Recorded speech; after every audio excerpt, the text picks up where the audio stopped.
Everyone who has attended the ghostly auction knows that if you win the Purine Body female ghost queen at auction, each time you share a bed with her at home, you gain 10 years of ghost life. The starting price was 50,000 horror coins. Someone bid 60,000 for the first night experience, someone bid 70,000 to extend their lifespan, but I directly doubled the price to 300,000, instantly making all the ghosts stare in shock. Merely a human being so rich? You should know this is the horror world, where one horror coin equals 1,000 Dragon Nation currency. This is because I possess the full-time role-playing system, and the first profession I bound was auctioneer.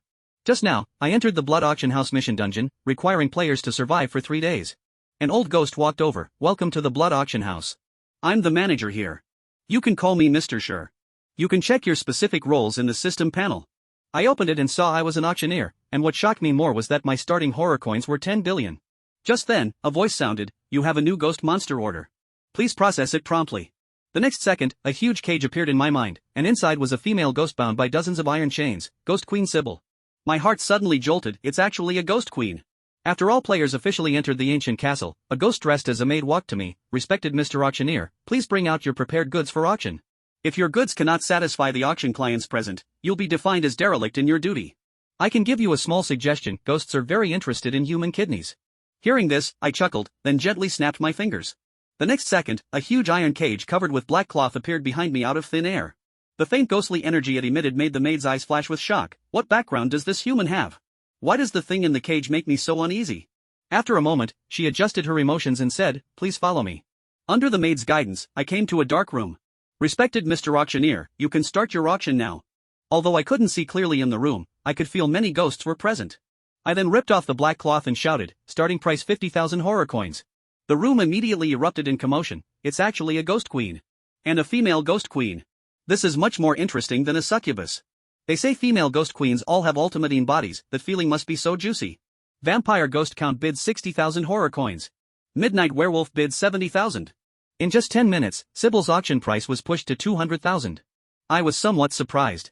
Before, I had heard some news about fierce ghosts and succubus auctions, with the highest price only reaching 1,000 horror coins. All at once, my gaze towards Sybil grew fiery hot. It was then I finally saw her face clearly, an exquisitely beautiful face. Although her light blue eyes were dim and lightless, they still couldn't hide her world-class beauty. By now the auction price had reached 300,000. Just when everyone had fallen silent, my voice echoed throughout the room. I bid 350,000 horror coins. The maid beside me instantly widened her eyes, looking at me in disbelief.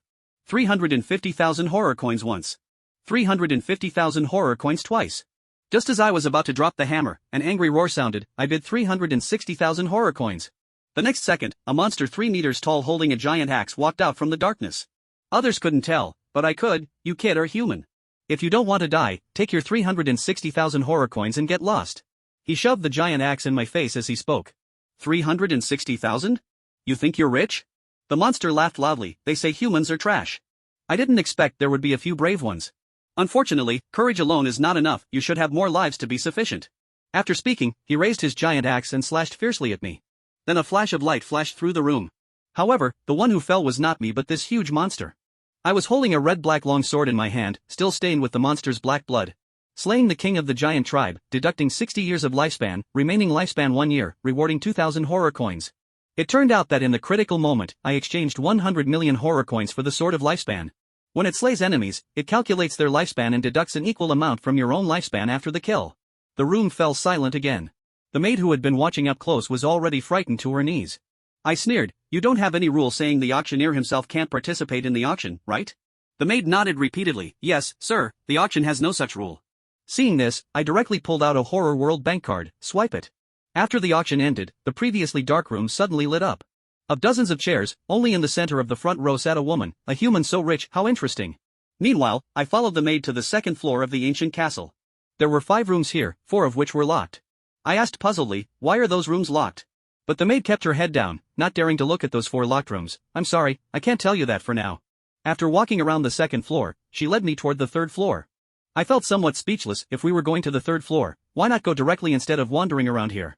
Finally, we came to a room on the 3rd floor. "Respected Mr. Auctioneer, this is your room. Please don't make loud noises after entering. If you need food, you can ring the bell beside the bed.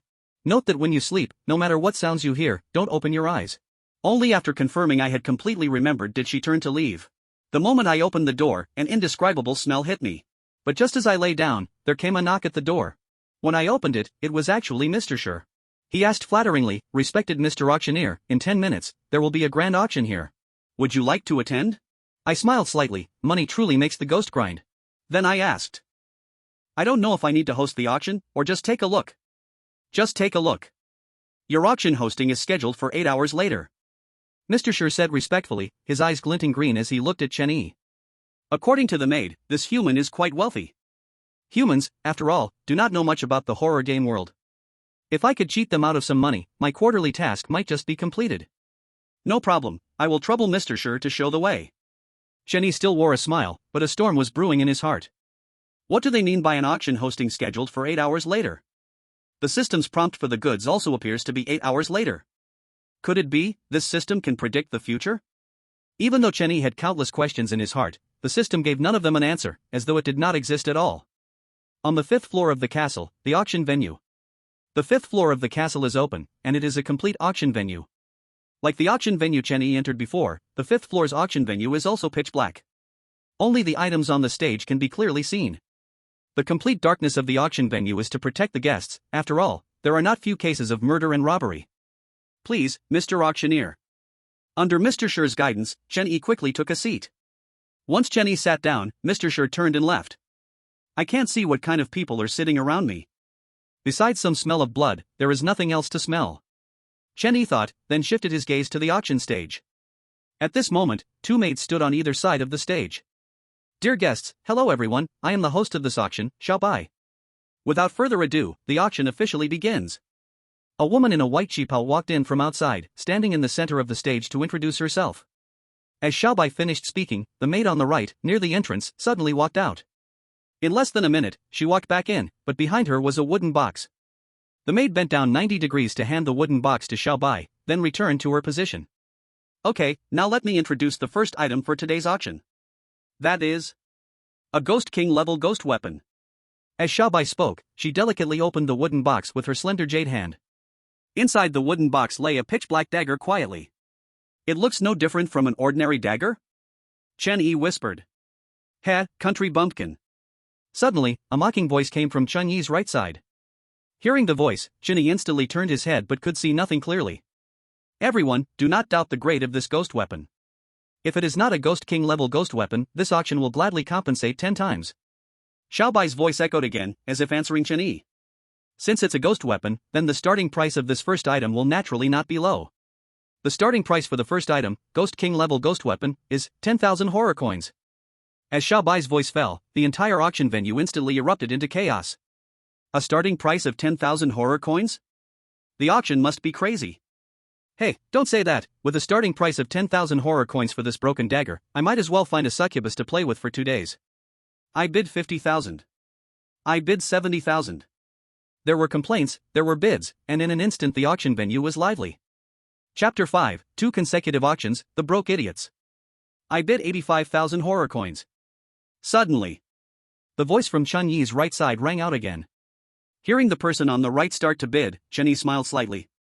"So they think they are the rich one, huh? Let's see who the real bumpkin is. I bid 86,000 horror coins." Chen Yi's voice was not loud, but it spread throughout the entire auction venue. In an instant, everyone fell silent. Although ghost weapons are good, but if it goes above that price, it would be a huge loss. 90,000 horror coins. At this moment, the voice on the right spoke again, raising the price to 90,000 horror coins. TSK, that's a big spender."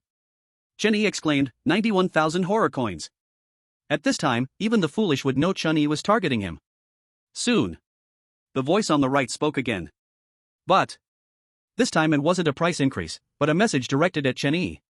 "Don't think you can do as you please just because you have a bit of money. There are many things in this world that you cannot afford to provoke." Hearing this threatening remark, Chen Yi chuckled. A poor person is just a poor person, not only poor but also chatty. I bid 100,000 horror coins. If no one bids higher, then I will gracefully accept this first auction item." With Chen Yi's voice, many were shocked. 100,000 horror coins for a king-level ghost tool seems like a poor deal. "Alright, you have guts, I will remember you." The threatening voice on the right sounded, but Chen Yi directly ignored it. In this situation, one could not even see their own hand. Who could see clearly? 100,000 horror coins for the first time. 100,000 horror coins for the second time. 100,000 horror coins for the third time. Deal. Congratulations to this distinguished guest for winning today's first auction item, a king-level ghost tool. The auctioneer was now jubilant, applauding Chen-Yi. 100,000 horror coins. She could earn 10,000 just on the commission. Not far away. Mr. Schur was also overjoyed. Spending so much extra on a king-level ghost tool, this person really was silly and rich. The following auction items basically had no value higher than the first item. Naturally, Chen-Yi was too lazy to bid. He even felt a bit bored and thought about whether to go back and take a nap first. Just when Chen-Yi was about to fall asleep from exhaustion, the finale auction item finally appeared. Dear guests, this is the finale auction item for this event. As for what's inside, Little Bai does not know. In fact, one could say no one knows. However, we can be sure that the value of this item is absolutely no less than that of a king-level ghost tool. So, starting bid, 50,000 horror coins. And each bid must increase by no less than 5,000. Little Bai's introduction of the finale item was very brief, barely even an introduction. Before Little Bai was a completely black iron box. The iron box occasionally emitted black mist. Most importantly, there was a lock on top of the iron box. This thing can be called a finale? Is there nothing good to auction off? Exactly, a worthless locked iron box, and starting bid of 50,000 horror coins. Why don't you go rob it? No way, no way, could there really be a big fool willing to bid on such a locked box? For a moment, the entire auction hall was filled with harsh insults. However, at this moment, there was someone in the auction hall staring at the iron box with shining eyes. Ding! Special item detected, scanning. Scan complete. Item information. Name, horror ghost item blind box. Usage? Does not belong to the host, temporarily cannot be viewed. Usage method? Does not belong to the host, temporarily cannot be viewed. Source, Horror Game World. I bid 55,000 horror coins. Without any hesitation, Chen-Yi spoke directly. It seemed that with someone taking the lead, the others began to bid as well. But since no one knew what this thing actually was, the price increased very slowly. After a full 10 minutes, the item's price finally reached 100,000 horror coins. And this 100,000 horror coins was exactly what Chen-Yi shouted. For a moment, the entire auction hall fell silent again. In this situation, Little Bai felt a bit uncomfortable. This was the first time at an auction where a finale item received no bids. But one could not blame others. After all, even they did not know what on earth this thing was useful for. The only reason it was placed as the finale item. Just for the novelty. What if there's a big spender who notices it? At this moment, in Xiaobai's eyes, Chen-Yi is that big spender. 100,000 horror coins for the first time. 100,000 horror coins for the second time. Is there anyone else bidding? Don't miss this chance. Xiaobai shouted again, but there was completely no response to her voice. 100,000 horror coins for the third time. Deal. Seeing Xiaobai hit the gavel, Chen-Yi finally smiled. Then he stood up. Only 2 or 3 seconds later, Mr. Schur appeared in front of Chen-Yi. He was taking Chen-Yi away. Suddenly, a tall figure blocked Mr. Schur and Chen-Yi's way. Kid, you're from the auction hall, right? You must be the new human, ha ha ha ha. Wait, I will come to find you, and make you pay for your foolish actions. After the tall figure finished speaking, he suddenly disappeared. Don't be afraid, the auction hall will protect your safety. Mr. Schur smiled slightly and took Chen-Yi away from the auction hall. After leaving the auction hall, Chen-Yi went straight back to his room. About half an hour later, the door was suddenly knocked on. Who is it? Chen-Yi remained very alert and asked first. Respected auctioneer, I am the maid who received you today, here to deliver today's auction items. Hearing the voice from outside, Chen-Yi walked over to open the door. After the door opened, the maid who welcomed Chen-Yi stood quietly. Soon Chen-Yi noticed that behind the maid stood a figure. It was Sibel, who had just been taken away by the maid. At this moment, Sibel's clothes were completely renewed. She wore a light blue dress, pure and cute. Her golden hair cascaded onto her shoulders. These 2 items are what the auctioneer just bid for on the 5th floor auction hall. The maid said, holding a ring in both hands. Looking at the ring in the maid's hand, Chen-Yi instantly understood what it was. A storage ring. The product unique to the horror game world. The most ordinary storage ring can hold about 5 cubic meters of items. In the human world, it can sell for 10 million, a high price. It's even a seller's market. Chen-Yi was not polite, directly took the storage ring from the maid's hand. He spent 300,000 horror coins. What's wrong with getting a storage ring? Chapter 6, Storage Ring, Ghost King Level Ghost Tool. Sir, just drop a drop of your blood on the ring and you can use it. My name is Tian Tian. If you need anything, you can ring the call bell by the bed to find me. Having witnessed Chen Yi's wealth, Tian Tian's eyes lit up, like a little fangirl. Okay, thank you, I will call you if needed. Chen Yi was too lazy to have any interaction with them. No matter when, Chen Yi would never forget that he is still in the A-level instance of the horror game world. Come in. Chen Yi waved to Sibel. The next second, Sibel walked into the room like a doll, her eyes vacant. After closing the door, Chen Yi pricked his finger and dropped a drop of blood onto the storage ring. In the blink of an eye, the storage ring absorbed the blood, glowing with a faint red light. Ding! Congratulations, host obtains storage ring +1. Hearing the system's prompt sound, Chen Yi smiled slightly. He immediately put the storage ring on his left middle finger. Chen Yi shook his left hand slightly, and 2 boxes instantly appeared in front of him. I had only heard about it before, now I have one myself, it's quite magical. Chen Yi mumbled, then turned his gaze to the black box in front of him. Ghost King level ghost tool, huh? Let's see if you're worth 150,000 horror coins. Chen Yi said but did not make a move. Instead, he called Sibel over and had her open the wooden box. Sibel's eyes were vacant as she nodded and complied. The moment Sibel opened the wooden box, a glimmer of brightness appeared in her vacant eyes. But this brightness was only a moment. Chen Yi had been staring at Zybier, naturally noticing this. Is it because of the king-level ghost weapon? Chen Yi stroked his chin, somewhat confused. But soon his thoughts were attracted to the king-level ghost weapon in the wooden box. There it was. A 20-centimeter-long black dagger was quietly lying in the black box. Ding! Congratulations, host, you have obtained a king-level ghost weapon. Name, Cunning Blade. Grade, king-level ghost weapon. Source, Horror Game World King Zybier.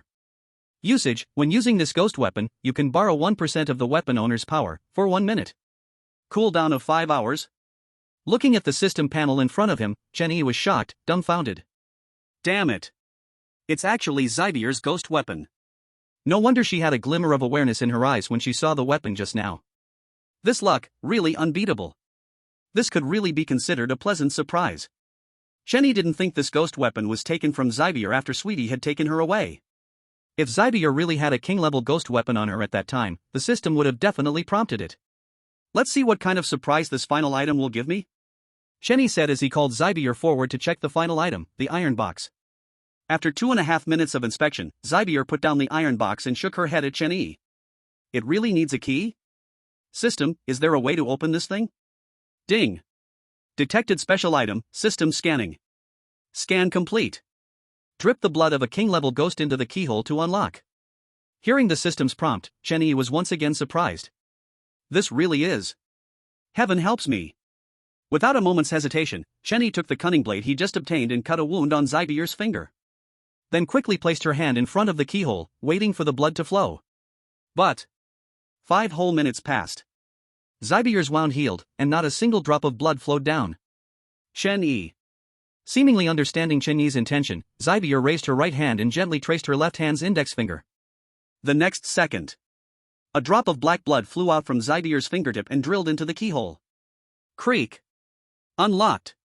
Seeing this scene, Chen Yi was instantly overjoyed. But he was not overwhelmed by his joy and naturally let Zybier open the iron box. This king-level tool ghost is really useful. Looking at the obedient Zybier, Chen Yi couldn't help but exclaim. Soon, Zybier removed the lock from the iron box and slowly opened it. The moment the iron box opened, a hard-to-describe smell instantly wafted out. As soon as he smelled it, Chen Yi immediately retched. Even Zybier, as a king of ghosts, covered her mouth and nose. Ding! Congratulations, host, you have obtained a Horror Ghost Item Mystery Box. Name, Horror Ghost Item Mystery Box.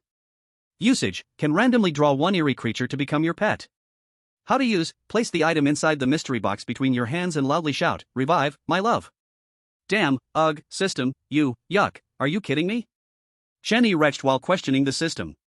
However, the system paid no attention to Chen Yi. Damn it, let's do it. With a bite of his teeth, Chen Yi directly reached into the Horror Ghost Item Mystery Box. Damn it, what the hell is this? Chapter 7, Devouring Ghost, Chen Dipao. Damn it, it can't be shit inside, right? Chen Yi rummaged through the Horror Ghost Item Mystery Box. Soon, he touched a sticky mass. No matter. With a determined bite, Chenny pulled the sticky mass out of the horror ghost item mystery box. What is this ghostly thing? Looking at the black ball of meat in his hand, Chenny was dumbfounded, incredibly shocked. Ding! Please host summon the ghost item as soon as possible, otherwise this horror ghost item mystery box will become invalid.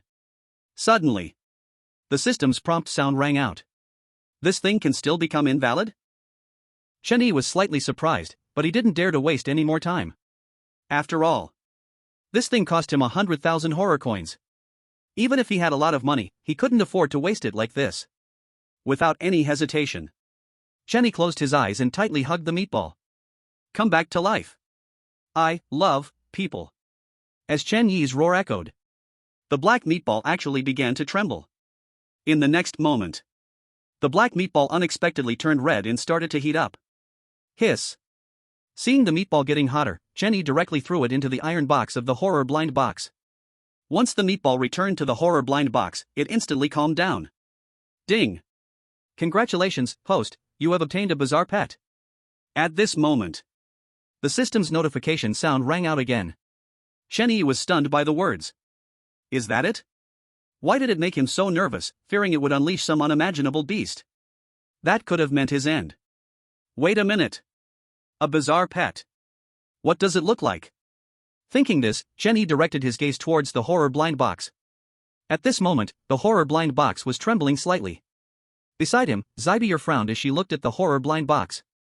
Hey, I'm here. Suddenly, an excited voice came from the horror blind box. In the next moment, a shadow rushed out of the iron box with incredible speed. Before Chenny could react, the shadow directly dove into the back of his hand. Ah! As the shadow drilled into the back of Chen Yi's hand, he instantly felt a piercing pain. TSK, only a year's life left? Good thing you ran into me, or you would be doomed. Just as Chenny rolled on the ground in pain, a mouth began to grow on the back of his right hand and started to speak. Ding! Lifespan replenishing. As the system's notification sound rang, a warm flow began to surge wildly within Chen Yi's body. The original piercing pain gradually eased away. Ding! Lifespan replenished. Current lifespan, 50 years. Upon hearing the system's notification, Chen Yi was slightly startled. Lifespan replenished? Why only replenished 49 years? Just boost it to 100. 50 years would make others think he couldn't afford it. Another 50 years. 50 years per person. However, the mouth on Chen Yi's right hand began to move again. Are you speaking without feeling the pain, huh? Do you think this 49 years of lifespan just comes easily? That was my savings, added up year by year. If you weren't my master, I wouldn't be willing to use it. Hearing the sudden voice, Chen Yi frowned and looked around. Finally, Chen Yi directed his gaze towards his right hand. When he saw the blood-soaked, extremely bizarre mouth on the back of his right hand, Chen Yi almost couldn't help but chop off his right hand. Suppressing his nausea, Chen Yi looked at the mouth on his hand and asked, "You said you replenished the lifespan?" "Of course. If it weren't for me, tomorrow would be your death anniversary. Hurry up and catch a few little ghosts to help me recover." Hearing the answer, Chen Yi nodded. He originally thought it was the system replenishing the lifespan. He didn't expect it was this mouth instead. Without much saying, Chen Yi knew this mouth was the pet summon from the horror blind box. But why does this pet look so disgusting? What decent person, what good ghost grows into a mouth? System, scan the information of this ugly mouth. Ding. Scanning. Scan completed. Name, Devouring Ghost.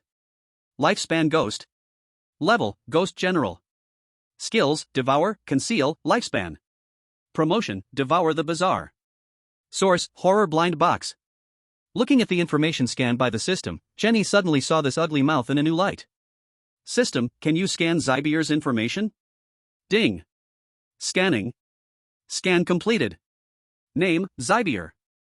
Level, Ghost King. Can unleash Ghost General's power. Skills, Nightmare, Strangulation. Illusion, Control. Promotion, Devour Identical Level Anomalies. Source, Horror Game World. Devour Identical Level Anomalies?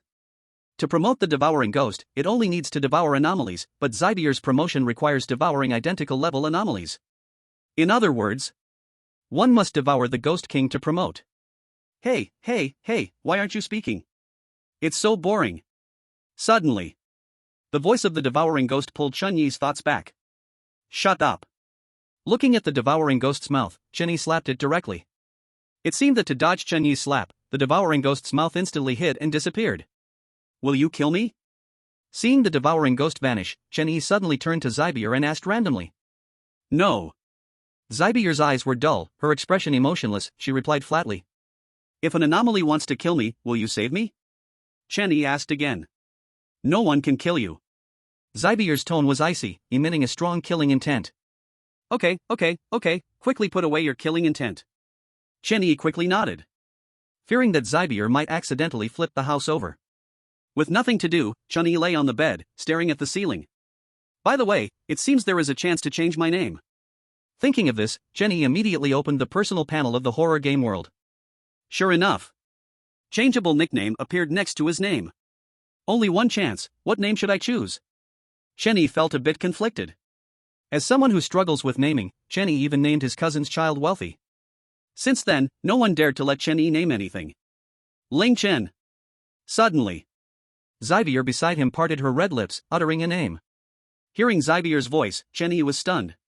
Ling Chen? Oh, it seems pretty good. Then I will call myself Ling Chen. Saying this, Chun Yi clicked on his name and changed it to Ling Chen. From now on, Chun Yi's name in the horror game world would be Ling Chen. However, Chun Yi definitely wouldn't tell Zybier. In just that instant, Chun Yi even thought of naming himself Chen Big Cannon. How cool, right? Chapter 8, Heart of the Vampire, no exceptions. Ding. Detected a new cargo order, please handle it in a timely manner. In the room, Chun Yi, who was napping on the bed, jumped up instantly when he heard the system's prompt sound. It's finally here. Chun Yi felt a surge of happiness. He then began to check the address of the new cargo on the system panel. But when Chun Yi saw the address, his expression turned strange. Is this place serious? He saw. The place marked as the cargo location on the system panel was right inside the ancient castle. Is this the second floor? Upon closer inspection, Chun Yi discovered that the specific location was actually on the second floor. Ding. Please retrieve the cargo as soon as possible. At that moment, as Chun Yi was thinking, the system's urging voice rang out. Damn. If I encounter an anomaly, I can just slice it in two. Little Black, can you hide me and her? Suddenly, Chun Yi raised his right hand and asked the back of his hand. The next second, a terrifying mouth suddenly grew on the back of his hand, shouting. Who is Little Black? I ask you, who is Little Black? Please call me the esteemed, noble, and greatest king of devouring. Chun Yi, _? Zybier, _? Esteemed, noble, and greatest king of devouring, huh? I'm just going to call you Little Black, so what? Chun Yi said as a black dagger appeared in his left hand. Seemingly sensing the aura of the Ghost King level ghost artifact, the devouring ghost fell silent. Really? Didn't I just say a few words? Is it really that serious? Besides, I can't play this game. Hee, alright, you are the boss, whatever you say I will be called. Are you satisfied with this level of concealment? After a moment of silence, Little Black immediately started to grin, using its skill to hide Chun Yi's figure. Hearing Little Black's words, Chun Yi took out a mirror from the system space. He really found that there was no shadow of himself in the mirror. Then he pointed the mirror at Zybier. However, Zybier appeared in the mirror. Why didn't she hide away? Chun Yi pointed at Zybier and asked with confusion. Cough, cough. Boss, she is the Ghost King. I am just a ghost general. You want me to hide her? Isn't that making things difficult for me? At this moment, Little Black felt very embarrassed. Originally, he thought Zybier was about the same level as himself. But who could have imagined? This woman is not only so good-looking but also a Ghost King? No way. Which good Ghost King would work as a maid for someone else? Chun Yi didn't know about Little Black's complaints in his heart. He stroked his chin and began to ponder. Ding. Please extract the cargo as soon as possible. Soon. The system urged again. How about this, you stay in the room. If someone knocks on the door, you just say I'm sleeping, and will come down soon. Make sure to remember, don't open the door to anyone else besides me. After confirming that Zybier remembered, Chun Yi then pushed the door and went out. Just as he reached the stairs, a maid walked towards him. Just in time to test if Little Black's concealment works. Thinking this, Chenny walked over to the maid and began to dance around. But after a minute of jumping, the maid ignored him completely. Now Chenny finally felt relieved. The floor where Chen Yi's room was located was the third floor. The location of the cargo was on the second floor. So, after just a few steps, Chenny arrived at the second level of the castle. At this point, the second floor of the castle was empty. Is it room 203? Chenny looked at the system panel showing the cargo's location and muttered to himself. After searching for a minute, Chenny finally arrived at the door of room 203. Looking at the locked door in front of him, Chenny hesitated for a moment. He remembered that when he passed through the second floor before, there was only one room that was not locked. As for the other locked rooms, the maid Tian Tian had told Chenny that she could not say. Ha! It's not locked? Soon, Chenny discovered something. The door of room 203 in front of him was not locked, instead, it had a padlock hanging on it. I don't know if it was forgotten to be locked or if it was never locked. Chenny thought to himself and reached out to take off the padlock on the door. Then, after confirming that there was no one around, he pushed open the door of room 203 and walked in. The moment he entered the room, a fragrant scent rushed towards him. This scent made Chenny, who had long been accustomed to the stench of the castle, feel somewhat uncomfortable. The room was empty. It was completely an unfinished, unrenovated room. Just when Chenny was puzzled, the system's voice suddenly sounded. Ding! Cargo detected. Cargo scanning. Scan complete. Name, Heart of a Vampire. Grade? Strength? Source? Looking at the suddenly popped up system panel, Chenny was slightly stunned. No way. What the hell, how could there be a product with 3 question marks? There are only 4 lines of introduction, and 3 lines are question marks. What the heck is this? The most critical point is, so far, Chenny still hadn't seen where the cargo was. Wait a minute. This is. Suddenly, Chenny noticed something unusual from his peripheral vision. In the corner of the room, a patch of wall paint was clearly a different color from elsewhere. Chenny crouched down and reached out to touch the wall paint. Crack. Suddenly, a slight sound came from inside the wall paint. Immediately after, a crack opened in the middle of the wall paint, and it grew larger and larger. Looking at the gaping crack, Chenyi's eyes widened. Because inside the crack laid a headless corpse. The corpse was intact except for the missing head. The cargo is called the Heart of a Vampire. Could it be this in front of me is a vampire's corpse? Am I going to dig out its heart? Chenny murmured softly. However, in the next second, an abnormal change occurred. Little Black's mouth on the back of Chenyi's right hand suddenly opened wide. It actually swallowed the headless corpse from the crack inside. Chenny stared at this scene in shock, but could not intervene. For some reason, when Little Black devoured the headless corpse, Chenny found himself completely unable to move. Boss, is this what you wanted? By the time Chenny regained his ability to move, Little Black had produced a fist-sized black flesh ball from its mouth. At the same time, the black flesh ball was still pulsating rhythmically. However, at this moment, Chenny had no mood to care whether that flesh ball was a vampire's heart. Just now, when Little Black was consuming the corpse, he was completely paralyzed. This filled Chenny with deep-seated panic. What if in the future he couldn't move during a fight because Little Black suddenly devoured a corpse? Was that any different from asking for death? Thinking of this, the ghost blade appeared in Chenyi's left hand. In the blink of an eye, the ghost blade was right in front of Little Black's mouth.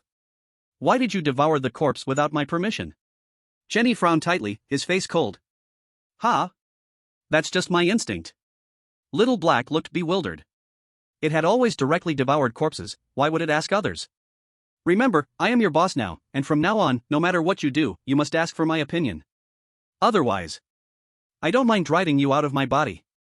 Chenyi's voice was cold, giving Little Black no room for negotiation. Got it, boss. Little Black's tone became very aggrieved. Ding. Lifespan replenishing. Replenishment complete. Current lifespan, 100 years. Boss, don't be angry. I will consult you first from now on. Little Black said pitifully. At this moment, Chenny also regained his senses from anger and fear. The feeling of being completely out of control had truly scared Chenny. After all, this is a terrifying and fear-inducing horror game world. One wrong move could lead to a grave without a corpse. This will not happen again. Don't worry, I will find enough corpses for you to feast on. In the horror game world, there were plenty of corpses. Chapter 9, Auctioning Human Women, the Virgin Must Die. Is this the vampire's heart? Looking at the heart that was still pulsating in front of him, Chen Yi couldn't help but ask. However, the system did not answer Chen Yi's question, seeming to tacitly acknowledge it. Ha! Where did the lock on the door go? Someone hurry. The lock on room 203 is missing. Suddenly, a maid walked to the door of room 203. Upon discovering the missing lock, she immediately shouted loudly. Damn, why are people coming? The maid's shout startled Chen Yi into a shudder. He was originally being stealthy. It could be that this headless corpse was from the auction venue. If caught. TSK. The consequences were something Chen Yi couldn't even imagine. Without a moment's hesitation, Chen Yi grabbed the vampire's heart and directly threw it into the system space.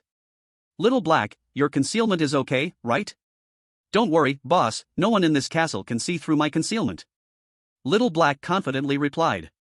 Hearing this, Chen Yi nodded. He then stood up and slowly walked towards the exit.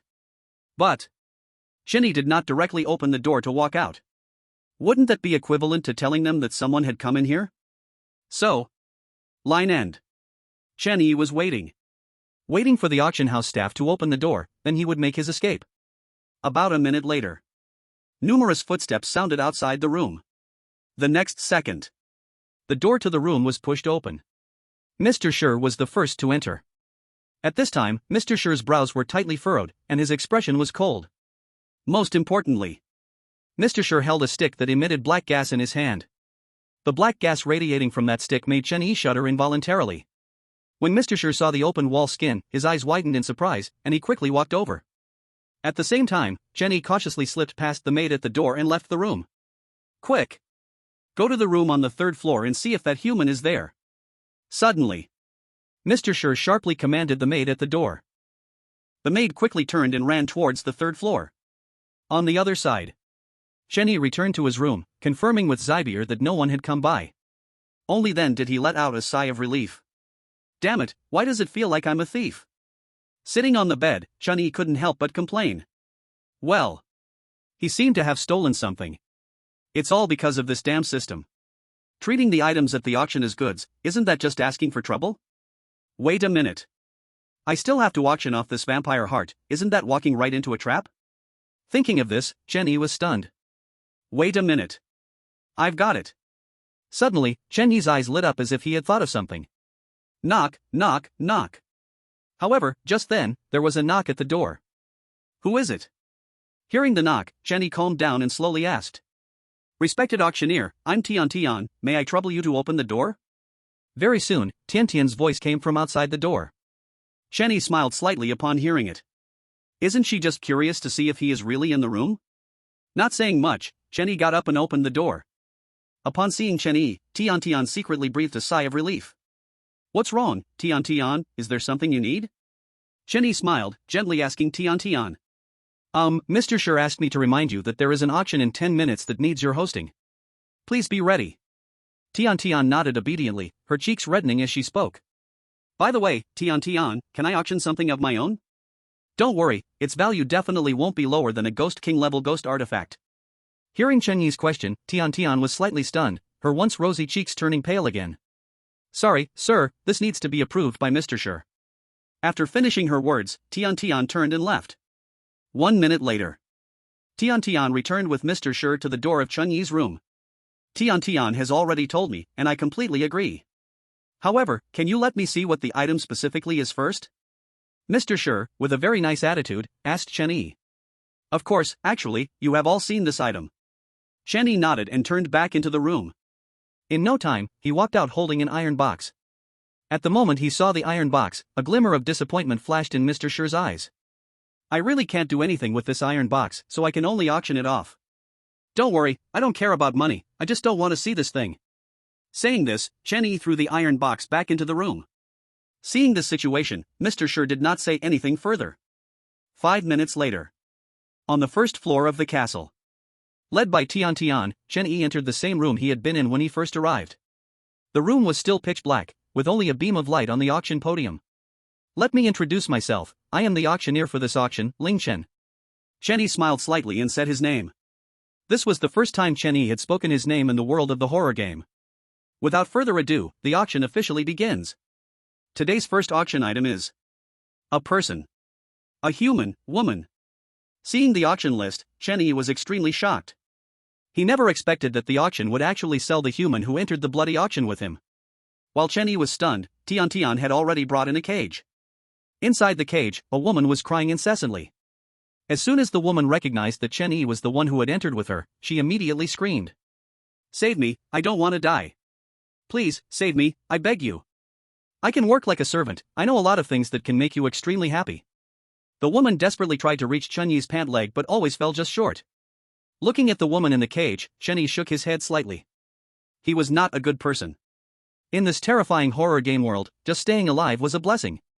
The reason he was living so comfortably, with his own room, was because. Is it not because he killed the king of the little giant tribe in one strike? Is it not because he bought 3 items in a grand gesture? To let him save people? Don't be ridiculous. No matter where it is, a saint will surely die. Human woman, starting bid. 1,000 terror coins. Each bid must not be less than 500 terror coins. Chenyi's indifferent voice echoed throughout the auction hall. After hearing Chenyi's words, the woman in the iron cage was stunned. She never expected that Chenyi would not save her. She had beauty, a good figure, and skills. Why would he not feel moved? However, as the bidding began, the woman finally realized that Chenyi would not save her. Immediately, she began to curse loudly. "You bastard, strange enough, a disgrace to humankind. May you not die well." The woman cursed Chenyi like a madwoman. Beside her, Tian seemed to not see anything, her eyes fixed on Chenyi. Just 5 minutes ago. When Tian went to collect the goods, Mr. Sure suddenly intercepted her. He told her, "If Chenyi wants to save this human woman, then kill him."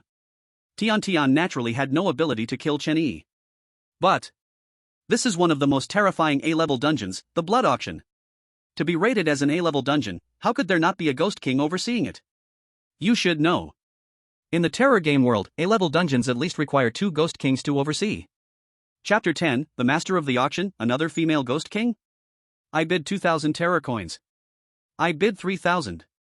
I bid 5,000 terror coins. I haven't played with a human woman for a year, let's see who dares to fight. Screw you, I haven't played for 5 years. I bid 6,000 terror coins. In just 10 minutes. The bidding had already reached 7,500 terror coins. 7,500 terror coins once. 7,500 terror coins twice. 7,500 terror coins 3 times. Sold. As Chenyi's gavel came down, Tian finally moved, pulling the iron cage as she walked out. From beginning to end, the woman kept cursing Chenyi. In the woman's eyes, all her misfortunes were because of Chenyi. Even if she died, she would not let Chenyi go. Now, the next item for today's auction. A mysterious iron box. No one knows what is inside this iron box, but I can guarantee that the item inside is worth no less than a Ghost King level ghost artifact. As Chenyi's voice dropped, the crowd erupted in chaos. A broken iron box worth no less than a Ghost King level ghost artifact? Exactly, who are you fooling? Bring me 2 more human women so I can play with them. Ha ha ha ha, right. As no one believed it, Chenyi was too lazy to say anything more. At worst, he could buy it back himself. Starting bid, 8,888 terror coins, each bid must not be less than 1,000. Chenyi's voice fell, but no one called out a bid. Seeing this situation, Chenyi's heart was filled with joy. He never planned to auction the vampire heart anyway. But this is indeed a system task, and not auctioning it is not an option. Now that no one was bidding, he could directly price it, which would count as completing the auction. If no one bids again, this item will go unsold. Although Chenyi said this, in his heart, he hoped no one would bid. Sigh, since that's the case, I will bid 8,888 terror coins and buy it. Chenyi sighed.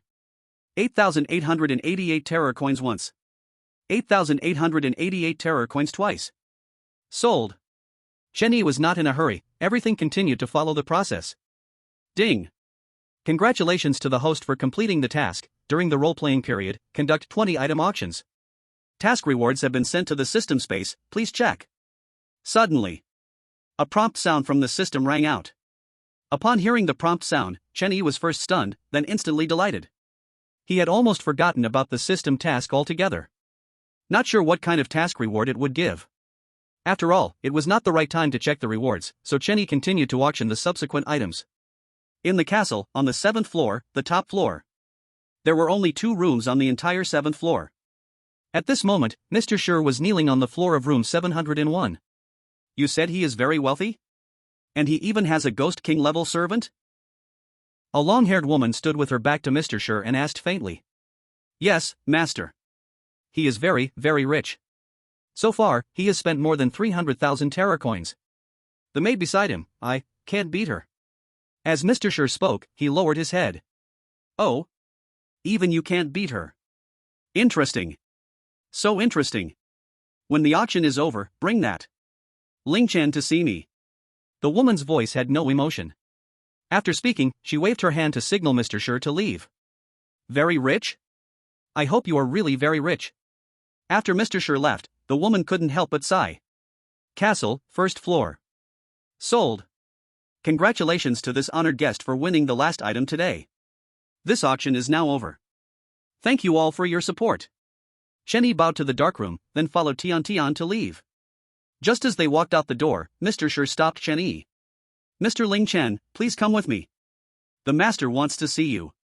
Mr. Sher said to Chenny respectfully. Before Chenny could agree, Mr. Sher had already turned and walked toward the stairs. Master? The boss of the bloody auction? Ghost King. Chenyi's thoughts were very clear, and he quickly figured out the identity of Mr. Sher's master. Thinking about facing a Ghost King soon, Chenyi couldn't help but hesitate. Mr. Ling Chen, this way. Seeing Chenyi not move, Mr. Sher turned back to remind him. Forget it, after all, I'm a newbie in this horror game. I still have one chance to run. Chenyi said, and followed up. After a long staircase, Chenyi and Mr. Sher finally reached the 7th floor of the castle. Master, Ling Chen is here. Mr. Sher stood at the door of room 701, speaking carefully. Looking at Mr. Sher's attitude, Chenyi again confirmed his thought. Inside this room, there really is a Ghost King. Although Sybil is also a Ghost King. But Sybil's strength is only a Ghost General. Come in. Soon, a woman's voice came out, and the door of room 701 opened. It's actually another female Ghost King. Chenyi was slightly surprised in his heart. People say that female Ghost Kings in the horror game world are very rare. Why did I meet 2 on my first time here? Chapter 11, by Xian, Master, please swipe your card. After Chenyi entered the room, Mr. Sher gently closed the door from outside. Ling Chen? I heard you are very rich. The woman still didn't turn around. A little bit of money.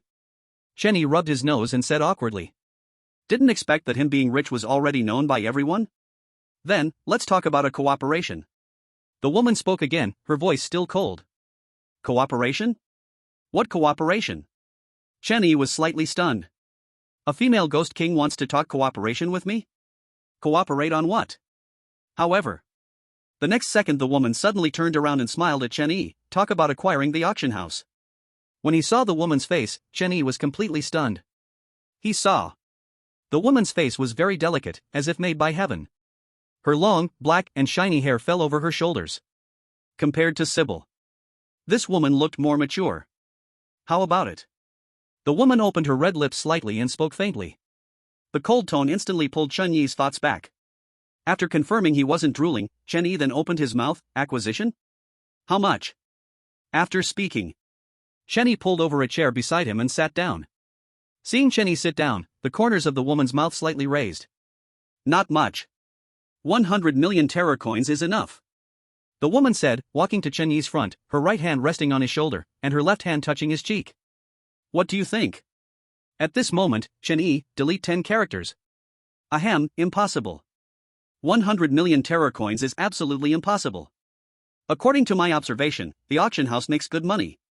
But it's also losing money. Chenyi said, turning his head to look at the woman. After staring at each other for a moment, the woman finally opened her mouth slowly. Oh? Is that so? You know best in your heart. Chenyi smiled slightly, not saying directly what he had seen. Hee, so how much do you think is appropriate? 70 million horror coins, 1 cent more and it's off the table. Deal. As soon as Chenyi finished speaking, the woman immediately agreed. What? She agreed? Did I not bid high enough? What the heck? Is this broken auction really losing money? Initially, Chenyi just said it casually. Bargaining, of course, one has to criticize the other party. Who knew, he actually guessed right. Come on, swipe the card, sign the contract. The woman clapped her hands with a smile, and suddenly a blank piece of paper appeared out of nowhere. After hesitating for a moment, Chenny picked up the pen but did not sign. Instead, he looked at the woman. I have one more condition. If you agree, then we'll sign the contract. Please speak. The woman nodded. I want everyone here to continue working for me, and that includes you. Don't worry, I will definitely pay the salary. As Chenny said this, he looked at the woman. If she agrees, then he definitely wouldn't lose. After all, what use would he have for an empty auction venue? Second, the woman in front of him was obviously a ghost king, if she became his employee. Of course. But do you plan to keep me? As the woman spoke, she directly sat in Chen Yi's lap. With her arms around Chen Yi's neck, she gazed at him with deep affection. However, with a beautiful woman in his arms, Chen Yi did not dare to move at all. He had a premonition. If he dared to move an inch, he would definitely be dead. All right, what an honor. Chen Yi smiled widely. Put. Let's sign the contract. The woman happily took the contract, writing her name on it. Bai Xian. It was at this moment that Chen Yi finally learned the woman's name. After Bai Xian finished signing, Chen Yi took the contract and similarly wrote down his name. However, it was Ling Chen. After all, his name in the horror game world was Ling Chen. Deleted 80. Alright, swipe the card. Chen Yi said as he took out his horror world bank card and handed it to Bai Xian. However, Bai Xian did not take it, but instead looked at Chen Yi shyly. Master, you come. Chapter 12, Acquiring the Auction Venue, Instant Kill Mr. Sure. Don't be shy. Bai Xian said as she moved closer to Chen Yi again. Ahem, ahem, ahem. Let's be clear, I am a gentleman, I just want to swipe my card to pay, nothing else. Chen Yi's face was full of embarrassment, and his ears turned red. Ding. Horror game bank card deducted amount, 70 million horror coins. Alright, the contract is signed, and the horror coins have been received. Now, this auction venue belongs to you. Bai Xian got off Chen Yi and stood by respectfully. Then please give me the auction's ledger. After pondering for a moment, Chen Yi spoke. Bai Xian was taken aback. Her expression became a bit unnatural. But she still walked to the desk, opened a drawer, and took out a notebook. This is the auction's ledger. After receiving the ledger, Chen Yi began to read it carefully. With every page he turned, Chen Yi's brows furrowed deeper. By the time he finished reading the entire ledger, he appeared to have aged 10 years. No, how could there be this much debt? A full 500 million horror coins. Now Chen Yi finally understood why a ghost king would sell herself just to get rid of an A-level dungeon in a horror game world. Damn it. So, owing this much money, was someone looking for a sucker? In that case, go call everyone to the first floor hall for a meeting, I have some things to announce. Chen Yi rubbed his forehead helplessly. Yes, master. Bai Xian nodded obediently. Watching Bai Xian leave, Chen Yi felt deeply moved. It really is true that money can make ghosts push the grindstone. If he didn't have so much money, would a ghost king treat him so respectfully? And even let him take advantage of her. In the castle, first floor hall. Everyone stood together, looking bewildered, unsure of what had just happened. Among the 9 players who had entered with Chen Yi, only 5 remained. Look! Someone exclaimed as they pointed. Everyone looked at the stairs. Then, Chen Yi and Bai Xian walked down the stairs at the same time. However, Bai Xian was following Chen Yi. Oh my, isn't that the player who came in with us? Yeah, he's a newbie entering the horror game world for the first time. How did he come down from upstairs? Don't you know? His job is an auctioneer, and I heard he's doing pretty well, living upstairs. Is that true? We've all been in the storage room, and he was actually sleeping in a room above. Then who is the woman behind him? So beautiful. Who knows? While a few players were discussing Chen Yi, he and Bai Xian arrived in front of the crowd. Let me introduce everyone, Ling Chen, the boss after the auction. Bai Xian took the initiative to step forward and introduce Chen Yi to everyone. Hearing Bai Xian's words, the 5 players were instantly stunned, their hearts shook greatly. Greetings, master. In the crowd, Mr. Sure was the first to stand up and shout, bowing to Chen Yi. With Mr. Sure leading, the other maids and auctioneers hurriedly bowed and shouted Master. Master, please speak. Bai Xian bowed to Chen Yi in front of everyone and then stood behind him. Actually, it's not a big deal. I just want to ask. The auction has always been at a loss, what have you all been doing? If you can work, then work, if not, get lost. As soon as Chen Yi opened his mouth, he started cursing directly. He had examined the account books very carefully, and there were many unclear expenses. Moreover, many items did not reach the expected auction prices. Altogether, that's a considerable amount of money. Seeing Chenny get angry, everyone lowered their heads. The 5 players were still in a state of confusion. Not everyone. We are all players, carefully living. How are you living so well and even staying in a room upstairs? The most crucial thing is, how did you become the boss? Indeed, comparing people makes one feel inferior. Mr. Shi, could you please explain what's going on? Chen Yi's tone was cold, with no hint of kindness. Respected master, it's entirely normal for the auction house to have both profits and losses. Everyone is working hard, no one is being lazy. Mr. Shi lowered his head, carefully answering Chen Yi's question. Oh? Is it? Then why is there a shortage of 20 million horror coins for the designated auction items from the zombie kingdom? That money. Where did it go? As Chen Yi spoke, a long sword of red and black suddenly appeared in his hand. The sword emitted a strong aura of death. Just a glance, and one would feel they had aged several years. Ding! Target to be killed, Mr. Shi. Power, Ghost Commander. Required lifespan consumption, 200 years. Current lifespan, 100 years. Will you execute the kill? Looking at the system panel in front of him, Chen Yi began to call out to Little Black in his heart. Little Black, can you give me another year of life? If you can, I'll slice this old thing for you to eat. Ding! Lifespan replenishing. Replenishing complete. Current lifespan, 201 years. Master quickly. I am using borrowed energy to replenish your lifespan. Hearing Little Black's answer, Chen Yi felt quite touched. On the other side, Mr. Shi suddenly gritted his teeth and instantly charged towards Chen Yi. Mr. Shi's sudden action astonished everyone. Behind Chen Yi, Bai Xian coldly watched everything. It was written in the contract that Bai Xian could not act against Chen Yi. But it didn't say anything about protecting him. If Chen Yi died, the auction house would return to Bai Xian's hands. At the same time, Bai Xian could get 30 million horror coins for free. Why not? So, at this moment, Bai Xian was hoping Mr. Shi could succeed. Tisk, TSK, TSK. I just thought I'd mess with you a bit, but it really is you. Chen Yi exclaimed. Will you execute the kill? Yes. At the moment Chen Yi chose to kill, the death aura from the blood-red longsword burst forth. In the next second, Chen Yi raised the longsword and slashed at the charging Mr. Shi. Puff! The longsword instantly sliced through Mr. Shi's neck. Clang! Chen Yi's expression was cold as he sheathed the blood-red longsword. Under the gaze of everyone, Mr. Shi's body separated and fell to the ground. Instant kill. The human in front of us actually beheaded Mr. Shi, whom everyone feared, with a single sword. At this moment, the 5 players had already become expressionless. In just a few minutes, their worldview was refreshed again and again. Mr. Shi, a well-known figure in the human world. The steward of the A-grade dungeon, not knowing how many humans he had killed. But now he was killed by a newbie player who entered with him. Is this real? Chapter 13, Physics Unlocked, Vampire Charles. Ding! Congratulations to the host for killing the Blood Auction House's host, Mr. Shi. Deducted 200 years of lifespan. Current remaining lifespan, 1 year. Congratulations to the host for receiving 5,000 horror coins, Mr. Shi's storage ring +1, experience +300. Remember, the auction house does not raise idlers. Given your hard work over the years, everyone's salary will be raised by 10%. Hitting someone and then giving them a sweet date is something Chen Yi understood very well. Killing Mr. Shi can be seen as a warning to others.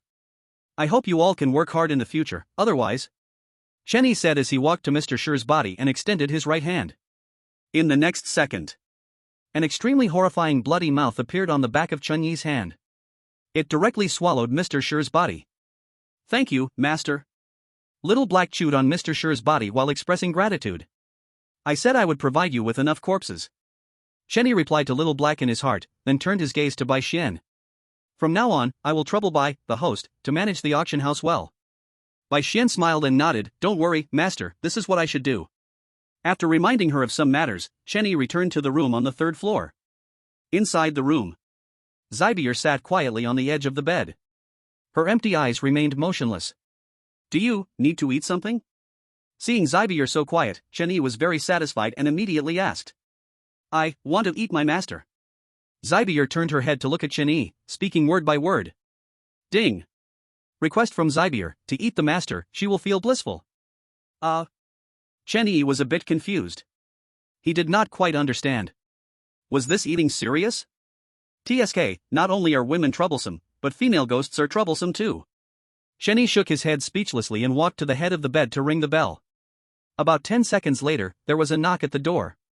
Master, do you have any instructions? Tian, go prepare a meal for me. Hearing Tian's voice, Chen Yi spoke directly. By the way, make it something for ghosts to eat. Seemingly afraid that Tian would bring human food, Chen Yi quickly added. Okay, master, please wait a moment. While waiting for the food, Chen Yi opened the system space to check. What is the use of the token from the king of the little giant race? Looking at the wooden sign in hand, Chen Yi was a bit puzzled. However, in the next second, the system scanned the token from the king of the little giant race. Token from the king of the little giant race. The only token from the king of the little giant race in the horror game world. With this item, one can gain the trust of the little giant race and has a chance to command them to do some things. Note, for the safety of the host, it is advised not to let the little giant race know that you killed their king. Can gain the trust of the little giant race? It seems useless. But having a chance to command them, that could be quite fun. After playing with the token from the king of the little giant race for a while, Chen Yi picked up Mr. Sher's storage ring. After several attempts, Chen Yi found that he couldn't open Mr. Sher's storage ring. I can. Suddenly, Zybier, who was sitting nearby, spoke up. You can? Then go ahead. Chen Yi directly handed the storage ring to Zybier. Then he watched quietly. After Zybier took the storage ring, terrifying ghost energy suddenly burst out from her body. The unique aura of a ghost king made Chen Yi stop breathing for a moment. Fortunately, this lasted only 3 seconds. After the ghostly energy in the room became apparent, Zybier fainted on the bed. Wow, as expected of the Ghost King, this ghost energy, this aura, is incredible. Chen Yi said with lingering fear. However, in her current state, it seems she can only maintain this for 3 seconds. Thinking of this, Chen Yi felt much more at ease. What is this? Opened? Looking at the items scattered all over the floor, Chen Yi's mouth twitched slightly. Looking at Zybier again. It was obvious that she no longer had the storage ring in her hand. So this is how you can open it. Originally thinking that Zybier had some special ability to open the storage ring. Who knew? She just opened it physically. If I had known this, I could have done it too. Complaining in his heart, Chen Yi got up and picked up all the things on the floor. This is shocking when you take a look. Mr. Sher's storage ring contained 2 terrifying bank cards. And each of them had a limit of 20 million horror coins. That means Mr. Sher alone has 40 million horror coins. No wonder the auction house has been losing money. With such a big rat stealing every day, how can it not lose? However, if I can find this out, how can Bai Xian, the boss of the auction house, not find out? For a moment, Chen Yi's mind was in a whirl. Knock knock knock. Master, the meal is ready. Suddenly, a sweet voice came from outside the door, interrupting Chen Yi's thoughts. Okay, you can leave it outside, thank you for your hard work. In the castle, on the 7th floor. Humans, rich, and smart. Truly hard to come by. Bai Xian sat in a chair, her legs resting on the table. A pair of slender, straight, and fair legs made one drool. What a pity, the contract states I cannot harm him, otherwise I would have killed him immediately. Mr. Sher, that waste, a dignified ghost general was actually killed by a human. I wonder what use it was to raise him for so many years. The more Bai Xian spoke, the more furious she became, her whole body trembling. My master, someone is looking for you. Suddenly, the door was knocked on, and the maid's voice came through. Come in. Bai Xian adjusted her breathing and lowered her legs. At the same time, the door was pushed open, and a tall man walked in. Long time no see, Bai Xian. The man was 2 meters tall, his muscles almost bursting through his clothes. Who are you? Bai Xian frowned, she did not recognize the man before her. I forgot to introduce myself. My name is Charles, from the vampire world. A child from my family said he wanted to come here to play, but never returned. So, I am here to take him back home. Charles slightly bowed to Bai Xian, explaining why he was here. Upon hearing the word vampire, Bai Xian's face clearly changed. But soon returned to normal. Chapter 14 Someone is causing trouble, slave contract. Hee, there are just too many guests coming to the auction. There are not a few from the vampire world either. So, if you just want to find one person, it's very difficult for me. Bai Xian's fingers tapped on the table, her tone extremely cold. What? Does the auction house want to sever ties with my vampire world? Charles frowned, his expression unfriendly. You? Can you represent the vampire world?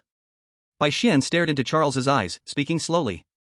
At the same time, a strong ghostly aura erupted from Bai Xian's body. Understand your identity, this is my territory. What do you count as? Bai Xian crossed her legs, disdainfully looking Charles up and down. Humph. I will relay your attitude back. Charles snorted coldly and turned to leave. Pfft, trash. If you don't have the strength, don't act tough. Bai Xian's strength had long since reached the Ghost King level, and she had managed the auction house for decades. Nowadays, a small vampire dares to threaten her, truly does not know the meaning of danger. If it were in the past, I would definitely be a bit gentler. But the current auction house boss is not me. He. There are still 5 hours left before the game ends, I hope nothing unexpected happens. In the room on the 3rd floor, Chenyi lay on the bed, talking to himself.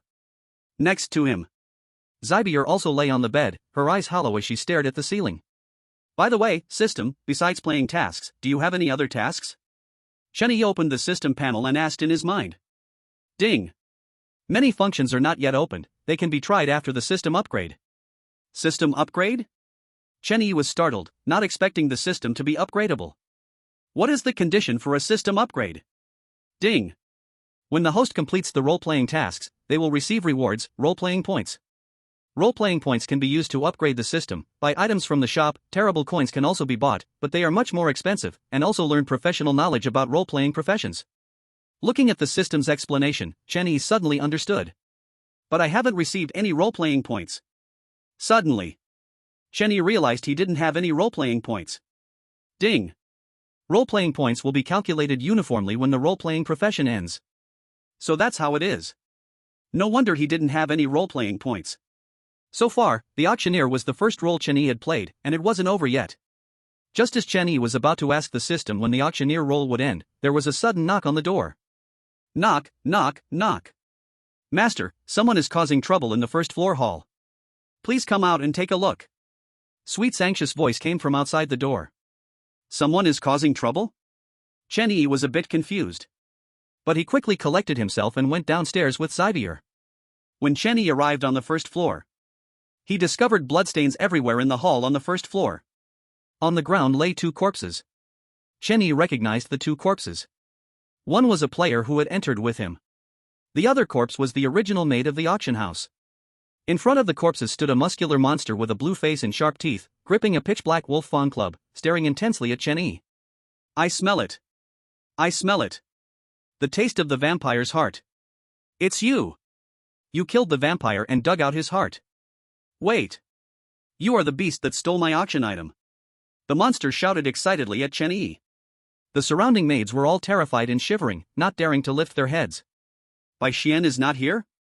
Chenyi was surprised to find that with such loud noise, Bai Xian had not appeared. Tisk, looks like I need to discipline her properly after this. Chenyi said, as the sword of life appeared in his hand. Ding. Target to be killed, vampire puppet. Strength, ghost general. Life consumption needed, 180 years. Current lifespan, 1 year. Do you want to kill? When Chenyi held the sword of life, the monster's information appeared in front of him.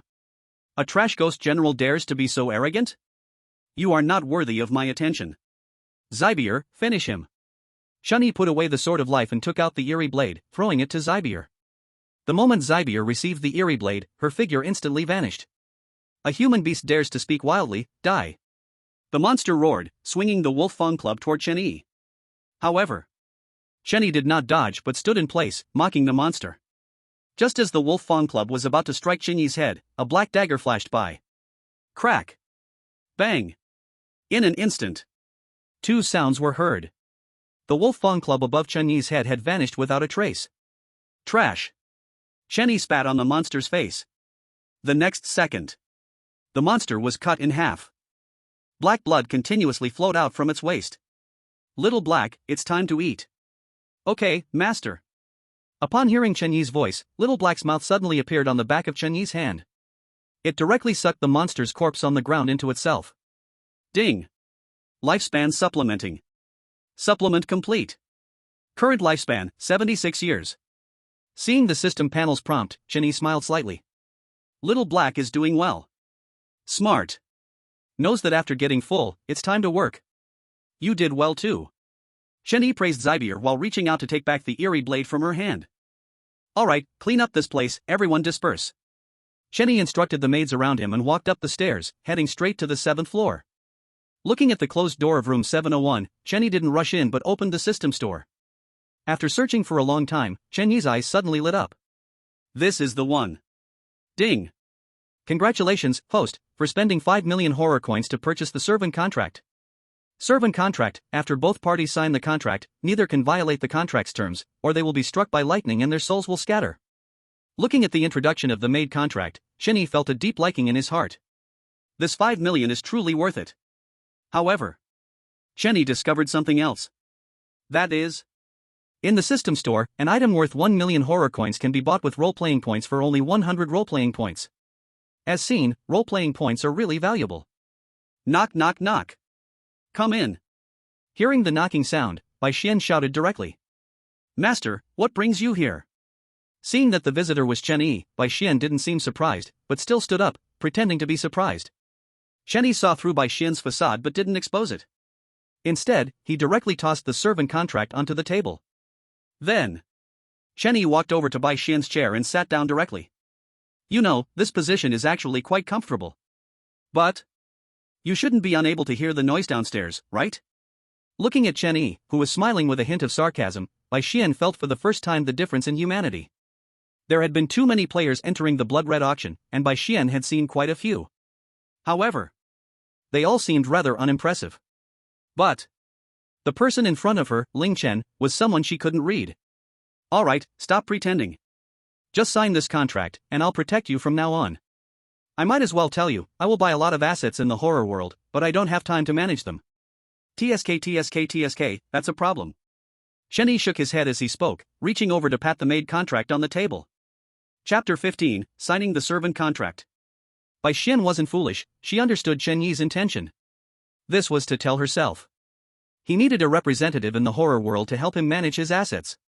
For someone capable of pulling out 70 million horror coins and defeating Mr. Sure in seconds, Bai Xian believed Chen Yi could acquire even more assets. But Chen Yi was still just a human. Not to mention Mr. Sure, there were numerous terrifying entities that could easily surpass Bai Xian. In the end, do you still think I am unworthy? Chen Yi shook his head, understanding Bai Xian's concerns. But in the next second, an iron box appeared in Chen Yi's hand. If this doesn't move you, then I will leave immediately. Chen Yi smiled as he opened the iron box in his hand. Suddenly, a heart that was constantly beating appeared. At the moment she saw the heart, Bai Xian gasped and covered her mouth. She hurriedly turned and closed the room door, quickly walking back to Chen Yi and closing the iron box. How do you have this thing? A complete vampire heart. Bai Xian stared intensely into Chen Yi's eyes, her tone filled with shock. It seems you are interested. In that case, let's sign the contract. Once the contract is signed, this vampire heart will belong to you. Chen Yi didn't answer Bai Xian's question, still patting the servant contract. Seeing Bai Xian's astonished expression, Chen Yi knew he had bet on the right thing. It turned out. Before the monsters caused trouble, Chen Yi had once taken out the vampire heart in the room. At that time, even the unconscious Zybier reacted upon seeing the vampire heart. It was then that Xiao Hei told Chen Yi about the secret of the vampire heart. In the horror world, all eerie promotions require certain conditions. Under the Ghost King, most are about devouring their kind. And above the Ghost King, some special items are required. Among them, the vampire heart is a particularly perfect item. But the vampire heart is especially hard to obtain. It is not because vampires are hard to kill, but because a vampire's heart cannot be completely removed. When the vampire's heart is still inside the vampire's body, even a slight touch will cause it to rot and become useless. The reason Chen Yi was able to obtain such a perfect vampire heart was thanks to Xiao Hei's devouring skill. Seeing the vampire heart in Chen Yi's hand, Bai Xian was truly moved. I sign. In the end, Bai Xian was still touched by the vampire heart. You did not promise to give me the vampire heart in this contract. After discovering that there was no vampire heart in the contract, Bai Xian quickly looked at Chen Yi. Add it now. Chen Yi smiled and picked up the pen from the table, handing the vampire heart to Bai Xian to add to the servant contract. Then he signed his name. After confirming that Chun-Yi had added the vampire heart, Bai Xian finally signed her name. When Bai Xian finished writing her name, the servant contract suddenly flew up, shining with a golden light. Ding! Congratulations, host, for signing the servant contract, gaining a new servant. Servant, Bai Xian. Level, Ghost King Level 3. Skills, Dream, Fury, Summon, Territory, Rewind. Promotion, Vampire Heart. Source, Horror Game World. Servant Contract. Seeing Bai Xian's personal panel, Chen-Yi couldn't help but be shocked. A full 5 skills. And each skill looked extremely powerful. Bai Xian, I acknowledge you, my master. As the servant contract took effect, Bai Xian respectfully bowed to Chen-Yi and said, I don't care about this, I will rely on you more in the horror world in the future. Come here, I will swipe 1 billion for you to expand the auction. Hearing Chen-Yi's words, Bai Xian's face turned red. Then, with a shy expression, she unbuttoned the first button of her cheongsam. Immediately, that abyss revealed itself again in front of Chen-Yi. Master, please swipe your card. About 5 minutes later, Chen-Yi finally walked out of room 701. By the way, remember what I told you, if the money is not enough, just use the venue's money, I will make it up when I return. After reminding once more, Chen-Yi turned and went downstairs. Master. Is he really that honest? Or is it because my face isn't pretty enough, or my body is not curvy enough? Bai Xian muttered to herself, lowering her head. Back in the room, Chen-Yi let out a long sigh of relief. This is not a female ghost at all, she is clearly a fairy. Chen-Yi shook his head and stopped thinking about Bai Xian. Instead, he turned his gaze to Zybier. I will be leaving here soon, and I don't know if I can take you with me. If I can't, I have already asked Bai Xian to take care of you, you can just stay here. Chen-Yi said, then purchased another servant contract. After writing his name, Chen-Yi let Zybier also sign her name. Ding! Congratulations, host, for signing the servant contract, gaining a new servant. Servant, Zybier. Level, Ghost King Level 1. Ghost General Strength. Since Chen-Yi already had Zybier's personal panel from before, he did not look again. The author doesn't want to waste words, Zybier's personal panel can be seen in Chapter 7. Xiao-Hei, can you leave with me? After putting away Zybier's servant contract, Chen-Yi asked Xiao-Hei. I have never been to the human world, I don't know if I can leave with you. Xiao-Hei quickly replied. All right. Ding. The A-level subversion of the horror game, Blood Auction, is about to end, please prepare, players. Countdown, 10, 9, 8, 3, 2, 1. With the end of the countdown, Chen-Yi suddenly found his vision blacking out. When he opened his eyes again, Chen-Yi found himself in a completely black space. Player name, Ling Chen. Calculating progress, please wait. Calculation complete. Game rating, SSS level. Perfect. Game reward, 100 horror coins, 10 points. Due to exceptional player performance, rewards are being reset. Congratulations, player, for receiving rewards, 10,000 horror coins, 100 points. A ghost level ghost tool. Chapter 16, Doing Bad Things, Returning to Reality. In the dark space, a black box suddenly appeared in front of Chen-Yi. Is this how rewards are given in the horror game world? Muttering a bit, he reached out and opened the box in front of him. Inside the box lay a stick, as thick as a wrist and 10 centimeters long. A ghost level ghost tool? Compared to Chabel's Ghost King level ghost tool, this is quite inferior. While complaining, Chen-Yi casually picked up the stick and threw it into the system space. Ding! Congratulations, host, for completing the role-playing task of the auctioneer. Task reward settlement in progress. Settlement completed. Congratulations, host, for obtaining role-playing points plus 50, max level profession upgrade plus 1. Having just received the horror game world's reward, the system's reward popped up. Finally finished the auctioneer's profession, but what is this max level profession upgrade? Chen-Yi was a bit puzzled and reached out to open the system panel to check. Max level profession upgrade, use it to directly upgrade a profession to max level. Note, max level means complete mastery of all knowledge in that professional field. Wow, it can be done like this? System, you actually have a good heart. Looking at the introduction of max level profession upgrade, Chen-Yi immediately praised the system. With this thing, he can directly reach max level for the next role-playing task. No more staying up late to search for books and learn on the spot. Preparing to return to the real world, please get ready. A cold prompt sound rang out. Chen-Yi quickly closed his eyes. The next second, a red light enveloped Chen-Yi and then disappeared. In Xihua City, at an abandoned manor. Hee hee, baby, don't worry, it's been deserted for 5 or 6 years, no one will come. A yellow-haired boy with a cigarette in his mouth said as he began to take off his clothes. Then it's agreed, after it's done, you have to marry me. On a straw pile, a girl in a school uniform said with concern. Don't worry, baby, I will definitely marry you. Did you see that red light? That's the fireworks I set off for you. The yellow-haired boy pointed towards a nearby spot glowing red and tricked her. Wow, you're so nice.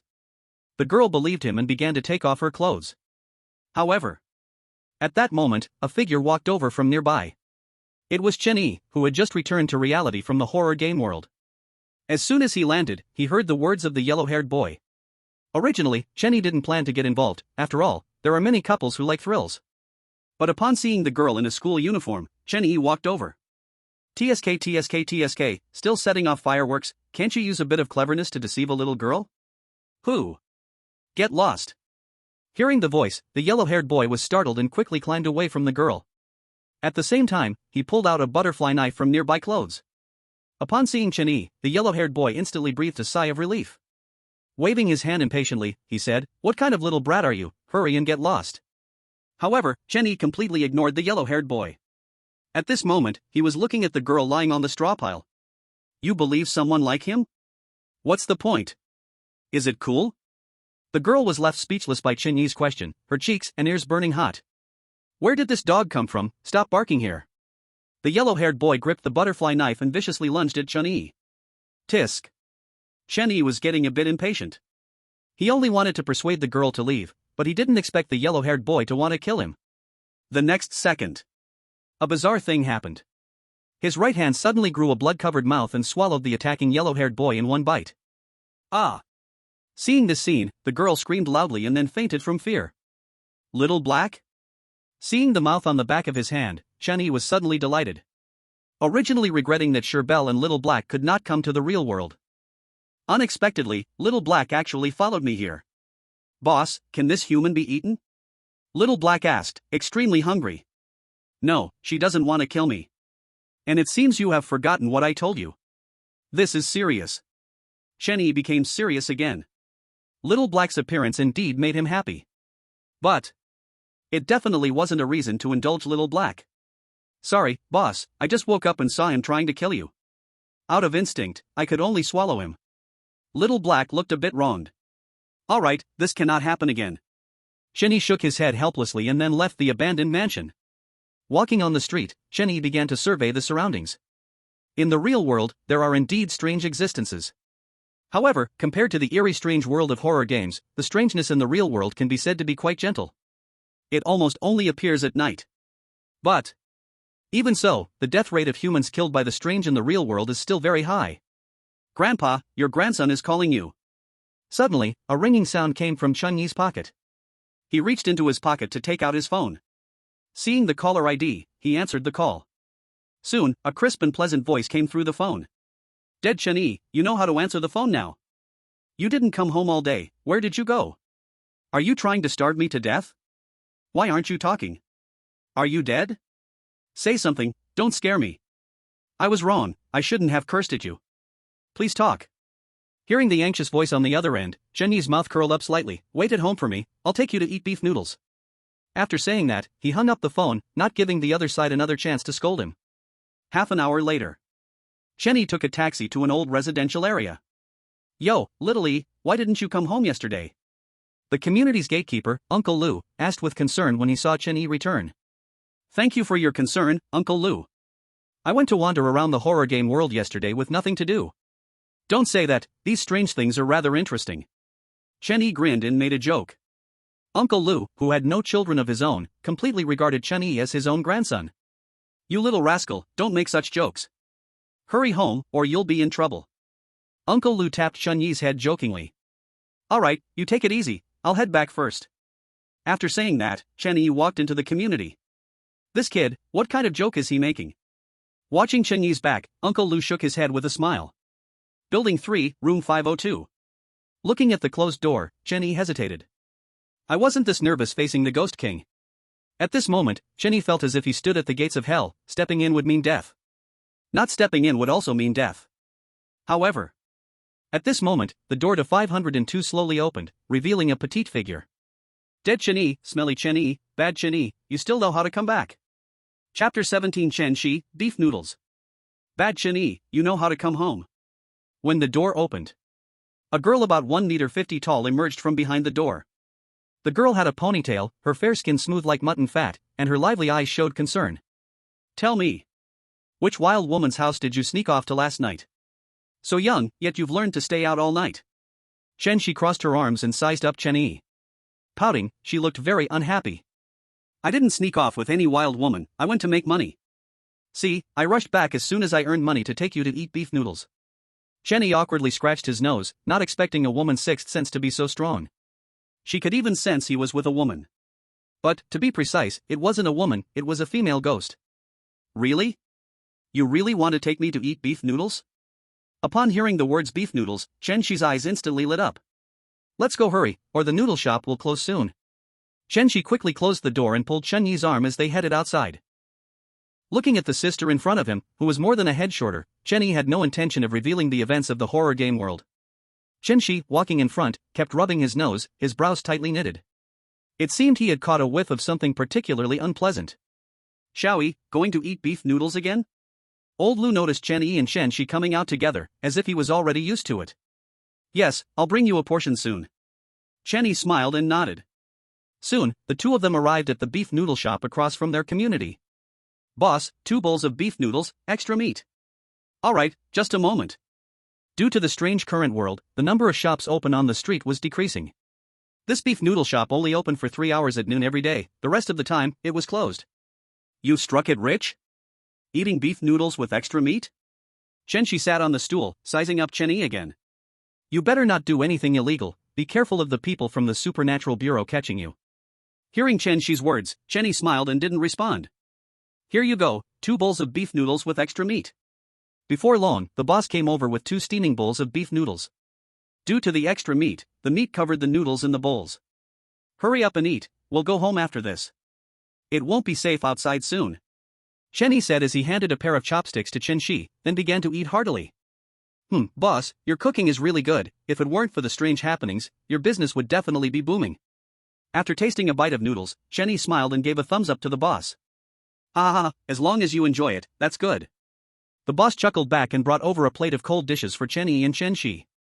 This is for you. Come often in the future. Hearing this, Chen Yi accepted the cold dishes and thanked him. Chen Yi. While eating the noodles, Chen Shi suddenly called out Chen Yi's name. I actually don't have to eat beef noodles. Chen Shi looked down, stirring the noodles with her chopsticks. Why not eat? It's so delicious. Chen Yi was a bit puzzled. From childhood, Chen Shi had loved beef noodles the most. In the past, when they had no money, she could only eat beef noodles during New Year and her birthday. Now that they had money, Chen Yi naturally wouldn't shortchange his sister. After all, in this world, his sister was his only family. But I don't want you to be so tired, I don't want you to take risks. I can skip the beef noodles, I can just eat steamed buns, really. Chen Shi still looked down, but her body and tone had begun to tremble slightly. Noticing something was off with his sister, Chen Yi put down his chopsticks and gently touched her head. Don't worry, brother is fine, I'm always here. Don't you remember? I promised you, I will always be here. Chen Shi had always been very smart, ranking first in her grade throughout school. So he was not surprised she could guess what was going on. However, he did not expect his proud sister to voice it out herself. This truly was a first-time occurrence. Hearing Chen Yi's response, Chen Shi said nothing more, continuing to eat her beef noodles quickly while looking down. Boss, check, please. After finishing the beef noodles, Chen Yi called out to the kitchen. 40 is enough. The boss walked out from the kitchen, wiping his hands, and said with a smile. Thank you, boss, the beef noodles were delicious. After paying, Chen Yi took Chen Shi to the supermarket to buy some daily necessities and water before heading straight home. Their home wasn't big, just 2 rooms, a hall, a kitchen, and a bathroom. You guys' school is on break, I heard a teacher died. As soon as Chen Yi sat down after getting home, he heard Chen Shi's voice coming from her room. A break? A teacher died? Chen Yi was a bit surprised. He knew that every high school had people from the Supernatural Bureau stationed there. Under normal circumstances, someone dying should be impossible. After all, classes were held during the day, and they were dismissed by 4 in the afternoon. Yeah, so you can continue to stay out late and roam around with wild women. Chen Shi's voice came again from the room, but her tone had obviously become sharp. The little girl can really talk. Muttering to himself, Chen-Yi returned to his own room. After returning to his room, he began to check the gains from this time entering the horror game world. Player, Chen-Yi. Ling Chen. Gender, male. Level, 2. 700/2000. Horror coins, 9,800,000,000. No details written. Points, 100. Roll points, 50. Occupation, boss of the blood auction. Items, Ghost King level ghost weapon +1, Vengeful Ghost level ghost weapon +1, token of the small giant clan king, sort of lifespan. Looking at his personal panel, Chen-Yi was quite satisfied. Humans who have entered the horror game world can use their levels in the real world as well. Level is equivalent to one's strength and reputation. The higher the level, the stronger the strength, and the more people will respect you. But what is the use of points in this horror game world? After studying for half a day, he still couldn't figure out what the points were for. He eventually decided to give up and not care anymore. He has a ghost on him. There must be a ghost. I won't be mistaken. Curled up in her blanket, Chen-Shi kept mumbling. The moment she saw Chen-Yi, she smelled that his scent had changed. There was a woman smell, and not just one woman smell. The most critical thing was, on Chen-Yi, there was a foul odor, a smell unique to the Eerie. She firmly believed she would not be wrong. Chapter 18, The Eerie Slayer Alliance, The Real Ghost King. At 5 in the afternoon. The sky was dim, and the streets were shrouded in fog. It's getting darker and darker early. Leaning by the window, Chen-Yi scanned the situation outside. But with my current strength, along with the ghost weapon and Xiao Hei, I won't be devoured by the Eerie in the real world, and I can better protect myself and Chen-Shi. For some reason, the Ghost King level ghost weapon, Ghost Blade, Chen-Yi always couldn't use. The only usable ones were the Vengeful Ghost level ghost weapons as rewards from the dungeons. Fortunately, there aren't many Eerie succeeding Vengeful Ghosts in the real world. After watching the situation on the street for a while longer, Chen-Yi drew the curtains and opened his computer. Soon, he opened the browser and entered a website. After a short while, a red and black interface appeared on the computer screen. The Eerie Slayer Alliance, one of the only 2 remaining official organizations. Compared to the Spiritual Affairs Bureau, the Eerie Slayer Alliance is more oriented towards the civilian population. The members are basically ordinary people who have survived in the horror game world, without power or authority. Chen-Yi muttered, clicking with the mouse to enter the forum.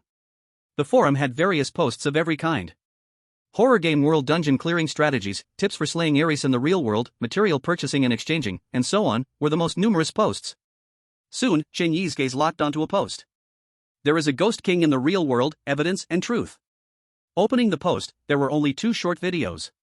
In the first short video, on a foggy street, a 5-meter-tall figure held something in its hand. That object radiated red light, alluring and eerie. The next second, the camera turned, and the figure in the fog suddenly appeared before view. Countless faces gathered on one body, screaming in anger. The video ended here. Chen-Yi frowned, stroking his chin with his left hand. He couldn't figure out what the Eerie in the video was, let alone what level it was. But one thing was without a doubt. This Eerie is especially terrifying and powerful. Then, Chen-Yi clicked on the second short video. In the video, in a house where one couldn't see their hand in front of them, a baby's crying voice echoed. "Uncle, play with me." Suddenly, a baby appeared in the frame, grinning and speaking. When the baby appeared, the camera began to retreat, but very slowly. "Uncle, let's play kick the ball." The baby giggled, reaching up to pull its own head off, and then kicked it out. It flew straight and smashed into the camera. The camera also dropped. At this moment, the video no longer showed the baby's body, only a head dripping with black blood, grinning widely. It kept saying, "Uncle, it's your turn." The video ended here. After shutting off the video, Chen-Yi began to look at the comments below the post. Oh my, is this real? Are there Ghost King level oddities in the real world? What's the point of playing this? The baby in the second video is so terrifying, it gave me a scare. TSK, if that monster in the first video really exists, I guess only the level 8 or 9 big shots could survive, right? No kidding, but whether that thing is real or not is hard to say. After watching for a while, Chen-Yi closed the computer and sat in the chair, rubbing his temples. The strangeness in the video gave his heart a jolt. He had initially been proud of having a ghost-level ghost tool in Little Black. But now, 2 suspected Ghost King-level oddities popped up at once.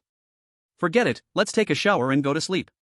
Shaking his head, he stopped thinking and headed straight to the bathroom. As soon as he walked into the bathroom door suddenly closed. The lit light began to flicker non-stop. The next second, Blood spilled out from the bathroom mirror, covering the entire mirror. Strange? Chen Yi was taken aback, not expecting to really encounter something strange. They say that after entering a horror game world and coming back, it becomes especially easy to encounter oddities. Because going to the strange world weakens your yang energy, making you particularly suitable for oddities to devour. At that moment, the blood on the mirror transformed into several big words. Are you ready to face death? Upon seeing the words, Chen Yi suddenly laughed. Then he raised his right hand, aiming at the mirror. Little Black, it's time to eat. As soon as his voice fell, Little Black's mouth appeared on the back of his hand. The next second, Little Black opened its mouth wide, exuding dense ghostly energy. In the blink of an eye, the entire bathroom was filled with ghostly energy. Then, a grotesque creature full of pustules was sucked out from the mirror by Little Black. The creature's face was filled with terror, frantically struggling to escape. But it couldn't break free at all. Stop playing around. Chen Yi frowned and said, the grotesque in front of him was simply too disgusting. He didn't expect Little Black to have such a morbid sense of humor. It enjoyed tangling with the nasty oddities for a bit. Okay, boss. Little Black replied and instantly devoured the grotesque. Ding. Lifespan replenishing. Replenishment complete. Current lifespan, 100 years.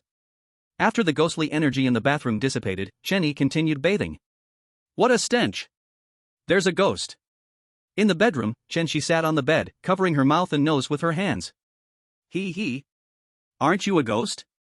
Suddenly, a cold, eerie voice rang in Chen Shi's mind. I am not. I am human. Chen Shi seemed to have grown used to that voice, directly retorting.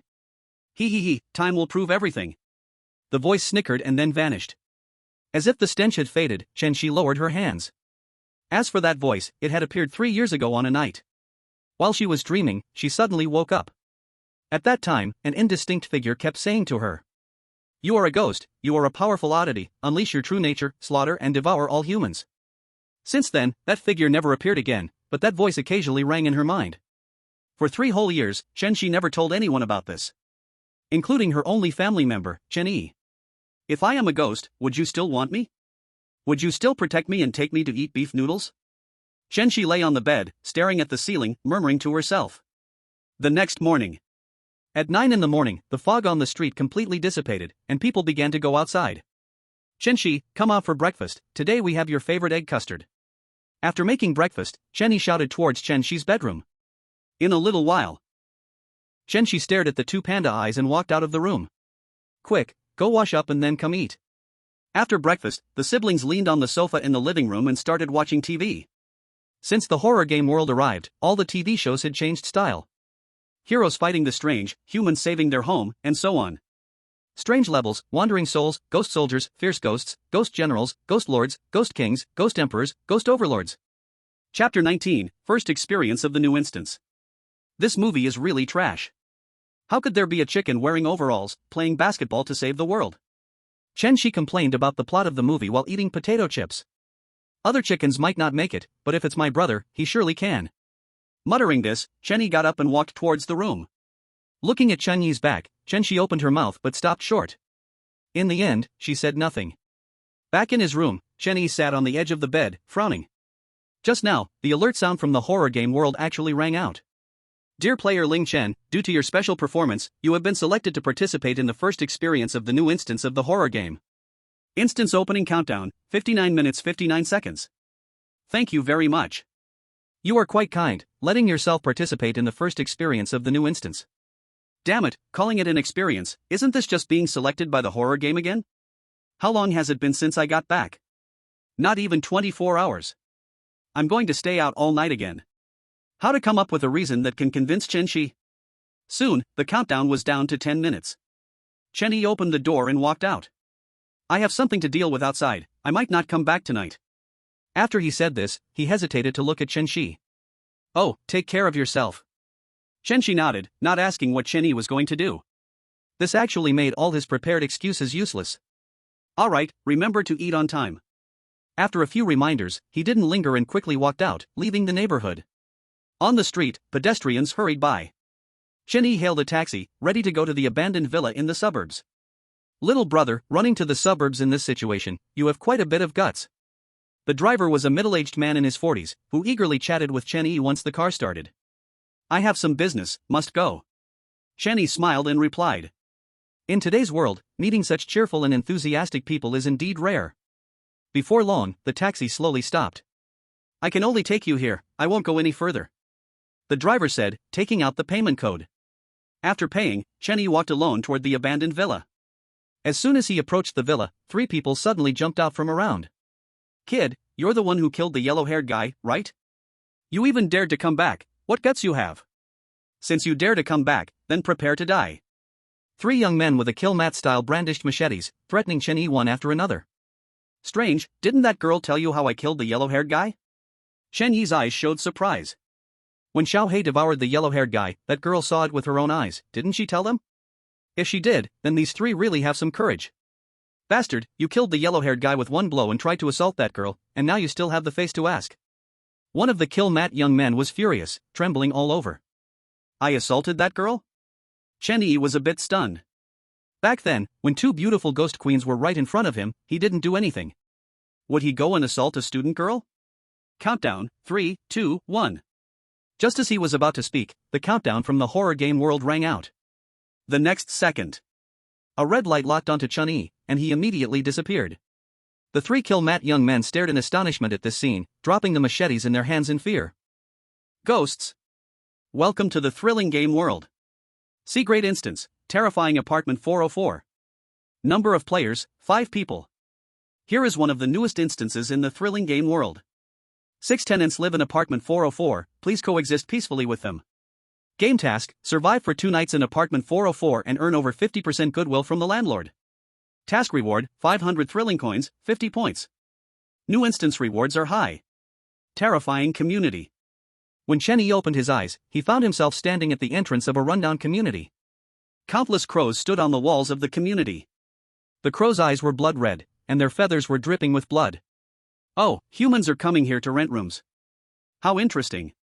The community guard excitedly looked Chen Yi up and down. Since we're all going to die anyway, why not just let me eat you? The guard licked his lips, his body starting to emit ghostly energy. Really? Then come on. Chen Yi smiled slightly, playing with the strange blade in his hand. Ghost King level ghost weapon. If you have a background, why didn't you say so earlier? Recognizing the level of the dagger in Chen Yi's hand, the guard instantly retracted the ghostly energy and said with a grin. Which way to apartment 404? Chen Yi didn't bother to entertain the guard and directly asked. Apartment 404?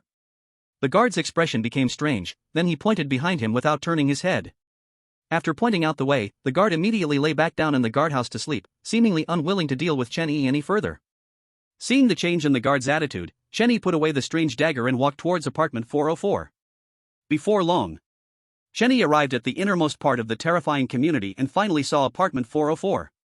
They called it apartment 404, but it was actually a 3-story standalone villa. Apartments looked very new, out of place in the rundown terrifying community. When he reached the door of apartment 404, just as Chen Yi raised his hand to knock, the door opened by itself. The living room was empty, as if the door opened automatically. After observing for a while, Chen Yi lifted his leg and stepped into the apartment. Bang! As soon as he entered the apartment, the door behind him shut instantly. Then, the lights in the hall all turned on, dazzling to the eye. Newcomer, right? Remember not to run around, don't touch other people's things, and definitely don't talk to anyone.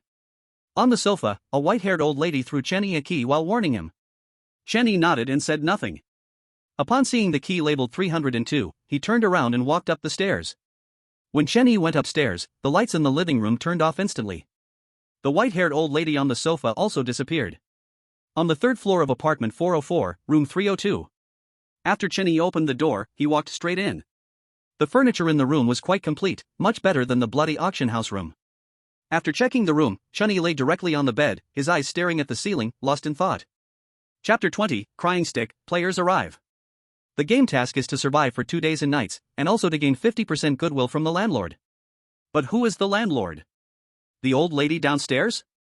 Lying on the bed, Chen Yi became bored. Knock knock knock.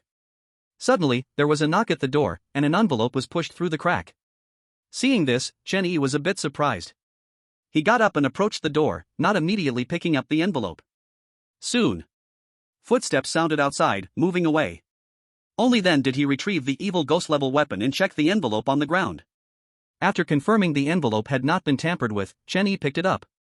The envelope was new, emitting a formaldehyde smell. Soon, Chen Yi opened the envelope and took out the letter inside. As soon as the letter was taken out, a drop of blood flowed down Chen Yi's arm. Playing these games? Chen Yi frowned. The letter was very hard and sharp, and as soon as he held it, it cut his palm. Welcome to apartment 404, this is a welcome gift. I hope you will like it. Even if you don't like it, that's okay, we have prepared other surprises for you, there will surely be something you like. Looking at the blood-written words on the letter, Chen Yi's lips slowly curled up. A threatening letter? That's a bit childish. But, you know, the people of the Dragon Country value reciprocity. As he spoke, he took out a horrifying banknote with a value of 1,000, writing 2 big words on it with the blood from his palm. Fool. After writing, Chen Yi put the horrifying banknote into an envelope and stuffed it out through the crack of the door. Once everything was done, he turned back and lay on the bed again. By the way, I haven't checked what this terrifying ghost tool is useful for. Ding. Scanning items, please wait. Scan complete. Name, Wailing Stick. Grade, Terrifying Ghost Level Tool. Source, reward from the horrifying game World Dungeon. Using this ghost tool against an anomaly will cause that anomaly to receive wailing sounds from the soul. When the wailing sound occurs, the anomaly will be momentarily dazed and has a chance to turn into a fool. The dazed time depends on the level of the anomaly. Seeing the information scanned by the system, Chen Yi was somewhat astonished. It looks quite strong. I didn't expect it to be just a terrifying ghost level tool. But it doesn't specify how many seconds of daze, that's not great. Murmuring that, Chen Yi put the wailing stick back. In the living room of the 404 apartment, as the door opened again, the other 4 players who participated in the dungeon walked in simultaneously. This new dungeon is only sea level. Why did they make us 4 level 4 players take part? A tall boy wearing gold-rimmed glasses frowned and said, "Isn't that the requirement from above? Or it's just paying for the service, so don't complain." Beside him, a player nicknamed Fatty patted the shoulder of the boy with glasses and said, "Hee, Royer just came to have fun, beating the dungeon relies on you all." A short-haired little girl popped out from behind the 2, looking very cute. "Don't worry, Royer, for a small sea-level dungeon, I can clear it alone." The last young man with a shaved head said while touching his bald head. Creak. Creak.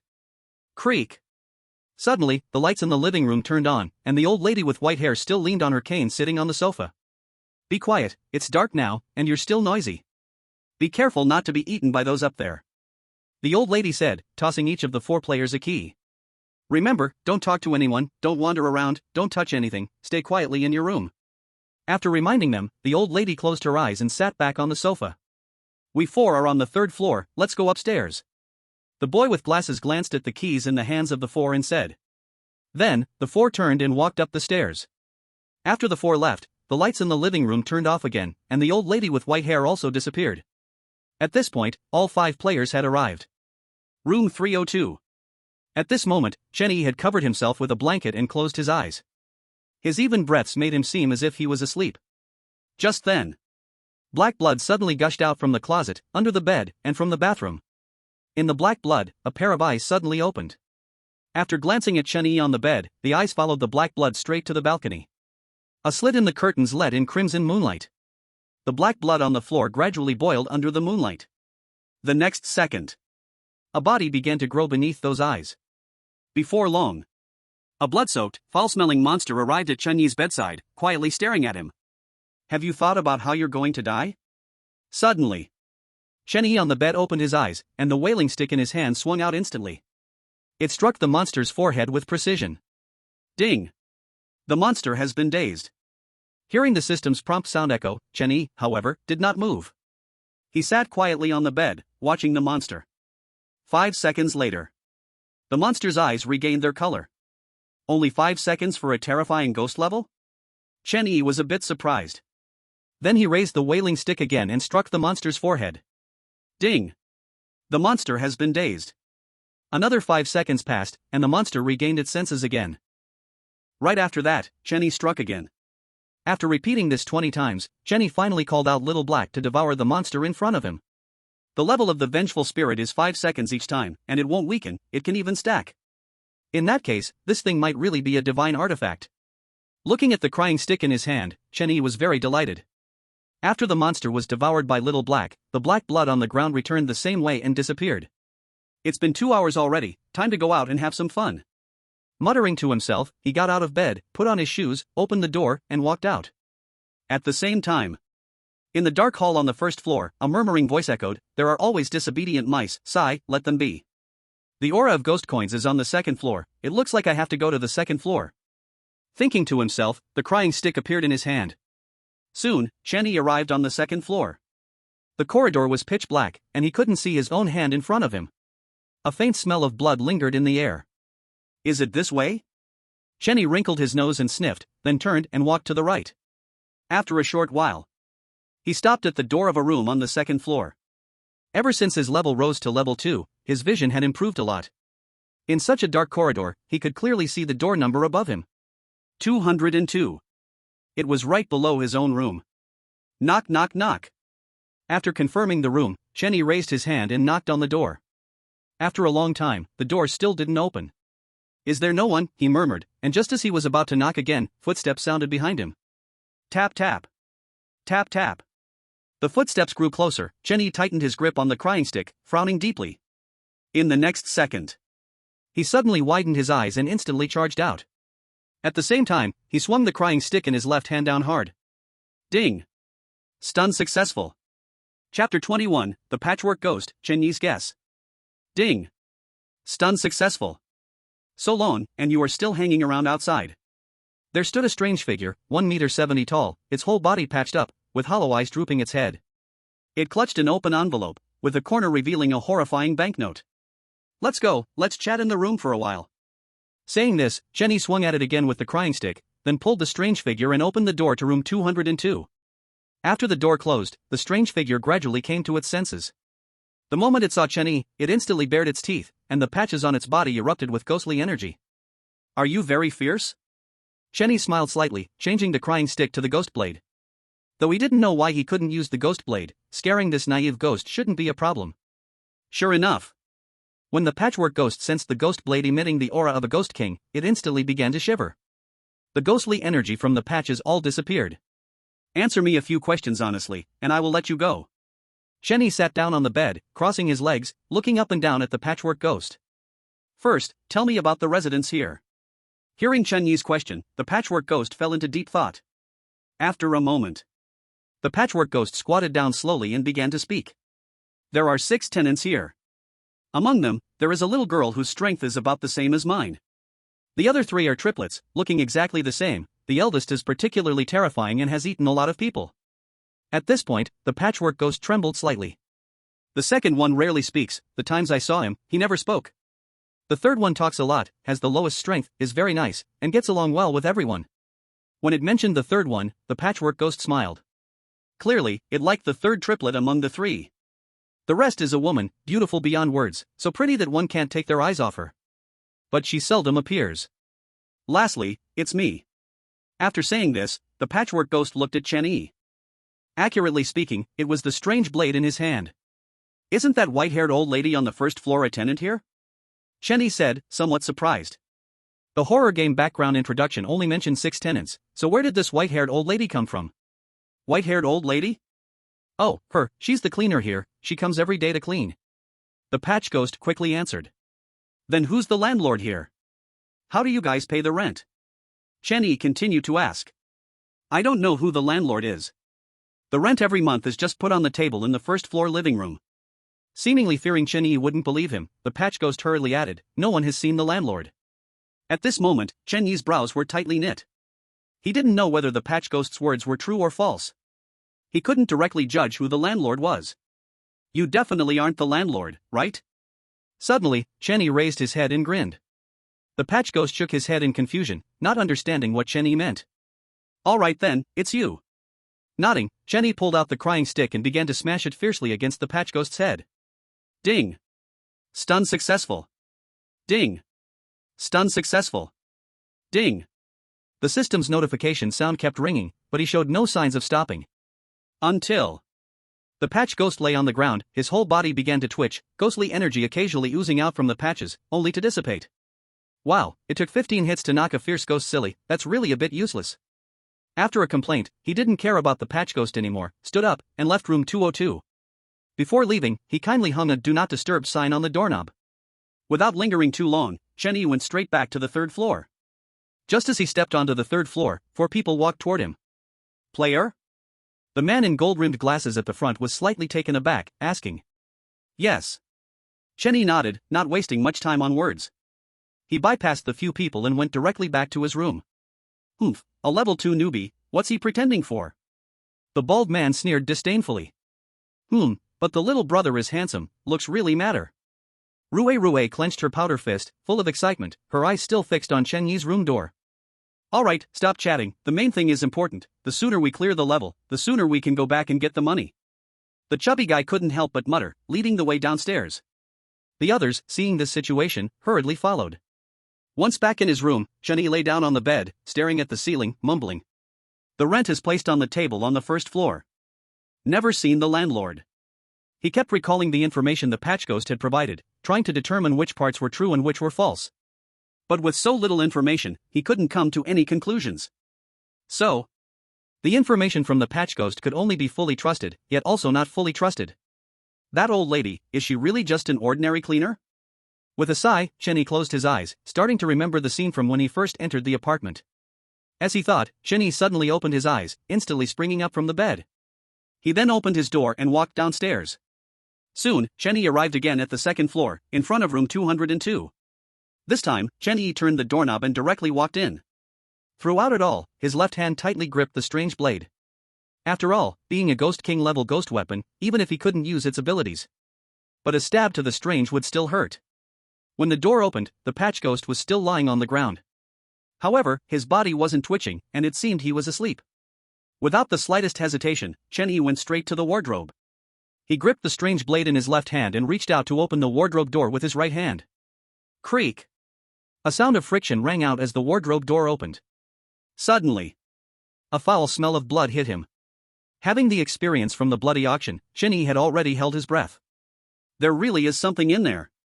Looking at the things inside the wardrobe, he slightly let out a sigh of relief.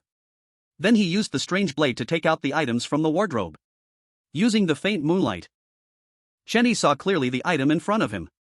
A black plastic bag. Inside the plastic bag, something was wriggling relentlessly. When I found the patch ghost, it was staring that way. I thought it was nervous, but I didn't expect it to be hiding something. Chapter 22, Square Face, Dismemberment. The black plastic bag shook continuously. Chen Yi tightened his grip on the eerie blade and cut open the plastic bag. In the next second, a head rolled out from the plastic bag. The head exuded a faint ghostly aura, with nail-sized bulges on its head and face wriggling incessantly. What is this? Chen Yi was somewhat surprised, unable to understand why the patch ghost hid such a head. But he quickly discovered something. The head had no eyes. The eye sockets were empty, oozing black blood. Eyes? Could it be that thing? Soon, Chen Yi thought of the pair of eyes that appeared in his room. Black blood turned into a body, but there was no head. It seems this head was indeed its. After inspecting the head, Chen Yi placed it back into the plastic bag and returned it to the wardrobe. Knock, knock, knock. Suddenly, a hurried knocking sound rang out. Instantly, a cold sweat ran down Chen Yi's back. Open the door. An angry shout came from outside the door, followed by a kick against the door. After confirming the wardrobe door was closed, Chen Yi rushed to the patch ghost in front of him. He helped the patch ghost sit on the bed with its back facing the door. Who is it? Chen Yi shouted impatiently, reaching out to open the door. Immediately, an angry big face squeezed in. You are not it, where did it die? A man with a square face, as tall as the doorframe, had a face full of anger. It? Isn't it right there? Chen Yi frowned and pointed to the patch ghost sitting on the bed. Seeing the patch ghost, the square-faced man instantly erupted with an extremely rich ghostly aura. In the blink of an eye, the ghostly aura filled the entire corridor, but did not rush into the room. Get out of the way, or I'll eat you. The square-faced man viciously licked his lips, revealing teeth stained with blood. Oh really? I don't believe it. Suddenly, Chen Yi smiled widely, looking sarcastically at the square-faced man, ready to pull out the sword of lifespan at any moment. Seemingly not expecting Chen Yi to act so recklessly, the square-faced man was taken aback. The ghostly aura on him involuntarily fluctuated. What's all the noise, can't people sleep? At that moment, a tat-tat sound echoed. The old lady who had originally been in the first-floor living room appeared here at some point. The old lady frowned, her expression unkind. To Chen Yi's surprise, the old lady swung her cane and struck the square-faced man's leg directly. "I told you to behave. What if you scare people away? Hurry up and go back to sleep." After the old lady's voice fell, the ghostly aura in the corridor instantly vanished. The square-faced man glared fiercely at Chen Yi before turning to leave. "You aren't leaving?" After the square-faced man left, the old lady turned her gaze to Chen Yi, her tone laced with threat. Without saying much, Chen Yi closed the door and walked towards the third floor. Just as he reached the stairway, the old lady's voice came again. "Stay honestly in your room, or else, don't blame others if you die." Back in room 302, Chen Yi went straight to the wardrobe. His left hand gripped the eerie blade, and his right hand opened the cabinet door. Screech! A sound of friction rang out as the cabinet door opened. At the moment the cabinet door opened, Chen Yi's eyes widened, looking incredulously at what was inside the wardrobe. He saw. Inside the wardrobe, 2 newspapers were quietly lying inside, wrapped around something. The newspapers were completely soaked in blood, looking eerily strange under the moonlight. In the next second, Chen Yi raised the eerie blade and cut open the 2 newspapers. Immediately, 2 already rotting shapes that were unrecognizable appeared. "This is an arm?" he murmured, examining it closely. Ultimately confirming, these were 2 arms without hands. Eyes, head, arms. Dismemberment? But why separate them? And why place them in the wardrobe? The most important thing is that after he entered the room, he checked the entire room. At that moment, there were no 2 arms in the wardrobe. This means that after he left, someone entered the room and placed these 2 arms down. Thinking of this, Chen Yi wrapped the 2 arms up, did not put them back into the wardrobe, and directly threw them into the system space. After finishing everything, he lay on the bed and began to think. That square-faced man should be the eldest of the triplets mentioned by the patchy ghost, right? Looking at its strength, it is at least a ghost commander. How could it be afraid of a cleaner? It seems that the patchy ghost was still lying. Chen Yi shook his head slightly, feeling a bit relieved. Fortunately, he did not have the arrogance to directly trouble the cleaner on the first floor. Wait, those 4 players also went downstairs. How come I didn't see them on the second floor? Could it be in the living room on the first floor of the apartment? There's nothing here, should we go to the second floor? A faint voice sounded in the darkness. The fat man looked around nervously. The second floor is also strange. To find clues we definitely need to check the first floor first. The bald man said with annoyance. Alright, stop talking, there are still many places that haven't been checked. The bespectacled man frowned and glared at the 2. Ah! Suddenly, a scream echoed in the dark living room on the first floor. Before the few could react, a head rolled from not far away to their feet. It's the bald man's head. Recognizing the owner of the head, Rue almost cried out in fright, trembling all over. Don't panic, take out the ghost tools, this is just a sea-level dungeon. The bespectacled man said as a baseball bat that exuded ghostly energy appeared in his hand. Hearing this, the fat man and Rue quickly took out their own ghost tools. They were a rope and a comb respectively. These 3 ghost tools were all, without exception, tools of the evil ghost level. Things that ordinary people could never obtain. Bang! At that moment, something was thrown towards the 3 from not far away. The bespectacled man reacted first, pushing the fat man and Rue away. In the next instant, the entire first floor was engulfed by ghostly energy. In the ghostly energy, a figure slowly stood up, raising both hands and charging towards Rue. Run! Seemingly sensing that something was wrong, the bespectacled man shouted loudly and ran upstairs first. Rue and the fat man, realizing what happened, hurriedly chased after him. However, Rue was still young, her legs not long enough. As one foot just stepped on the stairs, a pungent and foul smell appeared behind her. Why didn't you save me? Why didn't you save me? At that moment, the bald man's voice echoed from behind Rue. Rue trembled and slowly turned her head to look back. Suddenly, a headless corpse reached out its hands and grabbed her neck. At the feet of the corpse, the bald man's head was covered in blood, continuously wailing. Why didn't you save me? Why should I be the one to die? Die, die, die. Everyone must die. At this moment, Rue completely broke down. The comb ghost tool she held would only take effect when it touched the strange hair. But the strange thing before her was a headless monster. If we're talking about a head, then it is the bald man's head on the ground. Chapter 23 Breakfast, mistaken? I feel sorry for you, but it's not my problem. Rue's body trembled, tears streaming down uncontrollably. She used all her strength but still couldn't escape the bald man's hands. Hee hee, if you feel sorry for me, then come keep me company. The bald man grinned, and his head actually flew up out of nowhere, biting down on Rue Rue's neck. With just one bite, Rue lost her breath. Then the bald man threw Rue's body on the ground and began to feast. After a while. Finally, the first floor of the apartment quieted down, and the ghostly energy had quietly dissipated at some unknown time. Room 302. Lying on the bed, Chenny smiled slightly at the sound of running footsteps outside the door. It seems they really went to the first floor. But, only 2 out of 4 returned. That's a bit tragic. Although he didn't know the 4 players, he could tell they were all level 4 players. In the real world, a level 4 player could live a life of wealth and glory based on their own skills. Not to mention a group of 4 level 4 players. To be able to kill 2 level 4 players at once, this new instance is much harder than expected. Perhaps, this isn't even a C-level instance? Time flew by, the sun and moon exchanged, and the 404 apartment soon welcomed a new day. Ding! You have a new role-playing task, please check it in a timely manner.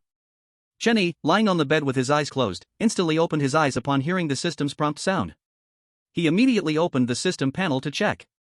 Soon, a new job role task appeared before his eyes. Job, chef.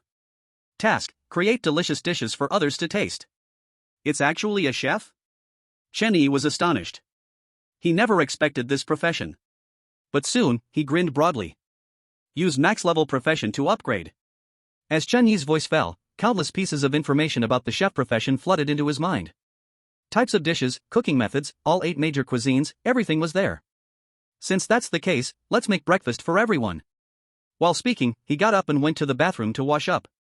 After finishing his wash, he opened the door of his room and walked downstairs. When Chenny arrived in the living room on the first floor, the cleaner was already tidying up. Upon seeing Chenny, the cleaner paused for a moment, seemingly surprised that he was up so early. You can sit for a bit, I'll make breakfast right away. The cleaner said, wanting to put down the mop, but Chenny stopped her. No need, I can do it myself. Chenny smiled confidently and then headed to the kitchen. The kitchen was fully equipped with all the utensils needed. After checking the utensils, Chenny approached the refrigerator and opened it. As soon as he opened the refrigerator, a strong, bloody smell hit him. On the top shelf of the refrigerator, countless human fingers were piled together. On the middle shelf, 2 human brains and eyes lay quietly. On the bottom shelf, mashed brains were frozen in place. The food for humans is in the cupboard next to the refrigerator. This was the voice of the cleaner reminding him. However, Chenny remained unfazed. He reached for 5 fingers, then took out a brain and eyes. Looking at the ingredients in his hands, he didn't think much and directly threw them into the pot to blanch. In no time, the water boiled, and a fragrant smell wafted from the pot. Throughout the process, the cleaner stood not far away, watching his every move. After scooping the ingredients out, Chenny picked up the seasoning nearby and started to prepare the sauce. Soon, the sauce was ready, and he poured it over the dishes. At that moment, Chenny suddenly lost his grip, and the bowl of sauce fell, shattering on the ground. Oh no, how can I be so careless? Hurry, step aside, I'll clean it up. The cleaner rushed over, pushing Chenny out of the kitchen. Watching the cleaner's busy figure, Chenny suddenly smiled. After a while, all the tenants of the apartment came down for breakfast. Chenny quietly sat on the sofa, observing the few people. As the patchwork ghost said, besides the triplets, there was also a little girl. But the stunning woman the patchwork ghost mentioned did not show up. Oh. Today's breakfast is delicious. The little girl took a bite of the finger on her plate and instantly showed a face full of surprise. Really? Then eat a little more. The cleaner smiled and patted the little girl's head. This scene was just seen by Chenny. At the same time, the man with golden-rimmed glasses and the fat guy walked down from upstairs. Both looked exhausted, with dark circles under their eyes, comparable to pandas. Upon seeing the breakfast on the table, they instantly started gagging. Get lost quickly, don't ruin my appetite here. Suddenly, one of the triplets spoke, angrily glaring at the man with golden-rimmed glasses and the fat guy. Angry temper, terrifying strength, is he really the boss? On the sofa, Chenny thought to himself, still observing the 4 strange figures.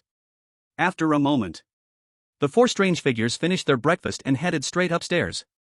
There are human food items in the cabinet by the fridge. If you are hungry, go help yourselves. While cleaning the table of dishes, the cleaner said to the man with glasses and the fat guy. After sitting for a while, Chenny got up and went to room 202. The patchwork ghost sat motionless on the bed, occasionally chuckling foolishly. Closing the door, Chenny began to wander around in the patchwork ghost's room. It was too dark last night, and some places were completely unclear. What is this? In the bathroom, Chenny discovered an envelope in the corner. An unopened envelope. He took out a stick and extracted the envelope carefully. Having learned from past experiences, he was extra cautious this time. The envelope opened, and the letter revealed itself. After taking out the letter, Chenny began to read the text on it. Now that you know his identity, don't think you can live. Don't be afraid, we will make your death painless. Looking at the handwriting on the envelope, Chenny frowned and took out the letter he received yesterday from the system space. Comparing the two, he found that the handwriting on both pieces of paper was exactly the same. Who exactly are we? Chenny stroked his chin and began to contemplate. Both letters mentioned we, which meant it was not the patchwork ghost who wrote the threatening letter to himself.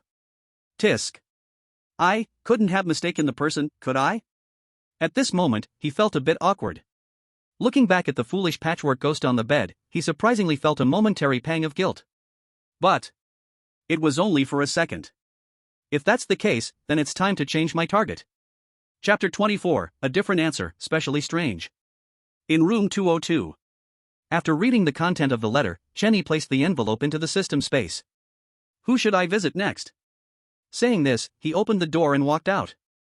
In the corridor on the second floor of the apartment, Chenny walked slowly, occasionally glancing around. Hey!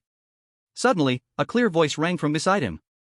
Chenny turned his head and found it was the little girl. Are you calling me? He pointed at himself and asked in surprise. I need your help with something, can you come to my room? The little girl looked flustered, glancing at the sides of the corridor as she spoke. Of course, I love helping others the most. Chenny grinned widely. He was just worried about who to find first. It truly was a case of a pillow arriving when one was sleepy. In room 206. With the little girl's warm invitation, Chenny walked into this pink room. The walls were painted pink, and the bed linens featured cute cartoon characters. What do you need help with? After scanning the room briefly, Chenny asked actively. It's just.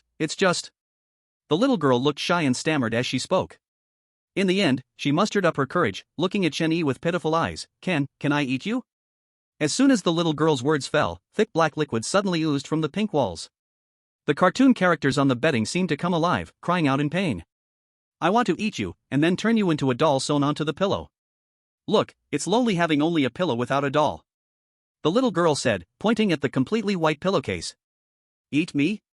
Of course, that's fine. But you have to answer me a few questions first.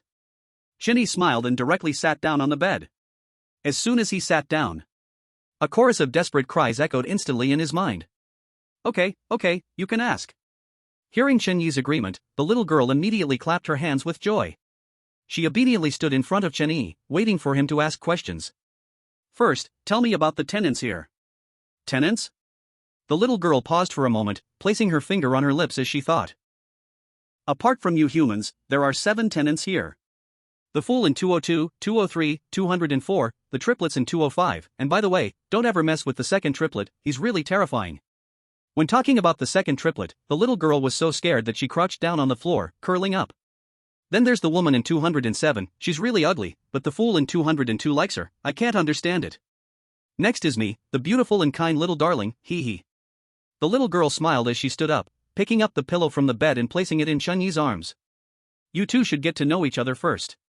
Looking at the pillow in his hands, Chenyi was startled. This seemingly insignificant pillow turned out to be a deadly ghost-level weapon. Then what about these blankets and sheets? While he was thinking, the little girl spoke again. The last one is the old lady on the first floor, she's really super nice, she makes us delicious food every day. Isn't she the cleaner here? Chenyi asked in surprise. What the little girl said was too different from what the patch ghost had told him. It was like one story from the heavens and another from the underworld. How could that be? The little girl was startled, looking at Chenyi in disbelief. The old lady was the first tenant in the apartment, how could she be the cleaner? Alright, my questions are answered. Now you should become a pillowcase doll. Suddenly, the little girl bared her teeth, and ugly corpse marks appeared on her exposed arms and neck. In the room, the black liquid dripping from the walls became more concentrated and smelly, even bubbling with a gurgling sound. The last question, who is the landlord of the apartment? Chenyi didn't move, but asked.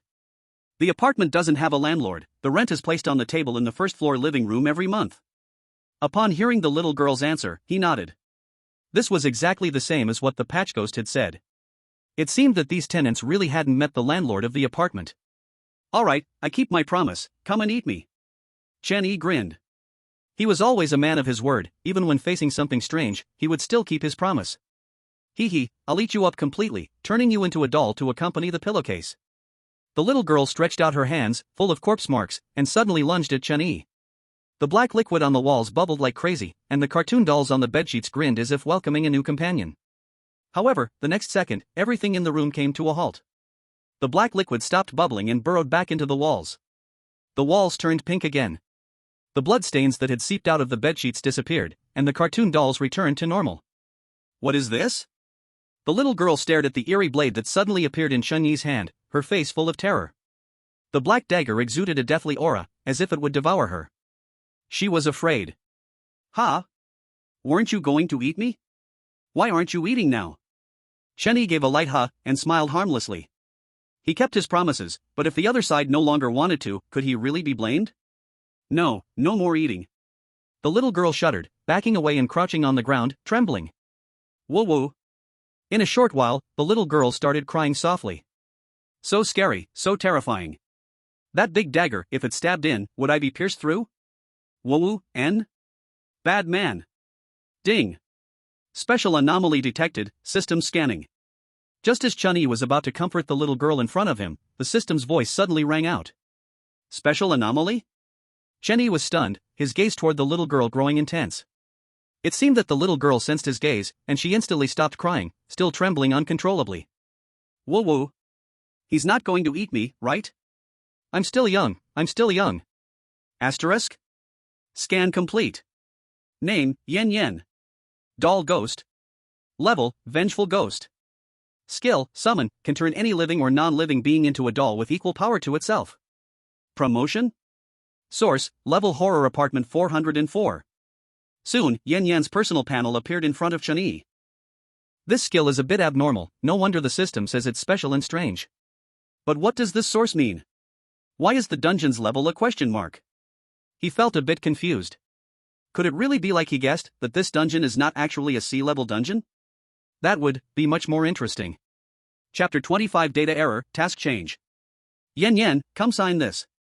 In room 206, Chun-Yi purchased a servant contract from the system shop. Seeing the servant contract in Chun-Yi's hand, Yen was instantly stunned. This is a slavery contract? Whoa, a big pervert, I'm still young. Oh no? Sign this, and in the future, brother will protect you. Chun-Yi smiled slightly, kind and gentle. He didn't realize that to Yen, he was a complete big pervert. Yen opened her mouth to refuse, but when she saw the creepy blade, she immediately wilted. I will sign, she said dejectedly, taking the servant contract. Glancing roughly at the contents of the contract, she looked up at Chun-Yi in shock. Is this real? A salary of 10,000 horror coins a month? Chun-Yi nodded and then took out 10,000 horror coins and placed them in front of Yen. Bai Xian also had a salary, which was 100,000 horror coins a month. As for Zybier, Chun-Yi took advantage of her without paying her salary. Whoa, you are quite good. Looking at the 10,000 horror coins in front of her, Yen's tears could not stop flowing. After taking the horror coins, Yen pulled open her clothes and stuffed them inside. She picked up the pen and signed the slavery, servant contract. After putting away the servant contract, Chun-Yi smiled and patted Yen's head. Yen, be good, go help brother do something. As he said this, he leaned closer to Yen and whispered in her ear. It's raining, I hope there won't be thunder. On the first floor of the apartment, the cleaner sat on the sofa, watching the rain outside the window. Come out, don't hide.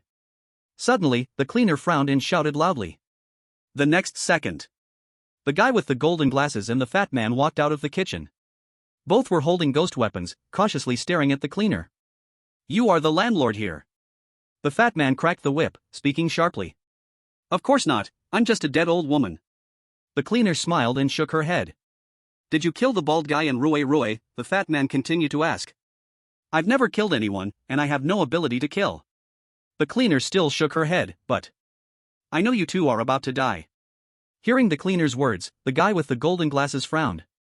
From beginning to end, he felt something was wrong, but he couldn't say what. Crack. Suddenly, a door-opening sound echoed. The apartment door was opened from the outside.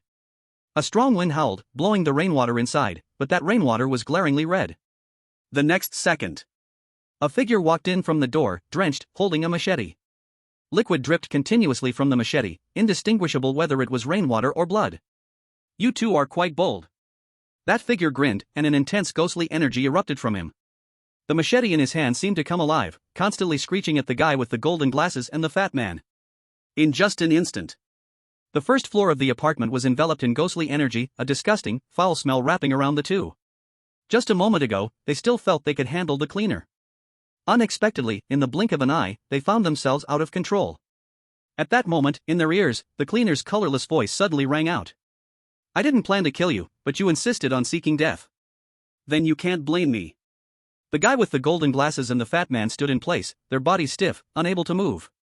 The ghost weapons in their hands also inexplicably became unusable.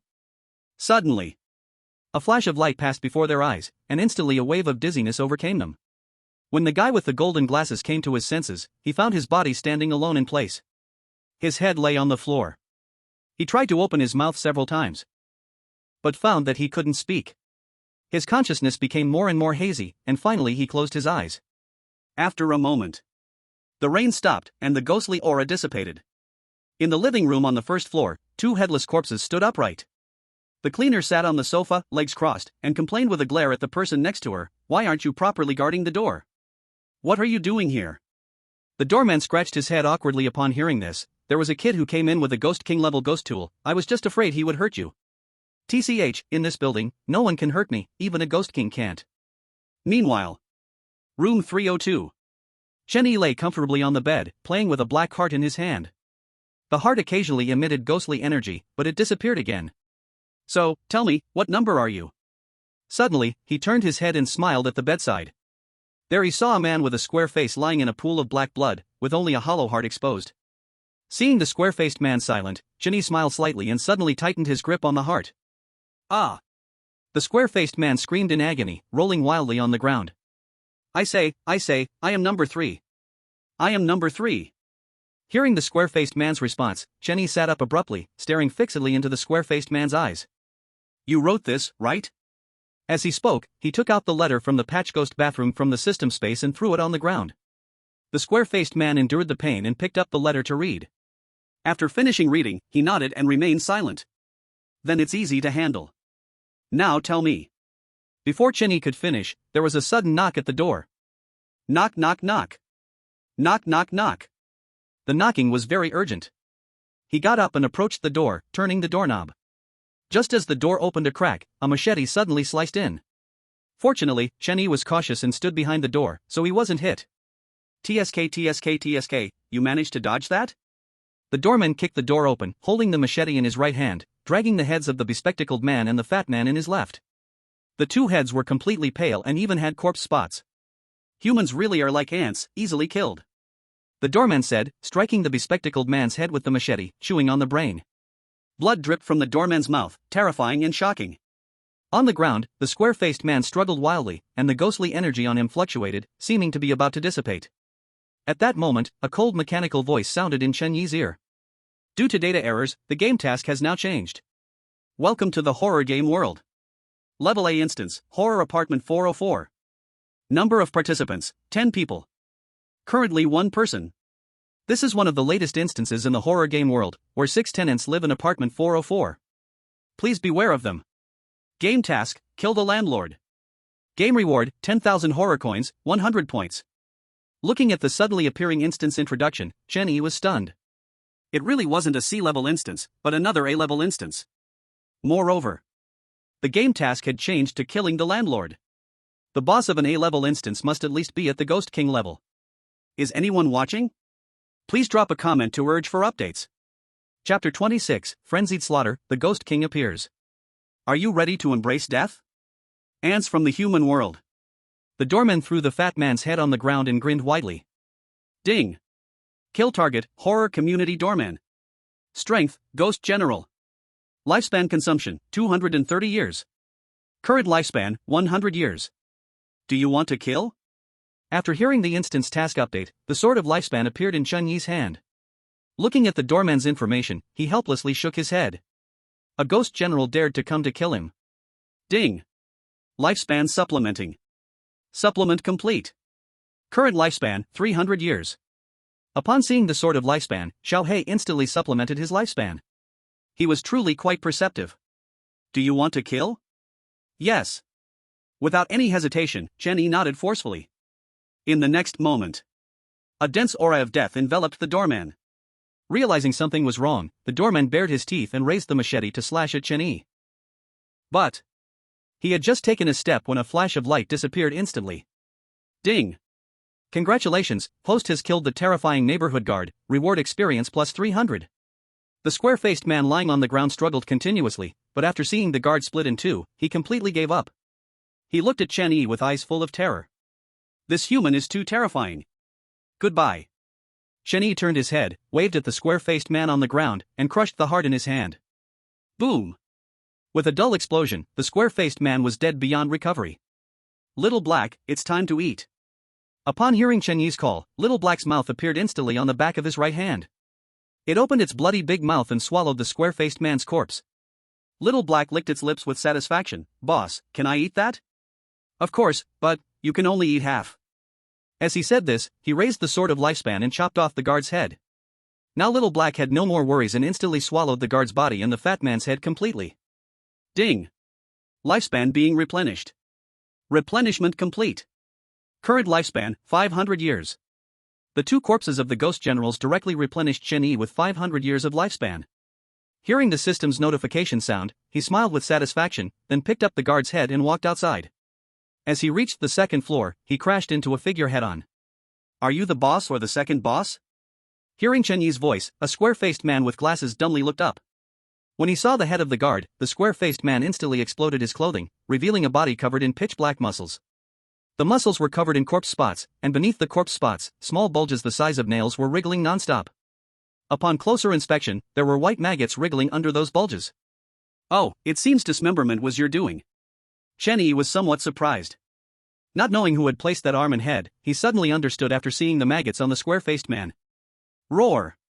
The square-faced man let out an angry roar and clenched his fist, smashing it towards Chen Yi. This time, Chen Yi did not use the sword of lifespan, instead, he took out the strange blade and cut at the square-faced man's neck. However, when a gap opened at the square-faced man's neck, countless black insects flew out from within. What the hell is this? Chen Yi furrowed his brow, completely unaware of what these insects were. The insects did not fly towards him, instead, they crawled onto the square-faced man's body. Soon, the square-faced man was enveloped by insects, which opened their mouths and bit through the bulges on his body. Immediately, disgusting white maggots gushed out.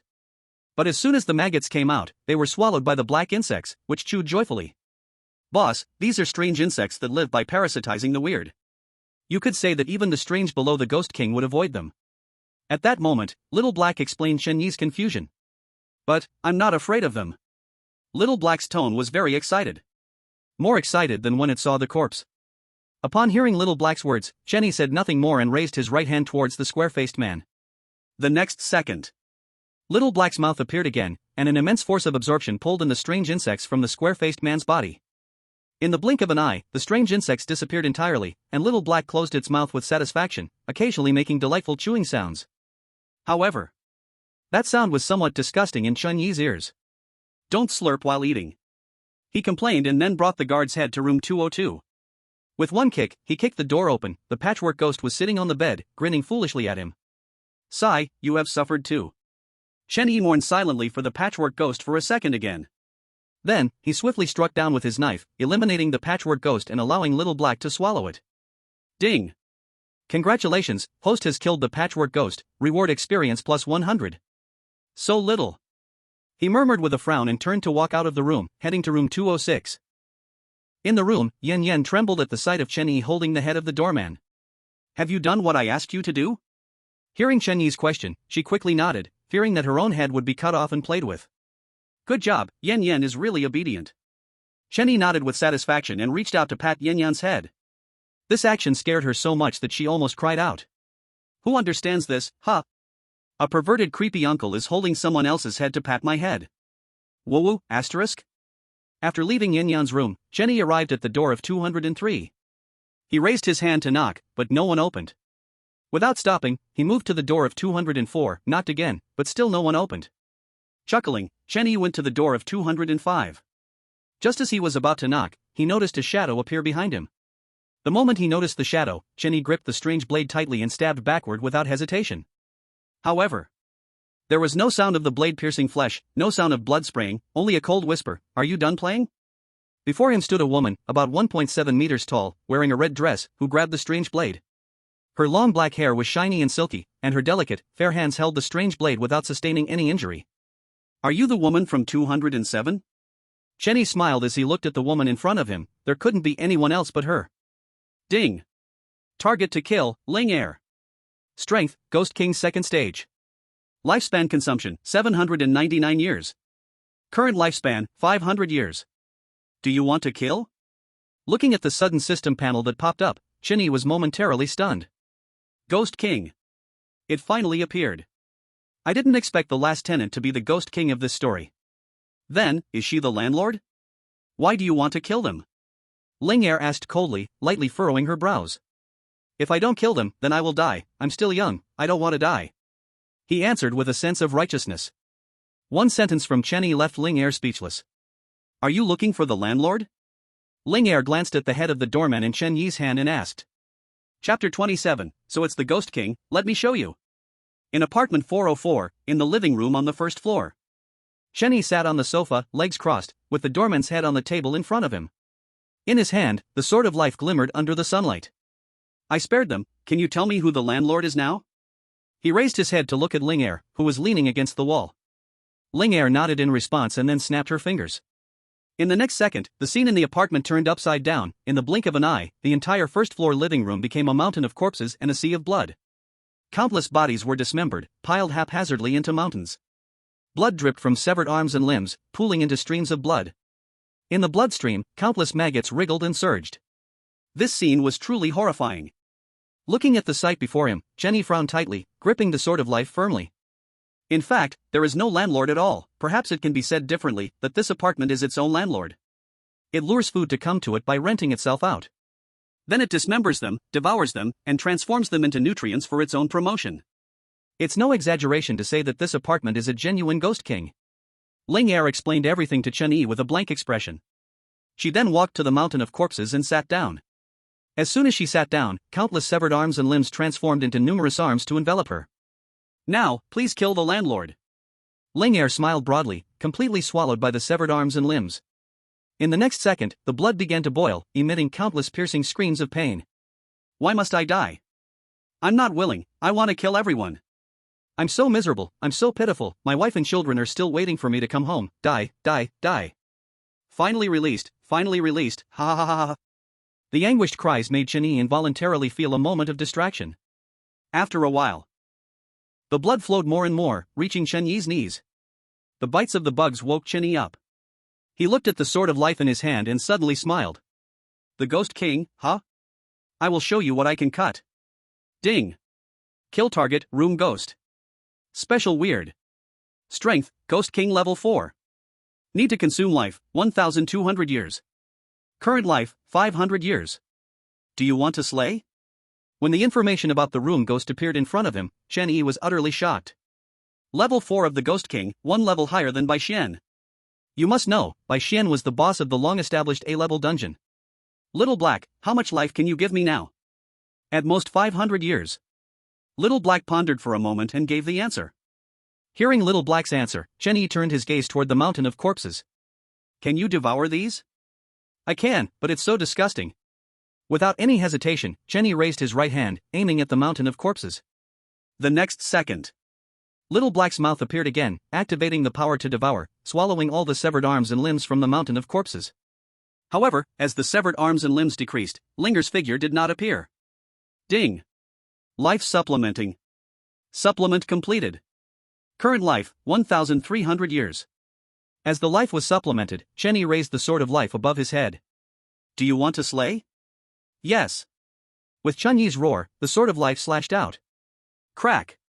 Crack. Bang. In an instant, countless cracking sounds echoed in the room. Blood surged wildly, all soaking into the ground. The painful wail seemed to be freed, finally stopping. Ding. Congratulations to the host for slaying the room ghost, reward experience plus 800. When the system voice sounded, the roof suddenly collapsed. A beam of sunlight shone in. Warm and blinding. Congratulations to player Ling Chen for slaying the A-level dungeon scary apartment 404's landlord. Game over. Return countdown, 9 minutes 59 seconds. As the prompt sound of the scary game world rang out, the room ghost completely vanished. All that was left were the bloodstains on the ground that had not dried and the wriggling maggots. By the way, is Yen Yen okay? Suddenly, Chen Yi remembered Yen Yen was still upstairs. Now that the apartment was gone, he hoped he hadn't accidentally killed her with his sword. However, as soon as he finished speaking, Yen Yen appeared in front of him. Of course I'm fine. But you actually guessed that this apartment was weird and made me lure that old lady away in advance. You are really so smart. Yen Yen gazed at Chen Yi with infatuation. Do you know about the blood auction? Suddenly, Chen Yi asked. The blood auction? Yen Yen placed her finger on her lips, thinking in confusion. After a moment, she nodded. I think I have heard of it. Seeing Yen Yen had heard of the blood auction, Chen Yi instantly breathed a sigh of relief. He definitely couldn't take Yen Yen away, but he also couldn't leave her unattended. After all, Yen Yen was his servant. Moreover, she was a special weird. So sending Yen Yen to the blood auction was the best way. Bai Xian and Zybier could both protect her. Just go directly to the blood auction, mention my name, and someone will give you a job. Chen Yi smiled and took out 10,000 horror coins, handing them to Yen Yen as fare to the auction. You're actually quite nice. Yen Yan's eyes glistened with tears as she took the horror coins. After Yen Yen left, Chen Yi stood on the ruins, waiting for the countdown to end. Return countdown, 3, 2, 1. At the moment the countdown ended, a red light locked onto Chen Yi. Chen Yi was enveloped by the red light and disappeared. Before long, a figure appeared at the position where Chen Yi had just been. Sigh, I have to rebuild the house again. The cleaner looked at the ruins in front of her and sighed helplessly. The next second, she lay on the ground and closed her eyes. Crack! Suddenly, a cracking sound echoed as a gap opened in the ground beneath her. A huge black hand reached out from the gap, grabbing the cleaner and pulling her into the crack. In the blink of an eye, an impenetrable mist emerged over the ruins, enveloping the entire area. After the fog dissipated, a new apartment appeared there. This copy wasn't written well, so it's a bit short. In the future copies, I will think carefully and try to write longer. Chapter 28, Devouring the Shadow Ghost. Player name, Ling Chen. Progress settlement, please wait a moment. Settlement complete. Game task, kill the landlord. Completed. Game evaluation, SSS level. Perfect. Game rewards, 10,000 horror coins, 100 points. In the pitch-black space, Chen Yi slowly opened his eyes, and the alert sound of the horror game echoed. He didn't pay much attention to the horror game rewards. After all, what he lacked the least was horror coins. It is worth mentioning that after this copy, his level was close to advancing to level 3. Level 2. 1900/2000. After checking his gains this time, Chen Yi directly left the dark space and returned to reality. In the suburbs of Xihua City, an abandoned villa. The sky was getting dark, and the streets were wrapped in fog, making it impossible to see the scene within. TSK, I really came back at the wrong time, it's almost dark. Looking at his phone, it was already 5 in the afternoon, and the streets were empty, not to mention hailing a cab to go home. I can only walk back. Shaking his head, Chen Yi took out the crying stick, held it in his hand, left the abandoned villa, and walked into the foggy street. In a nameless alley, quiet and dark. 3 figures moved quickly, each holding a pitch-black stick.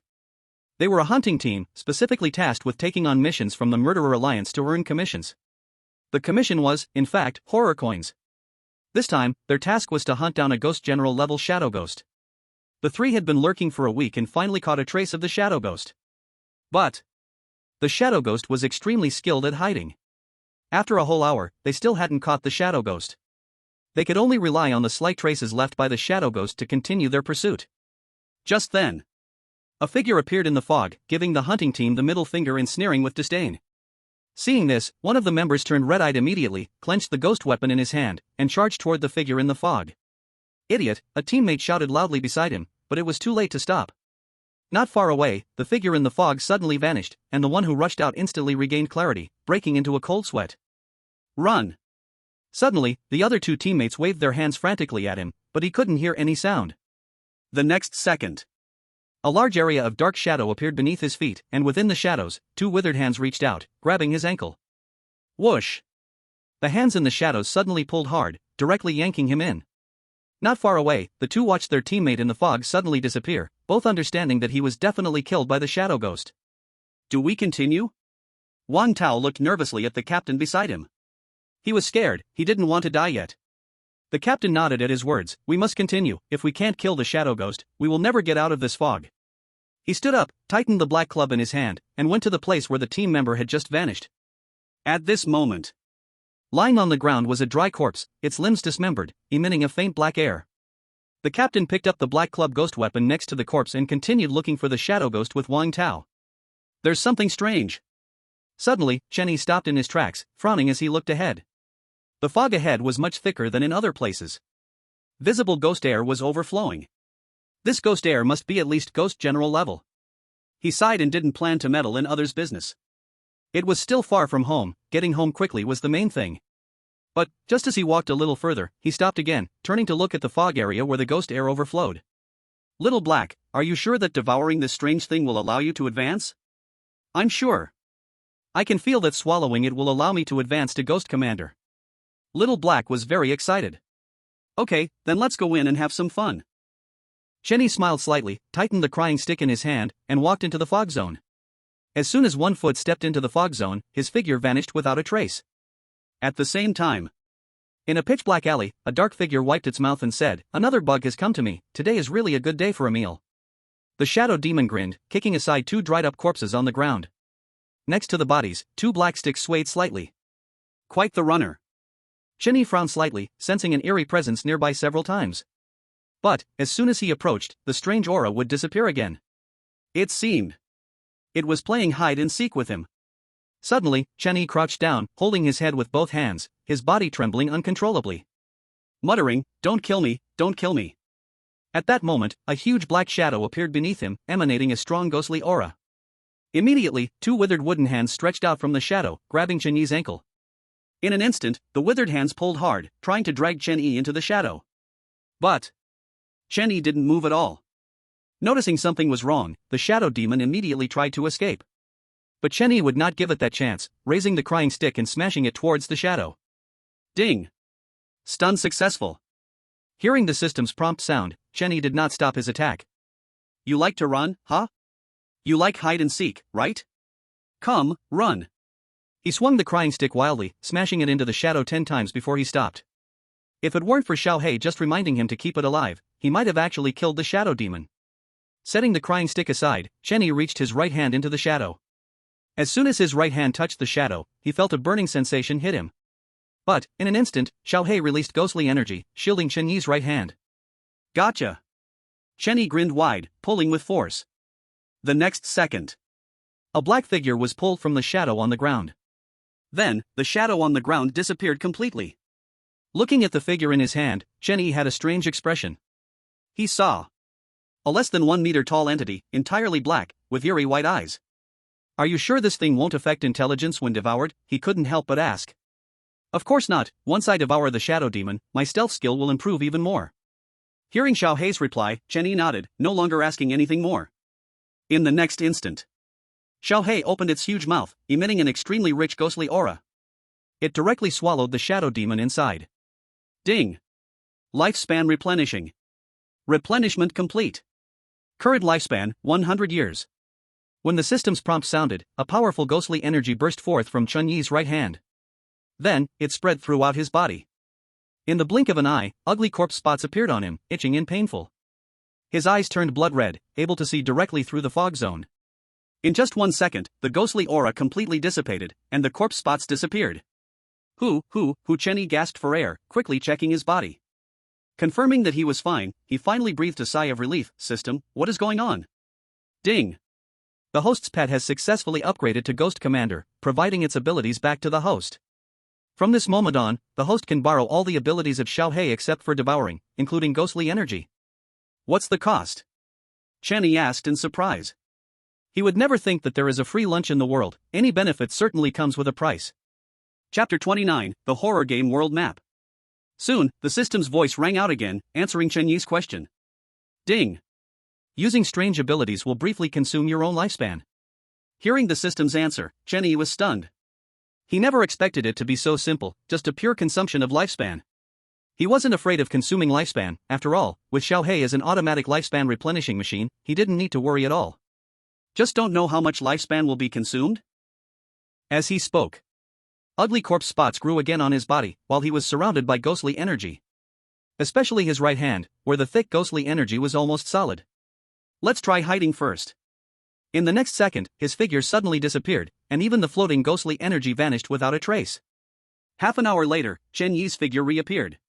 He frowned. Hiding for half an hour costs a year of life, seems a bit unwise. Forget it, having is better than not having. Muttering to himself, he left the misty area and walked again towards home. At 8:30 in the evening, Chen Yi finally arrived at the entrance of the neighborhood. Old Man Lu had already finished work, and the whole neighborhood was pitch dark. Without stopping, he went straight to the door of room 502 in Building 3. Then he raised his hand and knocked on the door. However, the door did not open, nor was there any sound. Seeing this, Chen Yi smiled slightly. Fortunately, this girl is somewhat obedient. Immediately, he knocked on the door again and called out, "Open the door, it's me." As soon as he finished speaking, the door opened instantly. Chen Shi glared at him with resentment. "I thought someone wouldn't come back tonight." After throwing out that sentence, she turned around and went straight back to her room. Chen Yi shook his head with a smile, closed the door, and went to take a shower. After washing up, he changed into clean clothes, grabbed snacks and drinks, and returned to the bedroom. He opened a can of Coca-Cola and took a big gulp, lying comfortably on the bed. Compared to the horror game world, Chen Yi still preferred the real world. After all, the horror game world had no snacks and no Coke, and even human food was rare. In the next room, Chen Shi lay on the bed, the blanket wrapped tightly, showing nothing at all. Is he strange? He smells so bad, much worse than usual strange beings. She closed her eyes and murmured softly. Your brother is quite a formidable guy. If he has to be defined, then he should almost be a ghost general, right? Suddenly, a cold, mocking voice echoed in Chen Shi's mind. She shook her head and said firmly, "No matter what he becomes, he is still my brother." Brother? Strange beings don't need family. Just like you can completely be yourself and become the one and only strange king in the human world. The cold voice swirled in her mind, as if wanting to engrave these words into her brain. I said no way. Chen Shi suddenly sat up, shouting sharply. In an instant, the cold voice disappeared. At the same time, Chen Yi opened his computer and logged into the Demon Slayer Alliance's website to browse. It was similar to what he saw last time. It was all sharing and help posts. Also, there were official task announcements. But Chen Yi quickly noticed one difference. In the lower right corner of the website, a new section appeared. Black Market. He moved his mouse, clicked on the black market, and a line of text popped up. Please authenticate your personal information before operating again. Seeing the popped up message, he clicked on personal information to start the authentication. When he saw the personal information section, he frowned. Because personal information only required filling in the nickname from the horror game world. Without thinking much, he slowly typed out the two words Lingchen, and a line of text instantly popped up on the computer. Authentication successful. Quickly, he clicked on the black market section again. This time there were no obstacles, and it opened directly. Immediately, a list of transaction information came into view. Eerie level succubus, can be a companion, 10,000 horror coins. 1 eerie level ghost device, 200,000 dragon country coins. Offer information about a certain ghost, reward 500 horror coins. Not long after, his mouse stopped on a line of transaction information. Horror game world map, 5,000 horror coins. He clicked on the transaction info, found the seller's contact, and directly asked, how to trade. Soon, the other party replied, transfer the money, and the map will be sent to you directly through the website. Chen Yi was momentarily stunned, not expecting he could actually post directly through the website. In the next second, he helplessly patted his head. Damn it, I forgot the website allows image uploads. He grumbled a bit, then bound his terrifying bank card and transferred 5,000 terrifying coins directly to the other party. In just 1 second, the other party received the terrifying coins and sent back a picture. Chen Yi clicked on the picture and found it was a map, clearly marking the locations of the terrifying game world. The location of the bloody auction house was among them. I didn't expect the bloody auction house to really be so far from the terrifying neighborhood. It's practically a world apart. I hope Yin Yen can find it. With a moment of silent tribute for Yin Yen in his heart, he checked the map of the terrifying game world again. Soon, he discovered something. In the terrifying game world, there was a bus route that crossed the entire map. At the same time, he had heard others mention this bus route more than once. That was the sea-level copy known by everyone as the rookie copy, Route 444 Bloody Bus. This copy only required him to stay safe and simply survive until the end to get off. You could say it was one of the copies with a higher survival rate. Time flew by, and before he knew it, it was 11 o'clock. Chenny shut down his computer, yawned, and then went to bed. In less than a minute, he was snoring. At the same time, a post appeared on the Hunter Alliance website, and within half an hour, it shot to the top of the trending list. Shocking. A rookie player cleared 2 A-level copies and received a perfect rating. In an instant, a current of excitement surged, and countless people began searching for information on this rookie player. They wanted to pull him into their own forces. Chapter 30, Jing's Hospital, Orthopedics. At 2:30 in the morning. The night was silent, and mist swirled. In the room, Chenny suddenly woke up, gasping for air. What the hell was that? Just now, he had a nightmare.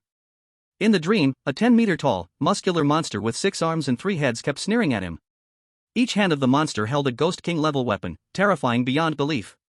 He wanted to escape but found his body couldn't move at all. In the end, he was crushed to death under that monster's foot.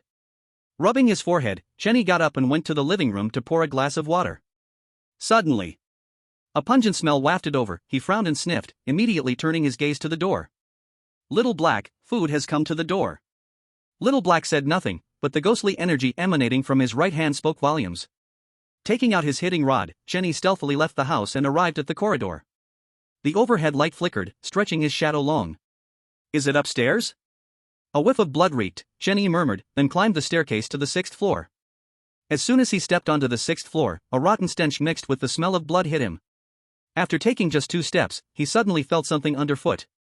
Looking down, he saw he had stepped on an eyeball, bursting it and leaking out disgusting fluid. Gulp! Suddenly, a sound of someone swallowing echoed. Hearing the sound, Chenny looked up and saw a person lying on the ground, licking his lips at him. The person was pinned down by countless chewed meat scraps, mixed with nails and bones. Delicious, delicious. The person screamed and jumped up, lunging at Chenny. The speed was extremely fast. If it had been before, Chenny might not have reacted in time. But ever since he gained the ability to borrow Little Black's strength, his vision and reaction speed had surpassed before by tenfold. He twisted his body, raised the hitting rod, and struck down in an instant. Ding! Dizziness successful. As the system's voice sounded, Chenny looked down and saw the person had rolled his eyes and lost consciousness. Not a weird creature after all? Chenny was a bit surprised. At that moment, he realized the person on the ground wasn't a weird creature but just an ordinary human. But how could the other party eat people? And also have the ability to dismember? The appearance just now was weirder than weird. Suddenly, Chenny froze, squatted down, and pulled aside the clothes of the person on the ground. The next second, a black bug the size of a fingernail suddenly flapped its wings, wanting to escape. However, just as it took off, it was struck down by Chenny with a stick. It made a thud sound. Xiao Hei, do you know this guy? Looking at the black bug he had just killed, Chenny asked in confusion. This is indeed a thing from the weird world, called a puppet worm. This kind of bug controls its host to fulfill its own needs. Quickly, Xiao Hei answered. Hearing this, Chenny nodded and gave the puppet worm another kick. Then, he continued to wander around the 6th floor. After all, it was too close to his home, if he was chosen by the horror game again and didn't return overnight. He had to at least ensure Chenxi's safety. For a full hour, Chenny checked the entire building. After confirming there were no major problems, he finally went home. The next morning, the sun was shining bright. Ever since the horror game world arrived and the spirit energy awakened, there had rarely been such a sunny day in the real world. But one person's mood was quite dark. At this moment, Chenny lay in bed, staring blankly at the ceiling. A flicker of red light appeared in his eyes, casting a blood-red message. Dear player Ling Chen, you have been selected by the horror game, please get ready. Dungeon countdown, 59 minutes 59 seconds. Damn it, what's going on? How am I selected again? Has everyone in the world died? It hadn't been long since he returned, and he was chosen again. What's going on? Does the horror game world not want him to come back? Sigh. With a sigh, Chenny pushed open the door and went to the living room. In the living room, Chenxi sat on the sofa, hugging her legs, quietly watching a variety show on TV. I have been selected by the horror game. Chenny hesitated for a moment and spoke up. Oh. Wish you good luck, Chenxi said without taking her eyes off the screen. Chenny was somewhat speechless, then turned and returned to his room. Not long after, the prompt sound from the horror game world echoed again. Countdown, 3, 2, 1. Wish you a pleasant game. The next second, a red light locked onto Chenny, instantly bringing him to the horror game world. Welcome to the horror game world. B-level dungeon, Jing's Hospital. Number of players in the dungeon, 20 people. Jing's Hospital is the largest chain hospital in the horror world, and its owner is the great evil god Chen Jing. Game mission, survive for 3 days and earn the heartfelt gratitude of 20 patients. Mission rewards, 1 discount voucher for Jing's Hospital, 2,000 horror coins, and 100 points. The red moon hung high, and the ghostly aura spread. A luxurious hospital appeared before Chen Yi's eyes. Evil god? Chen Jing? What a coincidence to share the same surname. Muttering to himself, Chen Yi looked up at Jing's Hospital. Luxurious. This was the first impression Jing's Hospital gave Chen Yi. It is no exaggeration to say that in the real world, he had never seen a hospital more luxurious than Jing's Hospital. It's truly a hospital created by an evil god. He sighed and walked into Jing's Hospital. As soon as he entered, all the eerie beings in the hospital turned their gaze toward him. The greed and desire in their eyes were unabashed. In this hospital full of weirdness, Chen Yi's arrival was like a lamb entering a tiger's den. At that moment, a figure appeared, scaring all the patients and causing them to retract their gaze. Many eerie beings showed fear upon seeing this figure. Hello, I am the vice president of Jing's Hospital, you can call me Arthur. Arthur, standing 6 feet tall and wearing a white coat, smiled slightly at Chen Yi. The orthopedics department needs a doctor, you should go there. Saying this, Arthur waved to a nurse, handing Chen Yi over to her. A new human? To go straight to orthopedics is quite rare. The nurse looked Chen Yi up and down, unable to help but murmur. What's wrong with orthopedics? Is there something wrong? Chen Yi asked with some surprise. However, the nurse glanced at him but did not speak. Seeing this, Chen Yi smiled slightly and took out 1,000 horror coins to hand over. When the nurse saw the suddenly appearing horror coins, she was taken aback, then immediately smiled flatteredly. Oh, this is so embarrassing. Although she said this, her hand naturally accepted the horror coins. The orthopedic patients are all very difficult, those who are not sick will say they are sick. The main thing is, most of the orthopedic patients are VIPs of the hospital, no one dares to provoke them. Many doctors can't stand it in orthopedics and shout they want to run away. The nurse accepted the money and earnestly explained the orthopedic department of Jing's Hospital to Chen Yi. Soon, the two arrived at the legendary orthopedics department. After giving Chen Yi a white coat, the nurse turned around and left directly. It seemed she did not want to stay here any longer. In the white coat on the bed, Chen Yi looked around the consultation room, not to mention, I really look like a doctor like this. The main thing is, so handsome. Chapter 31, Is There a Ghost King Mom? Jing's Hospital, Orthopedics. About 10 minutes later, a small nurse brought Chen Yi his badge. Looking at the badge in his hand, Chen Yi smiled slightly. Jing's Hospital, Orthopedics. Attending physician, Ling Chen. Dr. Ling, you can start the consultation now, the small nurse reminded softly. Alright, then let's begin the consultation, Chen Yi nodded and became serious. Soon, the door of the consultation room was pushed open, and a figure walked in. Doctor, my neck hurts so much, please save me. A man in a patient gown, skinny as a twig, walked in and shouted. Don't worry, sit down and speak slowly. Chen Yi smiled slightly, comforting him. Hearing this, the man sat on the stool, stretching his neck for Chen Yi to examine clearly. At this moment, Chen Yi realized that the other person's neck was completely rotting, exposing black bones. The rotten area was oozing out black blood from time to time, which was extremely disgusting. Wait, you are human? Suddenly, the man widened his eyes and looked at Chen Yi. His eyes also revealed greed and desire. Yes, a new human doctor. He smiled and nodded, pointing at the badge on his chest. Then, you must cure me, otherwise I will eat you. The man grinned and threatened. No problem, I'm the best at curing illnesses. Chen Yi also grinned while taking out the crying stick. What is this thing? This is a wonderful tool for examining patients later. Saying this, he stood up, swung the crying stick, and struck the man's head directly. In an instant, a bump grew on the man's head. Ding! Dizziness successful. When the system prompt sound rang, the eerie blade appeared in Chen Yi's hand. Under the nurse's gaze, he gripped the eerie blade and chopped it down on the man's neck. Snap! The sound of bones breaking rang out, and the man was decapitated by Chen Yi. He kindly picked up the head that rolled to the ground and placed it on the table. 10 seconds later. The man slowly opened his eyes, gritting his teeth, wanting to touch his head, but only touched the bone stump. Ah! Why is my head gone? Suddenly, the man yelled in terror, realizing he could see his body standing there. The main thing was that there was no head on the neck of his body. How is it, does your neck still hurt? Chen Yi played with the eerie blade, smiling and asking. The man just wanted to curse when he saw the eerie blade in Chen Yi's hand emanating death energy. Instantly scared, he dared not speak. No, it doesn't hurt anymore, the man hurriedly waved his hands. Are you satisfied? Satisfied, satisfied, very satisfied. Since he couldn't nod, the man could only blink furiously. Damn. How could he not be satisfied? His head was gone. If he wasn't satisfied, who knew what else would fall off? Seeing the man satisfied, Chenny smiled in satisfaction. All right, go back, remember to return for a follow-up. Hearing Chen Yi's words, the man sighed in relief and hurriedly hugged his head and fled the scene. Oh, wasn't this quite easy? Chen Yi stretched lazily. Casually said. Beside him, the young nurse was dumbfounded, standing still in place. Can you really see patients like this? He has a neck pain, and you just cut off his neck? And you ask him if he's satisfied? Does he dare to be unsatisfied? The young nurse was crazily complaining in her heart, looking at Chen Yi as if he were a devil. 10 minutes later. The consultation room finally welcomed its second patient. A little girl. A little girl with pigtails, wearing a red and black dress. However. Little friend, where do you feel unwell? Chen Yi sat up straight and gently asked the little girl. Uncle, you smell so good. Suddenly, the little girl licked her lips at Chen Yi. You look so delicious. The little girl smiled sweetly, reaching out to touch Chen Yi's right hand. Seeing the little girl's look, the nurse closed her eyes and silently prayed for her. No, you should call me brother. Chen Yi smiled and stroked the little girl's head.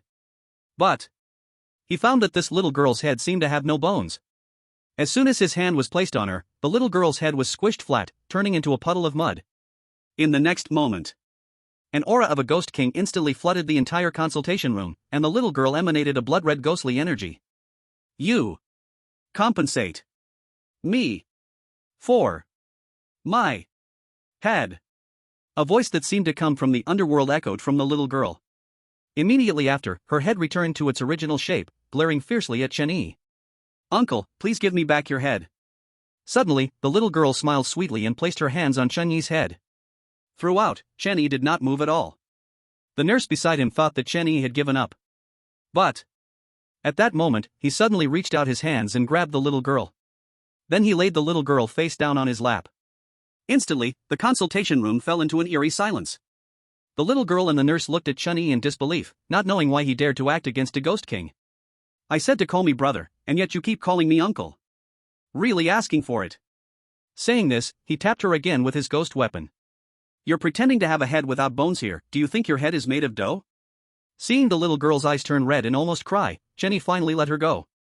Standing up, the little girl lowered her head and sniffled quietly. You are so bad. After throwing that line, the little girl turned and ran away. Humph, small but fierce. A fierce ghost who somehow got something that exudes a ghost king's aura, acting like a ghost king here. Chen Yi shook his head, having recognized that the opponent was a fierce ghost the moment she entered. Cough, Dr. Ling, can I say one more thing? At that moment, the embarrassed nurse spoke up. That little girl, her mother is the deputy director here. She's a ghost king. Upon hearing the nurse's words, Chen Yi was taken aback. Deputy director? Ghost king mom? Wow. That's 3 strikes on the iron plate. Seeking updates. Chapter 32, No Dean? Dr. Ling, it's time for lunch. After the last patient left, the young nurse quickly reminded him. Is it time for lunch already? Chen Yi was somewhat astonished. Since he came to orthopedics, he had only treated 5 patients in total. Unfortunately, not a single patient sincerely thanked him. This made him very depressed. Clearly he did so well.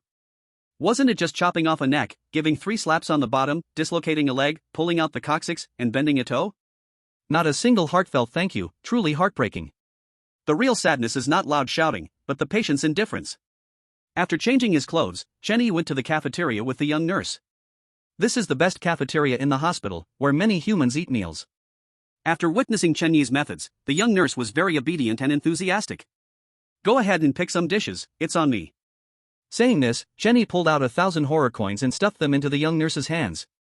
Looking at the horror coins in her hands, the young nurse was left speechless. 1,000 horror coins. Her half-month salary is spent on meals just like that? So extravagant. Though I thought this in my heart, the little nurse's hands were very honest, directly buying a lot. Soon, a table full of dishes was bought, and the cafeteria staff even specially brought it to Chen Yi.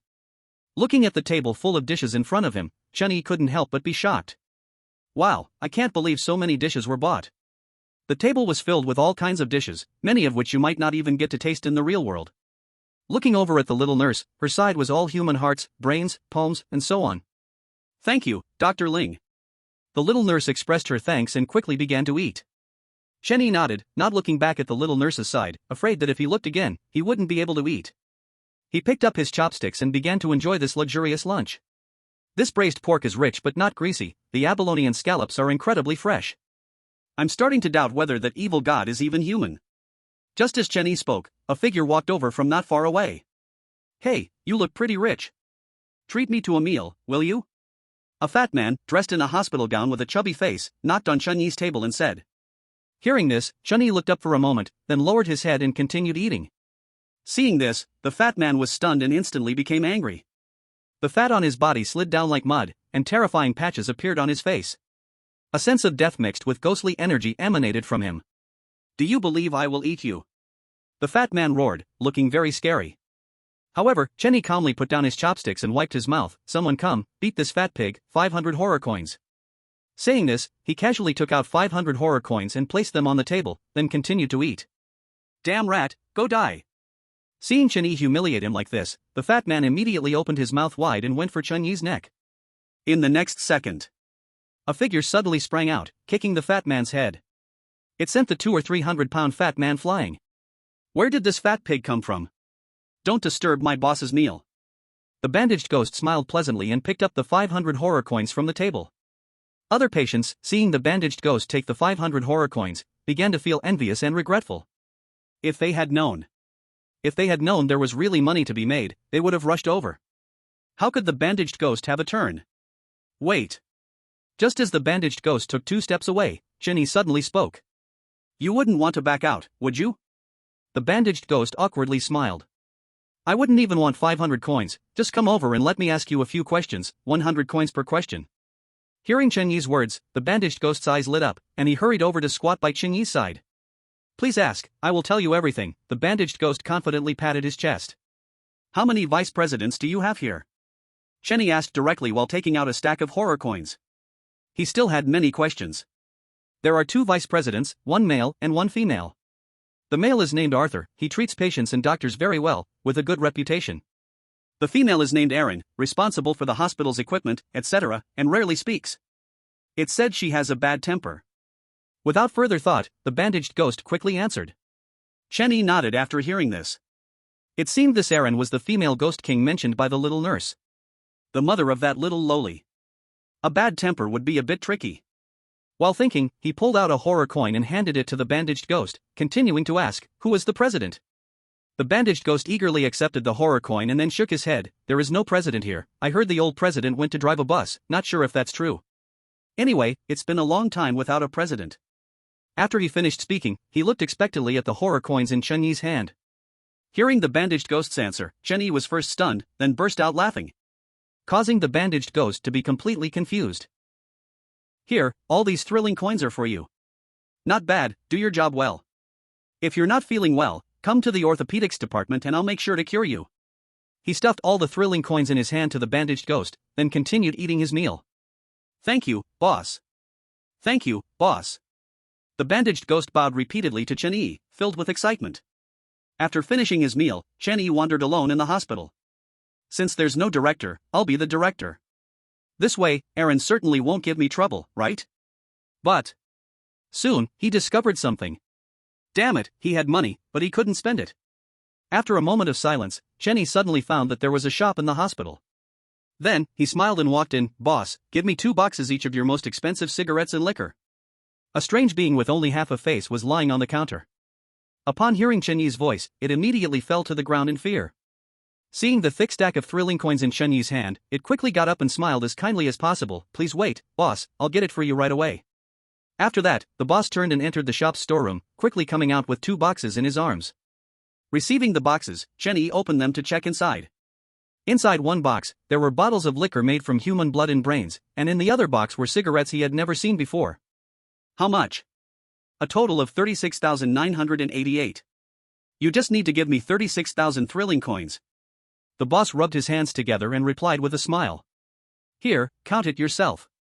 No need to return the extra."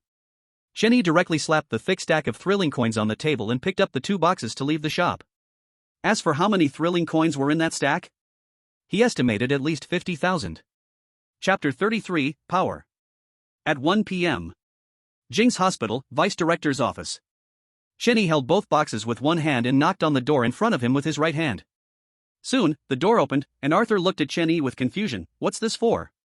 Just arrived, thought I'd flatter the boss a bit. Cheney grinned and entered Arthur's office, placing the 2 boxes on the floor. Then, he opened the 2 boxes, and the contents were instantly revealed. Upon seeing the liquor and cigarettes inside the boxes, Arthur suddenly smiled. Go on, what's up? Arthur recognized the liquor and cigarettes. He occasionally bought them for enjoyment. Of course. Only after receiving his salary.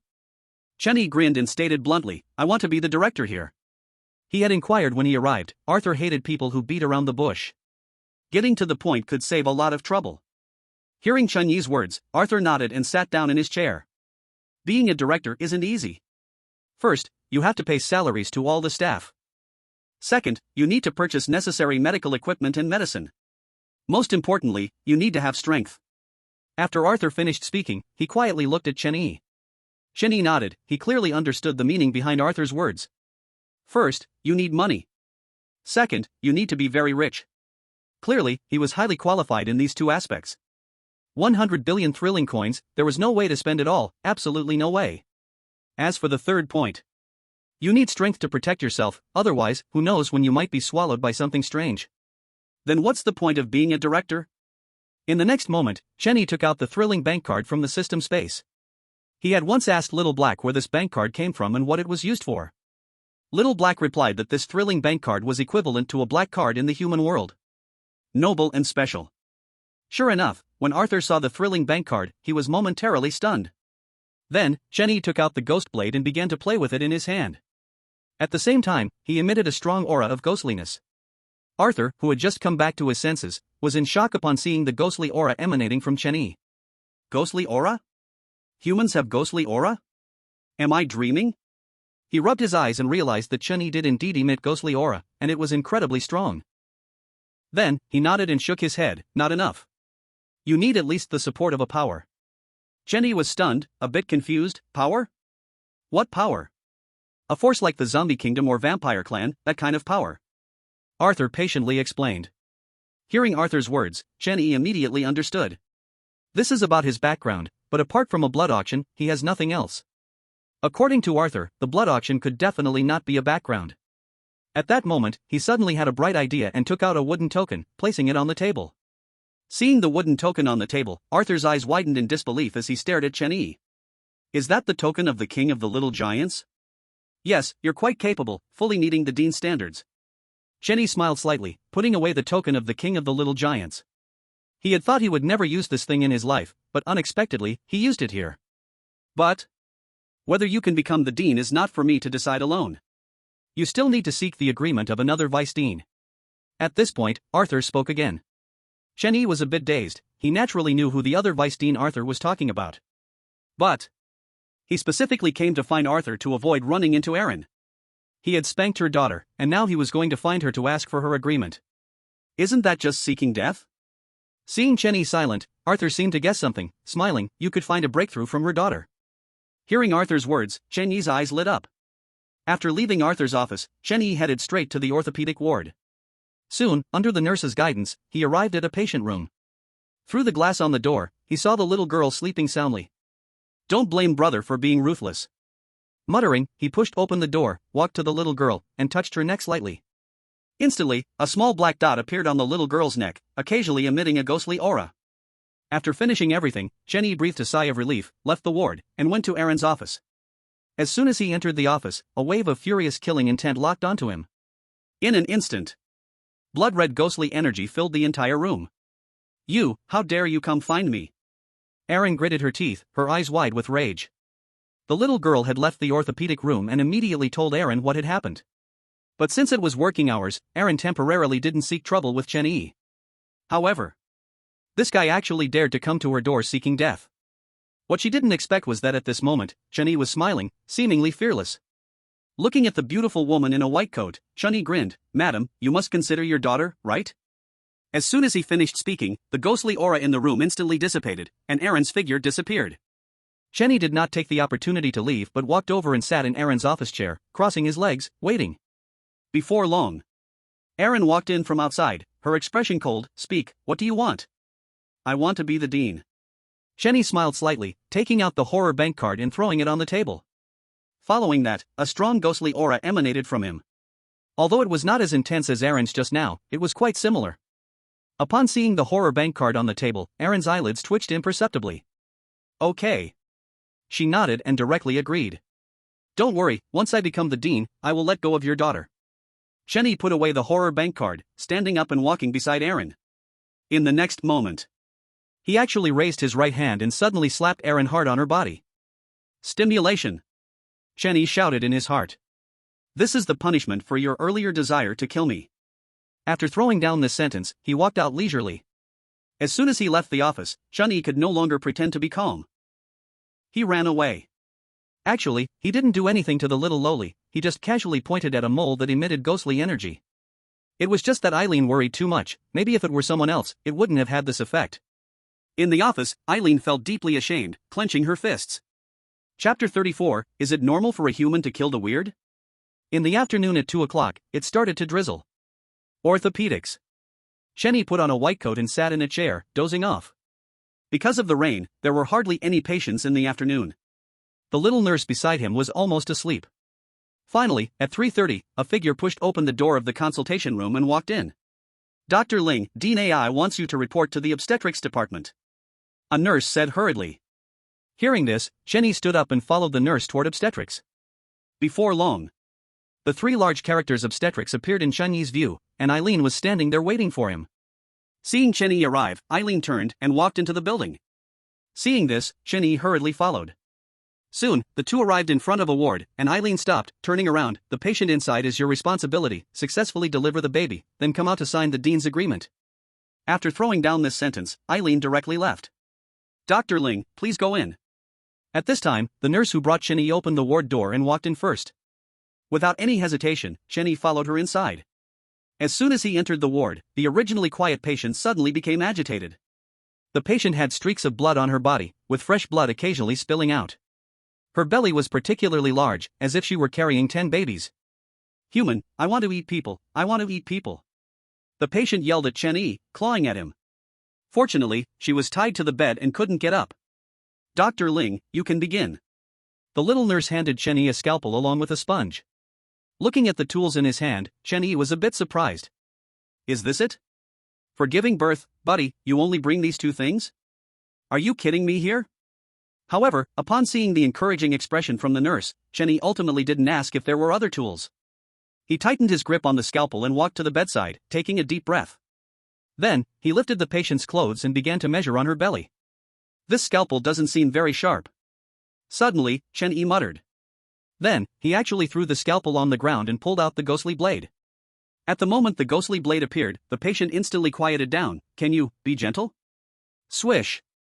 As soon as her words fell, Chenny used the ghostly blade to cut a slit in her belly. Immediately, black blood gushed out like a spring, splattering all over him. Ignoring the blood on his body, Chenny reached out his right hand and suddenly thrust it into the patient's belly. Got you. He grinned, and his right hand emitted ghostly energy, suddenly applying force. Wail. With a cry, a monster was pulled out of the patient's belly by Chenny. The monster had 3 heads, 6 arms, and 4 eyes, covered in dense corpse spots. On those corpse spots, Chenny saw countless tentacles writhing, trying to suck the patient's blood. Mommy, hold me. The patient's complexion turned pale, extremely weak. Seeing this, Chenny handed the monster to the patient. When the patient held her child, she smiled happily. However, the next second, the corpse spots on the monster's body grew tentacles 5 centimeters long, crazily sucking the patient's blood. When the blood that sprayed out on the surface was completely absorbed, those tentacles actually drilled directly into the patient's flesh, wildly sucking. Mommy, I'm so hungry. Suddenly, the newly born monster opened its mouth and made a sound, then opened its big mouth and bit down on the patient's neck. All the while, the patient maintained a smile. Chenny's brows furrowed tightly, gripping the ghostly blade in his hand. Ghostly energy occasionally emanated from his right hand. The nurse beside sensed that something was off with Chenny and tugged at his arm. Don't mind it, that's their fate. From the moment of pregnancy, they are destined to be eaten. Hearing this, Chen Yi fell silent. He sheathed the sinister blade, put his hands in his pockets, and left the ward. At the moment he stepped out of the ward, the mother on the bed took her last breath. The little monster happily chewed on the last bit of milk from its mother. Eileen's office. When Chen Yi arrived, Arthur was already inside. 150 million, sign the contract if you agree. Eileen expressionlessly poked at the contract on the table. No problem. Chen Yi shrugged, he had expected to spend 5 or 600 million. He didn't expect it to be just 150 million thrilling coins, which was a great deal. After glancing at the contract, he picked up the pen on Eileen's desk and signed his name. Ling Chen. How to pay? Chen Yi grinned, his gaze drifting to Eileen's chest. During the blood-red auction, he had paid directly with his card. That feeling, that treatment. TSK, so satisfying. Eileen naturally understood what Chen Yi meant and immediately shot him a glare. Then she picked up something on the table that looked like a computer mouse. You can swipe your card here. Upon hearing this, Chen Yi felt a bit regretful but said nothing more. After swiping his card to pay, he officially became the director of the Jing Hospital. One question, can I do whatever I want in the hospital now? Putting the contract into the system space, Chen Yi smiled and asked. Eileen nodded, confused. Thank you. Chen Yi grinned, and suddenly, a thick aura of ghostliness surrounded him. That ghostly aura mixed with a murderous intent made Eileen shudder involuntarily. The next second, he took out the sinister blade and turned to leave. Watching Chen Yi's departing back, Eileen had already guessed a bit. This new director seems quite interesting. Arthur, who was nearby, heard Eileen's words and immediately widened his eyes. Then he shook his head and got up to leave. Obstetrics and gynecology. Chen Yi returned to the ward where the surgery had just been done. At this moment, the mother on the bed had vanished, leaving only black bloodstains on the sheets and that monster with blood all over its mouth. Seeing Chen Yi appear, the nurse was stunned and quickly blocked his way. You can't, it's a patient. Patient? What does that have to do with me? Chen Yi grinned, and with his ghostly aura-wrapped right hand, he grabbed the sated monster. The monster, angered, spat out a mouthful of blood foam at Chen Yi, reeking of foulness. You see, it provoked me first. Chen Yi turned to smile faintly at the nurse, then raised the sinister blade and plunged it directly into the monster's head. Ah! Instantly, a dreadful scream echoed throughout the entire floor. Seeing the monster still struggling, Chen Yi raised the sinister blade and went in for a flurry of finishing blows. Ding! Congratulations to the host for killing the eerie monster, reward experience plus 300. Suddenly, a bright light flashed, and Chen Yi's level increased to 3. Aren't you afraid the director will come after you for this? The nurse trembled, never expecting Chen Yi would actually dare to kill that monster. Though, she also found that monster unpleasant. Oh? Is that so? I'm actually not afraid, because I am now the director of this hospital, those two are just deputy directors. Besides, I'm a human, isn't it normal to kill an eerie thing? Chen Yi grinned, appearing harmless. If only he wasn't dripping with blood, he would seem even more so. Chapter 35, Legal Lowly. Little Black, devour it. Chen Yi sheathed the sinister blade, lifted his right hand, and Little Black's mouth appeared instantly, swallowing the monster's corpse. Ding! Lifespan supplementing. Supplementation complete. Current lifespan, 99 years. Without lingering too long, Chen Yi left the ward. As soon as he stepped out of the ward, the patients in the hallway turned their gazes toward Chen Yi. What had once been eerie eyes now gleamed with greed. Upon noticing the black blood on Chen Yi, they immediately turned to flee. Hello, director, this way please. At that moment, the little orthopedic nurse walked over and respectfully bent down to Chen Yi and said. Without thinking too much, Chen Yi followed along. Soon, under the little nurse's guidance, Chen Yi arrived at the back of the hospital, which was the staff dormitory area. Among them, there was a 2-story bungalow with a sign outside that read, Director's Dormitory. The little nurse took out a key, opened the door, and said, This is your residence, feel free to call me if you need anything. After the little nurse left, Chen Yi began to check the room by himself. After inspecting both floors, he sat down heavily on the sofa in the living room on the first floor. Ah, the life of a rich person is so plain and unadorned. Chen Yi sighed, feeling extremely comfortable. Open personal panel. Player, Ling Chen. Gender, male. Level 3. 200/3000. Horror coins, 9,600,000,000. Points, 200. Roll points, 50. Occupation, blood auction house owner, director of Jing's hospital branch, chef, temporary. Items, sinister blade, whaling club, token of the giant clan king, sort of lifespan. At this moment, Chen Yi's personal panel was quite luxurious. Branch director? No wonder the hospital created by the evil god costs 1.5 billion horror coins. Then, how much would all of Jing's hospital be worth? He thought for a moment and found it somewhat unrealistic. How could the evil god possibly sell the entire hospital to him? This just happened to be that the branch director had gone to drive a bus, otherwise, he wouldn't have had the opportunity. Soon, Shen Yi turned his gaze to the personal task of the dungeon. Gain genuine thanks from patients, 1/20th. What the heck, there's actually one. Shen Yi was very surprised. With his method of treating patients, there would actually be someone thanking him. What a pervert. Ding. Side quest triggered. Rescue the second personality. Suddenly, the notification sound from the horror game world rang out abruptly. The cold and chilling voice made Shen Yi momentarily stunned. Side quest? There's such a thing?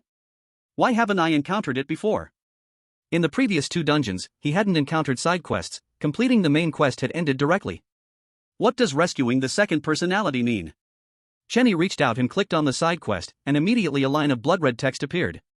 Name, Aileen. Gender, female. Occupation, Deputy Director of Jing's Hospital. Cause of illness, schizophrenia. Second personality coexistence. Task, rescue the second personality and make her return to herself. Shen Yi was a bit confused. He didn't expect the side quest to be about Aileen. Moreover, this task description was too simple. It only said to rescue, but didn't mention how to do it.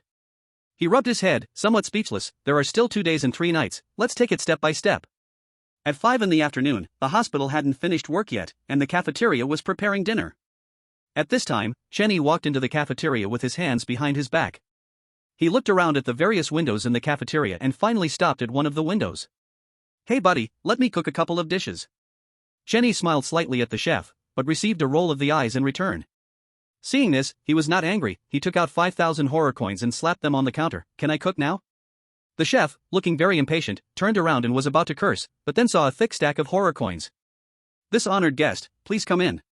Do you need me to help with anything? Or you can stand on me while I cook. The chef put away the horror coins and acted very obsequiously. Ahem, tone it down a bit. I liked how arrogant you were earlier. Shen Yi coughed lightly, put on an apron, and walked to the stove. Yes. The chef stood up straight and shouted. In a short while, Shen Yi was flipping the spatula and began to cook. The dishes, of course, were some rotten meat, human brains, limbs, and bones. After finishing each dish, Shen Yi would drip a drop of liquid into the pot.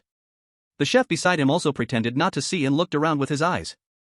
At 6 in the evening, the hospital ended work, and the cafeteria opened for meals. Soon, doctors, nurses, and patients all flooded into the cafeteria to buy food. What are you doing here? Aileen happened to pass by and saw Shen Yi standing at the window, instantly surprised. Isn't this a taste of life? Dean AI, why don't you just eat with me? Shen Yi grinned widely. Upon hearing this, Aileen immediately wanted to refuse, but Shen Yi's next words made her change her mind. After we finish eating, I will go rescue your daughter. Looking at Shen Yi's harmless smile, Aileen felt her teeth itch with anger. In the end, she still bought food from Shen Yi. Watching Aileen eat the meal he prepared, he finally smiled happily. Do well, I have high hopes for you, he encouraged, giving the chef a pat on the shoulder. Then he took off his apron and sat down at the table where Aileen was eating. Once seated, he sat still, staring at Aileen, occasionally letting out a silly laugh. Aileen felt uneasy under Shen Yi's gaze but did not leave. 20 minutes later, Aileen finished her meal and wiped her mouth. Can we go rescue my daughter now? When it came to her daughter, Aileen's tone suddenly turned icy, even carrying a hint of murderous intent. Of course, we can.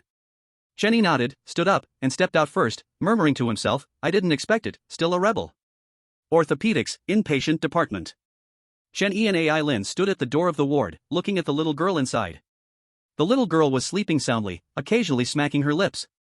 How old is she? Shen Yi suddenly asked. 150 years old, Aileen answered expressionlessly. TSK, can't tell at all, she's still a legal loli. Chapter 36 Aileen? Ai Chien? A tragic childhood experience. Pushing open the ward door, Shen Yi walked in. As soon as he entered, the little girl woke up, rubbing her eyes that were too sleepy to open. When she saw Shen Yi, she was startled. Pervert, why are you here? The little girl screamed. Shen Yi's 3 slaps had truly left her with a psychological shadow. Oh, the title has changed again. It's true, with a bad reputation, it was different before, but now it's pervert. Little sister, big brother knows he was wrong, so I came to see you. Shinny smiled, taking out 2 lollipops he bought from the store. One costs 10 horror coins. The reason for this was for AI Lin's side quest. He could tell AI Lin valued this daughter highly, so he could definitely work on this little girl. First of all, naturally, he needed to build a good relationship. The little girl hesitated for a moment but ultimately could not resist the temptation of the lollipops, reaching out to take them. Okay, but I still haven't forgiven you. Unless you buy me 5 more lollipops. The little girl unwrapped 1 lollipop and popped it into her mouth, mumbling. Of course, that's not a problem, Jenny nodded. It was just small change, he didn't mind. Ahem. At that moment, AI Lin coughed lightly from outside the door, as if reminding Chenny it was time to get down to business. Chenny understood AI Lin's meaning and raised his right hand to snap his fingers. Immediately, a wisp of black ghostly energy oozed from the little girl's neck and gradually dissipated. Alright, go back to sleep, and remember to come find Big Brother to play if you're bored. Chenny reached out to pat the little girl on the head, then stood up and left the ward. Outside the ward, AI Lin's expression finally softened, no longer icy. Dean AI, it's after work now, so I'll be leaving. By the way, if you can't sleep tonight, you can come to my room. Chenny smiled widely at AI Lin, then turned to leave. Though AI Lin did not respond, he felt very sure. AI Lin would definitely come to his room tonight. 9 o'clock at night. Chenny lay on the sofa in the living room, eyes closed, dozing off. The horror game world had no TV, let alone computers and phones. Knock knock knock. Suddenly, a knocking sound rang out. Chenny lazily opened his eyes and smiled, finally here.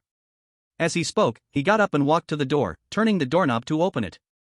Outside the door, AI Lin had taken off her lab coat, wearing a tight black outfit, looking very tempting. Please come in. Chenny smiled slightly and made way. Aileen did not hesitate and stepped inside. Please sit down, sorry for not receiving you well. Chenny took the drinks he had prepared from the fridge and placed them on the table in front of Aileen. Director AI, you came here late at night, are you missing me? He sat beside Aileen and asked softly. As soon as the words fell, Eileen's body trembled slightly, almost imperceptibly. And no. I heard from the nurses that your medical skills are quite good. I've not been feeling well these days, so I wanted to come to you for a checkup. Aileen said as she raised her hand to massage her temple, looking like she had a headache. Good medical skills? Chenny was taken aback, surprised by the nurse's high praise of him. Is my medical skill really that good? Ahem, let's not mention anything else, I will definitely make you feel comfortable. Chenny grinned and said confidently. Come on, lie down, I will give you a good check. He patted his thigh, indicating to Aileen to lie down. Understanding Chenyi's intention, Eileen's face turned red, but she did not refuse and slowly lay down. The moment Aileen got close, a faint fragrance filled the air, making him momentarily lose his senses. Chenny took a few deep breaths and reached out to massage Eileen's head. His movements were slow, but the pressure was very precise. In the blink of an eye, Eileen's breathing became steady, clearly having entered dreamland. This sleeping medicine is really amazing. Chenny sighed softly. He was not idly cooking in the kitchen, he had a purpose. He had bought a bottle of sleeping liquid from the System Mall and added it to the food. This medicine did not make her sleep instantly, but needed to be combined with a special massage technique. Therefore, Chenny was also taking a gamble, betting that Aileen would definitely come to find him. Fortunately, he won the bet, otherwise, he really wouldn't know what to do with this side quest. After confirming Aileen was asleep, Chenny carefully moved Aileen off his lap. Split personality, save the second personality. But how can I confirm the second personality? He stroked his chin, deep in thought. The next second, Chenny took out the crying stick and swung it at Eileen's head. Ding! Dizziness failure. The system's prompt sounded, and he was taken aback. Failed? What the heck, you can actually fail. This is truly a historic first. Just then, the sleeping Aileen suddenly opened her eyes, sat up, and blankly stared at Chenny. To be precise, she was staring at the crying stick in his hand. Noticing Eileen's gaze, Chenny awkwardly smiled and put the crying stick away. Sorry, unexpected.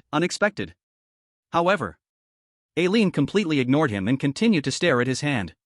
At this moment, Chenny finally realized that Aileen was looking at his right hand. And his right hand was where the little black thing was located. Thinking of this, he was already preparing to take out the sword of life. Who are you? Suddenly, Aileen raised her head in confusion and asked Chenny. Hearing Eileen's question, Chenny was taken aback. Amnesia? No way? Can dizziness lead to amnesia? Wait. Could this be her second personality? What's your name? Chenny asked tentatively. My name is AI Chen, what's your name? Aileen smiled cutely, completely contradicting her previous behavior. Wow, this really is the second personality. Chenyi was shocked in his heart and moved closer to sit beside Ai Qian. Do you know Aileen? Hearing Chenyi's question, Ai Qian pondered for a moment before shaking her head. You don't know her? Then how can we save her? Furthermore, both of her personalities seem fine, why save her? Suddenly, countless questions swirled in Chenyi's mind. Ding! Side quest triggered. Save the second personality. 2.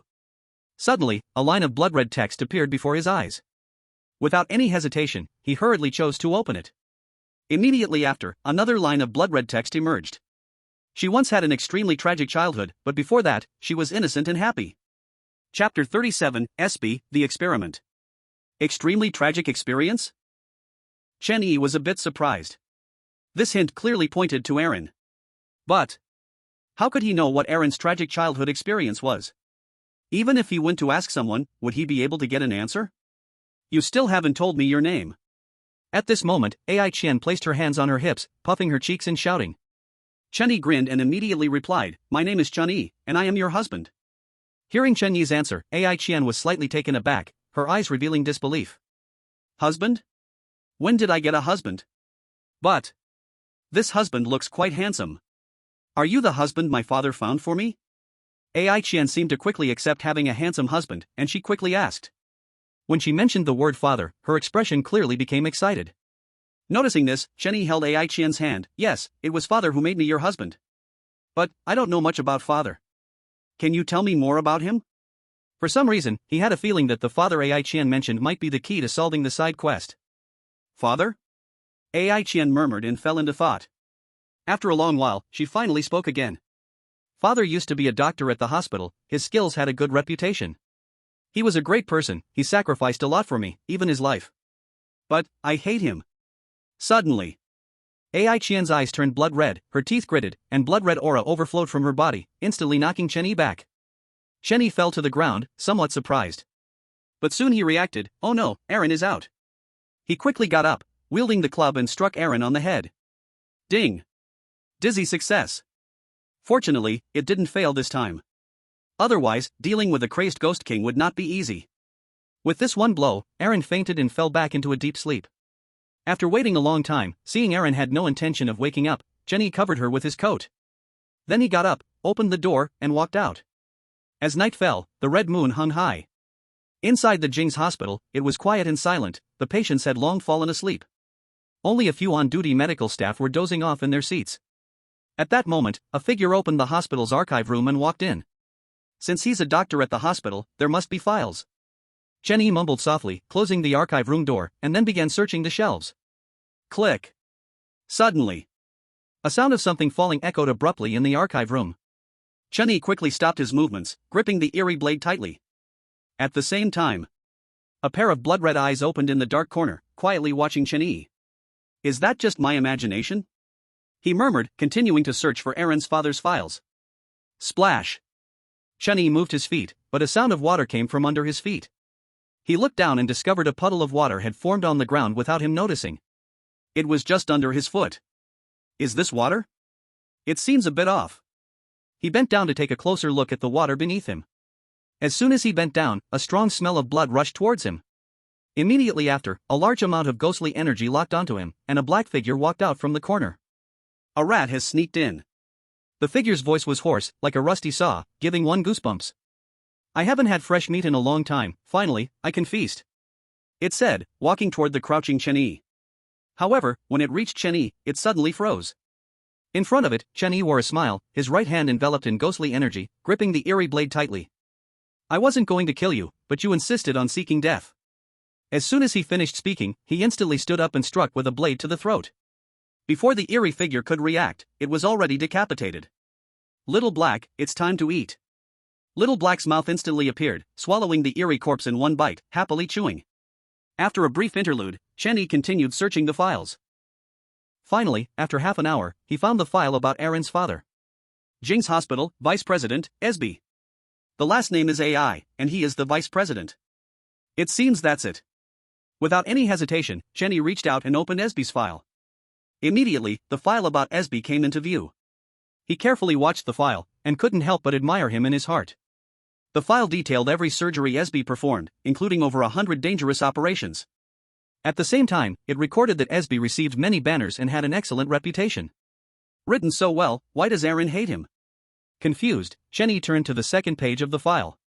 When he saw the contents of the second page, he suddenly couldn't speak.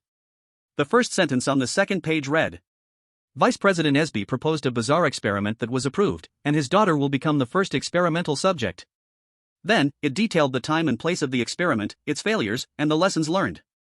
However, there was a 3-month period where the experiment was halted. During that time, SB took his daughter away from the hospital. Then, 3 months later, the two returned to the hospital. Since then, the experiment went very smoothly, and the subject seemed to have changed completely, becoming silent and withdrawn.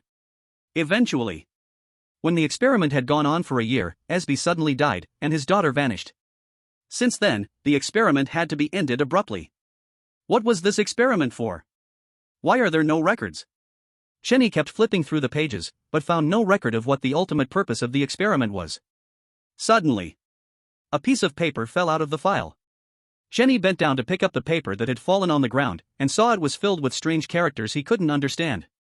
Helpless, he could only call for Xiaohei to translate. Listening to Xiaohei, Cheney frowned. This SB really can't be called a father. How could he treat his daughter like this? The general meaning on the paper was, Dear Aaron, Father is sorry for you, for doing something worse than a beast. But Father just wanted to use you to bring your mother back to life. You know, Father really misses her a lot, I hope you can understand Father. At this moment, Cheney finally understood the purpose of this experiment.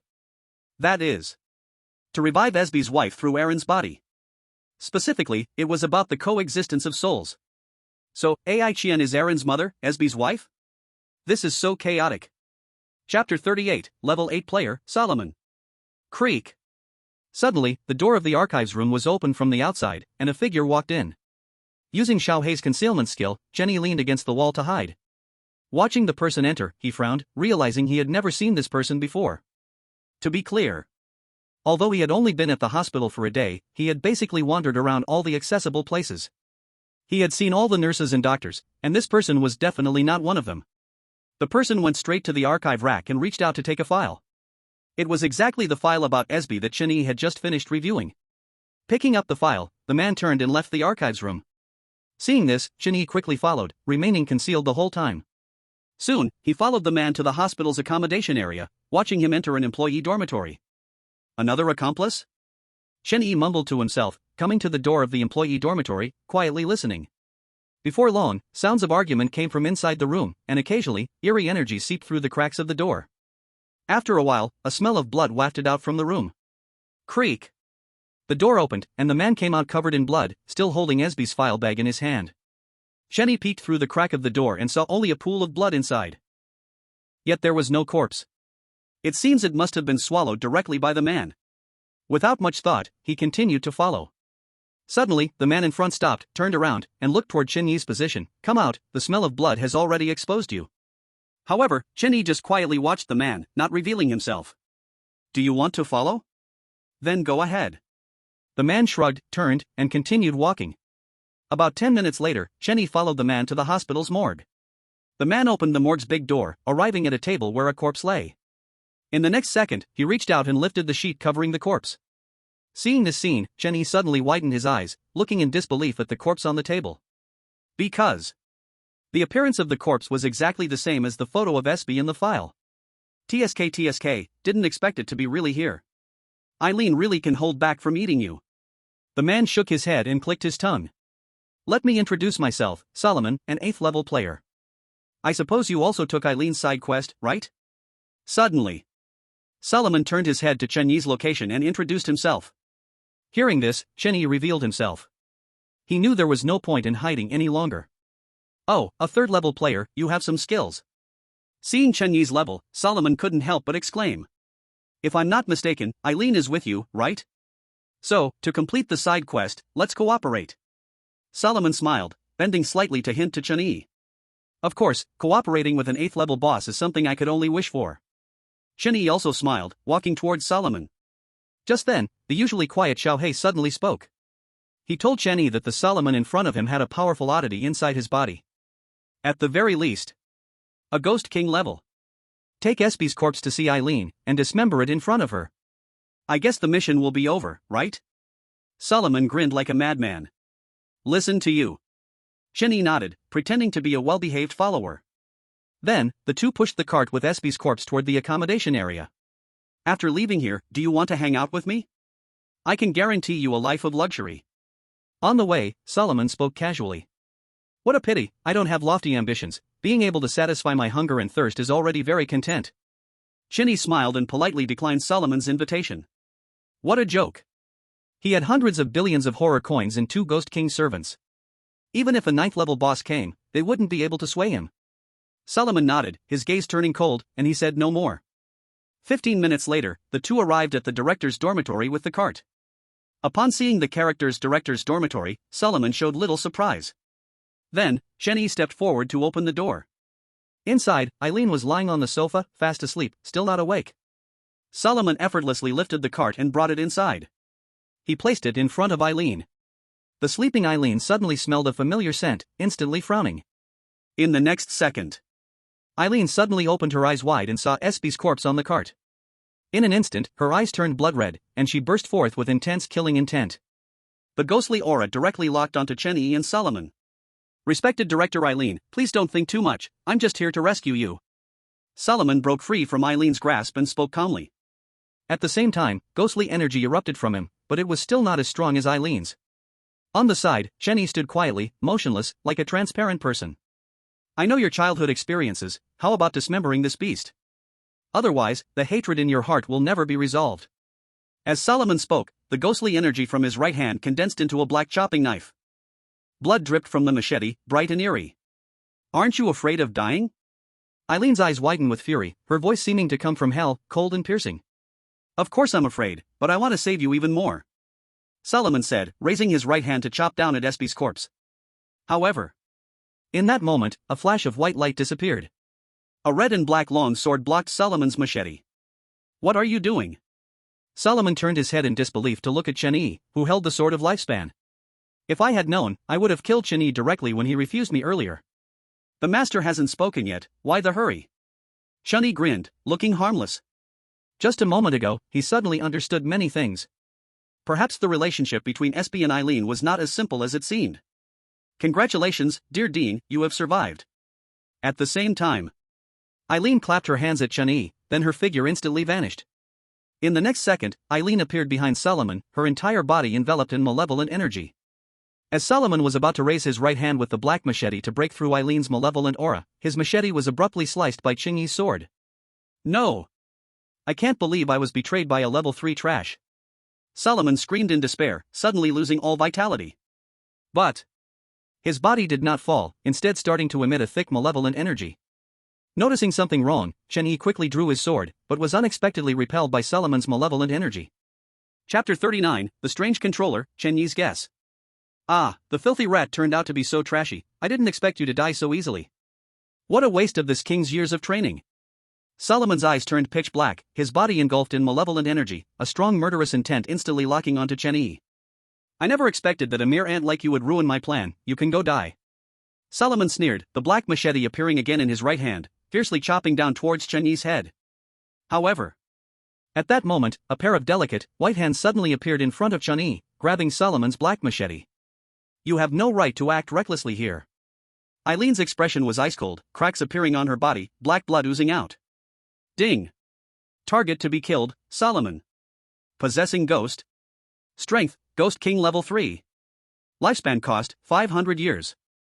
Own lifespan, 99 years. Do you want to kill? At this moment, strange information appeared before Chenyi regarding Solomon. He furrowed his brows, not expecting the other party to actually be a Ghost King level 3. The previous by Xian was almost the same. Then, he turned his gaze to Eileen. Ding. Target to be killed, Eileen. Strength, Ghost King level 2. Lifespan cost, 450 years. Own lifespan, 99 years. Do you want to kill?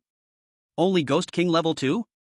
Chenyi was shocked, initially thinking Eileen would at least be the same as Solomon, but unexpectedly she was only Ghost King level 2. This made things a bit tricky. Little Black, how much lifespan can you supplement now?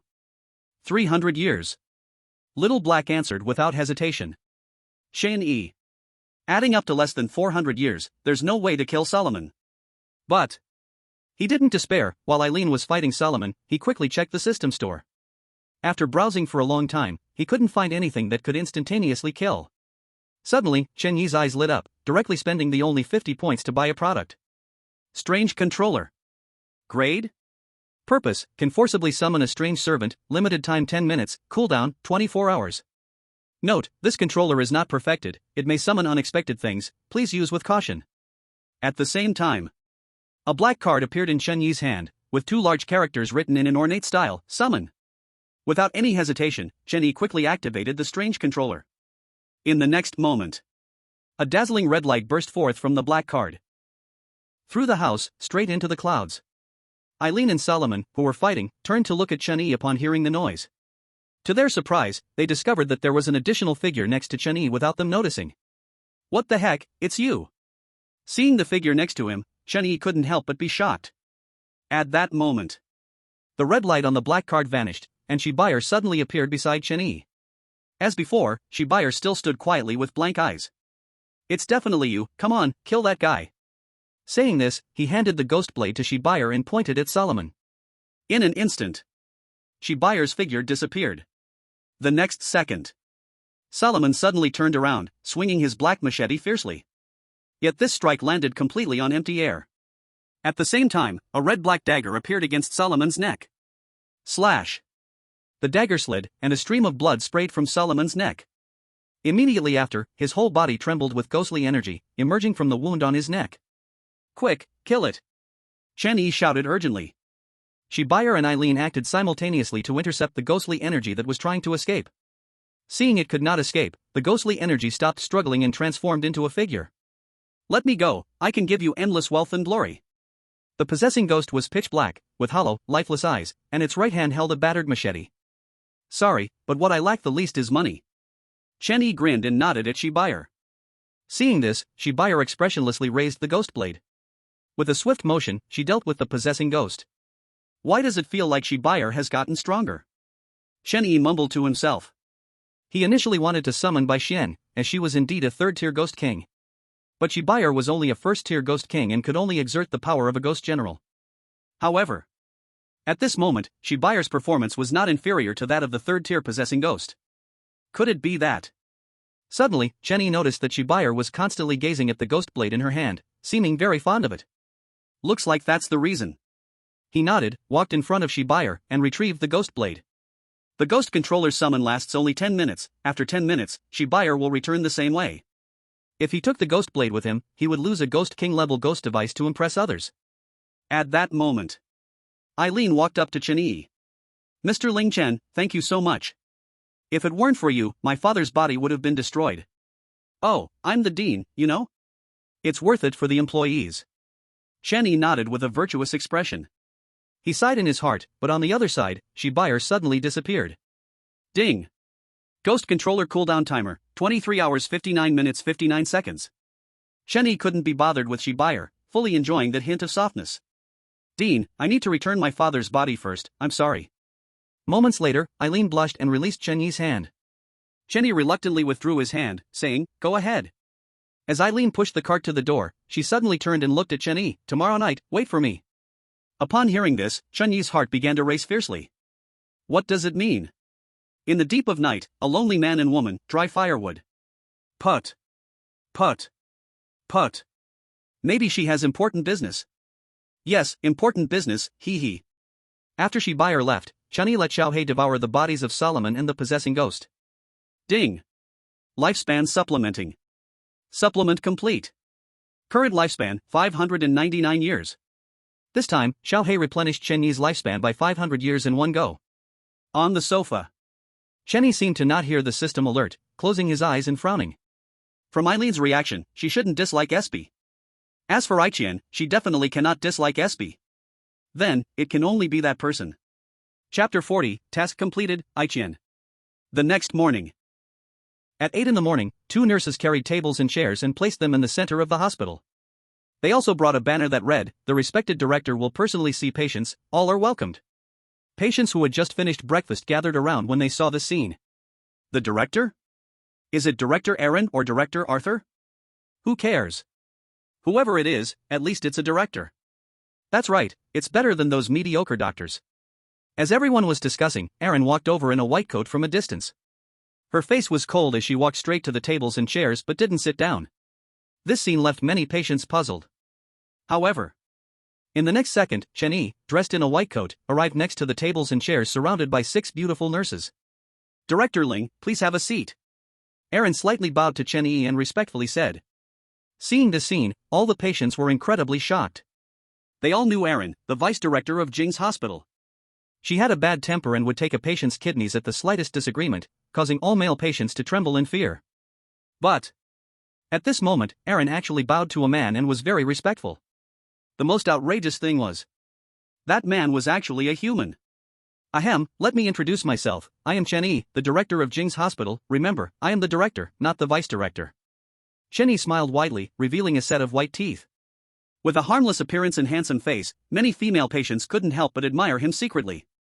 Today, this director will see patients for free. Anyone, any illness can come. I know you have concerns. See that patient? He originally had neck pain, and after my expert hands, he feels no pain now. As Chen-Yi spoke, he raised his hand and pointed to the strange figure holding its head nearby. That was the first patient he saw after arriving at the orthopedics. Seeing Chen-Yi speak so confidently, many other patients began to believe him. Under the management of the nurses, they started to line up for consultation. The first patient was a strange figure covered in bandages. It was the bandaged ghost who had answered Chen-Yi's questions in the cafeteria earlier. Seeing a familiar face, Chen-Yi smiled and asked, "What's bothering you?" "I'm itchy all over, I heard, I can't even sleep well," said the bandaged ghost with a worried face. "Simple, come, take off all the bandages on your body." Chen-Yi nodded and confidently said. The bandaged ghost was taken aback by this, looking at Chen-Yi with some confusion. "Are you serious? He is a bandaged ghost. If the bandages are removed, what the heck will he be called then?" But feeling Chen-Yi's eager gaze, the bandaged ghost gritted his teeth and directly reached out to tear off all the bandages. In an instant, a foul odor emanated from him, and surrounding medical staff and patients quickly covered their mouths and noses with disgust. Looking at the bandaged ghost with pus oozing and writhing, Chen-Yi almost vomited his dinner from the night before. Damn it! This bandaged ghost was someone he hired for 500 fright coins, thinking he could just mess around a bit. Who would have thought this guy was in such a terrible state? Your issue is not that big, Chen-Yi said after a moment of thought. As soon as he said this, everyone around turned their gaze to Chen-Yi. That rotting flesh looked disgusting to all of them, that group of strange beings. And this is not a big problem? What's going on? Does it have to be dead to be considered a problem?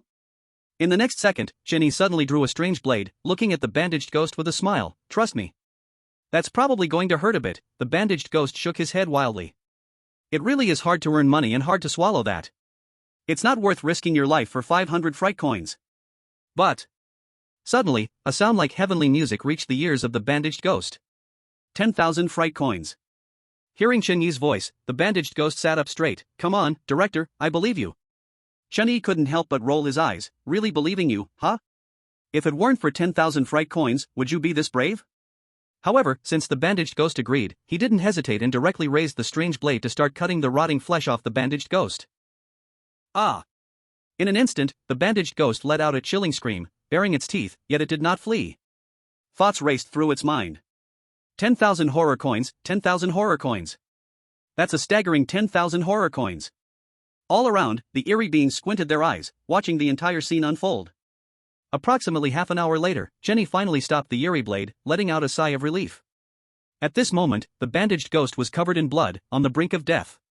Sigh, for the sake of the mission. Chen-Yi shook his head and spent 100,000 horror coins in the system shop to buy a healing potion. Then, he poured the healing potion onto the bandaged ghost's body. In an instant, green light burst forth from the bandaged ghost, its flesh began to squirm and heal. Wow, it really can be healed. This is amazing. The principal truly lives up to the title, incredible. No joke, that's the kind of person who can make Aaron bow down. This principal is so cool. I want to have a ghost baby with him. Nonsense. Who's cooler than the readers of this book? While everyone was discussing, the bandaged ghost's injuries had completely healed. Principal, I don't want the money anymore. Thank you for curing my illness. The bandaged ghost cried sorrowfully, refusing to take the 10,000 horror coins. Chen-Yi could only give up and turned his gaze to the patients waiting in line. Please believe me. At 12 noon, the cafeteria opened for lunch. Chenny also stopped the consultations. Not because he was hungry, but because his task had been completed. Task earned the heartfelt gratitude of the patients. 2020. In just one morning, Chenny became famous in Jing's hospital. All the patients knew that a highly skilled, warm-hearted human principal had come to the hospital. Moreover, that cold and irritable Principal Aaron had also bowed down to this human principal. Thinking this way, all the eerie beings set aside their prejudice against Chenyi's human identity. In fact, more importantly, they recognized the Ghost King-level ghost weapon in Chenyi's hand. As for Aaron showing such courtesy, it was merely to save face for herself. At 2 in the afternoon, in the orthopedic ward, Chenyi brought a large bag of snacks to the little girl's hospital room. "Uncle, you are so nice." The little girl smiled sweetly and started munching on the snacks Chenyi had bought. "What's your name, little friend?" Chenyi asked with a smile. My name is Aaron." The little girl's mouth was full of snacks, so her words were muffled. Bang! Suddenly, the hospital room door was kicked open, and Principal Aaron rushed in, gasping for breath. Without saying a word, she pulled Chenyi's arm and dragged him outside. Chenyi did not struggle and allowed her to lead him. After a while, the two arrived in the hospital's archives room. Bang! Principal Aaron slammed the door shut, instantly radiating a strong killing intent. Red ghostly energy filled the entire archives room in an instant. "You, don't meddle." Aaron's eyes turned blood red, her voice icy and piercing, filled with threats. "Tisk, should I call you Aaron or Ai Chien now?" Chenyi clicked his tongue, gazing at the woman before him with great interest. "I'm called Ai Chien." Chapter 41, Task Completed, Night Visit. Upon hearing Ai Chien's response, Chenyi seemed unfazed, calmly nodding his head. "So, that Aaron? Is she your older sister or younger sister?" "Older sister." Ai Chien's tone remained icy, as if she was struggling to resist the urge to kill the man before her. She was very clear about the sudden appearance of Hebel that day, she couldn't defeat her. Additionally, Chenyi was still the principal of Jing's hospital, wielding a Ghost King-level ghost weapon. "But why did you pretend to have a dual personality last night?" Chenyi frowned and kept asking. The clues for this task were really too few. So few that he didn't even know where to start his investigation. "Because I guessed you wanted to investigate father's matters, and of course, I didn't want that." Upon hearing Ai Chien's answer, Chenyi suddenly understood in his heart. "But don't you think you're being selfish? Do you really think what you're doing is right?" He remembered all the experimental records clearly. One could say everything was for SB's own selfish desires. "You don't know anything." Suddenly, Ai Chien roared, tears of blood streaming down her cheeks. She is still mine." As the words fell, the mighty Ghost King squatted down, sobbing. At this moment, Chenyi was completely dumbfounded.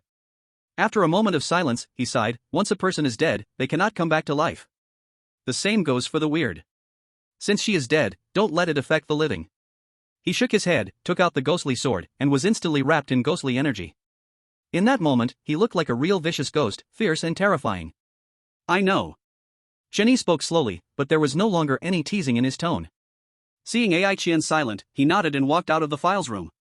He quickly arrived at the orthopedic inpatient department, at Ai Lin's hospital room. At this moment, the little lowly was happily munching on the snacks that Chenyi had bought, utterly joyful. Chenyi entered the ward and without saying a word, he took out the crying stick and struck the little lowly on the head. Ding! Dizziness successful. Ding! Dizziness successful. Ding! Dizziness. He struck 5 consecutive times before finally stopping, putting away the crying stick. After confirming that the little lowly had passed out, he took out the ghostly blade and cut a 2-centimeter gash on the back of her head. Then, he stretched out his right hand, and Xiaohei's mouth appeared in an instant. "Be careful, don't swallow wrong," Chenyi warned. After Xiaohei consumed the shadow ghost, he awakened a new skill. Nightmare, can enter someone else's dream and erase them. Watch closely. Xiaohei smiled confidently, and immediately, a wisp of ghostly energy flew out of his mouth, diving into the gash on the little lowly's head. The next second, the little lowly frowned, a look of pain filling her face.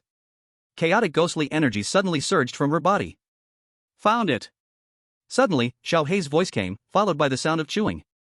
Before long, Xiaohei's mouth disappeared, retracting the ghostly energy. "Are you sure you didn't swallow wrong?" Chenyi asked uneasily. "Don't worry, boss, this kind of thing is a piece of cake for me," Xiaohei said confidently. If only he had a physical body, he would surely pat his chest and say so. Chenyi nodded upon hearing this and took out a recovery potion, dropping it onto the back of the little lowly's head. In the blink of an eye, the wound on the little Loli's head was healed as if nothing had happened. At the same time, the little Loli slowly opened her eyes, waking up. "Uncle, what just happened? Why does my head hurt a bit?" The little Loli rubbed the spot where the crying stick had hit her, looking aggrieved. "It's nothing, you probably just had a nightmare," Jenny said gently, reaching out to rub the little Loli's head. "All right." The little Loli nodded and continued eating her snacks. Ding! Side quest completed, rewards will be given at the end of the instance. When the chilling game world prompt sounded, Jenny finally let out a sigh of relief. So far, he had completed all his tasks. Now, he just needed to survive one more day and night to return to the real world. At this moment, he felt a bit tired, left the ward, and went straight back to his place. Lying on the sofa, he quickly fell asleep. At 9 in the evening, Jing's hospital fell into darkness. Knock knock knock. Suddenly, a knock at the door woke the sleeping Chen-Yi. He yawned, sleepily walked to the door, and opened it. As soon as the door opened, a figure lunged into his arms. "Thank you." Ai Qian tightly hugged Chen-Yi and whispered. "Oh? Is that so?" Chen-Yi grinned and was fully awake. He smiled at the girl before him, who resembled a housewife. Hearing this, Ai Qian blushed. The next morning, the sun was high, and the birds were singing. Chen-Yi opened his bedroom door, stretching lazily. Amazing, as expected of a Ghost King level female weird. He shook his head. If he hadn't leveled up to a tier 3 player, he might really have been overwhelmed. After all, line end. Ai Qian had lived for over 100 years, and this was the first time such a thing had ever happened. She was naturally very excited. "Aren't you getting up?" Chen-Yi leaned against the doorframe. She asked with a smile. Inside the room, Ai Qian couldn't help but roll her eyes at Chen-Yi. "Humph, beast." Ahem, ahem, ahem. Chen-Yi felt a bit awkward. However, he immediately retorted, "Same to you." Chapter 42, Get Out, Treat the Patient. Since Ai Qian still had to work, she went to the office after breakfast. Leaving Chen-Yi alone, bored in the room. "One more day and night, let's go out for a stroll." At this moment, he suddenly remembered that the blood-red auction house on the horrifying game world map seemed to be not far from here. Before long, Chen-Yi changed his clothes and left Jing's hospital. He quickly found a bus stop and began to wait for the bus. Just then, the sky suddenly drizzled, and the streets became a misty blur. Tisk, is this so unlucky? The rain wasn't heavy, but it was a bit annoying, and Chen-Yi muttered as he continued waiting for the bus. Suddenly, an umbrella was placed over his head, blocking the rain. Chen-Yi looked up and found a very beautiful red umbrella. "Thank you," he smiled and turned to look at the kind person beside him. He saw a ghost bride in a red wedding dress, wearing a red veil, nodded slightly. Beep beep. After a moment, a car horn sounded through the fog. Next, a bus with its headlights on slowly approached the two. Route 444 bus? Seeing the number lit up on the bus, Chen-Yi was slightly taken aback. He didn't expect to encounter that sea-level instance just by stepping out. Are we going or not? The door opened, and the ghost driver impatiently shouted at Chen-Yi and the ghost bride. Chen-Yi snapped back to reality and walked onto the 444 route bus with the ghost bride.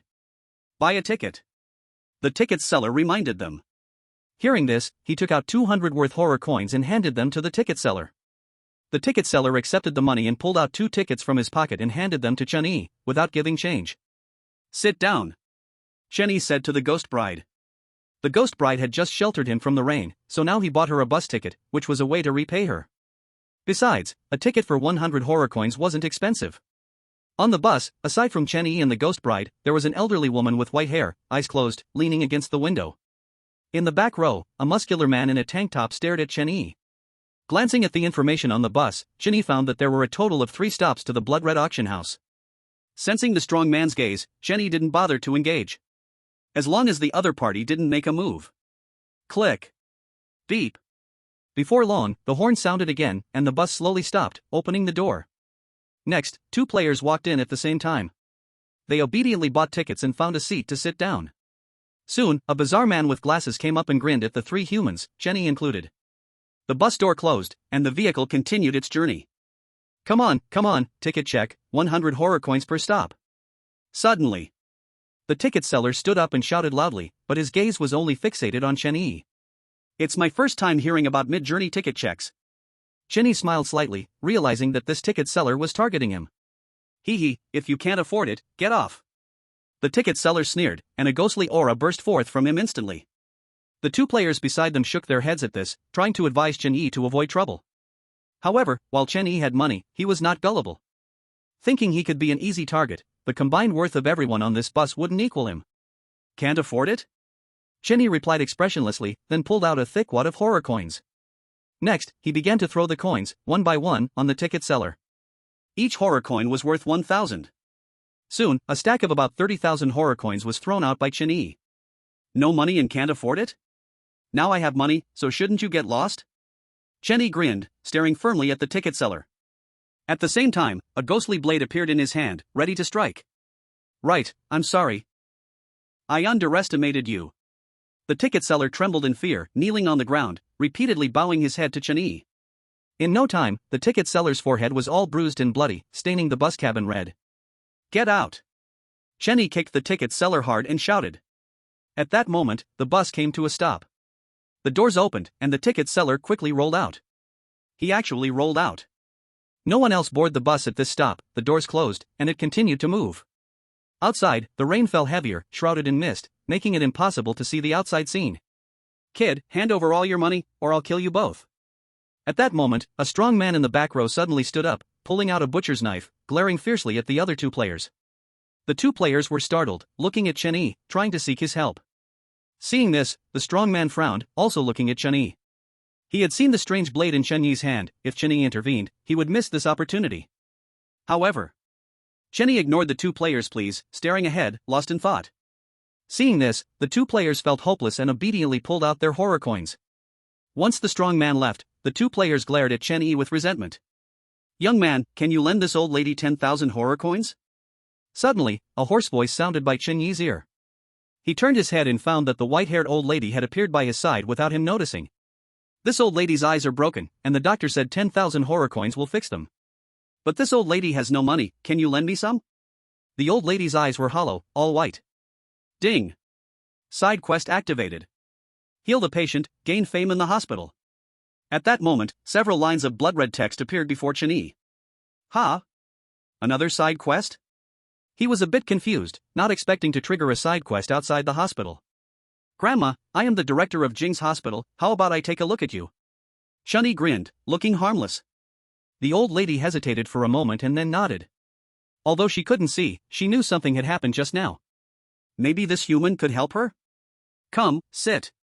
As Chen Yi spoke, he helped the old lady sit in her place. He stood and began to examine her eyes. Soon, he discovered that the old lady's eyes were completely rotten, with decaying flesh and even maggots wriggling over it. Considering the situation, just using healing liquid probably wouldn't be enough. Chen Yi thought to himself and looked toward the strong man in the back row. Bro, can you sell me your eyes? Hearing Chen Yi's voice, the strong man pulled out the butcher's knife, veins bulging all over his body, utterly terrifying. However, the next second, he sat back down obediently with a big smile. Before him, Chen Yi held a thick stack of horror coins, at least 100,000. Bear with it, dizziness is normal. He walked to the strong man, took out a club, and smashed it directly onto the strong man's head. Ding! Dizziness successful. As the system's prompt sounded, he quickly used the strange blade to gouge out the strong man's eyes. Placing the 100,000 horror coins on the strong man's lap, Chen Yi held the two eyes and walked over to the old lady. It'll hurt a bit, bear with it. This time, he didn't use the club again and directly used the strange blade to cut out the old lady's rotten eyeball. He also cleaned out the rotten flesh. After everything was done, he pressed the strong man's eyes onto the old lady. Then, he took out a bottle of healing liquid and poured some for both the old lady and the strong man. Instantly, green light shone from their eye sockets. Chapter 43, Ghost Bride, Ghosts All Around. Young man, thank you. You are so kind. The old lady shed 2 lines of warm tears, grabbing Chen Yi's arm excitedly. Ding! Side quest completed, rewards will be distributed at the end of the instance. It should be fine. If you get sick again, just go to Jing's hospital. Chen Yi smiled. At that moment, a strong man in the back row suddenly stood up and stuffed 100,000 horror coins into his pocket. Then, he pulled out a butcher's knife and walked straight up to the two players. One of you give me an eye, or else, die. The strong man placed the butcher's knife on the necks of the two players and threw a horror coin at them. Good. One of the players glared fiercely at Chen Yi, gritted his teeth, and surprisingly gouged out his own right eye. Without a word, he put away the horror coin and handed the eye to the strong man. The strong man took the eye and shoved it right into his own eye socket. In an instant, the eye started to move, and the strong man regained his sight. You. The strong man turned his gaze to the other player. That player trembled all over, let out a terrible scream, and gouged out his left eye. Ah. You will not have a good death. That player yelled at Chun-Yi with intense hatred in his eyes. Crack. Ding. At that moment, the vehicle arrived at the station. The doors opened, and the two players, holding their bleeding eye sockets, hurriedly ran out. After leaving the vehicle, the two players began to angrily curse at Chun-Yi. But what they didn't expect was that Chun-Yi also got off the car. Moreover, the ghost bride followed closely behind him, holding up a red umbrella. Were you just insulting me? Chun-Yi grinned. And no. We think you are handsome, suave, and charming. We admire you. The two players shook their heads simultaneously, stammering their response. Is that so? I don't believe it. Chun-Yi laughed and shook his head. Suddenly, a flash of red light blazed, and the two players collapsed to the ground, their bodies shriveled and faces in agony, breathless. You. Chun-Yi looked at the ghost bride in surprise, not expecting her to take action. From the moment those two players first provoked him, he had already sentenced them to death in his heart. After all, in this horror game world, the ones to be most cautious of should be your own kind. When someone from your own side stabs you in the back, they will show no mercy at all. However, he never expected the ghost bride would take action. But he didn't want to think too much about it, turning to walk toward the blood-red auction house. 10 minutes later. Chun-Yi arrived at the blood-red auction house, and the ghost bride was still following behind him. Big sister, do you need something? On the way, he tried to leave the ghost bride behind, but she wouldn't leave, still holding the umbrella for him. They say you shouldn't hit someone who's smiling, what could he do? At that moment, the castle gate slowly opened, and Bai Xian walked out. Upon seeing Chun-Yi, she was not surprised and slightly bowed, saying, "Master, you have come." I have nothing to do, just came to take a look. Chun-Yi nodded and walked towards the castle. Bai Xian looked strangely at the ghost bride behind Chun-Yi. "Master, who is this?" "I don't know her, let her go." Chun-Yi waved his hand. He genuinely did not know this ghost bride. You deal with your own matters. Bai Xian chuckled, this ghost bride only follows her beloved. Could it be that you abandoned her? Hearing Bai Xian's words, Chun-Yi was stunned. Follow her beloved? What the heck? What is abandonment? I saw her for the first time today. He couldn't help but roll his eyes. Furthermore, would I be that kind of person? You are not. Bai Xian replied with a smile that didn't reach her eyes. Chun-Yi. Fine, no way to explain. Are you sure you want to follow me? He walked in front of the ghost bride and asked seriously. The ghost bride nodded but still didn't speak. All right, then sign this. Saying this, Chun-Yi purchased a servant contract. After receiving the servant contract, the ghost bride signed her name without hesitation. Ding. Congratulations to the host for acquiring a new servant. Name, Ghost Bride. Level, Ghost General. Skill, Ghost Marriage. Promotion, Unite with the Beloved. Source, Horror Game World. Looking at the ghost bride's personal panel, Chun-Yi couldn't help but stare in surprise. This was the first time he had seen the strange one-skill creature. Ghost Marriage. This term was not unfamiliar to him, and in an instant he understood the skill of the ghost bride. Most likely, it was to forcibly pull someone into the ghost marriage scene and then devour them. As for the promotion path, was this thing serious? I'll leave her to you. Chun-Yi said to Bai Xian, then entered the ancient castle and walked upstairs. After a while, Bai Xian arrived at the office on the 7th floor and directly dived into Chun-Yi's arms. Master, I miss you so much. Seeing Bai Xian acting spoiled, Chun-Yi swallowed hard. Damn it, little fairy. Don't say those things yet, have you completed what I asked you to do? When he left the blood-colored auction, he had assigned a task to Bai Xian. Master's heart is so cold, only thinking about those things, not caring about me at all. Bai Xian lowered her head in grievance, but soon smiled again. In the ghost capital, I spent 50 million horror coins to buy you a villa. Additionally, I bought a supermarket, right in the center of the ghost capital. Hearing Bai Xian's words, Chun-Yi nodded. Ghost capital. The central location of the entire horror game world. Extremely prosperous, with countless ghost kings and even many strange beings beyond ghost kings. Bai Xian must have put in a lot of effort to buy a villa and supermarket in such a place. By the way, that supermarket, never mind, you'll see it yourself later. Bai Xian's expression was somewhat awkward. After mumbling a sentence, she got up and ran away. Chun-Yi? Chapter 44, The Seek Death Trio, The Old Lady's Reward. Blood-colored auction. Chun-Yi put away the property deed for the villa in Ghost Capital and the purchase contract for the supermarket and went to Sibel's room. At this time, Sibel and the ghost bride were sitting face to face, both silent. However, Chenny noticed that they seemed to be sizing each other up. If you two don't want to stay here, you can go to Jing's hospital or the supermarket in Ghost Capital. After saying a few words to the two, he left the ancient castle. Now that he had the strange controller, he didn't need to keep them by his side all the time. As he acquired more places, these ghost kings would have to go settle there. The rain had not stopped but had lessened considerably. Chenny stood under the bus stop sign, quietly waiting for the bus. Clank! Ding! At this moment, the sound of brakes echoed, and Route 444 bus stopped in front of him. The bus door opened, and Chenny boarded without buying a ticket, directly finding an empty seat to sit down. The ghost driver recognized Chenny and did not say much. But the passengers on the bus were unhappy. Why doesn't he have to buy a ticket? Is there a special treatment? Exactly, we all pay for our rides, why is he special? At this time, a male and a female player spoke in unison. The other 5 strange beings on the bus all turned their gazes towards Chenny. They all had bought tickets, why did this human not have to? This guest is the most distinguished passenger on Route 444, we cannot take his money. If you insist, go and collect it yourself. The ghost driver said expressionlessly, completely distancing himself from the situation. Chenny smiled upon hearing this, understanding that the ghost driver was afraid of him. But he also wanted the other strange beings to teach him a lesson. Sure enough, after hearing the ghost driver's last sentence, the passengers on the bus all turned their eyes to Chenny. Greed and madness filled everyone's eyes. Hey, pay up! At this moment, the male player stood up and shouted fiercely at Chenny. Next to him, the female player looked at Chenny with disdain.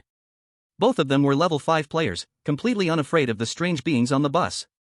If one had to say, the ghost driver posed a slight threat to them. So, they really didn't take the level 3 Chenny seriously.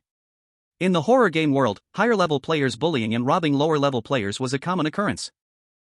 No way, if you're behind, you'll be beaten up, an unchanging truth since ancient times.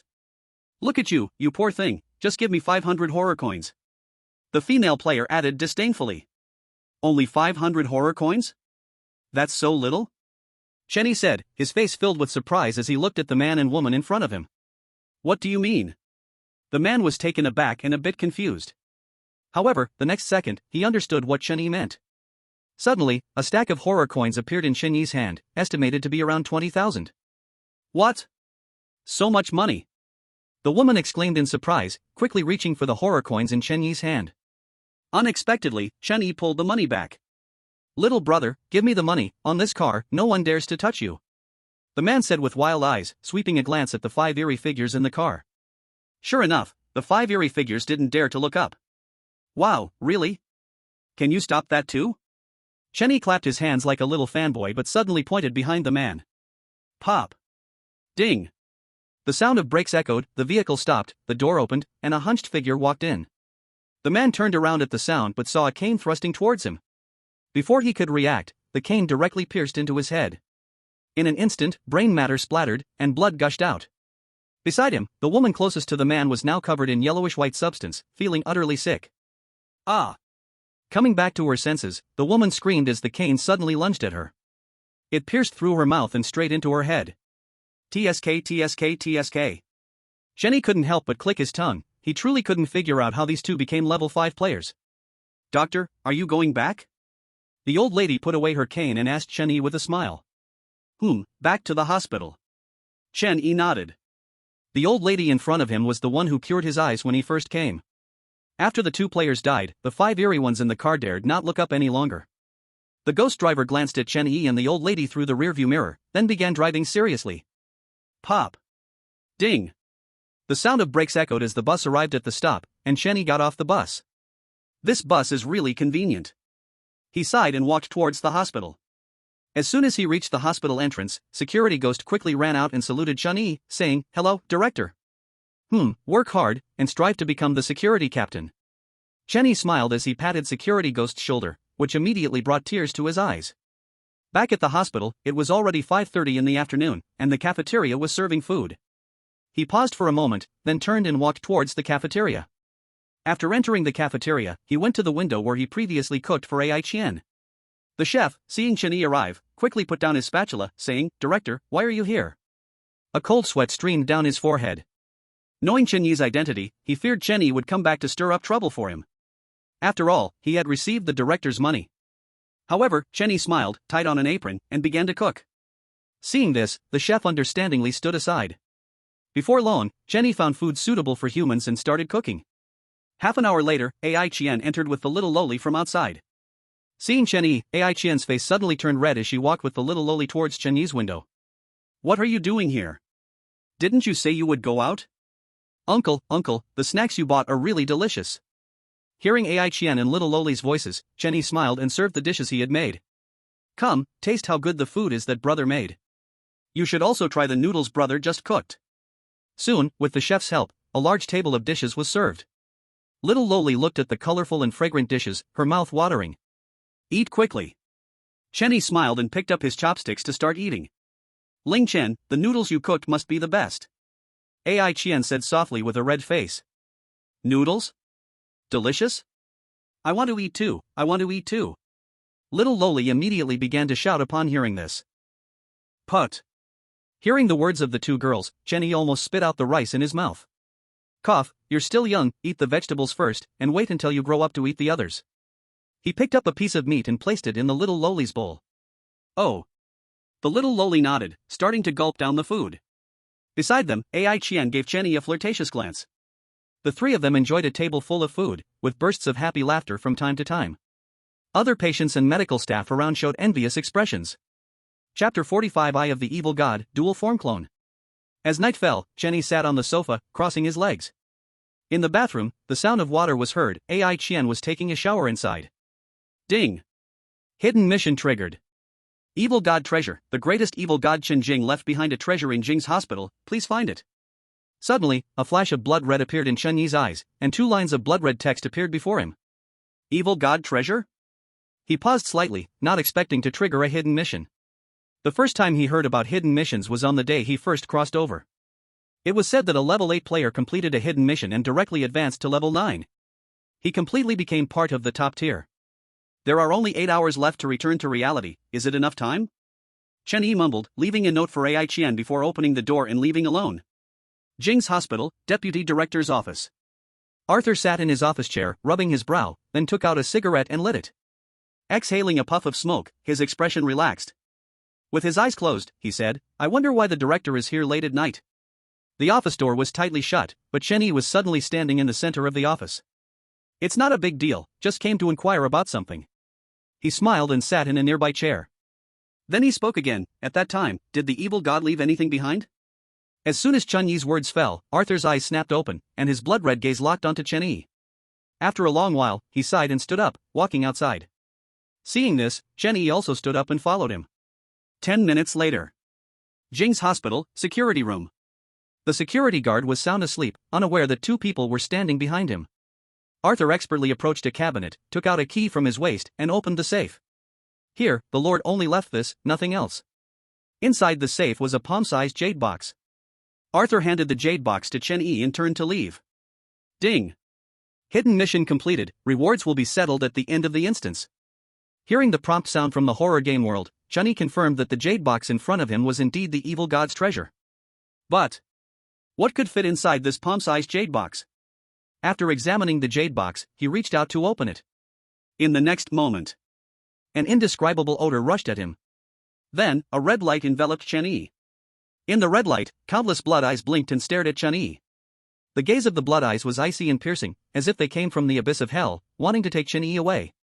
At this moment, Chen Yi was completely stunned, locking eyes with those blood eyes. He realized that these blood eyes were all strange, their power surpassed that of a ghost king.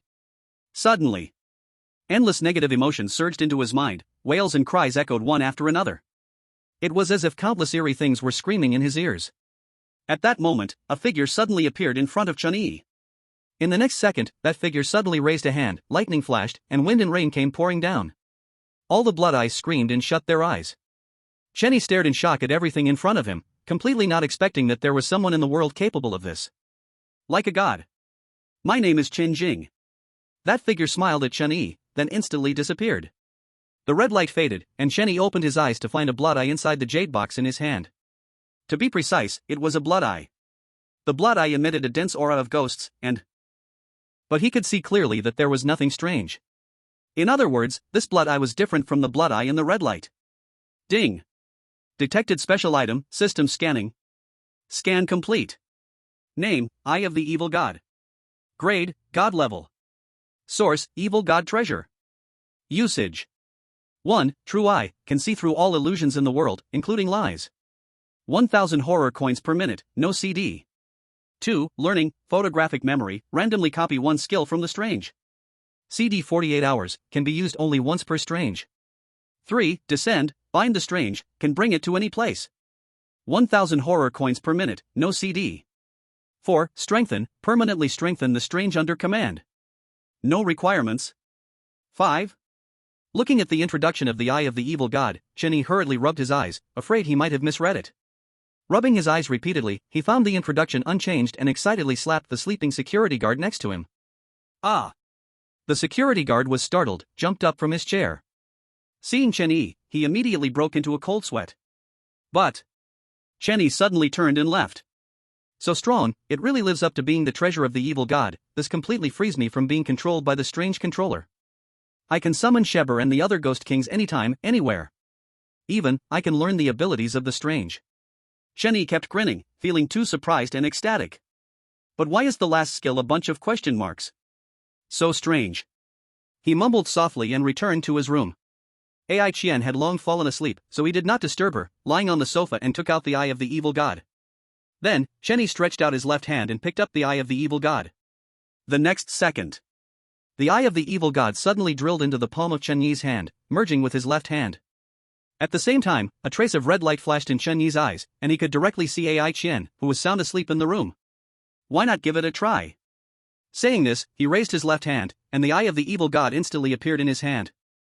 Then, his eyelids slowly lifted, revealing blood-red pupils. Ding! Skill of the Eye of the Evil God activated, randomly copying skill. Copy complete. Skill, Twin Birth, Clone. Description, after use, can replicate an identical self, and survive for 1 hour. CD, 48 hours. Looking at the system's introduction, Chen Yi's eyes suddenly lit up. Tonight's surprises were way too many. Whether it was the Eye of the Evil God or the current, Twin Birth, Clone, both were rare existences. At this moment, without using the strange blade and the Sword of Longevity, his strength was at least at the peak of the Ghost General. If paired with Ghost Energy, killing a Ghost Commander wouldn't be a problem.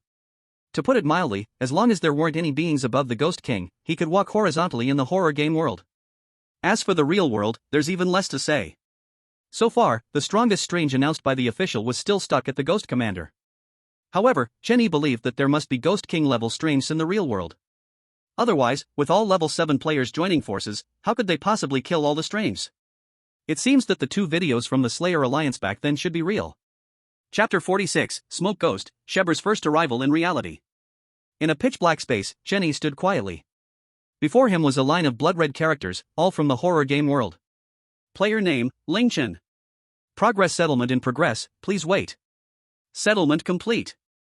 Game task, survive for 3 days and receive heartfelt thanks from 20 patients. Completed. Side task, save second personality, 1, 2, treat patients, make a name for hospital. Completed. Hidden task, find the evil god treasure. Completed.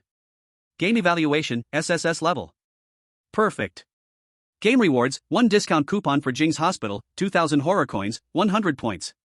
Side task rewards, 3000 horror coins, 300 points, lifetime pass to Ghost City.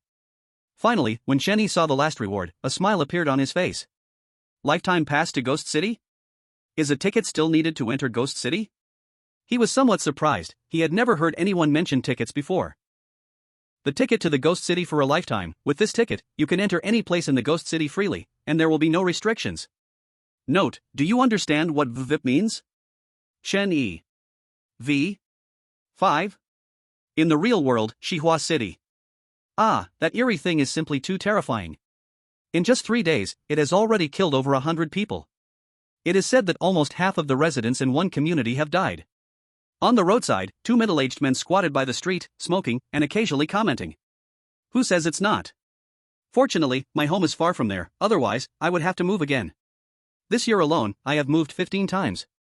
The middle-aged man nearby shook his head, stood up, and extinguished his cigarette butt. Alright, I'm heading home. Otherwise, my wife and kids will start worrying. He waved his hand and walked toward a not-too-distant spot. 10 minutes later. The man suddenly froze, dazedly surveying his surroundings. Huh? Why have I walked back again? Damn, this cigarette butt is still here. Sure enough, there were 2 extinguished cigarette butts on the ground. This is really strange. I wasn't directionally challenged before. The man scratched his nose, stood there, and took out a cigarette to smoke. But this time, when the cigarette was lit, he barely took a puff before the cigarette instantly turned to ashes. At this moment, even he knew something was wrong. Just then, a figure suddenly appeared in front of the man. It reached into the man's pocket, pulled out the remaining half-pack of cigarettes, lit it with a lighter, and inhaled it all in one go. Ah! So satisfying. The figure was blurred, making a refreshing sound. At this point, the man trembled in place, wanting to run, but found himself completely unable to move.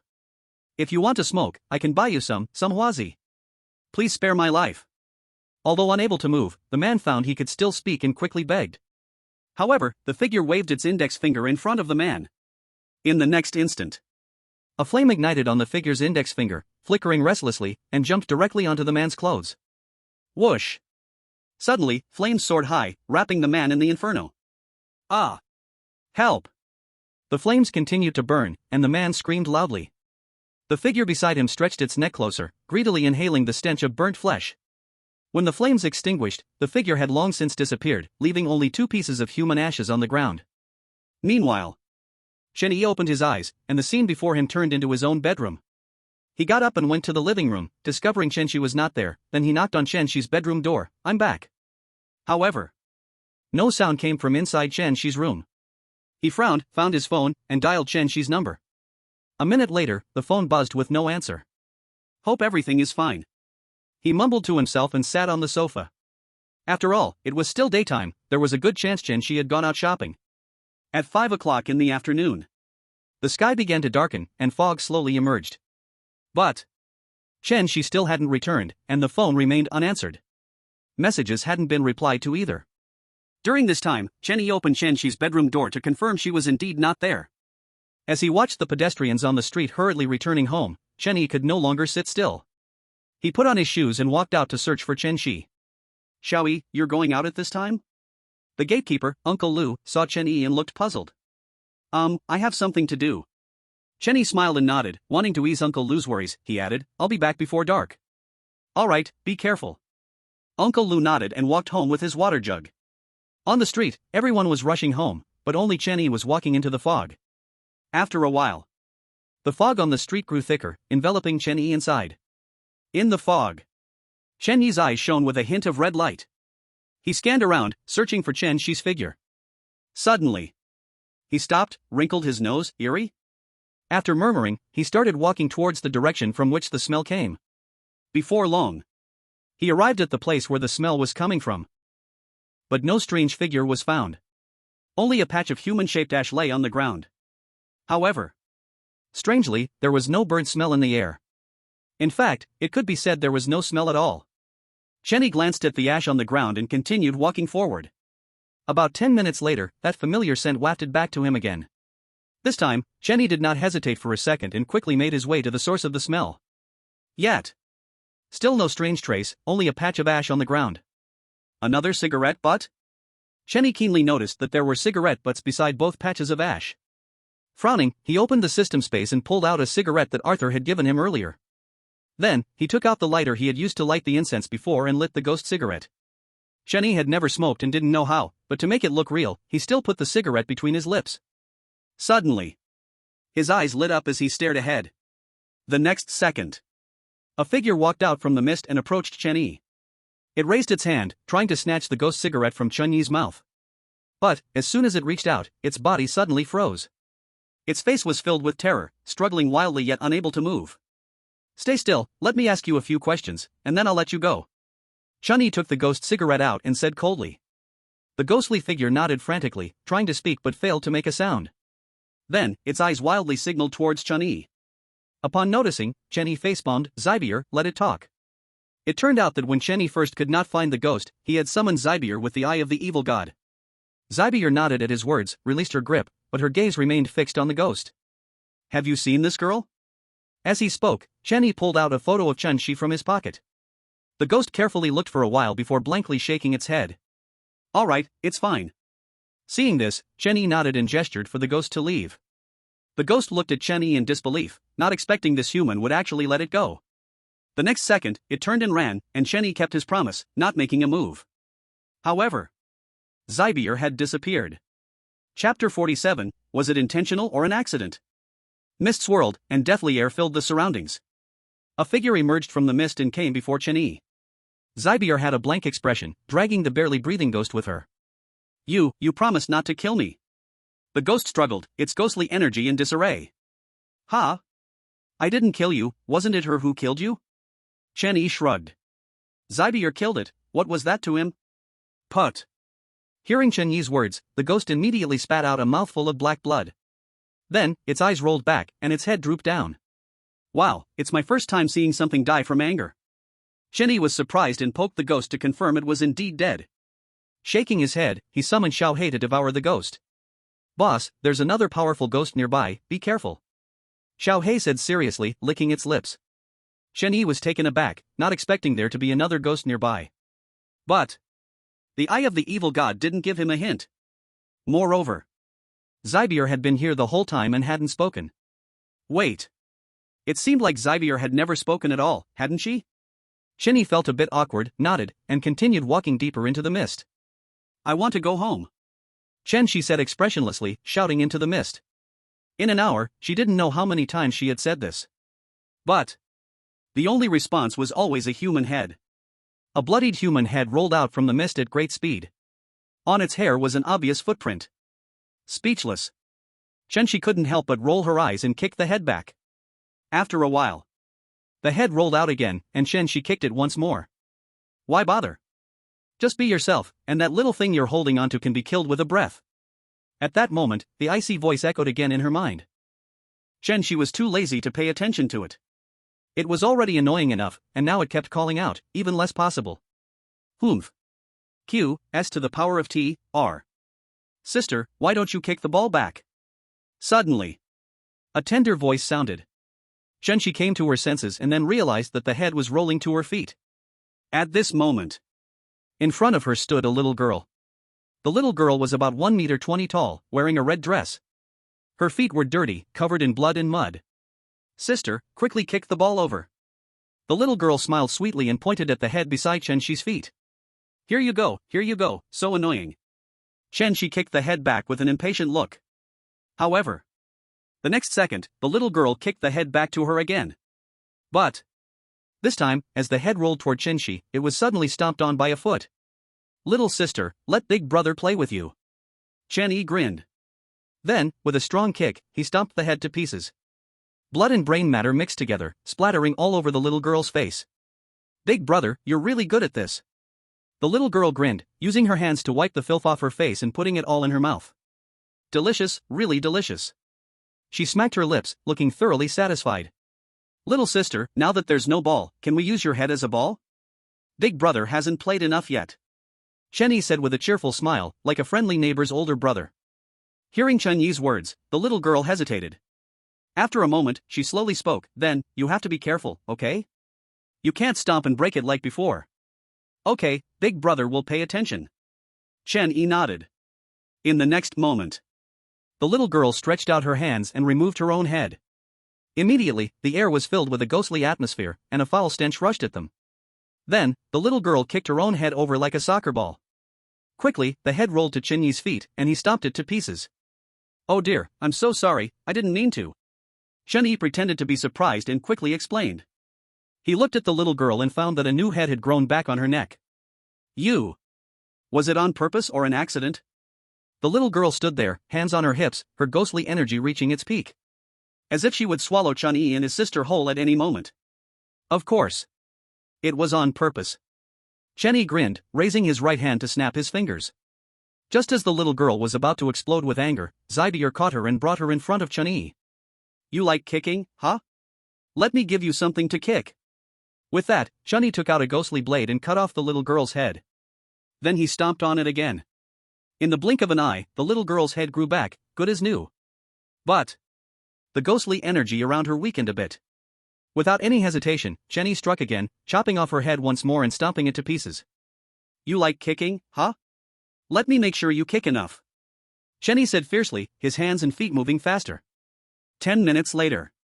The little girl's head was stomped to pieces once more by Chenny. But this time, it took 2.5 minutes for her head to grow back.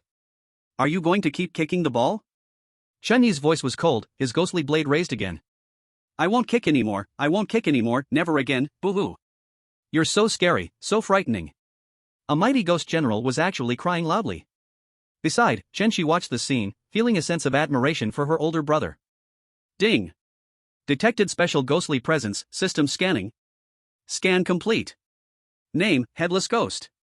Level, Ghost General. Current evil ghost. Skill, head removal. Can force one or more people to play soccer with her. If the ball breaks, kick the head. Upgrade, kick the ball. Source, real world, resurrection of ghostly energy. When the system panel appeared, Chenyi looked at Chenshi. Did it hurt you? Chenshi quickly shook her head. No, it just insisted on playing soccer with me. Otherwise, let it be your servant. When I'm not around in the future, it can still protect you. Chapter 48, Dreaming of Fei Fei, Shadows in the Blood Moon. Then let her follow you and protect you. Chenyi glanced at the headless ghost, weakly held by Zybier, and then turned to look at his sister. After all, he couldn't always stay in the real world, nor could he keep her safe by his side. So, having a ghostly protector like this would ease Chenyi's worries a bit. All right.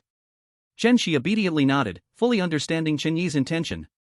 Setting aside the strange identity of the little girl, she actually looked quite cute. Quite cute. Okay, since that's the case, you two sign this.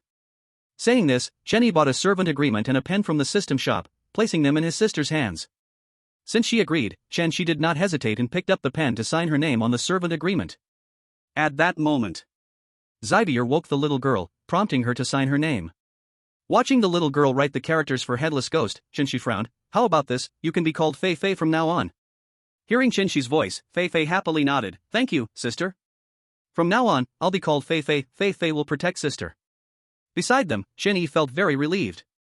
With Fei Fei's protection, even if he was stuck in a horror game world, he wouldn't worry too much about his sister's safety. Unfortunately, Zybier was summoned by him using the Eye of the Evil God, costing 1,000 horror coins per minute. Without these restrictions, he would really want to have Zybier stay to protect Chenshi. Suddenly, he noticed his sister standing with her hands on her hips, looking him up and down. You aren't thinking of something strange, are you? Hearing his sister's words, Chenyi was completely confused. Thinking of something strange? What the heck? Wait. Thinking of Fei Fei? At this thought, he looked up, shocked to see his sister. Unexpectedly, this 15-year-old girl would even think of such things. Helplessly shaking his head, Chenyi raised his right hand and flicked his sister on the head. Ow! What are you doing?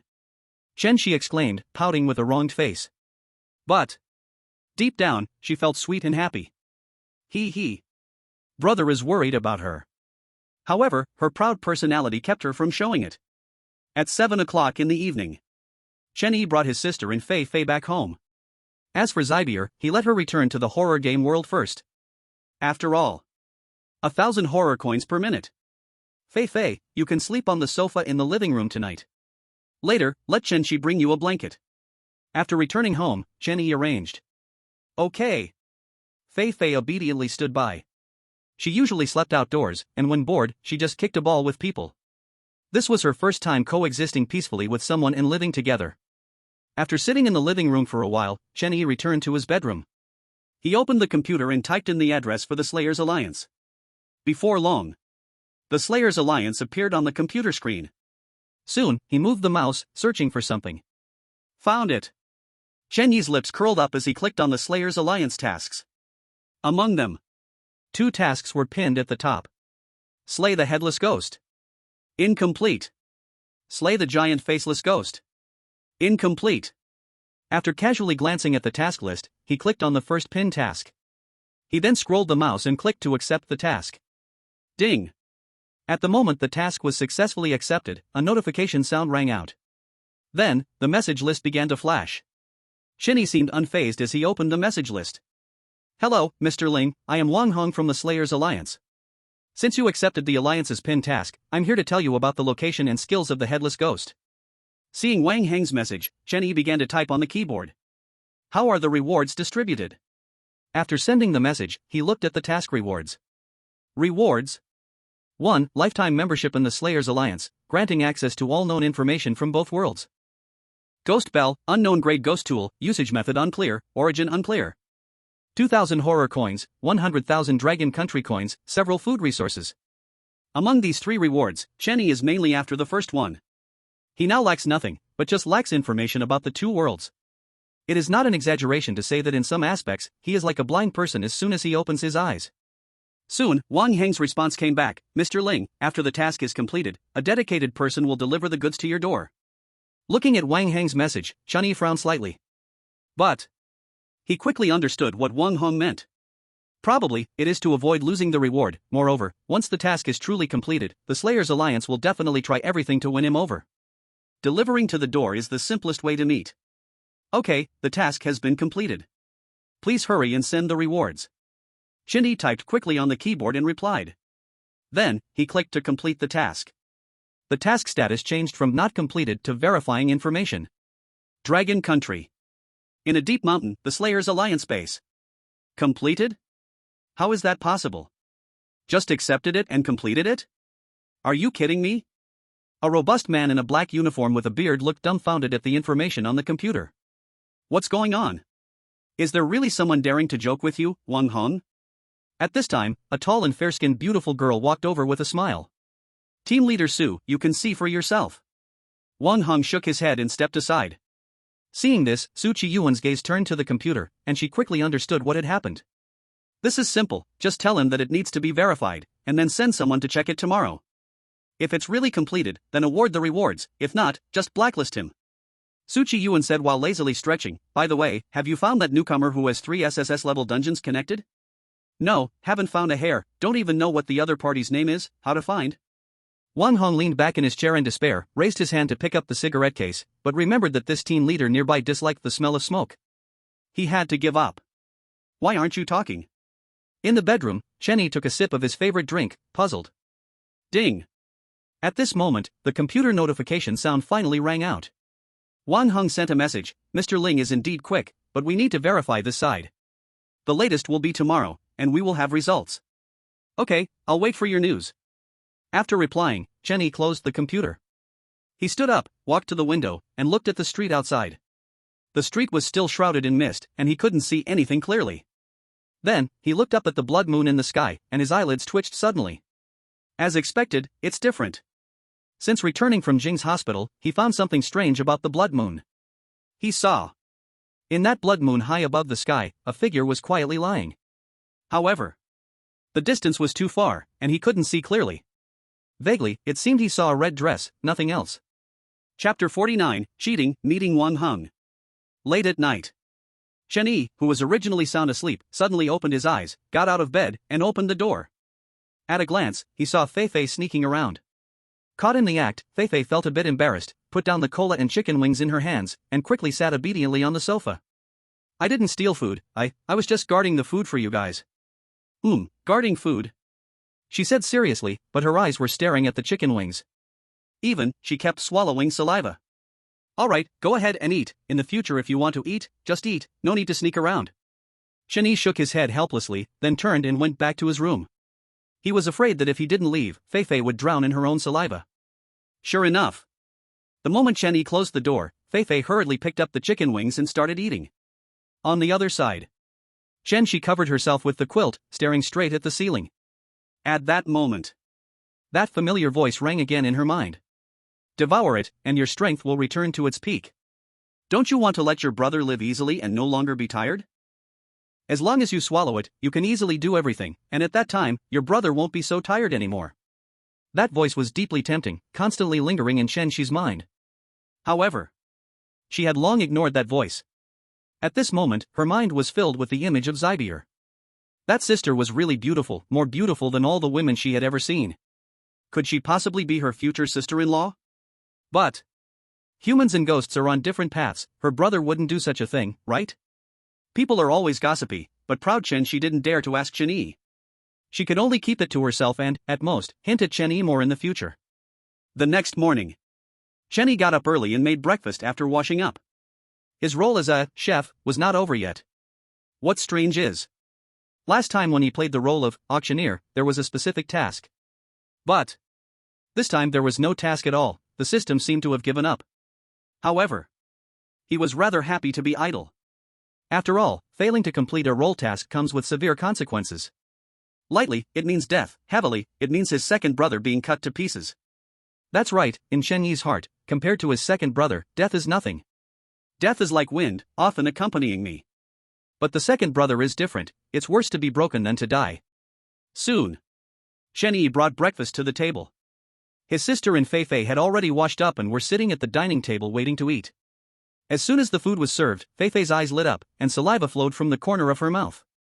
"Ha? When did you start cooking so well?" Chen Shi asked, surprised after taking a bite. "Just kidding, I'm your brother, cooking is a piece of cake." Chen Yi almost wagged his tail in delight after receiving his sister's compliment. Yes, I wonder how many women I've cooked for." Suddenly, Chen Shi scoffed, speaking sarcastically. "How do you sound so sarcastic at such a young age? Be careful you won't find a boyfriend in the future, hurry up and eat." After throwing in a retort, Chen Yi placed the peeled shrimp in his sister's bowl. Of course, he also gave some to Fei Fei. After finishing breakfast, Chen Yi took a bottle of Sprite back to his bedroom. He opened his computer and typed in the website for the Slayer Alliance. As soon as he opened it, more than 10 messages popped up. Among these messages, 2/3 were from Wang Heng. The remaining few messages were from someone called Ouyang Wentian. He controlled the mouse and opened Wang Heng's chat box. After glancing at the messages, he suddenly laughed. It turned out that Wang Heng had confirmed that the headless ghost had disappeared. So he immediately contacted Chen Yi to ask for the address, wanting to deliver goods. Without any hesitation, Chen Yi typed the address and sent it over. Of course, it wasn't his current home address, but the abandoned villa in the suburbs. Sigh, when I have time in the future, I should clean that place up. After all, it's a villa. He sighed and couldn't help but speak. Ding. Wang Heng replied quickly, saying he would deliver the goods at 2 in the afternoon, asking Chen Yi to be ready. After closing Wang Heng's chat box, he opened Ouyang Wentian's chat box. There was only one sentence inside. "Follow me, I can give you anything you desire." Seeing this sentence, Chen Yi burst into laughter. For some reason, every time he heard someone say they would give him anything he wanted, he really felt like laughing. Can they really give anything? Then, I want world peace. After directly replying not interested to Ouyang Wentian, Chen Yi shut down the computer. At noon, 12 o'clock. Chen Yi was too lazy to cook and took his sister and Fei Fei out for beef noodles. It is worth mentioning.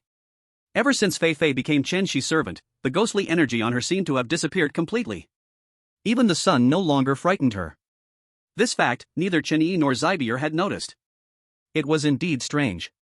"Boss, 4 bowls of beef noodles, all with extra meat, and pack 1 to go." "All right, just sit anywhere." The boss shouted and began to get busy in the kitchen. Before long, 3 bowls of fragrant beef noodles were served up. "Eat up." Chen Yi smiled as he poured a bit of vinegar into all 3 bowls. Beef noodles just don't taste quite right without a bit of vinegar. So delicious. Fei Fei took a bite, happily stomping her feet. Beside her, Chen Shi was also very happy, eating the beef noodles in big bites. 20 minutes later, all 3 large bowls of beef noodles were completely finished. The sister and Fei Fei happily patted their bellies, while Chen Yi stood up to get the takeout. "Here, take this back for old Lu. I promised to treat him, but I forgot before." Chen Yi said somewhat awkwardly. He had promised to bring old Lu a portion, but he forgot after his sister cried. Old Lu probably didn't mind, but he bought one this time anyway. "Okay, got it." Chen Shi nodded obediently. "Are you going out?" After thinking for a moment, Chen Yi replied, "Yes, I'll be back before dark." If nothing unexpected happened, he'd get the reward from the Slayers and head straight home. Soon. After seeing his sister and Fei Fei off, Chen Yi took a taxi to the villa in the suburbs. However, as soon as he got out of the car, a figure walked over. Wang Heng held a black leather suitcase in his hand. "Mr. Ling?" Looking at Chen Yi in front of him, Wang Heng was a bit surprised, not expecting the other party to be an old man. That's right. Before coming, Chen Yi had bought a disposable disguise item in the system store. It wasn't expensive, only 1,000 horror coins. "Yes, is it Deacon Wang Heng?" Chen Yi nodded and asked. Chapter 50 Ouyang Wentian, Unexpected Surprise. In the abandoned villa. Chen Yi and Wang Heng looked at each other, both surprised by how the other looked. After a moment, Wang Heng smiled slightly. "Mr. Ling, first of all, congratulations on completing the headless ghost task." Here's the reward, you can check it. Saying this, he handed the black suitcase to Chen Yi. Receiving the suitcase, Chen Yi opened it directly to check. He wouldn't be polite and say things like no need or I trust you. As the suitcase opened, a stack of horror coins and cash lay on one side. On the other side, there was a palm-sized, entirely yellow bell. The bell emitted a faint aura of death, occasionally tinkling ding-dong. Thank you, Deacon Wang Hung. Chen Yi nodded, closing the suitcase. Since Mr. Ling has finished checking, let's discuss another matter. It's like this, the Slayers Alliance wants to invite you to join and directly become the team leader. Wang Heng's attitude was very sincere and he did not feel it was inappropriate. The Ling Chen in front of him was older than him and stronger in ability. It was only natural for him to become the leader, and he wouldn't say anything against it. Ah, Deacon Wang Hong, you don't know, I'm used to a leisurely life, so I won't interfere in your matters. Chen Yi shook his head with a smile. He would absolutely not join the Slayers Alliance. Alright, since Mr. Ling is unwilling, then it's fine. However, if you have any matters in the future, Mr. Ling can always find me. Hearing Chen Yi's words, Wang Hang felt a deep regret in his heart. After that, the two continued to chat for a while. Then Wang Hong left first to attend to something. Just as Chen Yi was also preparing to head home, a figure suddenly blocked his path. He looked up to find that the person was a young man in his 20s, dressed in a suit. Something you need? Chen Yi frowned and asked. Ling Chen? Ouyang Wendian smiled slightly, not expecting that Ling Chen was actually an old man. Join my side, and I can give you everything you want. He flashed a confident smile. In his eyes, in this era, no one could refuse him. I refuse. Stop bothering me. Chen Yi shrugged and said disdainfully. As soon as the other party opened his mouth, he guessed the other party's identity. That person who privately messaged him on the Slayers Alliance website. Refuse? No one can refuse me, Ouyang Wendian. As Ouyang Wentian's voice fell, 10 people suddenly sprang out around him. These people were all dressed in black combat uniforms, exuding a faint ghostly aura. Each of them held a ghost-level ghost weapon in their hands. Seeing this scene, Chen Yi couldn't help but furrow his brows. He didn't expect that in such an era, there were still people able to form such a team. This showed that Ouyang Wentian's identity was definitely not simple. But was Chen Yi's identity simple? In the next moment, he raised his right hand and lightly snapped his fingers, and a figure suddenly appeared beside him. At that moment, Zybier's expression was emotionless, her eyes fixed on Ouyang Wentian. How about this, you just have to kill her, and I'll go with you. Chen Yi flashed a grin, and then unexpectedly sat directly on the ground. Kill her? Ouyang Wentian was slightly taken aback, pointing at Zybier. Though he hadn't seen how the other person appeared, he could tell that Zybier was just an ordinary person. This. Kill her. Ouyang Wentian snorted coldly, feeling that Chen Yi was insulting him. However, just as his voice fell, Zybier's figure suddenly vanished. Immediately after, endless red ghostly aura enveloped everyone present. Puff. Ah. In an instant, several screams sounded, and the smell of blood immediately filled the air. Within the ghostly aura, Ouyang Wentian furrowed his brows. At this moment even a fool would understand that something was wrong. That woman was actually strange. Moreover, she was a very powerful strange being. Ling Chen, right? I remember you. Ouyang Wentian sneered, and suddenly a dagger appeared in his hand. In the next second, he raised the dagger and cut his finger, blood immediately spilling out. Then, a stream of black mist surged from the wound, enveloping his entire body. In the blink of an eye, Ouyang Wentian's figure had already disappeared, leaving only a bloodied dagger lying solitary on the ground. After a while, the ghostly aura dissipated, and Zybier returned to Chen Yi's side. Not far away, 10 bodies lay in disarray, all displaying expressions of horror. It could be imagined that they had been quite frightened before dying. Alas, too bad one got away. Chen Yi shook his head, feeling a bit regretful. He walked to the bodies and called for Xiao Hei to devour the 10 corpses. Ding! Lifespan replenishing. Replenishment complete. Current lifespan, 799 years. After 200 years of life had been replenished, Chen Yi's heart suddenly felt joyful. After letting Zybier go back, he alone carried the black leather case home. In Shihua City, at a certain villa area, Ouyang Wentian looked pale, lying on the bed, gasping for breath. Just now. If he hadn't been ruthless enough, he would have probably died by now. Ling Chen. Ouyang Wentian gritted his teeth, filled with immense anger. Since birth, he had enjoyed wealth and luxury, truly living life with ease and comfort. The money at home was enough for him to squander for 10 lifetimes. Therefore, in his more than 20 years, he had never encountered setbacks. Nothing was beyond the power of money. If there was, it was only that he didn't have enough money. Hasn't that rookie with 3 consecutive SSS-level dungeons been found yet? At this moment, he looked towards the servant beside him. Replying to young master, not yet, that rookie is particularly cautious, even their name hasn't been disclosed. The servant shook his head and hurriedly replied. Useless, get lost. Ouyang Wentian was instantly furious, kicking the servant away. Ding. Detecting special items, system scanning. Scan complete. Name, Ghost Bell. Grade? Source? Usage, shake the bell, produce sound, and the strange being that hears the sound will be forced to freeze for 2 seconds. CD, 60 minutes. Note, this bell seems incomplete, please use with caution to avoid issues. Seeing the introduction of the ghost bell, Chen Yi's heart suddenly filled with joy. He had stumbled upon a treasure. Originally, he had just come for the information sharing, but he didn't expect to gain such a treasure. Being able to freeze a strange being for 2 seconds. In those 2 seconds, he could do a lot of things. But, how come the grade and origin are all questions? The system doesn't know where this came from? Chen Yi was very curious, but the system did not respond to him. After a while, Chen Yi arrived in the living room and suddenly smiled when he saw Fei Fei. He took out the ghost bell and shook it. Ding dang. In an instant, a sound that struck at the soul rang out. Fei Fei, who was laughing heartily, suddenly stood still. 2 seconds passed. Fei Fei continued laughing heartily, completely unaware that something was wrong. Seeing this, Chen Yi returned to his room, feeling quite satisfied. Chapter 51, The Hunt Begins. As night fell, the red moon hung high. The streets were once again filled with mist, becoming a gray haze. Chen Yi stood by the window, looking up at the moon. A flash of red light flickered in his eyes, and the eye of the evil god appeared in his left hand. Sure enough, there is someone. I didn't expect it to be a woman.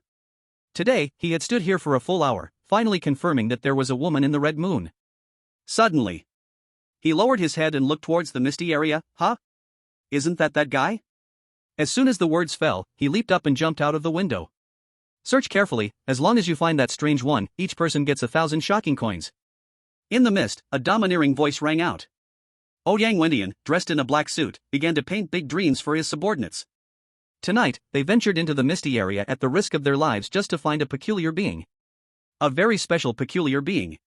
The peculiar being, called the Mist Ghost, was formed autonomously from the misty area.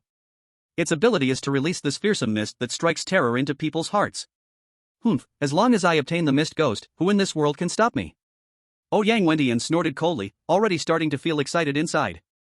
However, at that moment, a figure suddenly appeared next to Ouyang Wentian. Damn, who the hell are you? In the misty area, suddenly having someone beside him was enough to scare anyone.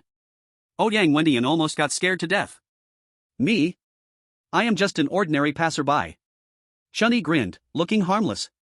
With this smile, Ouyang Wentian immediately relaxed but was still puzzled. What are you doing here? May I ask, are you young Master Ouyang? Chen Yi did not directly answer, but asked back. Upon hearing that Chen Yi knew him, Ouyang Wentian nodded. Ah, that's right, I came to find you. I'll be direct, I want to team up with you. Chen Yi clapped his hands, looking at Ouyang Wentian like a little fan. Team up with me?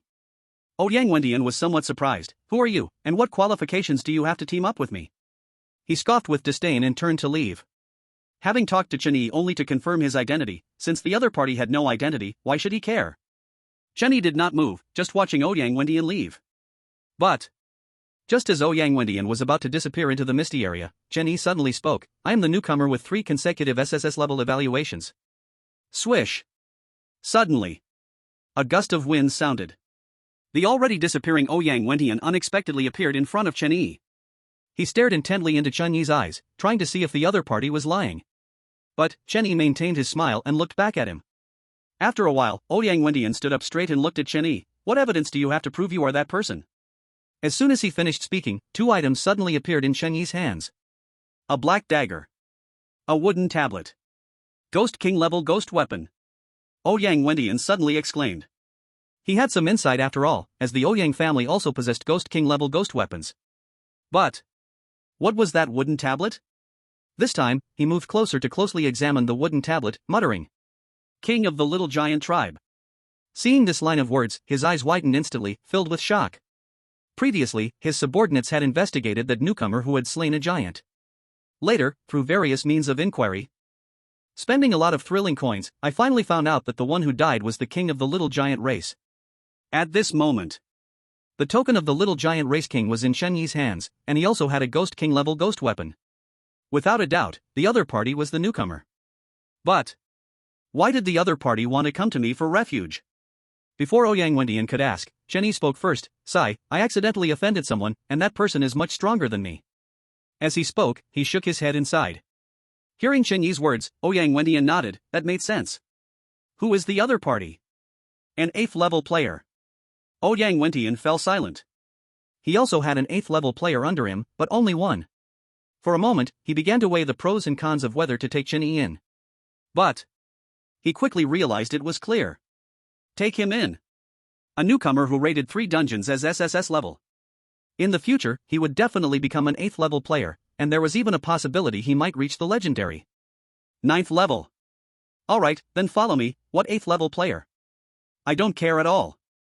In the fog area, Shen Yi joined Ouyang Wendian's team searching for fog ghosts. Ha! It seems there's some movement over there, I'll go take a look. With Ouyang Wendian's approval, Shen Yi disappeared into the fog area. In the next second, a flash of red light crossed his eyes, and instantly, the whole fog area became transparent. The corners of his mouth lifted, the strange blade gripped in his hand. At the same time, Zybier also appeared beside him. Here we go, let the hunt begin. As soon as the words fell, Shen Yi rushed out, heading straight for Ouyang Wendian's servant. When Ouyang Wendian blocked him at the abandoned villa, he had already sentenced the other party to death.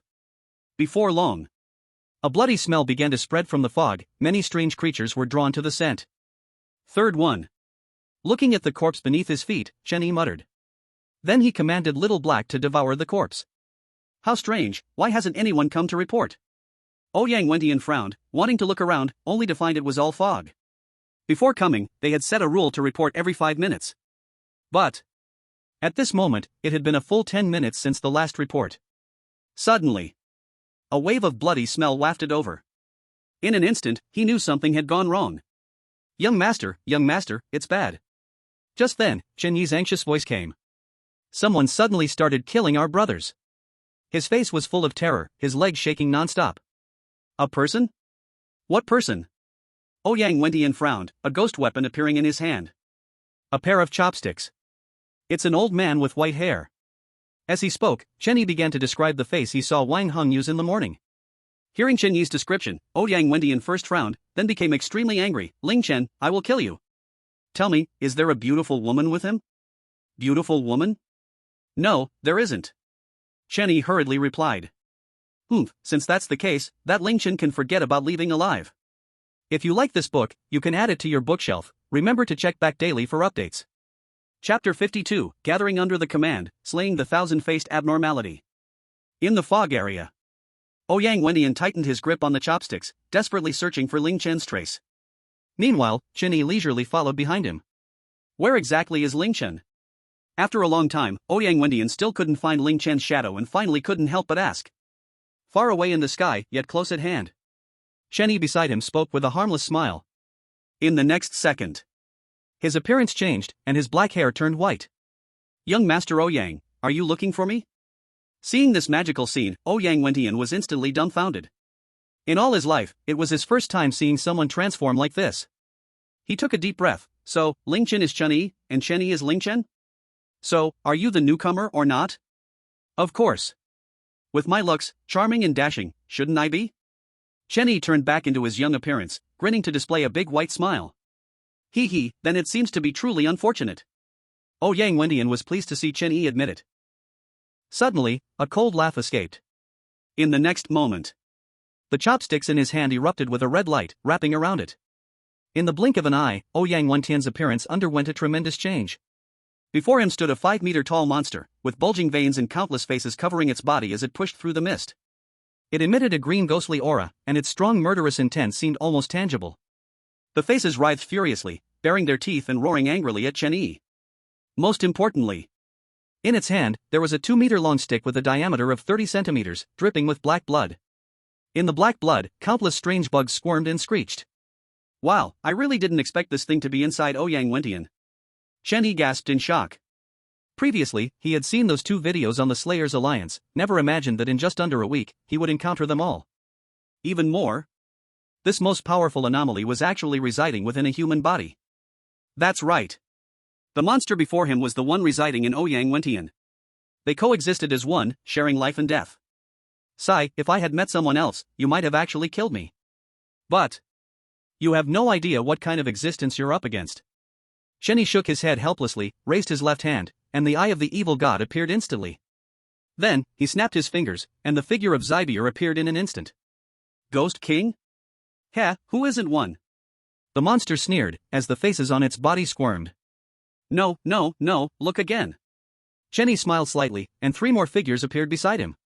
Bai Xian, Ai Qian, and the Ghost Bride. 3 Ghost Kings, top-tier ghost generals. In the blink of an eye, the foggy area was instantly filled with ghostly energy, transforming entirely into a ghost zone. 3 Ghost Kings. How is that possible? Recognizing the unusual realm next to Chun-Yi, the countless faces on the monster simultaneously exclaimed. Their screams shattered the windows of nearby houses, even causing cracks to form in the ground. What is impossible? Chen-Yi mused, innocently shrugging his shoulders. In the next second, the 4 figures beside him struck simultaneously, and the ghostly energy instantly locked onto the thousand-faced anomaly. No! Ah! The screams of the thousand-faced anomaly echoed through the heavens and the earth, causing all vehicles within a 5-kilometer radius to sound their alarms. House dogs and wild dogs barked madly at the same time. Meanwhile, the members of the Slayers Alliance and many small teams under various personal factions rushed into action. Destination, the Fog Zone. 5 minutes later. Boom! A huge explosion resonated, the thousand-faced anomaly fell to the ground, creating a deep pit. Oh, weren't you quite arrogant before? You even said you'd let me join under your banner to enjoy wealth and glory. Chen-Yi walked up to the thousand-faced anomaly, speaking with a mocking tone. How about this, I will give you a chance. Follow me, and I will give you whatever you want. What do you say? As he said this, he kicked the trembling thousand-faced anomaly. Okay. I will definitely be your servant. You tell me to go east, I absolutely won't go west. Hearing Chen-Yi's words, the countless faces on the thousand-faced anomaly replied in unison, excitedly. Well done. Chen-Yi grinned and kicked the thousand-faced anomaly again. Suddenly, a red-black long sword appeared in his hand. The sword radiated a thick aura of death, causing the thousand-faced anomaly to shudder involuntarily. Ding! Target to be slain, thousand-faced anomaly. Ouyang Wentian. Strength, 2nd stage Ghost King. Lifespan consumption, 499 years. Current lifespan, 799 years. Will you slay? What do you mean by this? Looking at the sword in Chen-Yi's hand, the thousand-faced anomaly trembled. It felt that this sword was even more terrifying than the 3 Ghost Kings. Didn't you say you wouldn't go west when told to go east? Then if I tell you to die, you wouldn't refuse, would you? Chen-Yi grinned, exposing a set of bright white teeth. Upon hearing Chen-Yi's words, the thousand-faced anomaly was immediately stunned, all its faces were dumbfounded. It never expected that even now, Chen-Yi still wanted to kill it. Could it be? Shouldn't having more battle power be better? Ding! Do you want to kill? Yes. In the next instant, a flash of bloodlight streaked across the sky, endless killing intent and the aura of death expanding within 10 miles. Ah! The thousand-face horror let out a strange scream and was cut in half by the sword of lifespan. Ding! Congratulations to the host for killing the thousand-face horror, experience plus 800 points. The monstrous thousand-face horror, which had been struggling and writhing, finally quieted down. 2 pieces of 2.5 meters of corpse continuously oozed black blood. In the blood, the wriggling and screeching worms also stopped struggling. Xiao Hei, it's time to eat. Chen-Yi sat down on the ground and called for Xiao Hei to devour the corpse of the thousand-face horror. This time, Xiao Hei took a full 2.5 minutes to finish devouring the corpse of the thousand-face horror. Ding! Life replenishment in progress? Replenishment complete. Current lifespan, 500 years. Tisk, is it here so soon? Suddenly, Chen-Yi was stunned, shook his head, and got up to leave. Shi Bei'er and the other 3 also disappeared without a trace. Not long after, 5 people dressed in black uniforms stood before a deep pit. In the pit, thick black blood flowed slowly. Here, a Ghost King has died. The team leader suddenly spoke, his words filled with disbelief. Ghost King? How is that possible? Wasn't it said that there are no ghost kings in the real world? Yeah, if there are ghost kings in the real world, how can we live? It's over, I'm only level 4, encountering a ghost king is certain death. For a moment, the other 4 team members started to panic. Stop talking, this ghost king is clearly dead. Suddenly, the team leader yelled angrily, casting a disappointed glance at the team member beside him. But, only a ghost king can kill a ghost king. A team member next to him said, tangled up. Yeah, that means there are other ghost kings. What do we do? I don't want to die. Chapter 53 Noble School, Good Deeds. The sun rose, and the mist dissipated. Shenny got out of bed, stretched, and went to the window to open it. I still need to breathe fresh air. After killing Ouyang Wentian, he was in a very good mood. In this era, anyone who harbored killing intent toward him could not be spared. Otherwise, who knows, the next day, he might be the one to die. After having breakfast, Shenny opened his computer and entered the URL of the Slaughterers Alliance. As soon as he clicked it open, countless posts flooded in. Shocking, there really is a ghost king in the real world. Incredible, the ghost king has been killed, who could it be? Speechless, thousands of households had their windows shattered. Is it the distortion of human nature or the decay of morality? After glancing through, he clicked on the hottest post. Xuanhua Wenlu, I can't believe it, there really is a ghost king. Lanbo Genie, wow, there's a ghost king and it can still be killed. Really too beautiful, I don't believe it, someone must have staged it for attention. Looking at the shocked comments, Chen Yi's lips turned up slightly. This sense of mystery. But so thrilling. Dear player Ling Chen, you have been selected to participate in the horror game mission, please prepare. Countdown, 9 minutes 59 seconds. Suddenly, a hint of red flashed in Chen Yi's eyes, and a line of blood-red words along with the countdown appeared. Tisk, bro really is the unluckiest type, some people get selected once or twice in a lifetime, I get selected every couple of days. He shook his head but didn't react much. After all, he knew those who got selected only once or twice in a lifetime. It was because their entire life would be less than 20 years. He got up and opened the door, finding his sister and Feifei leaning together, happily watching a variety show. On the TV, several humans and bizarre creatures filmed a variety show called Run, Humans. Basically, humans run away while the bizarre pursue, caught means death. Of course, these humans are all level 3 or 4 players, if they don't die in the end, they can earn a good reward. I've been selected for the horror game, you stay at home and don't run around. Got it, you just focus on your journey. Shen Shi waved his hand impatiently. Chen Yi, _? On the road? This girl, really spoiled rotten. With a sigh, he returned to his bedroom, closed the door, and waited for the countdown to end. Ding. Countdown, 3, 2, 1. Wish you a pleasant game. In the next moment, a red light fell from the sky, instantly enveloping Chen Yi. Immediately, he closed his eyes, and his consciousness became chaotic. Welcome to the horror game world. Level A copy, Horror Noble School. Number of players, 10. This is one of the most luxurious schools in the entire horror game world, filled with rich and noble students. Game task, survive for 5 days, complete all side tasks, and finish a hidden task. Task rewards, 5,000 horror coins, 300 points, and a random treasure chest. On the deserted street, dust was flying everywhere, with discarded trash all around. In the drainage channel, severed limbs and a terrible stench filled the air. But not far away, a luxurious school stood out of place. On the school gate, a golden plaque with intricate carvings proudly displayed 2 big characters. Noble. It really is a noble school, quite impressive. Looking at the plaque, Chen Yi couldn't help but mumble. Even he couldn't help but want to take that plaque and claim it for himself.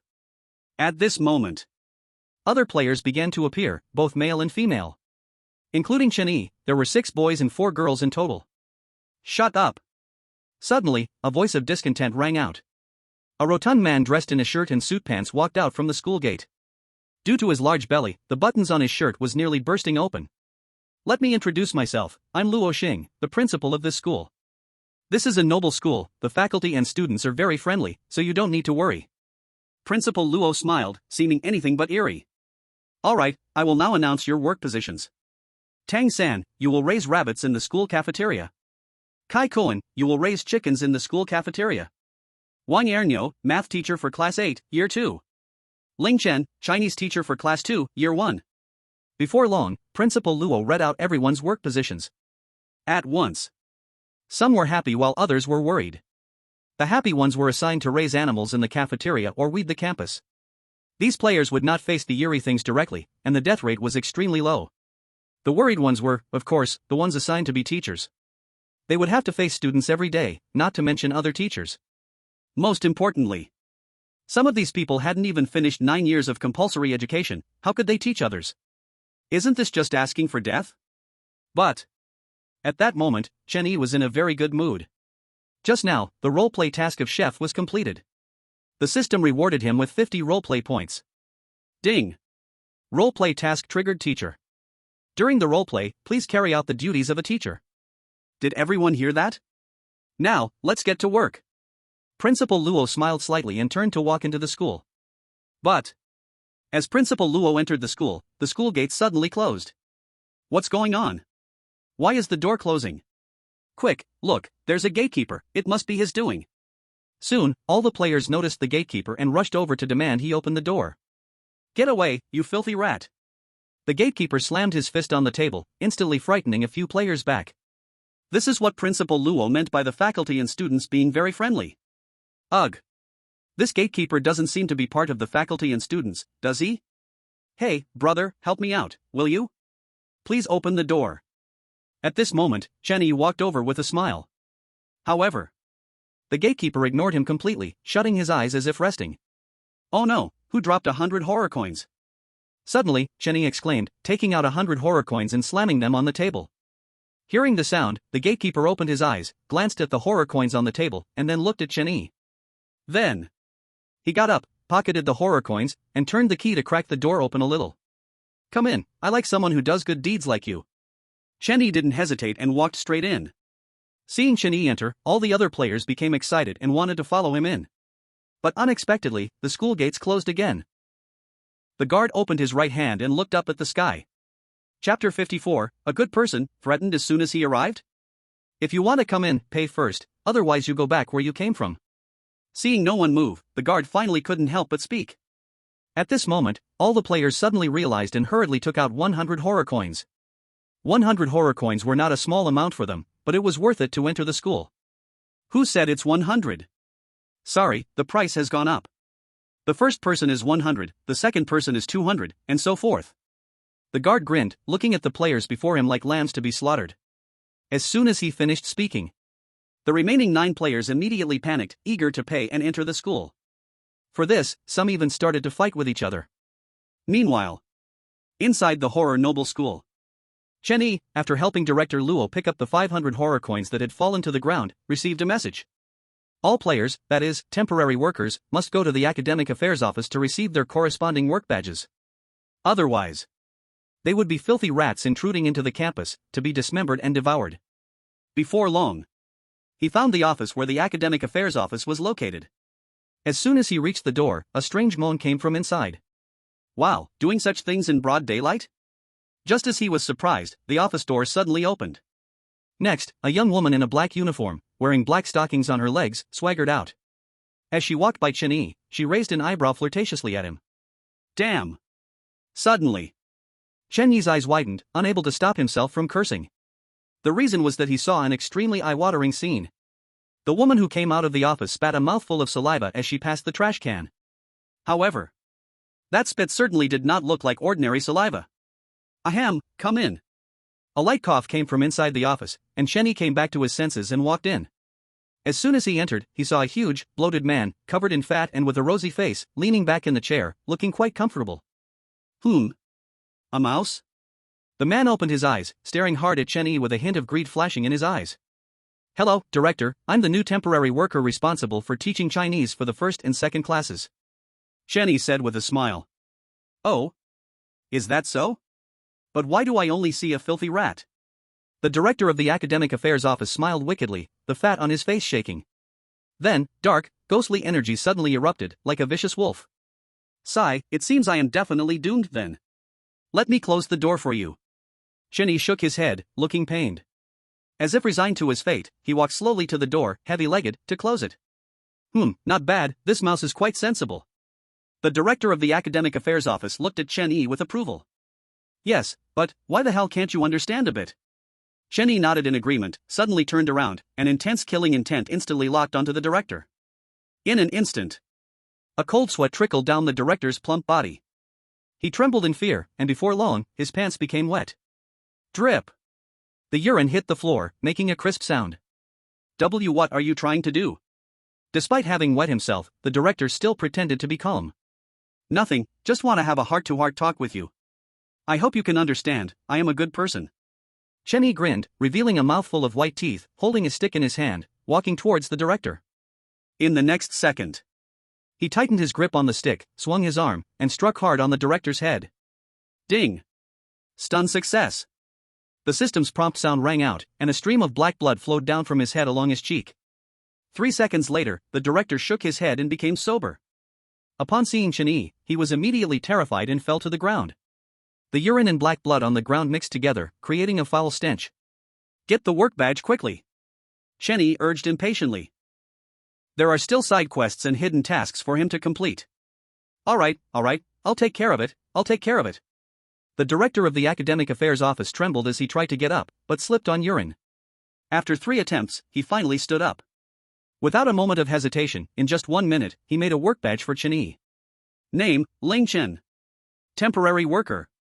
Position, Chinese teacher for the first and second year class. Looking at the badge in his hand, Chen Yi was very satisfied, pinning it on his chest. Alright, you carry on, I'll take my leave. He grinned again, showing his signature teeth. With a harmless appearance, he scared the director of the academic affairs office into not daring to look up. On campus, Chen Yi was searching for the first-year classroom. As he passed the school gate, he noticed that the other players at the entrance had vanished. But there were several puddles of dried blood on the ground. He couldn't care less about the lives of that group, continuing to search for the first and second-year class. Ding ding ding. Ding ding ding. Suddenly, a rapid ringing echoed. At that moment, Chen Yi finally found the classroom for the first and second-year class. Taking a deep breath, he pushed the door open and walked in. As soon as he entered the classroom, 32 pairs of eyes stared at him. Teacher, you're late. Suddenly, a boy raised his hand and shouted loudly. Yes, if you don't give us a reasonable explanation, we will eat you and look for a qualified teacher again. The boy's deskmate raised his hand and said loudly as well. As their words finished, the whole class quietly focused on Chen Yi. Every one of them emanated a different aura, each looking unique. Some were eerie, some were zombies, some were vampires, and without exception, they were all nobles from the horror game world. Ding! Side quest triggered, become a qualified teacher. Note, gaining heartfelt recognition from 3 students completes the task. With the first side quest triggered, Chen Yi walked onto the podium, scanning the crowd. The next second, the corners of his mouth lifted, slowly starting to speak. Just now, the teacher thought of an article, but didn't know whether to share it with you. After all, the teacher isn't sure how good your memory is. As he spoke, he sighed, seemingly filled with regret. Teacher, please recite your article. If we can't remember it, we won't change teachers. But if we remember, then you'll be devoured by us 32. At this moment, the boy who first spoke raised his hand, sneering.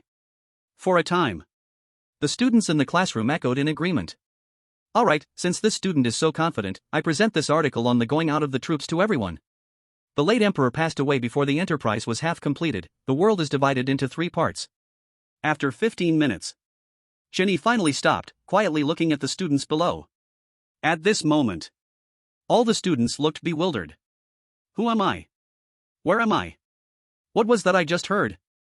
Little guys, back then when I recited on the going out of the troops, folks were completely enchanted. Can't I handle you? He thought to himself, but his gaze fell on the student who had first raised his hand. Chapter 55, sorry, my rules are rules. How about this, no need for the other classmates to recite, you just do it. Chen Yi smiled slightly, his gaze fixed on the first student who had raised his hand to cause trouble. At this moment, he also learned about personal information through the student's badge. Xia Zua, son of the vampire duke. Is the duke impressive? Indeed, very impressive. But if you can, make the duke come and kill me now.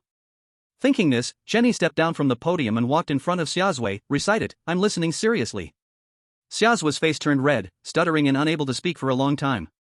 Suddenly, unknowingly, his ears moved, and then he lifted his head to make eye contact with Chen Yi. I am the son of the vampire duke, the noblest of the nobles. Even the principal has to greet me. What are you, a filthy rat? Smack! Before he could finish his sentence, a stick suddenly hit his face. Ding! Dizziness failed, please hit the head. Are you pretending to be a big bad wolf? Still calling yourself the Duke's son, why not have the Duke come kill me right now? What are you raising your hand for? Did I give you permission to speak? With every word spoken, the stick came down once on Xiaozhua. Not a single hit landed on his head, so he naturally couldn't get dizzy. But the pain was real, no need for judgment. At this moment, the students in class 1 and 2 were all dumbfounded, staring at Chen Yi with wide eyes. They couldn't understand. How could this dirty rat, this lowly human, dare to do this? After all, he was the son of a vampire duke. Even if their families were also nobles, very few could provoke the vampire duke. Ding! Side mission completed, rewards will be distributed at the end of the dungeon. Approval count, 10/3. Seeing the 2 lines of bloody text in front of him, Chen Yi was taken aback. Is this it? He hadn't done anything yet. But in the next second, he noticed several students looking at him with admiration. Well, fine. He hadn't done much. Just simply hit the son of the vampire duke. Why you? I'll report you to the principal and have him kill you. Xiaozhua struggled to get up, but unexpectedly, Chen Yi kicked him back down to the ground. Oh, Xiaozhua, I'm so sorry, but it's class time now, no one is allowed to run around. Chen Yi grinned, his harmless appearance made Xiaozhua tremble. After a long while, he stammered, I've been here for so long, how didn't I know about this rule? Hearing Xiaozhua's words, Chen Yi turned and walked towards the door. This action instantly made all the students think Chen Yi was scared. He was trying to run away. Bang! Suddenly, Chen Yi kicked the door shut, and the stick in his hand had somehow turned into a strange blade. He strolled slowly to the podium, pulled out a chair and sat down. In his hand, he toyed with the ghostly aura filled with death and killing intent. In the next second, he suddenly grinned, sweeping a glance at everyone. Sorry. Here, my rules are the rules. Ding! Side mission completed exceptionally, rewards will be distributed at the end of the dungeon. Approval count, 20/3. Xiaozhua, do you have anything else to say? If you don't have anything to say, then just stay quiet and don't disturb the other students in class. As soon as these words came out, Xiaozhua actually lay on the ground, not moving at all. Ding-ling-ling! Ding-ling-ling! The class dismissal bell rang, and Chen Yi closed his textbook, class dismissed. After saying this, he glanced at Xiaozhua and found him still lying on the ground. Not wanting to bother, he opened the classroom door and walked out.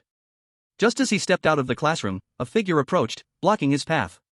He looked up and found it was someone he had met before. Teacher Ling Chen, I'm the Chinese teacher for class 1, Shirley. Shirley was dressed in a black uniform. Teacher Shirley, I've seen you at the office door. Chen Yi smiled slightly, his eyes drawn to Shirley's red lips. Noticing Chen Yi's gaze, Shirley's face instantly flushed. Teacher Ling Chen, are you free tonight? As she spoke, she extended her tongue and licked her lips. Maybe not, I'm new here, I'll definitely make time next time. Chen Yi shook his head, intending to walk past Shirley. But unexpectedly, Shirley suddenly grabbed his arm. I heard the vampire duke is coming soon. Those words instantly stunned Chen Yi. By the time he regained his senses, Shirley had already vanished. Vampire duke, TSK, if he comes, so be it. If I can beat him, I will, if not, then just die. Ah, it's all just for fun. He chuckled and hummed a little tune as he walked down the stairs. It is now the time for the second class to end, but it was already lunchtime. It wasn't that these 2 classes were long. But rather, in this horror aristocratic school, the lunch break lasts 4 hours. Classes end at 10 in the morning and start again at 2 in the afternoon. Just with this class schedule, Chen Yi couldn't help but feel envious. Back in his previous life, before he crossed over, he had to attend night self-study until midnight in the 3rd year of high school. Those days, even a dog wouldn't want to live like that. Hey, wait a minute. At that moment, a panting voice sounded behind Chen Yi. He turned around and saw a girl player who came in with him. It seemed her name was Wang Ernyo? You must be Ling Chen, right? I'm Wang Ernyo. Wang Ernyo smiled and reached out her hand to Chen Yi. Aha. Chen Yi nodded but did not shake her hand. Are you going to eat? Why don't we go together? Wang Ernyo was not embarrassed and continued to talk. Hearing her words, Chen Yi nodded and did not refuse. After all, the cafeteria was less than 500 meters away. Even if he refused, she would still go to eat. But soon, he regretted it.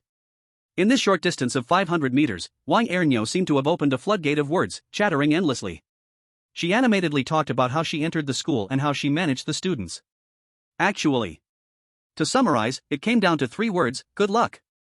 She spent 100 thrill coins to enter the school, just like Chenyi, because the guard said she looked like a local. As soon as she entered the school, the first person she asked was a student from her class. After entering the classroom, she smiled, and the students praised her for being kind and friendly. At this moment, Chenyi just wanted to say one thing. People really can make you feel small. Please urge for updates.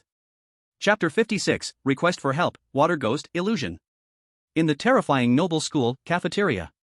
As soon as Chenyi and the others appeared, they attracted the attention of most teachers and students. But after seeing the badges on their chests, they quickly lost interest. Auntie, how much is the food here? Wang Ernyo walked to a place selling human food and tilted her head to ask the serving lady. The lady glanced at Wang Ernyo flatly. Only set meals, one meal costs 100 thrill coins. 100 thrill coins? Wang Ernyo was shocked. She had given the guard 100 thrill coins when she entered the school, and now she had to spend another 100 for a meal. She only brought 500 thrill coins for this adventure. There are still 4.5 days left until the adventure ends. Will this money be enough? Ding. Side quest triggered, beautiful heart, willing to help others. Help 2 teachers or students, reward hidden quest clue +1. Beside. With a detached attitude, Chenyi suddenly saw 2 lines of blood-red letters in front of him. Sigh, I really don't want to involve myself with others. He sighed and took out 2 100 thrill coins. 2 set meals, thank you, sister. Upon hearing Chenyi's voice, the serving lady suddenly beamed. Oh dear, at my age, why call me sister? Child, is this enough? Soon, the serving lady prepared 2 overflowing set meals. Thank you. Wang Ernyo blushed and shyly expressed her thanks. Chenyi waved his hand nonchalantly, he was just doing it for the hidden quest clue. Otherwise, Wang Ernyo could starve to death, it was none of his business. Randomly finding an empty seat, Chenyi began to eat. As a piece of meat entered his mouth, he instantly felt a spark of delight. Delicious. No wonder it sells for 100 thrill coins, it's really worth it. After eating this plate of food, he felt his constitution enhance a bit. So delicious, this is the best meal I've ever had in my life. Wang Ernyo tightly gripped her rice roll, her face full of happiness. 20 minutes later. After finishing lunch, Chenyi and Wang Ernyo parted ways. He didn't want to have any connections with humans in this terrifying game world. No matter the gender, he didn't want it. Before long, he arrived at the teacher's dormitory. Though called a dormitory, it was actually like a single apartment in the real world, fully furnished. Knock knock knock. Just as Chenyi sat down on the sofa, a knock on the door suddenly rang out. Hello, is anyone there? The faucet in my room is broken, can you help me fix it? A crisp and pleasant female voice came from outside the door, sounding very anxious. Oh, isn't this task delivered right to my door? Chenyi smiled as he got up to open the door, but suddenly froze upon seeing the figure outside. There stood a woman who appeared to be in her 20s. She wore a black knitted dress, about 1.65 meters tall, and black stockings with high heels made her look very tall. A head of beautiful black long hair fell on her shoulders, with droplets of water on her white tender neck. Her figure was plump, with a heavy bust, and her clothes barely contained her fullness. Droplets of water flowed down her neck, wetting her clothes in front. The faintly visible softness made Chenyi lose his mind for a moment. Seemingly noticing Chenyi's gaze, Xiaowantong's face turned red. Why, you can help me, right? Of course. You don't know, the doorman praised me for being a good person this morning. Coming back to his senses, Chenyi grinned, revealing his signature big white teeth. Xiaowantong's room was right next door. By the time the two arrived, the room was already flooded enough to swim. Chenyi rolled up his pants and slowly walked in. In the bathroom, the faucet was spraying wildly, and the floor drain was blocked by something, making a gurgling sound. What is this? Is it strange? He noticed that a faint ghostly aura was emanating from the faucet. If you didn't look closely, you wouldn't have noticed at all. It's a small problem, wait for me a moment. He said to Xiaowantong and walked to the faucet, extending his right hand. In the next second, a strand of pitch-black ghostly aura wrapped around his right hand, and the little black mouth appeared at the same time. Immediately after, Little Black opened its mouth wide and unleashed its devouring skill towards the faucet. Crack! A strange sound echoed as the ghostly aura from the faucet was devoured by Little Black. The spraying faucet stopped abruptly. Wow, that's amazing. Not far away, Xiaowantong's eyes sparkled as she clapped her hands happily. However, Chenyi did not come out but turned and walked to the floor drain in the bathroom. In the gap of the floor drain, a tuft of black hair swayed with the flow of water. Looks like the problem is here, he muttered, and the strange blade appeared in his hand. In the next moment, He gripped the strange blade tightly and thrust it violently into the gap of the floor drain. Gurgle. Suddenly, a stream of black blood surged from the black hair, creating ripples. Ah! Seeing this scene, Xia Wantong was instantly startled. She never expected that black blood would gush from the bathroom's floor drain. Is it still alive? In front of the floor drain, Chen Yi looked a bit surprised. As long as he personally killed the strange entity, the system would definitely alert him with experience points. But now, there was none, which meant something was off. Crack! At that moment, a slight rubbing sound arose. Chen Yi frowned and quickly stepped back. Bang! As he retreated, the floor drain exploded, crashing into the ceiling. In the blink of an eye, all the accumulated water in the room surged into the floor drain. Immediately after, a wisp of pitch-black ghostly aura burst forth from the drain. It filled the entire bathroom directly. In the pitch-black aura, a pair of crimson eyes stared intently at Chen Yi. You are damned. The hoarse voice sounded as if it had swallowed thousands of ducks, harsh and unpleasant. All right, come kill me. Chen Yi shrugged blankly, closed his eyes, and waited for the strange entity in front of him to kill him. But this action, however, made the entity hesitate. Tisk, can you stop talking big? Come on, kill me, I beg you, kill me. After a while, the entity did not move at all, and Chen Yi finally grew impatient. However, as soon as he spoke, the entity charged towards him in an instant. At that moment, he confirmed the identity and power of the entity before him. Water Ghost, Ghost Commander level. That's right, now, come on, kill me. Chen Yi became excited, even putting away the strange blade in his hand. The Water Ghost opened its bloody mouth wide and lunged at Chen Yi's head. Crack! A crisp sound of teeth clashing rang out. The Water Ghost actually bit nothing but air. It had a puzzled expression, looking around but unable to find Chen Yi's figure. On the other side, Chen Yi folded his arms, quietly watching the Water Ghost's performance. At the moment the Water Ghost appeared, he used the strange blade to activate Hebel's skill. Illusion. Create an illusion using ghostly aura. Those with lower power than oneself will fully enter the illusion. At this moment, the Water Ghost was clawing and flailing in the bathroom, madly searching for Chen Yi's figure. But no matter what, it couldn't find Chen Yi. Suddenly, a beam of light shone on its face. It squinted, shielding the light with its hand, and peered through its fingers to look ahead. But it discovered a figure walking against the light, coming right in front of it. You have done many evils and should descend into the underworld. But I am a good person. If you commit suicide, I will let you go to heaven and become a deity. That figure spoke to the Water Ghost with a smile, like a divine being. Okay. The Water Ghost dazedly nodded, and then surprisingly twisted its own head off. Bang! Immediately after, its corpse fell to the ground, dead beyond dead. Okay, it's done. Chen Yi grinned. That figure was naturally him. Needless to say, this feeling of being a deity was quite pleasant. Chapter 57, Strange Clue. Teacher Ling Chen, you are amazing. With the Water Ghost's suicide, the ghostly aura in the bathroom instantly vanished. Xia Wanong crossed her arms in front of her chest, admiringly looking at Chen Yi. Something she struggled with to no avail was easily resolved by Teacher Ling Chen. It was truly so cool. At this moment, Xia Wanong completely became a little fan of Chen Yi. I accidentally splashed water on my face, can I use your towel to dry it? Of course. She took down a towel and handed it to Chen Yi, blushing as she turned and ran into the bedroom. Not long after, she opened the bedroom door and came out, but her clothes had changed into pajamas. You sit first, I'll get you a glass of water. Hearing Xia Wantong's words, Chen Yi did not stand on ceremony and directly sat down on the sofa. Ding! Side quest completed, reward obtained, hidden quest clue. Do you want to open it? Just as he sat down, 2 lines of bloody words suddenly appeared before his eyes. He nodded and chose to open it. In the next moment, the blood words changed. Hidden quest clue, not all students at the noble school are noble, please find a non-noble student from the 1st or 2nd grade. What kind of clue is this? Chen Yi was a bit confused, he never expected the hidden quest clue would be about finding someone. Moreover, there existed non-nobles in the noble school. But how did they get admitted? Sorry to keep you waiting, please drink. At that moment, Xia Wantong walked over with a cup of hot water. Teacher Ling Chen, the water. Xia Wantong's pretty face flushed as she softly reminded. Ahem, yes, drinking water. Chen Yi felt embarrassed, took the hot water, and took a small sip. Putting down the cup, he looked up at Xia Wantong. The girl before him was pure and beautiful, rivaling Zybier and Baixian. Teacher Xia, can I ask you a few questions? No need to be so formal, just call me Wanon. Today's matter was all thanks to you, otherwise, I wouldn't know what to do.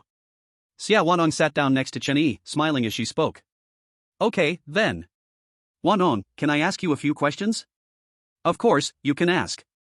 She just happened not to know how to repay Chen Yi, so answering a few questions was certainly fine. In our school, are there any non-nobles? After pondering for a moment, Chen Yi asked it out. Hearing Chen Yi's question, Xia Wanong was slightly taken aback and shook her head in confusion. There definitely aren't any. The school investigates backgrounds when students enroll. Is that so? Chen Yi nodded. This answer was the same as he had thought. But the hints from the horror game dungeon cannot possibly be false. Then he could only rely on himself to investigate. Seeing Chen Yi in silence, Xia Wanong immediately felt anxious. She finally had a chance to repay him but couldn't help at all. Suddenly, her eyes lit up, and she grabbed Chen Yi's arm. I know. The new teachers at the school have home visiting quotas. You can go apply for a home visit at the academic affairs office. That way, wouldn't you know who the non-nobles are? After speaking, she happily laughed, the dimples on her face enchanting. It can be done like this? Chen Yi was surprised, he completely didn't expect this point. At 1:50 in the afternoon, Chen Yi appeared on time in the classroom of Class 12 in the first year. He stood on the podium, scanning the students below. He noticed that Xiazhua hadn't come to class. Why isn't Xiazhua here? He asked Xiazhua's deskmate. I heard, he's gone to complain to the vampire duke. The deskmate paused for a moment, looking at Chen Yi with a gleeful expression. Fine, I got it. You, go stand in the back. He nodded and said calmly. Hearing Chen Yi's words, Xiazhua's deskmate was instantly dumbfounded. Let him stand in the back? Was he joking? Did he not care about losing face? But when he exchanged glances with Chen Yi, he immediately wilted and obediently got up to stand at the back of the classroom. This new teacher wasn't afraid of even the vampire duke's son, how could he be afraid of him? Alright, let's start the class. Chen Yi tapped the podium, formally beginning the first class of the afternoon. At 3 in the afternoon. After class, Chen Yi came to the office of the academic affairs office. Unlike last time, he didn't hear any strange noises this time. But the head of the academic affairs office was not present. Instead, there was a woman, Shirley, the Chinese teacher of class 11. Teacher Ling Chen, is there something I can help you with? Seeing Chen Yi arrive, Shirley's eyes lit up, and she quickly asked. Oh, I came to find the head, but if he's not here, that's fine. Chen Yi waved his hand and turned to leave. Bang! Suddenly, a ghostly air instantly slammed the office door shut, and Chen Yi almost bumped into it. Oh, don't be in such a hurry to leave. If he's not here, then you still have me, right? Shirley smiled. Seeing this action, Chen Yi instantly thought, Shirley was actually the lover of the head of the academic affairs office. Asking her, should be the same, right? Alright, I want to apply for a home visit to the students. He nodded and stated his purpose. Of course, no problem. Shirley stood up and came to Chen Yi's side, reaching out to touch his face. But unexpectedly, Chen Yi dodged away. 500 urges for 1 more chapter, 800 urges for 2 chapters, 1000 urges for 5 chapters. If you like it, give it a 5-star review, thank you. /omega /. Chapter 58, Who is Worse Than You? Home Visit. Chen Yi frowned and dodged Shirley's outstretched hand. Tap tap. At that moment, the sound of leather shoes hitting the ground suddenly came from outside the door. Hearing the noise, Shirley's eyes rolled, and she lunged towards Chen Yi. However, this time, Chen Yi did not dodge, he smiled, watching Shirley in his arms with great interest. Click. The doorknob turned, and the office door was opened from the outside. What are you two doing? The head of the academic affairs office looked at the scene in front of him, stunned. He was about to lose his temper when he saw Chen Yi's innocent smile. With just one glance, cold sweat trickled down his back. At the same time, Shirley pushed Chen Yi away, fell to the ground, and tearfully exclaimed. Director, you finally returned. It's this filthy rat, coveting my beauty, wanting to claim me for himself. Is that so? Then you're really fortunate. The head of the academic affairs office forced a smile, wiping the sweat from his forehead. Shirley? What do you mean? Don't you plan to punish him? Tear him apart, shred him to pieces. She smiled wickedly, looking at Chen Yi as if he were a dead man. However, what she didn't expect was the head of the academic affairs office, pulling on the fat around his waist. In the next second, he suddenly bent over and bowed to Chen Yi at a 90-degree angle. You're busy, call me anytime if you need anything. After saying that, he turned around and left, not even looking at Shirley on the floor. Now, Shirley was completely confused, she had no idea what was happening. Why was that head of the academic affairs office, who had always been arrogant at school, bowing to a human? If she had known. The head of the academic affairs office was notoriously known for disliking humans in the school.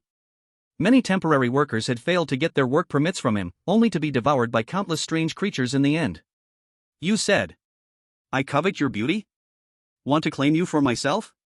Chenny sat in the office chair, crossing his legs, his eyes full of mockery. Hearing these words, Shirley's eyes brightened instantly, and she quickly climbed in front of Chenny, hugging his thigh. "I want a good figure and good looks, but more importantly, I can do everything. Get out of the way, what kind of trash are you to claim you have a figure and looks?" With disgust on his face, Chenny kicked Shirley down and snapped his left fingers. Right then, the eye of the evil god slowly opened, a flash of red light flickered in its depths. In the next instant, 3 figures appeared around Chenny. "Take a good look, which of these 3 is worse than you?" Chenny grinned, pointing at Zybal, Bai Xian, and Ai Qian beside him. Hearing this, Shirley raised her head, her eyes widening in disbelief. She couldn't believe that this human, Chenny, could summon 3 such beautiful women. The key point is, these 3 beauties each had different charms, and each was far better than her. Suddenly, Shirley's breath hitched, and she shook her head in disbelief. How is this possible? How is this possible? 3 beauties would be enough, but they're all ghost kings. Impossible, impossible, it's all fake, it's all fake. Seeing Shirley nearly become dumbfounded, Chenny shook his head helplessly. They say comparison brings despair. He couldn't believe it was the same with the bazaar. He waved at Zybal, and she immediately appeared in front of Shirley. She grabbed Shirley by the neck and directly choked her to death. "All right, you all go back now." At this moment, Chenny stood up, preparing to let Little Black devour Shirley's corpse. However, 3 seconds passed, but Bai Xian, Ai Qian, and Zybal did not leave. He turned his head in confusion and found Bai Xian and Ai Qian staring at him with discontented expressions.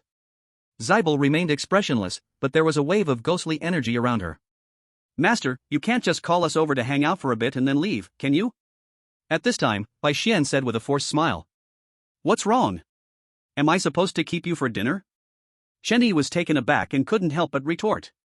"No need for dinner, come try something different." Bai Xian's smile was radiant, the essence of a young girl drifting into Chen Yi's nostrils with the breeze. After what had happened earlier, Ai Qian understood everything. At this moment, she no longer hesitated, and she appeared more composed. "P.S. Almost got banned, bear with it, Chenny can cut ties with Little Black, so he won't be self-disciplined, I'm still fine." Ding! Lifespan supplementing. Supplement complete. Current lifespan, 800 years. Little Black, how much lifespan do you get from devouring a bazaar? Hearing the system's prompt, Chenny became curious. Several times he had wanted to ask, but was always interrupted by events. A fierce ghost gives 100 years, a ghost general 300 years, a ghost commander 500 years, and a ghost king 800 years. Soon, Little Black answered Chun Yi's question. "I see, that's still acceptable. All right, thank you." Looking at the approved home visit form from the principal's office in his hand, Chenny felt better. "Oh, it's nothing, you can always come to me if you need anything." The principal nodded and bowed, fearing to upset Chenny. Not taking much time, Chenny arrived at the classroom of Class 12 of Grade 1. At this moment, the students had just gotten out of class, and they were all packing up to go home. But, upon seeing Chenny enter the classroom, they all quietly sat down in their seats.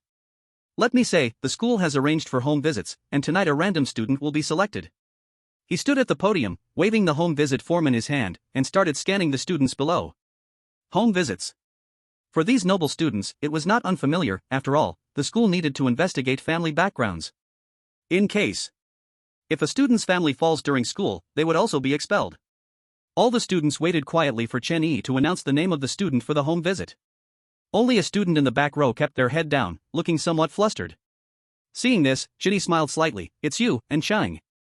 Hearing Chen Yi's voice, all the students turned their gazes toward the last row where Anqing sat. How could it be Anqing? Isn't his family well known for being good? Who knows? Maybe this teacher is new, and nobody told him. That makes sense. Anyway, let's hurry home. My dad caught a few humans waiting for me to eat. Humph, my dad just bought me a few mice from the human world. Do you have any? As everyone discussed, Anqing looked up at Chen Yi. Then he picked up his backpack and walked over. Chapter 59, Strange Feeling. Do you deserve to play in the illusion? At the school gate. With the home visit slip from the academic affairs office, the guard didn't stop Chen Yi this time. Watching Chun Yi's departing figure, the guard sighed with regret. It's fine. He will have to come back, right? At that time, I can pick up the money again. Meanwhile, Chen Yi and Anqing walked side by side. A gentle breeze blew on the street, and trash occasionally rolled on the ground. In the water ditch, a foul smell still lingered. Is your home far from here? After walking for 10 minutes, Chen Yi finally couldn't help but ask. Right at that moment, Anqing stopped and pointed to the side. Here, we have arrived. Hearing Anqing's voice, Chen Yi turned and was stunned. Before him stood a luxurious 5-story villa. In the villa's yard, flowers, birds, fish, and insects were all present. Young master. Suddenly, the yard door was pushed open, and 5 maids stood on either side, respectfully calling out to Anqing. Seeing this scene, Chen Yi couldn't help but doubt his judgment. Could it be he truly misjudged? Is Anqing really a genuine noble? Teacher Ling, please. Anqing smiled slightly, and his demeanor changed instantly. All right. Not thinking much further, Chen Yi nodded and followed Anqing into the yard. The yard was filled with a faint ghostly aura. Even the birds in the trees and the fish in the pond seemed remarkably extraordinary. Before long, Anqing pushed open the villa's main door and led Chen Yi inside.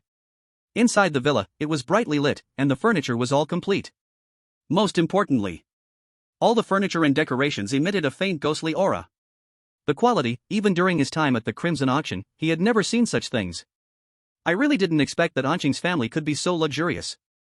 Chen Yi smiled slightly, unable to help but exclaim. This is well known, it's normal for Teacher Ling to not know since you just arrived. Make yourself at home, the servants are already preparing dinner. At 6:30 in the evening. On the dining table, delicious dishes filled the table, each one flavorful and aromatic. Where are your parents? As the dishes were almost out, Anqing's parents still hadn't appeared. He felt puzzled inside. For some reason. Since entering the yard, he had always felt something was off. But he couldn't put his finger on it. Once he entered the villa, that feeling intensified. They are all busy with their businesses and don't have time to come home for dinner. Anqing lowered his head, his eyes dim. The next moment, he looked up at the staircase, but there are still elders at home. No sooner had he spoken than a figure came down from upstairs.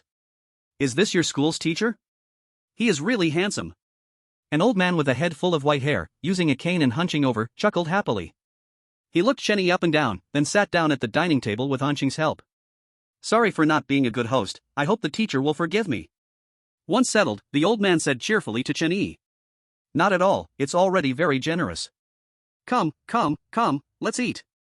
At the old man's invitation, Chen Yi picked up his chopsticks and started to serve himself. When the food entered his mouth, the aroma instantly stimulated his taste buds. Not exaggerating at all. This was definitely the best meal he had ever had in his life. But after just one bite, he put down the chopsticks. Ha! Teacher Ling, why aren't you eating? Is it not to your taste? Seeing Chen Yi put down his chopsticks, Anqing looked puzzled. Then he picked up some food and tasted it, finding no strange flavor. He became even more confused. Actually, I don't quite understand. Why do you want to put on this act? As he spoke, Chen Yi stood up, hands behind his back, leisurely surveying the villa. Teacher Ling, I don't understand what you're saying. Anqing still wore a confused expression, and next to him, his grandfather looked at Chen Yi curiously. Are you going to break the illusion yourself, or shall I help you? Chen Yi flashed a grin, and a sharp blade suddenly appeared in his right hand. Have you noticed? And Sheng lowered his head, muttering, then, you can give it a try. As his words fell, the entire scene in the villa instantly transformed in all kinds of unexpected ways. The furniture in the villa turned into withered corpses. The corpses had ugly and grotesque markings, occasionally emitting a ghostly aura. On the other side, the dining table did not change, but the dishes on it turned into eerie bugs. The bugs squirmed incessantly, starting to gnaw at the table. Crack! Drip! Suddenly, a piercing scraping sound rang out. Immediately after, the sound of water dripping onto the floor echoed. Just looking at you, you don't seem like anything good. Looking at the monster in front of him, Chen Yi flashed a grin. Just because. That monster was Anqing's grandfather, the old man hunched over. But now the old man's back was very straight, and he was even taller. A full 2.5 meters tall. He held a pure silver cane, with foul-smelling blood trickling from the corner of his mouth. At that moment, the bugs on the dining table all flew onto his back, and shockingly, they bit open a hole and drilled inside. Boom! In an instant, endless black ghostly energy burst forth from the monster's body. That ghostly energy even broke a hole through the roof. Boom! At this moment, the sky rumbled with thunder, as if the heavens were enraged. Die! The monster's completely dark eyes fixed on Chen Yi, and a hoarse roar erupted from its mouth. The next second, it swung the silver cane down toward Chen Yi. On the other side, Chen Yi looked relaxed, even bored as he yawned. TSK, I thought it was something more, just a ghost king. Is this it? Is this all? Ghost kings? I've never lacked those. As his words fell, Zybier appeared beside him. Let it see what the real environment is like. Chen Yi smiled slightly and patted Zybier's shoulder. In the next moment, a red glow flashed in Zybier's eyes, and the scene in front of them changed dramatically. Inside a magnificent palace, countless beautiful women stood respectfully on both sides. The monster stood dumbfounded in place, its ghostly energy becoming chaotic. Then, the beautiful women surged forward and brought the monster down, starting to massage it. At first, it struggled a little, but as it began to feel relaxed, it instantly quieted down and started to enjoy. Just when it was most relaxed and enjoying itself, a red and black dagger pressed against its neck. However, the dagger appeared to it like the arm of a beautiful woman.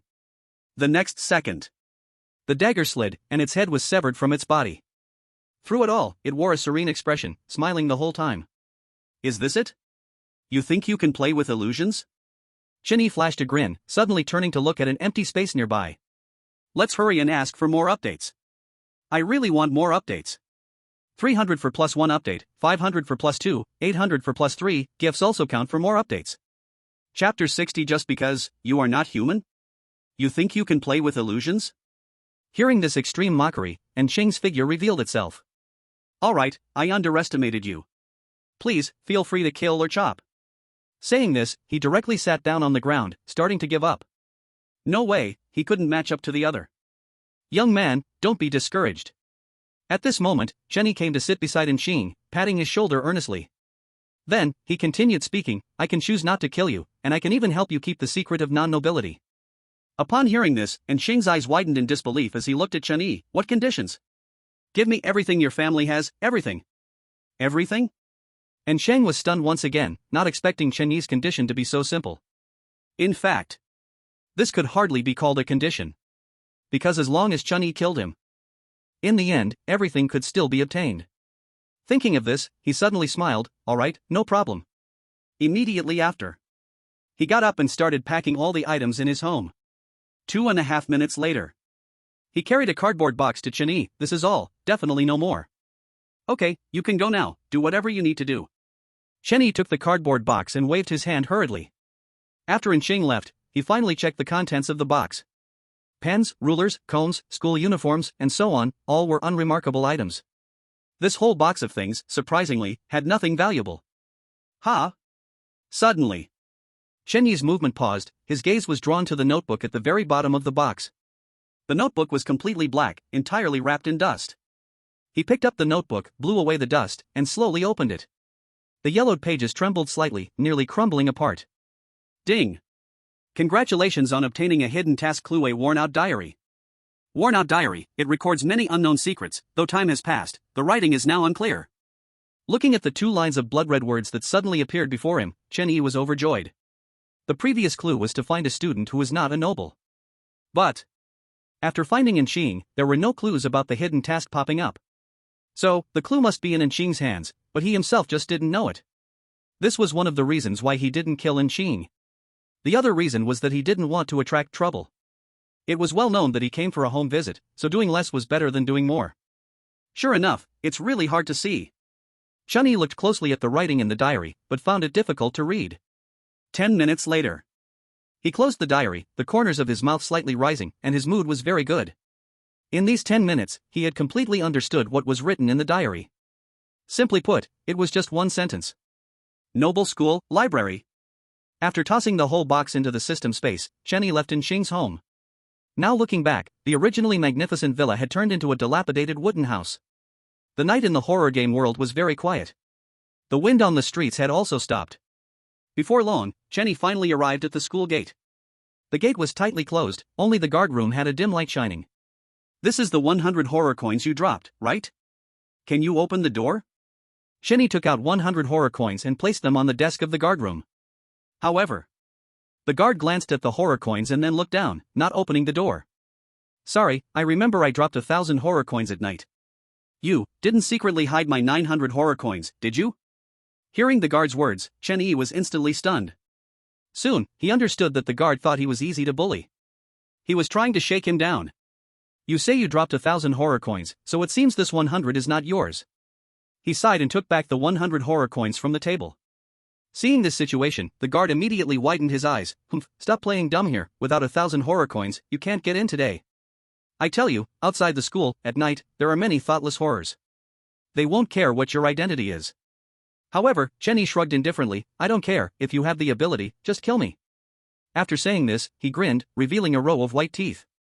With this smile, the guard instantly became furious. All over him appeared ugly corpse spots. 2 arms swelled with veins, and black blood seeped out. For a moment, the guard became a terrifying person. Oh, ready to make a move, huh? Chen Yi looked at the guard with mockery from head to toe. Now, the guard was completely furious, directly jumped out from the window. With bared teeth, he attacked Chen Yi. But at that moment, a red light flashed, and the guard's body split in two. He stared wide-eyed, utterly shocked. Sai, you clearly said I was a good person, but why can't you just be a good person? Just because, aren't you human? Chen Yi shook his head slightly, sheathing his strange blade and letting Little Black devour the guard. Then he pressed the key, and after the door opened, he walked in. After entering the school gate, he thoughtfully pressed the key again to close the door. At the same time, he threw the key back into the guard's room. Noble school, classroom apartment. Ha! What are you doing here? As soon as he walked in, Chen Yi noticed Xia Wanong squatting in the corner of the wall. Ah? You're back, huh? Then I'll go sleep. Xia Wanong stood up, yawning as she returned to her room. So strange. Unable to help but mutter, Chen Yi returned to his room and headed straight for the bathroom. After taking a shower, he finally lay down on the sofa and took out his diary to continue reading. After watching it repeatedly, he confirmed that the diary referred to the school's library. Forget it, let's sleep first, I'll go to the library tomorrow. The next morning, the sun shone through the window onto Chen Yi's face. He opened his eyes, got out of bed, and went to wash up. After finishing, he prepared to go to the cafeteria for breakfast. Ding! Side quest triggered the disappearing book. The disappearing book. In the history of the school, there was a book that recorded everything about the school, but this book has disappeared for 2.5 years, please find it. As soon as he opened the door, 2 lines of blood-red characters abruptly appeared before his eyes. Just as he was inspecting the blood characters, Xia Wanong from next door opened her door and came out. As soon as she came out, she found Chen Yi staring at her. Instantly, her shy pretty face flushed. What are you looking at? Xia Wantong's question instantly pulled Chen Yi back to reality. You look so beautiful today, I accidentally got lost in admiration. He smiled awkwardly, realizing he hadn't noticed Xia Wanong just now. It seemed that from now on, he should find a deserted place when checking tasks. Chapter 61, Forbidden Land. Did Xiazhua die? Put. Flattery. Xia Wanong laughed and patted Chen Yi's shoulder. Feeling delighted inside. As long as they are women, whether a woman or a girl ghost, they all like to hear others praise them. Want to have a meal together? Seeing the atmosphere a bit awkward, Chen Yi hurriedly asked. Exactly. Eating together is also a chance to inquire about the school library. Sure. Xia Wanong smiled sweetly, leading the way ahead. Behind her, Chen Yi closed the door and followed. 10 minutes later, at the school cafeteria. Thank you, sister. After paying 200 horror coins and buying 2 meals, Chen Yi smiled and thanked her. Oh, no problem, if it's not enough, come back. The cafeteria lady beamed and hurriedly bragged to her old friend after Chen Yi left. Eat up. Putting 1 meal in front of Xia Wanong, Chen Yi sat down and began to eat. Thank you. She whispered her thanks, picking up her chopsticks to start eating. Seeing the food in her plate nearly gone, Chen Yi finally spoke. By the way, Teacher Xia, does our school have a place to read? I want to find a few books to read. What did you call me? Xia Wantong's expression cooled, looking at Chen Yi with displeasure. Oh, Wanong, I accidentally called wrong. This is the last time. She snorted coldly, but the corners of her mouth slightly turned up. If you want to read, you'll have to borrow from other teachers. For example, borrow from me. After saying that, she looked at Chen Yi expectantly, waiting for him to ask her for books. However, Chen Yi frowned, taking a bite of food. Then he spoke again. Is there no place like a library inside the school? I want to read a lot of books, you probably don't have them. Hearing Chen Yi's words, Xia Wanong froze for a moment, her body trembling slightly, and she looked around in a panic. After confirming that there was no one nearby, she finally sighed in relief. Then she leaned closer to Chen Yi and whispered, "You must not mention the library, it is a forbidden land. It is said that a noble child died there, and since then, the library has been sealed. But, just a year ago, a member of the school board insisted on entering the library, and in the end, he died inside there." While speaking, she trembled, her face pale. She seemed to be very afraid. Opposite her, Chen Yi frowned, observing Xia Wantong's reaction. But the other party really looked scared, even deeply terrified of that place. It seems that this hidden task is not so easy to complete. He couldn't help but sigh in his heart as he cleaned up the tableware and left the cafeteria. Xia Wantong had no classes in the morning, but he did. Ding-a-ling. Ding-a-ling. At 9 in the morning, the class bell rang on time. Chen Yi walked into class 12 of grade 1 at this moment. As soon as he entered the classroom, all the students turned their gazes towards him. Immediately after, a girl stood up, her eyes filled with tears, her fists tightly clenched. When she saw Chen Yi, a chaotic aura emanated from her. Seeing this scene, Chen Yi was instantly stunned. He was a bit confused, as he didn't recognize this girl from memory. But the other party's reaction was as if he were the enemy who killed her father. "Teacher Ling, please give our whole class an explanation." At that moment, the girl shouted and began to sob closely. With this shout, all the students emanated a hostile aura. It seemed they were ready to attack Chen Yi at any moment. Explanation? Chen Yi was somewhat surprised, genuinely not understanding what the other party was saying. "What explanation do you want?" After his voice fell, he went to the podium, sat in the chair, and crossed his legs. In his hand, he played with a crying stick that emitted black hostile energy. When many students saw the crying stick, they slightly trembled. They must have thought of the tragic state of Xiazhua yesterday. It is worth mentioning that Xiazhua still didn't come today. Could it be because of Xiazhua? He muttered softly. "Stop pretending, Xiazhua died outside yesterday. His head was clearly smashed to pieces by a stick, besides you, we don't know who else would dare to do that." Seeing Chen Yi indifferent, the girl suddenly became furious, roaring. "Damn, so it really is because of Xiazhua. How did that guy die?"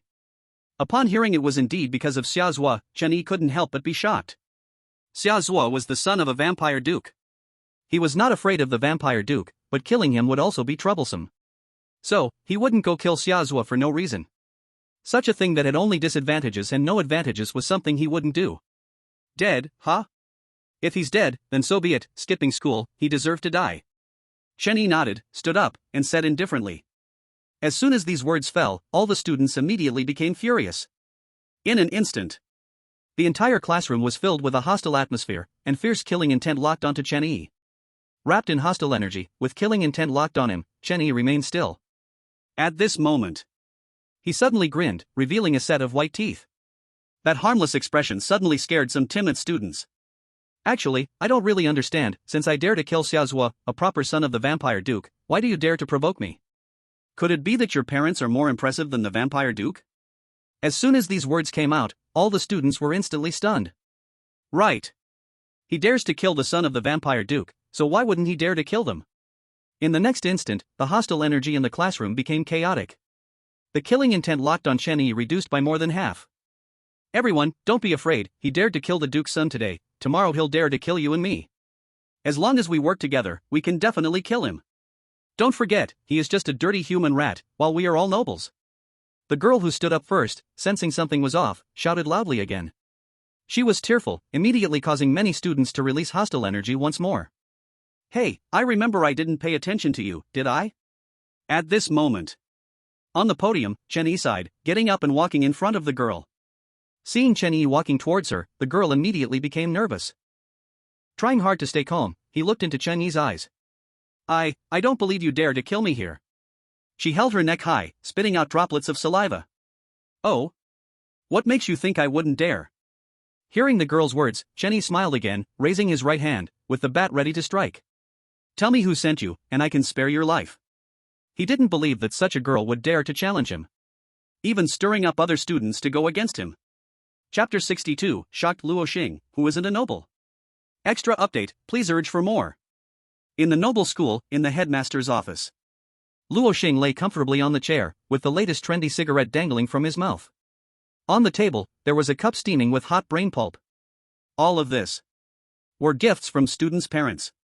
Hey, in this noble school, my name Luo Xing is even more noble than the nobles. He exhaled smoke, looking extremely proud. Since he became the big headmaster of the school, nobles had come from all over to curry favor with him. He put down the cigarette, picked up the cup, and gently blew on the hot steam. Just as he was about to take a sip, the door was suddenly slammed open. Bang! After the door was kicked open, a teacher rushed in, looking nervous and out of breath. Headmaster, no, it's bad. In Class 1, Grade 2, a student has been killed. As soon as these words were spoken, Luo Xing instantly stood up, spilling the brain pulp in his hand due to his sudden movement. What? His voice suddenly rose sharply, making the teacher quickly cover his ears. Quick, go see who is so bold. Okay, headmaster, please follow me. The male teacher slightly bent over but didn't follow Luo Xing out. After Luo Xing left the office, he quickly ran to the table. He downed the remaining half cup of brain pulp in one gulp, then took 2 big puffs from the cigarette. With a satisfied expression, he left the office to catch up with Luo Xing. Ding-a-ling! Ding-a-ling! The cheerful class dismissal bell rang, and the students filed out of the classroom. But they quickly all ran towards one direction, urgency written across their faces. Class 1, Grade 2. Inside the classroom, all the students sat firmly, seemingly not hearing the dismissal bell at all. On the podium, Chenny was lounging in a chair, legs crossed, playing with the bat. Drip! At that moment, a drop of bright red blood fell from the bat. The whole classroom was filled with a strong smell of blood. Ling Chen! Suddenly, a terrified and furious roar came from outside the classroom. Luo Xing kicked the door open, scanning the entire classroom with wide eyes. Finally, in the center of the classroom, he saw a pool of nearly dried blood. Above the blood, a girl in a school uniform lay with her head shattered, gross red and white matter flowing out. Oh, the headmaster is here, there's no space, so we won't invite you to sit. Seeing Luo Xing arrive, Chenny seemed unsurprised, even staying seated without getting up to greet him. Do you know what her identity is? Luo Xing quickly approached Chenny, asking sternly. I know, a student who defied the teacher and wanted to kill the teacher. Chenny spoke softly, his tone and expression filled with disappointment and fear. It was as if the one lying in the pool of blood was him. Hearing Chenyi's words, Luo Xing was slightly taken aback, completely not expecting such a response. He took a deep breath. She is not just a student, she is a noble. And you are just a dirty rat, how dare you kill her? Luo Xing became more and more angry, wishing he could swallow Chenyi alive right now. In the school, if a student had an accident, this big headmaster would definitely be the first to be held accountable. Fortunately, over the years, no students had ever had incidents. But now that an incident occurred, one was already dead. Noble? How does Director Luo know that I am not? Just then, Chenny smiled widely, revealing his signature big white teeth. Following that, he waved his hand, and Bai Xian's figure suddenly appeared beside him. She was holding a leather suitcase. Inside was a box of terrifying coins worth 1,000. A rough estimate put it at over 1,000,000. Seeing this scene, all the teachers and students watching were dumbfounded. Even the well-experienced Luo Xing was momentarily speechless. He was closest to Chenyi but had no idea how Bai Xian had appeared. Moreover, he vaguely felt that the woman before him was a ghost king. If he had known. In the terrifying noble school, only the principal and vice principal were ghost kings. The board members of the school committee were just ghost generals. Director, this is your earnings from this morning. The afternoon's earnings will be delivered to you tonight. Bai Xian respectfully placed the suitcase on the podium. Oh, I've said it, don't bother me with this small change. Do you think I care about this little money? Glancing at Bai Xian, Chenny suddenly grew impatient. He never even glanced at the terrifying coins in the suitcase. Sorry, Director Harlow, my subordinate just likes to bring money to me. I've already said, I'm not interested in money, sigh. At this moment, Chenyi apologetically explained to the dazed Luo Xing beside him. Hearing Chen Yi's words, Luo Xing blankly nodded. He accurately grasped the key point in Chen Yi's words. That is, this female ghost king was Chen Yi's subordinate. Moreover, scolding her in front of so many people seemed to make her happy? Could this be a bit submissive? Look, since you're here, why not let me give you some?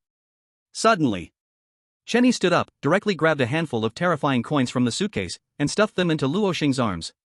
Looking at the brand new terrifying coins in his hands, Luo Xing finally came to his senses and turned to the observing teachers and students outside the window. What are you looking at? Go do your own thing. As soon as he said this, the crowd of teachers and students instantly disappeared. I'm not saying, Teacher Ling, with such a good background, why do you need to teach here? How about this, starting tomorrow, the position of Director of the Academic Affairs Office will be yours. Luo Xing forced a smile while patting Chen Yi's shoulder, but his gaze remained fixed on the open suitcase on the podium. Noticing his gaze, Chen Yi smiled slightly and directly shoved the suitcase into Luo Xing's arms. Ah, no, I can't accept this. Just take it, I'll be relying on you in the future. After a moment of pushing and shoving, Luo Xing finally reluctantly accepted the 1 million terrifying coins with a troubled look. Director Luo, look over there. At this moment, Chen Yi pointed to the female student lying in a pool of blood, dead beyond belief. I didn't see anything, okay? It has nothing to do with me. Luo Xing waved his hand, turned, and walked away, muttering, giving 50,000 terrifying coins to her family should solve it, right? Or, maybe 30,000? Forget it, 25,000 it is. After Luo Xing left, Chen Yi scanned the classroom full of students. Suddenly, he grinned widely, looking harmless. Don't worry, teachers are kind and never harm anyone. As long as you all obey, the teacher will absolutely never kill. Saying this, he raised his stick and wiped off the blood on it. Adding another chapter. Please hurry up and send a few free gifts, I really want to add another chapter. Chapter 63, A Magical Scene, The Vampire Duke. At 11 o'clock, the cafeteria opened for lunch. Chen Yi walked alone on campus, preparing to go eat. Hello, Director Ling. Are you going to eat too, Director Ling? Let me treat you. Oh, Director Ling, you look even more handsome today. On the way, all the teachers greeted Chen Yi warmly. If it weren't for the ghostly aura surrounding them, Chen Yi might have really thought he was in the real world. Director Ling? They must be calling you, right? Just then, Xia Wandan unexpectedly appeared out of nowhere. With her hands behind her back, tilting her head and smiling, she curiously sized up Chen Yi. If nothing goes wrong, they should be calling me, Chen Yi replied with a smile. Wow. So handsome. Then I'll be counting on you, Director Ling. Xia Wandan smiled sweetly, her two dimples looking quite cute. Really? Then you should bribe Director Ling a bit? Let's go, I want to eat that 100 horror coin set meal. Chen Yi smiled slightly and walked out first. Of course, no problem. At 12 noon. After lunch, Chen Yi and Xia Wanong returned to their respective rooms. In the room, Chen Yi sat on the sofa, his eyes vacant. At that moment, he raised his left hand, and the eye of the evil god appeared. Then, a flash of red light passed through his eyes, and the map of the whole school appeared before him. Eye of the evil god, true eye, skill activated, capable of seeing through all illusions of the world. At this moment, the horror noble school stood before Chen Yi like a person stripped bare. Oh? I can't see through here? Suddenly, he frowned, his face showing surprise. Because on the school's map, there was a completely black area. It wasn't that there was nothing there. On the contrary, there was a building in that location. It wasn't tall, probably around 2 or 3 stories. If nothing goes wrong, this should be the library, right? As soon as he finished speaking, he suddenly felt a warmth in his chest. He quickly opened the system space and took out the old diary. Upon seeing the diary, Chen Yi's eyes widened, filled with disbelief. It was originally tattered and almost rotten, but now it looked renewed. Even on the cover of the diary, a faint golden light shimmered. He tried to open the diary, but found it completely unopenable. After thinking for a moment, a wisp of ghostly energy suddenly surrounded his right hand. Then, he tried to open the diary again. This time, the diary finally opened, and the weak golden light scattered, entering the diary. There are actually no words? Wait, no, it's not that there are no words, but the words have decreased. That's right. The densely packed text on the diary had turned into 4 golden characters. Long time no see. These 4 big characters gleamed brightly, very eye-catching. But in the next second, the diary suddenly flew from Chen Yi's hands, continuously overlapping with the school map in front of him. When the diary completely overlapped with the school map, the 4 golden characters suddenly broke free. They all dove into the only dark area on the map. In the next second, a burst of golden light erupted, dazzling and blinding. Chen Yi covered his eyes with his hands and looked at the map through his fingers. At that moment, he vaguely saw the dark area on the map being submerged by golden light, becoming bright. But in just a second, a mass of darkness instantly swallowed the golden light. The map returned to darkness. The diary then broke free from the map, returning to its previously worn-out state. This really is magical. After a long while, Chen Yi finally couldn't help but exclaim. What had just happened seemed like a miracle, ethereal and elusive. Looks like I must go to the library tonight, he said, nodding, and lay down on the sofa to take a nap. As for why not go in the afternoon? That's a joke, during the day, with many people around. If it attracted all the teachers in the school, including the principal and vice principal, that would be troublesome. Since becoming the head of the academic affairs office, Chen Yi naturally didn't have to attend classes in the afternoon. He slept on the sofa for the whole afternoon. Until a knock on the door finally woke him up slowly. Knock knock knock. Knock knock knock. Who is it? He got up and glanced at the clock on the wall, realizing it was only 5:30 in the afternoon. Irritated, he shouted, then put on his slippers and went to open the door. Click. He turned the doorknob and opened the door, only to see a fist coming down. Without the slightest hesitation, he instinctively grabbed that fist. In an instant, a strong ghostly energy burst forth from his right hand. Ah, you hurt me. At that moment, a surprised voice rang out, and Xia Wanong looked at Chen Yi with tearful eyes, feeling wronged. Surprise, I thought someone was going to hit me. After realizing it was Xia Wanong, Chen Yi instantly felt embarrassed. Alright, enough of this, hurry up and pack your things to run away. The farther you run, the better, never come back. Xia Wanong rubbed her pained hand and spoke anxiously. Run? Why should I run? Chen Yi was slightly taken aback, feeling confused. Why should he run for no reason? Could it be, he needed to go to Yueman, Labua, and Jianpu village? Yes. Duke Xiaoke, Xiaozua's father has come. He specifically wants to see you. Who doesn't know you killed Xiaozua now? His father came, definitely here to kill you for revenge. Why are you still dazed? Hurry up and run. At this moment, Xia Wanong seemed like an ant on a hot pan, very anxious. But Chen Yi frowned and shook his head, it's too late. Hearing his words, Xia Wanong turned to look and found Luo Xing accompanying a man walking towards them. The man was 2 meters tall, handsome and elegant in a tailcoat. Luo Xing followed closely behind him, nodding and bowing continuously.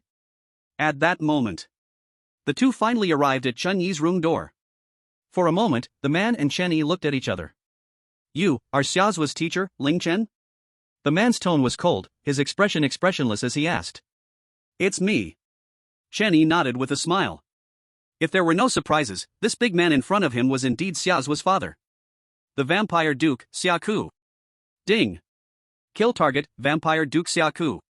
Strength, Ghost King level 7. Required lifespan consumption, 1,500 years. Current lifespan, 800 years. Seeing the personal panel of Vampire Duke Xiaoku, Chen Yi was extremely shocked. Ghost King level 7, only 3 steps away from Ghost Emperor. Though these 3 steps were as difficult as climbing to the sky, it was still relatively simple for the vampire clan. As long as Xiaoku didn't die, he would eventually become a Ghost Emperor. So far, Xiaoku was also the highest level oddity Chen Yi had encountered. But just then, a hint of red light flashed in his eyes. When he looked at Xiaoku again, he found that the man's heart was radiating red light. Seeing this scene, he suddenly thought of the vampire heart from earlier at the bloody auction. It seemed even powerful as Xiaoku still had a fatal weakness. By coincidence, he had the ability to strike this fatal weakness. Chapter 64, Apologize or Die. Did you kill Xiaozua? Xiaoku stared intently at Chen Yi, his tailcoat swaying in the air. He emitted an aura unique to the vampire clan. It wasn't me. Chen Yi shrugged and replied seriously. Since he didn't do it, he naturally wouldn't take the blame. He was not the scapegoat. I also think it's not you. How could a dirty rat have the guts to kill the Duke's son?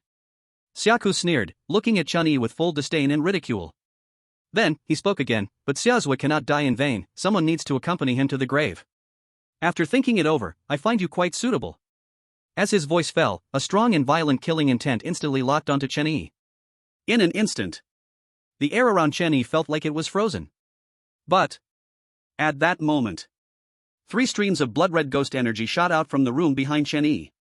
They immediately crushed Xiaoku's killing intent. With the killing intent crushed, even the dignified vampire Duke Xiaoku couldn't help but take a step back. 3 Ghost Kings? Feeling the 3 streams of ghost energy, Xiaoku was shocked. His gaze towards Chen Yi became complicated. Everything happening now was beyond his expectations. Oh, let's talk properly, I believe Director Ling is not that kind of reckless person. At the side, Luo Xing quickly said with a smile as he noticed the awkward atmosphere. Yes, Director Ling is a great person, kind-hearted and handsome. Seeing Luo Xing speak, Xia Wanong, hiding behind Chen Yi, also quickly said. Then, looks like I misunderstood Director Ling. In that case, I will leave first to find the murderer who killed my son. At this moment, Shaka's expression softened and his tone turned less cold. After dropping this line, he was about to leave. But what no one expected was that Chenny suddenly reached out to block Shaka's path. Apologize, or die. In an instant. His whole body was wrapped in black ghostly energy, and 3 streaks of blood-red ghostly energy burst out from the room behind him again. For a moment, the thick ghostly energy enveloped all nearby dormitories. The soaring killing intent made the teachers and students in the school look over in this direction. Don't go too far, Shaka said with a dark face, letting out a cold snort. He was wary of the 3 ghost kings in the room. However, it was just wariness. In the strange realm, the difference between above grade 5 and below grade 5 was a huge divide. The gap in between could not be compensated for by mere numbers. You come here out of the blue to wrongfully accuse me and even say you want me to be buried with you. If anyone else were here, they would have to die here, right? Unfortunately, I'm just kind enough to only ask you to apologize. Chenny grinned, perfectly embodying the phrase harmless. However, he was just saying it casually. If anyone else had come, they would have been torn to pieces by Shaco long ago. You. Hearing Chen Yi's words, Shaco became incredibly angry, and his grade 7 Ghost King aura suddenly burst into the sky.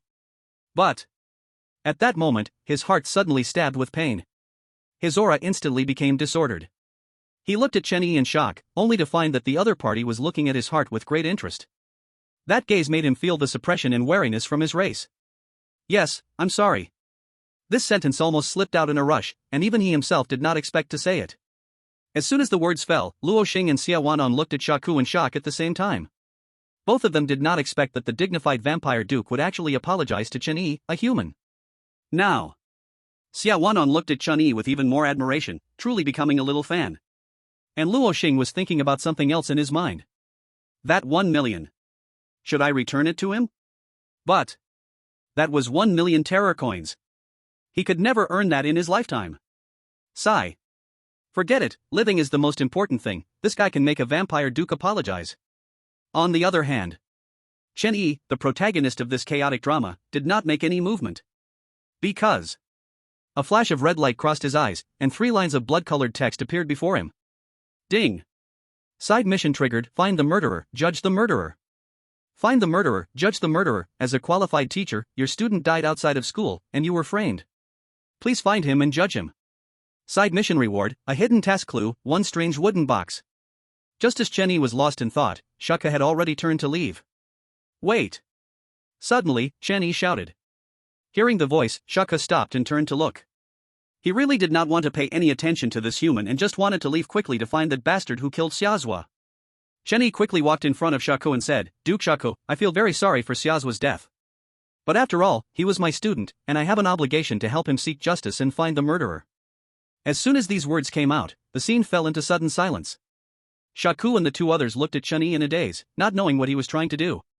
Clearly, just a moment ago, he had an attitude of not my problem and it's none of my business, but now he was both sorry and wanted to seek justice?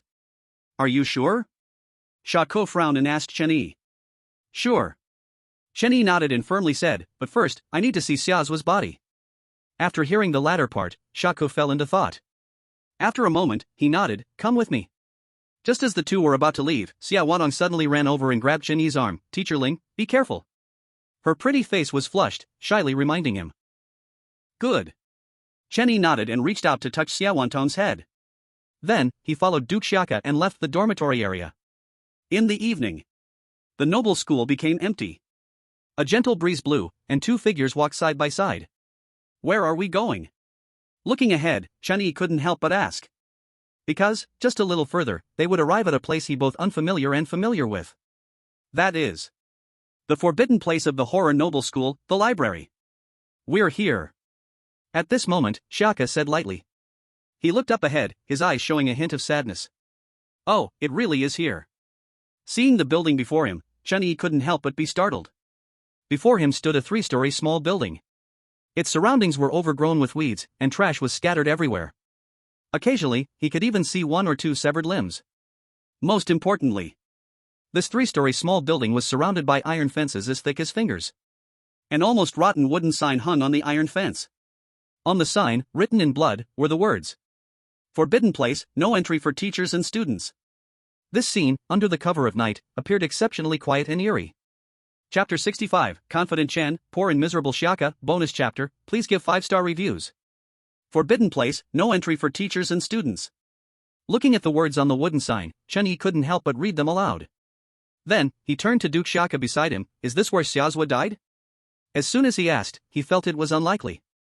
After all, Xiazhua had already left school at that time, and rumors said he died outside. So, it probably had nothing to do with the library. No. Shaka shook his head, but it is somewhat related to here. As he spoke, he took a step forward, and the weeds around him, half a person high, instantly wilted into ashes. Let's go, he said lightly and took the lead toward the library. Seeing the finger-thick iron fence, Shaka showed no hesitation and raised his hand to shoot a crimson blood arrow. When the blood arrow hit the iron fence, wisps of black smoke rose, beginning to corrode the fence. In no time, a huge hole was corroded into the iron fence. At this moment, a suffocating breath of death rushed toward them. Chen-yi quickly covered his mouth and nose with his hand, looking around. Ahead! A stronger aura of death suddenly erupted from Shaka's body, directly devouring the death aura that was coming out from the library. Indeed, it is related to here.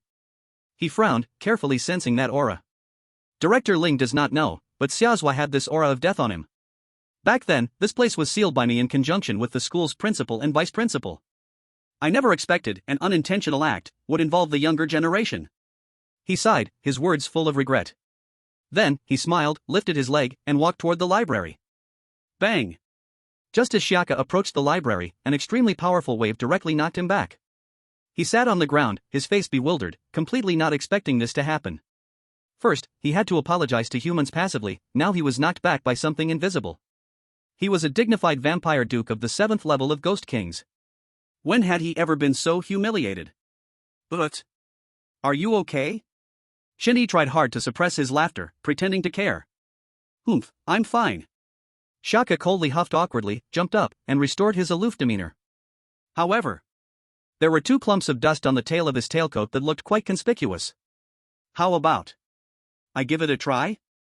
After a moment of hesitation, Chen-yi tentatively spoke. Humph, if you want to try, then try, but don't say I didn't warn you. That rebounding power is huge, with your small frame, TSK. Duke Shaka slightly shook his head, looking at Chen-yi with a teasing gaze from head to toe. The meaning was obvious. Hey, don't worry about me, you're still looking pretty good. Chen-yi grinned, with his hands in his pockets, confidently walked toward the library. No matter whether he could get in or not, confidence was what mattered. Remember, one must be confident in life. At this moment, he is no longer called Chen-yi, nor is he called Ling Chen. Instead, he is named Chen Zixin. Just like that, under the eagerly waiting gaze of Shaka, Chen-yi approached the opening of the iron fence. His face displayed confidence and composure. Without a hint of hesitation, he took a step forward. In the next instant, his figure instantly vanished, and the earlier wave that had sent Shaka flying did not appear at all. Seeing this scene, Shaka couldn't help but rub his eyes. After confirming that Chen-yi really entered the library, he was instantly shocked. Damn it! If a human rat can enter, why can't I? Hey! I don't believe it. While thinking this, Shaka walked towards the library again.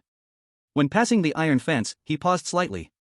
But, thinking of Chen-yi's calmness and confidence, he also stuffed his hands into his pockets and stepped forward. Boom! No surprise. Shaka was once again sent flying by that ethereal wave, hitting the ground hard. This time, he did not get up again, his eyes hollow staring at the sky. Soon after, the sky began to drizzle, the rainwater pounded randomly on his face. However, in Shaka's heart, he thought that it was not rainwater, but his humiliating tears. Who would know that the once high and mighty vampire Duke Shaka had such a silly scene behind his back? In the horrifying noble school, the forbidden place, the library. In the room where one could not see one's hand in front of one's face, 2 eyes sparkling with red light blinked. Chen-yi frowned, observing everything in the room through the eye of the evil god. This place looks no different from any other library. If one had to say something, it would be that the books here all emitted a faint aura of death. It's a pity there's no light, otherwise it would be great to turn on a light. This eye of the evil god can see clearly, but everything looks red. It's just like watching a horror movie with 3D glasses. Chen-yi complained softly while walking. At that moment, he suddenly stopped, standing in front of a bookshelf to observe carefully. He was surprised to find that in this so-called forbidden place, which had not been visited for a long time, the books on the shelves were as good as new, not a speck of dust on them. This is very strange. After looking around, he still found nothing strange. Only then did he stride, indifferent, towards the second floor of the library. But just as he reached the stairs leading to the second floor, he found it blocked by an iron fence. Moreover, the iron fence here is more than twice as thick as the one outside. Why is there an iron fence here? Then how come those books remain so clean and tidy? He frowned, constantly thinking. When he first discovered the books were clean and tidy, he thought it could be the environment here affecting them.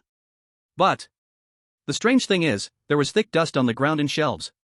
Only the books were free from it. If I had known, I would have asked Shaku for a bottle of blood to bring in. Chen Yi muttered softly. If Shaka knew about this, who knows how he would scold him in his heart.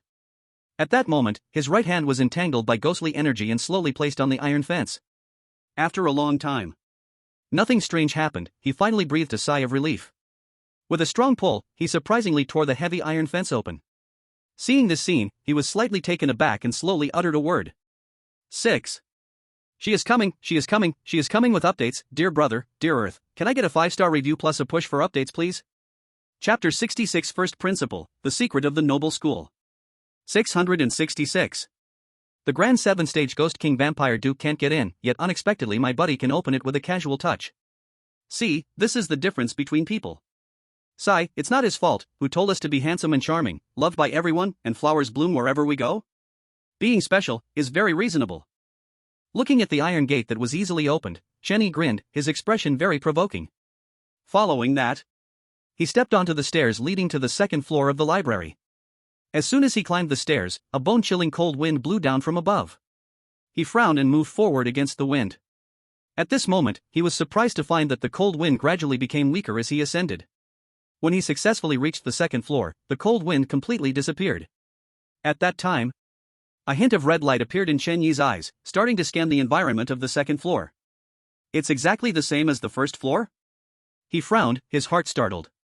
Because the layout of the second floor was completely identical to that of the first floor. The books on the shelves here were also clean and tidy, not a speck of dust. The floor and walls were covered with a thick layer of dust. But if it were just that simple, Chen Yi would not have said anything.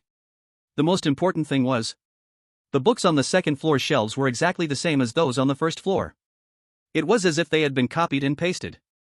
If it weren't for his use of the Eye of the Evil God's true eye ability, he might have thought he entered an illusion. Ding dong! Suddenly, a strange sound echoed from the second floor. At the moment he heard the sound, Chen Yi quickly looked around. Finally, in the corner, he found a wooden box of 10 cubic centimeters. The wooden box was wrapped in dust, and the iron lock in front was rusted. Ding dong! At this time, the strange sound echoed from the wooden box again. Strange, the Eye of the Evil God actually can't see through? Chen Yi frowned, his expression surprised. He activated the ability of the Eye of the Evil God, and surprisingly could not see through this wooden box. After hesitating for a moment, he took out the evil blade and struck the iron lock on the wooden box. Snap! The iron lock broke, splitting into two. Bang! At that moment, the wooden box suddenly opened, the lid smashing heavily against the wall. A rush of pitch-black ghostly energy instantly surged out from the wooden box, heading straight for Chen Yi's head. Get lost! Seeing this, Chen Yi shouted angrily and raised the evil blade to strike down. Kia! The evil blade slashed at the ghostly energy, immediately producing a mournful scream. Following that, the pitch-black ghostly energy vanished. On the dusty ground, however, lay a pool of thick black blood. The black blood was steaming and wriggling, corroding the ground slightly in no time. Not paying attention to the black blood on the ground, Chen Yi turned his gaze towards the wooden box. There, a worn-out diary was quietly lying inside. Its cover was covered in dust, but Chen Yi could see that this diary was exactly the same as the one he had obtained earlier from Anqing. Long time no see? Is it talking about this? Chen Yi murmured to himself and reached out to pick up the diary. As soon as he held it in his hand, 3 lines of blood-red characters suddenly appeared before his eyes. Ding! Side quest, the missing book completed. The missing book, it may have recorded many unknown things during its 2.5 years of disappearance. Quest reward will be awarded uniformly at the end of the copy. What the heck, I thought it was really a book, but it turned out to be just a diary. Chen Yi was a bit bewildered as he reached out to flip open the diary. When he saw the first sentence, his heart jumped. I died on a deserted night. I don't know how I died, but I clearly understand that I am already dead. When I built this school, my intention was to make it a school for the poor, so that all children could have books to read. But, contrary to my hopes, several nobles threatened me to change it into a noble school. I regret, I hate, but I am powerless, #@and, illegible, I hope I can contribute my last bit of ability with this. Chenny frowned as he finished reading the diary's content, roughly guessing the identity of the person who wrote it. That is a horror noble school. The first principle. Unfortunately, there is a long line of text that is unclear. He sighed, closed the diary, and put it into the system space. Then he arrived at the same third-floor stairs. This time, he did not rush to open the door but paused to look up. He had a premonition in his heart that perhaps the first principal of this horrifying noble school was not dead. No. To be precise, he was dead, but in some way, he existed within the library. Thinking of this, the strange blade in his hand had unknowingly transformed into the sword of lifespan. The power of the eye of the evil god was exerting its fullest potential. At this moment, his state reached its peak. The next second, he raised his left hand and placed it on the iron fence, opening it with one motion. Instantly, an even colder, sinister air rushed forward. Chenny seemed to feel nothing as he stepped out, walking towards the third floor of the library. The staircase was not long, but it took him a full 10 minutes to reach the third floor. Finally, he saw a glimmer of light shining from the third floor. On a worn-down, pockmarked wooden table, a candle flickered in the windless air. "Are you here?" Suddenly, a cold, emotionless voice echoed. At the moment the voice rang out, Chenny had already looked toward that direction. He saw, in front of the wooden table, a person sat in a chair, holding a book and flipping through it continuously. Chenny did not rush to approach because he noticed something. That is, this person had no shadow, even sitting in the firelight, there was still no shadow around him. To know. In this world, even if it is strange, there must be shadows. Sit down. You are the only one who has successfully made it here in the past 2.5 years. Li Zhenye put down the book in his hand and smiled, patting the empty chair beside him. Hearing this, Chunyi walked over and sat directly on the chair beside Li Zhenye. Did you write this diary? As soon as he sat down, Chunyi took out the diary. Seeing the diary, Li Zhenye was slightly stunned. Yes, I wrote it, it was many years ago. He sighed, shook his head, and looked downcast. Do you know this place is called the Forbidden Land? Seeing Li Zhenye acknowledge, Chenny continued to ask. Of course I know, if not for me, this place would not be called the Forbidden Land. Li Zhenye nodded, lost in memories. After I died, somehow, I remained here in this state. But I cannot leave the library and can only linger here day by day. However, I am doing okay, I haven't done anything outrageous. Until a student accidentally died here, everything changed, and the originally beautiful library became a forbidden place in the mouths of teachers and students. Hearing Li Zhenye's words, Chenny nodded, it matched what he had learned quite closely. Then what happened with the death of a board member? The board member? Li Zhenye was slightly surprised and continued, he was one of the few who threatened me back then, should I not kill him? As soon as he spoke, he smiled widely. Chapter 67, Ghost King Night Stage? Mocking Shaker. Ding. Target to be killed, Li Zhenye. Strength, Ghost King Ninth Stage. Current Wandering Soul. Lifespan consumption needed, 1 year. Own lifespan, 800 years.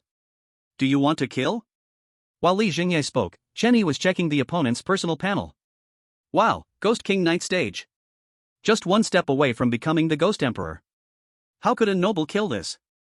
If that's the case, how amazing must those nobles be? Ghost Emperor? Or perhaps Ghost Sovereign? He kept complaining in his heart, feeling something was odd, yet he couldn't say exactly what it was.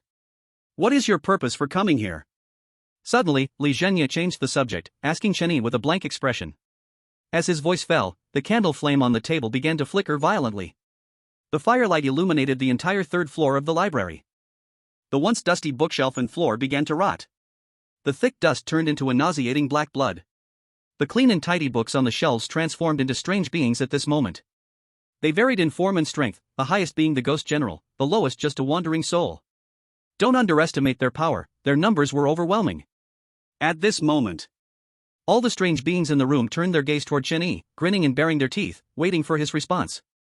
However, Chenny seemed oblivious to the changes in his surroundings, smiling slightly. I had a student who died unexpectedly, and his parents said it was related to this place. To give my student justice, I came here. His answer left Li Zhenye stunned, his steady breathing momentarily halting. I didn't expect you to be a teacher who cares about your students, he said with surprise, sizing Chenny up anew. Alright, go back, there's nothing here that you were looking for. He waved his hand and picked up the book on the table to flip through it again. But Minutes passed, and Chenny still sat on the stool, not leaving. The kitchen behind the cafeteria. Suddenly, Li Zhengya blurted out. Hearing this, Chenny grinned, I knew you were a good person. This time, he had no hesitation and stood up, walking downstairs. At the same time, a flash of red light flickered in his eyes, and the prompt for the instance popped up. Ding! Side quest, find the murderer, judge the murderer. 2. Find the murderer, judge the murderer, first stage mission completed, please complete the subsequent tasks as soon as possible. Side quest reward will be distributed at the end of the instance. Glancing casually at the task prompt, Chenny continued walking downstairs. Watching Chen Yi's gradually disappearing figure, Li Zhengye waved his hand, and the scene on the third floor instantly returned to normal. Outside the library, Xiaka stood quietly, the breeze fluttering his tailcoat, making him look noble and elegant. The next second, he suddenly moved his sore left leg, breaking the atmosphere in an instant. Crack! Just then, an ear-piercing scraping sound rang out. Hearing the sound, Xiaka hurriedly looked toward the library. Just in time to see Chen Yi frowning as he walked out. Do you have an answer? He quickly approached Chen Yi but stopped in front of the iron fence, unwilling to take another step forward. Yes. Chen Yi nodded but did not continue speaking. This immediately made Xiaka anxious. Damn it, just say something instead of acting all mysterious here. If it weren't for the fear of being beaten by Chen Yi and embarrassing himself, he really wanted to charge at him. Honestly. So infuriating. What? You want to know? At this moment, Chen Yi grinned, displaying a harmless expression. Seeing the smile, Xiako couldn't help but twitch his mouth. Here it comes. That iconic and annoying smile. Yes, he gritted his teeth and said. Oh, I won't tell you. Boom. With these words, a fierce killing intent erupted from Xiaku. The death energy from the 7th level Ghost King, the Vampire Duke, instantly made the nearby 2 trees rot and wither. Oh dear, can't you handle a little play? Come on, let's talk while walking. Chen Yi continued to smile, walking up to Xiaku and patting his arm. Theoretically, at this pretentious moment, he usually pats the shoulder. But Xiaku was 2 meters tall, it would be a miracle to reach him. Hearing Chen Yi's words, Xiaku's face turned dark, but he retracted his killing intent and death energy. He turned around and followed. We're here. 10 minutes later, Chen Yi suddenly stopped and said abruptly. Upon hearing this, Xiaka looked up and, when he saw the 2 large characters cafeteria, his eyelids twitched wildly. His aura became disordered. Damn it. What time is it? His son is still restless. Coming to the cafeteria at this late hour? Is he that hungry? Just as he was about to speak, he saw Chen Yi kick the cafeteria door open. Go, why are you standing there, don't you want to take revenge for your son?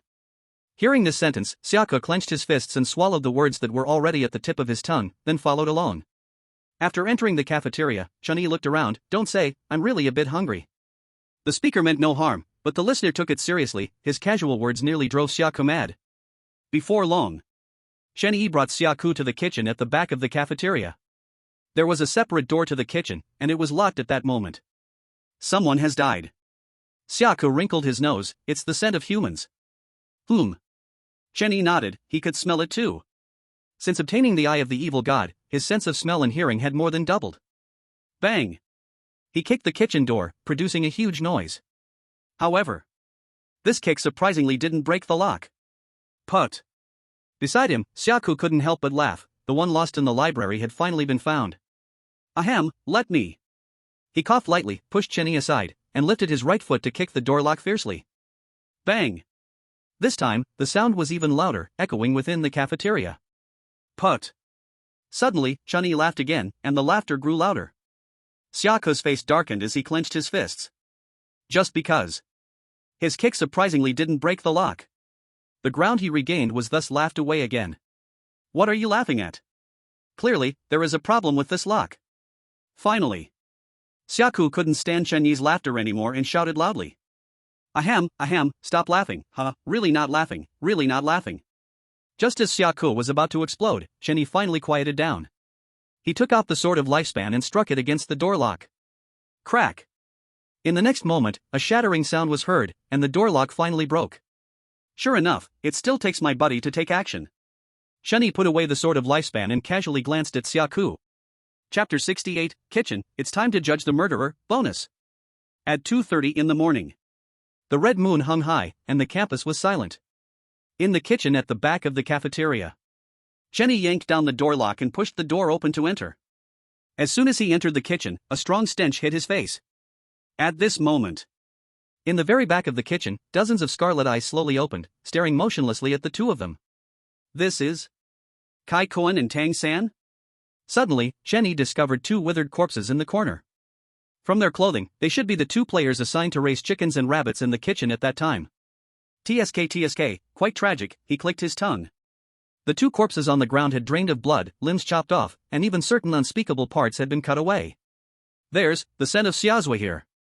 Xiako quietly observed the surroundings and suddenly said something. In an instant, strong murderous intent and death energy erupted from his body. Upon hearing Xiako's words, Chenny didn't say much. If this place had nothing to do with Xiazhua, he wouldn't have come here. Really, these vampires who are hundreds or thousands of years old, can't they be a bit more mature and steady like him?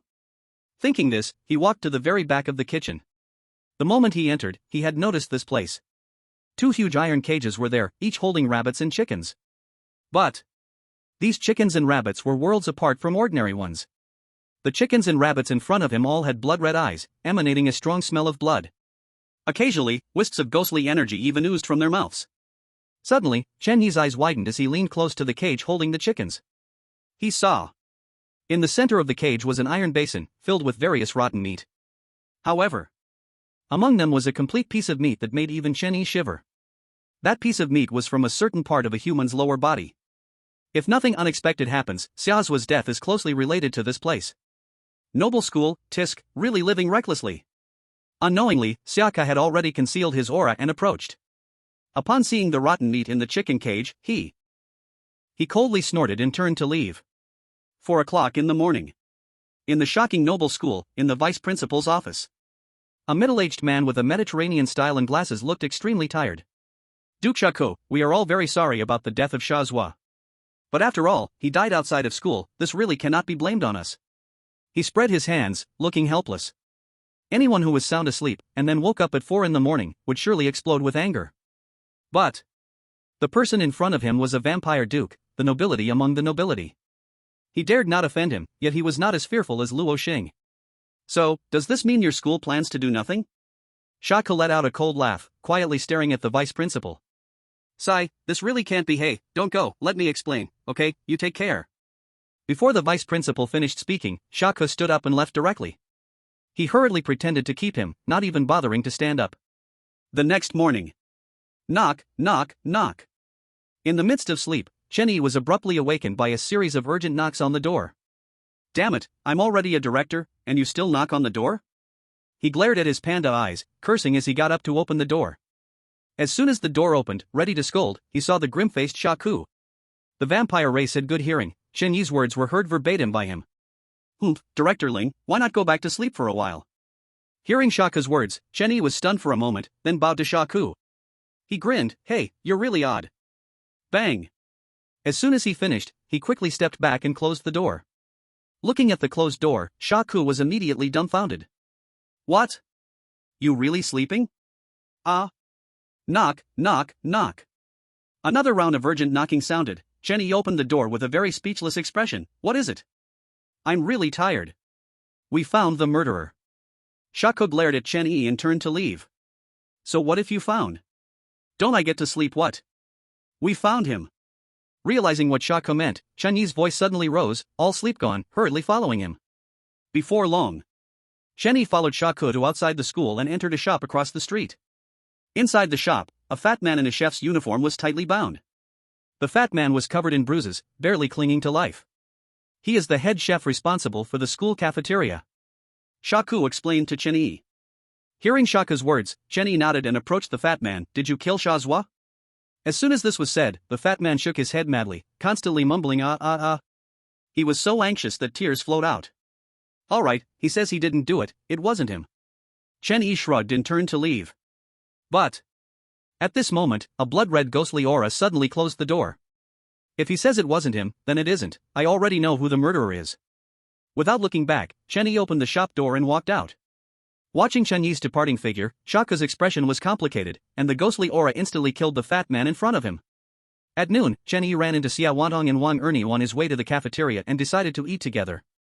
During the meal, the two women's stares clashed fiercely, as if they could kill. However, halfway through the meal, Shaka suddenly walked over, staring at Chunyi without moving. This scene instantly frightened Xia Wantong and Wan Erniu into silence. They all guessed in their hearts, could it be that Chunyi would be?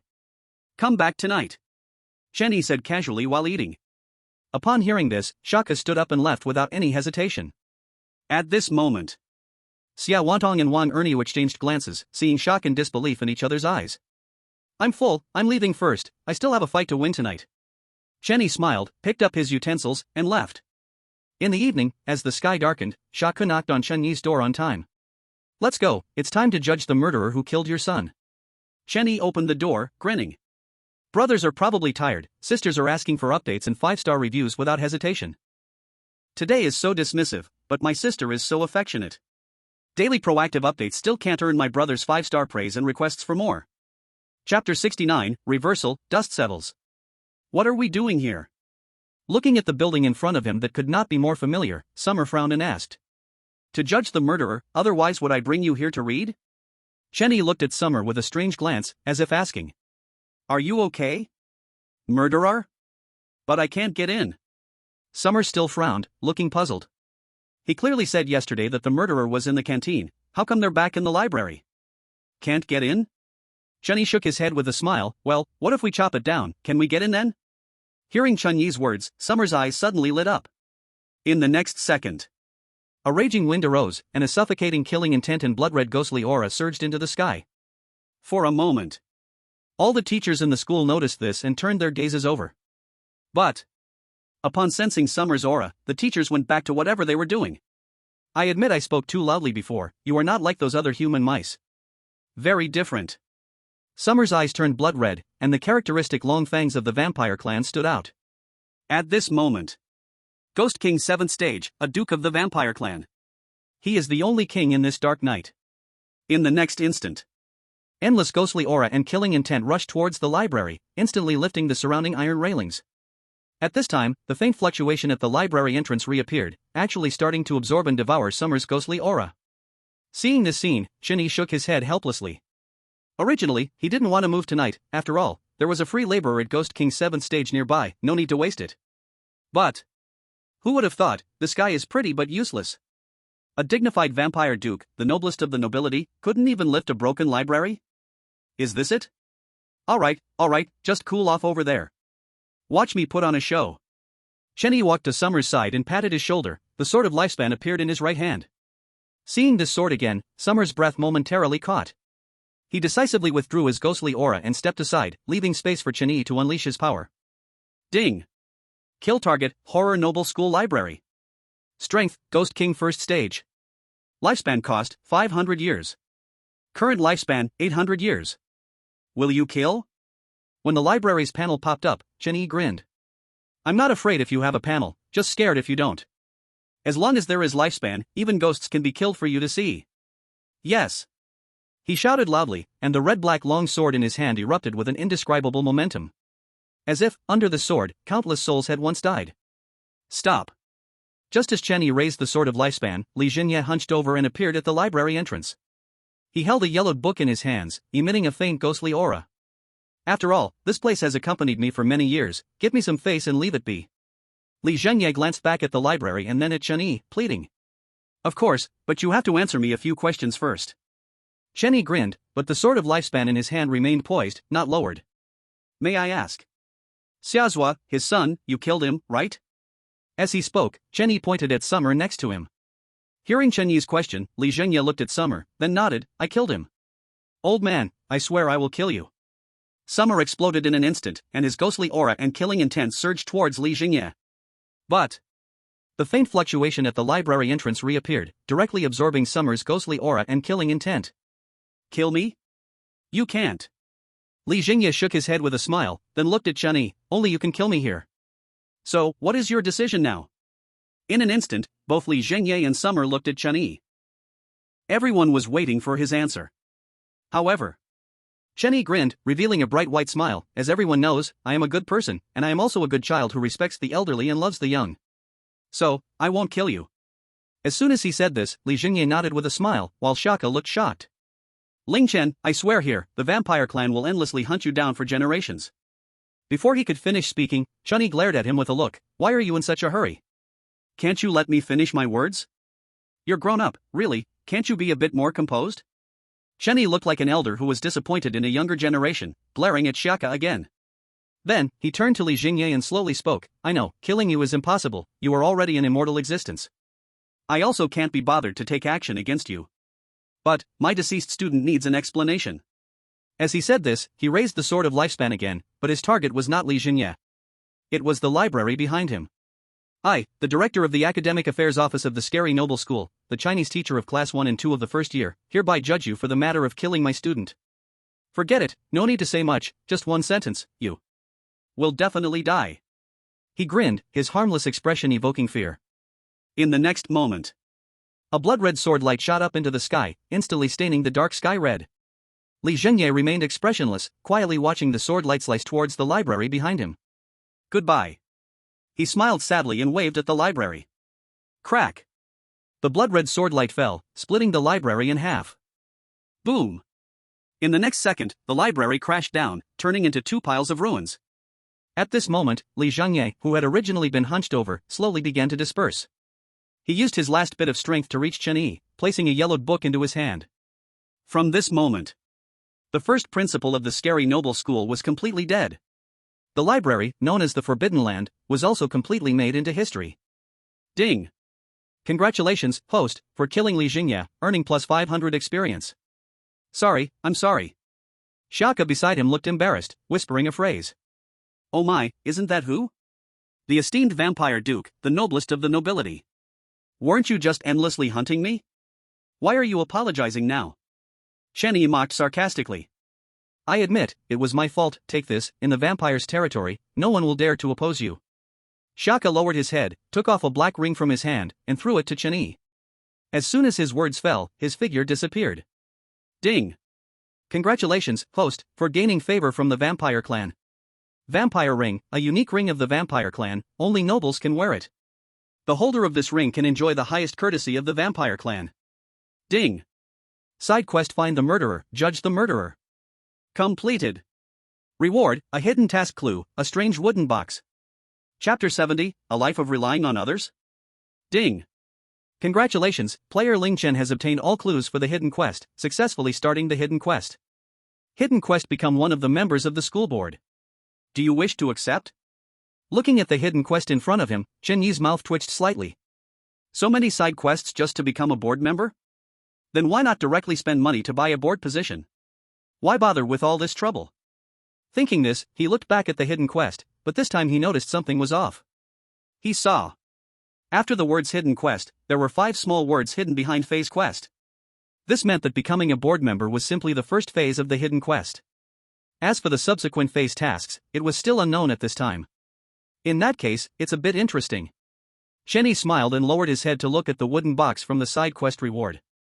Strange wooden box, open it to randomly obtain an item. Without any hesitation, he chose to open it.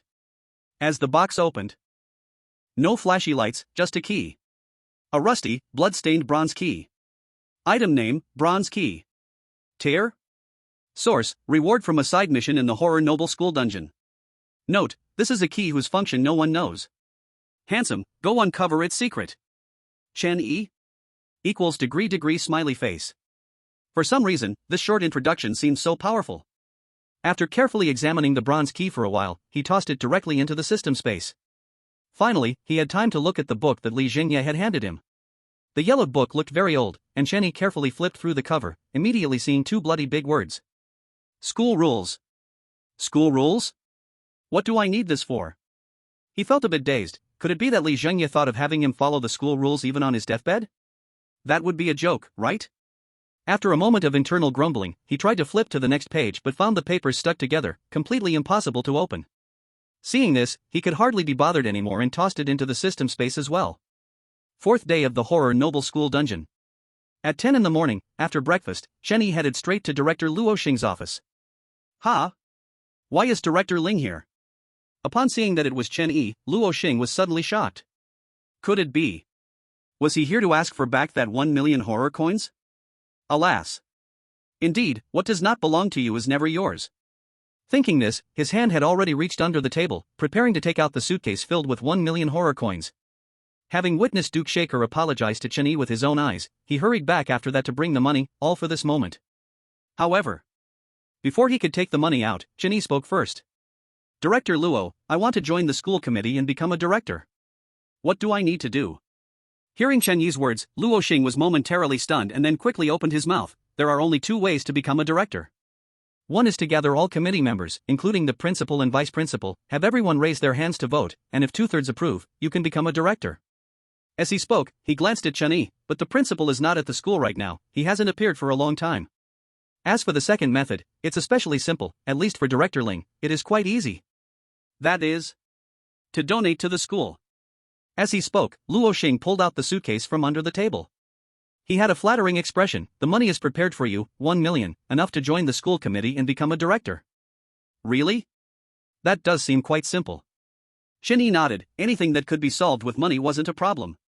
However, thank you for your kindness, Director Luo. Hearing Chen Yi's last words, Luo Xing's eyes lit up. Could it be he didn't want this money anymore? However, as soon as this thought popped up, he watched helplessly as Chen Yi took the suitcase. Okay. Indeed, what does not belong to you is ultimately not yours. Oh, Aini, oh. At 12:30, Chen Yi appeared in the school cafeteria.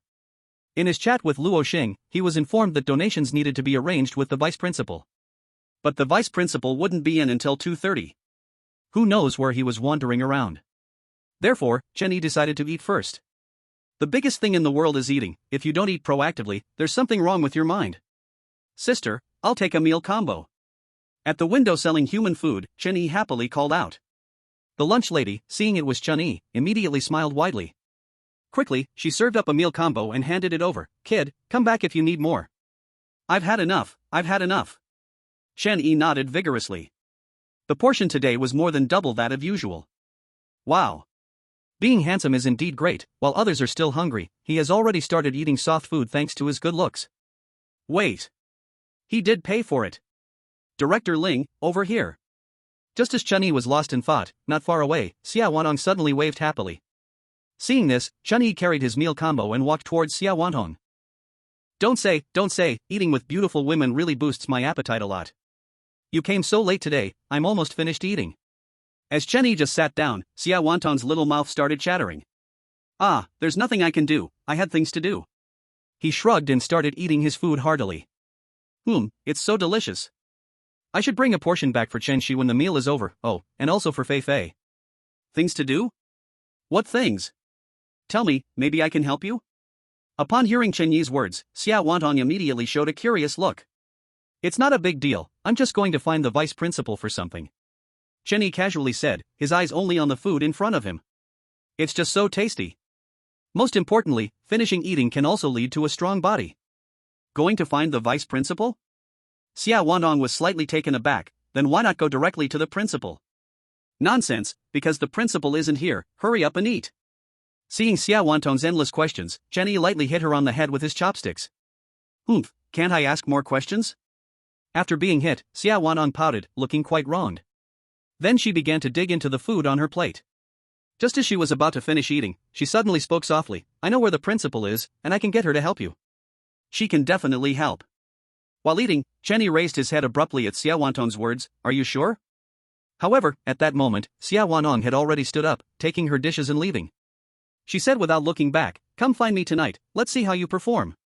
As soon as she said this, Chen Yi was completely stunned. Could it be that he really only has the life of a freeloader? But why does this feeling seem quite nice? Chapter 71, Persuade? Become a school board member, extra update. After having lunch, Chen Yi returned to his dorm to take a nap, planning to go find the vice principal at 3 in the afternoon. But strangely, the vice principal, who never asks for leave, actually asked for leave this afternoon. Even Luo Xing had a shocked expression when he told Chen Yi this news. That vice principal was someone who waited daily to take over, and this was a well-known fact, so he had never taken leave before. Since the vice principal was unavailable and the principal was not around either, Chen Yi had no choice but to return to his dorm to sleep. Until 6 in the evening, his hungry stomach finally woke him up. He washed his face and headed straight to the school cafeteria. Just as he got his food, Xia Wanhong walked over from the side. I thought you weren't coming for dinner. I've already finished eating, you hurry up and eat.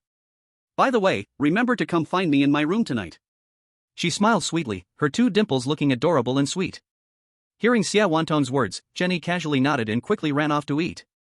He was simply too hungry, like a starving ghost reincarnated. After finishing his meal, Jenny patted his belly and let out a loud burp. He picked up a toothpick from the table to clean his teeth, then stood up to leave. Just as he returned to the dorm's door, he noticed that the door of Xia Wantong's dorm next door was ajar. Upon seeing this, he inexplicably walked over. Come in. At this moment, Xia Wantong's sweet voice came from inside. Hearing the voice, Jenny opened the door and walked in. Bang! As soon as he entered the room, the door behind him closed instantly. For some reason, an odd feeling suddenly arose in Chun Yi's heart. Damn, could it be that I walked into a spider's den? Click. Suddenly, the room lights went off, and a candle lit up on the table. The candle flickered without wind, illuminating the entire room. Lingchen! At that moment, a timid voice came from inside the room. Then, a figure walked out. Under the illumination of the candlelight, Chen Yi's eyes widened as he saw clearly. There stood Xia Wantong, like a fairy, wearing a pink camisole. Her heavy bosom seemed even more alluring now. Her long legs were straight together, while not as sexy as when she wore black stockings, she appeared exceedingly pure. Her delicate and petite feet made it hard for anyone to look away. Suddenly, he felt a heat in his nose. Reaching out to touch it, he realized he was actually bleeding. Damn it. Back when he fought bloodily against the two Ghost Kings, Bai Xian and Ai Qian, he didn't even bleed. Now. How embarrassing. Director Ling, sit over here. Xia Wantong saw Chen Yi bleeding and immediately chuckled. She beckoned Chen Yi to sit on the sofa. They sat side by side, a lovely fragrance drifted into Chen Yi's nostrils. Director Ling, I can help you find the principal, as for how to persuade her, that's up to your own skills. Xia Wantong smiled slightly, looking at Chen Yi as she spoke. No problem, take me to see her. Upon hearing they were getting down to business, Chen Yi quickly wiped his nose clean. No need to go through so much trouble. Xia Wantong laughed happily, the principal of the Siri Noble School is far away, yet right in front of you. As she finished speaking, she blinked her beautiful eyes, looking playful and cute. Ah. You are the real principal? Chen Yi widened his eyes, looking at Xia Wantong in disbelief. He really couldn't believe it. I know what you're thinking, why didn't Luo Xing recognize me when he saw me? That's because I have never appeared in front of people, only the vice principal and a few high-level board members have seen me. Xia Wantong smiled as she picked up a badge from the table and placed it in Chen Yi's hand. The badge read. Name, Xia Wantong. Position, Principal. Real. Looking at the badge in his hand, Chen Yi's hand trembled slightly. There was no doubt, this badge must be real because even the prompts from the horror game world popped up. Horror Noble School Principal Badge, useless, only proves someone's identity. Okay, how do you plan to persuade me, this principal? Xia Wantong tilted her body. Hearing Chen Yi's words, Xia Wantong was slightly taken aback, not understanding. But the next second, her pretty face flushed red as she understood Chen Yi's meaning. But it was only for 2 or 3 seconds before her expression returned to normal. At that moment, it began to rain lightly outside, the sound of raindrops pattering. As if accompanying something. Principal, can you agree to let me enter the school board and become a director? No problem, I'm very satisfied with your persuasion. Ding. Hidden task, become a member of the school board. Completed. Reward, unlock the second stage task. Second stage task, supplement the school regulations. In the Horror Noble School instance, on the 5th day. Chen Yi, who was sound asleep, suddenly woke up and quickly threw off the covers, and immediately saw Xia Wantong. As noon approached, they finally got out of bed. Xia Wantong couldn't help but glare at Chen Yi. Chen Yi shrugged innocently, as if he were a victim. At 2 in the afternoon, all teachers and school board members received a notice. Director of Academic Affairs, Ling Chen, through assessment, enters the school board. Principal, Xia Wantong. Looking at the official seal on the notice, everyone fell silent. No one dared to refuse, let alone say anything, only accepting. For a moment, everyone began to speculate about Ling Chen's identity. But when they learned he was human, everyone was stunned. These days I have exams, I will try to update every day, still hoping everyone can actively encourage and give 5-star reviews, send some free gifts to support me. *O-T-S-O Chapter 72, Modify School Regulations, Become Vice Principal. What?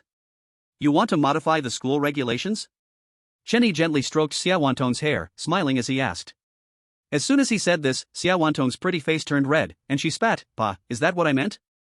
I meant supporting all of your knowledge. The last two words were spoken very unclearly. Don't say so much, just say whether you agree or not. Indeed, he was that tough. As a mature, successful, as a man, the most important thing is to eat soft rice hard. Okay, I'll follow your lead. Xia Wantong smiled. 10 minutes later. The two finally finished their intimacy. On the sofa, Xia Wantong changed her clothes, modifying the school rules is okay. But right now, it's not possible. Why? Chenny was slightly taken aback, feeling a bit surprised. Since it can be changed, why is it impossible? Isn't this contradictory? Sai, the school rules disappeared 2.5 years ago. I've looked for them for 2.5 years without finding any trace. Xia Wantong lowered her head, her expression blank, full of self-blame in her words. Is this the school rule you're talking about? At that moment, a yellowed book suddenly appeared in Chen Yi's hand. Hearing Chen Yi's voice, Xia Wantong looked up, and when she saw the yellowed book, her eyes widened in disbelief. In the next instant, the name tag she had placed on the table suddenly flew up out of nowhere, landing directly on the book in Chen Yi's hand. Immediately after, the name tag transformed into a golden hand, slowly opening the cover of the book. In an instant, a dazzling golden light burst forth from the book, filling the entire room. About 3 seconds later, the golden light in the room dimmed, and two large characters appeared. School rules. Xia Wantong was completely stunned. As the character's school rules fully formed, she finally came back to her senses. In that moment, her eyes filled with tears. She turned and dove into Chen Yi's arms, her soft sobs began to escape her lips. After a moment, she lifted her head and extended her hands. The school rules floating in midair transformed into a brand new book, gently landing in Xia Wantong's hands. Without a moment's hesitation, she opened the book, which clearly contained dozens of school rules. The first rule was no poor students allowed in school. I promise you I can change the school rules. As she spoke, she placed the school rules into Chen Yi's hands. Ding! Congratulations, player Ling Chen has obtained permission to modify the terrifying noble school rules. Note, this permission will disappear in 10 minutes, please pay attention to the time. As the chilling game's notification sounded, a light-colored pen appeared in Chen Yi's hand. Without any hesitation, he gripped the pen and began to modify the school rules. First, he abolished the first rule, allowing poor students to enroll. Next, he added nearly 10 new rules before handing the rules back to Xia Wantong. After receiving the school rules, Xia Wantong glanced at them and then added a few more rules. Ding! Hidden task supplement school rules. Completed. All tasks completed, rewards will be distributed after the instance ends. At 5 o'clock in the afternoon. I heard you're leaving? In the dormitory corridor, Xiaku was still dressed in a black tailcoat, his expression cold. Duh, if I'm not leaving, are you going to support me? Chen Yi couldn't help but roll his eyes. Just now, Xia Wantong was particularly happy about the school rules and was preparing to reward him when Xiaka knocked on the door. Alright. Hearing Chen Yi's words, Xiaka nodded heavily. This human is strong, worth making friends with for his vampire clan. Most importantly, he still hasn't figured out where the killing intent from his race came from. Chen Yi, 6. What a talent. This guy can't be mentally unstable after his son died, right? Thinking of this, Chen Yi couldn't help but shiver. His body involuntarily inched back into the room. By the way, I want to ask you a question. Xiako raised his head as if he remembered something. How did you determine that the old man in the library killed Xiazhua? Guess? Chen Yi grinned, his smile quite infuriating. Seeing the smile, Xiaka clenched his fists. This human is strong, but he's also really damn annoying. Every time he smiles, Xiaka can't help but want to punch him. What's with the name Ling Chen? It might as well be Ling Annoying. Seeing Xiaku about to blow up, Chen Yi stopped joking and opened his palm towards Xiaku. Here, this thing. In his palm, a black bug was slowly wriggling. What does this mean? Xiaku frowned, still confused. This thing is raised by that old man. Chen Yi poked the bug in his hand and continued, but I got it from the two corpses behind the cafeteria. I remember you said that the air around Xiazhua has the scent of the library, and that's basically what this bug did. Hearing Chen Yi's explanation, Xiaku still frowned, but what if you guessed wrong? If I guess wrong, then I guess wrong. Anyway, it's strange to kill, there's no harm to me. Chen Yi smiled widely, tossing the bug in his hand to Xiaku, then turned and went back to his room to get to work. Looking at the bug in his hand, Xiaku fell silent, then turned and left. At 11:30 p.m. After packing 2 meals in the school cafeteria, Chen Yi sat quietly in a chair, waiting for the instance to end. Beside him, suddenly, She abruptly raised her head, and in an instant, her whole person disappeared without a trace. When she reappeared, she had a contract in her hand. Lingchen, I, in the name of the principal of the Scary Aristocrat School, appoint you as the vice principal. If you agree, please sign it. She smiled and placed the contract on the table, along with a pen. The principal role is already mine, is there a need to be vice principal? Chen Yi grinned and pulled Xia Wantong into his arms. Humph, who knows if you'll come back in the future. Xia Wantong pouted, reaching out to pinch the soft flesh at Chen Yi's waist. A crisp sound echoed, and Xia Wantong's pretty face turned red. You must persuade me, she gazed at Chen Yi, her eyes sparkling. Fairy. Chen Yi took a deep breath, putting the packed meals into the system space, hugging Xia Wantong as they walked towards the dormitory. Instance end countdown, 3, 2, 1. Just as Chen Yi finished dressing, the instance countdown came to an end. When he opened his eyes again, he found himself in that dark space. Here, it was still pitch black, with only the bloody prompts from the scary game world. Player name, Lingchen. Progress being settled, please wait. Chapter 73, Rich Rewards, Big Orange or Small Orange? Player name, Lingchen. Progress being settled, please wait. Settlement completed. Game evaluation, SSS level. Perfect. Game task, survive for 5 days, complete all side tasks, and finish a hidden task, completed.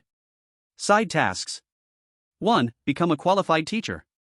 Completed. 2. Beautiful and kind, willing to help. Completed. 3. The missing books. Completed. 4. Find the murderer, judge the murderer, 1, 2. Completed. Task rewards, 1. Title of being a role model teacher, when worn, a falsehood has a 50% chance of being believed. 2. A good person card, a one-time item, after use, within 1 minute, will gain everyone's goodwill. 3. Rewards have been issued. 4. A judgment card, a one-time item, after use can open a space for a certain person's trial. Hidden tasks, 1. Become a school board member. Completed. 2. Supplement school rules. Completed.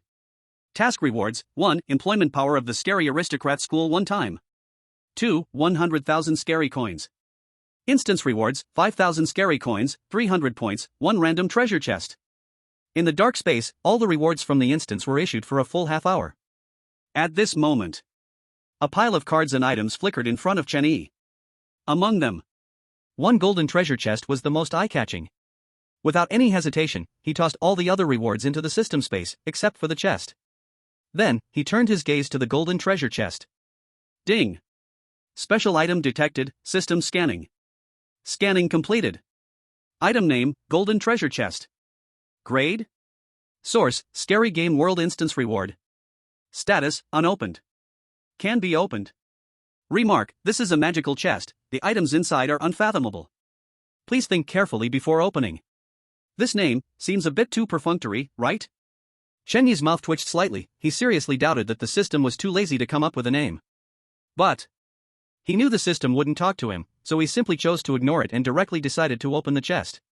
The next moment, the golden treasure chest opened automatically, and a beam of golden light shot up into the sky. However, it did not illuminate this dark space. Roar! Suddenly, an angry, terrified roar sounded, followed by a black shadow darting out from the box, rushing straight at Chen Yi. Chen Yi reacted extremely quickly, turning around in an instant, the eerie blade already in his hand. Just as he raised his hand to slash, he suddenly froze in place. His eyes widened, looking at the ground in disbelief. On the ground, a fat orange cat was joyfully rolling around. Meow. As if sensing someone watching, the orange cat stood up and let out a soft meow. It walked over to Chen Yi's feet and rubbed its head against him. What the heck is this? When he heard the roar, he thought it would be some prehistoric beast coming out. He would never have imagined it would be an orange cat. Moreover, this orange cat perfectly illustrated what it meant to be a heavy orange first. System, scan this thing. Ding. System scanning, please wait. Scan complete. Name, Little Orange. Level? Skill, eat, I damn eat. Promotion, eat. Source, rewards from the horror game world copy. Chen Yi, 6. Look, what the scan revealed. What is this thing? No way. A cat this fat is called Little Orange? Does it honor its weight? And why is its strength unknown? Forget that, what the hell is this skill? So it just eats? Even the promotion route is eating, this is opening up a glutton. While Chenyi was frantically complaining in his mind, the big orange, no, little orange, was happily bouncing on Chenyi's shoes. Its mouth kept moving, seemingly chewing on Chenyi's shoelaces. Seeing this scene, Chenyi's face darkened, and he moved his leg, directly kicking little orange away. But strangely, 2.5 seconds later, Chenyi suddenly felt something moving on his shoe. He looked down. Little Orange's fat body was lying on the ground, happily biting his shoelaces. I'll be damned, instant teleportation? He frowned, surprised in his heart. He was about to try again, but the time in this dark space ran out. The horror game world forcibly kicked him out. When he opened his eyes again, Chenyi finally returned to his familiar bedroom. Finally back. He let out a sigh of relief and fell straight onto the bed. However, as soon as he lay down, he felt a heaviness in his stomach, as if a heavy object was pressing down on him. He looked up, and who else could it be but the plump little orange? Little Orange was lying on Chenyi's belly, eyes closed, occasionally smacking its lips. It seemed like it had been eating in its dreams. Truly a qualified glutton. He sighed and gently picked up Little Orange, placing it on the bed. Since Little Orange came from a copy task reward, it directly belonged to him. So, there was no need for any servant contracts or anything like that. At that moment, laughter from Chen Shi and Fei Fei came from the living room. Hearing the sound, Chenyi got up, opened the door, and walked out. At the moment he opened the door, 2 packed meals appeared in his hands. Come on, I brought you delicious food. He smiled as he placed the takeout from the horror aristocratic school's cafeteria on the table. Wow, delicious. Upon seeing the food, Chen Shi's eyes lit up, quickly jumping off the sofa and running over with her bare feet. Fei Fei followed suit, looking very happy. The two opened the packed meals, and immediately a rich aroma filled the air. So fragrant! Chen Shi exclaimed, quickly picking up her chopsticks and grabbing a piece of meat, chewing it happily. Beside her, Fei Fei wasn't polite at all, devouring it with big bites. At that moment, Chenyi was surprised to discover that after Fei Fei ate the meat from the meal, her realm unexpectedly improved. Mind you, when he ate, he only gained a strong physique. He never expected Fei Fei would level up after eating. It seemed this meal was made for humans, but bizarrely, eating it provided even more benefits. After watching Fei Fei for a while, he shifted his gaze to Chen Shi. He found that besides thinking it was especially delicious, she had no other feelings. Meow. Suddenly, a cat's meow came from behind Chenyi. Little Orange twisted its chubby body and walked over to the table in a cat-like manner. The next second, under everyone's gaze, it jumped up and easily crashed into the corner of the table. Meow. Little Orange fell to the ground, cried out loudly, and began to curse. Pfft, ha ha ha, where did you find this silly cat? Seeing Little Orange's actions, greedy Chen Shi put down his chopsticks and burst into laughter. It seemed that Little Orange heard Chen Shi's mockery and took a few steps back. Then, with a kick of its hind legs, it jumped up again and successfully landed on the table. It looked like a victor, giving Chen Shi a sidelong glance. Then it leaned closer to sniff the food. Chapter 74, Is This Really a Cat? The Anomaly Tamer, more updates. This silly cat is so adorable. Chen Shi squinted her eyes with joy, reaching out her hand to hug Little Orange. But as soon as she exerted some strength, she almost couldn't lift it up. Is this really not a pig covered in cat fur? She looked at Chenyi, truly puzzled because she had never seen a cat this heavy. Cough, Big Orange is heavy, after all, Big Orange is heavy. Chenyi awkwardly said, his tone becoming increasingly unsure at the end. After all, the orange cat in front of him, aside from its breed looking like an orange cat, didn't resemble one at all. Meow. At that moment, Little Orange gently meowed and reached out its pink tongue to lick Chen Shi's finger. Then, it looked at the meat in the bag, its meaning unmistakable. Now, Chen Shi completely labeled Little Orange as pig in her heart. However, as she thought that, she still picked up 2 pieces of meat and placed them on the table. Upon seeing the meat, Little Orange's eyes lit up, and it swallowed the 2 pieces of meat in one bite. In the next moment, a magical scene occurred.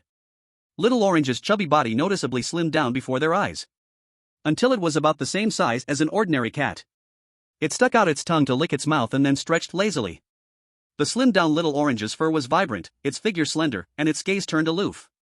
It disdainfully glanced at Chenyi and then leaped down from the table, walking like a cat back to Chenyi's bedroom to sleep. Is this really an orange cat? Chen Shi's expression was surprised, unable to help but ask again. Just consider it one.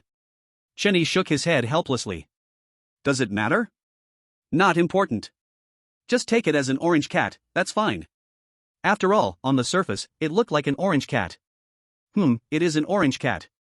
After Chen Shi and Fei Fei finished their meal, Chen Yi directly returned to his bedroom. Little Orange was lying on the bed, rolling onto its back, making a purring sound. At that moment, Chen Yi noticed that Little Orange was actually a little female cat. Before the crossing, he liked cats very much and even had two at home. However, after the crossing, this place was full of strange things, and humanity was struggling to survive. Where was there extra food to raise a useless cat? But now he was different, holding over 9 billion horror coins. Forget raising one cat, even if he got 10 more, so what? Opening a can of Coca-Cola, Chen Yi sat in a chair and opened the computer. He skillfully typed in the Anomaly Tamer Alliance website address and opened the site to check it out. So many days have passed, I didn't expect people are still discussing the matters of the faceless anomalies. He scrolled the mouse, browsing through the posts from the past few days. At that moment, a post that had just squeezed into the trending list caught his attention. The horror game world is about to upgrade, humans may become professional anomaly tamers?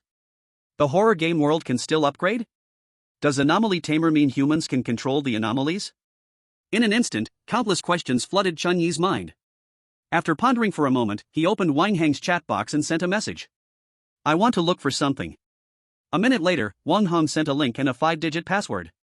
Anomaly Tamer Alliance internal link, feel free to use it, I will take responsibility if something goes wrong. Wang Heng. Seeing the last message, Chen Yi finally had no more worries and clicked on the link. Immediately, something appeared that required a password to be entered. He typed in the password sent by Wang Heng, and indeed, he logged into a new web page. The internal information website of the Slayer Alliance. It seems that the decision made back then was correct. Having such a resource website is really too comforting.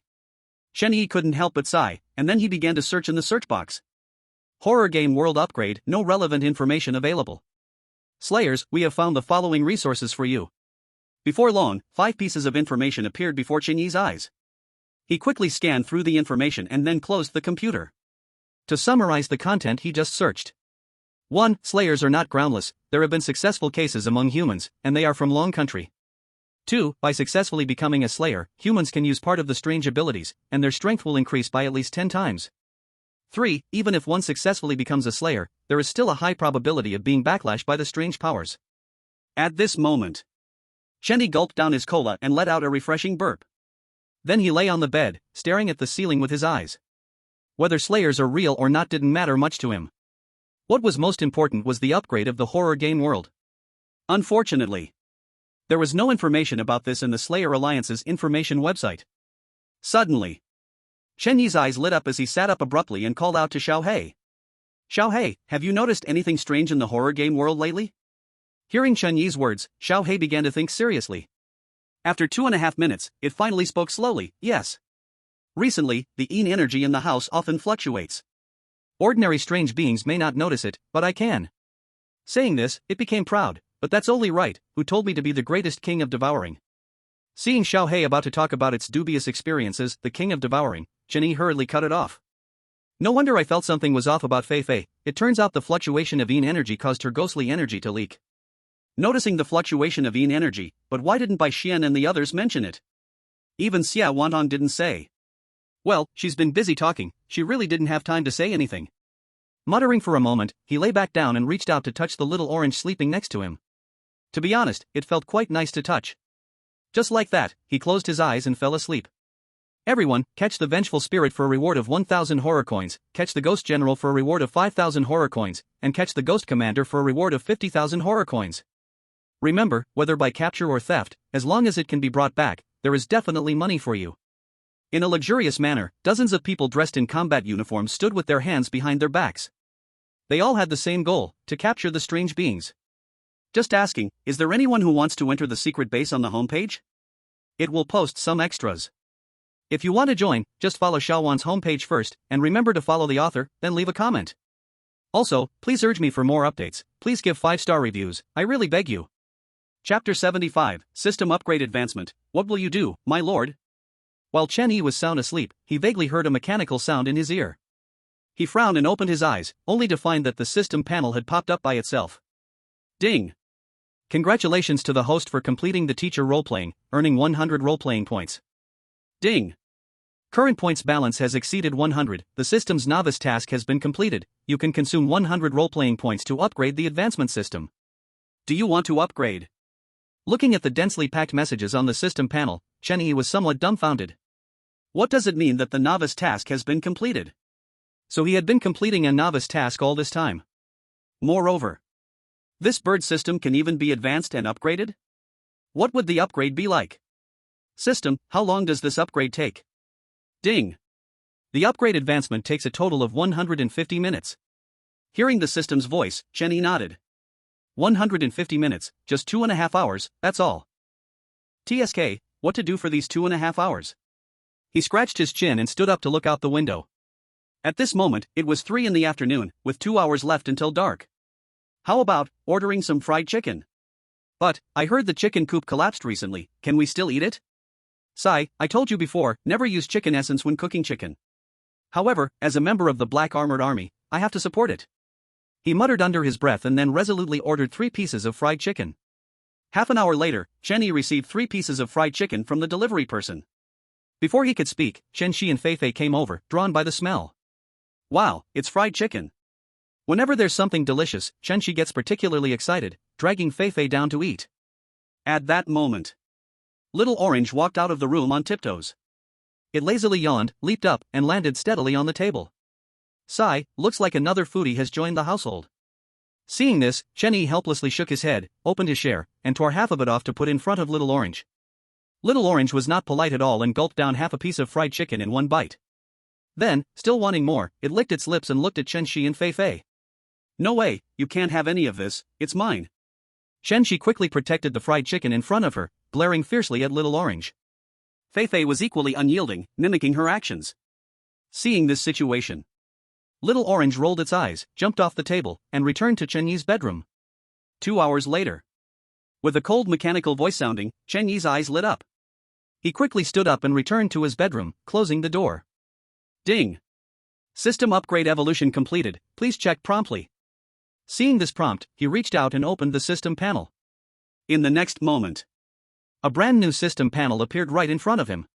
He saw a life-size system panel radiating a faint golden light all around. The 4 corners of the panel occasionally showed golden coins popping up, only to disappear again. Most importantly, in the middle of the panel, there were 5 gilded big characters. Having money is awesome. Looking at the brand new system panel, Chen Yi's mouth couldn't help but twitch. This panel, why does it feel like a flashy in-game advertisement? Ding. Welcome to use the upgraded full-class role-playing system, full-class wealthy and unfeeling system. Note, are you still working? Are you still in the 996 grind? Do you want to experience the feeling of never running out of money? Do you want to feel the pleasure of being served by charmed demons? What are you waiting for? Come and use the full-class wealthy and unfeeling system. Looking at the system's introduction, Chen Yi was stunned. This system. Why does it feel so unserious? But he likes it. Hee hee hee hee hee hee hee hee hee hee. Ding. Newbie task released, spend 100 million terrifying coins within 3 days. Reward, 1 wealthy and unfeeling treasure chest. Spend 100 million terrifying coins? Isn't that simple? Chen Yi grinned widely. Spending money? He is the best at it. Are you sure it's here? In the thick fog, 2 people dressed in black combat suits sneaked around. Absolutely here, a spy reported yesterday that there are strange ghost energy fluctuations. It must be a ghost commander. Zhao Rong grinned excitedly as he said. Ghost commander? That's not bad, but it's no problem. Even if it's a ghost general, we can easily take him down together. Zhao Song nodded in agreement. The 2 brothers, one level 5 and the other level 6, easily worked together to deal with a ghost general. Even if they encountered some weaker ghost kings, they still had the strength to fight. Let's hurry, this old neighborhood is too messy, it will probably take a while to find. Zhao Rong said as he first stepped into the old neighborhood ahead. Zhao Song followed closely. As the 2 left, the fog at the neighborhood entrance suddenly thinned a bit. Even the beef noodle restaurant at the entrance became clearly visible. Oh? Still people coming into the building this late? Chen Yi lay on the bed. He gently stroked Xiao Ju and suddenly mumbled to himself. Since he obtained the eye of the evil god, he could sense the entire neighborhood without using the power of the true eye. After activating the true eye, it was no problem to cover at least half of Xihua City. Those 2, are they here for me? It shouldn't be, right? He muttered to himself, while Xiao Ju comfortably purred beside him. Knock, knock, knock. Suddenly, a series of knocking sounds echoed, and Chen Yi's expression became strange. I didn't expect they really came for me. Saying this, he got up and opened the bedroom door to go outside. At that moment, Xiaoju also rolled over and jumped down, following Chen Yi's feet. In the living room, Chen Shi and Fei Fei quietly watched TV, completely ignoring the knocking. Chen Yi walked to the door and reached out to open it. As soon as the door opened, Zhao Song and Zhao Rong spotted Fei Fei on the sofa. Wow, that's a ghostly beauty. Zhao Rong's eyes widened as he excitedly said. From beginning to end, it seemed they had never seen Chen Yi at all. At this moment, Chen Yi knocked on his ear, irritated, and said, "Hey, there's someone else here." Upon hearing this, the Zhao brothers finally reacted, realizing there was another person at the door. "Brother, 100 horror coins, give me that anomaly." Zhao Rong pulled out 5 100 horror coins and slapped them on Chen Yi's chest. In the next second, the horror coins scattered on the ground. Kid, I can tell you just leveled up to a level 4 player. These 500 horror coins should keep you living lavishly for a while. Zhao Song's expression was icy, and his words carried a threat. Back in their day, they could hardly have 500 horror coins at level 4.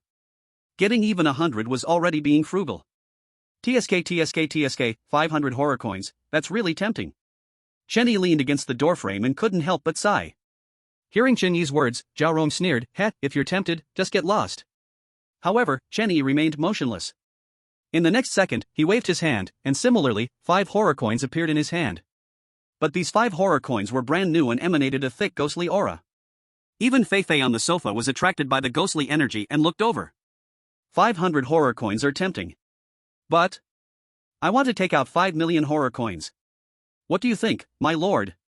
Chen Yi grinned widely and flicked the 1 million horror coins right onto Zhao Rong's face. Smack! The horror coins hit his face with a crisp sound. In an instant, Zhao Rong's face actually swelled up. Chapter 76, this person doesn't even spare ghosts. In the horror game world, horror coins are actually equivalent to alternative ghostly items. The higher the value, the higher the level of the horror coins. Looking at the 1 million horror coins scattered on the ground, Zhao Rong ignored the pain in his face and quickly bent down to pick them up. Kid, I didn't expect you to be quite wealthy. Zhao Song nearby smirked slightly, revealing a greedy smile. Originally, the two just wanted to capture an anomaly, but unexpectedly had an added bonus.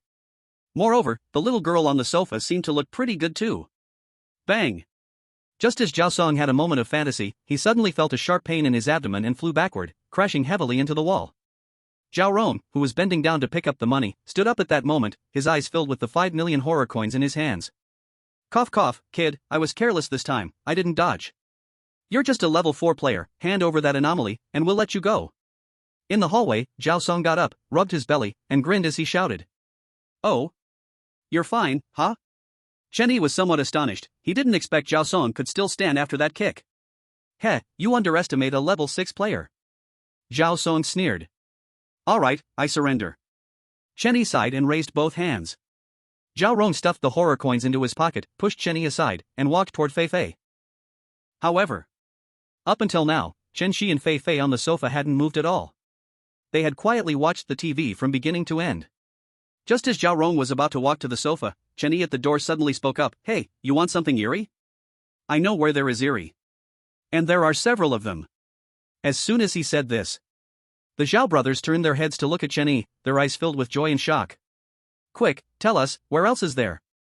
Zhao Rong hurriedly walked to Chen Yi's side, grabbing Chen Yi by the collar and asking, "Isn't it just over there?"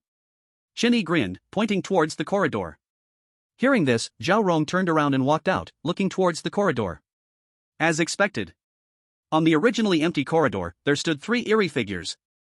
And these 3 eerie figures were all female ghosts, each one prettier and more shapely than the next. They were so much better than the undeveloped girl inside the house. "Bro, quick look." Zhao Rong slapped Zhao Song's shoulder. Hearing this, Zhao Song quickly turned to look. Upon seeing the 3 stunning eerie figures, drool instantly dripped from the corner of his mouth. "You kid, you're really perceptive." Saying this, he patted Chen Yi's chest and started walking towards the 3 eerie figures. However, he had just taken a few steps when he felt a warmth in his chest. Looking down, he found a slender, white hand was actually inserted into his heart. Bai Xian smiled slightly and crushed Zhao Song's heart with a single squeeze. On the other side, Zhao Song witnessed the entire process, stunned in shock. And at this moment, he realized that the 3 stunning eerie figures were actually ghost kings. Even a fool would know he had kicked a steel plate this time. But His reaction was incredibly quick. He instantly appeared behind Chen Yi, grabbing Chen Yi by the neck. If you don't want to die, make them all go away. Zhao Rong roared, knowing this was his last chance. But he soon discovered one thing: the three eerie figures and the two girls in the house showed absolutely no concern. At this moment, a wave of dark, cold ghost energy emerged from Chen Yi's right hand, instantly enveloping Zhao Rong. Then, this black energy transformed into a large hand, lifting Zhao Rong up. Chen Yi moved his body, looking with great interest at Zhao Rong, who was being held in midair by the large hand. I gotta say, you're pretty unlucky. He said this sincerely. Sigh, I've always been a good person, really don't want to kill you. While saying this, he raised his right hand, gently closing his fist. At the same time, the ghostly hand gripping Zhao Rong also gradually exerted force. In an instant, Zhao Rong let out a scream. However, Chen Yi's actions did not stop. His right hand continued to tighten. Bang! In the next moment, the ghostly hand suddenly applied strength, directly crushing Zhao Rong, turning him into a mist of blood. Chen Yi disdainfully wiped his hand on his clothes, then walked toward the three women in the corridor. This time, Ai Qian didn't come. Instead, Shi Bei, Bai Xian, and the ghost bride arrived. Oh, so you've become a ghost king? Upon seeing the ghost bride's level, Chen Yi was immediately startled. He remembered what the ghost bride's promotion path was. Just as he was about to get angry, the system's prompt suddenly chimed in. Ding! Name, Ghost Bride. Level, Ghost King Level 1. Skill, Ghost Marriage. Promotion, Intercourse with Beloved Person. Source, Horror Game World. Notes, she is extremely unhappy, feeling that her beloved person abandoned her, and due to her extreme anger, her level increased. Upon seeing the notes, the corners of Chen Yi's mouth twitched. Damn it! This basically means she's jealous, right? Shi Bei and the ghost bride were currently both in the ghost city, and when he summoned Shi Bei over, the ghost bride naturally knew. But she didn't know summoning Shi Bei meant fighting. She thought it was a bed fight. Over time, she understandably grew angry and jealous. But who knew this could also lead to promotion? Thinking of this, Chen Yi walked up to the ghost bride, opened his arms, and hugged her tightly. At first, the ghost bride struggled a bit, then she quieted down. Ding! The ghost bride feels your affection and requests to merge with you. Suddenly, the system's notification sound rang out, and Chen Yi was stunned. Damn it! Why does this ghost bride want these things now? At this moment, the ghost bride raised her hand, signaling Chen Yi to lift her veil. Chen Yi hesitated for a moment, but still reached out to lift the ghost bride's veil. As the veil was removed, the ghost bride's face was revealed for the first time. When he saw the ghost bride's face clearly, he was stunned in place. There, she had a head of long black hair piled up, and her light blue eyes shimmered with tears. Her cherry-like lips were rosy and glossy, and her fair, slender neck looked very beautiful. Seeing Chen Yi's foolish look, the ghost bride smiled slightly, stood on her tiptoes, and pressed her red lips against Chen Yi's face. I am waiting for you at the ghost mansion. She sweetly smiled, and her figure instantly vanished. Ding! The ghost bride is in a great mood, her level has increased. Ghost bride, Ghost King Level 2.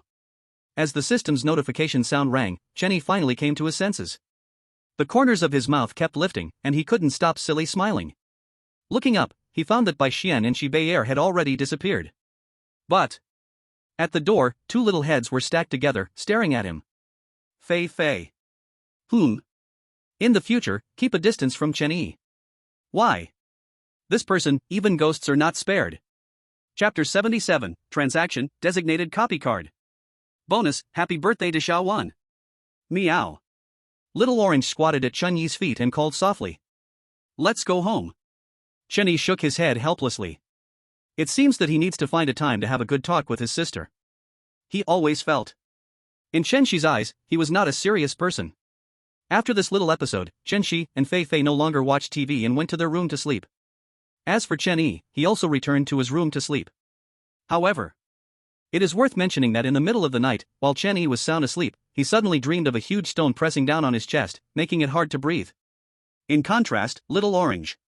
It returned to its previous plump appearance, lying on Chen Yi's chest and snoring. The next morning, the sun was shining brightly, and the breeze was warm. Chen Yi got up and stretched lazily, suddenly feeling a pain in his chest. Damn, this dream feels so real? Rubbing his chest, he sat in the chair and opened the computer, entering the website of the Slaughterer Alliance. As soon as he opened it, a message from Wang Heng suddenly popped up. Wang Heng, Mr. Ling Chen, I have a task here. I don't know if you are interested, the reward is quite generous. Seeing this message, Chunyi suddenly became interested and replied by clicking the mouse. Tell me about it. As soon as the message was sent, Wang Hong immediately replied. The response was incredibly fast, as if it was copied and pasted. Wang Hong, someone wants to invite you to the next horror game world A-level copy, Ghost Bank, and promises that as long as you bring back what he wants, he can pay you 10,000 horror coins and a ghost weapon of Ghost Commander level. Looking at the information sent by Wang Hong, Chunyi frowned slightly. Going into the copy? A-level Ghost Bank? He knew that players could choose to go into a copy actively, but that was actually random. Players could only choose to go into a copy, but the copy was randomly assigned by the horror game world. This kind of designated copy was something Chunyi had never heard of before. Before he could ask, Wang Hong sent another message. Wang Hong, you don't need to worry about other issues, the sponsor will prepare everything. After thinking for a moment, Chunyi typed a reply on the keyboard. No problem, but I want to receive the reward first. About 10 minutes later, Wang Hong replied with a simple good. Then, he sent a location, asking Chunyi to rush over before 1 o'clock in the afternoon. Close to noon, Chunyi called Chenxi and Fei Fei to go out for beef noodles. Just as they reached the community entrance, they saw Grandpa Lu smoking a pipe. Oh, Grandpa Lu is smoking again, be careful not to get scolded when you go home. Chunyi joked with a smile. I had often heard gossip about Uncle Lu being scolded at home for smoking. You little brat, that old lady wouldn't dare to scold me. Uncle Lu chuckled, putting away his dry tobacco, clearly still afraid of his wife. After exchanging a few pleasantries, Chunyi and the three arrived at the beef noodle shop. Once again, they ordered 3 large bowls of beef noodles, enjoying the meal heartily. After finishing the meal, the time had come to 12:30. He briefly explained to Chenxi that he would be away for a few days, then he purchased some disposable disguise items again, transforming his appearance into that of a 60-year-old man with white hair. Once prepared, he took a taxi to the location sent by Wang Hong. 25 minutes later. Xihua City, a certain manor. As soon as Chunyi got out of the car, he saw Wang Hong waiting at the door. At the same time, Wang Hong also saw Chunyi and quickly walked towards him, saying, Mr. Lingchen, you finally arrived. As he spoke, he let out a slight sigh of relief. Yes, I'm here, let's go. Chunyi nodded and didn't say much more. Then, led by Wang Hong, the two entered the luxurious manor in front of them. Mr. Lingchen, remember not to say too much. This person has a big background. On the way, Wang Hong quietly reminded Chunyi. Not long after, the two finally reached the center of the manor, where there was a garden. In the middle of the garden, there was a pavilion with a middle-aged man sitting inside. Upon seeing Chunyi and Wang Hong, he didn't stand up, continuing to drink his tea. It was only when the two approached that he spoke. Wang Hong, it's been a long time. I presume this is Mr. Lingchen? Alright, let's not waste time. Here is the reward for this mission. As he spoke, a maid stepped forward to open 2 leather suitcases on the table. Inside one suitcase, there were stacks of 100-denomination horror coins. In the other suitcase, there was a jade hairpin. The jade hairpin emitted a faint cold aura, undoubtedly a ghostly weapon of the Ghost Commander level. Wang Hong has already given you a rough outline of the task, let me provide you with the details. The middle-aged man took a sip of tea and then glanced at Wang Hong. Oh, I have something to attend to, so I will leave first. Wang Hong smiled, patted Chunyi's shoulder, and then turned to leave. The detailed task is that I need an item from the Bank of Ghost City. The Vice President's badge. Hearing the middle-aged man's words, Chunyi raised his eyebrows, a bit confused. What use is a Vice President's badge? Don't worry about the rest, just agree, and these things will be yours. The middle-aged man smiled, pushing both suitcases towards Chunyi. No problem. After thinking for a moment, Chunyi grinned. He directly closed the 2 suitcases and lifted them. Seeing Chunyi agree, the middle-aged man waved his hand. The maid immediately walked to Chunyi's side, holding out a card. Ding! Designated entry card for A-level instance Ghost City Bank in the horror game world. Note, after use, you will immediately enter the A-level instance Ghost City Bank in the horror game world, no refusal. As soon as the card appeared, the system prompt popped up. Wow, such a thing exists. Chunyi sighed in his heart, taking the designated card from the maid's hand. Mr. Lingchen, a pleasant collaboration. Today is the birthday of the lovely, charming, and proactive Shawan, asking for a wave of 5-star reviews and reasonable gifts, right? Love you all D, ROQ, AO. Chapter 78, Ghost City Bank, thanks to the brilliant boss Sanhua who loves Star Z for the explosive update and flowers. Welcome to the horror game world. A-level instance, Ghost City Bank. Number of participants, 12 people. 3 people designated entry. This is the largest bank in Ghost City, the central hub of the horror game world. Its clientele spans the entire horror game world. Game task: survive for 5 days and complete all tasks assigned by superiors, and achieve an A-level or higher rating by the end of the instance. Task rewards: 50,000 horror coins, 500 points, 1 designated instance card, 1 commemorative coupon for Ghost City Bank, and 1 random ghostly weapon. The sky was gloomy, the red moon hung high, and a chilling wind howled. Everywhere on the street, terrifying spirits could be seen, occasionally turning their heads to gaze at a certain spot.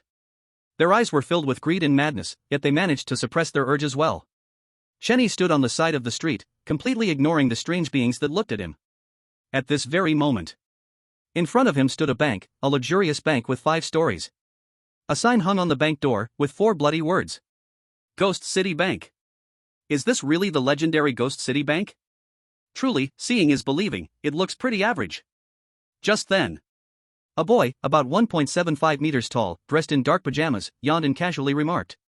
Hey, buddy, you are a level 4 player getting picked to come here, you are really unlucky. The boy glanced at Chenny, instantly wagging his tongue and shaking his head. Chenny smiled but said nothing. He could tell that this boy was a level 6 player. Looking to be only around 20 years old but achieving level 6, either he had unbelievable talent and luck, or he belonged to a big family. However, no matter which one it was, it had nothing to do with him. Chenny didn't want it to be related either. About 10 minutes later, the 12 players participating in this instance finally all arrived. At the same time, the door of Ghost City Bank suddenly opened, and a young woman in a black business suit walked out from behind the door. She scanned the players and smiled, saying, "Hello everyone, I am Limo, the level 3 manager of Ghost City Bank, here to welcome you all." Limo's demeanor was graceful and composed, completely unlike those previous eerie beings who looked like they wanted to eat people. At the moment, the bank counters are short-staffed, so all 12 of you will enter the bank as temporary workers. Next, those whose names I call can go to their workstations. Gu Winching, 2nd floor counter. Ai Chai Yuzu, 1st floor counter. I am Chao Zhai, 1st floor counter. Ling Chen, 2nd floor counter. Before long, Li Mo had assigned everyone's workstations in turn, opening the bank doors, signaling the players to enter. At that moment, Chenny realized that the player who just spoke called himself Gu Winching. Don't worry, since we are together, I'll have your back in the future. Gu Winching grinned and patted his chest. Hearing Gu Winching's words, Chenny smiled and nodded, and then entered the counter to find his position. Ling Chen, 2nd floor counter, number 04. There were 8 counter staff in total on the 2nd floor, besides Chenny and Gu Winching. The other 6 were all terrifying spirits. Ding dong! Ding dong! Suddenly, a clear ringing sound echoed through the bank. Hearing the bell, Chenny frowned and turned to look at the old employees at the counter. He discovered that the old employees who were originally gathered together were now sitting upright, their bodies slightly trembling. Dog day. At that moment, a series of footsteps sounded, and then a tall, well-dressed monster walked in. It had a 20-centimeter scar on its face, with ghostly gas occasionally oozing out from it. A black stick was inserted into its waist, covered in bloody, stench-filled black blood. Oh! Newcomers have arrived, it grinned, revealing a mouth full of yellow teeth exuding a green gas. Let me introduce myself. I am the manager of the 2nd floor and also the level 2 manager of Ghost City Bank. You can call me Manager Go. Manager Go smiled as he approached Chenyi's counter, both hands resting on the glass. Kid, since you are here, you have to complete your tasks. Ghost City Bank doesn't keep idlers. I'll give you 1 day, bring in 1 million horror coins in deposits, or suffer the consequences. It widened its eyes, the eyeballs nearly popping out, then turned to face Gu Winching. You, 2 million in deposits, or suffer the consequences. As the words fell, it moved to counter number 08, where the old employee was stationed. That employee, upon seeing Manager Go approach, the body suddenly trembled violently. Number 08, you didn't complete yesterday's performance. Manager Go had a grim face and pulled out a black stick from his waist. Manager, I brought you a gift. You said to give me a couple more days. Number 08's body shook, ugly corpse spots appearing on him, and when he saw the black stick in Manager Go's hand, he became even more limp. You brought a gift? Manager Go frowned, somewhat confused. What did you bring? A calendar. Number 08 quickly answered, a glimmer of hope flashing in his eyes. A calendar? You really did bring something.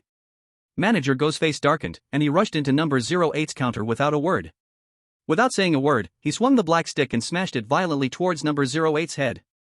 In just a moment, number 08's head was a bloody mess, unrecognizable as a head. In the pool of black blood, wriggled disgusting maggots. If you still can't complete the performance today, then tomorrow you can go die. Damn, what a thing, sending a calendar, I wouldn't even use it to wipe my ass. Manager Go spat out a mouthful of thick phlegm, his face full of disgust. He walked out of number 08's counter and scanned the other staff. Work honestly, if you don't complete your performance, come and taste my big black stick. After Manager Go left, Ghost City Bank officially began its business. In no time, many customers squeezed in. But few customers made their way to the second floor. After a while, a few came up, but they were all looking for familiar tellers. Chenyi and Gu Wenqing did have customers stop by, but they were all eyeing the two of them.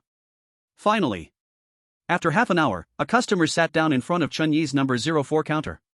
"Kid, help me withdraw 100,000 horror coins." He had a face full of fat and wrinkled as he handed Chenyi a bank card. Chenyi smiled and took the bank card, operating it according to the instructions.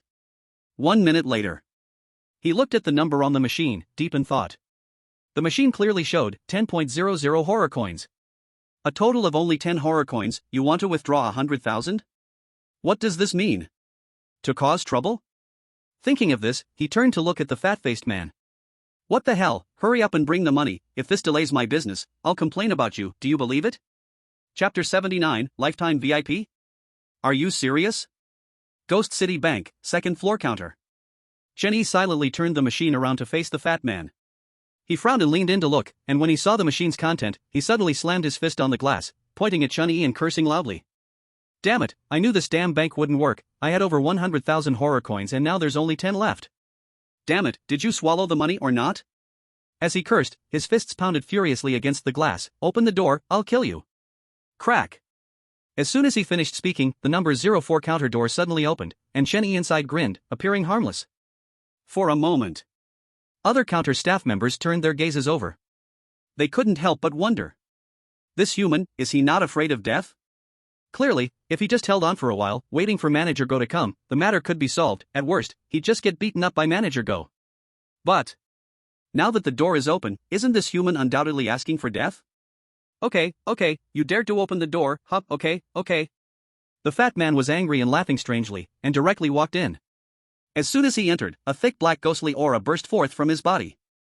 In an instant, the number 04 counter was filled with ghostly energy, turning pitch black, completely obscuring the view inside. Bang! At this moment, the number 04 counter door suddenly closed. The next second, a terrified scream erupted. "Damn it, looking for trouble on the first day of work, huh? Weren't you going to kill me? Why are you on the ground?" Chenyi held the stick of fate, rolled up his sleeves, and slammed down hard on the fat man on the ground. He didn't aim for the head. If the guy got dizzy, that wouldn't be good for him, would it? On the ground, the fat man lay on the floor, covered in black blood. He twitched occasionally, his face full of terror. Upon entering the number 04 counter, he hadn't even had time to make a move. A stick as thick as a wrist came crashing down. Then it lay on the ground. At the same time, the ghostly energy at counter 04 dissipated, revealing the scene inside. When the staff saw Chenyi calmly sitting in the chair, they were all stunned. But when they saw the strange, flabby ghost on the ground, they were incredibly shocked. Even Gu Wenqing frowned and looked at Chenyi again. In that situation, even he had to wait for Manager Go to arrive. After all, this was a ghost city, and throwing something would at least have to hit 5 fierce ghosts and a ghost king. He was just putting on a show in front of a low-level player like Chenyi. It's over, Manager Go is coming." Suddenly, someone shouted out, and Manager Go walked over with his hands behind his back. He immediately saw the scene at counter 04, said nothing, and pulled out the black stick at his waist, walking towards Chenyi. At the same time, Chenyi kicked the pretending to be dead flabby ghost. "Get up and give a 5-star review, go back where you came from." Hearing Chenyi's words, the flabby ghost quickly stood up and directly gave Chenyi a 5-star review. Then it squatted down and wiped the blood off the floor with its sleeve. Not bad, understands. Chenyi looked at the flabby ghost with satisfaction. The flabby ghost nodded and smiled, grabbed the bank card, and hurriedly ran away. As it passed Manager Go, it didn't even stop. "What's going on?" Manager Go frowned and asked Chenyi. "Oh, it thought my place was dirty, so it came in to help clean." Chenyi casually made up a story since Manager Go hadn't seen the whole process. But at that moment, a sharp voice rang out, "Manager, I report, 04 is beating the client." 08 stood up, pointing at Chenyi and shouting. Instantly, everyone's gaze turned to 08. Manager Go smiled slightly. "Oh? Is what 08 said true?" "Yes, it's true." Chenyi shrugged, feeling a bit helpless. As expected, these ghosts are really damn annoying. 08, right? You better avoid walking alone at night, and it's best to stay at Go's place. Yes, very honest, but it's useless, I still have to punish you. Manager Go tightened his grip on the black stick, opened the door of counter 04, and walked in. In the next moment, endless black ghostly energy instantly filled the entire counter 04. For a moment, everyone could not see the scene inside. Half an hour later, the ghostly energy inside counter 04 slowly dissipated, and at that moment, the counter door opened. Hearing the sound of the door opening, others turned to look. But when they looked, they were instantly shocked, their mouths agape, as if they had seen the sky fall. They saw Manager Go, who was usually high and mighty, strict and terrifying, was now bowing and smiling at a human. He kept apologizing to Chen Yi and even picked up a kettle from the corner to pour him a cup of water. Oh my, little Go, don't do this, you are the manager, I can do it myself. Chen Yi pretended to be angry and patted Manager Go's shoulder. What are you saying? You are our bank's lifetime VIP. As long as you want, the manager position is yours. Manager Go bent over, his smile bright, his mouth stretching to his ears. The other tellers were paying attention to the side, and upon hearing Manager Go mention lifetime VIP, everyone was even more shocked. The ghostly energy on them became chaotic. Only Gu Wenqing looked completely confused, not knowing what was happening. Buddy, what does lifetime VIP mean? He turned and asked a nearby teller. The teller, still in shock, mumbled, there are only 2 ways to become a lifetime VIP at the Ghost City Bank. 1. Deposit 50 million horror coins into the Ghost City Bank. 2. Spend 30 million to purchase financial products from the Ghost City Bank. Upon hearing the teller's words, Gu Wenqing finally understood what they were shocked about. Damn! He, a level 6 player, had less than 20,000 horror coins in his pocket. Ling Chen, a level 4 player, managed to become a lifetime VIP at the Ghost City Bank in an A-level dungeon. You should know. This is the central hub of the horror game world. Here, the A-level dungeons are unimaginably more terrifying than the dungeons outside. Meanwhile, at counter 04. Alright. Then let me be the manager, Chen Yi said with a slight smile, looking at Manager Go. Manager Go, who was pouring water, suddenly froze, looking at Chen Yi with a puzzled expression. No way. He was just joking, you really want to be the manager? But he couldn't refuse because this man had just bought a financial product worth a whole 100 million horror coins. Before long, the top management of the bank would definitely notice Chen Yi. At that time, wanting to be a small manager would be a piece of cake. Moreover, the horror bank card that this man had just taken out was something even someone like him, an experienced second-level manager, had never seen before. This human definitely has a big background, he can only be flattered. After all, he didn't even have the qualifications to make friends with such big shots. Chapter 80, It's Impossible to Spend It All, Level 4 Manager, Bonus Update. Alright. I'll go submit my resignation letter right now and recommend you to be the manager on the second floor of the bank. Manager Go gritted his teeth and nodded. Then he quickly turned and left, his steps swift. Wow, brother, you are only level 4 yet this rich. As soon as Manager Go left, Gu Wenqing rushed to counter 04. He looked surprised, but also a little bit in awe. The main thing is, a level 4 player having so many horror coins is truly unbelievable. He knows a few high-level players, but none are richer than Ling Chen in front of him. Goodness. Tens of millions of horror coins, if taken to the real world, he would directly become the richest. Oh, it's just a small amount of money, a small amount of money. Chen Yi waved his hand with a smile. 100 million horror coins really are small change for him. Because at this moment, the system panel popped up again. Ding! Congratulations to the host for completing the newbie task. Spend 100 million horror coins within 3 days. Reward, Lavish Box of Insanity. Has been delivered to system space. Looking at the system panel, Chen Yi quickly opened the system space. Sure enough. In the center of the system space, there was a box made of pure gold. The box was surrounded by colorful gemstones. It looked just one word. Luxurious. Without any hesitation, he directly chose to open the box in the system space. Crack. With a slight sound, the golden box slowly opened. There were no flashy effects, and inside the box was just a card similar to a bank card. Ding! Congratulations to the host for opening the Lavish Box of Insanity, obtaining a random horror coin card. Random horror coin card, after use, a random number of horror coins will be rewarded. Wow, this is amazing. Chen Yi was startled. This really is lavish.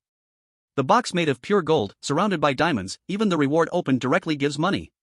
It's random. I hope it doesn't give out one horror coin, that would be a bit funny. He joked to himself, took the random horror coin card, and used it directly. In the next second, before his eyes appeared a roulette wheel, engraved with countless numbers. The minimum was 0, and as for the maximum, it was too small, Chinny couldn't see. Then, the pointer in the center of the roulette started to spin slowly, and then it became faster and faster. About 2.5 minutes later, the pointer gradually slowed down. Until it stopped spinning. Ding! Congratulations to the host for using the random horror coin card, receiving a reward 8,888,888,888 horror coins. Hearing the system's notification sound, Chenny froze. Goodness, 8 billion horror coins. It's impossible to spend it all, completely impossible to spend it all. With so much money, how many Zybuyers can I buy, how many blood auctions can I host? At the same time, Gu Wenqing saw Chenny no longer paying attention to him, and tactfully left. At this moment, Chenny came back to his senses and looked at the shiny black horror bank card in his hand. Mr. Ling Chen? Suddenly, a crisp and pleasant voice rang out. Liemo appeared in front of counter 04, smiling. Manager Li, please come in quickly. Chenny smiled as he opened the counter door, letting Liemo in. Liemo was not being pretentious, directly walking in and casually closing the door. Instantly, counter 04 was once again filled with ghostly energy, becoming pitch black. Mr. Ling Chen, hello, I am a third-level manager of Ghost City Bank, which makes me manager Ghost Superior. Here, the first floor is for first-level managers, the lowest rank, the higher the floor, the higher the manager level. Liemo squatted slightly, her red lips close to Chen Yi's ear, softly introducing. There are a total of 5 floors, does that mean there are 4th and 5th level managers? That's right, but 4th level managers do not serve customers directly, they usually manage the order of the bank, unless a very important client comes. As for the 5th level managers, they are the leaders of the bank, meaning the president and vice president. Liemo patiently explained, but her body leaned closer, until she almost burrowed into Chen Yi's arms. Mr. Ling Chen, the bank has decided to make you a 4th level manager, and I will be your personal assistant. Her charming face flushed, as she lowered her head, burying it in Chen Yi's chest. Oh?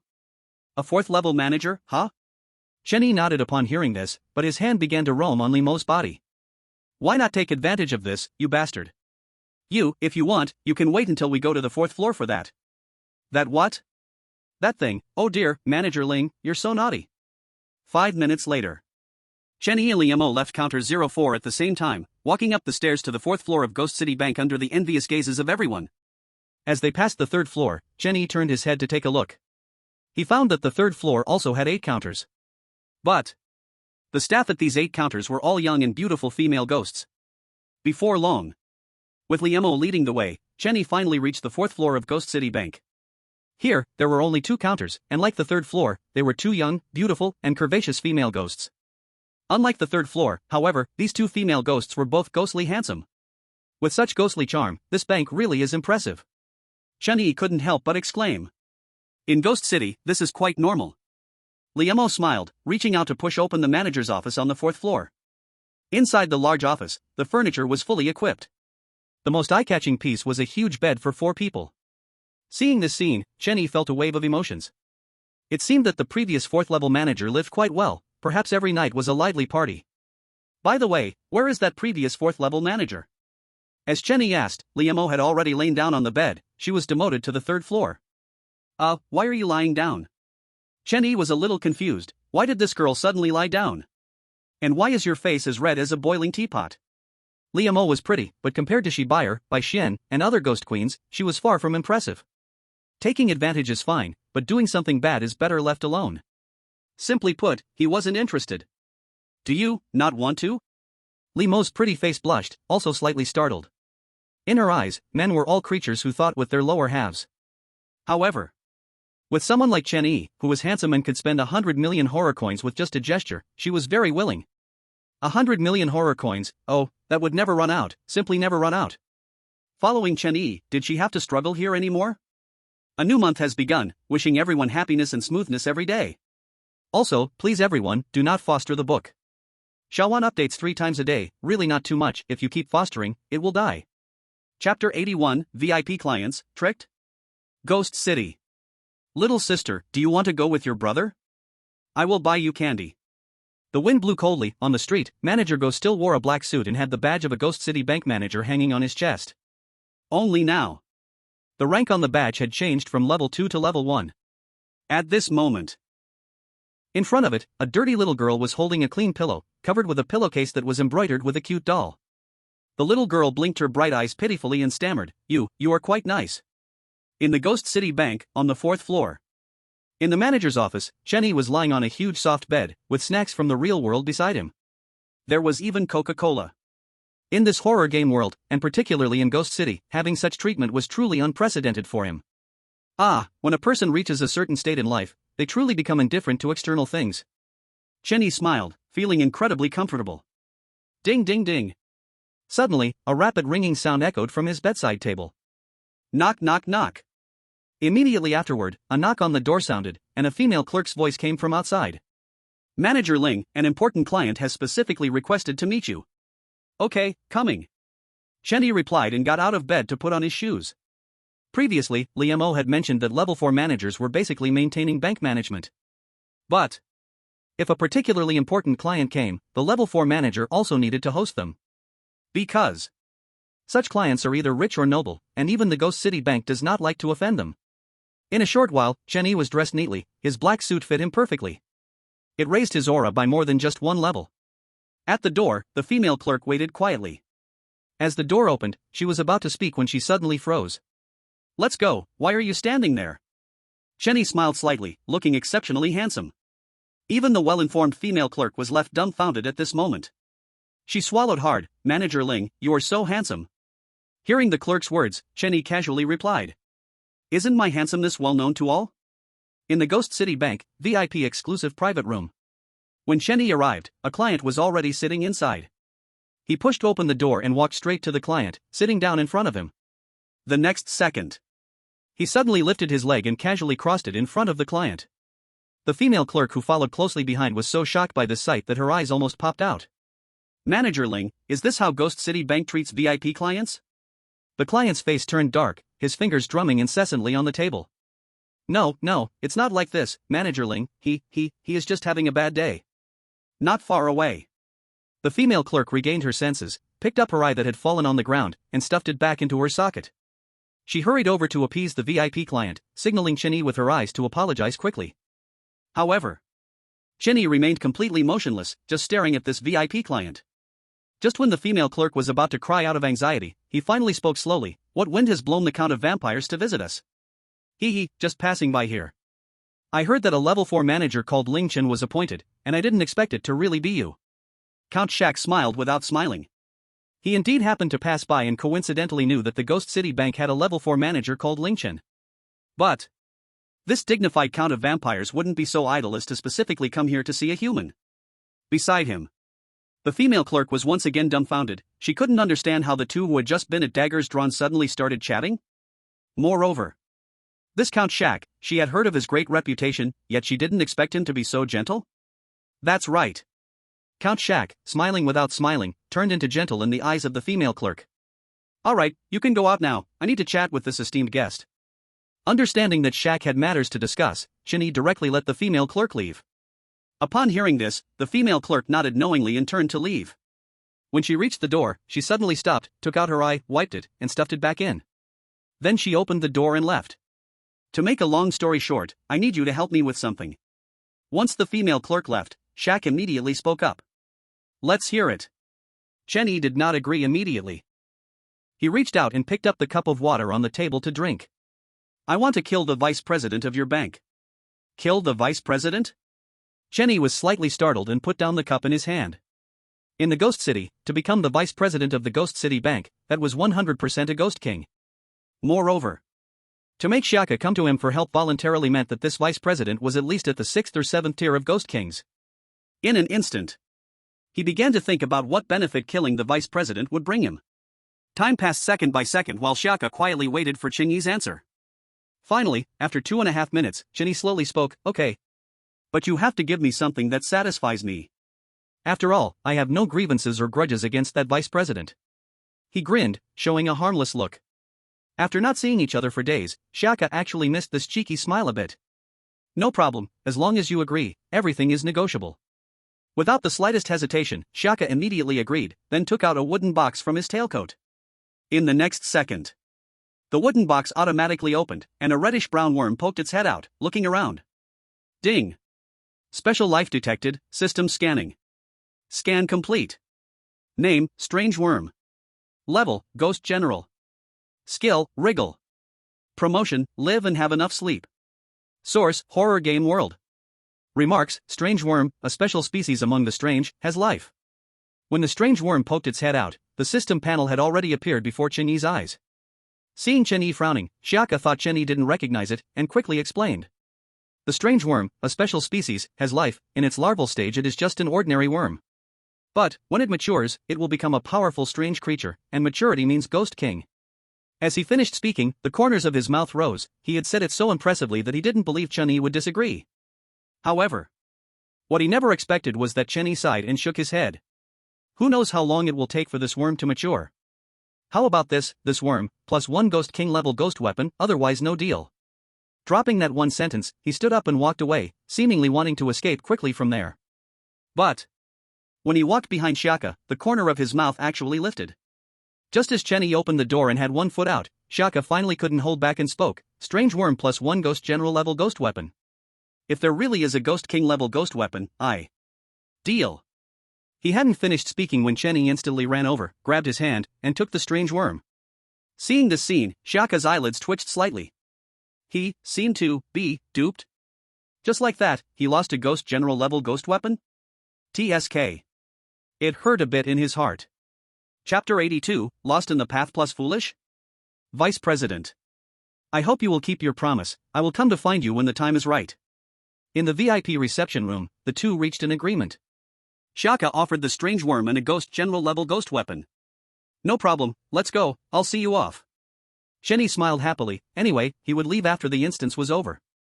If Xiaka didn't come looking for him then, it would mean he had gotten the strange worm and Ghost General level ghost weapon for free. This really was a good deal? Soon, Chen-Yi and Xiaka walked downstairs together. As they passed the second floor, Chen-Yi paused his steps and glanced inside. Seeing number 08 still inside, he smiled slightly, as if he had found prey? No. Prey wasn't even enough. His gaze was clearly looking at an ant that was about to die. Alright, you, a dignified fourth-tier manager of Ghost City Bank, should go do what you need to do. At the entrance of Ghost City Bank, Xiaka jokingly said with a forced smile. Oh my, you are our bank's VIP customer, how dare I not see you off? Hearing Xiaka's words, Chen-Yi couldn't help but roll his eyes, suddenly turning sarcastic. After saying a few more words, Xiaka finally left. Looking at the gloomy sky, Chen-Yi yawned and stretched. Awesome, he exclaimed. He turned back to the bank. Welcome. As soon as he entered, the cheerful hostess inside immediately bent down and called out. Her voice was crisp and sweet. Chen-Yi nodded and continued walking forward without pause. However, he had just taken 5 or 6 steps when he suddenly stopped and stepped back a few paces without looking back. He just happened to stop right in front of the hostess. Then, he turned his head to look at the hostess on the left, and upon seeing her face, he instantly raised his right hand and gave her a slap. Bang! A dull sound echoed, and the hostess instantly crouched down, holding her head in pain. You think you can act like you don't know me here? Welcome my foot. The more Chen-Yi spoke, the angrier he became. He had just felt the hostess's voice was familiar but didn't think much of it. But just a few steps out, he suddenly recalled that girl, Yan, who spanned the entire horror game world map. That's right. It was the little girl Yan from the horror apartment 404 instance. Whoa, it hurts. Yan hit on the ground, tears streaming down her face. The slap from Chen-Yi just now carried a ghostly aura.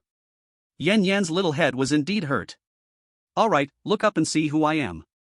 Seeing more people looking over, Chen-Yi rubbed Yan's head. Hearing Chen-Yi's words, Yan covered her head and looked up. When she saw Chen-Yi, her eyes instantly widened. It's you! Good person. Whoa, I finally found you. First she was shocked and then she started to cry loudly. With more and more people looking over, Chen-Yi said nothing and swiftly picked up Yan, tucking her under his arm and covering her mouth, quickly heading upstairs. Beside them, another hostess was stunned, staring at this scene. She tried to speak multiple times but swallowed her words. Because she recognized the clothes that Chen-Yi was wearing. They were clothes only a manager could wear. No matter what level of manager, she couldn't afford to mess with them. On the 4th floor of the bank, the 2 female clerks gossiping raised their heads and happened to see Chen-Yi coming with Yan. Seeing this scene, the 2 clerks exchanged glances and saw surprise and plans in each other's eyes. This manager seems like a catch. In the manager's room, Chen Yi threw Yan Yan onto the bed. At this time, Yan Yan had stopped crying but still looked wronged. Her eyes filled with tears, she stared at Chen Yi, as if afraid he would run away. Weren't you supposed to go to the bloody auction? How did you end up here as a hostess? Chen Yi frowned, very confused. Although the horror apartment 404 was quite far from the bloody auction. But it had been so long, even a turtle should have arrived by now, right? Moreover, when he left at that time, he even gave Yan Yan 10,000 horror coins for fare. I don't know the way, woo-woo. As she spoke, Yan Yan started to cry pitifully, pouting. Chen Yi. For a long time, he realized that this little girl was directionally challenged. Didn't I give you money? You could take a bus and ask the driver? After a long silence, he asked again. Upon hearing this, Yan Yan cried even louder. Whoa, there was an old grandpa, he said he was very hungry and asked me to give him money to eat. I just gave him a bill, but he suddenly snatched all the money I had and ran away. Her eyes were swollen from crying, both wronged and angry, and soon her clothes were soaked with tears. At this moment, Chen Yi was completely speechless. The little girl before him being directionally challenged was bad enough. He didn't expect her to be so naive too. TSK. Is this really special and strange? This was his first doubt about the system, but it probably wouldn't be the last. After comforting Yan Yan for a while and giving her a whole pile of snacks. After she ate and drank her fill, she suddenly hugged Chen Yi tightly and softly said a sentence. You're surprisingly nice. Hearing this phrase again, Chen Yi suddenly laughed. For a long time, perhaps only this little girl truly thought he was good. Before he could speak, the little girl beside him had already begun to snore. He smiled as he laid the little girl down on the bed and covered her with a blanket, then left the room. As soon as he walked out of the room, Li Mo came towards him. She looked anxious, and upon seeing Chen Yi, grabbed his arm and pulled him along. While walking, she said, the vice president is looking for you, hurry up. Hearing Li Mo's words, Chen Yi slightly frowned. The vice president is looking for him? Could it be that the vice president found out about Shaka? But the horror game world has no surveillance, and Shaka certainly wouldn't go to the vice president to talk about this.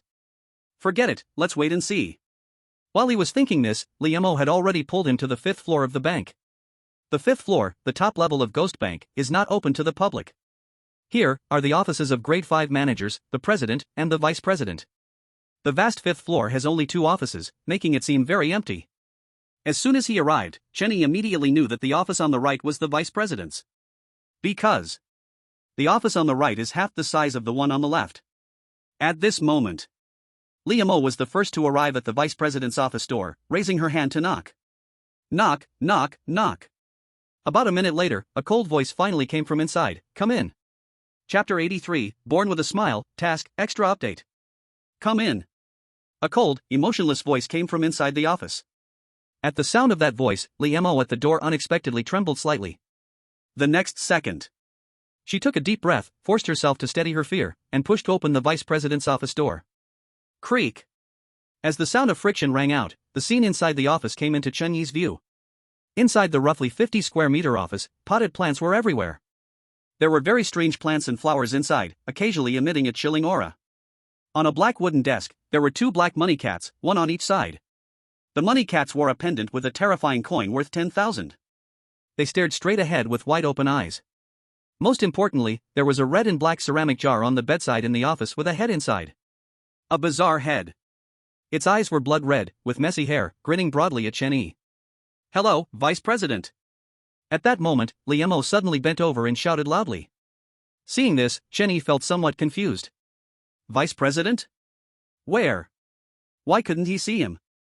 He looked all around the office, but he didn't see the vice president anywhere. Could it be the monster in the jar? Thinking of this, he was about to shout at the monster in the jar, calling it vice president. But the next second, he froze suddenly, the corners of his mouth twitching uncontrollably. His hands were crazily pinching his thigh, his body slightly shaking, forcing himself not to laugh out loud. Because a man about 1 meter tall, dressed in a suit and tie, jumped down from the chair, hands behind his back, walking towards Chen Yi. He approached Chen Yi, looked up and down at him, then frowned. You are the new grade 4 manager? You used 100 million terrifying coins to purchase the bank's financial products? Hearing the vice president's words, Chen Yi lowered his head. It's me. Why are you shaking? Don't be afraid, I'm very friendly. Seeing Chen Yi trembling, the vice president relaxed his brow and reached out to pat Chen Yi's knee. Put. Seeing this scene, Chun-Yi could no longer hold back his laughter. But he only laughed once, then quickly pretended to be serious. After all, he is a serious person, a good person, who wouldn't mock others. Wait. This thing seems not to be human. In that instant, Chun-Yi felt his heart and mind elevated. The next second, he burst into loud laughter.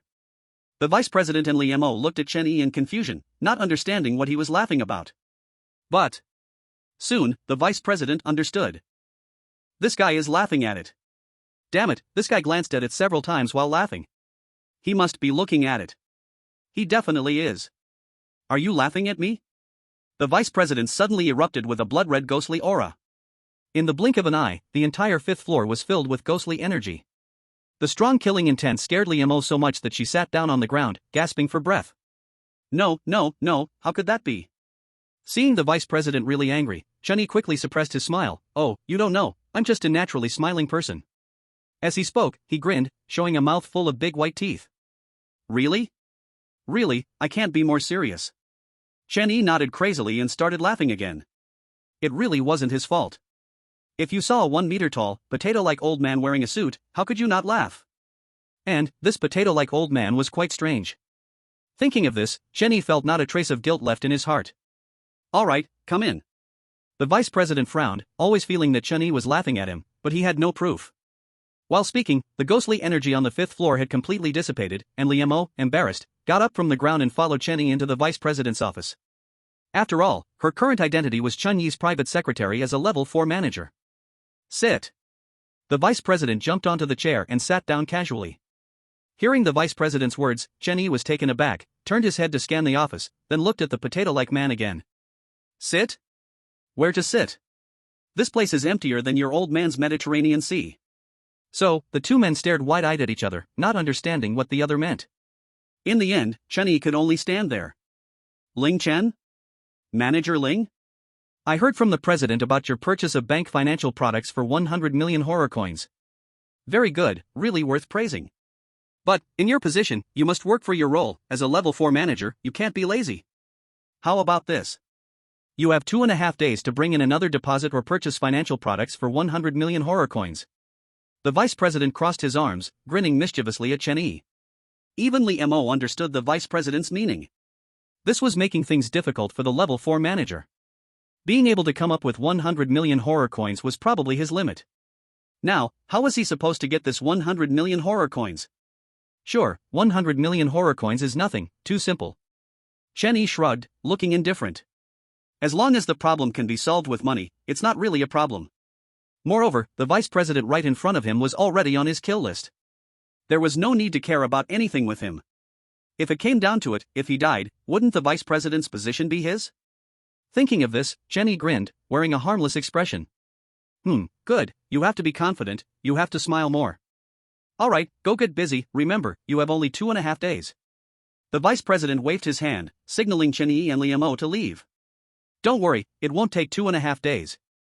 Chun-Yi smiled again and then left the office with Liu Mo. As the door closed, the vice president's expression immediately darkened. He jumped down from the chair and went to the bedside. Reaching out to stroke the strange head in the ceramic jar, he murmured, just a rich mouse, once I've squeezed everything from him, I'll let him come keep you company. The strange head in the ceramic jar seemed to understand the vice president's words, opening its bloody mouth and silently laughing. Outside the door, Chun-Yi furrowed his brows and hurried down to the 4th floor, returning to his room. Something's wrong, very wrong. It shouldn't be like this. Another day for updates. If you haven't given 5 stars, please do. Remember to keep up with the daily updates. Chapter 84, This Kick, 100 Faint. Ghost Bank, 4th floor manager's office. Chun-Yi was half lying on the bed, frowning, replaying everything he saw in the vice president's office. For some reason, he always felt that those lifeless objects, as if they all have life. Ding. Your pet, Little Black, has been promoted. Name, Little Black. Devourer Ghost, Lifespan Ghost. Level, 1st rank Ghost King. Skills, Devouring, Concealment, Lifespan, Possession. Promotion path, Devouring the Strange. Source, Horror Ghost Item Blind Box. At this moment, the appearance of the system panel brought Chun-Yi's thoughts back to reality. He glanced at Little Black's personal panel, and his heart suddenly filled with joy. Little Black, you little rascal, you become a Ghost King without a sound. Counting Little Black, he now had an astonishing 5 Ghost Kings under his command. Oomph, just a first-rank Ghost King, is it really that surprising? You know, I am the respected, noble, and greatest king of devourers. As soon as Chen Yi finished speaking, Little Black's mouth appeared. Although it pretended to say Chen Yi shouldn't be surprised. The tone clearly waited for praise from Chen Yi. Yes, respected, noble, and greatest king of devourers, so powerful, so admirable. Chen Yi rolled his eyes and said sarcastically. Then, his eyes turned, and the corners of his mouth lifted. Little Black? Look, isn't your name just Little Black? As soon as he said this, Little Black instantly fell silent, and the mouth that appeared disappeared again. Oh, are you angry? Chen Yi grinned, really angry? No, after becoming a Ghost King, I'm a bit hungry. Little Black said shyly. Ding ding ding. Ding ding ding. Suddenly, a slow and melodious ringing sound echoed. Hearing this bell sound, Chen Yi instantly understood that it was off work time. Let's go, I will take you to eat delicious food. He smiled slightly, stood up, put on his shoes, and then opened the door to leave. On the bed, Yan Yan was still fast asleep, holding a clean pillow in her arms. She occasionally mumbled a dream word. No, don't trick me out of money, Yan Yan is not stupid. Running really fast. When Chen Yi walked out of the room, he found that the 2 female tellers on the 4th floor had already clocked out and left. What a qualified worker. He quickly walked downstairs and soon arrived on the 2nd floor. At this moment, the 2nd floor was also empty, not even Gu Wenqing was around. TSK, you can't just run away. Chen Yi frowned, quickening his pace. When he reached the bank entrance, he finally saw that familiar figure. Ah, I found you, teller number 08. Chen Yi grinned, and a surge of pitch-black ghostly energy erupted from him. Ahead. Teller number 08, happily heading home, suddenly saw darkness before her eyes. When she opened her eyes again, she found herself on a mountain peak. Looking up, there was only endless mist. She knelt on the ground, hands bound by a leather whip, all her ghostly energy suppressed. The whip radiated a faint black mist and a stench. This was Chen Yi's first ghost weapon, the ghost-killing whip, which had an absolute suppression effect on ghosts and monsters. This ghost weapon was useless against high-level strange entities, but it was just right for teller number 08. At this moment, teller number 08 trembled all over, completely unaware of what was happening. Suddenly, lightning and thunder roared in the sky, thick black lightning wildly struck down. All fell around teller number 08. In just 1 second, teller number 08 was so scared that she lost control, a foul odor rising to the sky. About 2.5 minutes later, the black clouds in the sky dispersed, and the lightning stopped falling.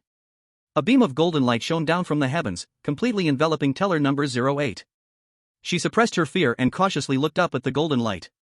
Suddenly, she opened her eyes wide in a daze. She saw, from the golden light shining down from the heavens, a figure emerged. Then, the figure got closer, and teller number 08 could see more clearly. Finally, a person standing before her, grinning and looking harmless. Teller number 08, do you know your mistake? Chen Yi smiled, like a divine being. I didn't, I'm sorry, I was wrong, please let me go, I have elderly and children, my whole family depends on me.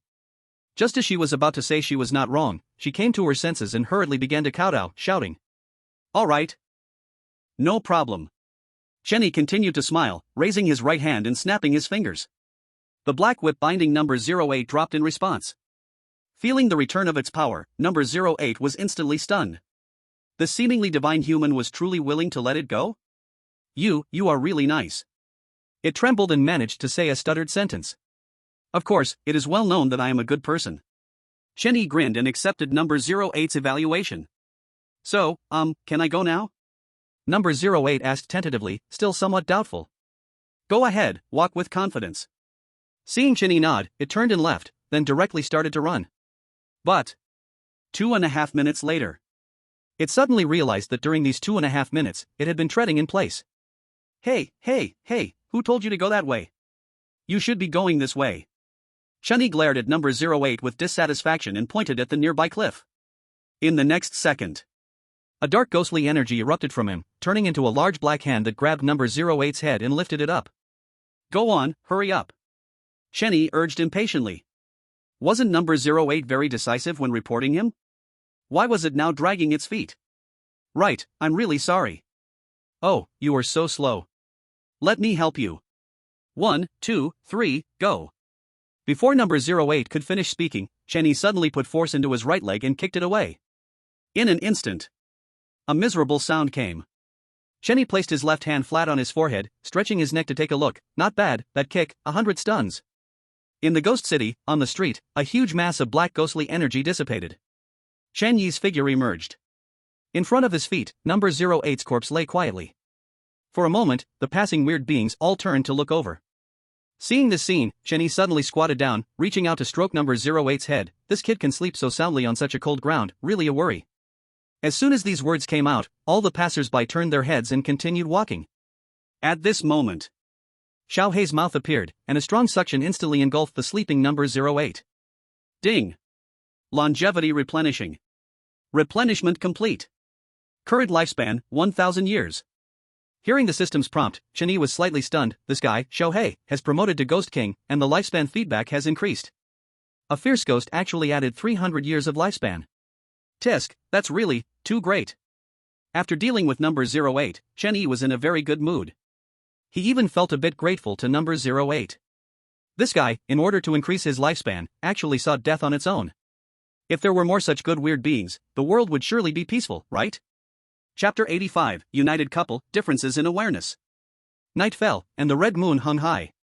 On the streets of the ghost city, weird beings hurriedly walked everywhere. They walked in different directions, yet at a certain time they would all turn their heads at the same time. Simply because. In a city full of weird beings, a human walked on the street. It was impossible not to look.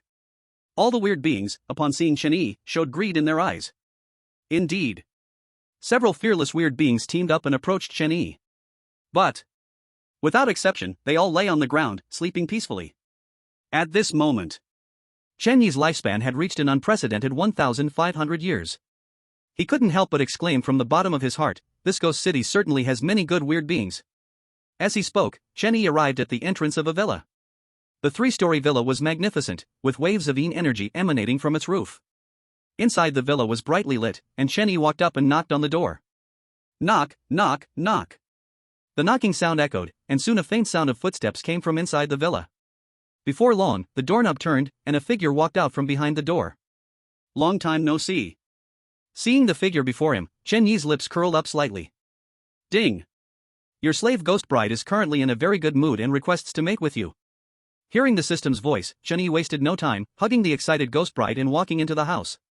Immediately afterward, he stretched out his leg and shut the door behind him. On the sofa in the living room, Zybier sat quietly, her eyes vacant. The moment Chen Yi appeared, her eyes suddenly lit up. But she still sat there without moving.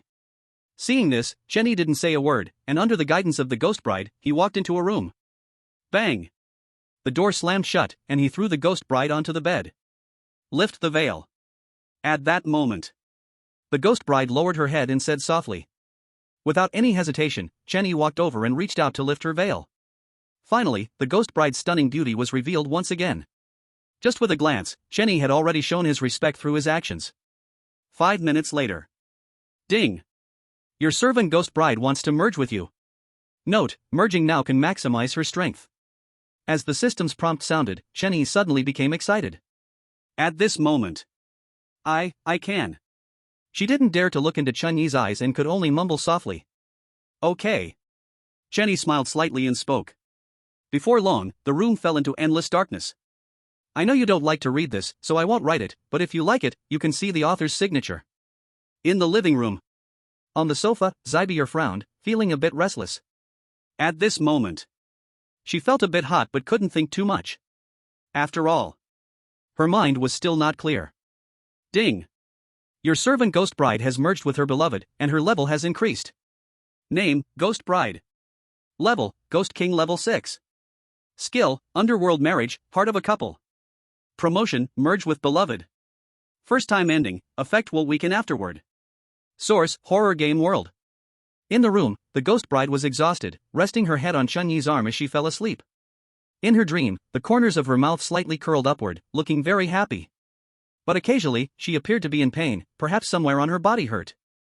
Beside her, Chen Yi was checking the Ghost Bride's personal panel. Wow, sleeping for a while and directly increasing 4 levels, this is faster than a rocket. Looking at the Ghost Bride's personal panel, he exclaimed. But, what is this Heart of a Couple? Thinking to himself, he reached out and opened the skill description for Ghost Bride, Heart of a Couple. Ghost Bride, Heart of a Couple, active skill. After use, the person who merges with her will gain 2/3 of her strength and all skills. 2/3? Is that a lot? He was somewhat surprised, not quite understanding how much 2/3 of the strength really was. But the next second, he fully understood. Boom! Suddenly, an extremely strong ghostly energy burst from his right hand, directly crashing into the ceiling. With this crash, the entire villa shook slightly. In the room, the bed shook violently, and the furniture tumbled. The sleeping ghost bride suddenly woke up, shouting, "Is someone breaking in?" As soon as she shouted, she saw Chen-Yi, who looked quite awkward. At that moment, she finally realized that the ghostly energy was strikingly similar to her own. Instantly, she understood everything, reached out to touch Chen-Yi's face. "Next time, if you want to play, go outside, okay?" After saying this, she lay down and went back to sleep. The next morning, Chen-Yi woke up early, as he still needed to go to work later. TSK. Thinking about this, why did it feel a bit miserable? Before crossing over it was 996, and after crossing over he still had to work while entering a dungeon. Damn it. After washing up, he lingered with the ghost bride for a while before leaving the villa and heading towards the Ghost City Bank. In the horror game world, Ghost City, it was sunny today. On the street, many spooky figures walked briskly, clearly standard workers. Chen-Yi had his hands in his pockets, swaying about, occasionally emitting ghostly energy. About half an hour later, Chen-Yi finally arrived at Ghost City Bank. At this point, there were only 20 minutes left until the work bell rang. "Oh my, Manager Ling, why are you here so early?" Manager Go, who had been demoted to the first floor, hurried over as soon as he saw Chen-Yi. Then, he leaned closer to Chen-Yi. "You are a level 4 manager, coming a few hours late is fine." Hearing Manager Go's words, Chen-Yi nodded, then suddenly shook his head, his expression serious, and said sternly, "Manager Go, this kind of thinking is wrong. We need to be on time for work and do everything well in our positions. Look, this is the gap in awareness. This is why I am a level 4 manager, and you are a level 1 manager." As the words fell, he sighed and gave a pat on Manager Go's shoulder. He looked like someone angry at the situation. Chapter 86, Do a Good Deed Daily, Act Tonight. Extra update. Watching Chen-Yi leave, Manager Go looked dumbfounded. He just came to flatter, why did it feel like he got schooled? Moreover, is your level 4 manager position based on your own ability? Well, he really is. Having money is also a kind of ability. After all, as the saying goes, wealth brings people closer. Thinking of this, he felt a wave of comfort inside and decided to flatter Chen-Yi next time. 4th floor. When Chen-Yi came upstairs, Li Mo had been waiting at the office door early. "Manager Ling." She bowed respectfully to Chen-Yi. "There are still 2 days until the task issued by the vice president. How do you plan to complete it?" "What's the rush? It's just 100 million scare coins, it's nothing." Chen-Yi shrugged and pushed the door open, walking inside. Inside the office, Yen Yen had already woken up, hugging snacks and eating messily. "Ah, you're here." Seeing Chen-Yi come in, she instantly became excited. But she wanted to put down the snacks to hug Chen-Yi, but she hesitated. "All right, sit and eat your snacks." Chen-Yi shook his head. He really hadn't noticed that this little girl was a foodie. Just like Chin-Shi, all she knows is to eat. Knock, knock, knock. Suddenly, the door was knocked on. Hearing the knocking, Li Mo looked at Chen-Yi, and after getting approval, turned to open the door. When the door opened, she frowned and looked around. But there wasn't a single figure at the door. Ahem. At that moment, a light cough sounded. Hearing the sound, Li Mo paused for a moment and mechanically looked down. Sure enough, there stood a person in front of her legs. Vice President, how did you come here?" Li Mo trembled as she spoke, becoming stuttery. Looking for Ling Chen," the vice president said with a cold expression, glaring at Li Mo. That glance frightened Li Mo so much that she collapsed to the ground. Vice President. Seeing the little potato bomb again, Chen-Yi almost couldn't help but laugh out loud. "Manager Ling, there's a performance evaluation at the bank, so your task can only be reduced to 1 day. To be precise, you now have half a day to pull in clients." The vice president, with hands behind his back, sighed as if feeling sorry for Chen-Yi. "No problem, it's a small matter." Hearing the vice president's words, Chen-Yi thought it was something serious. He even personally came for this? This guy, if one didn't know better, would think the bank was going bankrupt. Fine, just make sure you know what you're doing. Throwing down that sentence, the vice president turned to leave and glared at Li Mo again as he passed by. That glare made the already terrified Li Mo faint on the spot. She lay sprawled out at the office door. Seeing this scene, Chen Yi felt a bit of a headache. If it were someone else, they definitely wouldn't care about you. But who told me to be a good person? As he spoke, he took out a tissue from his pocket and covered Li Mo's face with it. Sigh, doing a good deed daily, I am truly a good person. He grinned, took a step back, and then closed the door with a slam. The two female clerks who watched the whole thing shook their heads, abandoning the idea of trying to win over this new manager. Moreover, they even suspected, could this new manager be a little weak? Such a beautiful woman lying at the door, and him? He didn't even take her back to the room, instead putting a tissue on her face. Anyone who didn't know would think Li Mo was dead. It was close to noon. Chen Yi had left the bank early with Yan Yan. They headed straight back to the villa. Inside the villa, Zybier and the ghost bride had already prepared lunch. Upon seeing Chen Yi return with a little girl, neither of them reacted much. Of course. Zybier had never shown any reaction at all. Come eat, the ghost bride said with a smile. Since last night, she had stopped wearing her veil. But she still wore the red wedding dress. After all. At this moment, the red wedding dress on her was indeed a genuine 6th-level ghostly artifact. Wow, you two sisters are so beautiful. Yan Yan exclaimed excitedly. As soon as she saw Zybier and the ghost bride, her eyes lit up. She ran over and hugged both women. Oh my, such sweet words. In no time, Yan Yan had made the ghost bride giggle uncontrollably. On the other side, Chen Yi sat at the dining table, smiling as he watched the scene before him. He thought to himself, it would be great if Chen Shi were here right now. However, he also hoped Chen Shi wouldn't show up. What would that girl say if she saw so many ghostly women? Today's lunch was very sumptuous, with most dishes made from human ingredients. These were carefully selected and prepared by the ghost bride.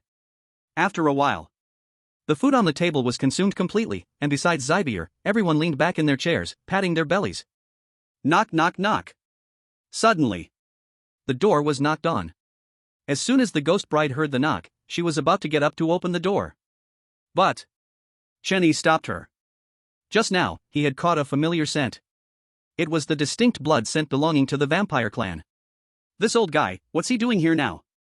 He frowned and muttered, standing up to go to the door and open it. As soon as the door opened, Jack walked in directly and sat down on the sofa. Throughout this, he seemed to have never noticed the three women at the dining table. Tonight, after the bank closes, is that fine? Hearing Jack's words, Chen Yi frowned. He naturally understood the meaning of this sentence. However, he did not hesitate at all and nodded decisively. All right, just tonight. By the way, if you think this book is good, please try to give it a 5-star rating.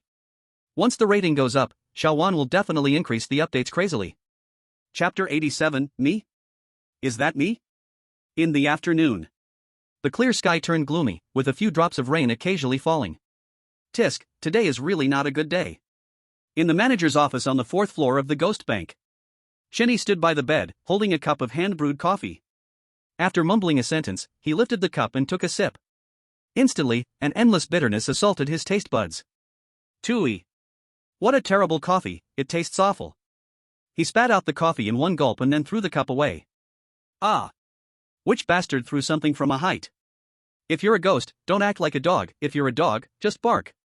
Suddenly, a scream echoed from downstairs, followed by a barrage of curses. Hearing the noise, Chen Yi leaned out of the window to see. When he saw the person who had been hit, his lips curled into a smile. At the entrance of the Ghost Bank, Manager Go, dressed in a black suit, had a cup on his head. Most of his hair was soaked, and coffee flowed down his face. He roared in anger, completely unconcerned about his image. After all, at this moment, he had no image to speak of. Hey, what's all the shouting about? Just then, Chen Yi put away his smile, put on a straight face, and shouted down. Hearing Chen Yi's voice, the cursing Manager Go looked up in confusion. Upon seeing Chen Yi, he quickly removed the coffee cup from his head and gave a strained smile. Manager Ling, how come I surprised you? No worries, just forget it. A dog just threw coffee at my head. Oh? Is that so? Chen Yi still had a straight face. I just had a slip of hand, and the coffee cup accidentally fell. I'm really sorry. He said that, but there wasn't a trace of remorse on his face. In fact, there was a feeling as if he was saying, it was indeed me who threw it. You have the ability, go ahead and bite me. Hearing Chen Yi's words, Manager Go froze in place. At this moment, all the strange beings passing by stopped to watch the excitement, pointing and whispering to each other. After a while, Manager Go finally came back to his senses, bent his legs, and directly knelt on the ground. Tears streamed down his cheeks, and he raised his hand to fiercely slap his own face. I'm sorry, Manager Ling, I didn't know it was you who accidentally dropped it. I'm doomed, I deserve to die 1,000 deaths. In the fourth floor manager's office, Chun-Yi quietly watched Manager Go's performance below. About 5 minutes later, Manager Go stopped his hands. He was tired from performing. At his level of strangeness, slapping himself a few times did not hurt at all. But no matter how many times he slapped, that master above did not pay him any attention, and it was all useless. Oh, why did you stop? Keep going. Chenny said with a smile, picking up a cup of coffee he didn't know when. The next second, the cup filled with coffee suddenly slipped from his hand. He exclaimed, I accidentally dropped it again. Bang! This time, the coffee cup accurately hit Manager Go's head. However, this time he did not shout, letting the coffee flow down his hair and face. Manager Ling, you dropped it well, dropped it meow, dropped it with a quack. Manager Go squeezed out a smile that looked worse than bitterness and raised his thumb to shout. Really? Then come another cup. Upstairs, Chenny grinned and threw another cup of coffee down. Indeed, he smashed it. His right hand was wrapped in ghostly energy and suddenly smashed down towards Manager Go. Bang! This time, the coffee cup exploded into fragments upon hitting Manager Go's head. Ceramic shards mixed with coffee splattered everywhere. Not even dodging. Seeing Manager Go make no attempt to dodge, he suddenly lost interest and turned to leave. Downstairs. Once Chenny vanished, Manager Go finally let out a sigh of relief. But the next second, a cup of coffee shot down from above. Bang! In an instant, the coffee cup exploded on Manager Go's head, actually splitting his skull open with a wound. Thick, putrid black blood surged from the wound, making him look miserable and terrifying. On the fourth floor, in the manager's office, Chenny lounged on the bed, feeling very good. By his side, Liamo, who had long awoken, stood quietly, holding a tray. On the tray was a cup of coffee. Originally, this tray was filled with coffee. Alright, you drink it, Chenny waved his hand. This coffee was really bad, and he didn't understand why these strange beings liked to drink it. Hearing Chenyi's words, Lima's heart filled with joy, and she picked up the coffee and drank it all at once. The next second, the yin energy in the room surged toward her, entering her body. Wow, it can be like this? Seeing this scene, Chenyi was startled. It seems I need to buy some coffee for those three, I know, 2 women and a little girl in the villa. Ding-a-ling! Ding-a-ling! With a cheerful and melodious ringing sound, the Ghost City Bank officially closed for the day. However, this time, Chenyi did not rush to leave. He opened the window and quietly looked outside. At this moment, outside, heavy rain poured down, thunder and lightning roared, and not a single shadow could be seen on the street. But in the rain, a pitch-black bat was flapping its wings, continuously flying towards Chenyi. Seeing this, Chenyi stepped aside, and the bat flew straight into the room. Before it could land, the bat was instantly wrapped in blood-red ghostly energy. When the ghostly energy dissipated, Shaku's figure appeared. Wow, a vampire really is a bat spirit. What do you mean? Shaku was slightly taken aback, feeling confused. What is a bat spirit? Is it praising his cleverness? TSK. Don't say it, the name bat spirit is a bit interesting. It's nothing, let's talk business, Chenyi waved his hand, too lazy to explain. Are you sure the president is not at the bank, he asked, frowning. To say the highest level in the entire Ghost City Bank, it must be the president. As for how high exactly, then it's unknown, since he has never seen it. Don't worry, that fool is not in Ghost City right now. Xiaku waved his hand, then sat down on the edge of the bed. He continued, if that fool were here, would I still come looking for you? 10 of you wouldn't be enough for them to look at. Right now, the entire Ghost City Bank only has the vice president holding the fort. It's all up to you to deal with the Ghost King at the 8th level. Hearing Xiaka's words, Chenyi was somewhat stunned, pointing at himself, me? Are you talking about me? You want me to go kill the Ghost King at the 8th level? The day wasn't even fully dark yet, how could this guy start dreaming? The Ghost King at the 8th level has a lifespan that surely goes on forever. He was counting on Xiaku to beat the vice president to near death, and then he would come in to reap the rewards when the time was right. You bring along your 3 great Ghost Kings, killing 1 Ghost King at the 8th level isn't that hard, right? Chenyi, 6, _. With those words, he turned around and left without stopping at all. Chapter 88, let me show you something good, let's get to work. Hey, don't go. Why don't you get my joke? I'm just trying to lighten the mood. Seeing Chen-Yi open the door, Xiaka hurriedly stood up and grabbed Chen-Yi. Hearing Xiaka's words, Chen-Yi turned his head to look at him. At this moment, he frowned, feeling a bit confused. Xiaka's son had only died a few days ago, how could he seem so carefree? Moreover, this guy was vaguely giving off a feeling of rejuvenation, as if he were preparing to be a son. Goodness, this dead bat spirit couldn't be unable to bear the pain of losing a child, going insane, could it? Come, sit down. Xiaka said, inviting Chen-Yi to sit on the bed, then continued, no more jokes. Let's discuss tactics, the Ghost King at the 8th level is no joke. 25 minutes later. Ghost City Bank, 5th floor. Chen-Yi adjusted his suit and rubbed his somewhat stiff face. Then, he grinned and raised his hand to knock on the vice president's office door. Knock knock knock. As the knocking sound rang out, a sudden bang was heard from inside the office. Before long, a flurry of footsteps sounded, and then the office door opened from the inside. Outside, Chen-Yi smiled, and when he saw the person opening the door, a hint of surprise flashed in his eyes. Ling, Manager Ling, what brings you here? He saw Li Mo with disheveled hair and wrinkled clothes. The stockings that she was originally wearing during work were nowhere to be seen. I came to look for the vice president, didn't expect Assistant Li to be so dedicated, still here after hours. Chen-Yi said with a smile and then directly walked past Li Mo into the office. Once he entered, Li Mo stepped back and closed the door behind her. Manager Ling, it's after work, why haven't you gone home? The vice president was sitting in a chair, legs crossed, holding a quality ghost cigarette. He took a puff, squinting his eyes as he looked at Chen-Yi. I came for something to discuss with the vice president. I recently got a ghost artifact, but I can't gauge its level. I thought of you as the vice president, surely knowledgeable, and wanted to ask for your help. As he spoke, he pulled out a red-black dagger from his pocket. The dagger emitted a faint ghostly aura, it was the eerie blade of Zybier. The vice president, who had previously been dismissive, thinking Chen-Yi wouldn't produce anything good, was now shocked and jumped out of his chair. Quickly, he walked in front of Chen-Yi, taking the eerie blade from his hands. TSK, this thing, TSK, it's only a ghost commander level ghost artifact. The vice president kept clicking his tongue in amazement and finally shook his head, feeling a bit disappointed. By the way, where did you get this? Lucky find, picked it up by the roadside. Chen-Yi replied with a smile, feeling a bit embarrassed as he scratched the back of his head. Really? Then you are quite lucky, it's a ghost commander level ghost artifact. The vice president nodded upon hearing this, a hint of envy flickering in his eyes. How about this, if you trust me, sell it to me for 50,000 fright coins. He looked like he was in deep sorrow, as if he had suffered a great loss.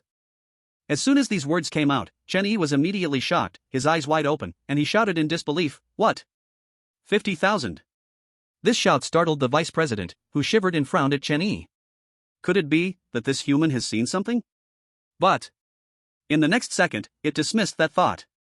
Chen-Yi suddenly reached out both hands and firmly grasped the vice president's hand, his expression excited, tears welling in his eyes, and said, Vice President, you were such a good person. Ah no, you were not a person, you were truly a good freak.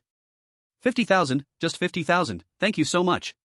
As he said this, he suddenly bowed deeply to the vice president. Hey, there's no need for that, just having this heart from you is enough. Although the vice president suspected Chen-Yi was insulting it by saying it was not a person, looking at his attitude, it seemed a bit different. Before long, the vice president took out 50,000 horror coins from the drawer and placed them in Chen-Yi's hands. Take it, but don't forget about the task of 100 million horror coins. Tomorrow morning is the deadline. However, Chen-Yi seemed to not hear the last sentence at all. After putting the 50,000 horror coins in his pocket, he mysteriously waved to the vice president. Then, he whispered, I also have a ghost weapon here, but I can't tell its rank. Really? There's still one? The vice president was immediately taken aback, its expression surprised but mostly delighted. Quickly take it out, I'll help you check its rank. It urged impatiently. On the other side, Chen-Yi looked hesitant, his expression conflicted, reaching into his pocket several times and then pulling back. Seeing this, the vice president nodded in realization. Is it something that can't be shown in the light? That's right. Chen-Yi nodded, a bit surprised. No problem. The vice president quickly walked to Chen-Yi's legs and gestured for him to squat down. In the next instant, a surge of overwhelming blood-red ghost energy erupted from its body. In the blink of an eye, the entire office was completely enveloped in blood-red ghost energy. Amid the ghost energy, the vice president smiled slightly. Now you can take it out, there will definitely not be a glimmer of light here. Okay, as expected of the vice president, your methods are impressive. Chen-Yi nodded vigorously and complimented before reaching into his pocket with his right hand. Then, A faint red ghost energy appeared in his right hand as he took out a wooden stick from his pocket. Upon seeing the wooden stick, the vice president was immediately taken aback. It could tell at a glance that this was just a fierce ghost-level ghost weapon. Such garbage, it wouldn't even take a look at it on normal days, yet now it had gone to such lengths. For a moment, the vice president felt a bit angry but couldn't lose its temper. It took a deep breath. This is a fierce ghost-level ghost weapon, not worth anything. As it spoke, it shook its head, somewhat regretful and disappointed. Hearing this, Chen Yi was immediately stunned, his eyes wide open in disbelief. How can it be? This ghost weapon is very useful, it absolutely cannot be a fierce ghost-level ghost weapon. Useful? What use? The vice president precisely caught the key point in Chen Yi's words. Some low-level ghost weapons can be more useful than certain Ghost King-level ghost weapons. But such existences are truly rare. It didn't believe that this broken stick could be that kind of existence. But what if it was? Thinking this, it suddenly felt a bit expectant. Wait a moment, I'll demonstrate it for you, Chen Yi said, standing up and spitting into both of his palms. Pft, pft, watch closely. As soon as he finished speaking, he suddenly lifted the crying stick. This action made the vice president even more expectant. Goodness! Such a big movement, it must be even more useful. But in the next moment, Chen Yi moved extremely quickly, directly striking the vice president on the head with the stick. Even though it was an 8th rank Ghost King, it couldn't react in time. Ding! Dizzy success! With the system's prompt sound, Chen Yi continued to raise the crying stick and struck down again quickly. Ding! Dizzy success! Ding! Dizzy success! Ding! Dizzy! After one success after another, the vice president's breath became messy. At the same time, the blood-red ghost energy in the office quietly dissipated. The figures of Chen Yi and the other person revealed themselves. But at this moment, another figure appeared in the office. It was Xia Ku. His whole body was filled with blood and a murderous aura. Using all his strength, he lunged fiercely at the vice president. But just then, another system prompt sounded. Ding! Dizziness failure. Ding! Dizziness failure. Chapter 89, Realm Drop, Chen Yi strikes, adding more. Ding! Dizziness failure. As one after another dizziness failure prompt sounded, Chen Yi quickly retreated.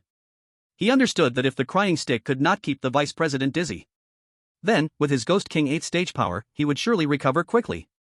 Sure enough. As he expected, the vice president regained his senses instantly, and a mighty blood-red ghostly aura erupted from his body. In an instant, he clashed with Xia Ku.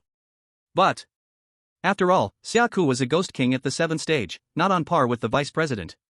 In just the first wave of attack, Xia Ku fell directly into a disadvantage. The dignified Duke of the Vampire Clan actually colludes with a dirty and lowly human rat. The vice president's eyes turned blood red, terrifying blood seeping from his under 1 meter tall body. In an instant, he actually grew taller by a little. Not much, just 5 or 6 centimeters.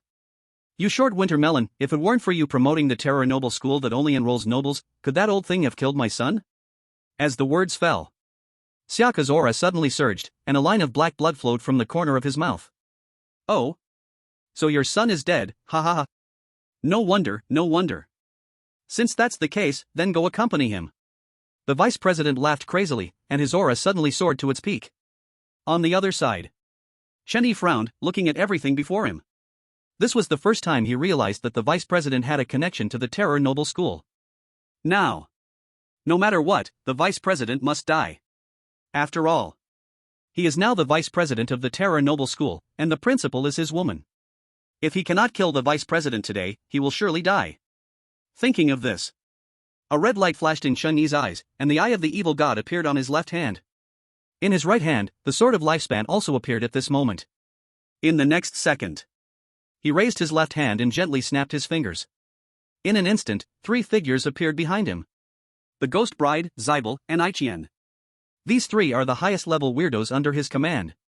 But at this moment, a snoring sound caught Chen Yi's attention. He frowned and turned to look, only to find that the little orange, far away in the real world, actually appeared here. It was lying on the ground, sound asleep.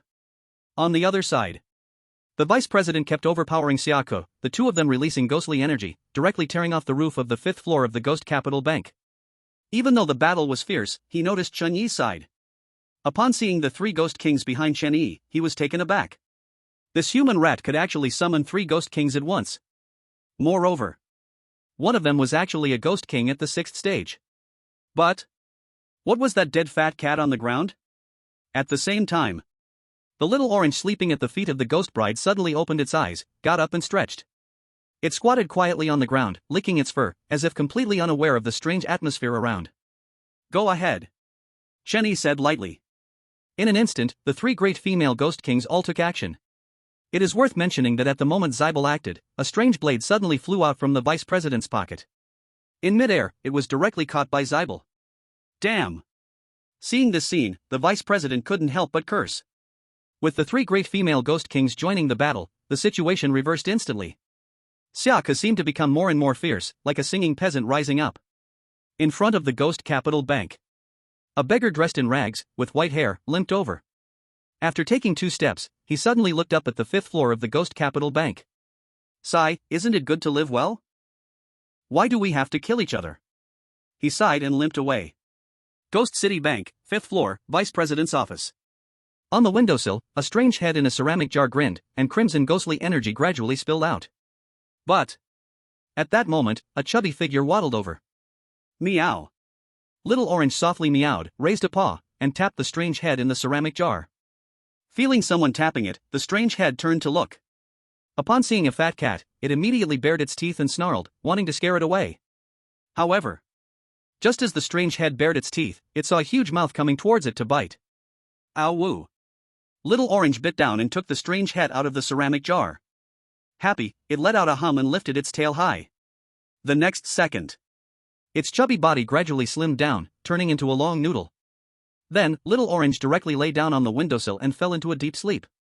Despite the fierce battle happening nearby, it still couldn't be disturbed. Put. The vice president, who was being beaten, suddenly spat out a mouthful of black blood. It turned its head sharply to the windowsill, only to find the ceramic jar empty. Only a quiet orange cat was there, feeling pain. Ah! It screamed, realizing that its Ghost King level had suddenly dropped from 8 to 6. Noticing this, Chuck kicked out, directly sending the vice president flying. It slammed into the wall, spewing another mouthful of black blood. Ding! Target slain, Vice President of Ghost City Bank. Strength, Ghost King level 8. Current level 6. Lifespan consumed, 800 years. Severely injured. Own lifespan, 1,000 years. Do you wish to slay? On the other side, Shinny tightened his grip on the Sword of Life, the Vice President's personal panel appearing before him. Looking at the Vice President's personal panel, he couldn't help but be astonished. A Ghost King level 8 truly lived up to its name, even when severely injured, it still had 800 years of life. It should be noted. In its prime, Chuck, a Ghost King level 7, only had a lifespan of 1,500 years. Yes! Chenny shouted, gripping the Sword of Life tightly. In the next instant, endless death energy erupted from the sword's body. At that moment, all the strange beings present sensed something was wrong. That death energy even made them feel the passage of life. Get out of the way! Chenyi's face was cold as he shouted, swinging the sword fiercely. Chuck and the 3 girls ran away quickly, instantly retreating from the office. At this moment, the vice president sat on the ground, covered in blood, grinning sadly and closing its eyes. Please urge updates, 5-star praise, free gifts. Chapter 90. Congratulations, you have salvaged a life. Ding! Congratulations player Ling Chen for slaying the vice president of Ghost City Bank, gained experience plus 1,000. Ding! As you have slain a Ghost King level 8, you automatically obtained its relics. Horror coins, 38,838,888. Vice President's badge, useless, only proves someone's identity. Vice President's seal, the holder of this seal automatically becomes the Vice President of Ghost City Bank. Growth hormone, fake medicine sold by an unscrupulous doctor, completely useless. Ghost City Bank, 5th floor, Vice President's office. The eerie game world notifications kept ringing in Chun Yi's ears. However, he had no time to care about those things now. He put away the Sword of Life, stuffed his hands in his pockets, and raised the corners of his mouth, revealing a crooked smile like a dragon king's. Oh, isn't this the Vice President? Look at you, lying on the ground in such cold weather, what are you doing? Lying down is fine, but why are you split in half? You did this on purpose to take up space, right? That's not right. Shenny sighed and shook his head in pain, reaching out to piece the split vice president back together. You. The vice president's eyes widened, wanting to say something but unable to get any words out. Even now, you're still concerned about me. Don't worry, I will definitely take your place and be a qualified and competent vice president. Chen Yi grinned, showing a harmless smile. A set of pearly white teeth stood out in the rainy night. You. Put. Seeing Chen Yi's annoying appearance, the vice president instantly spewed black blood in anger. Total death. From this point on. In Ghost City Bank, the vice president, a ghost king of the 8th tier, has fallen. Beside him, Xiaku had a face full of sorrow, looking up to accept the baptism of the rain. The pain of losing a child, no one can understand. Even for him, he was merely holding on for the hatred in his heart. At this moment, he already could not tell if it was rainwater or tears on his face. Let's go, let him be alone. After letting Little Black devour the vice president's body, Chun Yi called for the 3 women to leave. Just after taking a couple of steps, Little Orange suddenly bounced out of nowhere, directly jumping onto his shoulder. Meow. It called out in dissatisfaction, as if blaming Chun Yi for being so slow. Alright, I'll buy you something good later. As soon as these words came out, Little Orange immediately quieted down, obediently squatting on Chun Yi's shoulder and not moving. 25 minutes later, Chen Yi and the ghost bride along with Zybier returned to the villa with 3 big bags of food. These 3 big bags of food cost him a staggering 10,000 horrifying coins. Among them, Little Orange spent the most, almost 5,000, all used to buy meat. In the 3 bags, one was filled entirely with food for Little Orange. The most crucial part is, these foods were all picked up by Little Orange by itself. What a little foodie! Chen Yi complained while putting away the meat, vegetables, and snacks. In contrast, Little Orange was lying obediently on the ghost bride's fair legs, fast asleep. A night quickly passed. Last night, Chen Yi fought several times again, under the pretext of wanting the ghost bride to level up. Today is the 3rd day of the Ghost City Bank instance. After breakfast, Chen Yi strolled on the street, taking a full half-hour to reach the bank. Upon entering the bank, he went straight up to the 4th floor and entered the office. Although he is now the vice president of Ghost City Bank, the vice president's office on the 5th floor has completely become ruins, definitely uninhabitable. Moreover, what if the president suddenly returns and asks about the vice president? Then he will directly hand over Xiaku to the situation. At this time, teammates are just for throwing under the bus. Li Mo, have you seen the president? Chen Yi half lay on the bed, casually asked while reaching for a fruit. I have. Li Mo's voice trembled slightly. Oh? You've seen him? Chen Yi was a bit surprised, he just asked out of boredom and didn't expect Li Mo to have really seen him. What kind of person is the president? Hearing Chen Yi's question, Li Mo thought for a while and slowly replied, he is an old man, a witty and humorous old man, a bit lazy. When walking on the street, you might not even recognize him. Li Mo answered very seriously, and Chen Yi could tell she was not lying. After all, he has the evil god's eye, true eye, ability. He can see through all the illusions in the world, including lies. Ding ding ding. Ding ding ding. At noon 12, the bank officially closed for lunch. There is an hour of break in between. It's worth mentioning that in the morning, Chen Yi again, in his name, purchased bank financial products worth 200 million horrifying coins. He remembered that the instant's task was to complete the tasks of superior leaders. When he was still a level 4 manager, the now deceased vice president was indeed his superior and even gave him tasks. If due to this, he ends up not getting an SSS rating when the instance ends, that would be a huge loss. Boss, 1 human set meal. Casually finding a restaurant, Chen Yi shouted loudly upon entering. In the kitchen. The boss peeked out and, upon discovering that a human had entered, his eyes instantly became filled with disgust. 500 horrifying coins, if you can't afford it, get the hell out. As soon as he finished speaking, a tearing sound suddenly rang out. In an instant, a brand new horrifying coin worth 100,000 flew out, right past the boss's face. Before he could react, black blood was already streaming down his face. Just about to get angry, he found the 100,000 horrifying coin stuck into the wall. Oh dear, this distinguished guest. What would you like to eat? The boss picked up the terrifying coins and jogged over to Chen Yi, asking ingratiatingly. Hee, I still prefer the way you were just now. Chen Yi sneered, patting the boss on the shoulder. Not at all, it was my fault for not recognizing greatness. The boss kept nodding and bowing, his face red with blood, completely unconcerned. Alright, I'll have 5 meal sets, and the rest. Chen Yi's words trailed off as he looked at the boss, who was lowering his head. Seeing Chen Yi's expression, the boss instantly thought the remaining money was a tip for him. However, Chen Yi continued, just remember to give me back the remaining money, okay?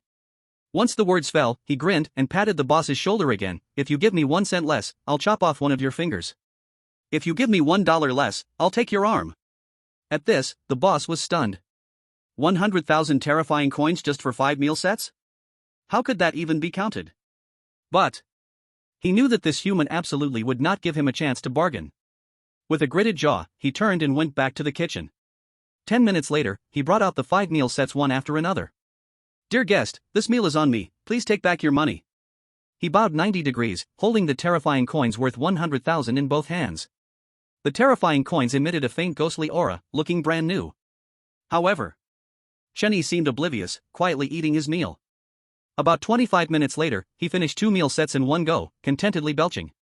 At this moment, he finally turned his gaze to the restaurant owner and reached out to take the terrifying coins. Congratulations, you've regained your life. Chenny grinned and patted the boss's shoulder again. These 3 meal sets, give them to that limping old man outside. He pointed at an old man in tattered clothes not far from the door. Yes. I'll go right now.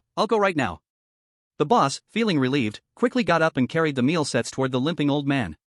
Chapter 91, Meeting the Branch Manager, a Solid Job. In the afternoon. 2:30. Chenny yawned as he arrived at Ghost City Bank. As soon as he stepped in, a figure blocked his way. Oh. Manager Go, why is your head so bald? He asked curiously upon seeing the person before him. My hair couldn't handle it and fell off by itself. Manager Go sneered. Today he didn't even bother to compliment Chenny. Seeing this attitude, Chenny was somewhat surprised. No way, where does this Go get the guts from? Manager Ling, stop dawdling, let's go upstairs, the manager is asking for you. He said with a smirk, as if delighting in Chenny's discomfort, then turned to leave. The manager is back? Chenny was taken aback. No wonder Go can be so arrogant. It's true, exploiting connections. He shook his head, following Manager Go's pace. After all, having never met the manager, leaving a bad impression on the first encounter would be quite troublesome. Before long, the two arrived at the entrance of the branch manager's office on the 5th floor.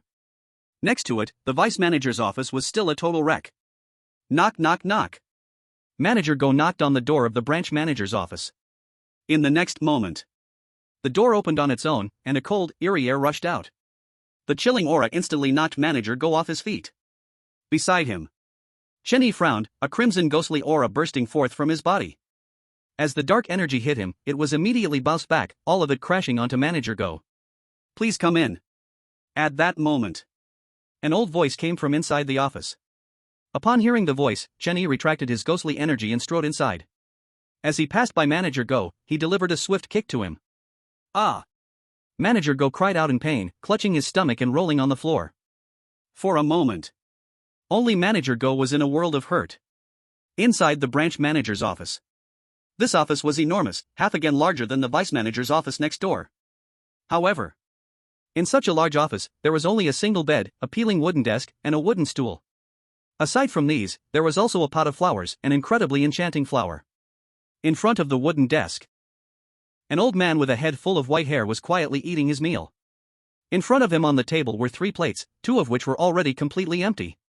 Should I call you Manager Ling or Vice President? The old man asked casually while eating, not even lifting his head. My name is Ling Chen. Chenny stood in front of the wooden table, showing no signs of restraint or fear. He smiled and answered the old man's question. Ling Chen? What's your relationship with that kid Xiaku? The old man repeated Chun Yi's name and asked with a chuckle. Who? Xiaku? I don't know him.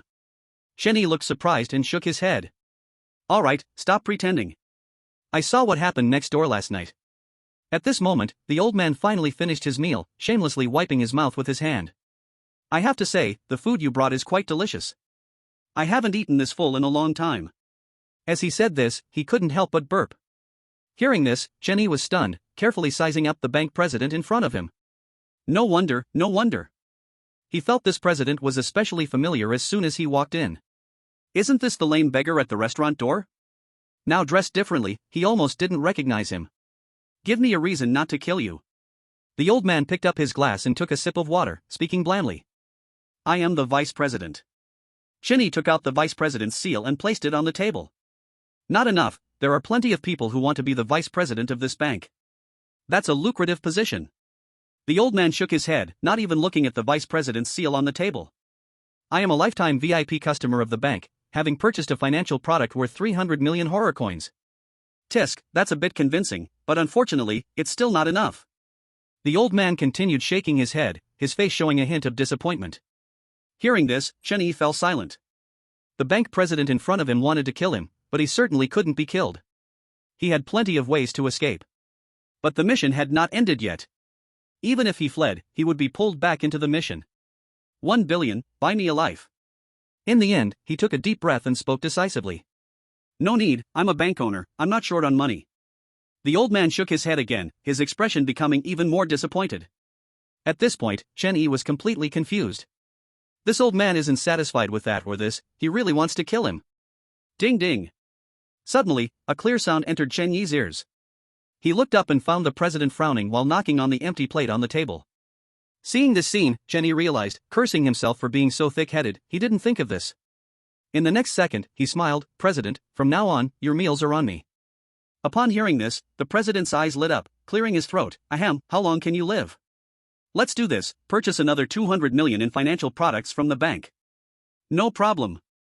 Chen Yi grinned, it's just a meal, it won't make him go broke. After chatting for a while longer, the president sent him off.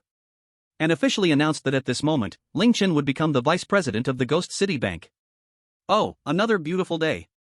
The old man stood up and walked to the flower pot, gently touching the petals. At this moment, the petals actually trembled slightly, as if in response to him. Starting today, I've got a steady job. From now on, neither of us will have to worry about food or drink. He gently caressed the petals, a joyful look appearing in his eyes. Who could have thought that the respectable president of the Ghost City Bank would struggle to get enough to eat every day? Everything was due to his wife, the dazzling flower in the pot. On the 4th floor, in the manager's office. Chen Yi was half lying on the bed, while a new beautiful secretary was respectfully feeding him snacks and fruits. This was his personal secretary as vice president of the bank, named Song Yu, with a ghostly charm. Knock knock knock. Just then, a series of loud knocking sounds came. In the center of the room, Manager Go was kneeling on the ground, madly kowtowing to Chen Yi. Even though his forehead was already a bloody mess, it still didn't stop.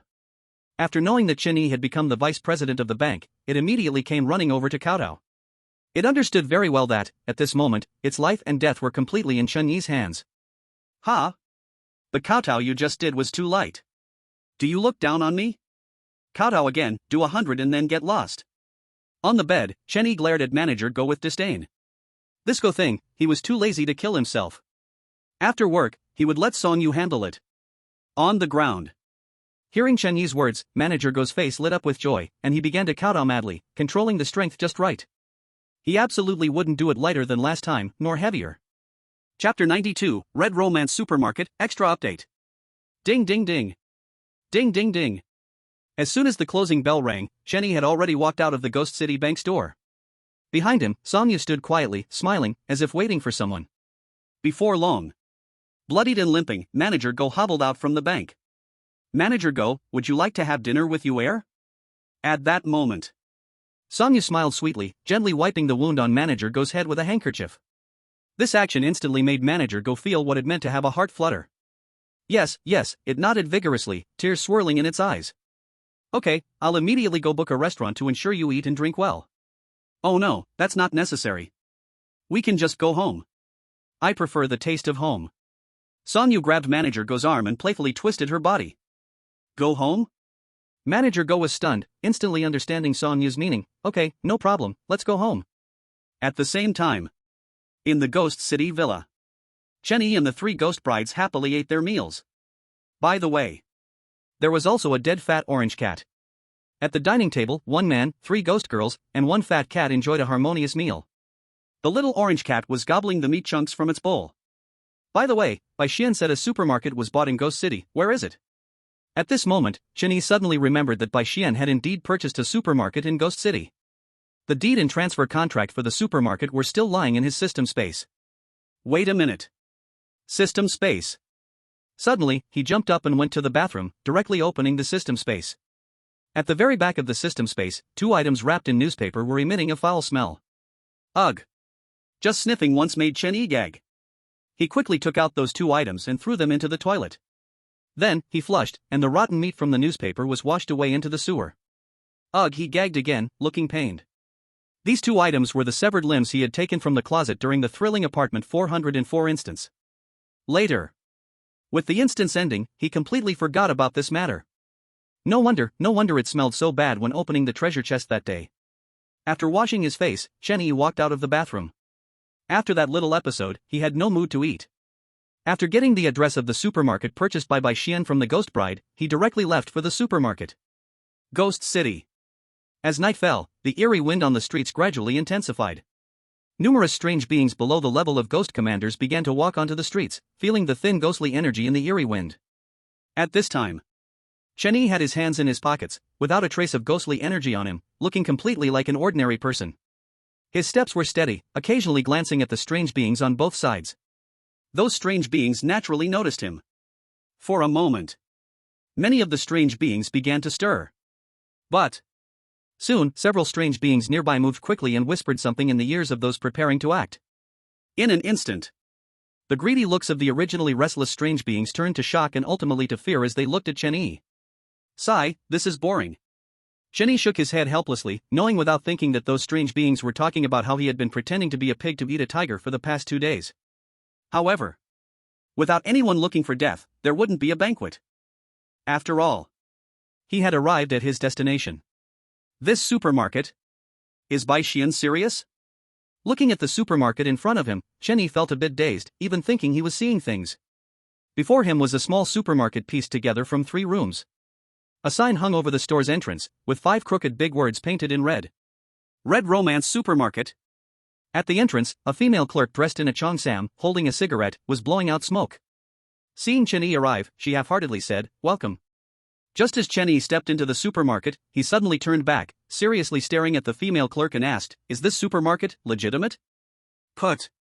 You care about whether it's legitimate or not? As if you could afford anything even if it were not."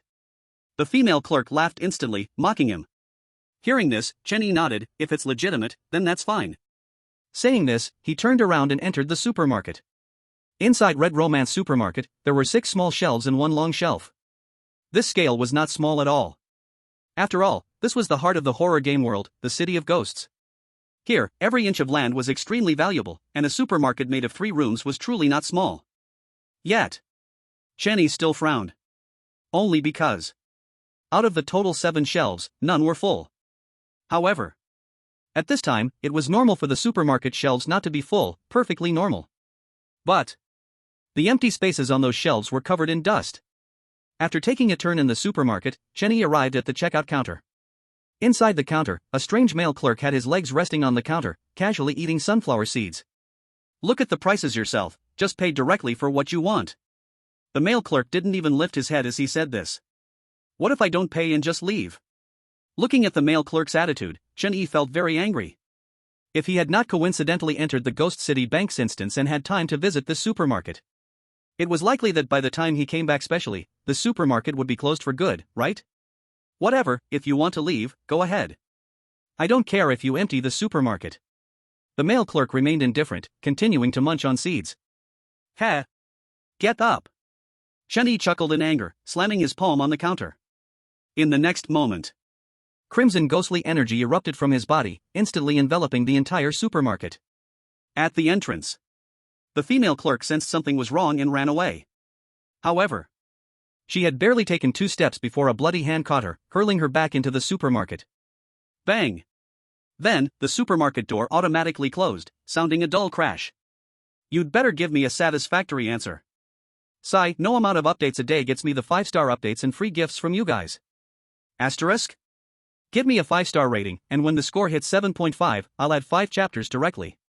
Chapter 93 Not acting like a decent person, no more acting tough thanks it is proportional to for the explosive updates, celebrating with flowers plus character summoning.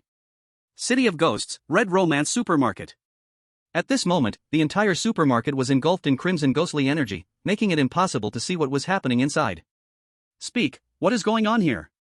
Inside the supermarket, Cheney yanked the male clerk up and threw him on the ground, then sat down on a chair. He crossed his arms, his expression unfriendly. The 2 strange ones on the ground exchanged glances, and finally, the female strange one stood up trembling. This esteemed sir, our supermarket has always been like this. Ever since the last boss ran away, this supermarket could only manage to not lose money. After much waiting for a new boss, he hasn't shown his face, and hasn't paid a single cent. You have to know, this is the city of ghosts, with no money, nothing can be done. The female strange one said helplessly. Be honest. Chenny said expressionlessly, pulling out a strange blade and slamming it on the counter. He was quite impressed. At this moment, the female strange one still hadn't said a single truthful word. In the case of using evil God's eye true eye, if the other party told the truth. The body was glowing green. On the contrary, it was glowing red. If it was half true and half false, then it was a mix of red and green. I am telling the truth. The female strange being instantly became weak with fear upon seeing the strange blade. But, while it was speaking, it continued to emit a red light. Is it really the truth? Chen-Yi nodded upon hearing this. In the next moment, a scarlet ghostly hand suddenly appeared, pinching the head of the female strange being with 2 fingers. In an instant, its head began to crack open, black blood wildly gushing out. Ah! No!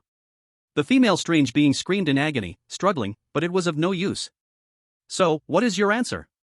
At this moment, Chen-Yi grinned, showing a harmless look. He quietly looked at the male strange being on the ground, dumbfounded.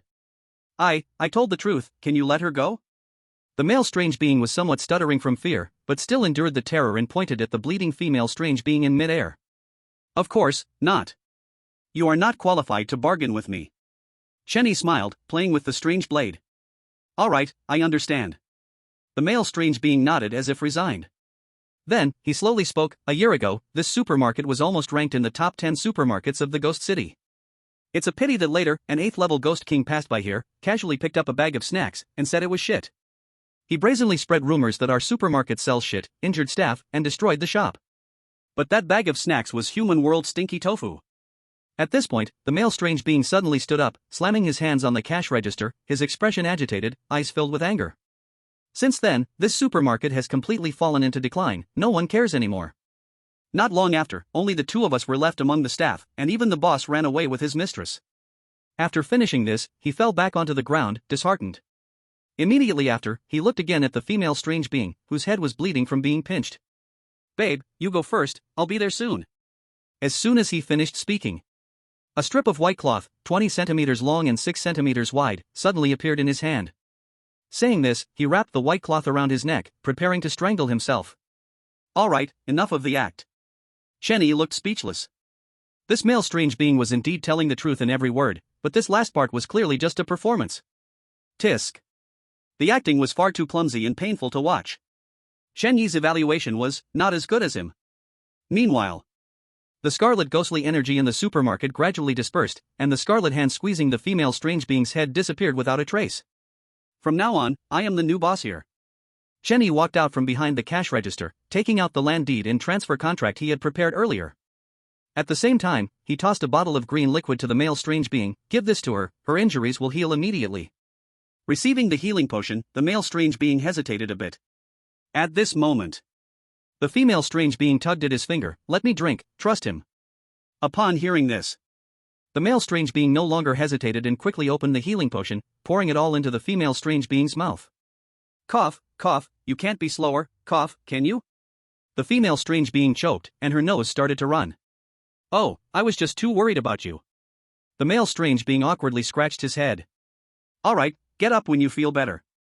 On the side, Chen-Yi said with a smile. Before long, the 2 strange beings stood up, bowing respectfully to Chen-Yi, loudly shouting. Hello, Mr. Ling.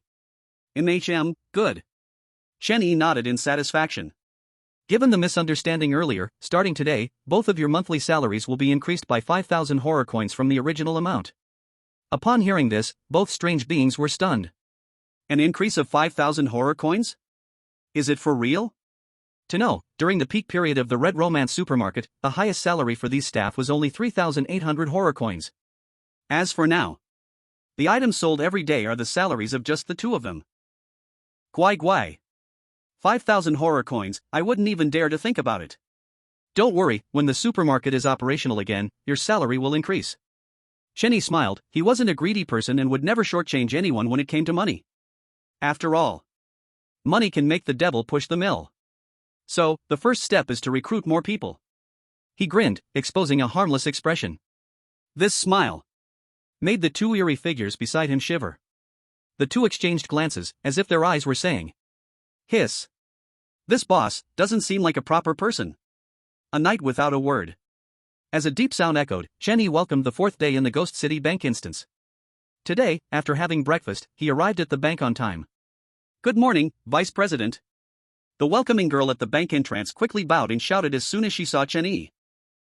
Good, this is the kind of vitality I want." Chenny grinned, feeling very pleased.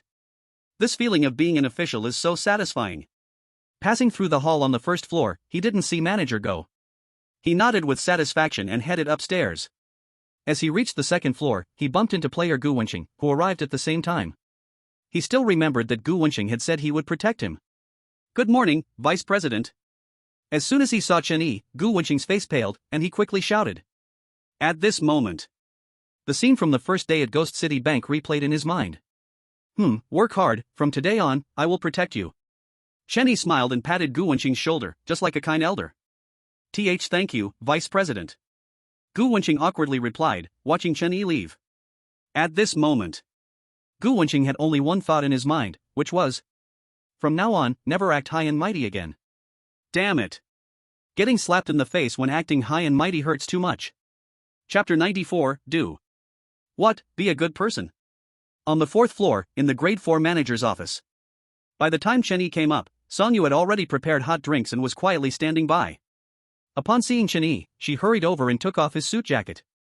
"You don't actually have to come this early," Songyu gently said, putting down the jacket and massaging Chenny's shoulders. "I'm here today for something." Chenny smiled and didn't enjoy it too much. To be honest, Songyu's technique was indeed good, no wonder she became his secretary. "How much is your salary for a month here?" As soon as he said this, Songyu was slightly taken aback, and countless questions instantly appeared in her mind. Finally, she parted her red lips, 8,000 horror coins for a month. Hearing this, Chenny nodded. 8,000 horror coins a month is really not low, someone like Liam O before might earn under 5,000 a month. In this place, Ghost City, and especially inside the bank. Changing to another place might only be around 5,000 horror coins. Work with me, 15,000 horror coins a month in the future. If you do well, money is not an issue. Chenny grinned, holding Songyu's hand and speaking seriously. Do what? Songyu's pretty face flushed, allowing Chenny to hold her hand. Of course, to work, what else could it be? Chenny looked surprised, scanning Songyu from head to toe. This girl seems a bit inappropriate. I also thought it was about working. Songyu nodded crazily, her face turning even redder.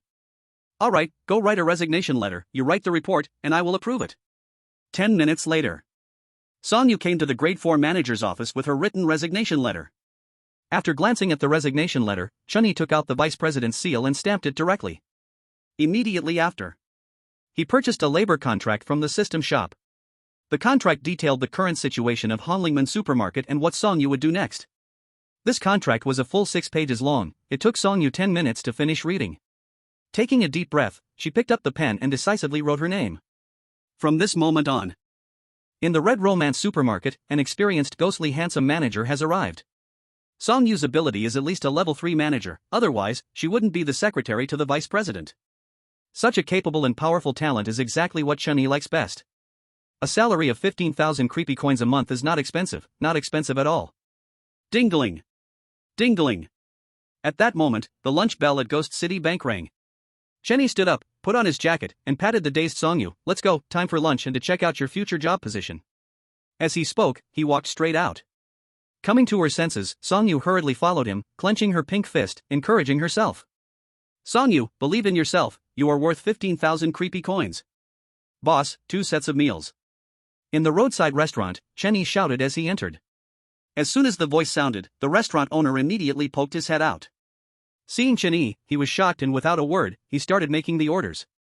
In no time, 2 luxurious meal sets were served on the table. Sir, please enjoy. After placing the meals down, the owner quickly turned and left, not daring to linger even a moment. Eat up, this restaurant's food is quite good. Chenny smiled, handed a pair of chopsticks to Songyu, and then started eating heartily. 20 minutes later, both of them put down their chopsticks and burped simultaneously. Boss, check please. Chenny raised his hand and shouted. Sir, why do you need to pay here? You can just walk out. The owner ran out, smiling and bowing, a drop of sweat rolling down his forehead. It hasn't been easy, I punished you last time. But this time, I am the guest, you are the owner, it should be the full price. Cheney waved his hand, he was not the type who couldn't tell right from wrong. The last incident had been settled the moment he stepped out of the restaurant. Today. He just simply came to eat, eating, and paying is a matter of course. 500 creepy coins. The owner wiped the sweat from his forehead, still somewhat incredulous. However, when he truly received 500 creepy coins, he quickly started to thank him. Thank you, boss. Thank you. You are truly a great person. I will definitely learn from you and become a great person. While he was speaking, Cheney and Sonyu had already disappeared. In Ghost City. On the street, Cheney and Sonyu walked side by side, occasionally chatting. Mr. Ling, why is the food at that restaurant so expensive? After hesitating for a while, Sonyu finally couldn't help but ask. 2 meal sets for 500 creepy coins is quite expensive even in a place like Ghost City. Hearing Songyu's words, Cheney smiled. Let's put it this way, even the bank president says the food there is good. Alright, we've arrived, this is the Red Romance supermarket. At this moment, Cheney stopped, and Sonyu beside him also stopped and looked ahead. Even though she already knew about the Red Romance supermarket, seeing it in person still startled her. A thought suddenly arose in her heart, can this supermarket really become the leading supermarket in Ghost City? It can. It must. After all, this supermarket is under this person's ownership. She looked at Chen Yi, deep admiration appearing in her eyes. Chen Yi's purchase of the financial product of 5 words from Ghost City Bank was already well known. Following such a person, she could just wait to fill her bag with money. Come, let me introduce you, Sonyu, ghostly handsome powerhouse. From today onwards, she will be the manager of the Red Romance supermarket. In the future, her words are my words, her decisions are my decisions. Inside the supermarket, Chen Yi announced solemnly with a serious expression. As soon as these words came out, the 3 nearby ghosts were stunned. The female staff and the male cashier were shocked that such a shabby supermarket would get a ghostly handsome manager. You should know. They were both just at the ghost level. On the other hand, Sonyu was shocked that Chen Yi would completely hand over power to her. To work for such a boss is truly a blessing from 3 lifetimes. Ding! Detected that the host is starting a business, the all-profession wealthy and unyielding system has issued a task. In 1 month's time, transform the Red Romance supermarket into one of the top 10 supermarkets in Ghost City. The higher the ranking, the greater the reward. Task reward, 1 wealthy and unyielding entrepreneurship treasure chest. The reward increases with the supermarket's ranking. Do you accept? Refusing incurs no penalty. At that moment, the system suddenly issued a task. Looking at the task panel, Cheney smiled faintly. It really is wealthy and unyielding to trigger a task at a time like this. In my opinion, this system should be called Lucky Wealth Bringing Child. Thinking like this in his heart, he chose to accept the task without hesitation. Chapter 95, What is Happening? Extra Update. Afternoon. Cheney did not go to the bank again and stayed at the Red Romance supermarket. He directly gave Sonyu 10 million horror coins and told her to create freely. If it wasn't enough, go to the Ghost City Villa to ask Ghost Bride for more money. Sonyu is also someone who works for money. After receiving the money, she immediately started working. In just one afternoon, the entire Red Romance supermarket became brand new. The shelves inside were all clean and tidy, and expired products were all thrown away. Then, Sonyu, not knowing what connection she used, brought in a batch of new products on the spot. By 6 in the afternoon, 2 strange figures suddenly walked over, carrying something covered with a red cloth. Manager Ling, come and take a look. Sonyu happily called out to Chen Yi. Hearing this, Chen Yi walked over and, upon seeing the red cloth, had a thought. Manager Ling, please. Sonyu pulled Chen Yi to the front of the red cloth. At this moment, Chen Yi's heart confirmed what was under the red cloth. Without the slightest hesitation, his right hand went on the red cloth. In the next instant, he forcefully yanked to directly unveil the huge red cloth. Finally, what lay beneath the red cloth was revealed. Upon seeing what was before him, Chen Yi couldn't help but be astonished. There was a 10-meter-long plaque with 5 large characters elegantly carved. Red Romance Supermarket. Most importantly, around the plaque were embedded shimmering gems.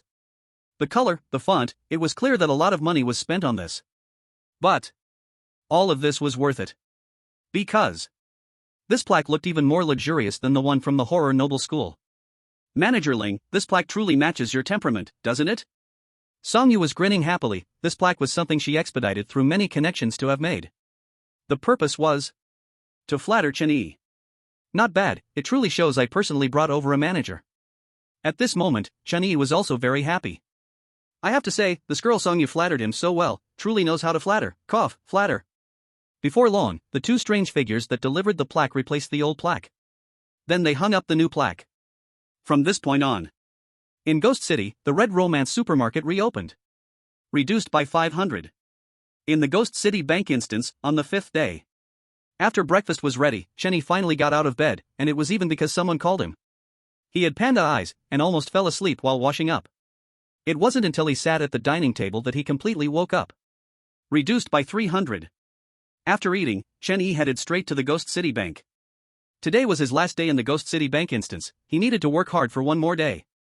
But as soon as he arrived on the 4th floor, a clerk informed him that the president was looking for him. Before he even drank a sip of water, he went directly to the 5th floor. When he arrived on the 5th floor, he was surprised to find that the originally ruined vice president's office had actually been rebuilt. Moreover, the furnishings inside were all complete and even better than before. After taking a couple of glances, he raised his hand and knocked on the president's office door. Knock, knock, knock. Come in. Hearing the voice, Chun-Yi pushed the door and walked in. Inside the office, the president was standing by the window watering the flowers. Are you going back tomorrow? He asked without turning his head. That's right, after 12 o'clock midnight, we need to head back.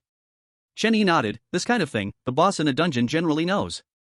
In that case, there are some words I need to say to you face to face. The bank president put down the spray bottle and turned to look at Chun-Yi. You, Ling Chen, are now the vice president of the bank, and you will be in the future. If anything happens in the haunted city, you can come find me. As for outside the haunted city, this ghost artifact can save your life. As he spoke, he walked to the desk and picked up a card on it. The card read, Haunted City Bank, President, Wei Ziqiang. Ding. Detected a special ghost artifact, system scanning. Scan complete. Name, Badge of the President of the Haunted City Bank. Grade, Ghost Emperor level artifact. Function, can withstand one attack from a Ghost Emperor of first rank or lower. Note, single-use item, once used it's gone. Chapter 96, Ghost Emperor level artifact, mysterious item, extra update 2. Haunted City Bank, 5th floor, President's office. At this moment, the systems panel appeared in front of Chun-Yi. Ghost Emperor level artifact? Seeing the information scanned by the system, Chun-Yi was incredibly shocked, yet he felt it was quite reasonable. Originally, from Xiaka's words, he had guessed that the president of the Haunted City Bank was very likely to be the rumored Ghost Emperor. But the Ghost Emperor was only in rumors, he had never seen one. At this moment, a real Ghost Emperor was standing in front of him, how could he not be shocked? But fortunately, this Ghost Emperor had a lot of goodwill towards him. Otherwise, Wei Ziqiang wouldn't have taken out a Ghost Emperor level artifact to give to him. Thank you, President. Chun-Yi smiled as he took the president's badge. No need to thank me, this is what you deserve. By the way, that Red Romance supermarket is yours, right? I will take care of it more in the future. Wei Ziqiang smiled and patted Chun-Yi's shoulder, his eyes full of admiration. Hearing Wei Ziqiang's words, Chun-Yi felt overjoyed again. Even a fool could hear the meaning in Wei Ziqiang's words. That is to say, the Red Romance supermarket is protected. Now, a supermarket with background and money, even in the haunted city, getting into the top 10 is just a matter of time. After chatting with Wei Ziqiang for a while, Chun-Yi left the Haunted City Bank directly. He didn't want to waste the last half of the day inside the bank. The whole afternoon, Chun-Yi was busy with the matters of the Red Romance supermarket. He and Song Yu roamed the streets, roughly understanding the situation here in the haunted city. In simple terms, it was 2 words. Terrifying.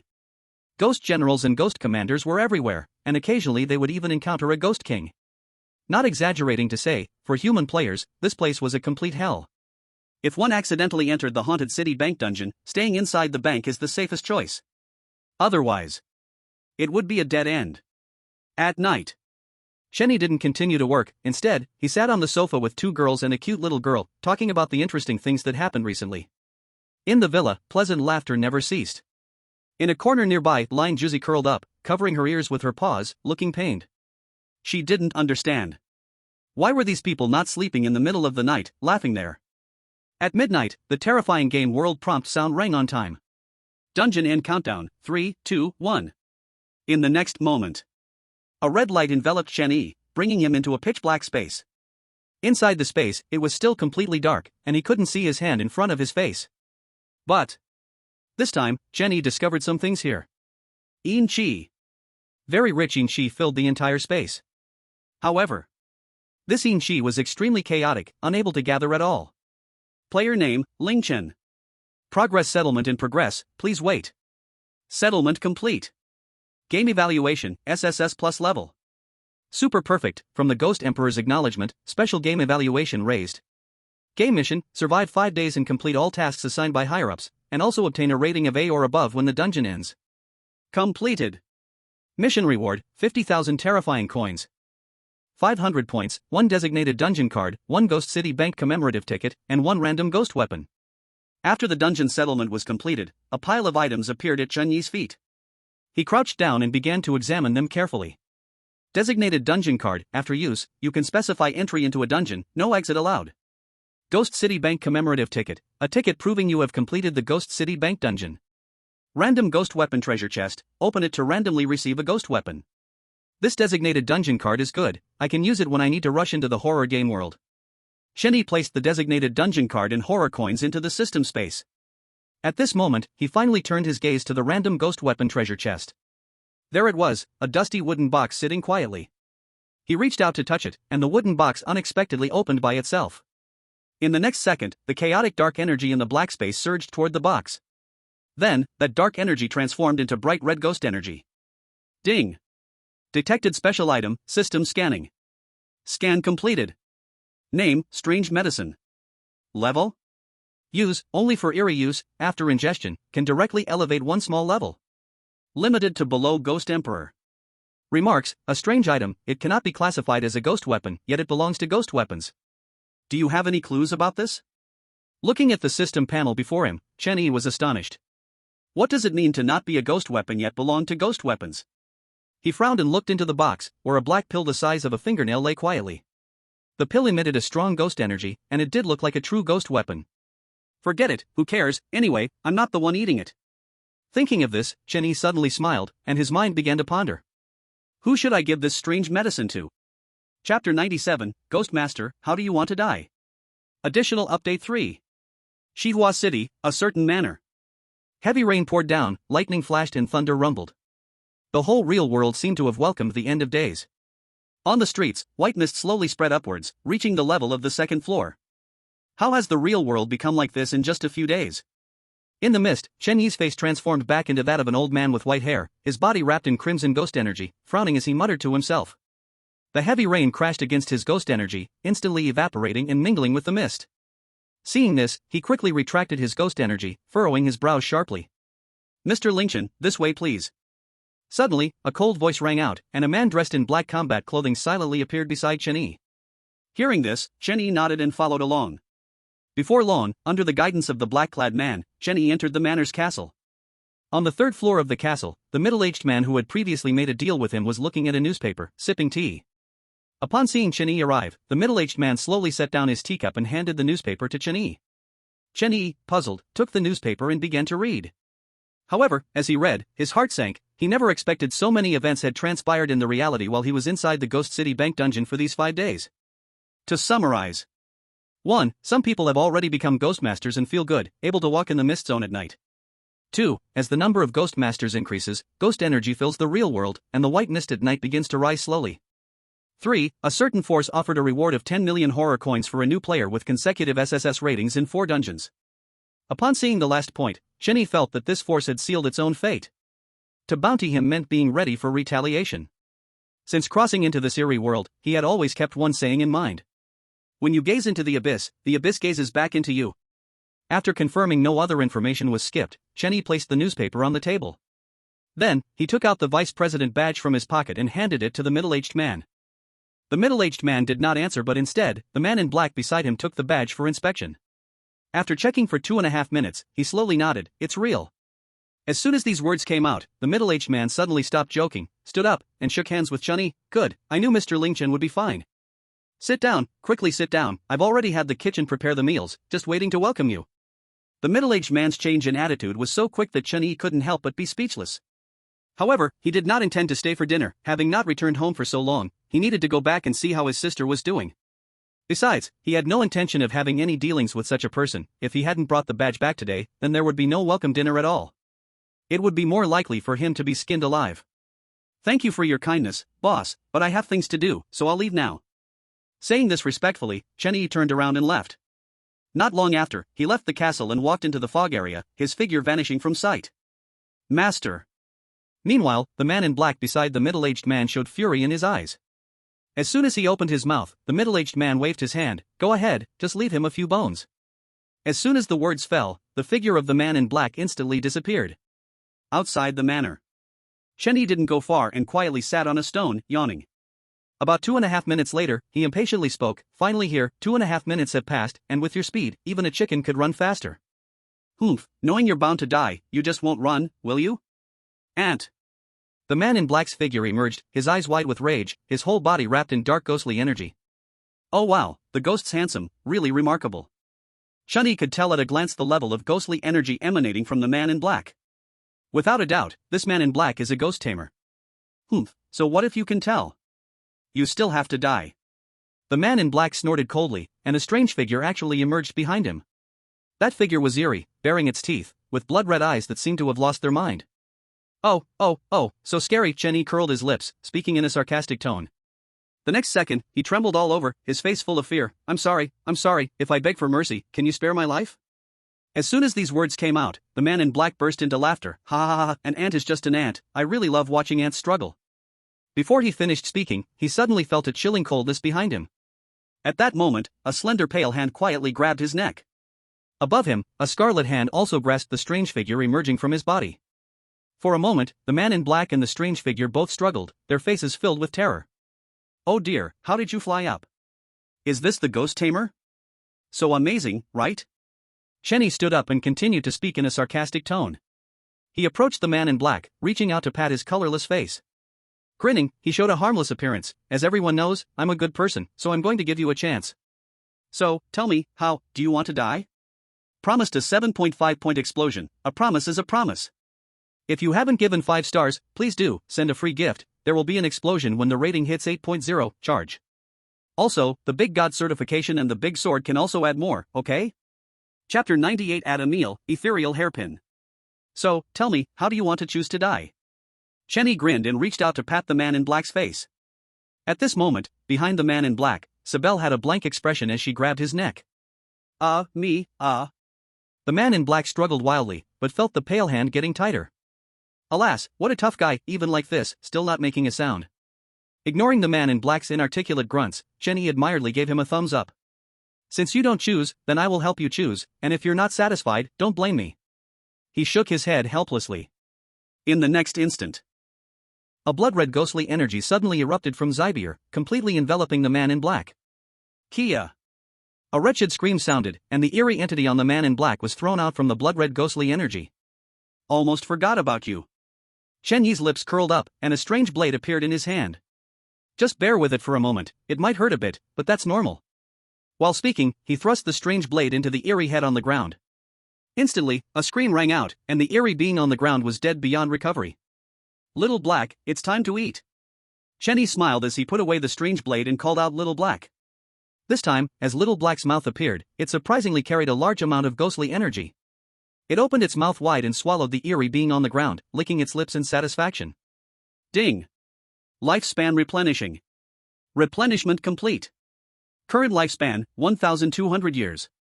This time, Little Black rewarded him with a full 1,000 years of lifespan.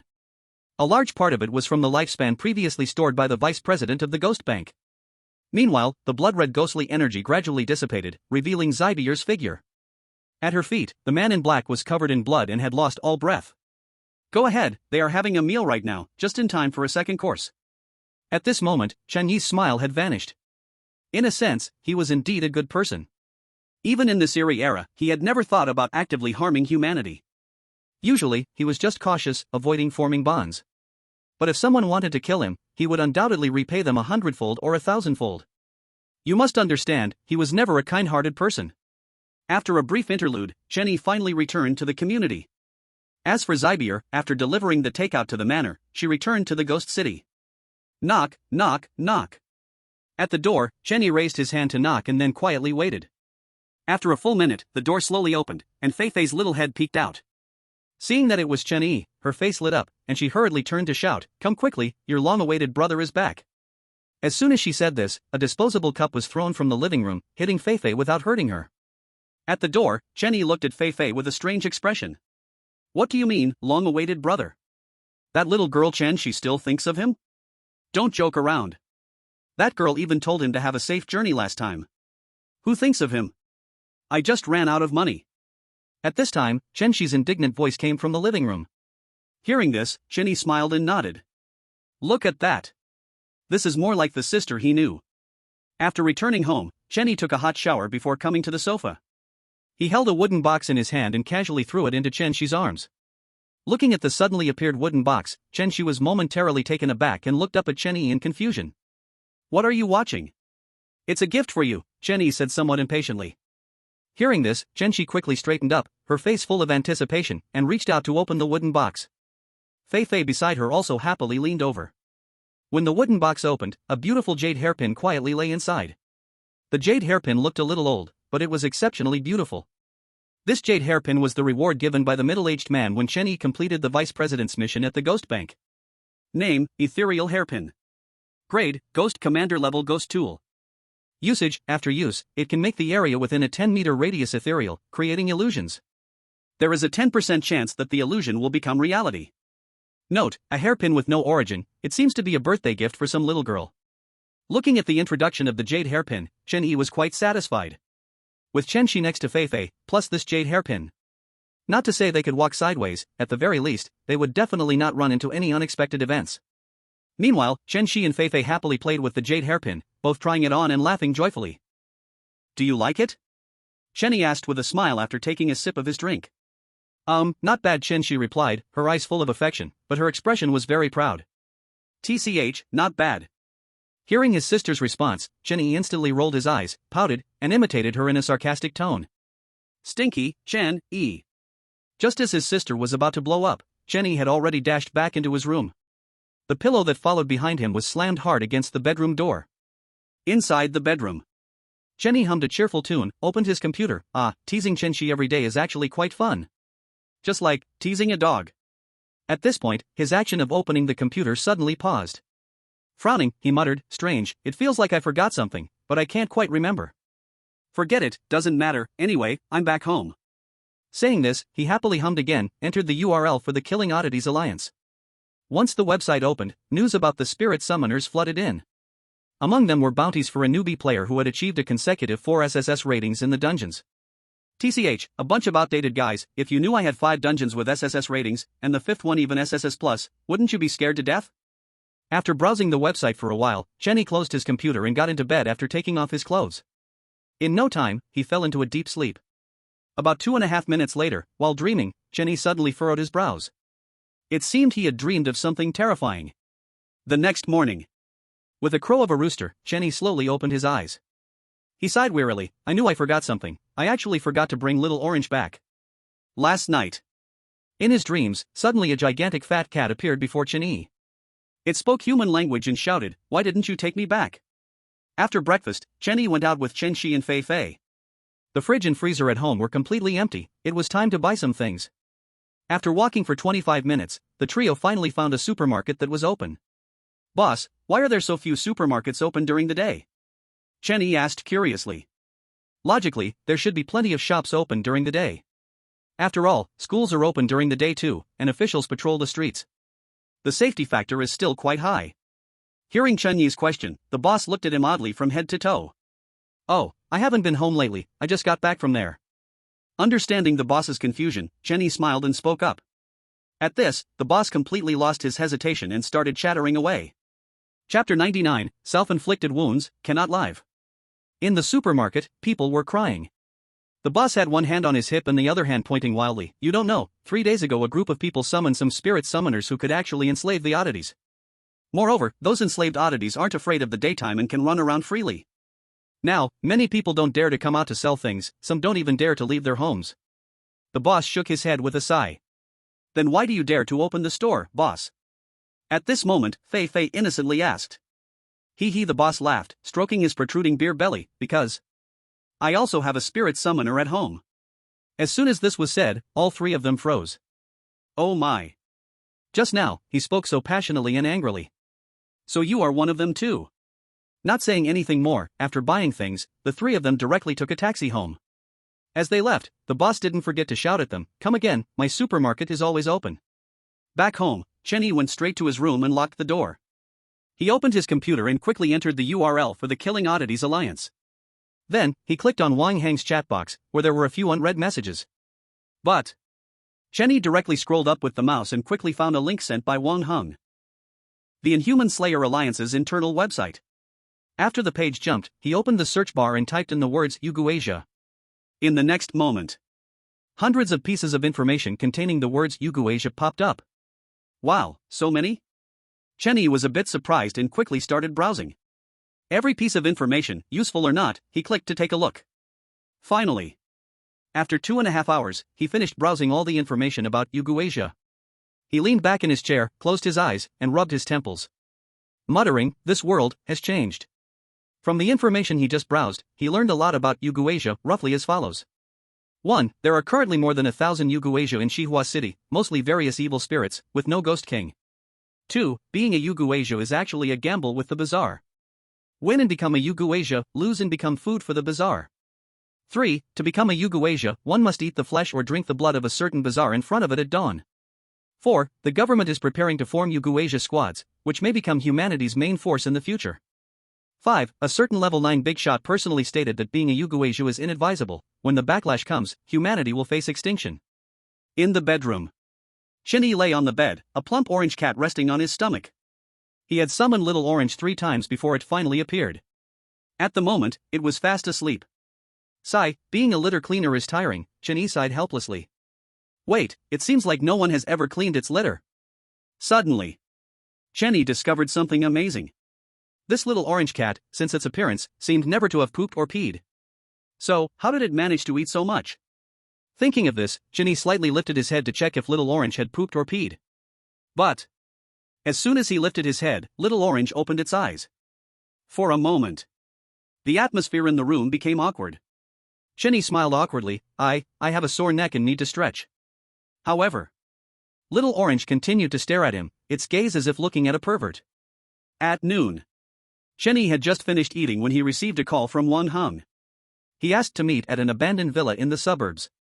Without any hesitation, Chenny agreed immediately. After changing his appearance, he walked to the abandoned villa in the suburbs. As soon as he arrived, Wang Heng came down from an off-road vehicle not far away.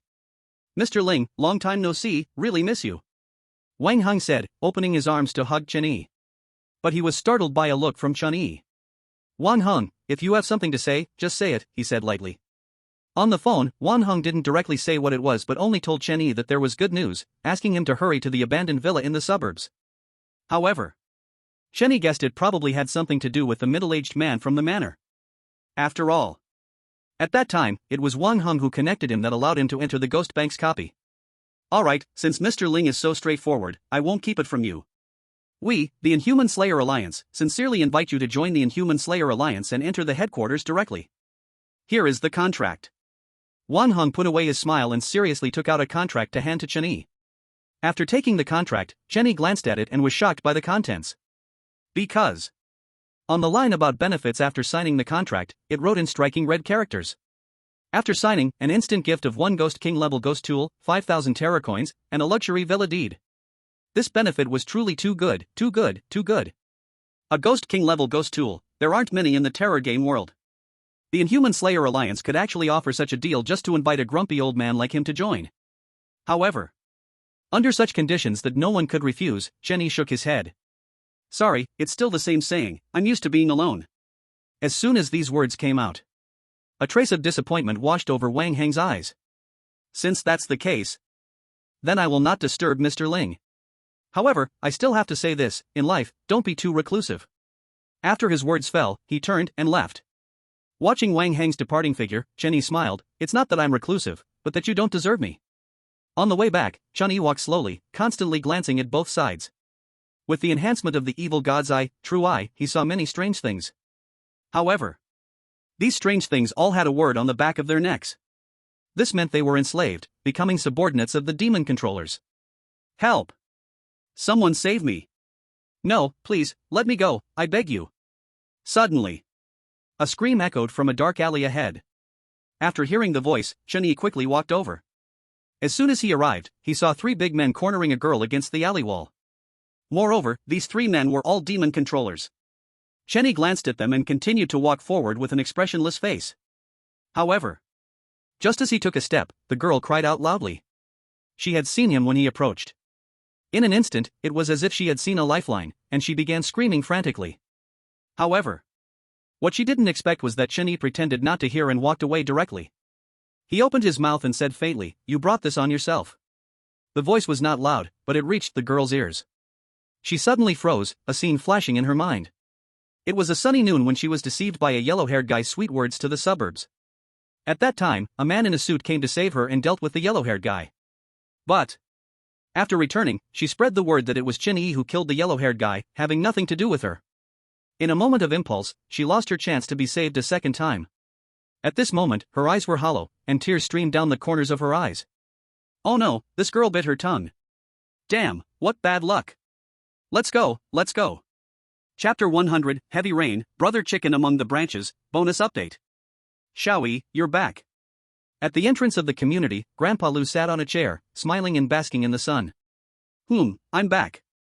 Chun-Yi nodded and continued, "It's been a bit unstable lately, you'd better stay indoors." Hey, you little brat, am I such an easy target? Besides, even if something really did happen, with you little E to send me off, I'd consider myself lucky to get a grandson for free, ha ha ha ha ha. Grandpa Lu stroked his long white beard and laughed heartily. However, as he spoke, Grandpa Lu still put the chair back in the security room and walked into the community with Chun-Yi. After returning home, Chen-Shi and Fei-Fei had already gone back to the bedroom for a nap. Chen-Yi sat on the sofa and started watching TV. At that moment, a system panel suddenly appeared before his eyes. Ding! Low recent consumption detected for the host, Universal Wealthy System task published. In the next horror game world instance, at least spend 200 million horror coins. No premium spending or gifting allowed.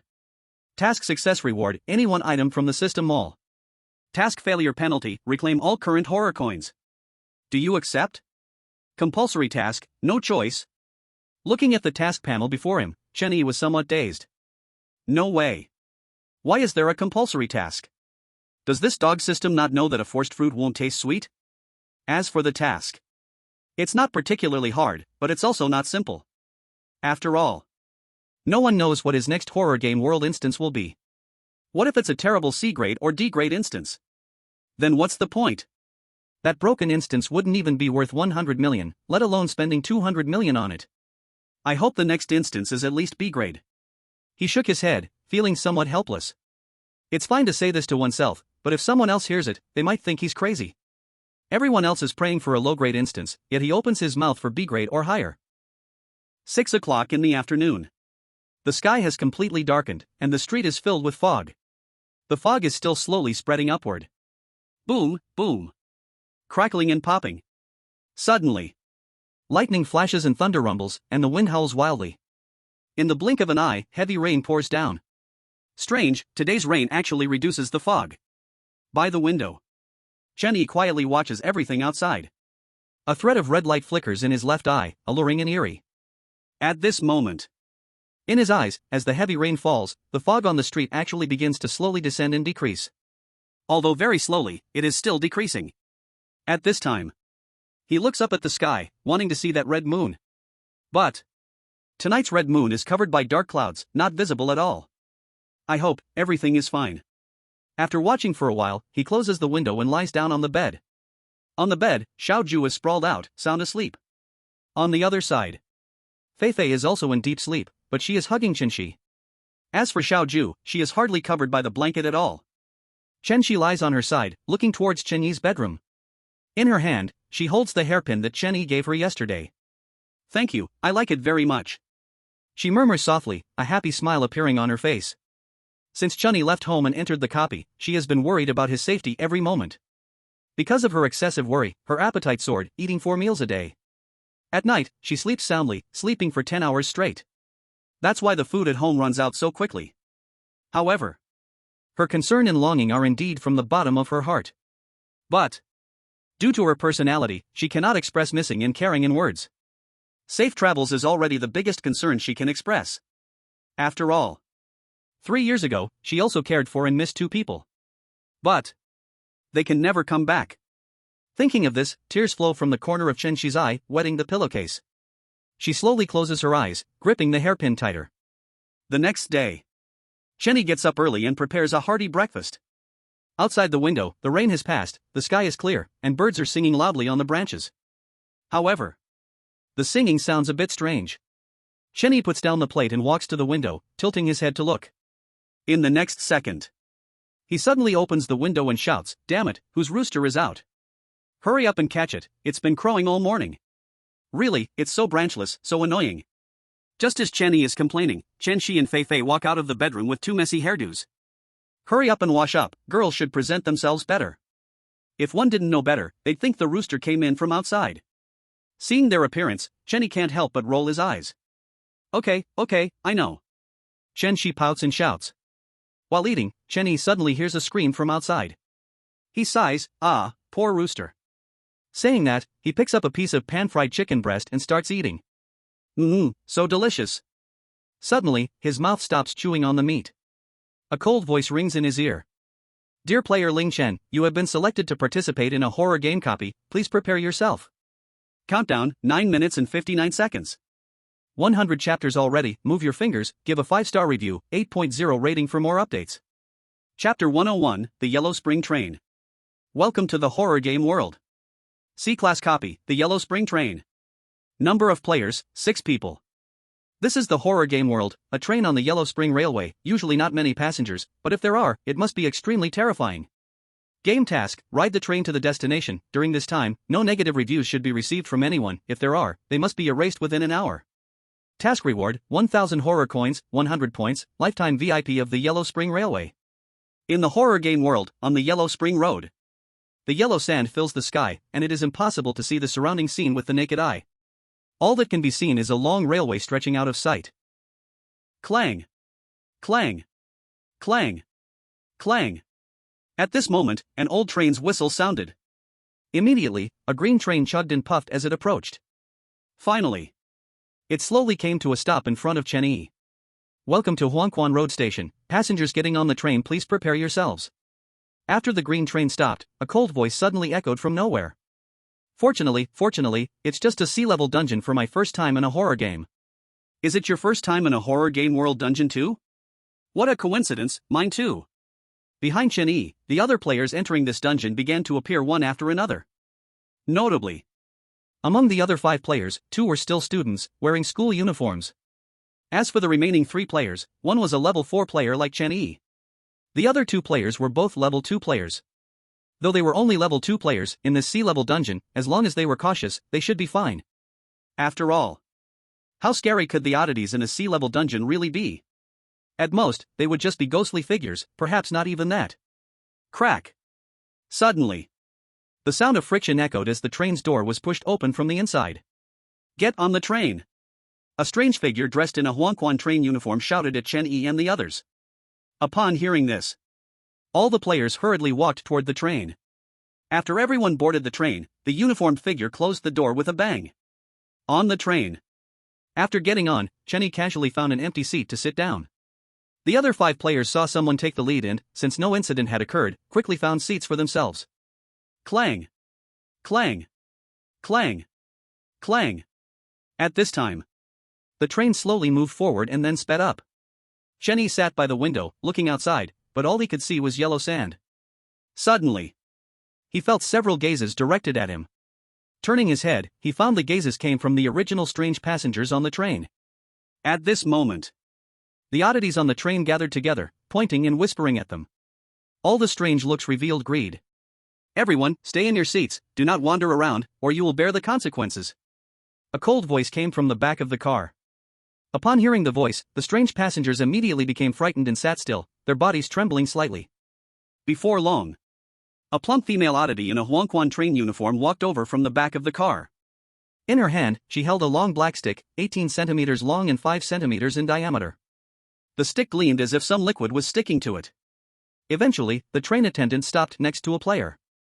That player was also a level 4 player like Chen Yi. "Hey, ticket," the attendant said with a serious face, poking the player's shoulder with the black stick. Hearing this, the player frowned and shook his head. "I haven't had time to buy it, I'm getting a ticket now." As soon as these words came out, the attendant immediately sneered, "Heh, daring to board without a ticket. You want to buy a ticket?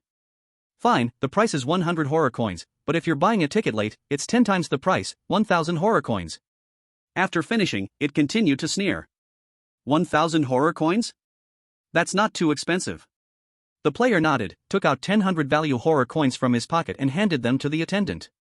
Looking at the horror coins being handed over, the attendant's expression darkened instantly.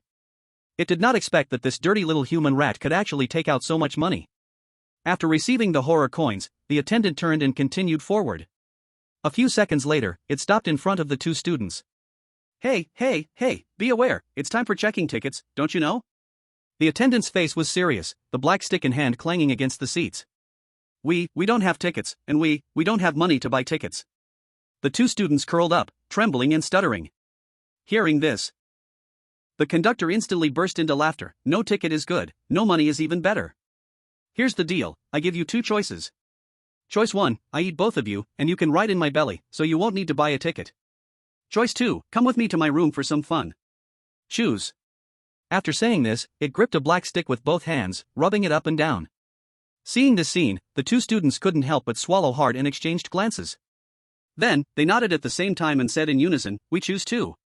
As soon as these words left their mouths, the conductor immediately smiled widely. It reached out and stroked the faces of the two students. "Wait for me to check tickets, then I'll come looking for you, manhwa." After it spoke, it took a few steps forward and stood in front of Chun-Yi. "Show me your ticket." "No ticket, pay for one," Chun-Yi said lightly, pulling out a terrifying coin worth 1,000 and tossed it onto the table. However, what he didn't expect was that the conductor coldly shook its head with a sneer. Sorry, the price has gone up, the ticket needs 2,000 terrifying coins." As it spoke, it licked its lips with its tongue. "Or else, you can play with me like those two treasures over there?" "No thanks, I find it dirty." Chun-Yi grinned and tossed another 1,000 terrifying coins onto the table. "Oomph, ungrateful." The conductor snorted coldly, picked up the terrifying coins from the table, and wiggled its fat bottom as it walked towards the other players. "Big brother, you're really amazing, daring to confront the weird." At this moment, the two students leaned over, resting their chins on the back of the seats, their eyes filled with envy and admiration. However, Chun-Yi in front completely ignored them, sitting in his seat with his eyes closed, resting his mind. After getting bored, the two students returned to their seats, waiting to go play in the conductor's room. 25 minutes later. Not far away. As the conductor left, that group of weirdos gathered together again, continuously pointing at Chun-Yi. Before long, two tall and strong weirdos stood up from their seats and walked towards Chun-Yi. In his seat, Chun-Yi had his eyes closed but sensed the arrival of the weirdos. The corners of his mouth slightly lifted, but he did not speak. Chapter 102, Will it be returned? The old woman. Dear passengers, this train is called the Yellow Spring Train, and it will circle the entire terrifying world. The next stop is expected to arrive in 10 minutes, and at that time, you can go to car 5 to eat. On the Yellow Spring Train. The cold broadcast echoed throughout the carriage. Hearing the broadcast, Chun-Yi opened his eyes and looked ahead, murmuring, "Car 12? That's a bit far from car 5. Stand up." Suddenly, a loud shout came from beside him. Just now, the two weirdos walking towards him were hugging their chests with their arms, their faces full of anger. They emanated a faint ghostly aura, their eyes filled with disdain and greed.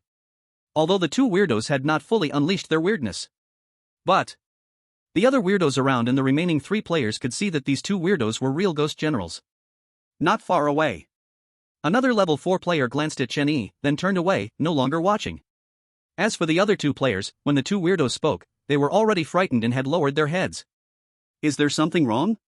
Chun-Yi asked lightly, his face showing no expression. "Of course, the two of us brothers are a bit short on money lately and want to borrow some from you." The leading weirdo raised his right hand, rubbing his index finger and thumb together. "How much to borrow?" Chun-Yi remained seated, asking lightly. "Not much, 5,000 terrifying coins will do." The weirdo grinned, reaching out to pat Chun-Yi's shoulder.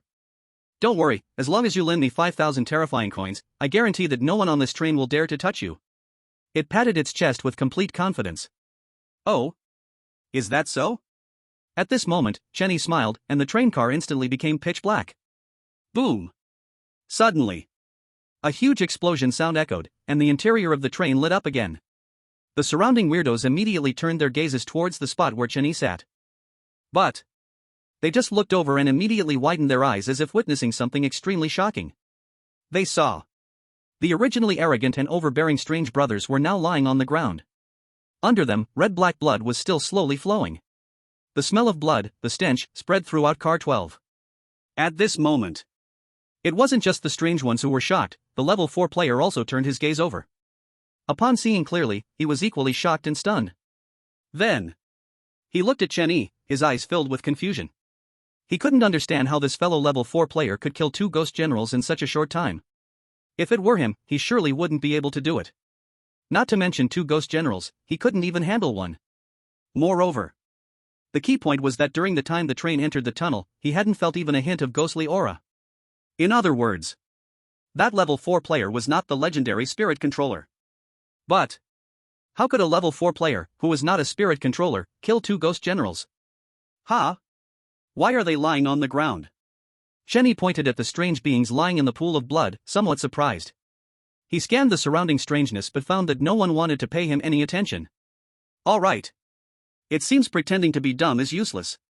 But that's fine, this way, no blind one will come to provoke him again. Creak. 8 minutes later, the train suddenly braked hard and came to a stop. Dear passengers, this Huangquan train has arrived at the station. If you need to change carriages, please do so within 15 minutes. As the train's announcement sounded, the doors opened accordingly.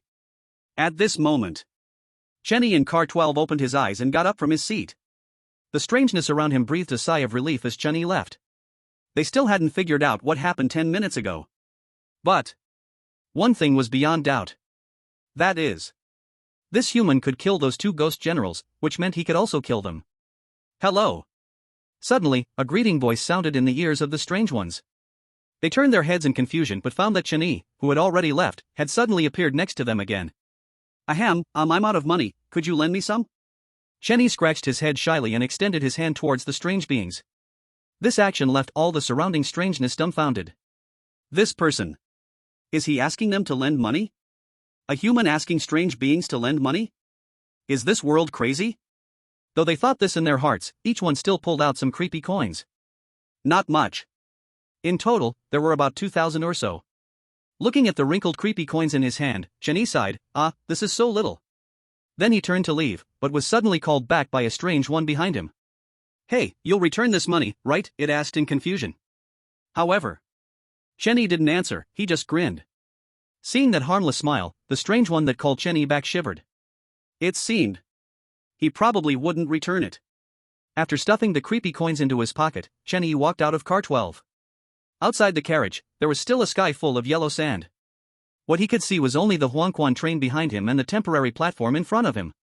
On the platform, an old woman dressed in rags was kneeling on both knees, constantly bowing towards the train. Seeing this scene, Chen Yi felt a bit puzzled and walked towards the old woman. As soon as he got close, he heard the prayer coming from the old woman's mouth. Emperor of Ghosts, please bless this train to be safe. Great evil God, please bless it one more time. Hearing these 2 lines, Chen Yi frowned. Then he turned his gaze towards the Huangquan train. This old woman is actually praying for a train? And, even the Emperor of Ghosts might not work, she even brought up the evil god. So, the evil god in its mouth, is it Chen Jing from the Jing hospital? He muttered to himself, walking to the side of the old lady. Why are you praying for a train? Hearing someone speaking beside her, the old lady stopped bowing and turned her head.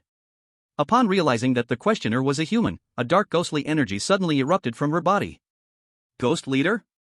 Are you going to fight at the slightest disagreement? Chen Yi was somewhat speechless, he was just asking a question. Why did it come to fighting and killing right away? You must know.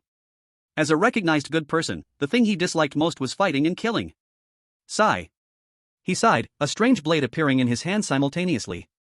In the next moment, a red light flashed, and the old lady's corpse was severed, falling to the ground. Nevertheless, her mouth still quietly said, please, bless me one more time, the last time, it really. Before she could finish speaking, the old lady had already closed her eyes, dead beyond measure. Over there, hurry up and get on the train. At that moment, a voice urged. Hearing the voice, Chen Yi turned and walked toward the front of the train. Chapter 103, Finish it clean, are there good and bad strange foods? Additional update. Outside carriage 8 of the Yellow Spring train. At the edge of the platform, just as Chen Yi was about to enter carriage 8, he was stopped by a train attendant.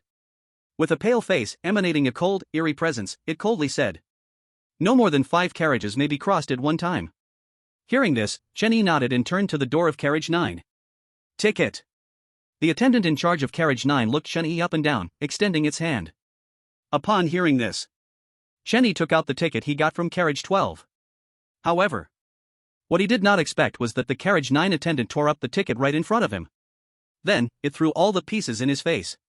Hee, using a carriage 12 ticket to ride in carriage 9, you really have some nerve. The carriage 9 attendant sneered, reaching out to poke Chenny's shoulder.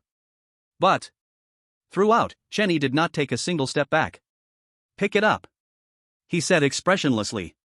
Hearing this, the carriage 9 attendant immediately burst into laughter, as if hearing some monumental joke.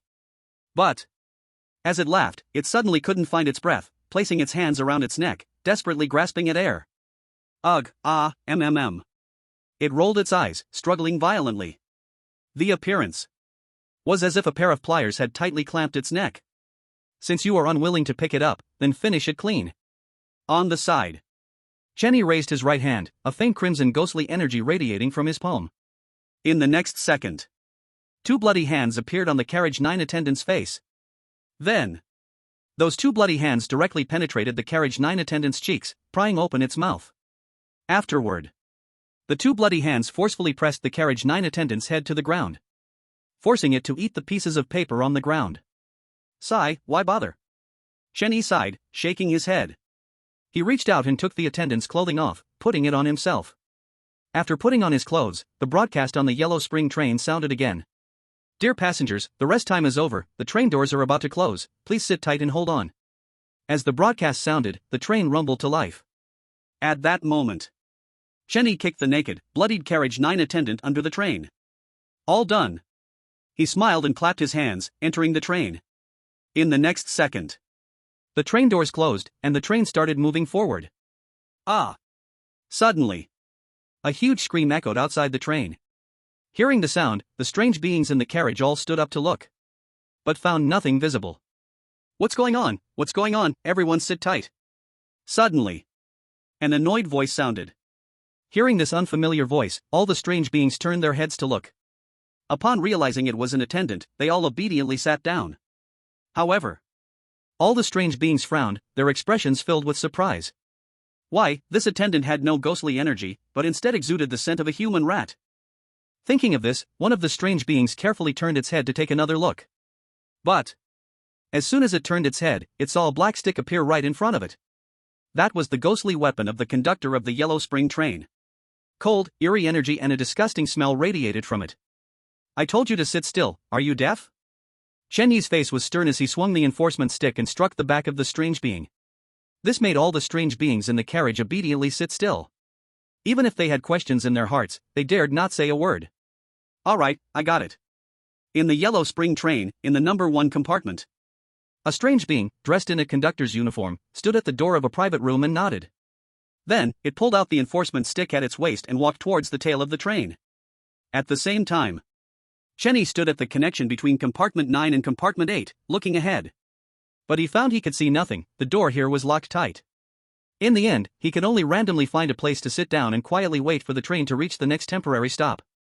However, as soon as he closed his eyes, a hand was placed on his shoulder. Have I never seen you before? He saw. A strange being, also dressed in a conductor's uniform, was frowning and looking at Chenny.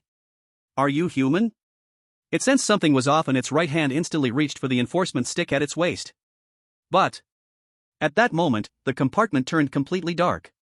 The Yellow Spring train had once again entered a tunnel. Sigh, I didn't expect there to be 2 conductors in one compartment. In the darkness, a helpless sigh echoed. Not long after, the train exited the tunnel, and the compartment was bright again. Not far away, all the strange beings poked their heads out, looking at Chenny's location. But no matter how they looked, they only saw Chenny alone. The conductor from before seemed to have vanished into thin air. I said no, smacking lips, why are you starting again? Chenny frowned as he looked at his right palm. I didn't expect this guy to be low level, but it tastes pretty good. I couldn't help but smack my lips. Little Black explained, a bit embarrassed. Hearing this, Chenny was slightly stunned, not expecting that strange beings could be categorized as tasty or not. TSK. Hard to evaluate. But he wondered if Little Orange was eating strange beings? Meow. Suddenly, a cat's meow broke the silence in the compartment, snapping Chen Yi's thoughts back. He looked down and found Little Orange lying at his feet. It shot him an unhappy glare, then leaped up. Jumping on Chen Yi's lap, it bit his thigh. What the heck? That bite actually hurt Chen Yi. You have to know. He could now utilize the powers of all the Ghost Kings under his command. It's not an exaggeration to say he was a human Ghost King. Even when not using any strange powers, his body's strength was close to that of a Ghost King. But even so, a Little Orange cat managed to bite him painfully. This meant Little Orange's bite was comparable to a Ghost King's strike. Goodness, I think I might have discovered something remarkable. Chen Yi looked at Little Orange on his leg, filled with shock. Crack. At that moment, a sound suddenly came from the connection between compartment 09 and 08. The door seemed to have opened. Remember to give some encouragement for updates and free gifts. Love you all. Chapter 104, Complained? No joke. Crack. With a sound of friction, the door connecting compartment 9 and compartment 8 actually opened. Immediately after, a strange being wearing a conductor's uniform appeared before Chen Yi. At this time, Chen Yi looked up and saw a blood-red 01 foot on the being's clothing. Seeing this scene, he frowned, realizing the identity of the strange being in front of him. That was Yellow Spring Train, number 1 compartment, conductor. Based on the current situation, this conductor marked as 01 was the boss of the Yellow Spring Train. As for whether there are any other positions or the like, Chen Yi still does not know. You have been complained about. Suddenly, the number 1 train attendant slowly spoke, his voice cold and hoarse. When the words fell, a strong killing intent erupted from his body. The killing intent instantly locked onto Chen Yi. For a moment, the atmosphere in the 09 carriage of the underworld train became extremely eerie. The other passengers all lowered their heads, not daring to look at Chen Yi's side. Complained about? Chen Yi looked surprised, his face blank. He hadn't done anything yet, so how could he be complained about? Moreover, he hadn't seen anything strange leaving, so how could there be a complaint? Just as he was pondering, the number 1 train attendant took out a piece of paper from his pocket. Unfolding the paper, it was stained with bright red blood. From the bloodstains, one could vaguely see a sentence. Complaint, human player, Ling Chen, massacre of passengers, extortion, hope for execution. Seeing the words on the paper, Chen Yi suddenly laughed. Originally, when he saw massacre of passengers, he was still a bit confused. But upon seeing extortion, he instantly realized. Extortion? Isn't that just borrowing money openly? I say, I didn't do any of this, do you believe me? At this moment, Chen Yi raised his head, seriously asking the number 1 train attendant. However, the number 1 train attendant shook his head, I don't believe. Once this was said, Chen Yi nodded and had already stretched his hand into his pocket. But, you only need to have them submit a notice to withdraw the complaint again. Just as he stretched his hand into his pocket, he heard the number 1 train attendant's words. Hearing this, Chen Yi paused for a moment, then stood up and patted the number 1 train attendant's shoulder, slowly saying, Young man, you have a wide road ahead. After saying this, he turned and walked, heading towards the back, the 10th carriage. However, he just took a couple of steps when he suddenly turned back to the number 1 train attendant. I don't have the key, I can't get through. Chen Yi felt a bit awkward, only then realizing that the doors at the train connection were all locked. Train attendants of high-level carriages do not need keys to go to low-level carriages. The number 1 train attendant looked at Chen Yi strangely and said coldly. Okay, goodbye, you are busy. After throwing out a sentence, Chen Yi turned and left again. This time, when he arrived at the connection between carriage 09 and 10, the door actually opened automatically. Moreover, it emitted a very humanized voice, respected number 9 train attendant, welcome to the 10th carriage. Thank you. Chen Yi smiled and walked into the 10th carriage. As soon as he entered the carriage, all the passengers in the 10th carriage turned their gazes over. When they saw the clothes Chen Yi was wearing, they all lowered their heads again. Oh my, respected number 9 train attendant, what brings you here? Suddenly, a strange figure, also dressed in a train attendant uniform, popped out from somewhere. Standing in front of Chen Yi, he was rubbing his hands with a flattering look. Chen Yi nodded expressionlessly, then started wandering around the carriage. Not long after, he arrived at the connection between the 10th and 11th carriages. But he did not leave directly, instead, he turned to look at the number 10 train attendant behind him. Seeing Chen Yi looking over, the number 10 train attendant was first taken aback, then nodded in realization. The next second, he turned and left, pausing beside all the passengers for a while. About 2.5 minutes later, the number 10 train attendant mysteriously shoved a red plastic bag into Chen Yi's hand. "Take care on your way." Seeing this, Chen Yi smiled and patted its shoulder. "Good job, keep it up, and this position will be yours in the future." As soon as this was said, the number 10 train attendant's face instantly blossomed with a smile. "Respected number 9 train attendant, welcome to the 12th carriage." With a humanized voice ringing out, Chen Yi walked into the 12th carriage. At this moment, he was already carrying 2 red plastic bags in his hand. And the plastic bags were all filled with horror coins. It looked like a lot, but actually most of them were 1 in 10 coins. The 2 plastic bags, when added together, were worth at most 5,000 horror coins. At that moment, a strange woman dressed in the uniform of train number 12 swayed her curvy hips and approached. She leaned closer to Chen Yi, her eyes sparkling with flirtation. "Handsome, what brings you here today?" "Of course, I'm here to kill you," Chen Yi grinned, revealing a set of big white teeth. Upon hearing this, the strange woman was momentarily stunned, but when she saw Chen Yi's smile, she felt a sudden relief in her heart. "Oh my, you really know how to joke," she laughed and playfully punched Chen Yi's chest with her small fist. But as she threw that punch, she suddenly felt a sharp pain in her own chest. Looking down, she found a fist radiating crimson ghostly energy right at her chest. "I'm a person who never jokes," Chen Yi maintained his smile, a faint crimson ghostly aura emanating from him. In the next instant, the crimson ghostly energy exploded forth, enveloping the entire number 12 carriage. In a moment, all the strange beings in the number 12 carriage were thrown into panic. Boom! Suddenly, a loud explosion rang out, blowing a large hole in the roof of the number 12 carriage. In an instant, a torrent of yellow sand poured into the carriage from outside. Gradually, the crimson ghostly energy within the carriage dissipated. But the scene inside had completely changed. What was once a clean and tidy carriage was now covered in yellow sand. All the passengers inside had vanished without a trace. On top of the sand, occasional dark bloodstains could be seen. "Help, help me." At this moment, a weak, frightened cry for help rang out. Chen Yi looked over and spotted a level 2 player he had entered with, trembling and covered in blood in the corner of the carriage. Seeing this scene, he frowned, completely not expecting there was still a player left. But when he entered, he had used Eye of the Evil God, True Sight, to inspect the carriage and did not notice this player. Thinking of this, he crossed over the yellow sand and approached the player. At this moment, he noticed a pure black necklace around the player's neck. The necklace emitted a faint, shadowy energy. That dark energy radiated out, then burrowed into the player's body. Beside him, Chen Yi frowned, his heart filled with shock.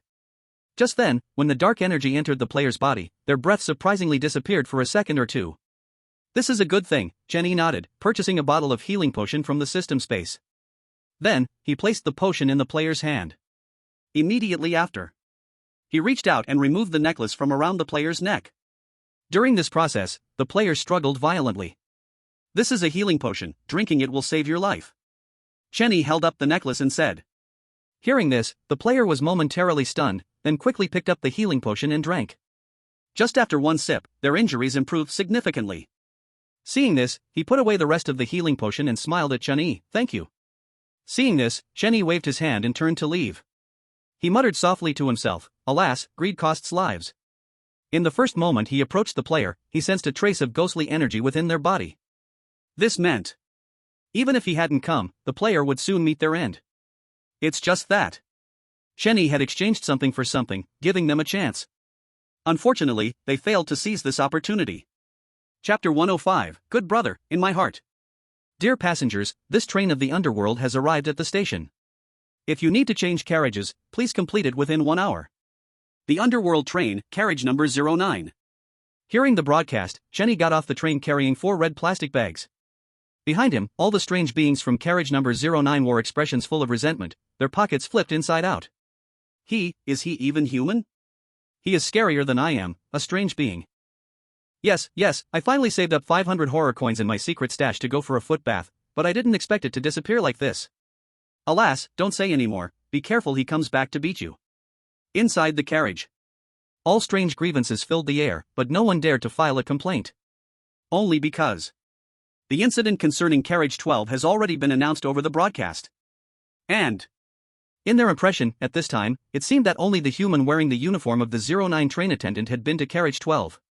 So, everything was self-explanatory. Temporary platform. At this moment, the yellow sand outside had diminished, barely allowing the surroundings to be seen. All that could be seen. On a dilapidated platform, all kinds of trinkets were laid out. Vendors shouted loudly, trying to get passengers on the River Styx train to buy things there.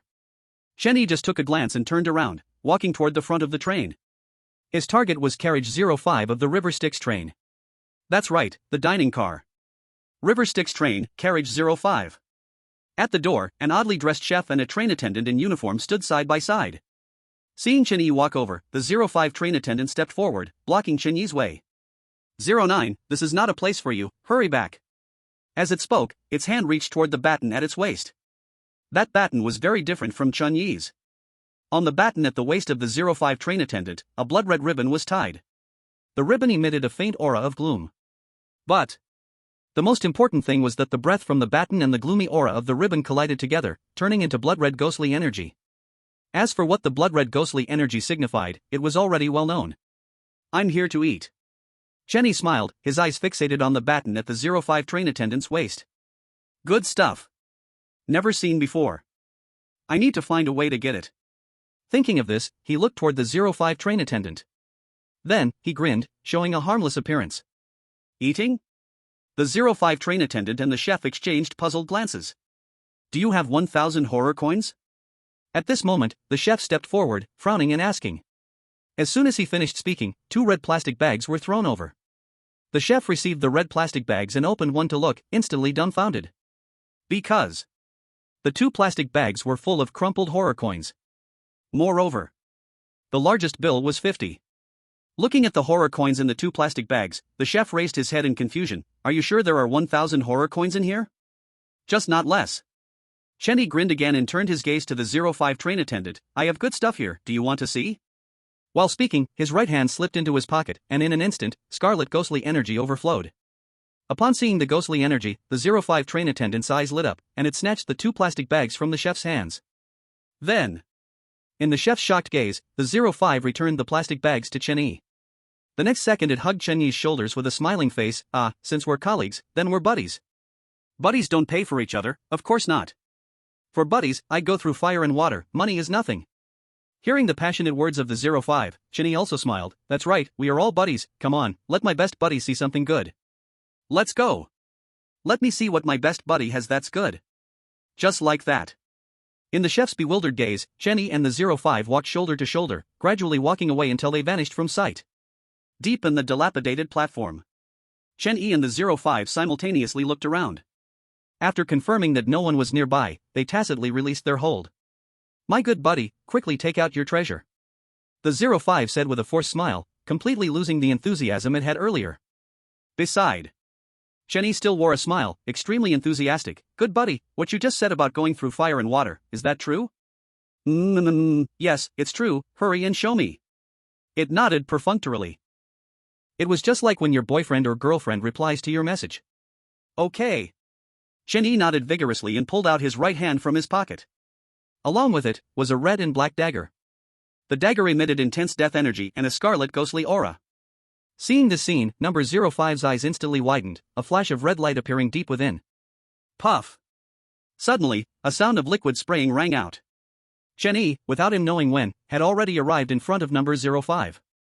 He grinned widely, displaying a set of big white teeth. Good buddy, we agreed to stab each other in the ribs, but I'm a good person, I definitely can't do something like that.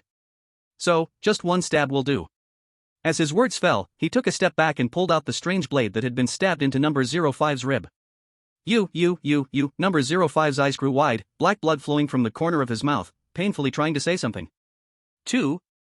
No way, do you really want to? All right then. Cheney shook his head helplessly, raised the strange blade, and stabbed it into number 05's other rib. Puff. Looking at the dagger in his rib, number 05 immediately spat out a mouthful of black blood. He rolled his eyes, collapsed to the ground, his mouth opening and closing as if to say, No, buddy, you're just joking. I just wanted to tease you, you really went for the ribs, huh? At that moment, Cheney seemed to notice number 05's mouth was moving. He then squatted down, leaned in closer, placing his left hand on his ear, listening to number 05's words. He occasionally nodded, furrowing his brows, then relaxing again. 2.5 minutes later. Chenny sighed, reached out to pat number 05's arm. However, his hand was wrapped in ghostly energy. This pat caused number 05 to spit out even more blood. Good buddy, you actually want me to wear your clothes, put on your badge, and take your place. As expected, good brothers, in the heart. Chenny was touched, gripping the strange blade firmly and suddenly stabbing it into number 05's heart. Good brothers, in the heart. His eyes welled up, pulling out the strange blade and stabbing it back in. Good brothers, in the heart. At that moment, a strange being, desperate to pee, ran to a corner to relieve itself when it suddenly heard Chenny's voice. It turned its head and discovered Chenny squatting on the ground. In front of him was a strange figure lying in a pool of blood. Seeing this scene, it couldn't help but sigh, the bond between humans and the strange can be so moving. Indeed, good brothers, in the heart. John 106, damn it, no money, additional update. Outside the 05 carriage.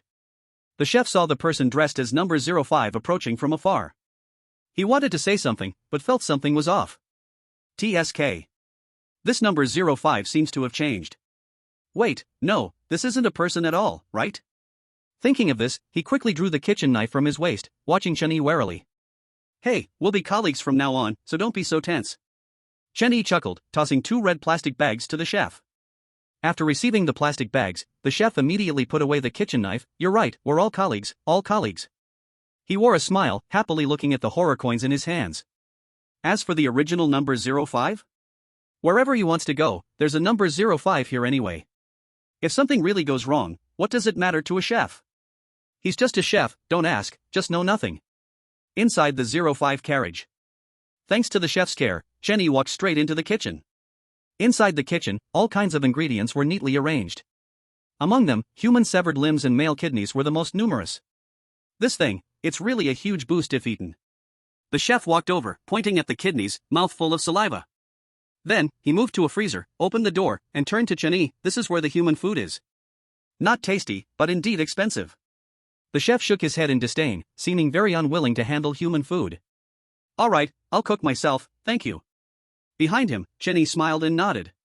Okay then, go ahead and cook. After the chef left, Chenny closed the door. In the freezer, he picked some meat and vegetables, making several delicious dishes that were colorful, fragrant, and flavorful. Before long, he sat down, drinking a soft drink and eating the meal. About 15 minutes later, he was full and let out a satisfied burp. He got up and walked to the area of strange ingredients. Here, it was not all human limbs and organs. In fact, the majority was still the flesh and organs of strange beings. This is because, setting aside the promotion path, many strange beings become more powerful after eating their kind.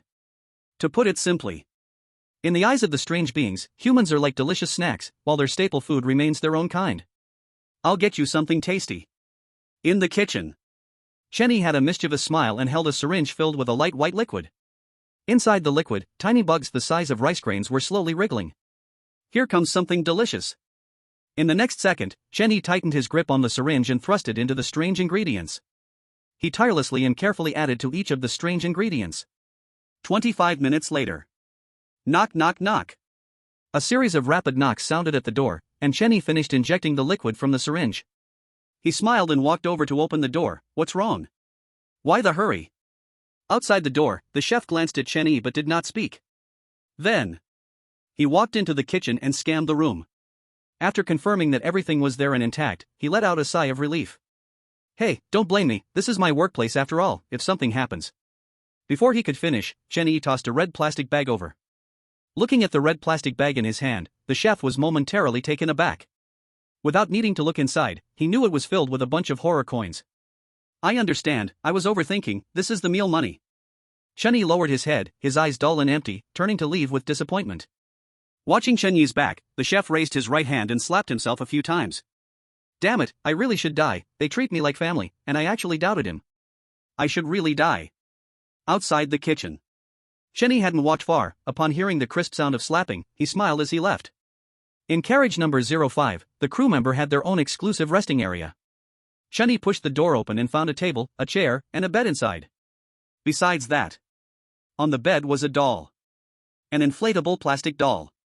Chen EO_06. Now, the strange world has started producing these things? But, thinking carefully, one would know that it was impossible. So, the cunning frog always touches your belly. That is to say, this doll was brought by a player entering the horror game world instance. It is said, before players enter the instance, any non-living things on their body will also be transported in. Tisk didn't expect it to be secondhand.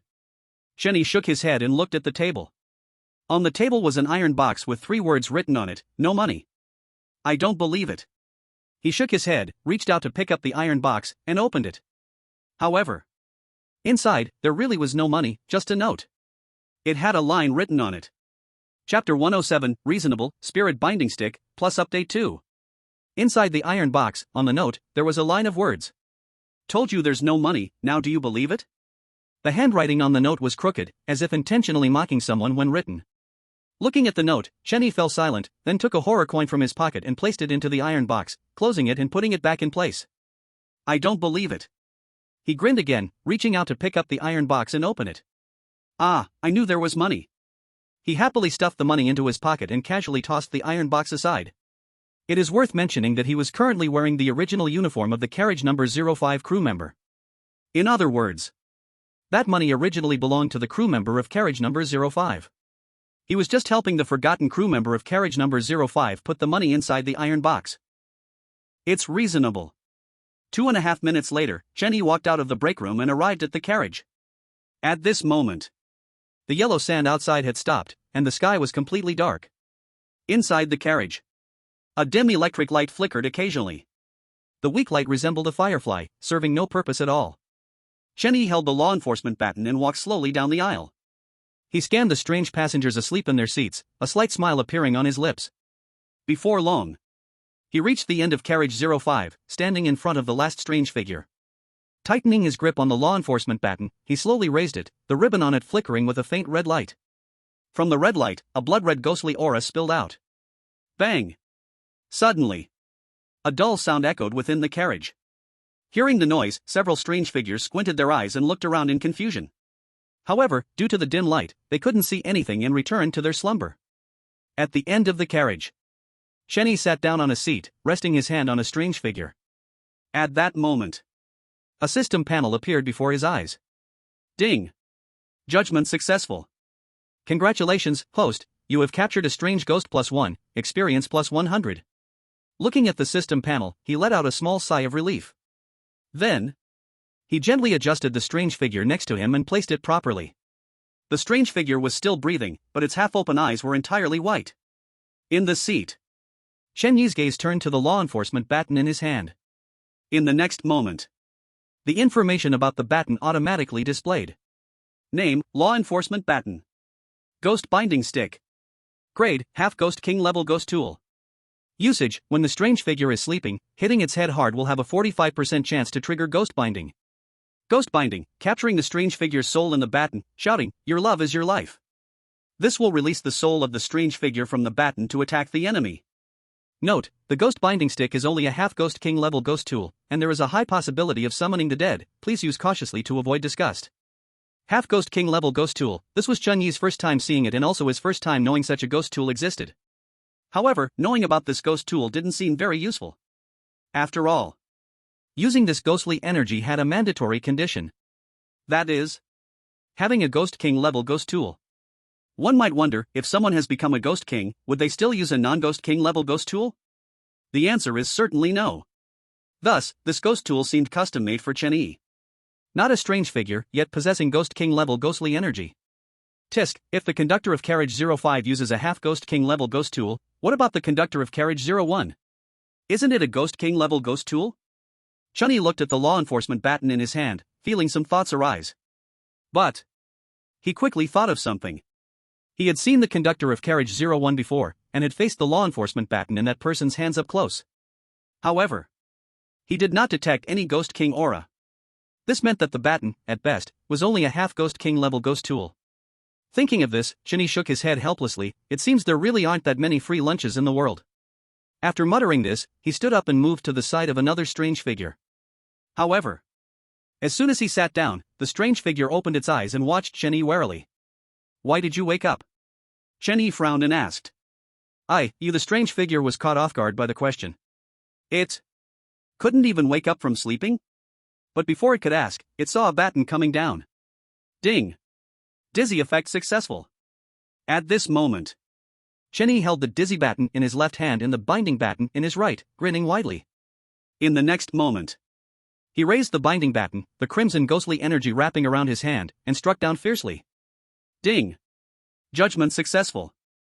Congratulations, host, you have captured a ghost +1, experience +100. Hearing the system's prompt, Chenny immediately felt happy. Hey, I really didn't expect it to actually work. He was just testing it, and he didn't expect it to really work. In that case, the rule that the binding baton must hit a sleeping strange figure was now void. However, unfortunately, the success rate of the binding baton was only 45%. Chapter 108, Horror Game World Instance Upgrade. Reality World. Late at night, the red moon hung high, and countless stars filled the sky. On the street, an unfathomable fog enveloped the entire street. At this time, most people had already lain down to rest, with only a small number still sitting at their computer desks, holding tissues in their hands, busy with something unclear. Suddenly, a dazzling red light burst forth from the red moon in the sky. The red light instantly illuminated every inch of the reality world. As the moonlight fell, trees, flowers, and plants crazily began to grow. A tiny morning glory surprisingly grew to the size of a basketball hoop. The millennium-old tree in Central Park shot straight into the clouds at that moment. Its sturdy branches hung down like iron chains. But, as these strange changes occurred, the fog on the street completely vanished. It seemed as if it had never existed at all. In an old community, an old man wearing pajamas stood by the bed, his eyes sparkling with energy. He saw the fog on the street disappear with his own eyes, and his heart was filled with shock. Soon after, he sighed and looked up at the sky, shaking his head at the red moon. I hope everything is okay. Horror Game World, the River Styx train. The train had now reached the temporary stop. Since it was a temporary stop, there were no strange vendors at the platform. At that moment, Chenny walked out of the number 05 compartment, holding a spirit binding stick. The ribbons on the spirit binding stick emitted a blood-red ghostly aura. But, within that ghostly aura, there seemed to be wails coming from hell. It's so cold. Chenny tightened his clothes and looked up at the red moon. Just a moment ago, a brilliant red light suddenly flashed outside the train. Though it was just a split second, he happened to notice it. This was why he had gotten off the train in the middle of the night. You see, at night, it is not allowed to move up to the higher compartments of the River Styx train. Chenny's gaze was fixed on the red moon, and a hint of red light appeared in his eyes. The next second, a prompt from the Horror Game World instance appeared before him. Dear Level 4 player Ling Chen, due to your outstanding performance in the instance exceeding all players of the same rank, we invite you to experience the upgraded version of the Horror Game World instance. Horror Game World instance upgraded version. During your experience, the instance you are in will be upgraded. At that time, your performance will determine the final upgrade results for the instance. Note, due to the upgrade of the instance, the original task rewards will be reset after the instance ends. Looking at the blood-red words before him, Chenny frowned. At this moment, memories flashed in his mind of a post he had seen before on the Slaughterer Alliance website. The Horror Game World is about to upgrade, and humans may become professional ghost tamers? Currently, the ghost tamers had become a reality, and many players had become ghost tamers. But the news of the Horror Game World upgrading had disappeared without a trace. However, at this moment, the Horror Game World was indeed about to upgrade. Moreover, he, Chenny, was to be the experience tester for the upgraded version of the River Styx train instance. According to the information on the blood-red words, everything he did in the River Styx train instance would directly affect the players who enter the instance later. Thinking of this, Chenny couldn't help but smile. Good thing it's not during the upgrade at the Ghost City Bank. After taking a few glances at the red moon, he turned back into the compartment. Just as he entered the compartment, the prompt from the Horror Game World instance appeared again. Dear Level 4 player Ling Chen, welcome to the temporary upgraded version of the River Styx train. The mission remains unchanged, and the rewards will be reset after the instance ends. Wish you a happy game experience. After glancing at the blood-red words, Chenny turned his gaze to the inside of the compartment.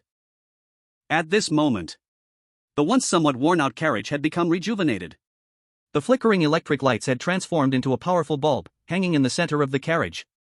Perhaps the light was too dazzling, as all the passengers in the carriage rubbed their eyes awake. Boom! Suddenly, a huge wave of air appeared out of nowhere, instantly pressing all the strange phenomena down onto the table. The next second, the wave of air in the carriage surprisingly turned into a ghostly energy, drilling into all the strange beings' bodies. Not far away, seeing the scene before him, Chenny straightened his clothes and tightened his grip on the spirit capturing stick. Then, he quickly walked to the side of the strange being and raised the spirit capturing stick to strike down hard. Ding! Judgment failed. Not succeeding once, he did not hesitate, quickly moving to the next strange being's side. The same action, striking down once again. Ding! Judgment successful. 10 minutes later. The ghostly energy in carriage 05 had completely dissipated, and some of the strange passengers rubbed their heads and sat up straight. In the center of the carriage, Chenny stood there, smiling. "Hello everyone, I am the train attendant for this carriage, Ling Chen. If you need anything, feel free to call me." As he spoke, a system panel appeared in front of him. Ding! Judgment successful. Congratulations to the host for capturing a ghost +1. Current captured ghosts, 15 out of 100. Not yet at the limit. After glancing at the system panel, Chenny turned his gaze back to the strange beings in the carriage. At this moment, a small part of the strange beings still lay on the table, their half-open eyes completely white. But Chenny's gaze did not look at them, instead, he focused on those who were awake. This was because they all emitted terrifying ghostly energy. In less than a minute, carriage 05 had been completely filled with dark ghostly energy. A gust of wind, all promoted to ghost generals, it really is a big loss. Dear passengers, it is now 7:30 in the morning, and the train will soon arrive at the temporary stop. Tired passengers can get off to stretch a bit inside the train attendant's rest area in carriage 05. Hearing the announcement, Chenny stood up to wash up. After washing up, he went straight to the kitchen to get a human breakfast from the chef. After eating his fill, he finally stepped out of the carriage. As soon as he set foot on the temporary platform, a cold, eerie wind instantly howled in. Chenny put his hands in his pockets, surveying the surroundings. After sitting on the train all night, most of the passengers were getting off to stretch their bodies. In a seemingly inconspicuous corner, Chenny spotted the level 4 player who had entered the instance with him. When the player saw Chenny, there was clear shock and confusion in his eyes. He tried to speak several times but swallowed the words before they reached his lips. In the end, it was Chenny who took the initiative to ask, "Just say whatever you want." Upon hearing this, the player finally stopped hesitating, stood up, and quietly said, "Last night, I got a notification that the horror game world instance upgraded. But it said I was not qualified to participate in the upgrade experience version. What about you?" As he finished speaking, he looked at Chenny with great expectation. Looking into the player's eyes, Chenny sighed, "I also received it. It said the same thing, that I was not qualified." As soon as these words were spoken, the player's heart let out a secret sigh of relief. So he wasn't the only one who was unqualified, that made it easier to accept. Moreover, this player in front of him was obviously much stronger than himself. After all, at that time in carriage 12, how Chenny killed those two ghost generals, he still couldn't figure out. Chapter 109, Premium Carriage Admission Ticket. I am currently in carriage 9, and you? At this moment, the player smiled proudly and appeared very pleased. Me? I'm here. Chenny also smiled, pointing to the badge on his chest. It was at this moment the player finally noticed the oddity of Chenny's clothing. What the heck, why is he wearing the train attendant's uniform? Wait a minute, the attendant of carriage 05? After seeing the badge on Chenny's clothes, the player was instantly dumbfounded. Do your best, I believe you have the chance to come here. By the way, the food here is indeed good, I recommend you try it. Chenny grinned and patted the player's shoulder, encouraging him. I will try my best. The player nodded in a daze. His gaze was fixed on the badge on Chenny's clothes. He wanted to find some flaws to prove that Chenny's badge and clothes were fake. But he couldn't find anything. Dear passengers, the train is about to depart, please return to your carriages within 10 minutes. Half an hour later, the train's announcement rang out on time. At that moment, Chenny had already returned to the carriage. He stood at the junction of carriage 05 and carriage 04, trying to see the situation on the other side. However, just like before, he still couldn't see anything clearly. Without lingering too long, he headed straight to the kitchen. In the kitchen, the chef was preparing lunch with his assistants. Seeing Chenny arrive, he quickly put down the human brain in his hands and smiled, quick, we've made something delicious for you." Upon hearing this, Chenny was a bit surprised. Hadn't they just eaten breakfast? Why were they making something delicious again? Moreover, from what he said, it seemed they had prepared a special meal just for him. 2.5 minutes later. In the back kitchen, Chenny was happily enjoying a steaming plate of meat. Beside him, the chef was also holding a plate of meat, only it was made up of human fingers and such. By the way, why are the junctions of the carriages all locked? After taking a bite of meat, Chen Yi mumbled a question. Of course they have to be locked, each carriage has a different ticket price. So, you can only go from the higher class carriage to the lower class one. Upon hearing the chef's answer, Chen Yi nodded, then asked, is there any way to enter the higher class carriage? Or is there somewhere selling tickets for the higher class carriage? As soon as he said this, the chef immediately put down his dishes and leaned close to Chen Yi, looking mysterious. Want to go to the higher class carriage, huh? I have a way. What way? Chen Yi was stunned, he didn't expect the chef really had a way. TSK. The chef frowned, rubbing his right index and middle fingers together. Seeing this, Chen Yi suddenly understood. Ah, he wanted money. Speak, how much? 5,000 horror coins, no haggling. The chef imitated Chen Yi's previous smile, looking very strange. Seeing that smile, Chen Yi couldn't help but wonder, did he look that lewd and strange when he smiled? TSK. Impossible, absolutely impossible. He was such a handsome guy, charming and elegant, how could he smile lewdly? Money is easy to talk about, just show me what you've got first. Upon hearing this, the chef didn't hesitate and reached into his greasy chef's uniform to take out a card. Ding! Detected a special item, system scanning. Scan complete. Name, Huangquan Train Higher Class Carriage Admission Ticket. Tier, none. Use, insert the card into the junction of the Huangquan train to enter the higher class carriage. Seeing the system panel pop up, Chen Yi smiled and took out 5 1,000 value horror coins. Upon seeing the brand new horror coins exuding a strong aura of gloom, the chef was so excited that he started drooling. Horror coins are money, but brand new horror coins nearly exceed the definition of money. They are more like a ghostly artifact or a symbol of status. Trembling, the chef accepted the brand new horror coins and buried his head down, greedily inhaling their scent. On the other side, Chen Yi left the kitchen holding the higher class carriage admission ticket. At the junction between carriage 05 and carriage 04, he held the card and searched for a slot to insert it. Damn, this dog day is pretending to sleep, give it a punch. Suddenly, the voice of Xiao Hei echoed in Chen Yi's mind. At the same time, a wisp of blood-red ghostly energy appeared, enveloping Chen Yi's right hand. So it is. Chen Yi grinned, clasped his fists together, making cracking sounds. In the next second, he raised his right hand and slammed it down hard. Bang! A loud collision sound echoed, instantly capturing all the eerie attention in the compartment. But when they sensed the aura of the Ghost King, they immediately lowered their heads. With expressions of, I didn't see anything, I don't know anything. At the same time, a stream of black blood trickled down from the doorknob at the junction.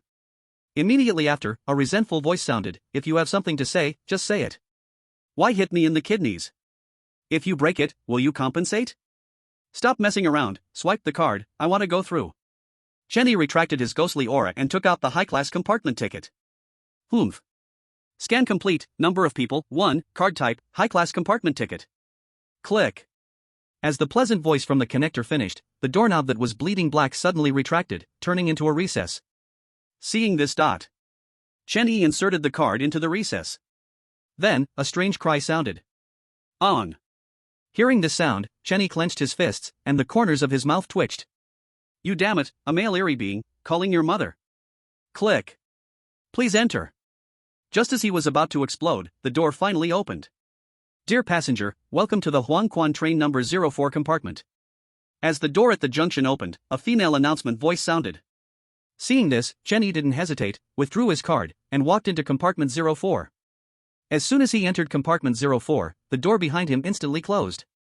Inside the compartment, all the eerie beings turned their gaze upon feeling the presence of a human. But when they saw the clothes on Chen Yi, they all sighed sadly and turned their heads away. Unexpectedly, there is a Ghost King. At this moment, Chen Yi's gaze landed on the attendant of compartment 04 in front of him. And the attendant of compartment 04 was also looking at him, with a hand resting on the enforcement baton at his waist. You should return to your own post. At this moment, it slowly spoke, its voice cold as ice. Hearing this, Chen Yi realized he was still wearing the uniform of the attendant from compartment 05. The next second, he grinned and, under the puzzled gaze of the attendant from 04, took off the uniform. Inside, he wore his original clothes. Chapter 110, Is the entertainment venue legit? Extra update. Huangquan train, compartment 04. Sorry, I am a passenger. Chen Yi held the 05 attendant uniform and smiled as he spoke. Find a seat and sit down. The attendant of compartment 04 frowned and said. Finding an empty seat, Chenny casually picked up a palm-sized card on the table.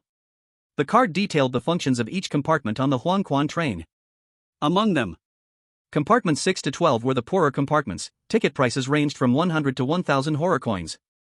Compartment 5 was the dining car, which, in addition to meals, also sold seats, ticket prices ranging from 500 to 2,000 horror coins. Compartment 4 and 3 were high-class compartments, serving only the wealthy, with ticket prices over 4,000 horror coins. Compartment 2 was the noble compartment, consisting entirely of sleeping berths, serving only the nobles of the horror game world, with ticket prices over 8,000 horror coins.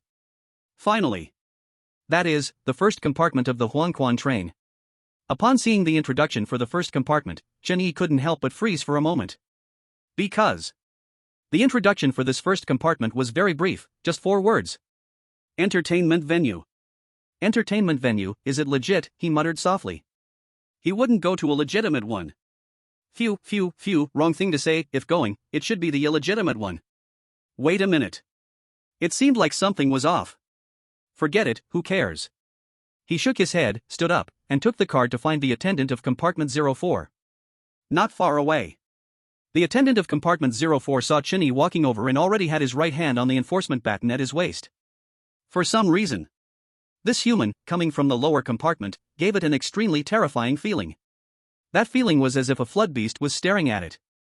But it couldn't see what was different about this human at all. So it could only be cautious, and more cautious. Hello, I would like to ask how to enter the first compartment? Chenyi approached, smiling as he asked. The first compartment? The attendant of compartment 04 was taken aback, not expecting Chenyi to ask this. First, you must enter the number 2 noble carriage to gain access to the number 1 carriage. As for how to enter the number 1 carriage, I don't know, I don't have that qualification yet. At the end, the eyes of the number 04 attendant dimmed. Thank you, so can I go directly from here to the number 3 carriage, and then to the number 2 carriage? Chenyi nodded in gratitude and continued to ask. No need for that, in 5 minutes, the train will arrive at the next temporary stop. At that time, follow me, and I will take you to the number 2 carriage. The number 04 attendant smiled and gestured for Chenyi to sit for a while.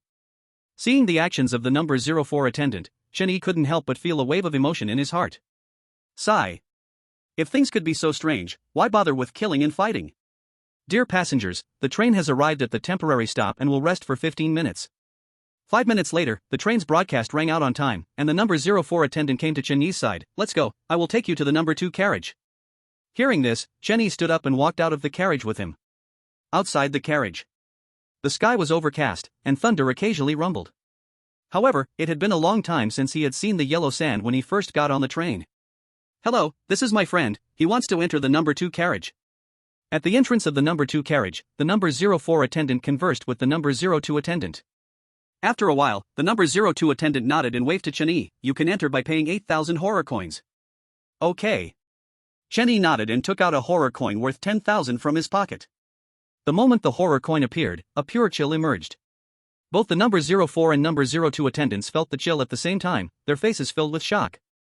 TSK, I don't have other money in my pocket, will you be able to give change? Chenyi looked at the horror coin in his hand with some disdain. But actually, he had a lot of small change, taking out a 10,000 amount was just to show off. Earlier, he could see that the number 02 attendant's disdain for him was very obvious. It can be seen that in the noble carriages of the underworld train, it mainly comes down to money. Oh dear, esteemed guest, please come in. In a moment, a dedicated person will bring the change to you.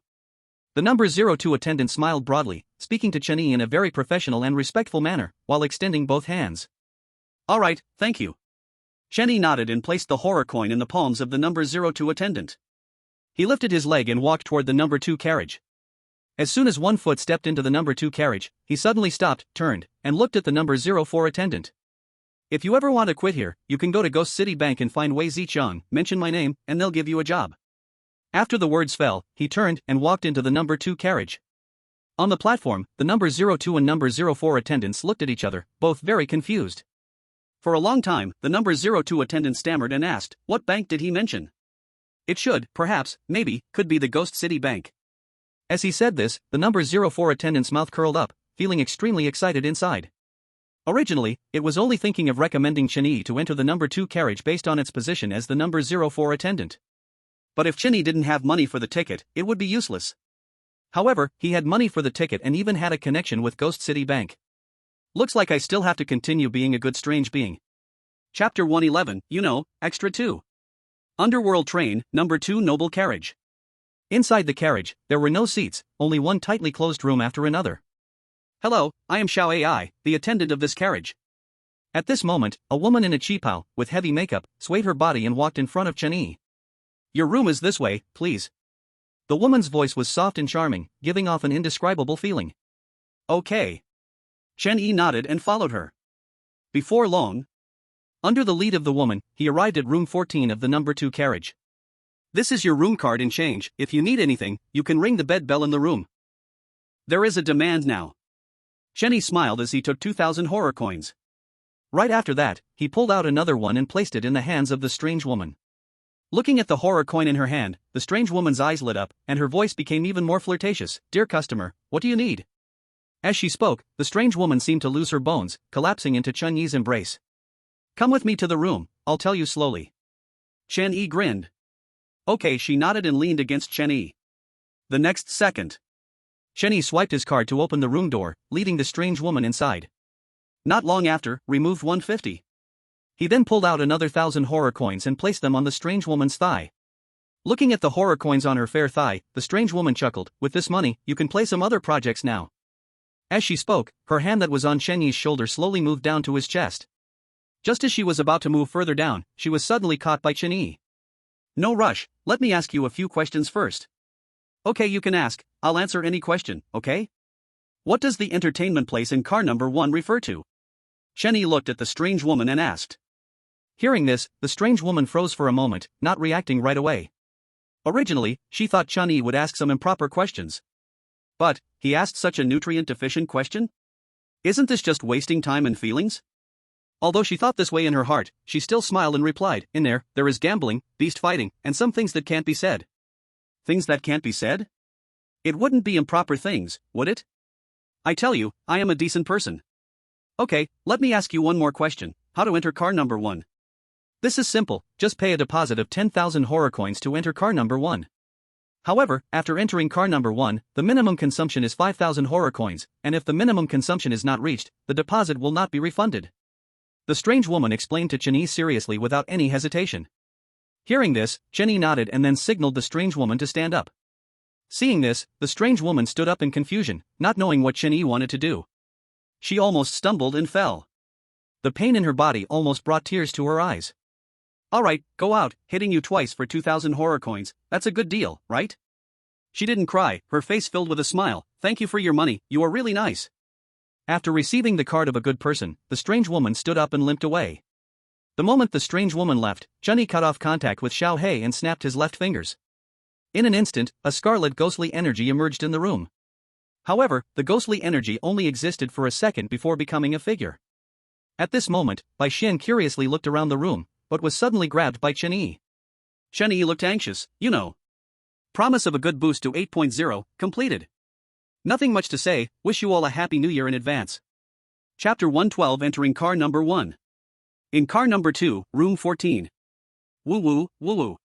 In the room, Bai Xian sat on the edge of the bed, mumbling something unclear. Beside her, Chen Yi just smiled.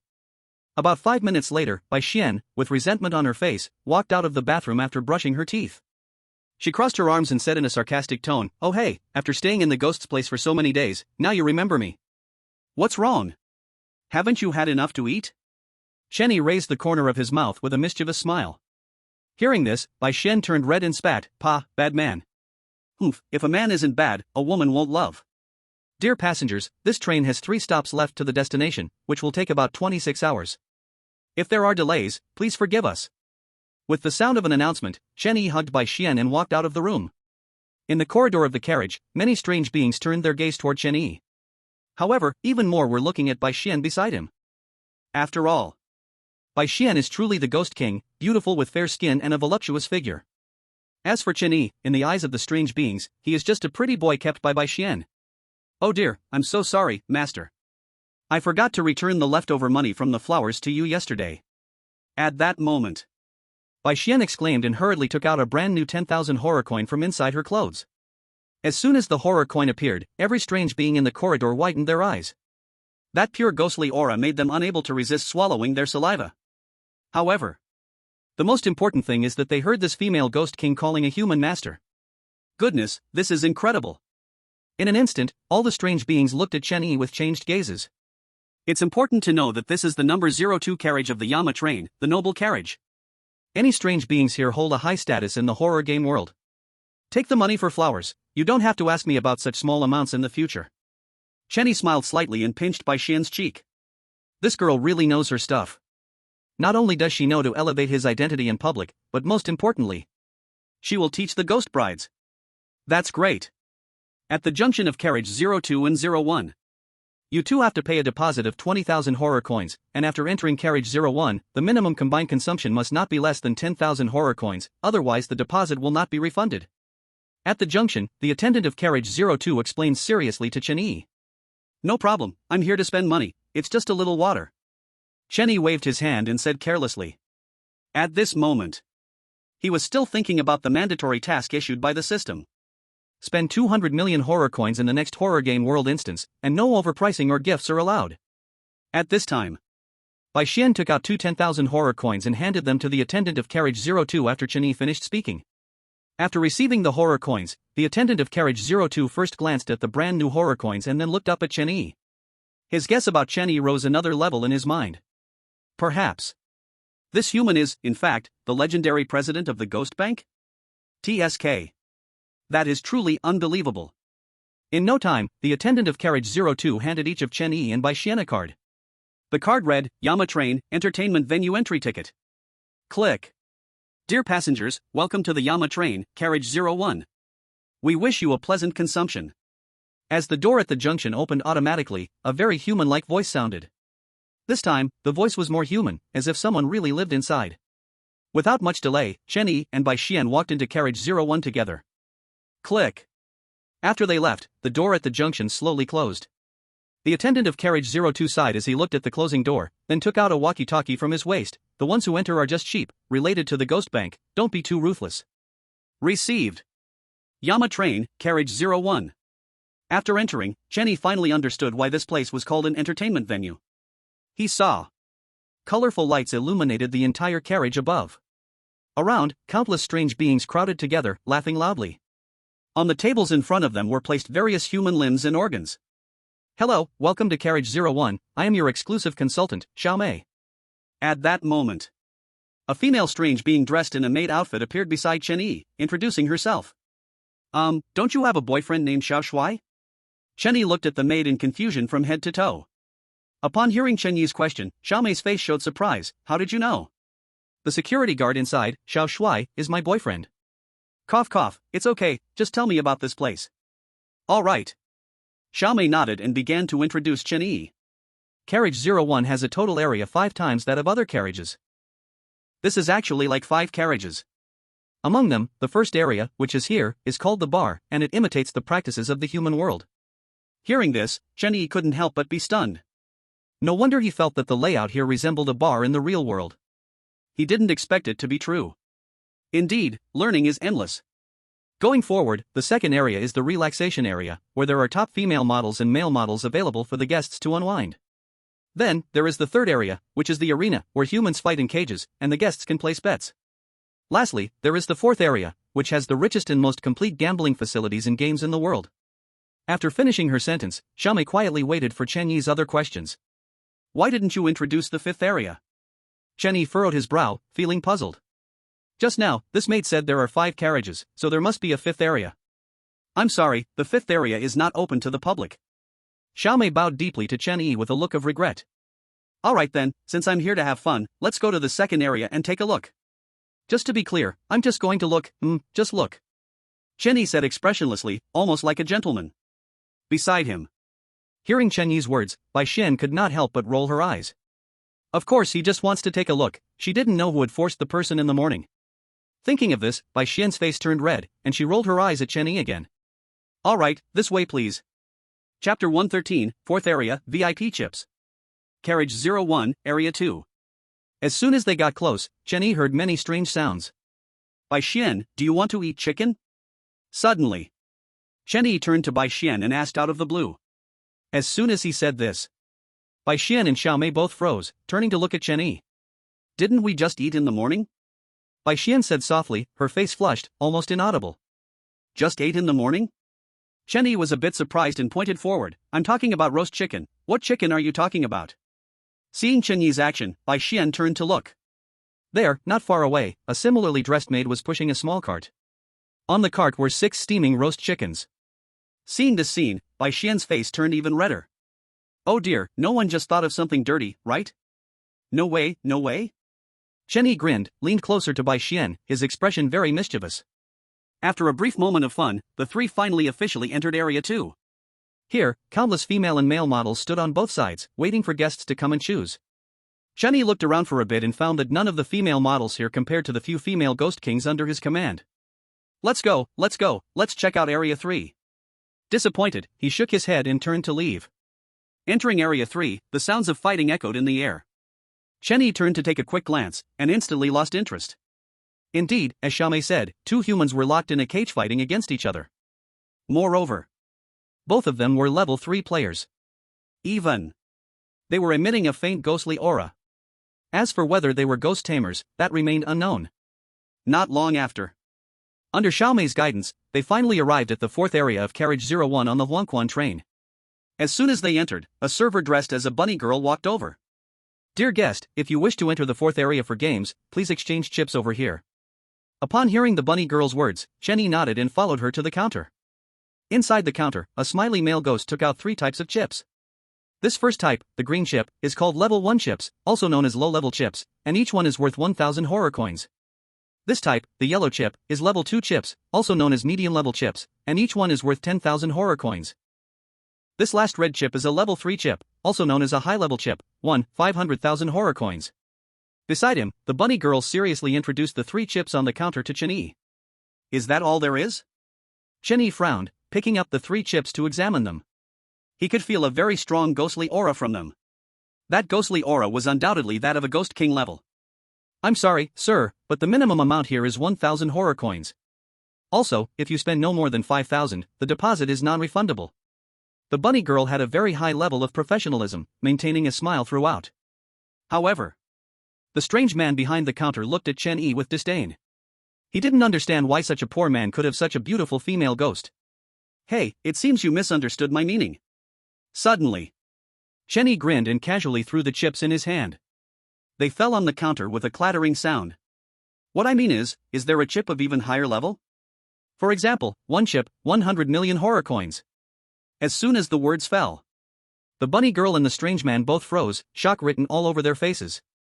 After a long moment, the bunny girl finally came to her senses, suddenly bowing deeply to Chen Yi. Dear guest, please wait a moment, I'll go get our manager. Saying this, she turned and ran deep into Area 4. Hey, is there anything to drink? Bring me 2 cups. At this moment, Chen Yi lightly snapped his fingers, and with his other hand took out a 10,000 horror coin bill and slapped it on the counter. Yes, please wait, it will be ready soon. Taking the horror coins, the strange man immediately changed his expression and turned to get busy. 2.5 minutes later, 2 cups of drinks with ice were brought to the counter. At the same time, the bunny girl returned with a burly man in a train attendant uniform. Oh, a familiar face.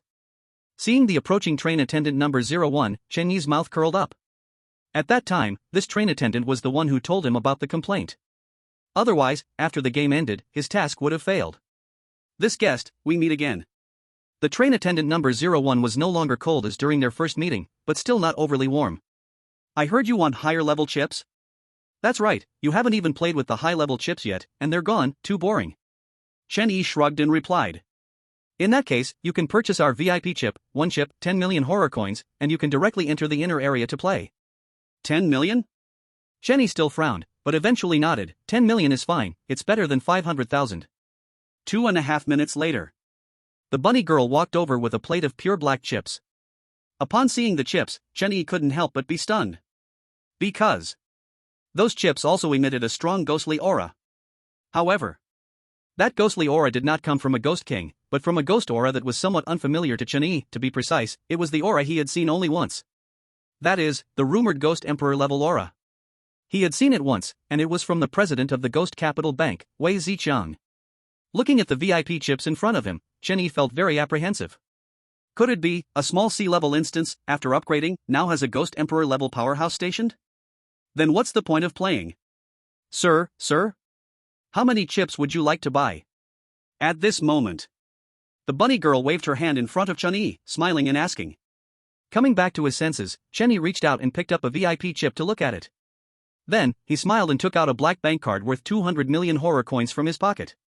Grinning, he said, "Here, chips worth 200 million horror coins. By the way, you guys should have them, right?" Hearing Chen Yi's words, everyone present, except for him and Bai Xian, was extremely shocked. But when they saw the black bank card in Chen Yi's hand exuding pure ghostly energy, they all understood the lord in front of them was serious. Please rest assured, in terms of chips, we are definitely enough. The number 01 train attendant laughed joyfully, taking the bank card from Chen Yi's hand and handing it to the bunny girl beside him. Then, deleted 20. Next, it swiped the bank card at the edge of the abyss. Dear honored guest, card swipe successful, total expenditure of 200 million horror coins.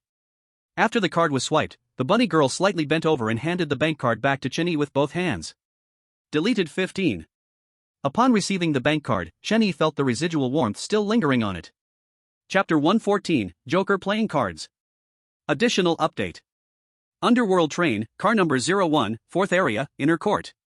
In one space, about 6 interconnected rooms, several strange beings sat around a round table, piles of tricolored chips in front of them. Please.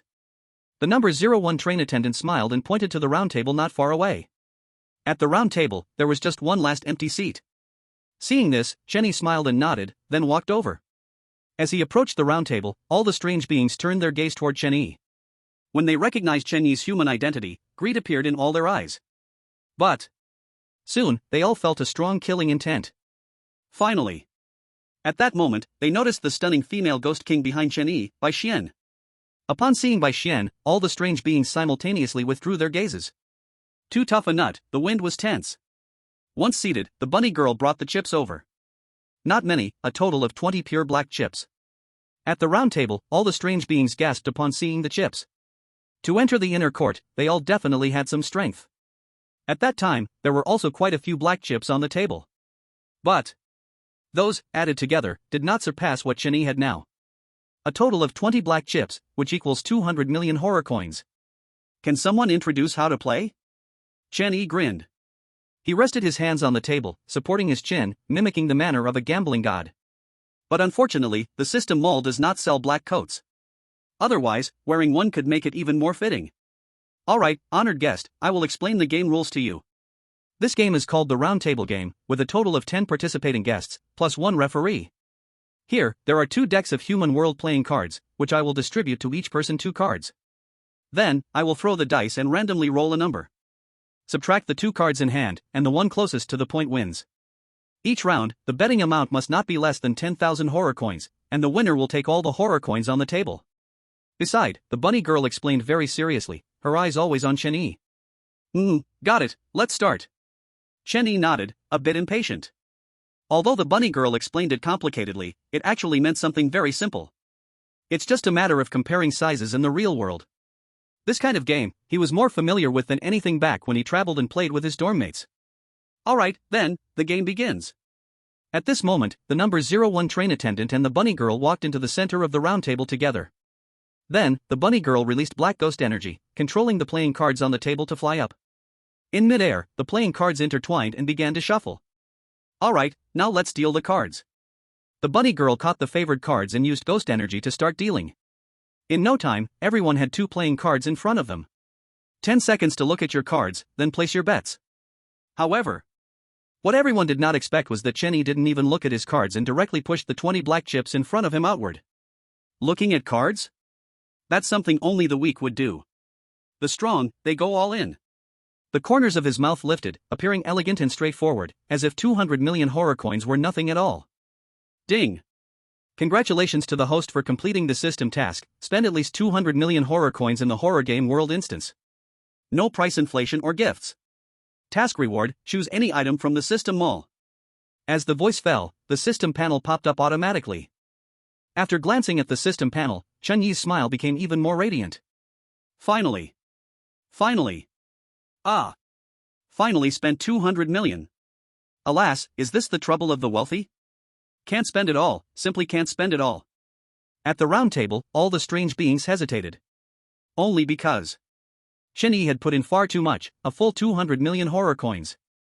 If they lost this round, they would have to gather together enough horror coins to match Shen-Yi's bet. But if someone won, they could get 200 million horror coins. Directly become wealthy, stepping onto the peak of life. Before long. Finally, some strange beings started to put in chips, but others folded. In the end, including Shen-Yi, there were 10 players, and only 5 put in chips. Alright, please place your hands on either side of the cards, do not cover the playing cards. The bunny girl smiled sweetly and picked up the dice in front of her to start shaking. A minute later, she gently rolled the dice down, spinning continuously. Another minute and a half passed, the dice slowly came to a stop, revealing the number on top. 4. Seeing the number on the dice, Shen-Yi smiled and turned over his card. On it was a 10 and an A. The result of the two cards subtracted was 9, far too distant from 4. But Shen-Yi still smiled, then took out a horror bank card and threw it to the bunny girl. Swipe another 100 million, otherwise there's no money to play. As soon as these words were said, the surrounding strange beings were shocked once again. He had already lost 200 million and still could bring out another 100 million to play. So impressive. What the hell, it's me. I am 4, exactly the same. What the hell, 200 million horror coins. At this moment, a strange being suddenly stood up and threw their card onto the table. With an excited expression, they winked it by Xian behind Shen-Yi. That gaze seemed to say, "Look, bro, I won your man's money, 200 million, why not follow me instead?" Before long, the bunny girl came over, holding 10 black VIP chips, and placed them in front of Shen-Yi. Then, she returned to the center of the round table. Game, round 2 begins. The same steps, repeated actions, and 2 more cards appeared in front of Shen-Yi. Just like last time, he still did not open the cards and directly pushed the chips in front of him outward. I said, only trash looks at cards, the strong only go all in. He grinned, but did not look at anyone. Only because. At this moment, the system panel appeared before him again. Ding. Detected special item, system scanning. Scanning complete. Name, Joker playing cards. Grade, Ghost King level ghost tool. Use, can freely change the content on the playing cards. Note, not recommended for use, very unethical. If the host uses it, pretend I didn't say anything. Oh. Since that's the case, then, the show begins. These 2 chapters are a transition. To complete the system task, starting from the next chapter, it will be the real deal. Also, if anyone has good copy suggestions, feel free to leave a message in the book circle. If suitable, it will be adopted and credited in the title. Chapter 115, 400 million bet, what are you trying to pretend? Only trash looks at cards, the strong only go all in. Is there no one brave enough to go all in? At the round table, Shen-Yi leaned back in his chair, arms crossed, with a face full of disdain. But what no one noticed was that at the moment he spoke, a flash of red light flickered in his left eye. The next second, the entire Zone 4 became transparent, nothing could escape Shen-Yi's eyes. Most importantly, he discovered that the dice in front of the bunny girl was also a ghost tool. Ding. Name, Joker dice. Grade, Ghost Commander level ghost tool. Use, used in conjunction with Joker playing cards, otherwise, it is no different from ordinary dice. Note, a common yet magical dice, perhaps there's more than meets the eye. Wow, it's actually a paired ghost tool. Seeing the system's prompt, Shen-Yi already had certain ideas in his heart. The base money has been placed, let's start rolling the dice. At this moment, the bunny girl's voice rang out as she reached for the dice on the table and began to shake them. In no time, the dice were thrown onto the table, spinning quickly. 2.5 minutes later, the dice slowed down, finally stopping in front of the bunny girl. She glanced at the number on the dice, smiled and lifted her head to announce, the final result is 6. As soon as the words fell, the 3 strange players at the table instantly stood up, excitedly waving their hands. Beside them, Shen-Yi smiled as he watched the scene unfold before him. He had already noticed through the evil god's eye that there were 3 players with a 6 on the table. But he didn't expect the bunny girl would actually manage to roll a 6. How incredible, 6,666. Wait, I have something to say. Suddenly, he stood up, flipping over the cards in front of him under the puzzled gazes of everyone. One card showed an 8 and another an 3, just a bit short of 6. I wonder what our esteemed guest has to say. The bunny girl trembled slightly and asked. Beside her, the number 01 conductor seemed to put his hands on his hips, but his right hand was already resting on the enforcement baton. I have a question, wasn't the number on that dice a 5? Chenny grinned, and suddenly several words appeared above his head that only he could see. Title, a role model. Equipped. Ding. Detected that the host spoke a lie, judging the title of a role model. Ding. Judgment successful. Upon hearing the system's prompt, Chenny snapped his fingers with his left hand. In the next second, the dice on the table magically changed from 6 to 5. Ha? 5? I'm sorry, I misread it, truly sorry everyone. At this moment, the bunny girl, realizing the mistake, quickly looked down at the dice, finding it clearly displayed a 5. In an instant, her body started to tremble violently. The number 01 conductor frowned, glaring at the bunny girl in displeasure. Damn it, I saw it was 5, and you still said it was 6. I thought I was seeing things. Exactly, I just happened to have a 5. Do you know how much I'd have to pay if that was wrong?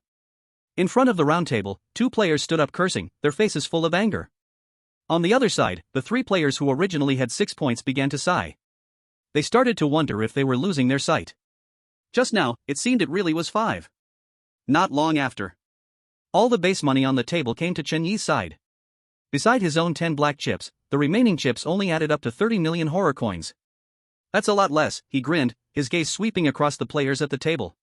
Then, under the supervision of the number 01 conductor, the other players equally split the amount that needed to be made up. So, shall we continue the game? The bunny girl tentatively asked. Sure, but we need to change the rules, this is too boring. Chenny absently fiddled with the chips in his hand. What kind of rules do you want to change? This time, it was not the bunny girl who spoke but the number 01 conductor beside her. Let's not complicate things, let's just compare sizes, 1 card each, the biggest wins. But, let's make it 100 million per round, how about that?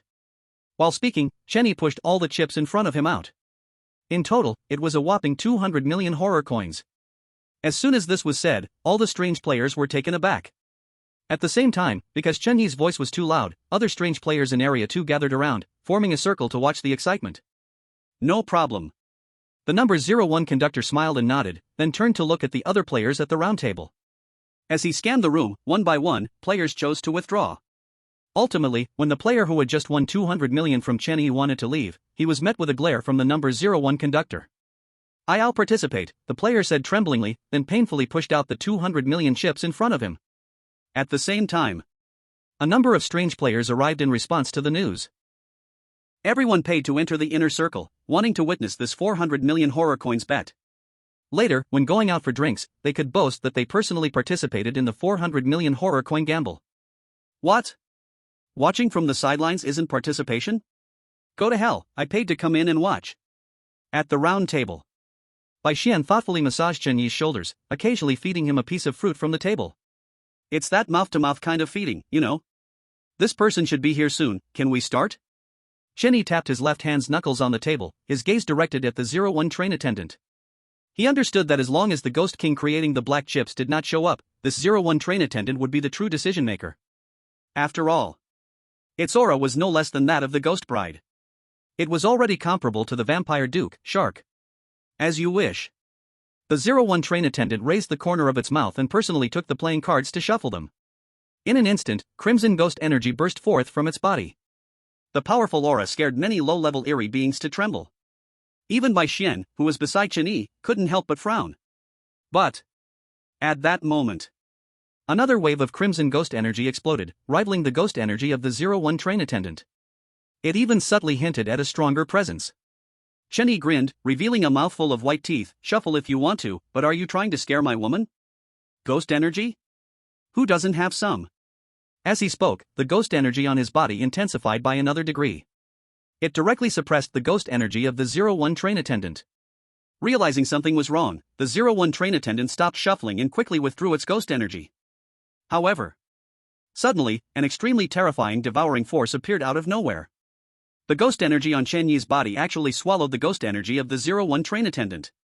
Seeing this scene, all the eerie beings in the inner circle were left shocked and dumbfounded. Beside him, Bai Xian's beautiful eyes sparkled, her complexion rosy. It seems that having chicken again tonight isn't out of the question. Chapter 116, Master is number 1, cheating? Ding. Lifespan replenishing. Replenished. Current lifespan, 1,700 years. After the ghost energy of the 01 train attendant was swallowed, the system's prompt sounded. Swallowing ghost energy can also replenish lifespan? Chunyi was somewhat surprised, but didn't ask Xiao Hei. After all. Now there were countless pairs of eyes staring at him. Come, free snacks, one for each person, no more. Suddenly, a familiar shout rang out. Chunyi turned to look and found the chef from compartment 05 pushing a cart through the crowd with several subordinates. On the cart, every layer was filled with snacks. They were mostly human fingers, kidneys, and brain matter. However, there were also plenty of eerie meats. Seeing this scene, Chunyi smiled at the chef and greeted him. Then, he turned his gaze back to the 01 train attendant. Let's start. At this moment, the 01 train attendant's face was dark, and its crimson ghost energy was somewhat disheveled. It said nothing and controlled the playing cards to start shuffling with a tendril of ghost energy. Before long, the cards were shuffled, and it spread them out. Each player draw one card for this round of betting. You go ahead and draw. Chunyi smiled, turning to Bai Xian. Okay. Bai Xian also smiled, then released her ghost energy to draw a card and placed it in front of Chunyi. At the same time, another player drew a card under the watchful gaze of the 01 train attendant. Drawing is complete, please both players reveal your cards simultaneously after 3 counts. The 01 train attendant looked at Chunyi, or more precisely, at the playing card in front of Chunyi. Because it could clearly see the number on the card 8. While the number on the other player's card was 9. 3, 2, 1, reveal. As the 01 train attendant's voice fell, Chunyi and the other player simultaneously flipped their playing cards. At that moment, the 01 train attendant's previously upturned mouth corner. As Chunyi's playing cards were revealed, the smile on his face gradually froze. Chunyi leaned back in his chair, pulling Bai Xian into his arms, enjoying the fruit she fed him with her mouth. On the table in front of him lay a card with the number 9 on it. On the other side, the last player stared wide-eyed at the number 8 playing card in front of him, his face filled with shock. Oh. It seems I won, Chunyi casually said as he glanced at the player. Master is truly the best in the world, amazing. Bai Xian blushed and gave Chunyi a light peck on the cheek like a dragonfly landing on water. Well, that's mainly because my woman has good luck, Chunyi grinned and returned a kiss. At that moment, all the strange beings around were incredibly shocked, not expecting that a human would actually win in the end. Immediately after, all the strange beings turned their gaze toward the conductor number 01 sitting at the round table. It had a dark expression, radiating terrifying killing intent. Clenching its fist, it said coldly, "You cheated." As soon as these words came out, Chunyi was instantly stunned. He looked at the conductor number 01 in disbelief. You actually know the word cheat? Bai Xian. Is this the point? Isn't the point that it's accusing you of cheating? What a strange thought process you have. Sigh, I'm just an ordinary human, how could I cheat? Besides, do you have any evidence to prove that I cheated? Could it be that you swapped cards when drawing? Chunyi coldly smiled at the conductor number 01, then turned his gaze toward the surrounding strange beings, with so many eyes watching, who has evidence that I cheated? Upon hearing this, all the strange beings were taken aback. Right, with so many of them here, none saw this human cheat. But Chunyi was still human. This was ultimately a world of strange beings. Soon, many strange beings jumped out, yelling that they saw Chunyi cheat with their own eyes. You can mess with a lot of things, but you can't just say anything. I didn't even move just now. He looked at the first strange being that popped up, coldly saying. At this, the strange being immediately got scared and retreated into the crowd, not daring to speak again. I'm sorry, I was mistaken, you didn't cheat.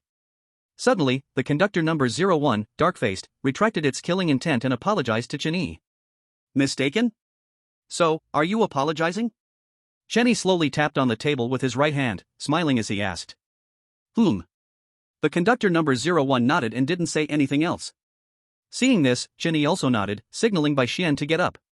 Then, he crossed his legs, and the hand that was tapping the table came to a stop. Since it's an apology, then show some sincerity.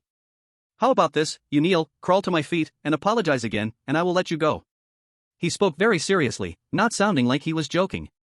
Around him, all the strange beings looked at Chunyi upon hearing this. They didn't understand why a human dared to speak so boldly on a train full of strange beings. How could he make a ghost king of the 7th rank kneel and apologize? What, are you joking? The conductor number 01 asked, a bit incredulously. Sorry, I never joke. Since you're unwilling, then I will help you. As soon as the words fell, Chunyi raised his right hand and forcefully pushed down. In the next moment, a dense, crimson ghostly energy surged from his body, instantly filling the entire area of Sector 2. Suddenly, a gigantic, crimson hand appeared from within the ghostly energy, swiftly smashing down towards the conductor number 01. Seeing that things were going wrong, the conductor number 01 hurriedly released ghostly energy.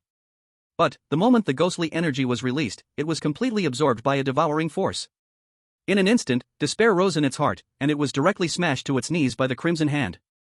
Crawl over, apologize again, and I may consider forgiving you. Shenny still sat in the chair, crossing his legs. From beginning to end, he did not move at all. At this moment, the surrounding monsters finally realized that the human before them was completely different from any humans they had encountered before. In fact, he could hardly be described as human. He was simply a demon descending from the heavens. At the same time, the conductor number 01 was pressed down by a crimson hand, unable to stand up. It could only humiliatingly crawl toward Chen Yi. After a while, it finally crawled to Chen Yi's side. I am sorry, I made a mistake, you didn't cheat. I didn't cheat? No, absolutely not. Really not? Really not, I swear. The conductor number 01 knelt on the ground, cold sweat streaming down its face. Tisk, Bai Xian, do you think I should forgive it? Chen Yi turned to look at Bai Xian, asking with a smile. Let the master be humiliated, it must be 1,000 cuts. Bai Xian smiled sweetly, her red lips pressing against Chen Yi's mouth. Chapter 117, Judgment Space, Double Kill. Extra update. Okay, since she said that, I definitely won't let you go. On the chair. Chen Yi grinned, showing a harmless appearance. But this smile, in the eyes of the other monsters, seemed like a demon from hell. Why you can't kill me, I am the Ghost King of the 7th level, conductor number 01 of the Yellow Spring train. The conductor number 01 incredulously raised its head, it could not believe that this human in front of it actually wanted to kill it. On its territory, on a train full of monsters, kill a 7th level Ghost King. Ding. Target to be slain, Yellow Spring train, conductor number 01. Strength, 7th level Ghost King. Required lifespan consumption, 1,500 years. Own lifespan, 1,700 years. Should slay. At this moment, Chen Yi completely ignored conductor number 01. His gaze was fixed on the personal panel in front of him. Yes. He raised the corners of his mouth, lightly exhaling a word, and a red-black long sword appeared in his hand. The moment the sword of lifespan appeared, a terrifying killing intent enveloped the entire area number 2. For a moment, all the monsters gasped, as if a giant hand was gripping their necks. Actually, in the carriage number 09, I still had a little good impression of you. But, when I sat at this table, that good feeling instantly zeroed out. Nothing much to say, then, safe travels.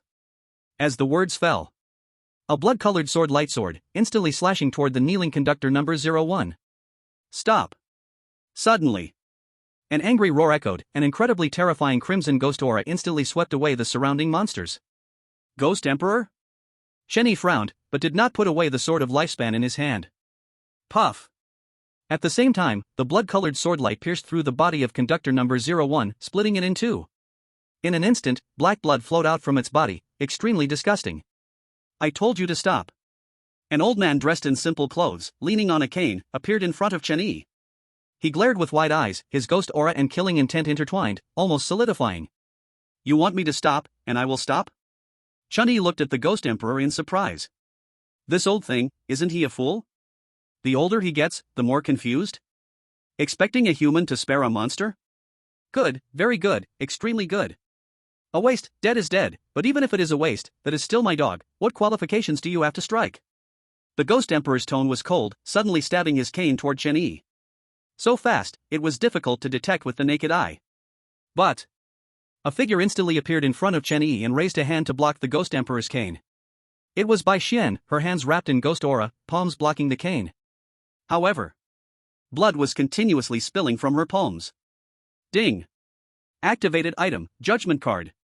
Judgment Card, a one-time item, after use, can separately open a space to judge someone.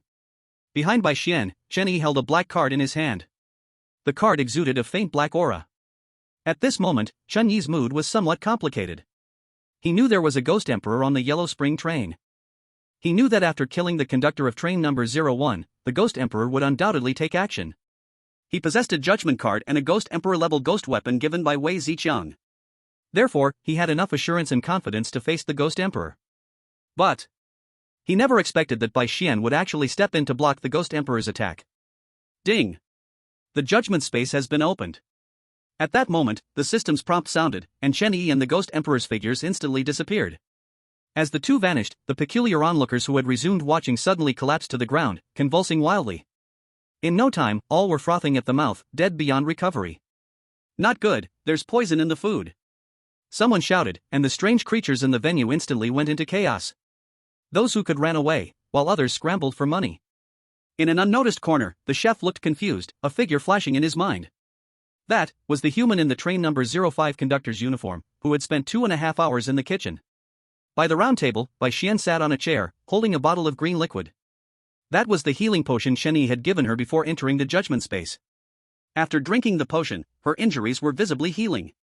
Though the ghostly aura on her body was still somewhat chaotic, she would be fine after resting a bit more. Meanwhile, in the judgment space. This place did not belong to any world, only existing as a separate space. Moreover, this space would only exist once. Within the judgment space, 200-meter-tall monsters stood on either side, holding long knives.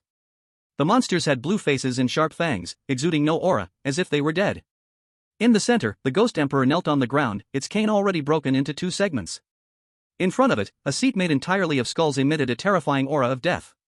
At this moment, Chen Yi sat upon it, holding a black token in his hand. The token was engraved with a single blood-red word. Death. Do you know your mistake? Chen Yi said expressionlessly, his voice cold, from the skull throne. He just wanted to quickly cut down this old thing in front of him. But the judgment space had rules, and a process had to be followed. What mistake have I made? You were the one who killed first. The old man raised his head, his eyes bloodshot, roaring in madness. All right, since there's no mistake, then let's end it. Chen Yi nodded and threw the token on the ground. In the next instant, the two monsters slowly raised their big knives and swung them towards the Ghost Emperor together. Poochie! The Ghost Emperor widened its eyes, unable to believe what was happening as it looked at Chen Yi. Ultimately, it was chopped into 3 pieces by the monsters. Yet, despite this, it still had a breath left. At this moment, Chen Yi stood up from the skull chair and walked in front of the Ghost Emperor. Let me tell you a secret. Actually, if you hadn't come out, I wouldn't have looked for you. He grinned, that smile as mocking as it could be. You, Poochie.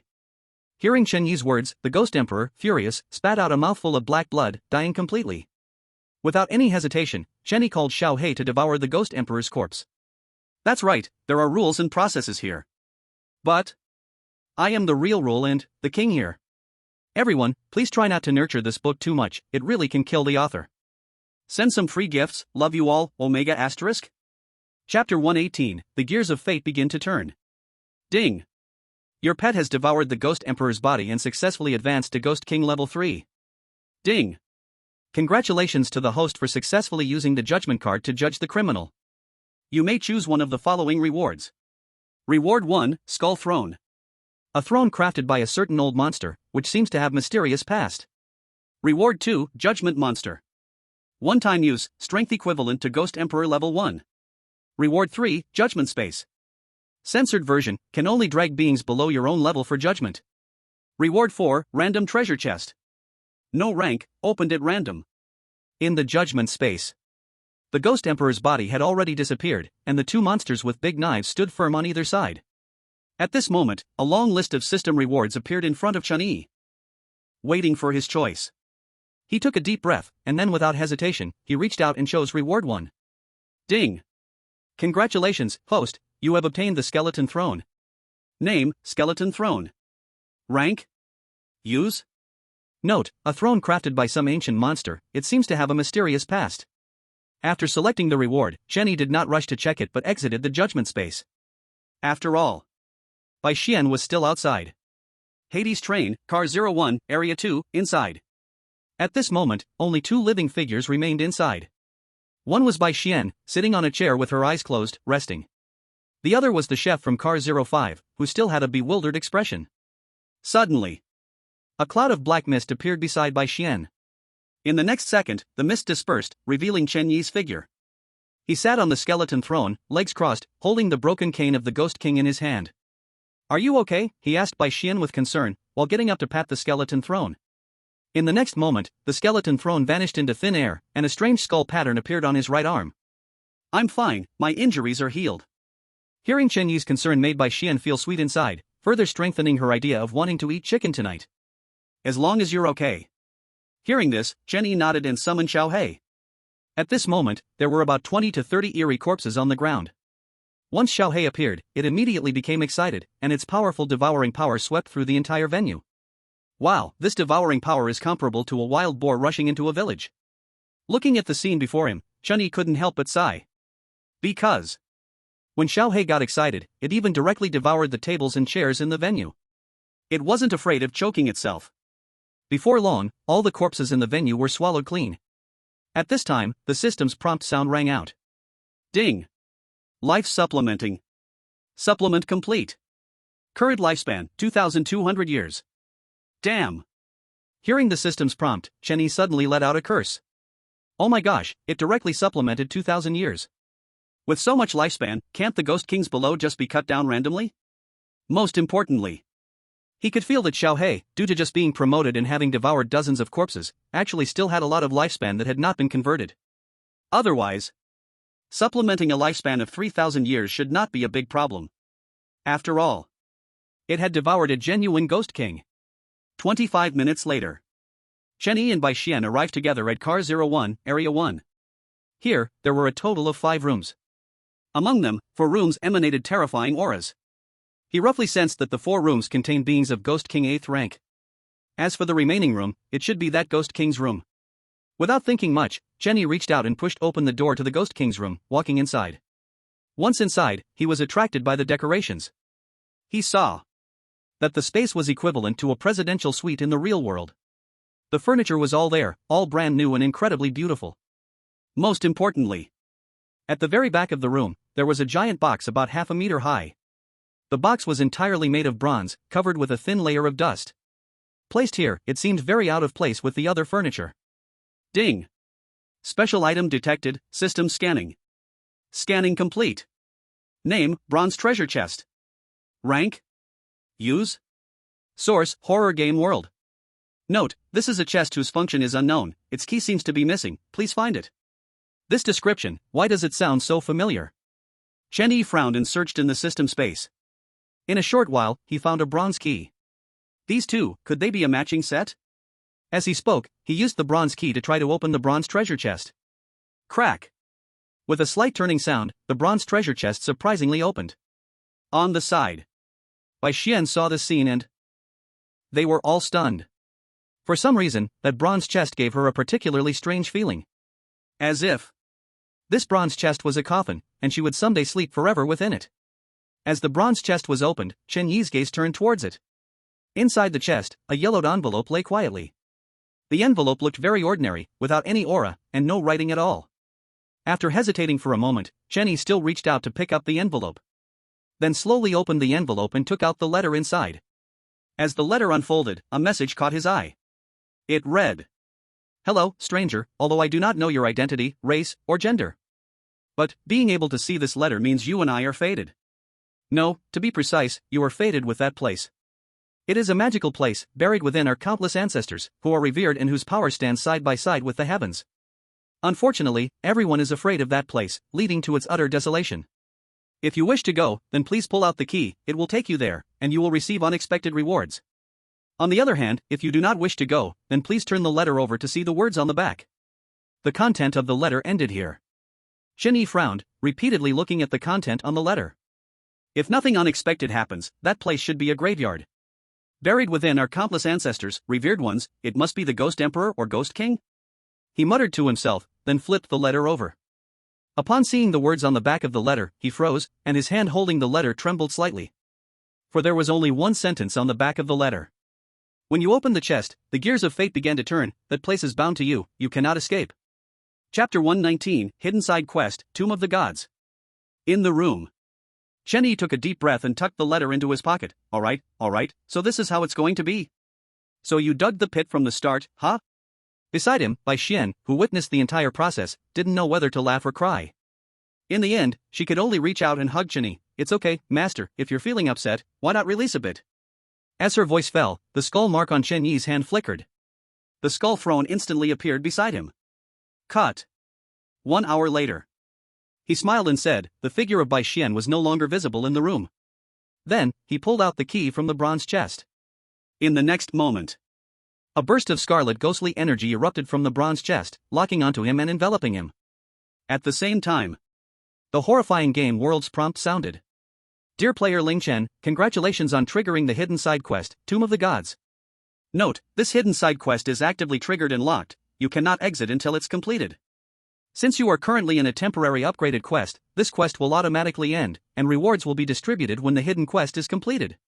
As the horrifying game world's prompt fell, Chen Yi in the room had already disappeared. Drip drip drip. The sky drizzled lightly, and the air was filled with the scent of wet earth. Around, a few withered trees had crows cawing incessantly. Tomb of the Gods? Chen Yi frowned, holding a red umbrella in his hand. The red umbrella emitted a faint scarlet ghostly energy. It was undoubtedly a Ghost King level ghost tool. Since gaining the ability of the Ghost Bride, he could also wield the Ghost Bride's ghost tool. Of course, he could only wield this red umbrella. Hidden side quest, it's really the first I've heard of it, I don't know if I'm lucky or unlucky? He muttered to himself, lifting his leg to walk forward. In no time, he saw a graveyard. The outside of the graveyard was surrounded by a low wall, almost entirely broken. Right next to the wall, there was a small wooden house. Chen Yi held the umbrella in his left hand and tightly gripped the sword of lifespan in his right, stepping into the graveyard. Welcome to the horrifying game world. The Tomb of the Gods. Number of players, 1. Triggered actively, forcibly locked. Here lies the largest, most bizarre graveyard in the horror game world. Buried within it are countless respected ancestors. Game mission, enter the graveyard for exploration, search for clues, trigger and complete all missions. Mission reward, permanent entry to the Tomb of the Gods. As soon as Chen Yi stepped into the graveyard, blood-red words floated before his eyes. After glancing at the mission introduction, he walked straight to the wooden house. The door of the wooden house was slightly ajar, creaking with the wind, making a caw-caw sound. Knock knock knock. Is anyone there? Chen Yi knocked on the doorframe and called out loudly. For a long time, there was no sound coming from inside the wooden house. Confirming that no one was there, he finally reached out to push the door open and walked in. The wooden house was small, with only a bed and a table inside. There was nothing on the bed, let alone bedding. On the table, however, lay an oil lamp and a letter. When he saw the envelope, Chen Yi couldn't help but shiver. Damn it, it won't be another forced lock-in, will it? For a moment, he hesitated. But ultimately, he reached out and opened the envelope. After opening the envelope, the letter appeared, and the handwriting was exactly the same as that on the letter inside the bronze treasure chest. I knew you would come, so please work hard, okay? By the way, make sure to protect the oil lamp on the table, it can save your life at a crucial moment. Looking at the contents of the letter, Chen Yi cast his gaze on the oil lamp. Then, he took out a lighter from his system space, trying to light the oil lamp. But it was of no use.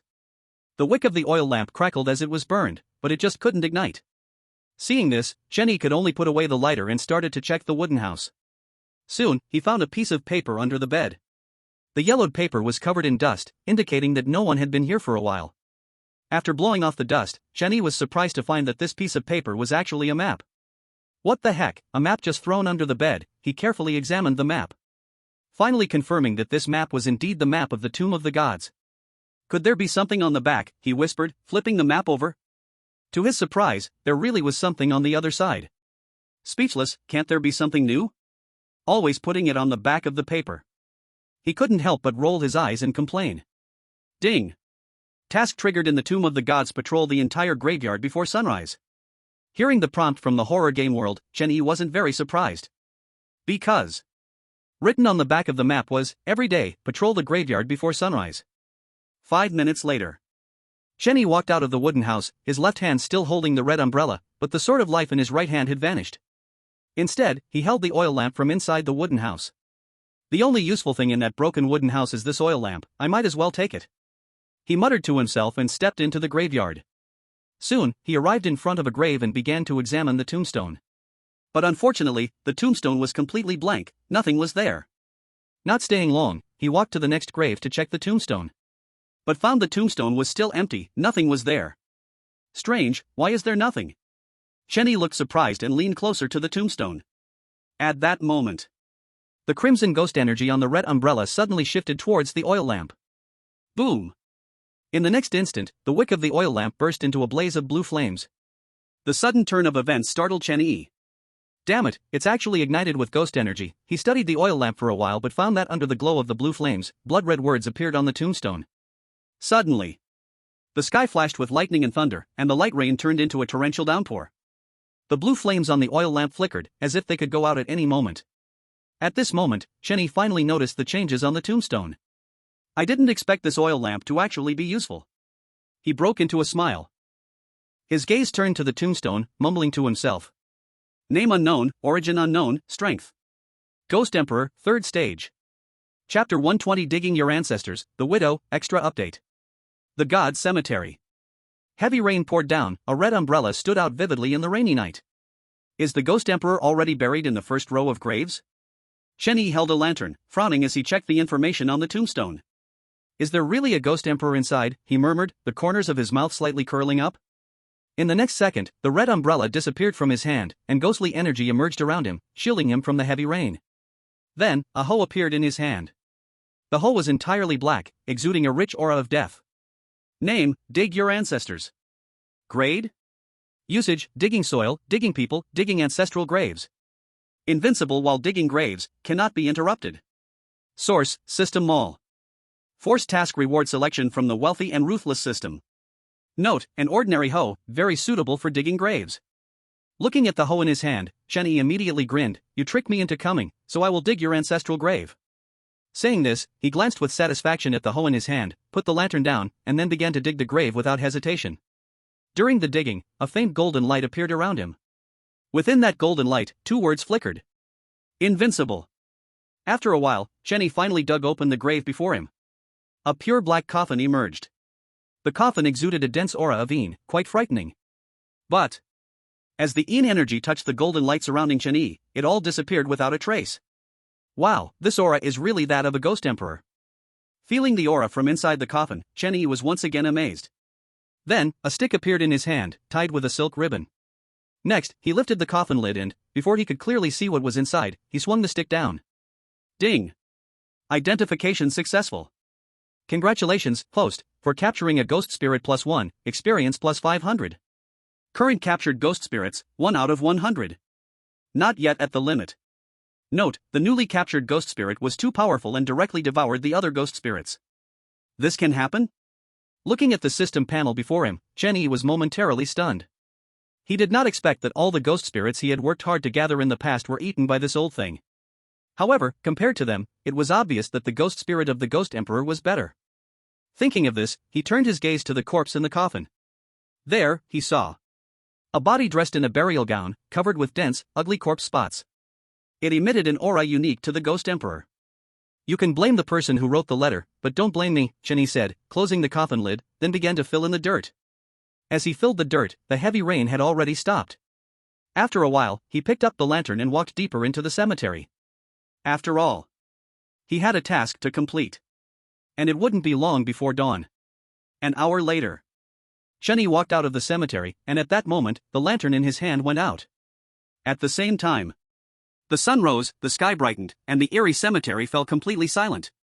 Fortunately, I put some clothes in the system space, or I would have to sleep on a hard wooden board today. In the wooden house, Chenny took out some clothes from the system space and spread them on the wooden board. Then he lay down but did not sleep immediately. He stared at the ceiling, holding the ghost-capturing stick in his hand. In the next moment, a figure appeared by the bedside. Its eyes were hollow, staring blankly at Chenny. In ghost spirit state, it has the aura of a Ghost Emperor, but its strength is only the 8th stage? A bit weak. Chenny turned to look at the dazed ghost spirit, his voice filled with disdain. Forget it, after all, they are all dead. This level of strength is sufficient. Saying this, he shook the ghost-capturing stick and collected the ghost spirit inside. Then, he closed his eyes and fell into a deep sleep. Meanwhile, in the cemetery, at a freshly turned grave, black blood seeped from the tombstone. Immediately, the above words revealed themselves. Name unknown, source unknown, strength Ghost King 3rd rank. But the next second, black blood soaked these words, directly erasing the characters on the tombstone. When the words were wiped away, the tombstone suddenly collapsed. Afternoon. The protesting sound of a hungry stomach woke up the deeply sleeping Chenny. He sat up, rubbed his eyes, yawned, and then took out some instant noodles, bread, and mineral water from the system space to eat. After eating and drinking enough, he carried an oil lamp and walked into the cemetery. Although it was still daytime, it was better to be safe than sorry. Soon, Jenny arrived in front of the tomb that imprisoned the ghost spirit, and upon seeing the collapsed and shattered tombstone, he couldn't help but be stunned. Could it be that I imprisoned the ghost spirit, and this place thought there was no Eerie buried here, so the tombstone collapsed? He furrowed his brow and muttered to himself. Suddenly, 2 lines of blood-red words appeared before his eyes, which were the prompt panel of the horror game world. God's cemetery task before the sun rises, patrol the entire cemetery. Completed, successfully unlocked the next task. God's cemetery task, find the false dead. There are widows buried in the cemetery, please find it, kill it, and then rebury it. Seeing the newly unlocked task, Jenny felt a bit confused. He didn't expect that there was still something eerie that hadn't died in such a place. To know. Last night, after he imprisoned the ghost spirit, he patrolled the cemetery. It was at that time he confirmed that the God's cemetery was buried according to ranks. The higher the creep level, the further inside it was buried. At the very back of the cemetery, there was even a small palace. That place, Jenny couldn't enter, nor was there a way to go in. If you think about it a little, you can guess that what was buried inside was probably the legendary Ghost Emperor. So, to find a widow in such a cemetery, then kill it and rebury it, was no different than stepping to the sky. However, with dig your ancestor involved, it will be invincible when digging graves, and it must be killed at this moment. Thinking of this, Jenny couldn't help but breathe a sigh of relief, then turned around and returned to the wooden house. Everything was ready, just waiting for night to come. 2.5 hours later. Outside the cemetery, crows were constantly calling on the bare tree, seeming tireless. At the same time, Jenny walked out of the wooden house holding an oil lamp with blue flames. With the left hand holding the oil lamp and the right hand holding dig your ancestor, he quickly walked into the cemetery. Next, I need to find the position of that widow. Then start digging. To be honest, these 2 chapters were quite tangled. Originally, it was supposed to end the side story, but I really like this hidden side story, and since I've dug many pits, I also need to fill them. If you think it's written poorly, please be gentle, thank you. Chapter 121, Simple Tactics, guess which one is me? In the God's cemetery, at night. In the cemetery, an oil lamp with blue flames flickered incessantly. Illuminated by the firelight, a figure was bending over, busy with something unknown. Heave-ho, 1-2, heave-ho, 1-2, phew-phew. In front of one tomb, Jenny held a hoe with both hands, digging with all his strength. I always thought this widow would be buried at the deepest point, but unexpectedly, it is hidden in such a corner. He dug while complaining. For the fact was, the tomb he was digging was less than 2 meters from the wooden house, just against the cemetery's fence, looking quite inconspicuous. However, he saw that there was a breath of life in this tomb through the evil god's true eye. After a while, the tomb was dug open, revealing a pure white coffin. On the coffin board, there was a carving of a skull's mark. There is actually a white coffin? Jenny was somewhat surprised. Bang! Suddenly, the white coffin shook violently, as if something was continuously crashing inside. Crack! Another sound came, and a crack appeared in the skull mark on the coffin board. Seeing this scene, the sword of lifespan instantly appeared in Chen Yi's hand. He frowned, gripping the sword of life tightly, while a faint golden light shield emerged around him. Boom! In the next second, a violent explosion sounded, and the white coffin lid was hurled away. Have you decided how to die? In the dust, endless killing intent instantly locked onto Chen Yi. Ding! Kill target, the widow. Strength, Ghost King level 4.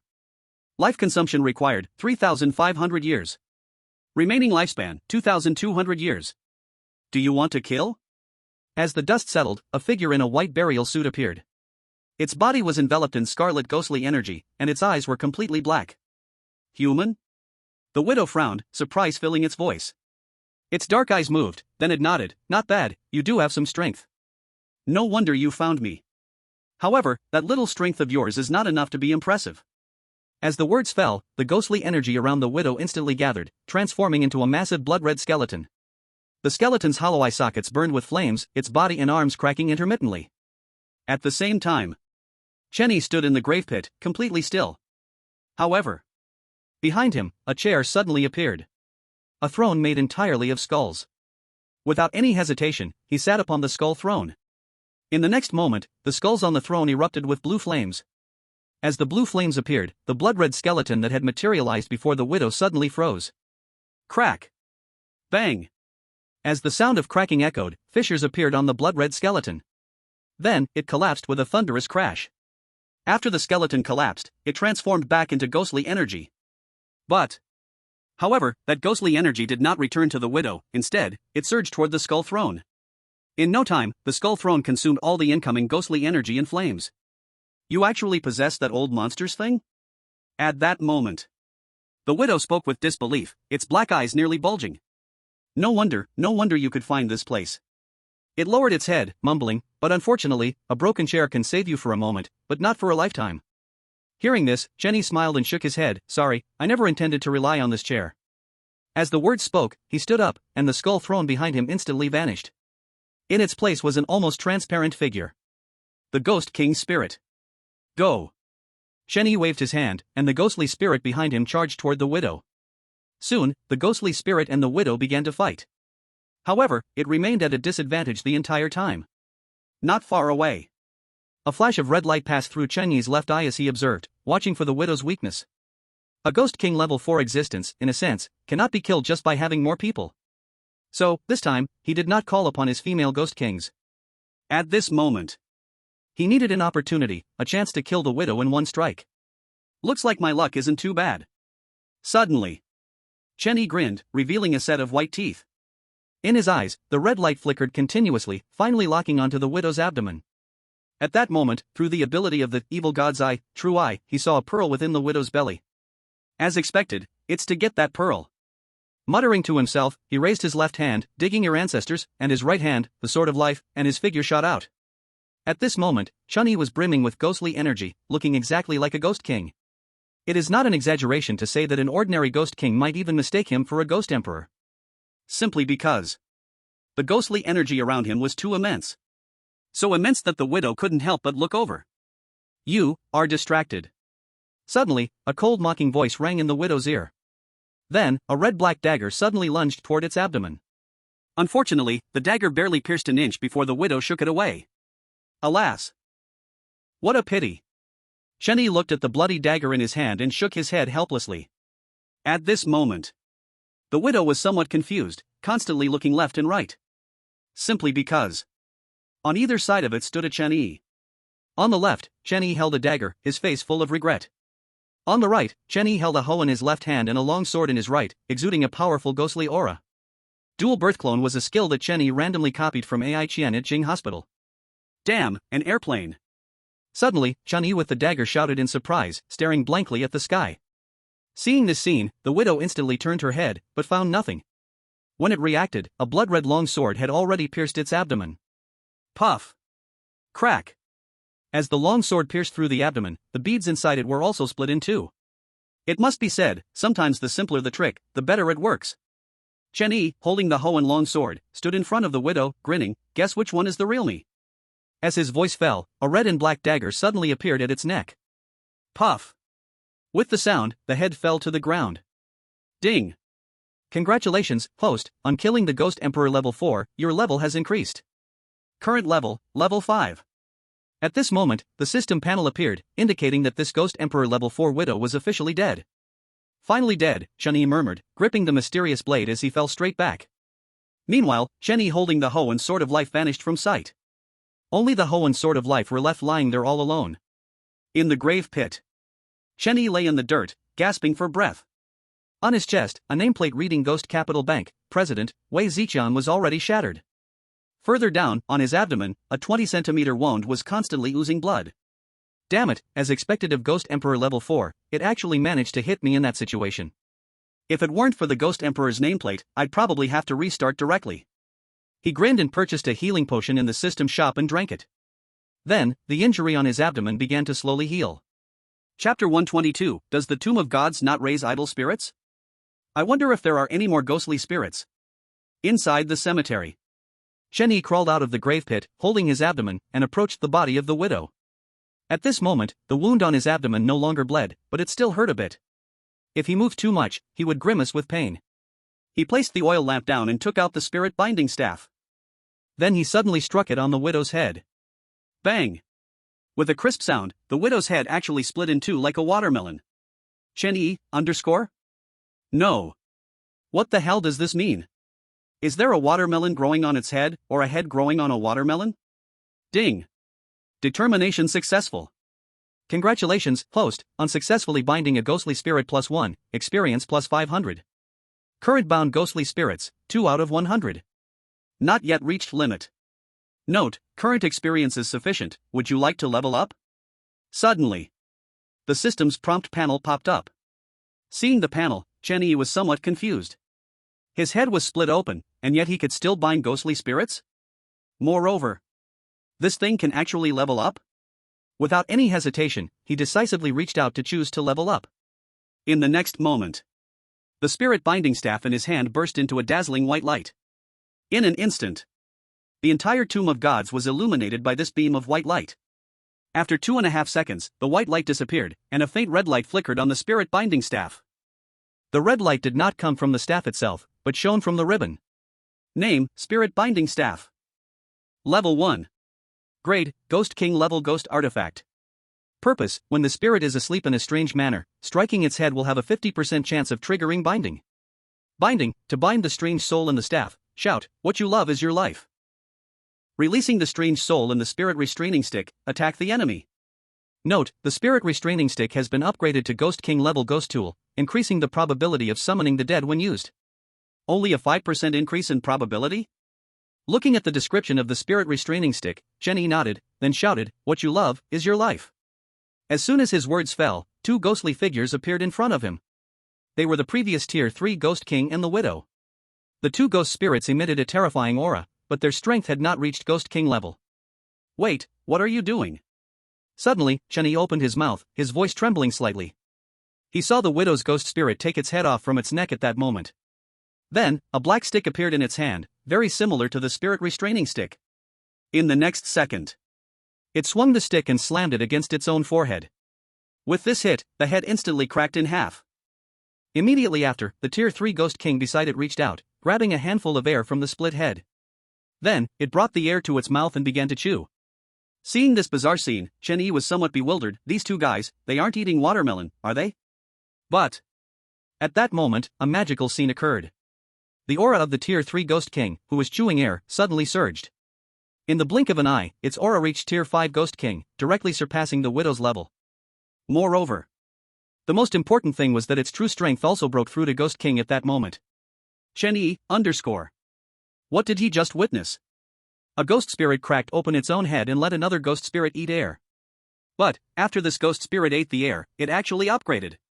Oh wow, this is too explosive. While he was digesting the scene before him, the widow's ghost spirit moved again. It too grabbed a handful of air from its cracked head and brought it to its mouth, chewing away.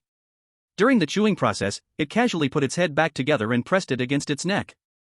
In the next second, the widow's ghost spirit's aura likewise surged. In a short while, it rose to Tier 7 Ghost King. Its true strength also reached Tier 3 Ghost King. Ding! Because your ghost spirit is dissatisfied with its companions being too weak, it used ghost techniques to enhance its strength. Hearing the system's notification sound, Chen Yi was completely numb. This widow's ghost spirit was indeed a bit impressive. But that's good, now I have 2 Ghost King level ghost spirits, what a profit. He clapped his hands, excited. After burying the widow's body, Chen Yi inspected the cemetery again. When it was about to dawn, he finally returned to the wooden house. As soon as he lay down on the bed, a prompt from the horror game world appeared before him. God's grave task, find the presumed dead. Completed. Task reward, 1 blood crow from the god's grave. Wow wow wow. As soon as the blood character appeared, a red-black crow flew in through the window, landing on the table. Its blood-red eyes fixed firmly on Chen Yi, as if it wanted to engrave him in its memory. Ding! Congratulations, you have obtained a new pet blood crow. Name, Blood Crow. Can be renamed. Level, Ghost General, Tier 7. Skills, Guardian, Treasure Seeking. Promotion path, long-term absorption of ghost energy and consumption of rotten flesh. Note, a dead crow somehow turned into a blood crow. Let it go play, and you'll have unexpected gains. Wow, even a crow has Ghost General Tier 7 strength? This is really, the god's grave does not raise idle ghosts, huh? Alright, you can go out and play. Chen Yi waved his hand, letting the blood crow go play by itself. Hearing Chen Yi's voice, the blood crow flapped its wings and flew out of the wooden house. With this interlude, he instantly lost all sleepiness and sat up from the bed. In the next second, the skeleton mark on his arm flashed. The skeleton throne instantly appeared in the center of the wooden house. At this moment, the skeleton on the skeleton throne was still burning with blue flames. The flame looked just like the fire igniting from an oil lamp. At that time, Chen was so focused on finding a way to kill the widow that he didn't notice how the blue flames lit up on the skull throne. The most crucial part was that the flames couldn't burn him. Moreover, when he sat on the skull throne, the blue flames danced around him, as if giving him a massage. It felt incredibly refreshing. Boom! Suddenly, the oil lamp, which had been extinguished, reignited with blue flames. At that moment, Chen was astonished to discover that the flames on the skull throne were all leaning towards the direction of the oil lamp. Soon after, the flames on the oil lamp grew fiercer, until a human face slowly formed within the blue flames. Seeing this scene, the ghost blade and the sword of lifespan appeared in Chen Yi's hands simultaneously. Crimson ghostly energy automatically emerged, enveloping his body. For some reason, he felt a fear from deep within as he gazed at the face in the flames. That kind of fear was similar to when he had approached the only palace deep in the cemetery. Chapter 123, The Ghostly Lamp of the Underworld, Returning to Reality, Bonus Chapter. In the God's Cemetery, in a wooden house. Inside, the human face slowly opened its eyes amidst the blue flames. First, it scanned the wooden house, then glanced at the skull throne. Finally, it fixed its gaze on the only living person in the house, Chen Yi. A human? To receive that old monster's chair and to enter here, you must have some skills. The face smiled and spoke, looking no different from an ordinary person. Since that's the case, I shall gift you something. As the voice fell, the oil lamp suddenly flew into the air. Crack! With a sound of breaking, the oil stains on the lamp suddenly cracked open. Ding! Detected a special item, system scanning. Scanning complete. Name, Ghostly Lamp of the Underworld. Grade? Use, ignite the wick, ignite the ghostly fire, greatly enhance the strength of your subordinates. Note, it seems to have other uses, please uncover them quickly. Do your best, perhaps one day in the future, we will meet again. At that moment, the blue flames on the oil lamp extinguished, and the face disappeared. Chen Yi stood still, staring blankly at the brand new oil lamp in his hand. Suddenly, a red light descended from above, piercing through the roof and locking onto him. In the next second, his figure instantly vanished. Player name, Ling Chen. Progress settlement in progress, please wait. Settlement complete. Game evaluation? Exceeded 2 Ghost Lord evaluations, cannot obtain specific score. Game mission, take the train to the destination, during this period, must not receive any negative feedback, if there is, please erase the negative feedback within an hour. Completed. Game rewards, 1000 horror coins, 100 points, Huangquan Railway Lifetime VIP. Detected instance upgrade, game rewards resetting. Reset complete, 10,000 horror coins, 1000 points, 51% shares of Huangquan Railway. Hidden instance, God Cemetery. Task completed. Hidden instance reward, permanent access to God's Cemetery. In the pitch-black space, lines of blood-red characters repeatedly refreshed in front of Chen Yi. It took him 2.5 complete minutes to read all the blood characters. Then, he glanced down at his feet, where the rewards from this instance were piled up. Without saying a word, he directly threw the horror coins and the share transfer contract of Huangquan Railway into the system space. Then, he picked up a bronze key from the ground. This bronze key was similar to the previous one, but it was not the same. Only because Line knew the bronze key was engraved with the 4 large characters God's Cemetery. After checking everything, Chen Yi actively chose to exit the dark space. In the real world, Xihua City, 2:30 p.m. In the bedroom, as soon as Chen Yi opened his eyes, he saw the resentful little orange cat on his chest. Oh no, I forgot about you again. Wait, how did you come back? Looking at the little orange cat pressing on his chest, Chen Yi couldn't help but pause.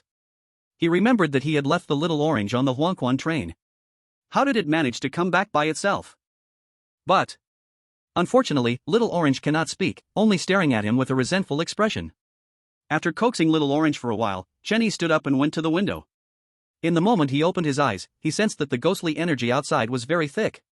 He opened the window and looked outside. When he clearly saw the scene outside, Chen Yi frowned, not knowing what he was thinking. He saw. On the street outside, many humans were chatting and laughing. This wasn't the key point was that behind them stood a strange creature. In other words, these humans had all become ghost masters. Suddenly, Chen Yi felt something and jumped directly out of the window. Bang! He landed on the ground with a loud noise. Hearing the sound, the people on the street all looked over.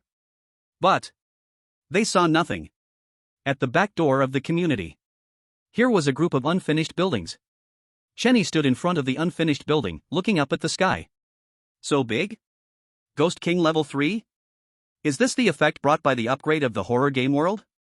He frowned and muttered to himself. He saw. In the center of the unfinished building, a towering giant tree was gently swaying. Its branches were as thick and sturdy as an anchor's iron chain. The tree emitted a strong red ghostly energy. The ghostly energy occasionally spread outwards, ultimately merging with the world. This kind of aura, Chen Yi felt, was almost everywhere. In other words, in Xihua City, there were at least 5 Ghost King level existences. As for the Ghost Emperor, there was not one at the moment. After looking at the towering giant tree for a while, Chen Yi turned and went home. When he returned home, Chen Shi was watching TV with Fei Fei, eating snacks. Because Chen Yi jumped out of the window earlier, his sister and Fei Fei didn't realize he was back. Oh?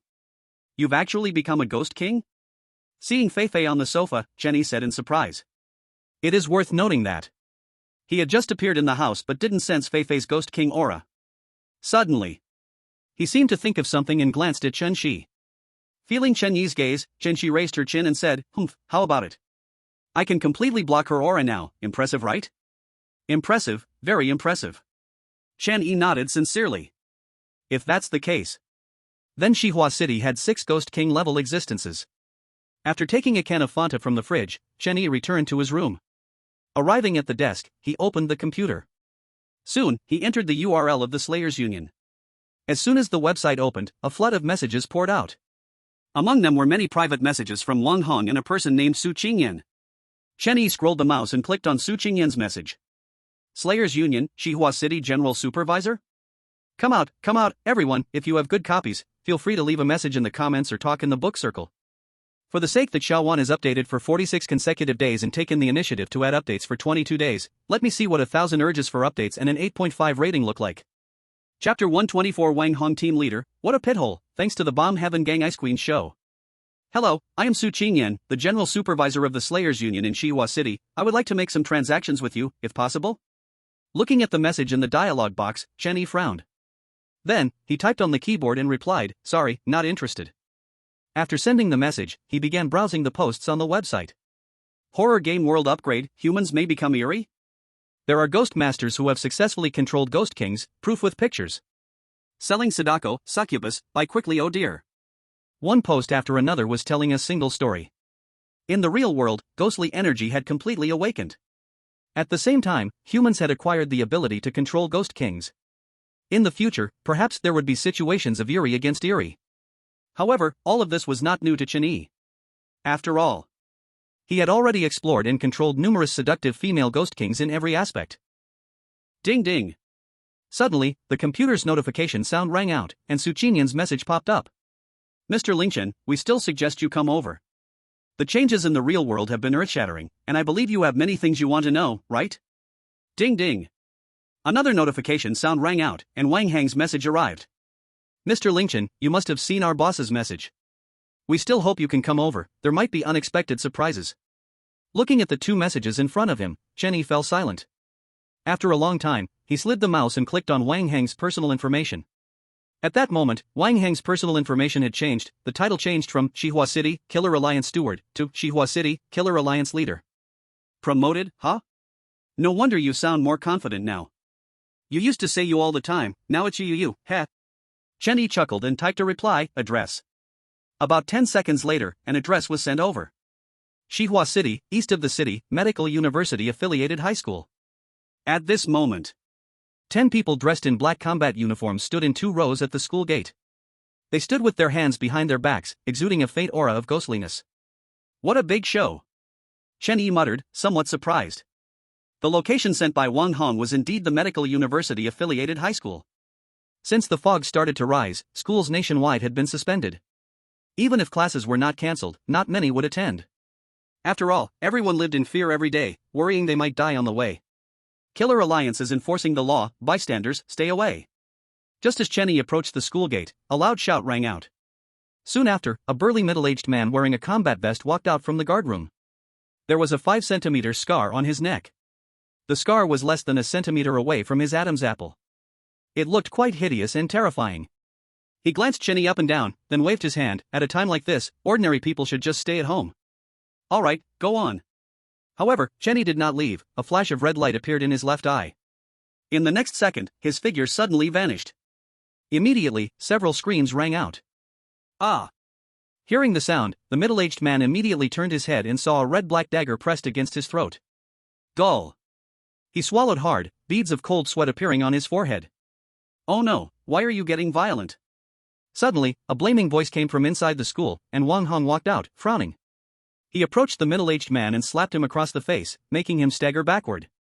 Sorry, Mr. Ling, this steward just got promoted and doesn't know the rules, please forgive him. Wang Hong said to Chen Yi with a smile, yet there was no trace of embarrassment in his words. Leader, he.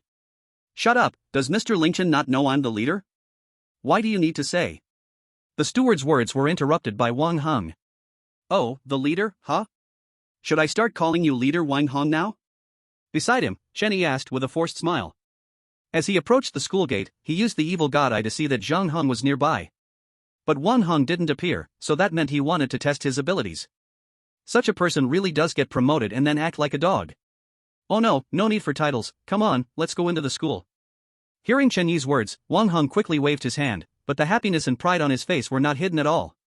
Mei Chen Yi nodded and didn't say anything more. 10 minutes later.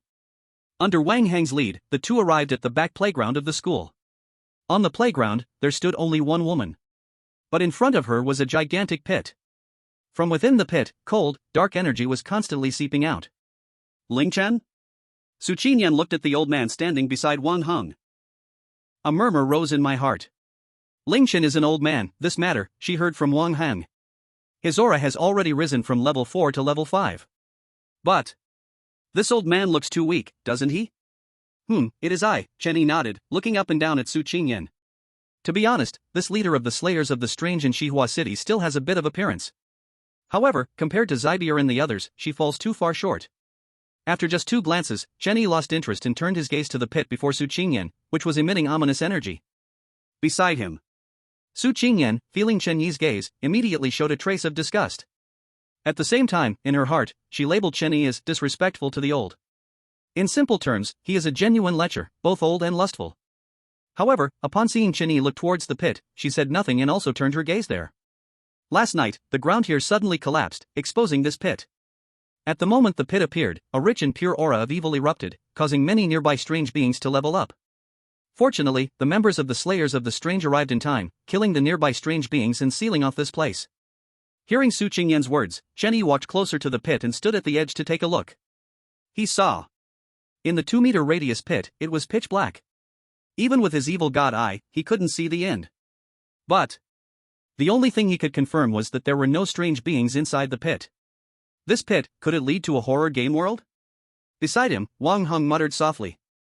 As soon as this was said, Chen Yi and Su Qingyan simultaneously looked at Wang Hong. Under the gaze of the two, Wang Hong instantly got goosebumps all over. He stammered, I was just saying it casually, it surely isn't leading to a horror game world. TSK, how about team leader Wang Hong go down and take a look? What if it really is? At this moment, Chen Yi grinned, revealing a mouth full of big white teeth. When he said the words team leader, his voice became even louder. It seems, this is not a bad idea. Su Qingyan frowned, glanced at the pit, then at Wang Hong. Chapter 125. Entering the pit, Zybier regains her senses. Xihua City, affiliated high school of the medical university. On the back playground, Su Qingyan was trying to persuade Wang Hong to go down with reasoning. At this moment, beside her, Chen Yi's left eye flashed red light, and he unexpectedly emitted ghostly energy uncontrollably. Feeling the ghostly energy in an instant, Su Qingyan and Wang Hong simultaneously looked at Chen Yi. Both of them were filled with shock. You are actually a controller of the strange? Wang Hong stared at Chen Yi in astonishment, unable to help but ask. Wait, red ghostly energy, you can't be controlling the Ghost King, right? Su Qingyan was equally shocked, but she was a bit better than Wang Hong. After all, she had seen some things to become the head of the Slayers of the Strange in Xihua City. I have something to do, I will come back later. Chen Yi nodded and, after leaving a sentence, directly left. In a classroom in the teaching building, Chen Yi's left eye had turned completely blood red, and the ghostly energy around him grew stronger. The next second, he raised his left hand and lightly snapped his fingers. In an instant, a figure appeared before him. Looking at Zybier in front of him, Chen Yi curiously asked, Did something happen in the horror game world that made you suddenly look for me? Just now, Zybier had contacted him frantically through the servant contract. That is why the ghostly energy was uncontrollably rising. Go, there. Zybier pointed toward the window, her lifeless eyes showing a hint of clarity at that moment. You want to go to that pit?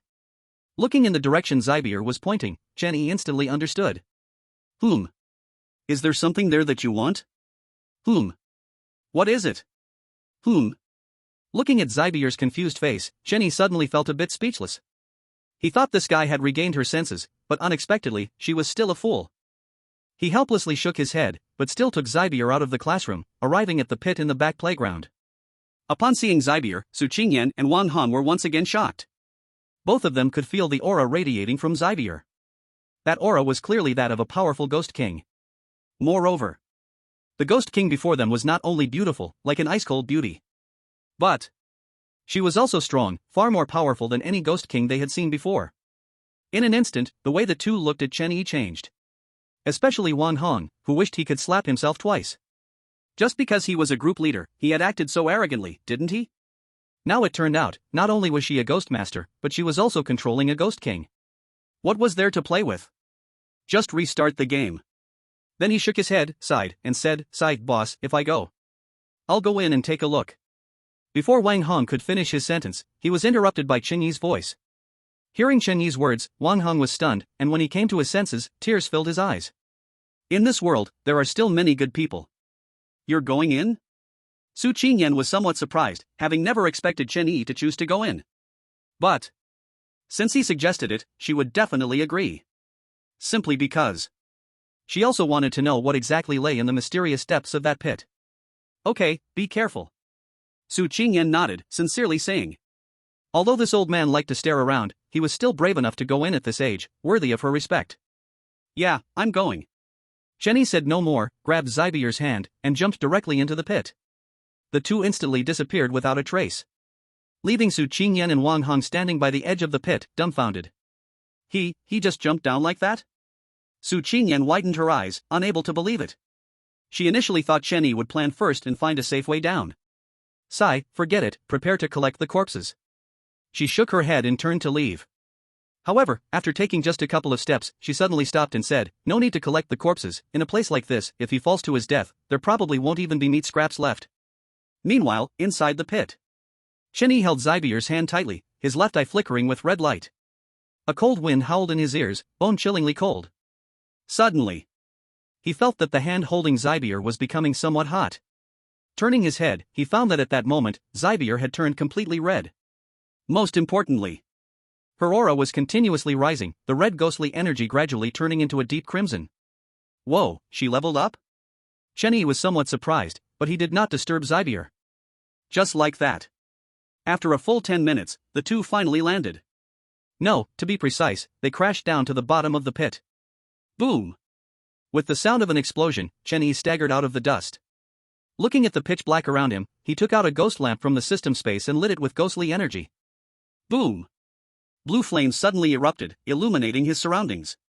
He scanned the area, but apart from a small path, there was only rock. After taking a couple of glances, he turned and walked up to Zybier. At this moment, Zybier was still bright red, even starting to emit steam. However, that steam, as soon as it came out, turned into very pure ghostly energy. Immediately afterward, the ghostly energy drilled back into Zybier's body, helping her increase her strength. Wow, self-sufficient? Chen Yi exclaimed. Suddenly, Zybier, sitting on the ground, suddenly opened her eyes wide, her soulless gaze now fully restored to awareness. She looked up at Chen Yi, then reached out to grab his pants leg, softly saying, "Please save me. 500 words have been trimmed, use your imagination or check the homepage." Chapter 126. Related to him again? Incomplete ghost spirit. At the bottom of the pit. By now, it had been 2.5 hours since Chen Yi and Zybier jumped into the pit. I give up. Zybier said weakly. Cut, is this it? Is this it? Chen Yi grinned widely, feeling quite proud. 2.5 minutes later, the two resumed their exploration of the pit. The cold wind in the air had thinned significantly by now. Chen Yi held the ghostly lantern in his left hand and held Zybier's hand with his right, walking slowly forward. This was a tunnel wide enough for two people to walk side by side. What is this? Suddenly, Chen Yi stopped, looking ahead. At the end of the tunnel, there was a stone door. On the stone door, a skull was imprinted, radiating a terrifying dark aura. That dark aura surged toward Zybier, diving into her body. At that moment, Zybier had already advanced to the 5th level of Ghost King. It's important to note that before entering, Zybier was only at the first level of Ghost King. She was the weakest among his servant. This door feels so familiar. Suddenly, Zybier murmured, her clear eyes turning hazy again. Seeing this scene, Chenyi was stunned. Zybier's clarity really has something to do with this place. But why does this skull look just like the one on the skeleton throne? As he spoke, he summoned the skeleton throne. In an instant, flames burning on the throne crackled violently against the dark aura. Boom! Suddenly, a loud explosion sounded, and the stone door at the end of the tunnel shattered. However, unexpectedly, the skull in the center of the stone door floated in midair, completely unmoving. Could it be that I need to take it down? Chenyi looked surprised. As he spoke, his whole body was enveloped in a crimson ghostly aura. Especially his right hand, which at that moment was completely shrouded in ghostly energy, making it invisible. Gritting his teeth, he let go of Zybier's hand and walked toward the floating skull. As he approached the skull, the ghostly energy around him began to tremble violently, as if it would disperse at any moment. But Chenyi did not take a step back. This was because he felt a strong instinct that if he stepped back now, Zybier might never regain her clarity. Then, he stepped forward again, and the ghostly energy around him began to dissipate. Boss, I'll help you. Suddenly, Little Black's mouth appeared, and it shouted. Then it opened its big bloody mouth, unleashing a terrifying swallowing power. However, even so, the floating skull only swayed slightly and then became still again. Alright, boss, I did my best. You keep going. After leaving that remark, Little Black vanished without a trace. Chenyi? Damn, even at this time, still playing tricks, huh? Thinking this, he stepped forward once more, holding the spirit binding rod in his hand. In an instant, 2 Ghost Emperor-level spirits appeared, charging toward the floating skull. But just as they flew a short distance, they were knocked back by an invisible force, directly returned to the spirit binding rod. Seeing this scene, Chenyi was deeply shocked. At that moment, his ghostly energy had completely dissipated, and he couldn't gather any again. Looking at the skull just a step away, despair rose within Chenyi's heart. Could it really end here? Swish! Just as he was lost in thought, several sounds of breaking air echoed. Countless skulls flew past his ears.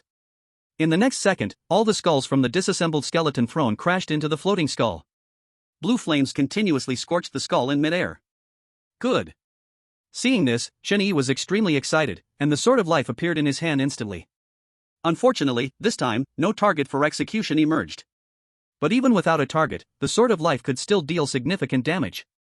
Suddenly, a bloody sword light shot up, aiming directly at the floating skull. Bang! Crack! With this strike, the skull instantly shattered. Ding! Detected special item, system scanning. Scan complete. Name, soul-locking skull. Rank, Ghost King 9th level. Damaged, cannot be used. Purpose, to lock a person or a strange soul, causing them to lose their sanity. Note, created by an old monster, seemingly to control an existence that he finds difficult to handle. Seeing the system's prompt, Chenyi couldn't help but furrow his brow.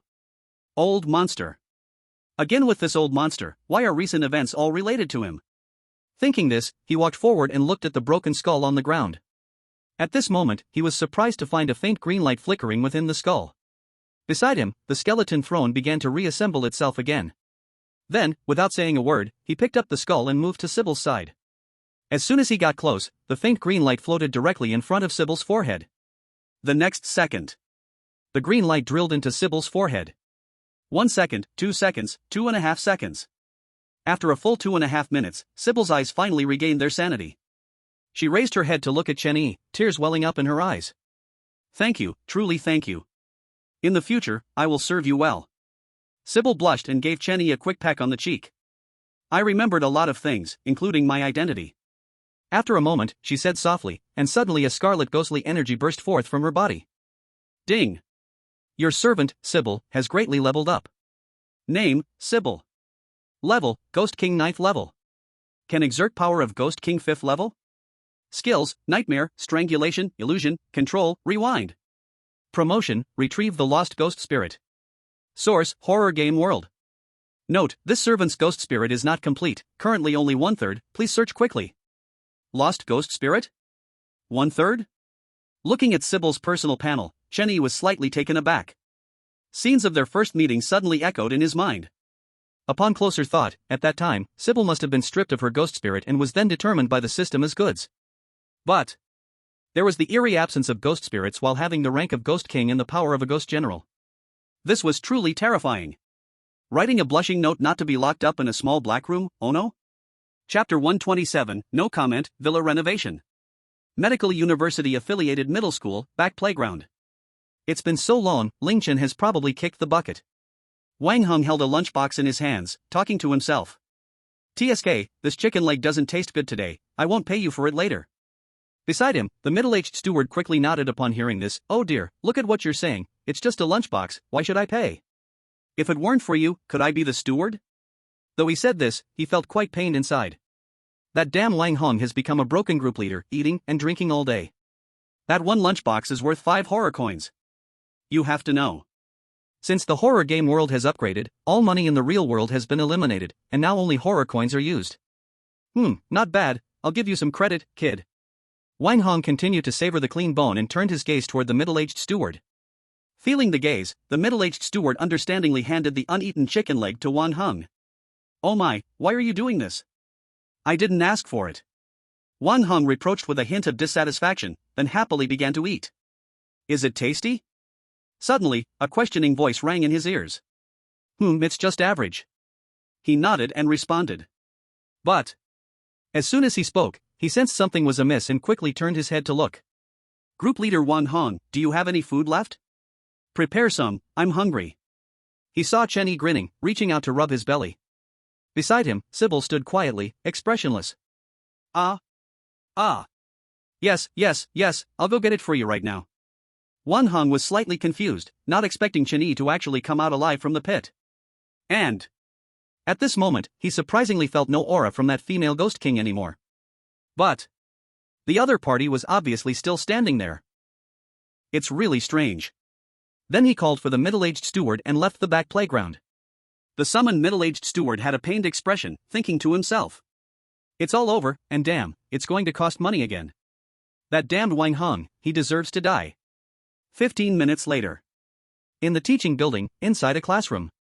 Chen Yi and Zybier sit on stools eating the meals carefully prepared by Wang Heng. Knock knock knock. At that moment, a knock sounded, and Su Qingyan walked in from outside. When she saw Chen Yi, a trace of disbelief also appeared in her eyes. After all, jumping down from that place and coming back unharmed. This is simply more outrageous than winning a piece of land from a lottery. Suddenly, Su Qingyan frowned and looked at Zybier. From the moment she entered until now, she hadn't felt the aura of this female ghost king at all. Could it be? At this moment, a bold guess surged in her mind. Impossible, absolutely impossible. She shook her head and sat down in front of Chen Yi. Mr. Ling Chen, can you please talk about what it looks like underneath the pit? As soon as she said this, Chen Yi, Zybier, and Wang Heng all looked at Su Qingyan simultaneously. At this gaze, Su Qingyan suddenly felt a bit dazed. She knew she was stunningly beautiful, but wasn't it too much for them to all stare at her? Su person in charge? What do you think I am doing now? Eating? You know that and still ask, just stay over there, and we'll talk after I'm done eating. Chen Yi couldn't help but roll his eyes. After all, she was the regional head, can't she have a little perceptiveness? Beside them, Wang Heng's mouth twitched, wanting to laugh but not daring to. Okay, you take your time eating, no rush. Su Qingyan smiled awkwardly, reaching out to open the caps of the mineral water bottles for Chen Yi and Zybier. 20 minutes later. Chen Yi finished eating and couldn't help but let out a satisfied burp. After asking Wang Heng for a toothpick, he finally turned his gaze to Su Qingyan. The food is good, go ahead and ask. I want to know, what did you see after you went into the bottom of the pit? Also, why did that energy suddenly disappear? By the way, how did you come up? Su Qingyan raised her eyebrows and quickly asked 3 questions in one breath. 1. I saw a stone door, with a skull carved on it. 2. I smashed the stone door, and then the energy automatically disappeared. 3. Personal ability, no comment. As soon as this was said, Su Qingyan and Wang Heng were both dumbfounded. You mean, you broke a stone door, and then the energy was gone? What was behind the stone door? Su Qingyan pressed on. Nothing at all, if I had to say there was something, it would just be some stones. Chen Yi shrugged and pulled out a stone the size of a bottle cap from his pocket. The stone was entirely emerald green, crystal clear, and emitted a faint energy. This. Upon seeing the stone, Su Qingyan's eyes lit up, and she immediately stood up.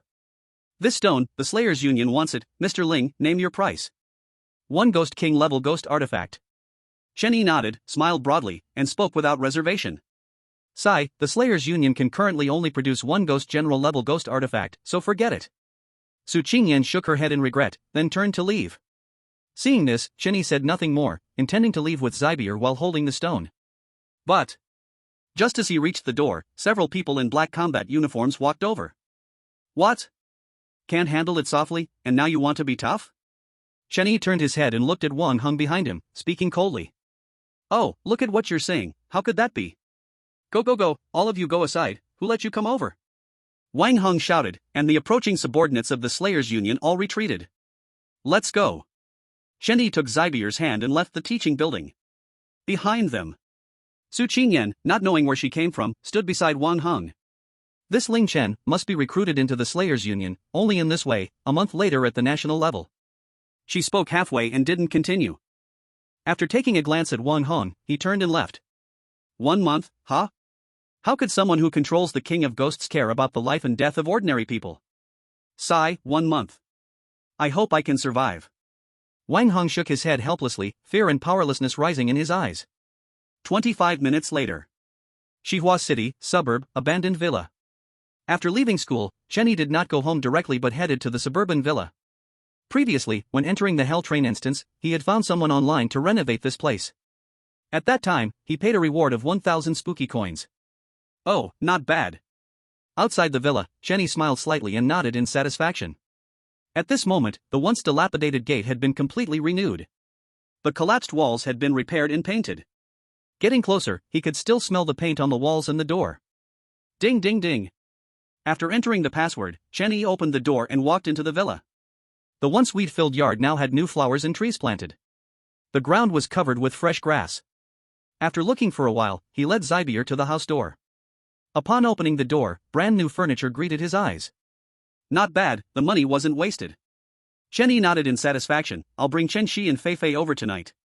Chapter 128, Lottery Wheel, Changing Phones and Refrigerators.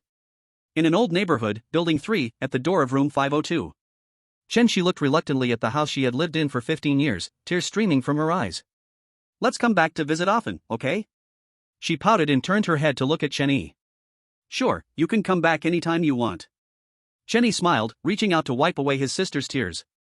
At that moment, Little Orange strutted out of the house, and then leapt onto Chun Yi's shoulder.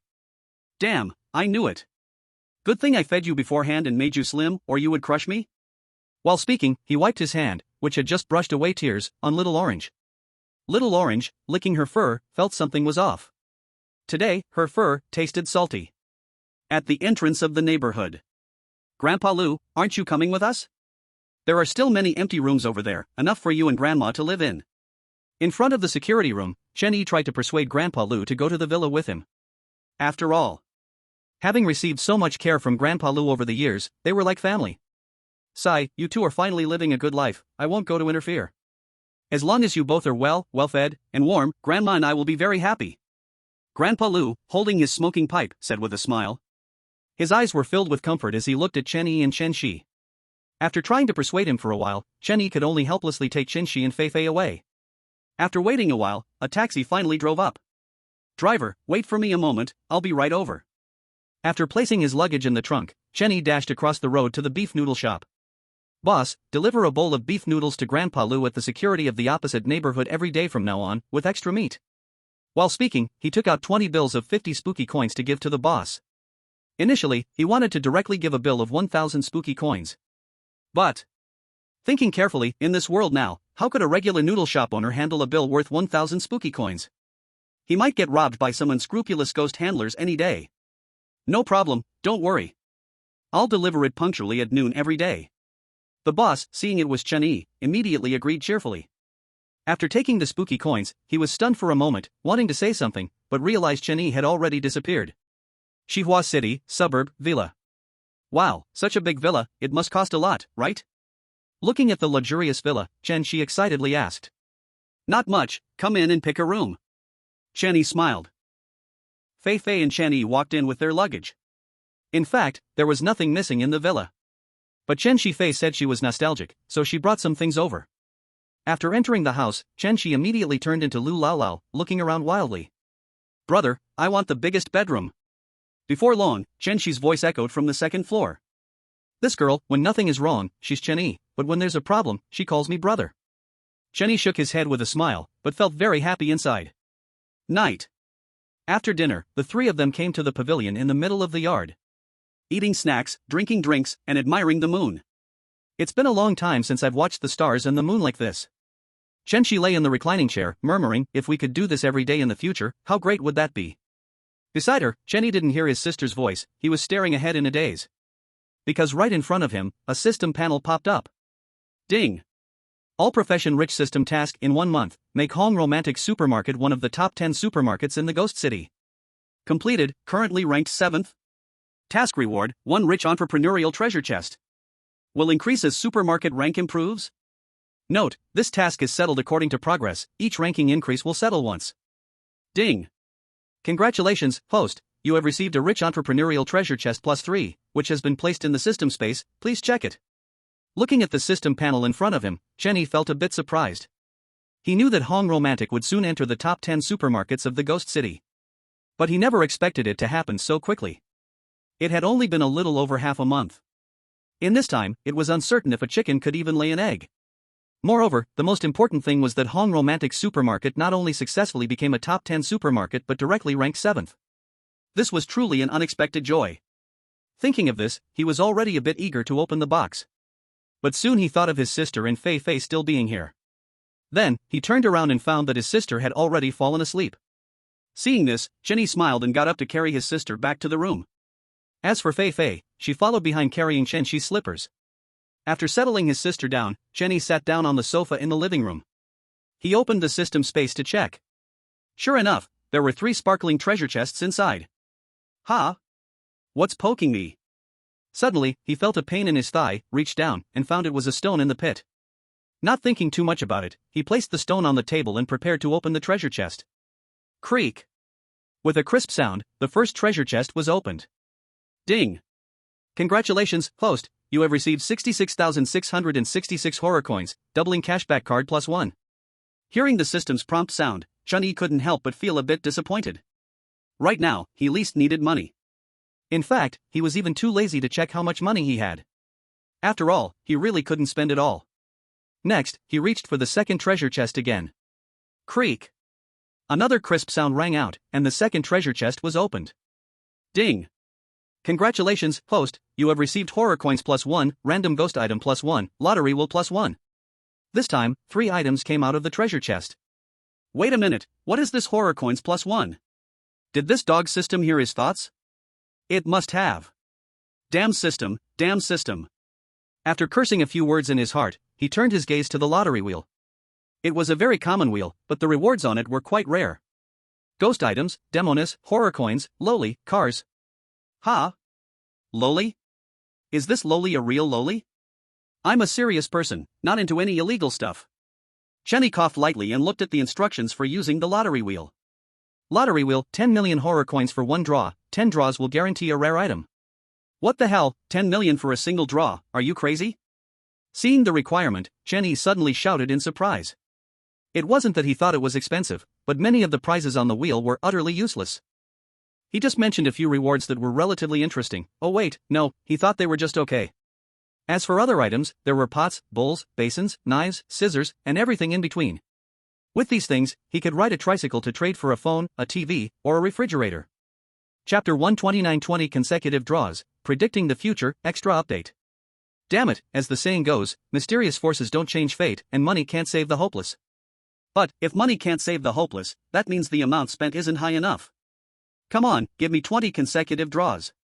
On the couch, Chun-Yi gritted his teeth and directly chose 20 consecutive draws. Ding! Congratulations, host, for spending 200 million horror coins to conduct 20 lottery draws. As the system's prompt sounded, the lottery wheel began to spin. Then it spun faster and faster, the wind whistling. Achoo! Damn, I almost caught a cold from this lottery draw. Before long, the wheel stopped spinning. Chenny rubbed his nose and couldn't help but complain. Ding! Congratulations, host, for completing 20 draws, the results are as follows.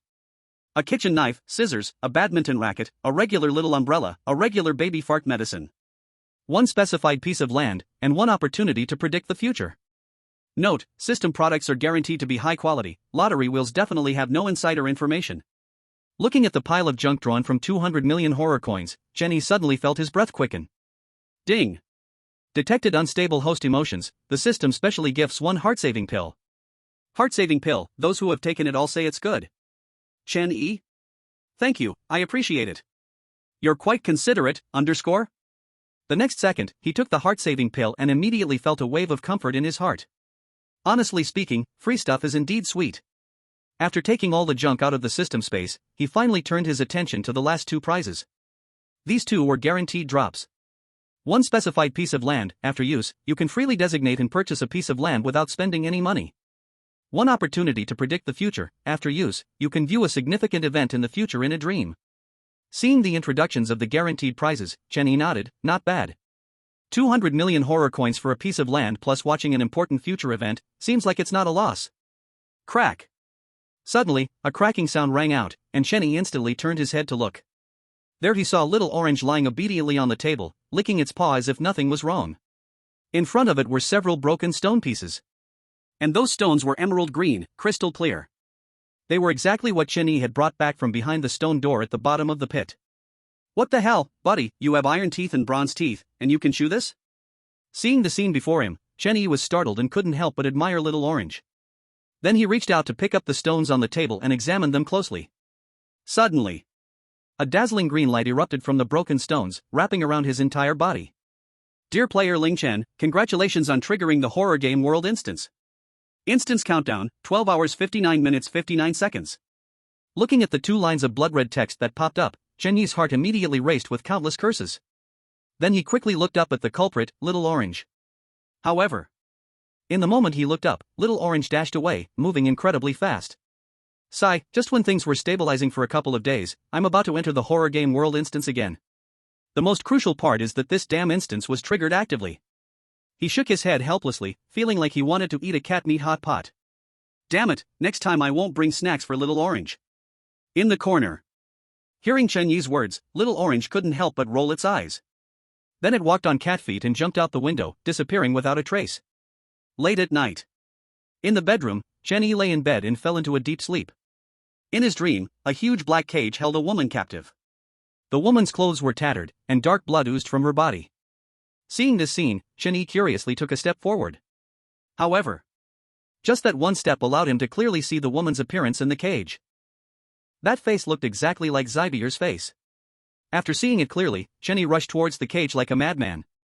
But as soon as he got close to the cage, a ghostly energy intercepted him. It wrapped around him and threw him out. Then he got up from the ground and rushed towards the cage again, only to be thrown out again. This went on, repeated 99 times. Until the 100th time, he was so exhausted that he collapsed and could not get up. Inside the cage, Zybier, in tears, was unable to make a sound. She wanted to raise her hand to stop Chen Yi, but she had no strength at all. It seemed that just living had exhausted all her energy. Ding! This future foresight has ended. At that moment, a cold mechanical voice rang in Chen Yi's ear. In the bedroom. Chen Yi suddenly awoke, sitting up and gasping for breath. His clothes were completely soaked with sweat, sticky and smelly. Is that place the Ghost Emperor's realm? Or perhaps a high-ranking Ghost King? But why is Zybier locked up there? He frowned and muttered to himself. After a moment, he finally got up to take a shower. In the villa on the second floor. In the bedroom, Chen Shi lay on the bed, looking at the ceiling. She had been sleeping since Chen Yi brought her in. Just now, a strong, unpleasant smell suddenly invaded her nostrils. It woke her up with a stench. Brother's smell is really getting stronger, I can smell it from so far away. She murmured softly, but another voice echoed in her mind. It's not that his smell has gotten stronger, it's that he has been around more things. Perhaps, it won't be long before your brother is no longer your brother. Hurry and turn back into yourself, that way, you can protect your beloved brother. The voice in her mind kept wandering, but Chen Shi seemed to hear nothing. She closed her eyes and murmured, he said he would always be there, he said he would always protect me. He has never broken his promise. At the same time, on the first floor of the villa, Chen Yi stood by the window, looking at the red moon. A line of blood-red words appeared before his eyes. Countdown, 3, 2, 1. Hope you enjoy the game. Chapter 130, the first S-rank copy. Welcome to the horror game world. S-rank copy, Horror Amusement Park. Number of players, 30. This is the first S-rank copy after the upgrade of the horror game world. The bizarre within are all terrifying existences, a slight mistake will lead to death. Game task, experience all the attractions in the amusement park and receive all A rank and above ratings. Note, after entering an attraction, all side quests must be completed, otherwise, no ratings can be received. Dear player Lingchen, since you triggered the copy actively, you have successfully unlocked a hidden task. Hidden task, at night in the amusement park, a baby's cry will always be heard, and that cry sounds just like laughter, unlocked, not yet triggered. Task reward, rewards based on the final score of the copy. Hidden task reward, unknown reward, please trigger the task first. In the deep night, snowflakes fell from the sky, covering everything. As far as the eye could see, it was all a snowy white, obscuring everything. It's snowing. On the road, Chenny looked up at the sky, reaching out to catch the snowflakes. But the snowflakes landed on his hand but melted instantly. Melting so fast, is it going to bravely venture?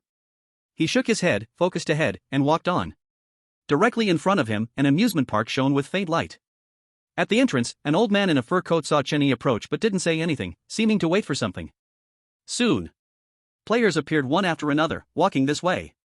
About 10 minutes later, there were already 15 players standing at the entrance of the amusement park. Everyone is here, let the game begin. The old man shook off the snow on his fur coat and said coldly. All here? There are only 15 people, where did the rest go? Suddenly, a player frowned and asked in confusion. The surrounding players were equally puzzled, but they did not speak. In the introduction of the copy, they heard that this was the first S-rank dungeon after the upgrade of the horror game world. Who knows how terrifying this dungeon really is? So, if possible, don't speak, if possible, don't act. What's it to you? At this moment, the old man suddenly turned around 180 degrees and shouted. In the next instant, a burst of crimson ghostly energy shot up into the sky, instantly enveloping the player who just spoke. Ah! Help me, save me, I'm sorry, I won't ask again, ah! In an instant, a tragic scream came from the ghostly energy. But not a single person dared to step forward to rescue. Beside them, Chenny frowned and looked at the old man wearing a mink coat. Ghost King. Level 6. As expected, this was the first S-rank dungeon after the upgrade of the horror game world. The gatekeeper was already a Ghost King of level 6. Then, how terrifying and powerful must the weirdness inside the amusement park be? Crack. As the players' screams ceased, a sound of friction was heard. The tightly shut gates of the amusement park began to slowly open. Come in, tourists. The old man said expressionlessly, then walked in first. As soon as he entered the amusement park, the old man's figure instantly vanished without a trace. Seeing this scene, the other players were all a bit dazed and hesitant. But in the end, they still gritted their teeth and walked into the amusement park. After all, going into the amusement park might mean death, but not going in meant immediate death. 25 minutes later, Chenny walked inside the amusement park, his gaze occasionally glancing to the sides. During this time in the amusement park, he had been observing the environment here. In the end, he discovered one piece of information. That is, the amusement park is very large, so large that you can't find a way out at all. Hey, big brother, do you want to come in and play? Suddenly, a playful voice rang out. In front of him, a little girl was looking at him with eager anticipation. Sure. Chenny smiled and nodded, not refusing. It's been a while since he entered, and it was time to experience the amusement offerings here. Hee, big brother, you're really nice. Seeing Chenny really coming over, the little girl instantly became so happy that she jumped around. She was genuinely happy as she leaped in front of Chenny. Directly in front of Chenny, she reached in and took her heart out, holding it in her hand and dancing. After about 2.5 minutes, the little girl stopped, panting as she looked at Chenny. Big brother, did you like my dance? Average, my evaluation is that it's not as good as mine. Chenny shook his head in slight disappointment. Upon hearing this, the little girl was stunned. She never expected Chenny would think it was average. And also said it was not as good as his. You say my dance is average? Not as good as yours? The little girl lowered her head, her voice cold, and dark ghostly energy surged from her body. In the next second, she raised her head, and her originally youthful face was now marred by ugly corpse spots. From her chest, black blood oozed from the torn places. To be honest, it really is not as good as mine. If you don't believe me, I can show you. Chenny smiled widely, and in the little girl's bewildered gaze, he snatched her heart away. Little one, watch closely, I will only do this once. As soon as his voice fell, His right hand was wrapped in ghostly energy, holding the heart, and he really jumped up. Only, what he danced seemed to be called colorful sunlight in the real world. Beside him, the little girl stood there with her mouth agape, the ghostly energy around her trembling.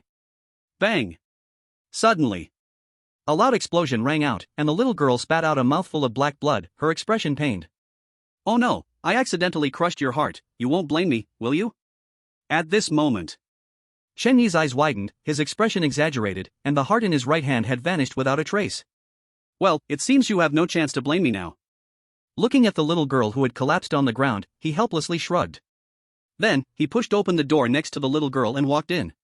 Dear player Ling Chen, welcome to experience the haunted house project of the Horror Amusement Park. Horror Amusement Park. Haunted house. Inside the haunted house, the light was dim, and even the path underfoot was hard to see. Around, eerie voices echoed from time to time. At this moment, Chen Yi held a ghostly lantern in his right hand, slowly walking forward. Suddenly, a figure appeared out of nowhere, blocking his path. This player, to experience the haunted house project, a fee is required. A woman, looking exactly like the little girl at the entrance, smiled at Chen Yi, extending her palm. Okay, how much? Chen Yi nodded. Paying for amusement, this is reasonable. Not much, just 2 fingers will do. The woman smiled, stating seriously. 2 fingers? Chen Yi asked, somewhat surprised and unsure. That's right, 2 fingers. The woman still smiled, fully professional. Alright, here you go. Hearing this, Chen Yi nodded and took out 2 fingers from his pocket, placing them in the woman's hand. Looking at the fingers in her hand, the woman suddenly widened her eyes, but quickly returned to normal. She smiled, the payment is sufficient, wishing you a good time, dear. Chapter 131, Unexpected Joy, The Strange Pearl. The thrilling amusement park, haunted house. The aura of darkness here is truly heavy. Inside the haunted house, Chen Yi held the ghostly lantern, mumbling. Finally, after 2.5 minutes, he saw the first ghost inside the haunted house. Before him stood a figure draped in white ribbons, holding a bone in each of its hands. It bared its teeth at Chen Yi, continuously saying, eat you, eat you, eat you. Crack, crack, crack. The 2 bones clashed together, making a crackling sound. Side quest triggered, cannibal in the haunted house, feed it before it eats you. Seeing the sudden blood-red words before him, Chen Yi was momentarily stunned. What does it mean, feed it before it eats him? Eat you, eat you, eat you. The cannibal's blood-red eyes fixed on Chen Yi, stepping forward. So, feed it, huh? Easy. Chen Yi grinned, a dagger appearing in his hand. He gripped the strange blade, and his figure flashed, instantly arriving at the cannibal's side. In the next moment, he raised the knife and directly severed the cannibal's arms. Bang, bang. 2 sounds hit the ground, and the cannibal showed no reaction at all. By the time it realized, its body was already lying on the ground. Oh, I forgot to mention, I'm a chef. Chen Yi grinned, showing a harmless appearance. Next, he took the severed limbs and stuffed them all into the cannibal's mouth. In no time, the cannibal's eyes turned white, black blood constantly oozing from its mouth. The ghostly aura dissipated, it was as dead as can be. Side quest, Cannibal in the Haunted House. Completed. With the thrilling Game World's notification appearing, Chen Yi finally stood up. Xiao Hei, dinner time. As the words fell, Xiao Hei appeared in an instant, a consuming power bursting forth. In the blink of an eye, the cannibal's corpse on the ground vanished. Ding. Life is being supplemented. Supplement completed. Current lifespan, 800 years. The thrilling amusement park, back door. Why are there only 15 people? Where are the others? A man dressed in a suit and leather shoes looked around, frowning as he asked. Dear, do you need any leg attachments? At this moment, a girl in a sailor outfit approached cautiously. The mature man before her, she had heard about from the Abyss Alliance website a long time ago. To be precise, she had learned about all male players over level 6 and in the spotlight. And this man before her was a player above level 6. Well known, with the youngest, most promising future to become a level 9 player, an 8-level player, Su Qinghong. Oh? Don't you know? I love helping women the most. Especially beautiful and gentle women like you. Su Qinghong smiled slightly, gentlemanly extending his hand to the girl. This action. The girl's pretty face flushed, and she shyly placed her hand on it. Click. Suddenly, a sharp scraping sound echoed, and the back door of the amusement park opened automatically. Let's go, come with me, give me a chance to protect you. Okay. In the terrifying amusement park, the haunted house. Side quest triggered, escape the strange prison. I can't believe a side quest was really triggered. In a prison resembling ancient times, Jenny stood in the center, facing a line of bloodwords. Click click. At that moment, cracks suddenly appeared in the walls on both sides of the prison. Then, the cracks grew wider, enough for a person to pass through. Quite a variety. Chen Yi's lips curled up as he tightened his grip on the eerie blade. Thud, thud. From the place where the walls cracked, synchronized and rhythmic footsteps sounded. 10 seconds later, 2 figures walked out from the walls. They were completely black, and their shapes and genders were indistinguishable. What could be seen was only the terrifying ghostly aura and murderous intent. Most importantly, a red bug was wriggling continuously on their shoulders. Suddenly, the bug stopped wriggling and grew a blood red eye the size of a glass ball. The blood red eye spun quickly, then suddenly turned to look at Chen Yi. In that moment, Chen Yi felt a dizzying sensation as if he had fallen into an ocean. Wanting to struggle, but it was utterly futile. Human, delicious human. At that moment, the 2 weirdos' stomachs emitted a hoarse voice. Then, ugly mouths grew from their stomachs. Inside the mouths, yellow-black teeth emitted green gas. Suddenly, a drop of saliva fell from the eerie teeth and landed on the ground. In just an instant, the brick-laid floor was corroded into a hole. At the same time, the 2 weirdos were now beside Chen Yi, opening their mouths wide and biting down fiercely. But, though they clearly bit down, it felt as if they were biting into air. Tasty? Suddenly, a questioning voice came from behind the 2 weirdos. There. Chen Yi held the ghostly lamp in his left hand and the eerie blade in his right, grinning. In the next moment, he placed the eerie blade on the blue flames burning from the ghostly lamp. Boom! As soon as it touched, the eerie blade burst into blue flames as well. Goodbye. With that, the burning blue flame of the eerie blade instantly slashed at the necks of the 2 weirdos. Plop! Clang! In just one slice, he had dealt with the 2 ghost general-level weirdos. At that moment, the places where the necks of the 2 weirdos were cut were blazing with blue flames. In under a minute, the blue flames turned the 2 weirdos to ashes. Ding! Congratulations, host, you have obtained Ghost Jewel +2. Suddenly, a system notification sounded, and a panel appeared in front of Chen Yi. Name, Ghost Jewel. Grade, Ghost General Level. Use, can be ingested by the weirdos, after which they inherit 30% of the original weirdo strength, and there is also a 20% chance to gain a random skill. Note, collect 10 of each level of Ghost Jewels to synthesize and promote to the next level. Source, formed after the blue flame of the ghostly lamp burns the weirdos. Note, this item is morally questionable, it is recommended that the host use it frequently. In the prison, Chen Yi looked at the system panel in front of him, feeling a bit bewildered. He originally just wanted to try if other weapons could borrow the flames of the ghostly lamp. What he didn't expect was that it could indeed borrow them and also gain other abilities. This was truly an unexpected joy. But what the heck does that note mean about moral misconduct? What does it mean by suggesting the host use it frequently? So this damn system thinks he has no morals, right? After a moment of madly complaining in his heart, Chen Yi bent down to pick up 2 jewels from the ashes on the ground. These 2 jewels were the size of a water bottle cap, entirely black, yet intertwined with a hint of blue. Most importantly, he could feel a vast ghostly aura coming from the ghost jewels. Chapter 132, The Real Exit, Ghostly Jewels. Brother Sue, you look so handsome. So amazing. In the thrilling amusement park, on a certain street, a girl in a sailor suit had an infatuated look on her face, her eyes shining brightly. Oh, it's nothing big, I can easily take down this demon-level Eerie. Su Qinghong smiled, looking like a master. In front of him lay a corpse, emitting a strong black ghostly aura. That ghostly aura clearly belonged to the Eerie that could only be released at the demon level. Awesome, it makes people sweat just looking at it. The girl squeezed her legs together, her body trembling, her face flushed. Oh? I don't believe it unless you let me check. Hearing the girl's words, Su Qinghong raised the corners of his mouth, picked her up, and walked toward a nearby house. In the thrilling amusement park, the haunted house. How strange, why haven't I encountered any Eerie?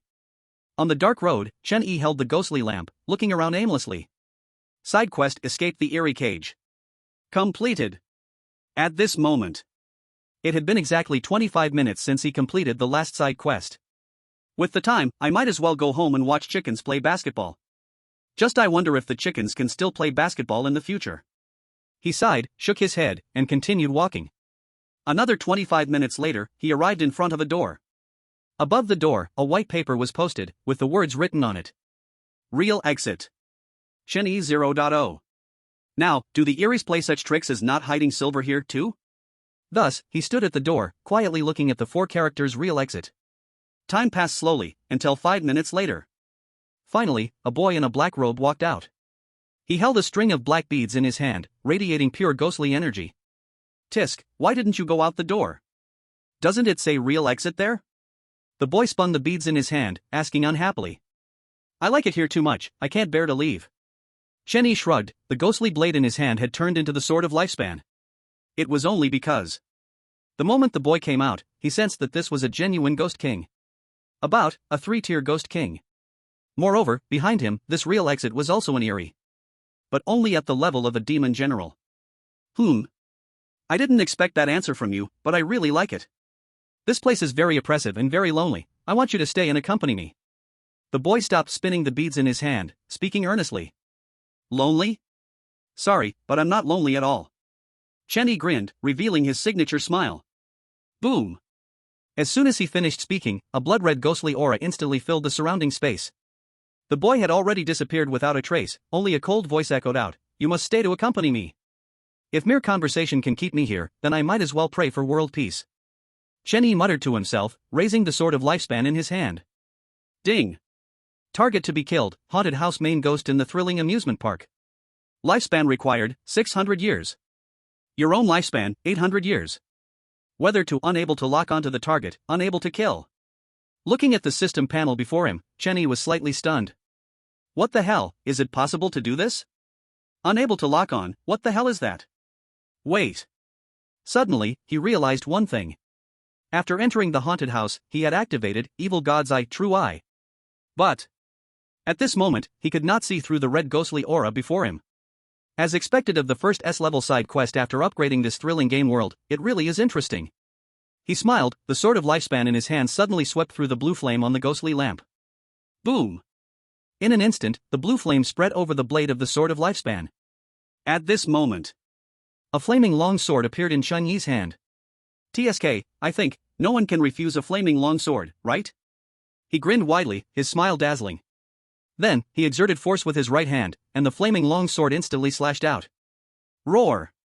Within the fiery sword light, it seemed as if there was a fierce ghost wailing endlessly.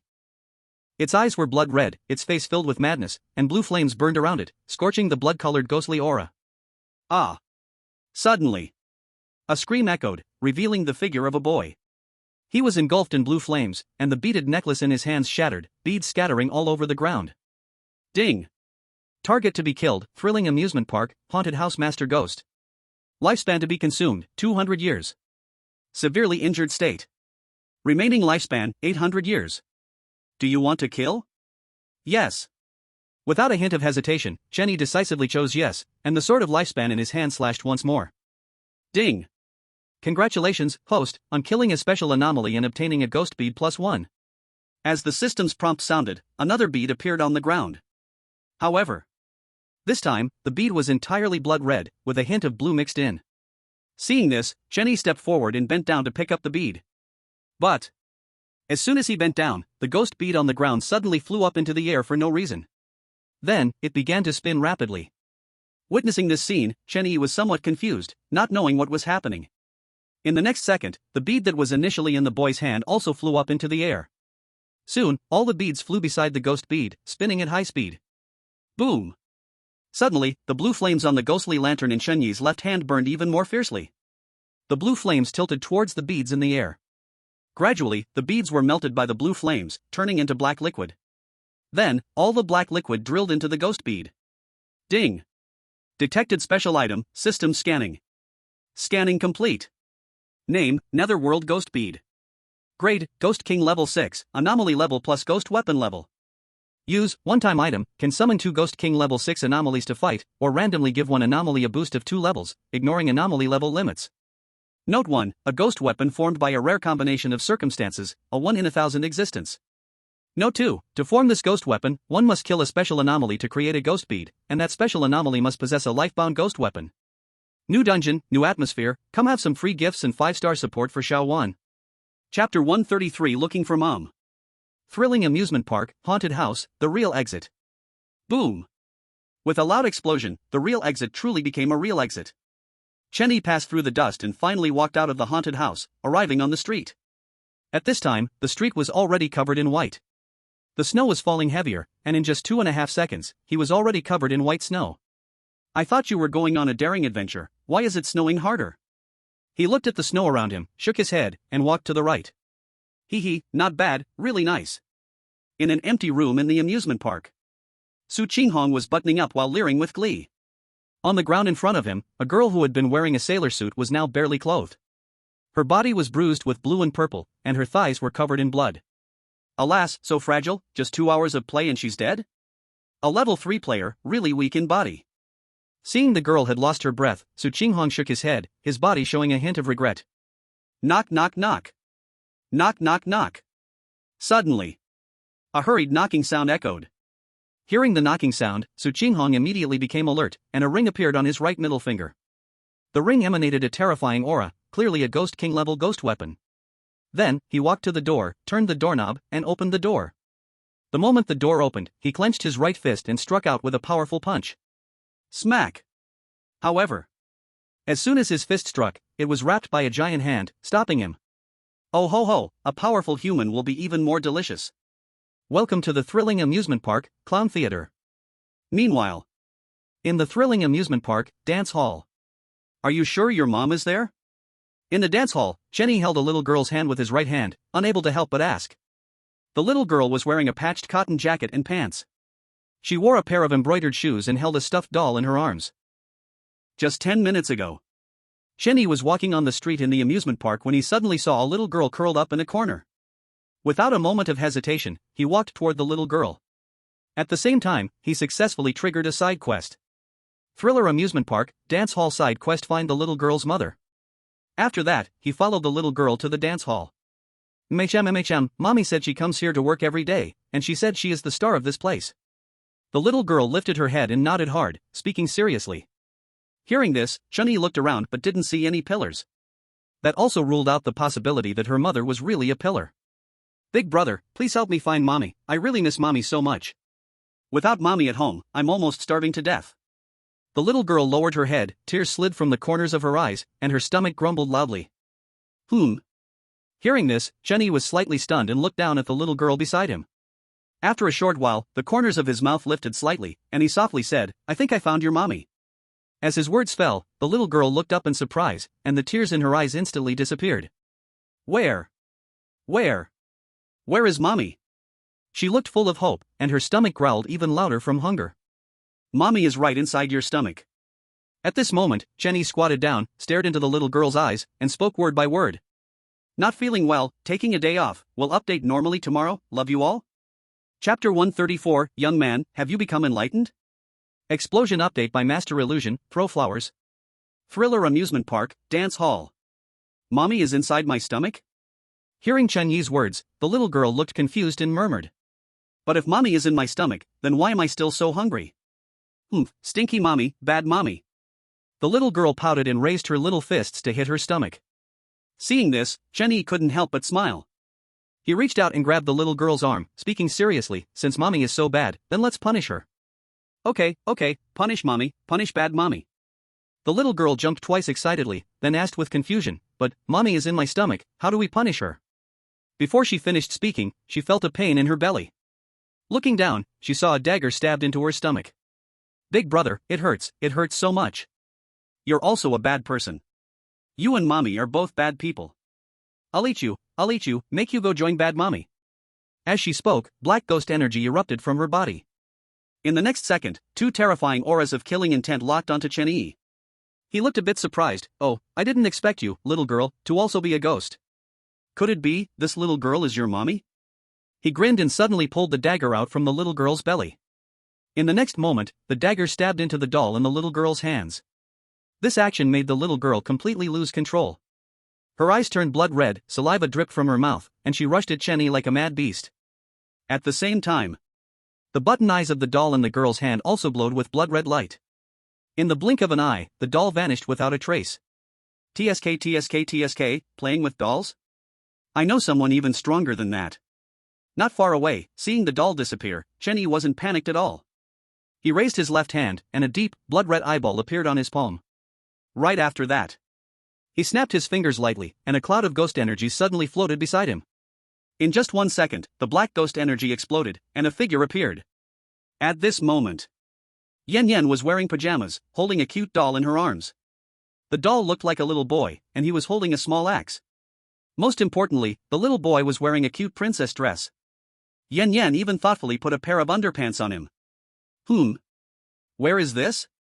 Yen Yen is so sleepy, I want to go home and sleep. She looked drowsy. A soft whisper escaped her lips. Then, she turned to leave, but a large hand grabbed her. Go back? No way, it's time to fight. Chen Yi said helplessly. It was broad daylight, what was there to sleep for? As soon as he finished speaking, the little girl's doll suddenly appeared above his head.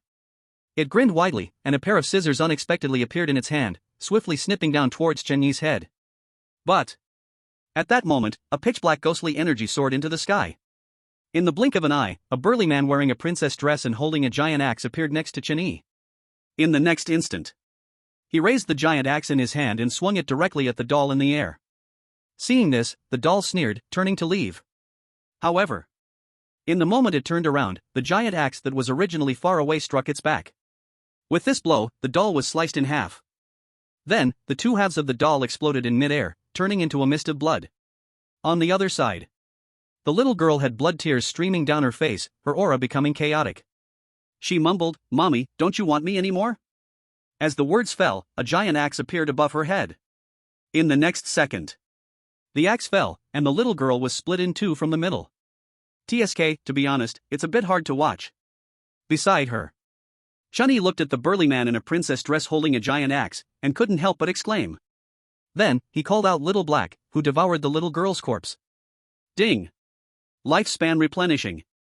Replenishment complete. Current lifespan, 1,500 years. What? So much? Hearing the system's prompt, Chen-Yi was momentarily stunned. Is this really extra? For me, the respected and greatest king of devouring, this little bit of lifespan is just a drop in the bucket. Little Black grinned, speaking with extreme pride. Oh? Is that so? Then please, this esteemed and greatest king of devouring, could you give me another 2,000 years? Sorry for the interruption, farewell. Hearing Chen Yi's words, Little Black's mouth instantly vanished, disappearing without a trace. TCH, is this it? Is this all? Chen Yi shrugged and turned to stand by Yen Yen. This little girl in pajamas before him was currently the only ghost commander among all his supernatural beings. It's worth noting. When he first met Yen Yen in the horror apartment 404, she was only at the level of a fierce ghost. However, she could control a doll at the fierce ghost level to kill the little girl ghost commander. This shows that special supernatural beings indeed have special advantages. At this moment, Yen Yen noticed Chen Yi staring at her and not speaking, and fear began to creep into her heart. Gee, good man, I'm not sleepy anymore, please don't chase me away. Put. Hearing Yen Yen's words, Chen Yi came back to his senses and couldn't help but laugh. Then, he gently tapped the little girl's head and smiled, how could I chase you away? I, the good man, really love playing nurturing games. Ah? Nurturing games? Good man, you don't want to wash clothes with me at midnight, do you? Yen Yen widened her eyes, a bit confused. She thought she was always calling him a good man, he really wasn't nice at all. Yelling at the ghost bride's sister to wash clothes in the middle of the night, now he also wants to wash clothes with her. Bad guy, bad guy, bad guy, big bad guy. Carrot. Meanwhile, Chun-Yi looked astonished, unable to believe what he was hearing from Yen Yen. Could it be, the ghost bride told Yen Yen the true meaning of washing clothes? That should not be, wouldn't that corrupt the children? But, to be honest, it seems like the little girl. No, that would be illegal. Wait. This is the horror game world, where are the laws? He. In an instant, a black and a white little person kept arguing in Chun Yi's ear. The white little person patiently advised Chen Yi to be a good person and obey the law. Even in a place without laws, one should refuse temptation and be upright and kind. The other black little person grinned, showing a big white grin. He crossed his arms and uttered, when young, unaware of the allure of Lolis, mistakenly took mature women for treasure. You must understand, a mature lady is just a mature lady, but a lowly is not just a lowly, she will grow into a mature lady and a young woman. One body, three satisfactions, young man, have you understood? Chapter 135, A Teachable's Child. Master, I understand. Chen Yi nodded, feeling a sudden enlightenment in his heart. It turns out, there is such a saying in the world. Hey, bad guy, what are you thinking about? At that moment, Yen Yen waved her hand in front of Chun-Yi, pulling his thoughts back. I was thinking about the lowly, thinking about where to go next. Chen-Yi glanced at Yen Yen sheepishly, then turned and walked out of the dance hall. On the street. Snow was falling heavily, as if it had no intention of stopping. As the snow piled higher and higher, the temperature in the amusement park had kept dropping. So cold. But the snow is so beautiful. I haven't seen such beautiful snow in a long time. Looking at the snow that was almost to her knees, Yen Yan's eyes sparkled with joy. Stop looking, hurry up.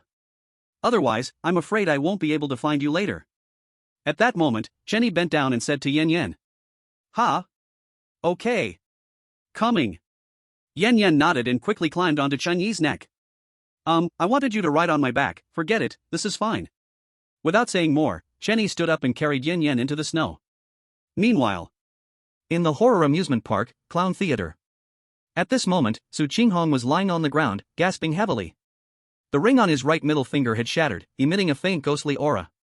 Next to him, a clown, dressed bizarrely, lay in a pool of blood, no longer breathing. No wonder this is the first S-level dungeon, even a small side quest is so troublesome. Given the current situation, when I get back, I need to talk to my elder sister and reassess the strength of the bazaar. While speaking, he propped himself up and punched the clown twice. Only then did he stand up and leave. Bang! As the door closed, the dead clowns suddenly stood up one by one, flipping upright. Their eyes were dull, and they turned to the disheveled girl who had been dead for a long time. In the next second, the red ball on their noses fell off, bouncing on the ground. Then, the red ball bounced higher and higher, eventually settling on the tip of the girl's nose. The moment the red ball touched the girl's nose, a burst of blood-red ghostly aura erupted instantly.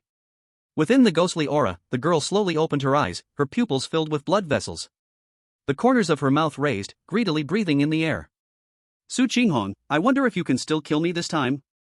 In the center of the horror amusement park. Here was a carousel. Chen-Yi carried Yen Yen inside and then put her down. I need to go to the bathroom. Yen Yen blushed and turned to run away. Then, she found a corner with no one around and squatted down. But, as time passed, she still hadn't come out. Strange, didn't she say she needed to go to the bathroom? Side quest triggered, carousel. The amusement park often has horses galloping, killing many tourists. Please catch it and tie it to a pole or kill it directly. It seems the game tasks are no joke. I really have to experience all the attractions and complete the side quests. Looking at the blood-red words in front of him, Chen-Yi turned to observe the carousel. Sure enough, next to the pole, there was one less wooden horse. Tisk, where could it be? He looked around, finding nothing but white snow. There were no horses, not even hoof prints. Sigh, no horse, no horse. He shook his head. Tap tap. Suddenly, a sound of footsteps in the snow was heard. Hearing the sound, Chen-Yi instantly looked up and saw a black horse staring at him. The black horse emitted a faint black ghostly aura and suddenly accelerated towards Chen-Yi. Slash it! Suddenly, an angry voice echoed. Then, a muscular man dressed in a princess gown, wielding a giant axe, appeared out of nowhere. He swung the giant axe directly at the black horse. The speed was so fast that even Chen-Yi was a bit caught off guard. Yen Yen, your princess-dressed strongman is a bit fierce, huh? He leaned closer to the strongman, inspecting from head to toe. Ding! Detected special item, system scanning. Item name, Eerie Doll. Grade, Ghost General Level. Can be upgraded. Purpose, summon an eerie being for battle. Remark, made by Yen Yen, Princess Dress Strongman Limited Edition. Wow, Ghost General level is really fierce? Then what about Ghost King?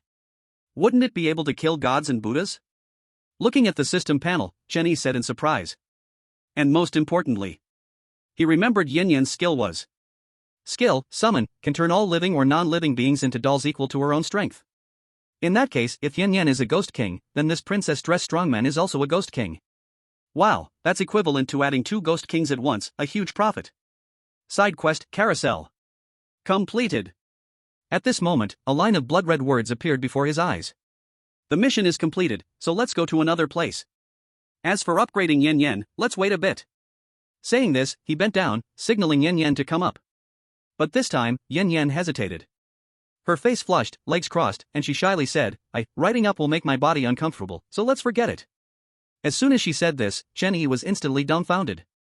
Looking at Yin Yan's posture and actions, and recalling earlier. He instantly understood everything. It's okay, come up. He smiled and waved his hand to Yin Yan. Seeing Chen Yi's firm attitude, Yin Yan could only nod and walked over. Then, Chen Yi carried Yin Yan into the snowy ground. Along the way, he felt his neck being squeezed a few times, but it was also very warm. However, this time he didn't say anything, quietly moving forward. By the way, Yin Yan, how old are you? Suddenly, Chen Yi patted Yin Yan's leg and asked. Hearing this question, Yin Yan bit her lip, thinking hard. After a moment, she slowly spoke, I should, maybe, probably, possibly be 106 years old? After finishing, she shyly nodded. As a woman, regardless of the time, age is always a taboo topic. Even as an Eri, it was the same. 106 years? Chen Yi was slightly taken aback, but his lips curled up. 106 is good, 106 is no little girl anymore. Then, it's not illegal. At this time, the little black figure appeared again in his ear. With arms crossed, he nodded, the child can be taught. Chapter 136 3 Women in a Show, for women fighting a tiger, added more. Level 5 player? In the horror amusement park, in the snow. Su Qinghong looked Chen Yi up and down, frowning and asking. Yes, level 5. Chen Yi, carrying Yin Yan, nodded. Ha? This little girl is actually a ghost general? Suddenly, Su Qinghong turned his gaze to Yin Yan, shock filling his heart. It wasn't that he was surprised by Yin Yan's identity as a ghost general. Instead, he didn't expect a level 5 player like Chen Yi could have such a petite and cute loli. What right does he have? How is he worthy? Make an offer, sell her to me. Su Qinghong looked Yin Yan up and down, liking her more and more. 100 million horror coins. Chen Yi smiled and did not refuse. At this moment, Yin Yan on his neck was also smiling, she knew the big bad guy wouldn't sell her. Moreover, this human in front of her was so funny, wanting to buy her with money. As if joking, Yin Yan was a priceless treasure, how could she be bought with money? Hands on hips? Wait a minute. Previously, this big bad guy seemed to have given her money. It seemed to be just 10,000 horror coins. No, that was under threat, not bought with money. Threatened, not purchased. 100 million horror coins? He. Don't joke around, if you really had 100 million horror coins, you wouldn't know how many eerie beings you could buy. Su Qinghong chuckled, his tone filled with disdain. In his eyes, someone like Chen Yi was someone whose eyes were high but whose hands were low. 100 million horror coins? How many humans in this world could have 100 million horror coins? Are you pretending to be your mother? Chen Yi was somewhat surprised, how could someone with no money still be so pretentious? Just name a price, if you can't afford it, isn't that pure foolishness? Are you insulting me? Suddenly, Su Qinghong was taken aback, red ghostly energy bursting forth from her body. You should know, besides being a level 8 player, I, Su Qinghong, am also a ghost master. I'm sorry, my ghostly powers are stronger than yours. As her words fell, a revealingly dressed female ghost appeared beside Su Qinghong.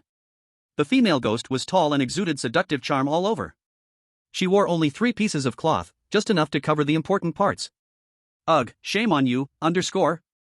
Seeing the female ghost's attire, Yin Yan immediately scratched her face with her finger and shouted. Little friend, sexiness is the truth, and nobody will like you, this little teapot cover. The female ghost smiled, her eyes filled with mockery. Enough chit-chat, hurry up and kill that guy, I'm waiting to enjoy the little loli. At this moment, beside her, Su Qinghong impatiently urged. Okay, master. Hearing this, the female ghost nodded, and her figure instantly vanished. Meanwhile, a flash of red light passed through Chen Yi's left eye. The corners of his mouth slightly raised, a dagger suddenly appeared in his hand. In the next second, with a swift motion, a stream of black blood sprayed out. Is the Ghost King of the First Tier still called a Ghost King? Sensing the hidden aura, Chen Yi shook his head at Su Qinghong. Then, he raised his left hand and snapped his fingers. Ah, it's the Ghost Bride sister, Sister Bai Xian, Sister Shibei, and Ai Qian. Suddenly, Yin Yan, who was riding on Chen Yi's neck, shouted joyfully. In the next moment, 4 clusters of blood-red ghostly energy appeared out of thin air. As the ghostly energy dissipated, 4 stunning figures revealed themselves. Hey, little ghost, why do you call them sisters? I'm the ant. Ai Qian looked at Yin Yan with displeasure. How could she, so beautiful, be called an ant? Is that reasonable? It's absolutely unreasonable. Ha! But someone told me before, those with big breasts are called ant, and those with small breasts are called sister. Yan Yan scratched her head awkwardly, not understanding why AI Qian was angry. As soon as she said this, the ghost bride, Bai Shen, and Shibei simultaneously turned their heads, giving Yan Yan a deadly stare. Cough cough cough, alright, let's get back to business. At this moment, seeing things go wrong, Chun-Yi quickly shouted, feeling a bit anxious for himself. They say 3 women are a play, 4 women fight a tiger. Goodness, the tiger hasn't fought yet, it seems they will dismantle him first. Sigh, in the future, I'll stick to calling it most 2, otherwise, I can't handle it. My heart can't take it, heart, not kidneys. As he struggled mentally, the 4 ghost kings had already moved. In an instant, the ghost that Su Qinghong controlled lay on the ground. The 3 pieces of cloth beside her had been knocked out of sight. As for Su Qinghong, at this time, she was knocked into the snow, struggling wildly. She couldn't understand why 4 ghost kings suddenly appeared. Moreover, they were all enchanting female ghost kings. Most importantly, 2 of them had energy she had never seen before. That aura made her soul tremble. In the end, a dignified level 8 player, hailed as the most promising to become the next level 9 player, Su Qinghong, was beaten to death by 4 female ghost kings. It should be noted, he had loved female ghosts in life, and had some peculiar preferences. At this moment, he was beaten to a pulp, but the corners of his mouth still raised. That's enough, let's all go back. Beside him, Shinny felt a tightness in his chest, suddenly inexplicably feeling a bit scared. Then he hurriedly told the 4 women to go back to their respective homes. Immediately after, he summoned Xiao Hei, devouring the corpse of the female ghost on the ground. Let's go, to the next stop. Hey, you don't say, it's warm around the neck like this, but it's a bit wet. As he finished speaking, he carried Yan Yan and walked forward. 10 minutes later, the heavy snow continued to fall, turning the whole world white. Did they die? It's a pity. A girl dressed in a sailor outfit stood on the snow. A red ball rested on her nose, looking just like a clown. In front of her, a shocking splash of blood stained the snow. Then she crouched down and cleared the snow in front of her, revealing a corpse. Die worse than I do. The girl smiled, quite pleased, then raised her right hand and placed it on Su Qinghong's corpse. In the next moment, a blood-red ghostly energy wrapped around Su Qinghong's corpse. Boom! Suddenly, an explosion sounded, and Su Qinghong's corpse turned into a mist of blood. Hee, so good. The girl clapped her hands and got up to leave. She left in the same direction as Chen Yi. She muttered to herself, if I kill the person I want to kill, then you can just die. Hee. My body still feels unwell, but one can't be lazy, it's still the 3rd watch. Chapter 137, Remembering the Ferris Wheel, The Dark Little Girl. The Horror Amusement Park. As the sky grew darker, heavy snow continued to fall. Side quest triggered Remembering the Ferris Wheel. From childhood memories, do not get lost in it. In the amusement park, Chen Yi stood under the Ferris wheel, still carrying Yan Yan. The Ferris wheel. Yan Yan hasn't played it in a long time. Yan Yan looked up at the Ferris wheel, her eyes full of longing. Really? Then let's take you inside to have some fun. Chen Yi smiled, and when the Ferris wheel's cabin came down, he hugged Yan Yan down and they went in together. Once inside the cabin, Yan Yan happily leaned against the glass, looking outside. Boom, boom, boom. Clap, clap, clap. Suddenly, fireworks exploded in the sky, colorful and dazzling. Wow, so beautiful. Yan Yan leaned against the glass, her face filled with joy. Crack. At that moment, a cracking sound rang out, and all the Ferris wheel cabins fell, crashing to the ground swiftly. Sensing something was wrong, Chen Yi instinctively hugged Yan Yan and closed his eyes. But in the next second, he realized that he was no longer the same as before his time travel. Then he opened his eyes, but was instantly dumbfounded. For at that moment, the scene before him had completely changed. The original cabins, fireworks, and snow had all disappeared. Moreover, the outside had changed from night to day. The only relief was that Yan Yan was still in his arms. Seeing Yan Yan was still there, Chen Yi felt a slight relief, then began to look around. Soon, his heart startled again as he recognized the surroundings. This is where I used to be as a child.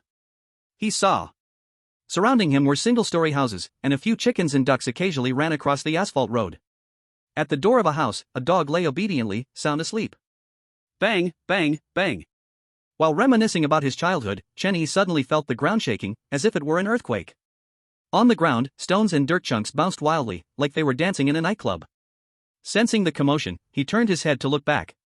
What the heck, seriously, what is happening? Not far away, a 3-meter-tall goose with blood-red eyes and a snowy white body flapped its wings and charged at him. The goose, Chen Yi's childhood nightmare. Due to being picky and not liking to eat anything, he was particularly weak. During the years he spent at his hometown, he was often bullied by the goose.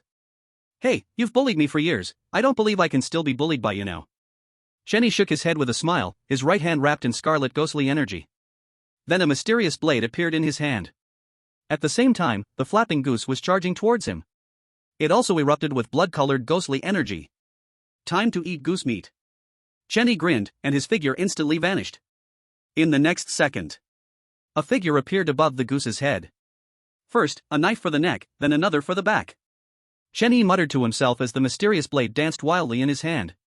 In no time, the ghostly energy on the goose dispersed, leaving it drenched in blood. Boom! In the next moment, the goose closed its eyes and fell heavily to the ground. Wow, what a big goose! At this moment, not far away, Yen Yen slowly opened her eyes. After rubbing her eyes, she widened her eyes, and saliva flowed from the corner of her mouth. What a pity, I can't eat it. Hearing Yin Yan's words, Shenny shook his head and summoned Xiaohei to consume the corpse of the big goose. This thing is just a ghostly creation, it has no physical form. If you really want to eat it, it would just be a few bites of someone else's ghost energy. Seeing Yin Yan pouting, her face written with grievance and unhappiness, Shenny helplessly explained. From the moment the big goose came out, he saw everything, including this childhood memory of his hometown before him. What a pity, fake is ultimately fake, it can never become real. However, this is a rare opportunity, let me take you to see the place where I used to live. He smiled and held Yin Yan's hand as they walked down the village's street. Along the way, he patiently described the funny stories from his childhood, making Yin Yan laugh joyfully. Of course, they occasionally encountered wild dogs and wild boars, which were also ghostly creations, all sliced by Chinese knife. Crack! Crack! Suddenly, a series of piercing cracking sounds rang in Chen Yi and Yin Yan's ears. In the next moment, the houses, streets, flowers, and trees before them all shattered. Soon after, this childhood hometown, as if made of glass, completely shattered, falling into the pitch-black abyss. You are really so boring, obviously so powerful, why not come out? Do you think my ghostly creations are many? At this moment, an angry roar echoed. A strange figure, 2 meters tall, with 24 eyes densely packed on its face, exuding terrifying ghostly energy and murderous intent. Big bad guy, why is this strange thing so ugly? Yen Yen shrank behind Chen Yi, peeking her little head out, frowning and asking. Then let's make it look better, okay? Okay. Hearing Chen Yi's words, Yen Yen instantly became happy. In the next second, she threw the plush doll wearing a princess dress and holding an axe at the feet of the strange creature. Looking at the doll on the ground, the strange creature was a bit confused. It didn't understand what this little girl was throwing a doll for. Did she want the doll to kill it? Don't be ridiculous, how could a doll? As it was thinking, the doll suddenly grew bigger. A strong man dressed in a princess dress, holding a giant axe, smiled at the strange creature. In the next moment, the strong man swung the giant axe and struck directly on the strange creature's face. With this strike, half of the eyes on the strange creature's face were instantly chopped off. But its head was not split open. I made sure the doll held back, we must make it look nice first, then let it die. Behind Chen Yi, Yen Yen placed her hands on her hips, with a proud expression. Hearing this, Chen Yi was momentarily taken aback. This little loli actually had a dark side. But that's fine, if she were truly a naive sweet girl, she probably would have been sold for money already, right? Meanwhile, the strong man in the princess dress tightened his grip on the giant axe, slowly chopping the eyes on the strange creature's face until only 2 remained. Not bad, looks much better, can kill now. Seeing this, Yen Yen happily nodded and said. Hearing Yen Yan's command, the strong man raised the giant axe and directly chopped the strange creature. You will definitely like it. You'll know when you see it. Chen Yi's lips curled up slightly, looking very much like a quirky uncle. Okay. As soon as Chen Yi said this, she immediately became curious. Alright, no rush, come down first. Chen Yi smiled, just like a quirky uncle. About 25 minutes later, the elevator Chen Yi was in arrived at the ground floor. Then, the elevator door opened, and Chen Yi and Yen Yen stepped out. Chen Yi smiled and ruffled Yen Yen's hair, feeling incredibly happy inside. To be honest, Lolas really do have their advantages. He grinned, as if he truly had become a quirky uncle. Whoa, big bad guy, you really like to lie. Next to him, Yen Yen clenched her little fists, wanting to punch Chen Yi but didn't dare. Hearing Chen Yi's words, Yen Yen seemed a bit skeptical, asking, really? It's definitely true. Later, you can learn with Sister Ghost Bride. Chen Yi grinned, while a small black figure in his heart also smiled. Beneath his feet, a small white figure had an expressionless face, eyes filled with despair. Before long, he mumbled, "Sigh, beast. Hee hee, it's that disgusting smell again, no man is good. Hee hee, but I found you." Outside the Ferris wheel, in the snow, a girl in a sailor suit smiled. She had a small red round ball on her nose, which clashed with her overall outfit. Found you, going to kill you." She said this, bouncing away from the Ferris wheel. "Faster, faster, there's one last spot, hurry up and get on the ship." In the horror amusement park, southeast, at the very edge. At this moment, a huge pirate ship was docked on the lake. A weird character was energetically shouting from the deck. Side quest triggered endless pirate ship. Note, detected that player Ling Chen's side quest was completed too easily. This side quest will automatically upgrade. Side quest triggered endless pirate ship, advanced version. Or reach the end of the route and successfully unlock unknown treasures. Note, you have entered the binding area of the pirate ship. If you do not board, the quest will automatically be judged as failed. Not far away. Damn, does my body self-upgrade dungeons? S-class dungeons get their side quests upgraded? Can I even play? Can I still play? He cursed under his breath, but his feet obediently walked towards the pirate ship. Because the weird character on the deck shouted even louder. In no time, he boarded the ship, but was suddenly stopped. There stood a strange figure in work clothes, disdainfully sizing Chinny up. Then, it turned its gaze to Yen Yen beside Chinny, coldly saying, "I said there's only one last spot, one of you can board, choose." Okay. Chinny nodded and didn't say anything about adding another spot. After all, this is a horror game world and still an S-class dungeon. On a weird pirate ship, asking a strange being for another spot for a human would just be ridiculous. The next second, he raised his left hand, snapped his fingers, and Yen Yen's form instantly vanished. Seeing this scene, the strange figure was instantly taken aback. Its look toward Chen Yi changed. Of course, it was only slightly less disdainful, still looking down on Chen Yi. "Pay up, buy a ticket, 10,000 horror coins for a ship ticket." Hearing the strange figure's words, Chen Yi nodded and reached into his pocket for money. But as soon as he extended his hand, he suddenly stopped. Then, he looked up at the strange figure and asked nonchalantly, 10,000 horror coins for a ticket? Is it VIP or a regular ticket?" "Hee hee, of course, it's a regular ticket." 10,000 horror coins, you want a VIP? The strange figure laughed disdainfully. It certainly did not think a little human could pull out much money. Being able to pull out a ticket for 10,000 horror coins would probably empty their entire savings. However, in the next moment, a flash of red light flickered before its eyes, and pure ghostly energy drifted out. VIP? Why can't I think? It could be seen. Chenny held 10 brand new horror coins, each worth 100,000, looking confused. Gulps. Looking at the brand new horror coins in Chen Yi's hand, the strange being couldn't help but swallow hard. In the next instant, its expression changed, and it smiled flatteringly. "Hee hee, welcome, esteemed guest, to board this endless pirate ship. May I ask if you would like to buy a VIP ticket for 10,000 horror coins, or a VVIP ticket for 500,000 horror coins? Or perhaps, would you like to buy a Super Supreme SVIP ticket for 1 million horror coins?" After speaking, it looked at the horror coins in Chen Yi's hand.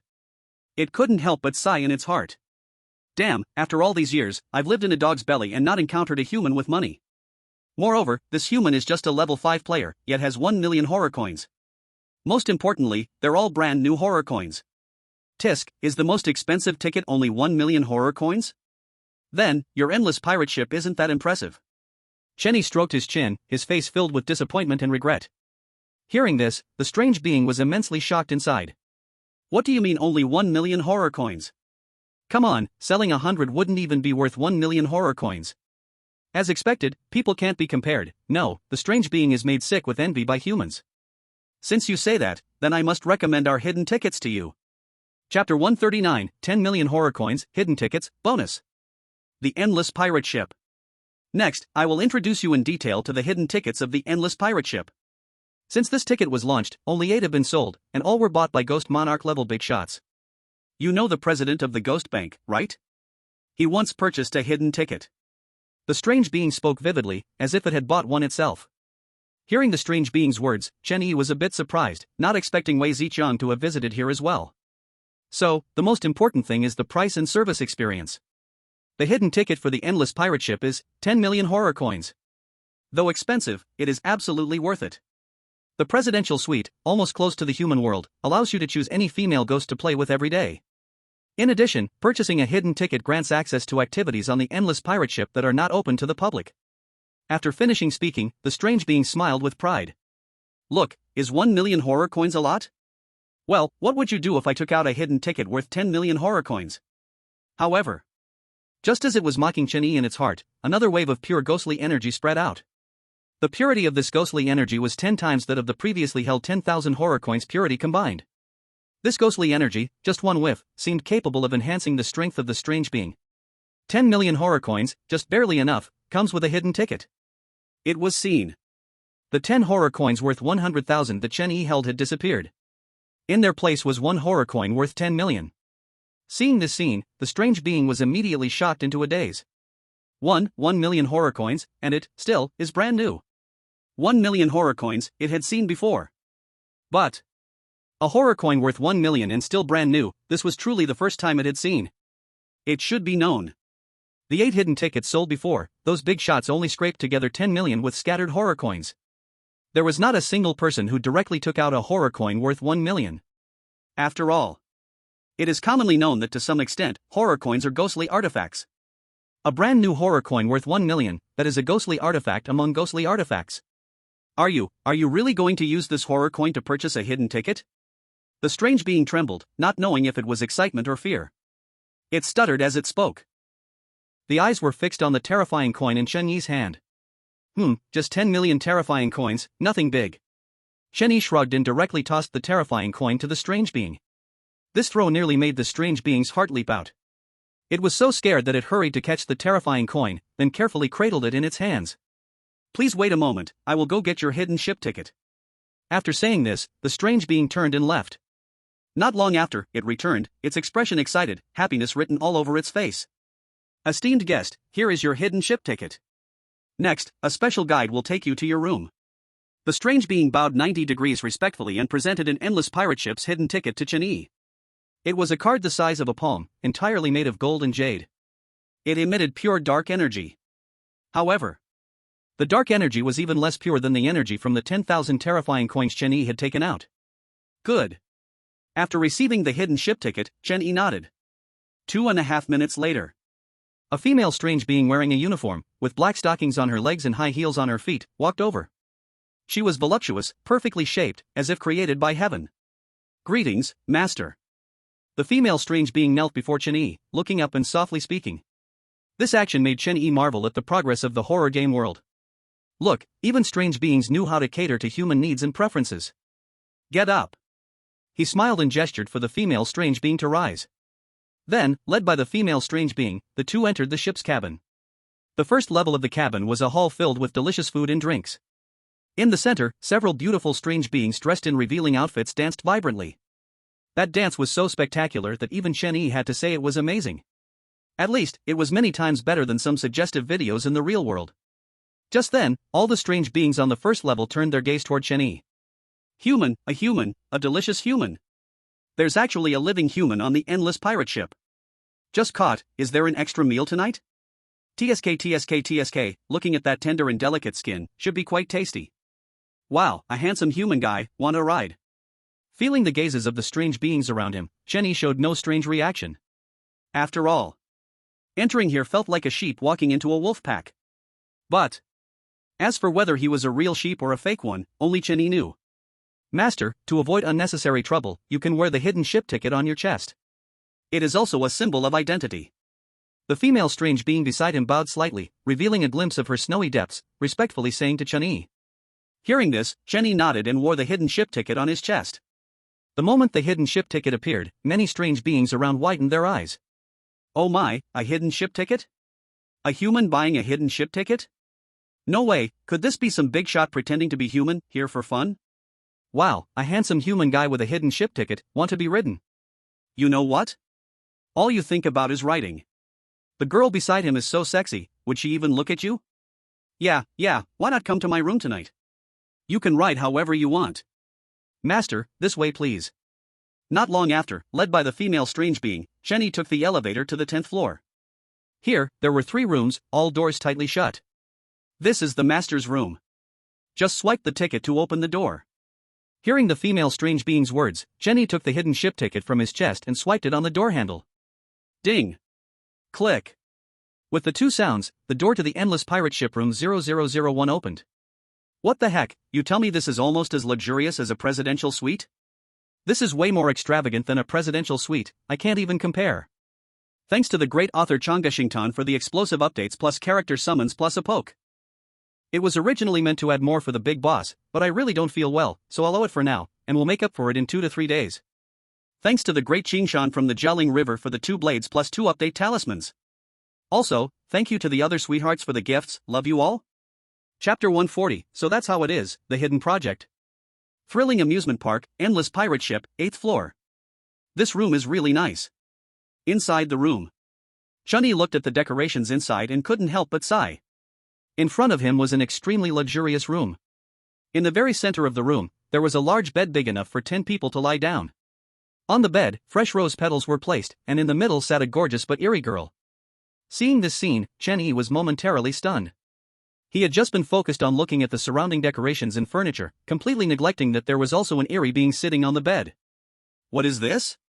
He turned his head to look at the eerie girl beside him, filled with affection. Master, this is a gift included with the hidden ticket. Don't worry, such gifts are carefully selected, absolutely untouched. The eerie girl smiled as she earnestly explained to Chunyi. Of course, I am also your servant. As her words fell, she moved closer to Chunyi, diving into his embrace. But as soon as her body contacted his, dark ghostly energy burst forth from him. At the same time, a red light flashed in his left eye, and the eye of the evil god on his left hand flickered. You two, go out first. Chunyi took a deep breath and drove the 2 eerie girls out. Before leaving, the eerie girl in professional attire gave Chunyi a complex look. Then, she closed the door and left. After the 2 eerie beings walked out, Chunyi sat down on the bed and snapped his fingers with his left hand. In the next moment, a wave of pitch-black ghostly energy appeared before him. Then, as the ghostly energy dispersed, Yan Yan's figure revealed itself. So anxious, did something happen? Looking at Yan Yan in front of him, Chunyi asked in confusion. Just now, Yan Yan had frantically contacted him, just like before with Zybier. Humph, bad guy, I knew you came in, and you didn't bring me. Yan Yan placed her hands on her hips, pouting, her face filled with unhappiness.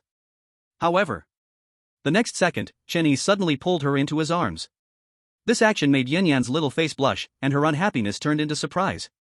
About 10 minutes later, when Yan Yan was about to run out of breath, Chunyi finally lifted his head. Did the other sister give you anything? At this moment, Chunyi smiled and asked. Hearing Chunyi's words, Yan Yan seriously thought for a moment. After a while, she nodded vigorously, yes. Sister Bai Xian told me that the bad guy must be happy every day. And also, Aunt Ai Qian said it would be happy. Yan Yan's little mouth was extremely fast in speech. Seeing this scene, Chunyi grinned and supported her up. Then you must listen to your sisters, come on.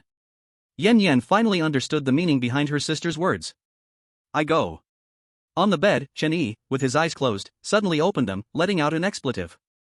Then, he looked at the frowning, painfully distressed Yan Yan. At this moment.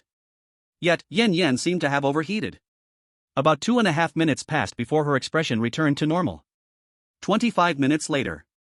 Knock knock knock. At this moment, a knocking sound disturbed Chunyi and Yan Yan from their slumber. Knock knock knock. 10 minutes later, the knocking sound rang again. At this time, Chunyi got dressed and opened the door. Outside the door. Upon seeing Chunyi, the eerie girl in professional attire sighed in relief. Then, she smiled, Master, as a member of the hidden ticket for the endless pirate ship, you can participate in all the projects on board. Just 10 minutes ago, the first hidden project on the ship was launched. I wonder if the master wants to participate? Hearing the eerie girl's words, Chunyi nodded without a second thought. Okay, wait for me a moment. After throwing down a sentence, he closed the door. When he opened the door again, a little girl in a princess dress was standing beside him. Yan Yan looked tired but held Chunyi's hand tightly. Bad guy, hug me. Okay. Chunyi smiled and picked up Yan Yan. Then, the two followed the strange girl and left the room. Meanwhile, on the deck of the endless pirate ship, a girl in a sailor outfit was surrounded by 3 strange men. The strange men reeked of alcohol and wore lewd smiles on their faces. Hee hee, little sister, come play in my room with me? Yeah, big brothers promised to let you experience something unprecedented. Hee hee, hee hee. Hearing the strange men's words, the girl in the sailor outfit smiled. Sure, then big brothers, lead the way. Reducing 300.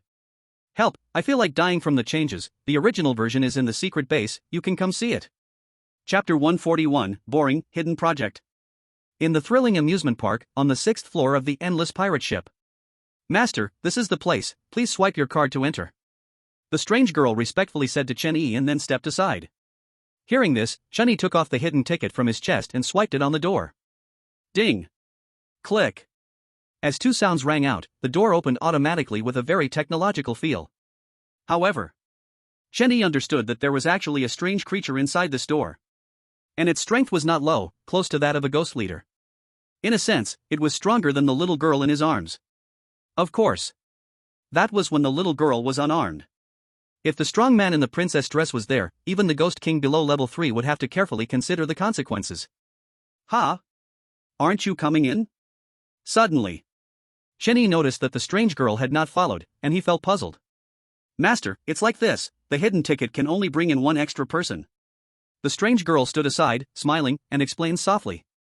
Can't add one more position? Chen Yi asked, frowning. After all, he was not familiar with this place, and having a familiar strange creature with him would reduce a lot of trouble. Well, there is, but it's not worth it. Tell me about it. This is a hidden project on the ship, but so far only 9 people have bought the hidden tickets. You, Master, are the 9th one, but since the endless pirate ship still needs to operate, the hidden project will also be open to non-hidden ticket guests. Of course, if you want to enter, there are conditions: 1 person, 100,000 thrilling coins. After the strange girl finished speaking, she stood cutely beside him. Hearing the strange girl's words, Chen Yi understood her earlier meaning. That meant, spending 100,000 thrilling coins for her was not worth it. Thinking of this, Chen Yi couldn't help but smile. Come in, it's only 100,000 thrilling coins, small money. As his words fell, he hugged Yin Yan with one hand while putting the other hand into his pocket. Then, he took out a brand new thrilling coin worth 100,000. Go pay the money. Seeing this scene, the strange girl stood frozen in place, dumbfounded as she accepted the brand new thrilling coin from Chen Yi. Holding the 100,000 thrilling coin in her hand, she felt like she was dreaming. How could there be a human who would spend 100,000 thrilling coins for her? Moreover, it was a brand new thrilling coin. In an instant, her feelings were extremely complicated, and she nodded vigorously. Okay, Master, don't worry, I will definitely make your money worth it. After saying this, she turned around and left. Although she was wearing high heels, her speed was not slow at all. About 5 minutes later, she returned, holding a card in her hand. The card said, Hidden Project Admission Ticket. Lead the way. Seeing this, Chen Yi nodded, signaling the strange girl to lead the way. In the thrilling amusement park, on the 2nd floor of the endless pirate ship. In a certain guest room. Oh dear, why are you all lying on the ground and not getting up? Hee hee, you all seem to be not doing too well either. The girl in the sailor outfit was now sitting on the edge of the bed, her hands covered in blood. On the floor in front of her, the ground was soaked in blood. 3 bloody corpses quietly lay in a pool of blood. They were all completely naked, their bodies covered in countless wounds. The most important thing was, their kidneys, and certain unspeakable parts, had all been cut off. Sigh, so boring. On this ship, only the human man and the captain can bring me any fun. She shook her head regretfully, then licked the blood off her fingertip. Soon, she left the room, walking barefoot and stepping over the corpses on the floor.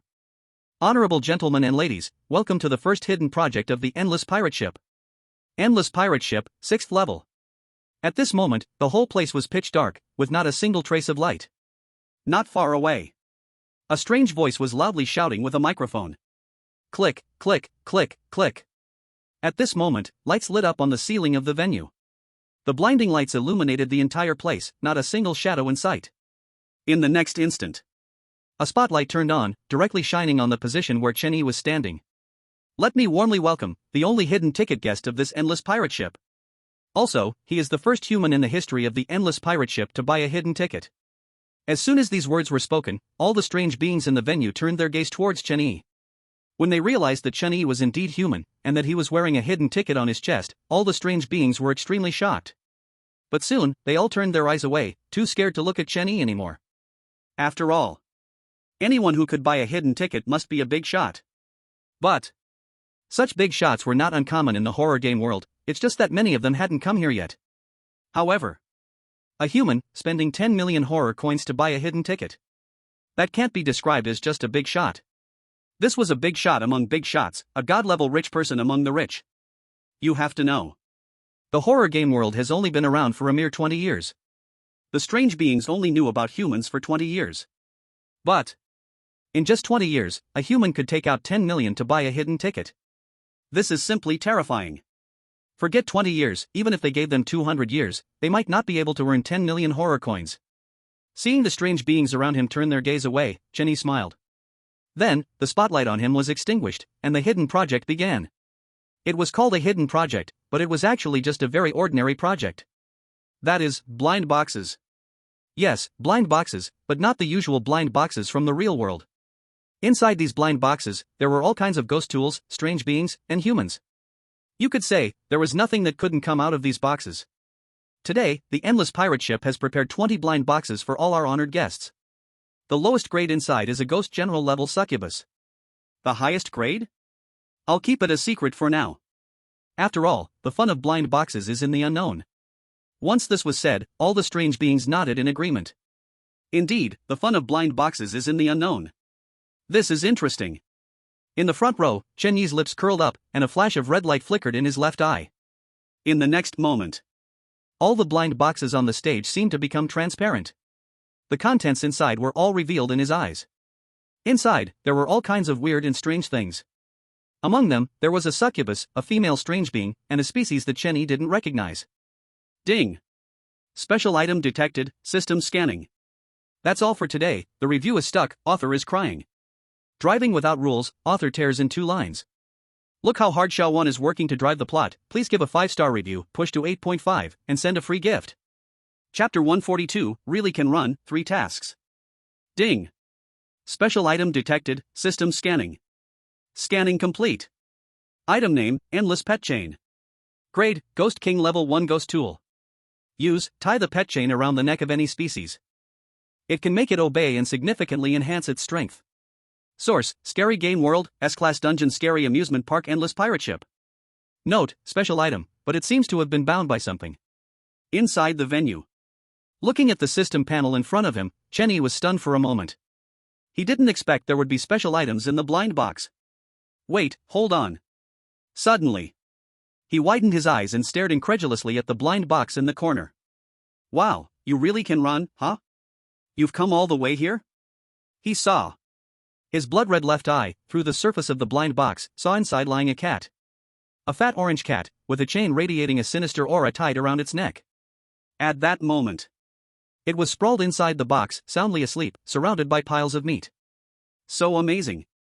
After recognizing the little orange cat, Chen Yi silently gave it a thumbs up. This guy, about to be sold, is still sprawled in the box sleeping soundly. Master, it just said above that the starting price for each blind box is 5,000 scary coins. If you are interested, I can set aside 2 for you. At that moment, a female weirdness crept close to Chen Yi and whispered in his ear.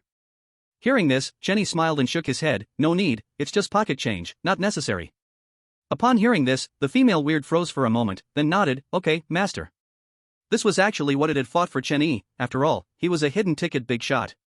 But it overlooked one problem, that is, this big shot seems to truly have no lack of money. But it makes sense, he can casually give a weirdness 100,000 scary coins. Does this kind of big shot care about that little bit of money from the blind box? However, what it didn't know was that Chen Yi refused not because he was burning money, but because the system had issued a new task. Ding! All-class rich and heartless system task released. Task 1, buy all blind boxes at full price, and do not accept any discount, reward, 1 all-class rich and heartless system treasure chest. Task 2, after completing Task 1, stand on stage showing a crooked smile of the Dragon King, and shout, sorry everyone, money really can let one do whatever they want. Reward, 1 lottery spinning wheel with 50 pulls. Task 3, after completing Task 1 and Task 2, give away at least 5 blind boxes on the spot, smiling and saying, don't mention it, just a little charity from me. Reward, 1 top item of your choice from the system mall. Note, mandatory task, cannot refuse. TSK, 3 tasks at once, and each one more outrageous than the last. This damn system either doesn't give tasks or just wants to kill people. Thinking this, he was already ready to shake people down. After all, in his perception, there were at least 5 Ghost Kings stationed in the venue. Although they were all the lowest tier, Ghost King level 1, it didn't mean there were no Ghost Kings outside. He didn't believe there were no Ghost Kings stationed in a place that could attract Ghost Emperors to buy hidden tickets. 10 minutes later, the blind box auction officially began. Since it's a blind box, there's nothing more to say. Starting price 5,000 scary coins, let's start. As the host's voice fell, the guests in the venue began to raise their bids one after another. Those who could enter here were basically not lacking in money. In a short while, the price of the first blind box had already surged to 63,000 scary coins. The one bidding was a heavily made-up female weirdness. Next to her, two handsome male weirdness leaned beside her, continuously praising her grandeur. 70,000 scary coins. Suddenly, a clear voice rang out. Chenyi raised his bidding card and made his offer. As Chenyi's voice echoed, many guests in the venue shook their heads and put down their cards. Blind boxes are nice, but after all, they are blind boxes. There aren't many gamblers in the world. If one has the money, why not talk about the wonders of life with a few weirdness? 75,000 scary coins. However, what all the weirdness didn't expect was the woman strangely hugging left and right actually raised her bid again. The two men beside her exchanged a glance, their expressions proud. 80,000 horror coins. In the next second, Chenyi's paddle was raised again, but the bidder was Yen Yen. At this moment, Yen Yen finally woke up from Chenyi's arms, curiously raising her paddle and shouting. 85,000 horror coins. Immediately after, the woman bid again, then kissed each of the two men beside her. 90,000 horror coins. Seeing this, Yen Yen was unwilling to show weakness, shouted, and then kissed Chenyi on the face. With this kiss, her little face instantly turned red. Oh dear, sister, look at her, that little girl is already bidding 90,000, can you be outdone by her? Definitely not. Yes, sister, hurry and bid, the first blind box must have good stuff. At this time, the two men encouraged the woman in a sing-song manner. Hearing this, the woman gritted her teeth and raised her paddle fiercely, shouting, 100,000 horror coins, if you can, then follow. As soon as this was said, the whole place was stunned. Everyone knew that the only human present was the only big shot here who possessed a hidden ticket. This woman actually dared to openly challenge the big shot. Indeed, desire makes people lose themselves. 100,000 horror coins, do we still raise? Hearing the woman's bid, Yen Yen was very surprised. Stammering, she asked Chenyi. Of course we raise it, we're not short on money. Hearing this, Chenyi smiled widely and pinched Yen Yen's cheek. Not bad, the feeling is very comfortable, comparable to my sister at home. Alright. Yen Yen nodded vigorously, raised her paddle, exerting all her strength, and shouted, 110,000 horror coins. Originally, she wanted to shout 1 million horror coins directly. After all, the atmosphere had reached this point. If she didn't shout 1 million horror coins, it felt like something was missing. But what if she shouted 1 million horror coins, the big bad guy got angry? Then she would be in trouble tonight. No, she and her sister would both be in trouble. Wait a minute. In a sense, it didn't seem like trouble either. Thinking this, Yen Yen felt a little regretful. If she had known, she would have shouted 1 million horror coins. Beside her. Seeing Yen Yen's conflicted expression, Chenyi thought she was worried about bidding too high. He couldn't help but feel a bit amused. Then, he pulled Yen Yen into his arms and softly said, just play how you want, no need to think about anything else. Really? Yen Yen's eyes widened as she couldn't help but ask. Immediately after, she reached out her hand to someone. I didn't mean this kind of play, this one needs to go back to the room. Chenyi felt a bit embarrassed, it seemed he needed to keep Yen Yen away from Bai Xian. What has she even been taught, in public like this? TSK. But don't say, it's quite exciting. Chapter 143, Task Complete, Scheming? In the horror amusement park, on the infinite pirate ship. An hour later. All 20 blind boxes on the field were collected by Chenyi. In the end, these 20 blind boxes cost him a total of 2 million horror coins. Among them, it was the woman strangely hugging left and right who caused chaos. The two men beside her continuously urged her to raise her bid. Otherwise, Chenyi would have only spent at most 150 million. Dear guest, you have spent 2 million horror coins in total and have won 20 blind boxes. Since you are the owner of a hidden ticket, you can get a 20% discount. At this time, two women in Qipao twisted their bodies and approached Chenyi respectfully. No need, it's just 2 million, swipe the card. Chenyi waved his hand, took out his horror bank card from his pocket. As soon as the bank card appeared, pure yin energy instantly spread to every corner of the venue. Feeling the yin energy, all the eerie beings turned their gaze to Chenyi. When they saw the bank card in Chenyi's hand, many eerie beings recalled a figure in their minds. The president of Ghost Bank, Wei Ziqiang. To possess such a bank card, there is definitely some connection with Wei Ziqiang. No wonder he could buy hidden tickets, no wonder he could spend 20 million horror coins to buy 20 mystery boxes. Okay, good VIP. Seeing this scene, Chenny had long been accustomed to it, naturally swiping his bank card at the abyss. Then, it opened its eyes and said affectionately, "Card swipe successful." Ding! Full Profession No Humanity System Task 1, purchase all mystery boxes in full, and do not accept a single cent discount. Completed. Reward, 1 Full Profession No Humanity treasure chest. Has been sent to system space. Hearing the system's prompt tone, Chenny smiled and nodded, "Thank you." As soon as he finished speaking, he took Yan Yan's hand and walked up to the stage together. Standing in the center of the stage, he scanned all the strange beings below with his gaze. In the eyes of the shocked strange beings, he grinned and revealed the standard Dragon King smile. Then, he loudly shouted, "Sorry everyone, having money really means you can do whatever you want." As soon as this was said, all the strange beings were utterly shocked. Even Yan Yan looked up at Chen Yi in astonishment. Because at this moment, Chen Yi looked too much like someone begging for a beating. That smile, that expression, wasn't it just a couple of smelly coins? But those couple of smelly coins, they simply weren't there. For a moment, all the strange beings in the hall fell silent, lowering their heads. "Come here, help me out." At this moment, Chenny waved to the 3 stunned female strange beings below. Then, he picked up a mystery box, got off the stage, and walked over to the female strange beings flanking him. Seeing Chenny approach, the 2 male strange beings immediately got frightened and fled. "Why you don't come over?" The female strange being curled up in her seat, her face full of terror. When Chenny took out his bank card, she snapped back to reality. Regretting challenging him during the auction, deliberately raising the price. "Hee, don't be afraid, I'm not going to kill anyone." Chenny grinned, showing a harmless appearance. Then, he placed the mystery box in front of the female strange being. "Seeing you want the mystery box so much, then this one is for you. Don't be polite, just a little charity." Ding!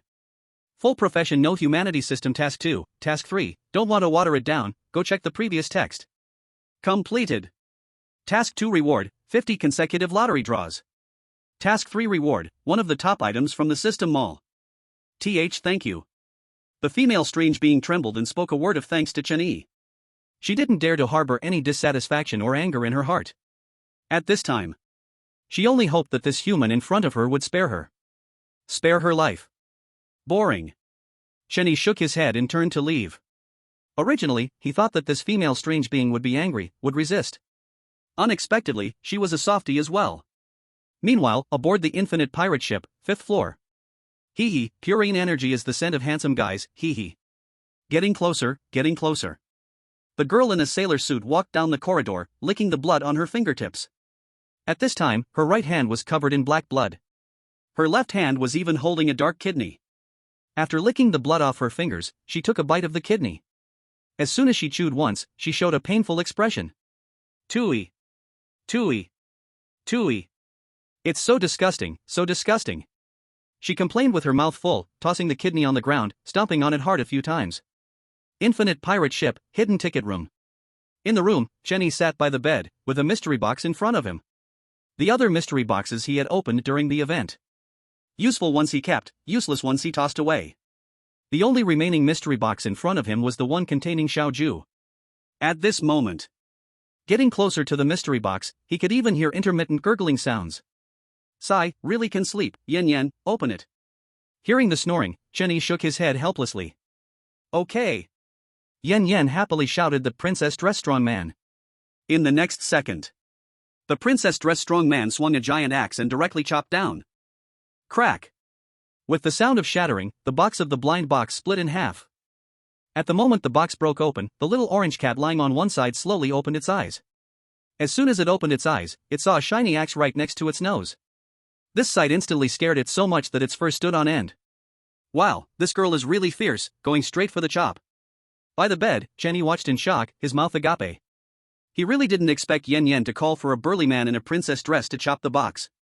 However, he could tell that the axe wouldn't hit the little orange cat. So, he didn't stop her. In a sense, this could be considered a bit of a black-hearted move, right? Chapter 144, The Demon Little Angel, Card Swipe, Card Swipe. In the horror amusement park, endless pirate ships, hidden ticket selling rooms. Meow. Inside the room, the little orange cat's fur stood on end, its tail puffing up like a feather duster. Its eyes were filled with anger and fear. It was just having a good sleep, almost chopped to death by an axe. Ah, it's the little orange cat. Seeing the little orange cat, Yan Yan's eyes lit up, and she happily reached out to hug it. However, as soon as she reached out, the little orange cat instantly jumped to the side, dodging Yan Yan. Whoa, the little orange cat won't let Yan Yan hug it. Seeing the little orange cat's actions, Yan Yan plopped down on the floor, starting to sob. By the side, the little orange cat, still angry, was somewhat confused when it saw Yan Yan suddenly crying. Meow? What? Hey, why are you crying? Wasn't it the one almost dying? Alright, stop pretending, the little orange cat is just scared. At this moment, Shen Yi, sitting by the bed, helplessly shook his head. He could see at a glance that Yan Yan was pretending to cry on the floor. After all, after crying for a long time, not a single tear dropped from her eyes. A classic case of just making noise but not actually crying. Hee hee, I got found out.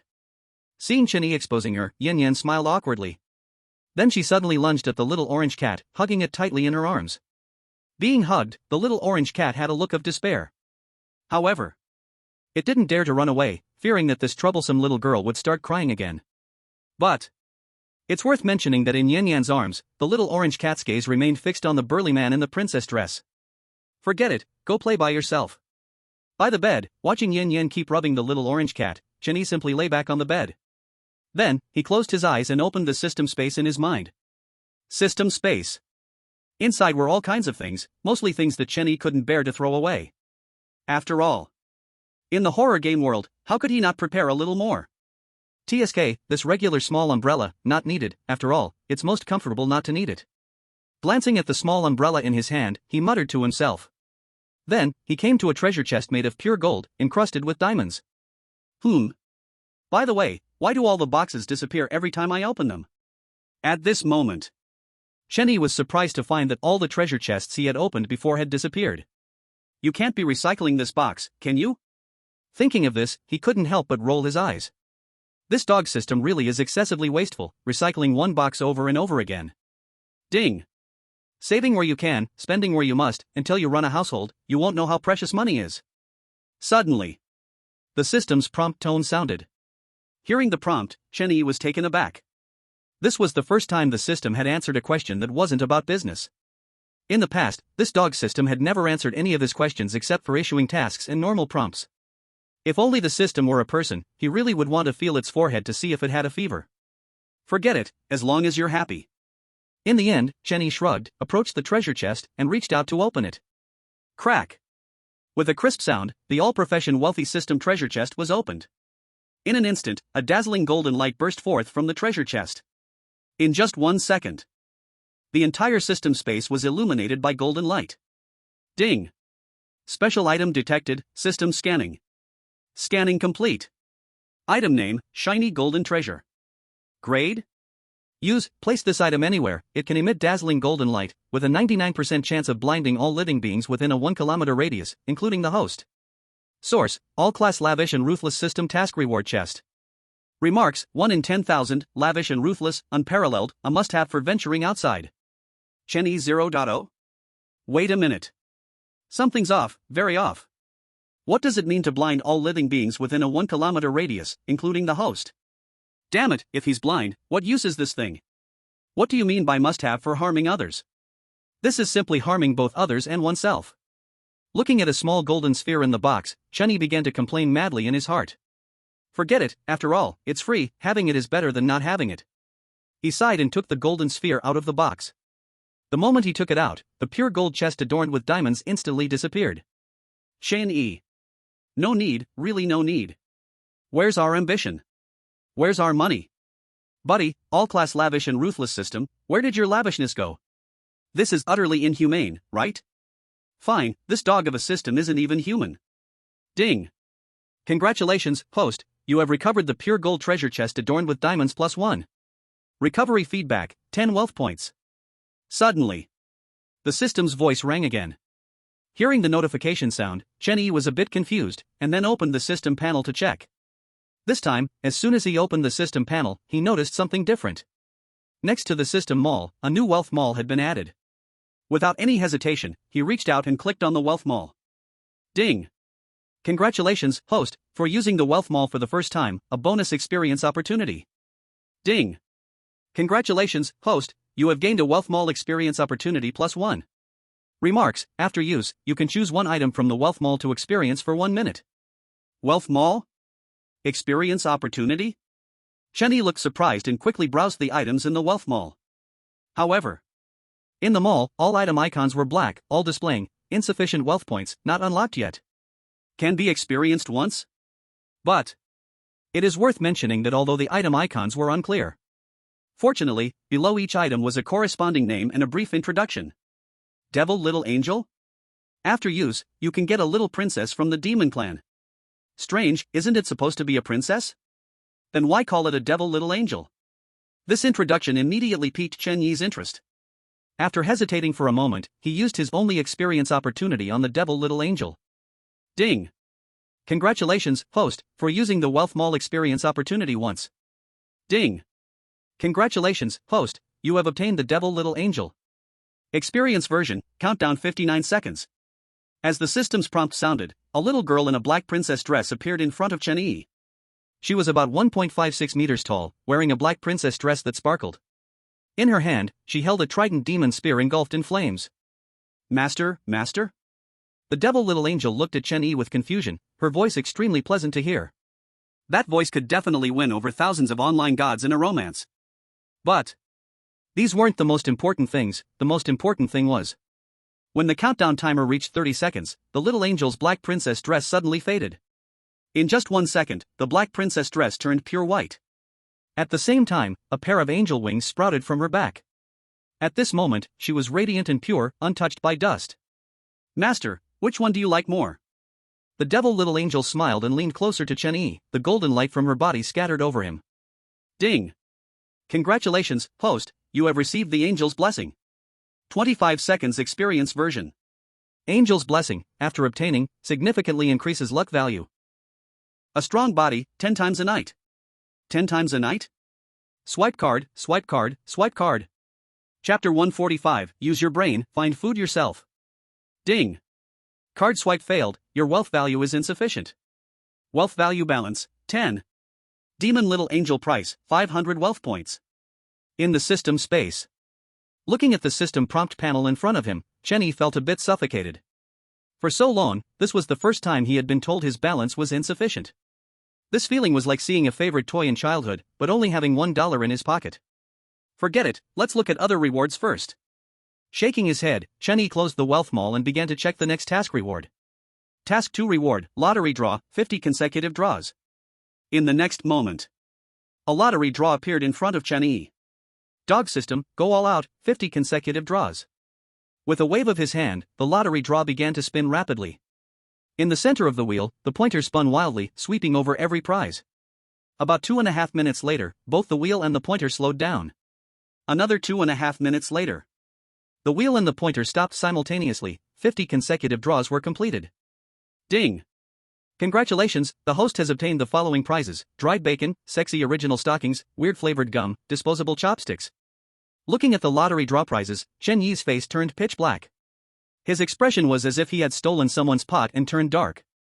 No, I don't understand, 50 consecutive draws? That's 50 consecutive draws. You give me worthless stuff? Last time I let it go, but this time, 50 consecutive draws, is your only reliance on the minimum guarantee?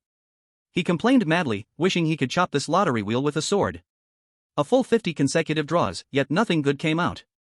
However, the system ignored him completely and continued to announce the minimum guarantee prizes. Ding! The minimum guarantee prizes from the lottery draw are as follows. 1. 100 wealth points. Can be used in the Wealth Mall. 2. Strange ingredient plus 1. For use with strange food, consuming it grants an additional skill. 3. 10 times cashback card plus 1. Can be used anywhere, with any currency. 4. Future foresight plus 1. In sleep, can gain the ability to foresee important future events. 5. Item upgrade card plus 1. For item use only, allows the item to advance 1 level. Looking at the 5 minimum guarantee prizes in front of him, Chen Yi frowned. It's good to say these 5 prizes, but they feel just average. To say they're bad, if used properly, they seem a bit overpowered. Forget it, let's look at the next task reward. Mumbling to himself, he turned his attention to the reward for task 3. Task 3 reward, top items in the system mall, choose 1 from 10. After claiming the reward, the system mall automatically popped up. At the same time, 10 top items all appeared at once. It wasn't that the system mall only had these items, but that the system selected these 10 items. Then let Chen Yi choose one as a reward. TSK, they don't seem better than the sort of life. He rubbed his chin, looking conflicted, not knowing which one to choose. After a long while, he gritted his teeth, and a dice with 10 points appeared in his hand. Then, he threw the dice into the air, letting it fall freely. In the end, the points displayed on the dice were 3. 3 points? Seeing the number, Chen Yi paused and raised his head to look at the third item among the 10. Item name, Tomb of All Things. Rank, first rank. Can upgrade. Use, can use tokens to randomly summon a living or non-living thing from the Tomb of All Things for battle. Source, all-class rich and unrestrained system task reward. Note, Tomb of All Things, born from all things, dies from all things, in the obscurity, all things are uncertain. Tomb of All Things, summoning non-living can be understood, but summoning living things. Tomb of All Things, born from all things, dies from all things, dies from all things, born from all things. Chen Yi murmured, feeling like he understood something in his mind. But, that feeling was still very vague. Tisk, could it be that it's time to get smarter? He scratched his head, feeling a tickle. At the same time, a 10-centimeter long twig appeared in Chen Yi's hand. Half of the twig was black, and half was green. The black part emitted a terrifying aura of death. The green part burst forth with a strong breath of life. Two extreme things existed well together. Such a rarity. Meanwhile, outside the system space, in a hidden cabin room, Yan Yan sat next to Chen Yi, curiously observing him. Is the big bad guy really that tired? He's fallen asleep? Why not, Yan Yan, reward him a bit? But he's asleep, wouldn't that be bad? Who cares, I don't believe he can refuse. Yan Yan grinned slyly. In the system space. Hiss. What's going on?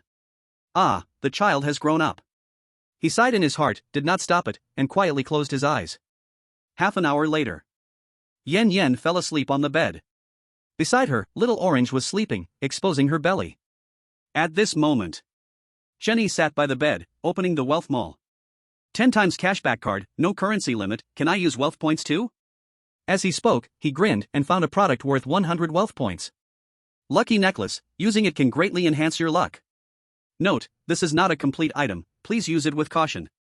Do you understand what I mean? Chapter 146, Purchase Demon Little Angel, Foresee the Future. Wealth Mall. Lucky necklace, incomplete version 100 wealth points. Current wealth points balance, 110 points. Ding. Purchase successful, spend 100 wealth points. Ding. Detected host has a 10 times cashback card, use it? Use it. Chen Yi smiled slightly and decisively chose to use it. Ding. 10 times cashback card used successfully. Current wealth points balance, 1010 points. In the room. Watching the wealth points balance skyrocket, Chen Yi's smile widened. Hee hee, 1000 wealth points now. So you are called Demon Little Angel, right? Swipe, swipe, swipe, swipe. Ding. Card swipe successful. Congratulations to the host for spending 500 wealth points to purchase Demon Little Angel. Name, Demon Little Angel. Gender, female, minor, please be cautious. Level, Demon/Angel first stage. Corresponding to Ghost King first stage. Skills. Demon form, edge, summon, puppet, bloodline. Angel form, blessing, holy light, judgment, bloodline. Promotion path, no promotion path for now, may try to find an unlocking method. Note. 1. A product born from demons and angels, it should not exist in this world, but was sheltered by some powerful existence. 2. Minor, minor, minor, minor, minor. Chen Yi, what does this note mean?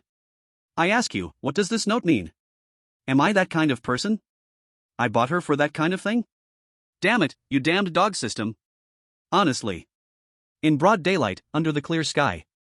How could they think he was that kind of creep? Master, master. Suddenly, a timid voice sounded next to Chen Yi. Coming back to his senses, he turned his head to look, and he froze. He saw a 1.50 meter tall girl, dressed in a black princess dress, with 2 little black wings on her back, shyly looking at him.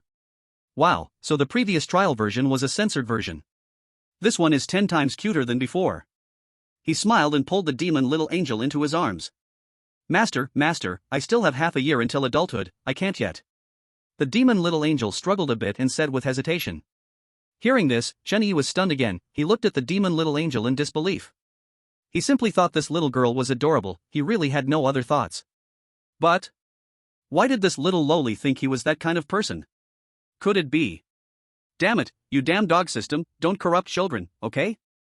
Chen Yi roared in his heart, then reached out to ruffle the hair of the demon little angel. What are you thinking? Could I be that kind of person? However, what he didn't expect was that the demon little angel looked at him and seriously nodded her head. Chen Yi, 6. Forget it, I won't explain anymore. I'm exhausted. After playing with the little devil angel for a while, I let her leave.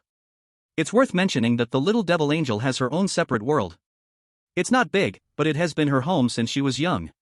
It's a pity that the eye of the evil god can only teleport people from a certain place to me, and then send them back.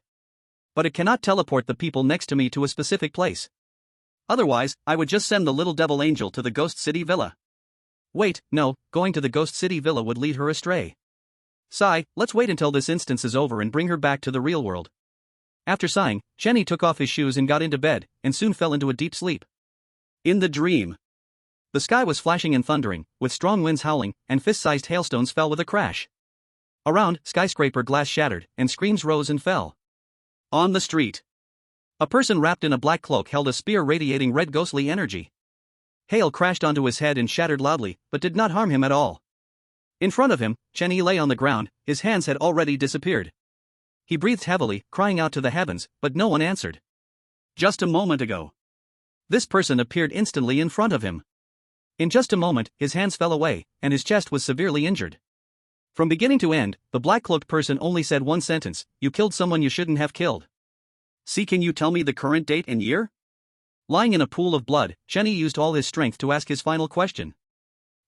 Want to know your own death day? Interesting. The black-cloaked person chuckled, took out his phone to check the time. Year 3023, December 24th. As soon as he finished speaking, he raised the spear in his hand and stabbed it into Chen Yi's neck.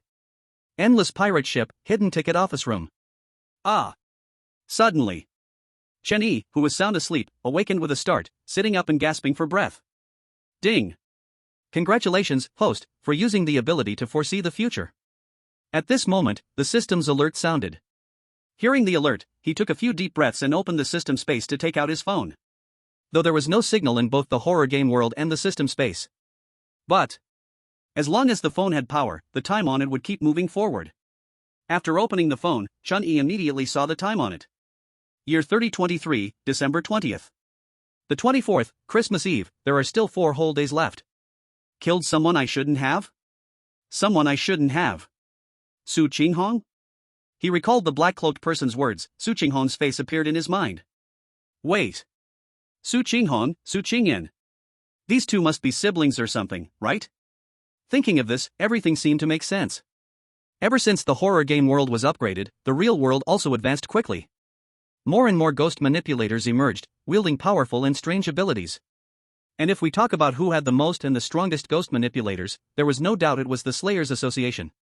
As the overall head of the Slayers Association in Xihua City, it was too easy for Su Qingyan to find a powerful ghost manipulator.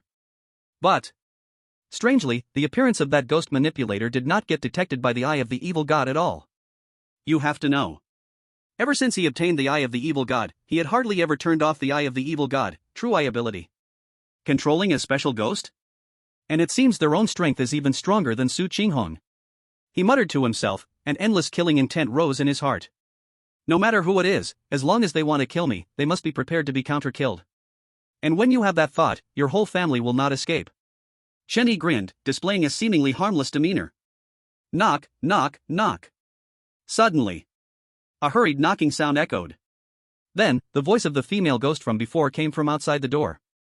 Master, wake up quickly, something has happened. Chapter 147, Pirates robbing the pirate ship? Not good, Master, something has happened outside. Hearing the voice of the female ghost, Chen Yi quickly got out of bed and put on his shoes to open the door. As soon as the door opened, the figure of the female ghost appeared. It was dripping with sweat, hair disheveled, and the clothes were also stained with quite a bit of dust. What's going on? Chen Yi frowned, questioning with confusion. This female anomaly could be called to serve him. Surely, she held a certain status on the endless pirate ship. But at this moment, the female anomaly looked utterly disheveled. Outside, a group of pirates has come, and they are robbing the guests. The female anomaly gasped for breath, her eyes revealing terror. Hearing this, Chen Yi was instantly a bit dazed. What did he just hear? A pirate ship, being robbed by pirates? Ha! Underscore? Meow. At that moment, a cat's meow rang out, and Xiao Ju walked out from indoors. Following that, it leaped up and landed on Chen Yi's shoulder. Perched on his shoulder, it looked up and down at the female anomaly, then silently began licking its paws to wash its face. Let's go, take a look. Ignoring Xiao Ju, Chen Yi said one sentence before turning to close the door. Inside the room, Yan Yan was still quietly sleeping, unaware that Chen Yi and Xiao Ju had left. However, at the moment Chen Yi closed the door, the princess dress-clad muscular man suddenly appeared. He sat on the ground, holding a giant axe, quietly guarding Yan Yan. On the endless pirate ship, first floor hall. Nearly 2/3 of the anomalies were here. They gathered together, all hiding on the ground, shivering. In front of them, 5 anomalies, emanating red ghostly energy, were counting creepy coins. TSK TSK TSK, it's still an endless pirate ship, yet only this little bit of creepy coins? How dare you call it a pirate ship? It's not even as much as what we robbed in a few days. The leading pirate spoke arrogantly, his eyes filled with disdain. At that moment, Chen Yi and the female anomaly walked out of the elevator together. Wow, there's actually a human.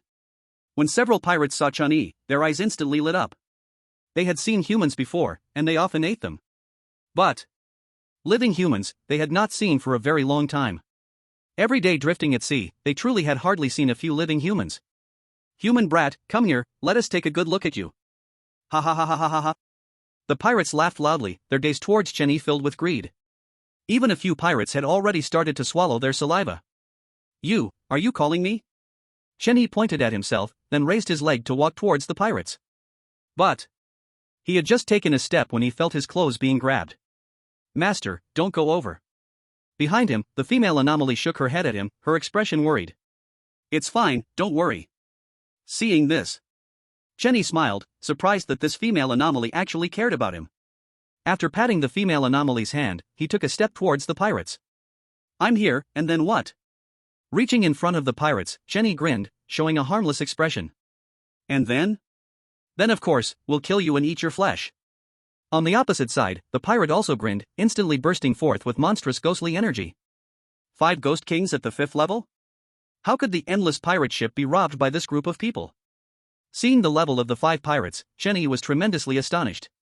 On the endless pirate ship, there were also anomalies above the 5th level of ghost kings. Even it's possible there's a ghost emperor stationed behind. A pirate ship like this, could it really be robbed by 5 ghost kings at the 5th level? Oh? Is that so? Then come and try. Chen Yi grinned, raising his left hand to snap his fingers.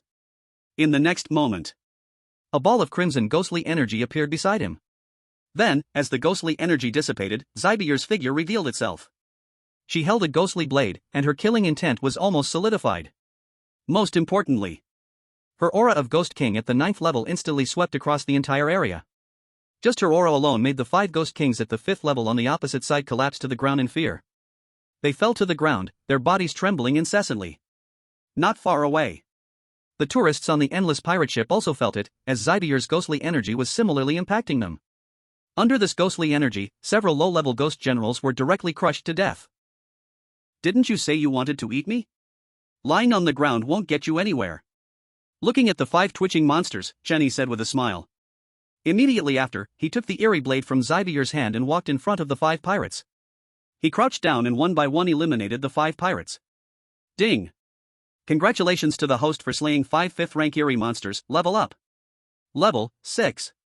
Hearing the system's prompt, Chen Yi felt nothing at all. At his current strength, this level was simply unmeasurable. Xiao Hei, it's time to eat. Without thinking further, he called Xiao Hei, who devoured the bodies of the 5 pirates. Ding! Lifespan replenishing. Replenishment complete. Current lifespan, 2,500 years. Wow, this time the replenishment is quite a lot. By the way, it's been so long, why hasn't your level increased?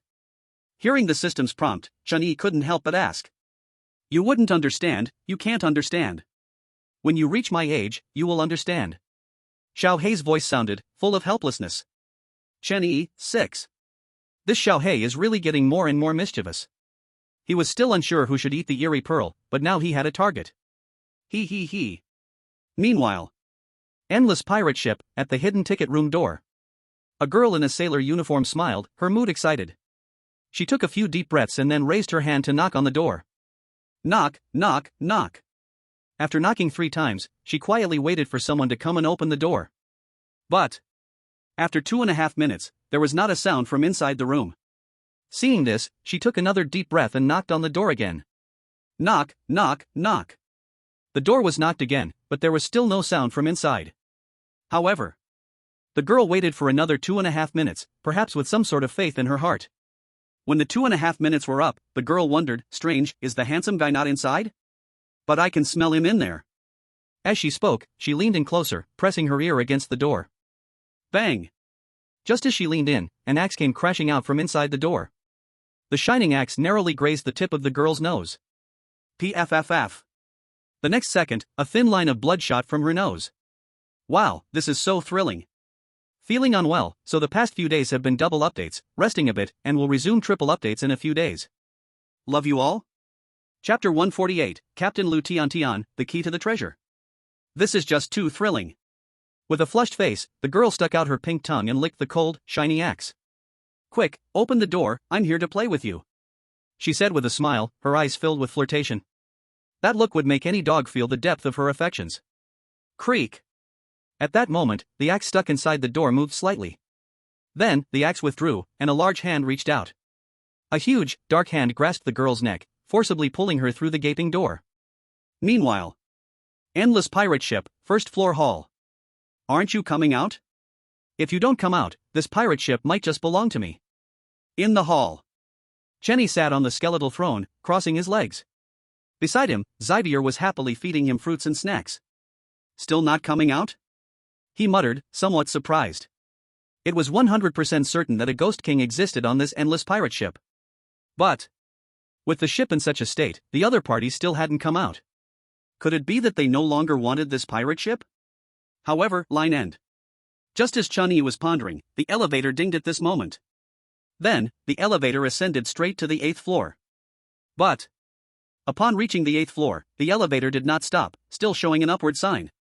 About 2.5 minutes later, the upward arrow turned around and started to descend. Noticing the situation, Chenny directed his gaze over. The elevator descended layer by layer, pausing for over a minute at each level. About 10 minutes later. Ding!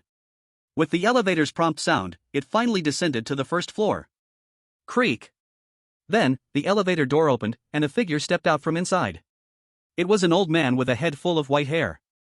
It widened its eyes in anger, exuding a scarlet ghostly aura. Behind it, another figure stepped out of the elevator. This time, it was an old woman with a full head of white hair. She also radiated a terrifying scarlet ghostly aura.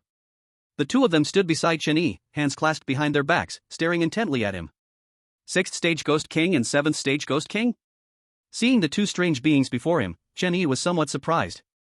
But at this moment, the elevator doors, which had already closed, opened once again, and another figure walked out. What? The 6th stage Ghost King and 7th stage Ghost King are not to your liking? My esteemed hidden ship ticket guest. Before him stood a girl in a white dress, wearing little white shoes. She had a pure appearance, with no extra adornments. Hello, my name is Lu Tian, and I am the captain of this endless pirate ship. Lu Tian tilted her head and smiled as she introduced herself to Chen-Yi. Then, she extended her delicate hand, waiting for Chen-Yi to shake hands.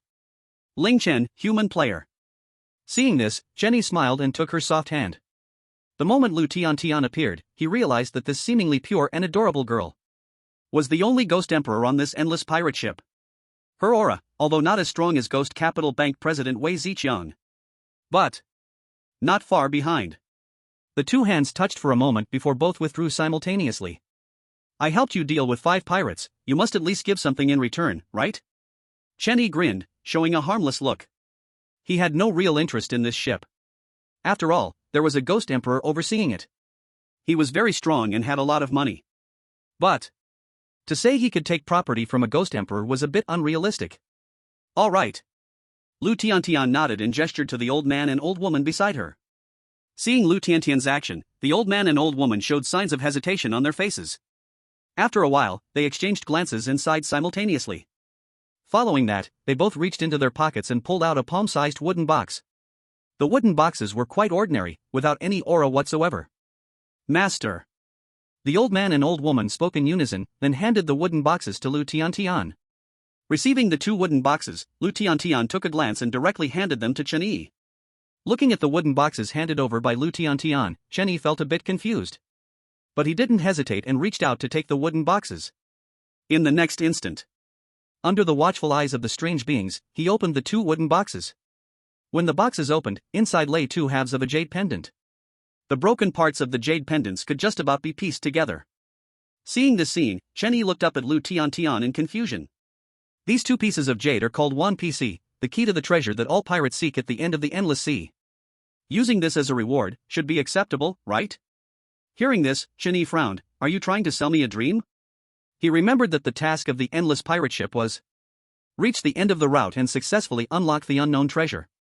Now it was still unknown how long it would take to reach the end of the route. What use would such a broken key be?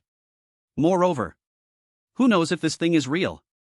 No, I never sell dreams. Because, the end of the endless sea has arrived. Chapter 149, The Princess Dressed Strongman Gets Injured. The end of the sea has arrived?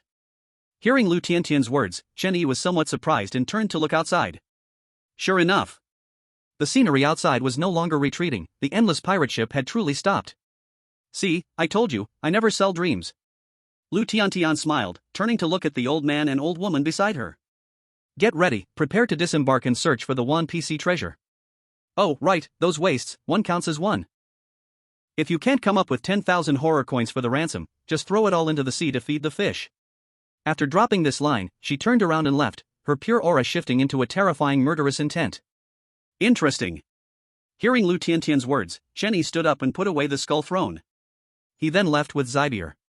Endless pirate ship, hidden ticket room.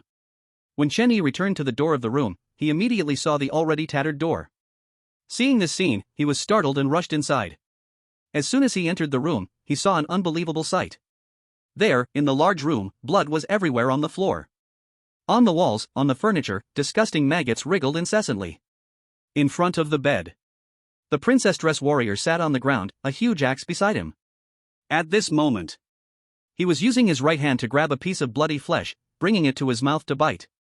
Most importantly, the princess dress warrior's left arm had disappeared, revealing bloody cotton. What's happening here? Chen Yi frowned, cold murderous intent bursting from his body. He hadn't been gone from the room for long, but such a huge event had occurred inside. Chen Yi was very clear about the princess dress warrior's strength. Controlling an ordinary ghost king was as simple as eating and drinking. The scene was so tragic that even the princess dress warrior had lost an arm. Then, the intruder was at least level 6 or above in ghost king rank. Hearing the noise, the princess dress warrior raised his head and glanced at Chen Yi. Then, he lowered his head and continued to eat the bloody flesh in his hands. Another mute. Seeing the princess dress warrior not speaking, Chen Yi said, and then quickly walked to the bedside. On the bed, Yan Yan was still quietly sleeping, drooling from the corner of her mouth.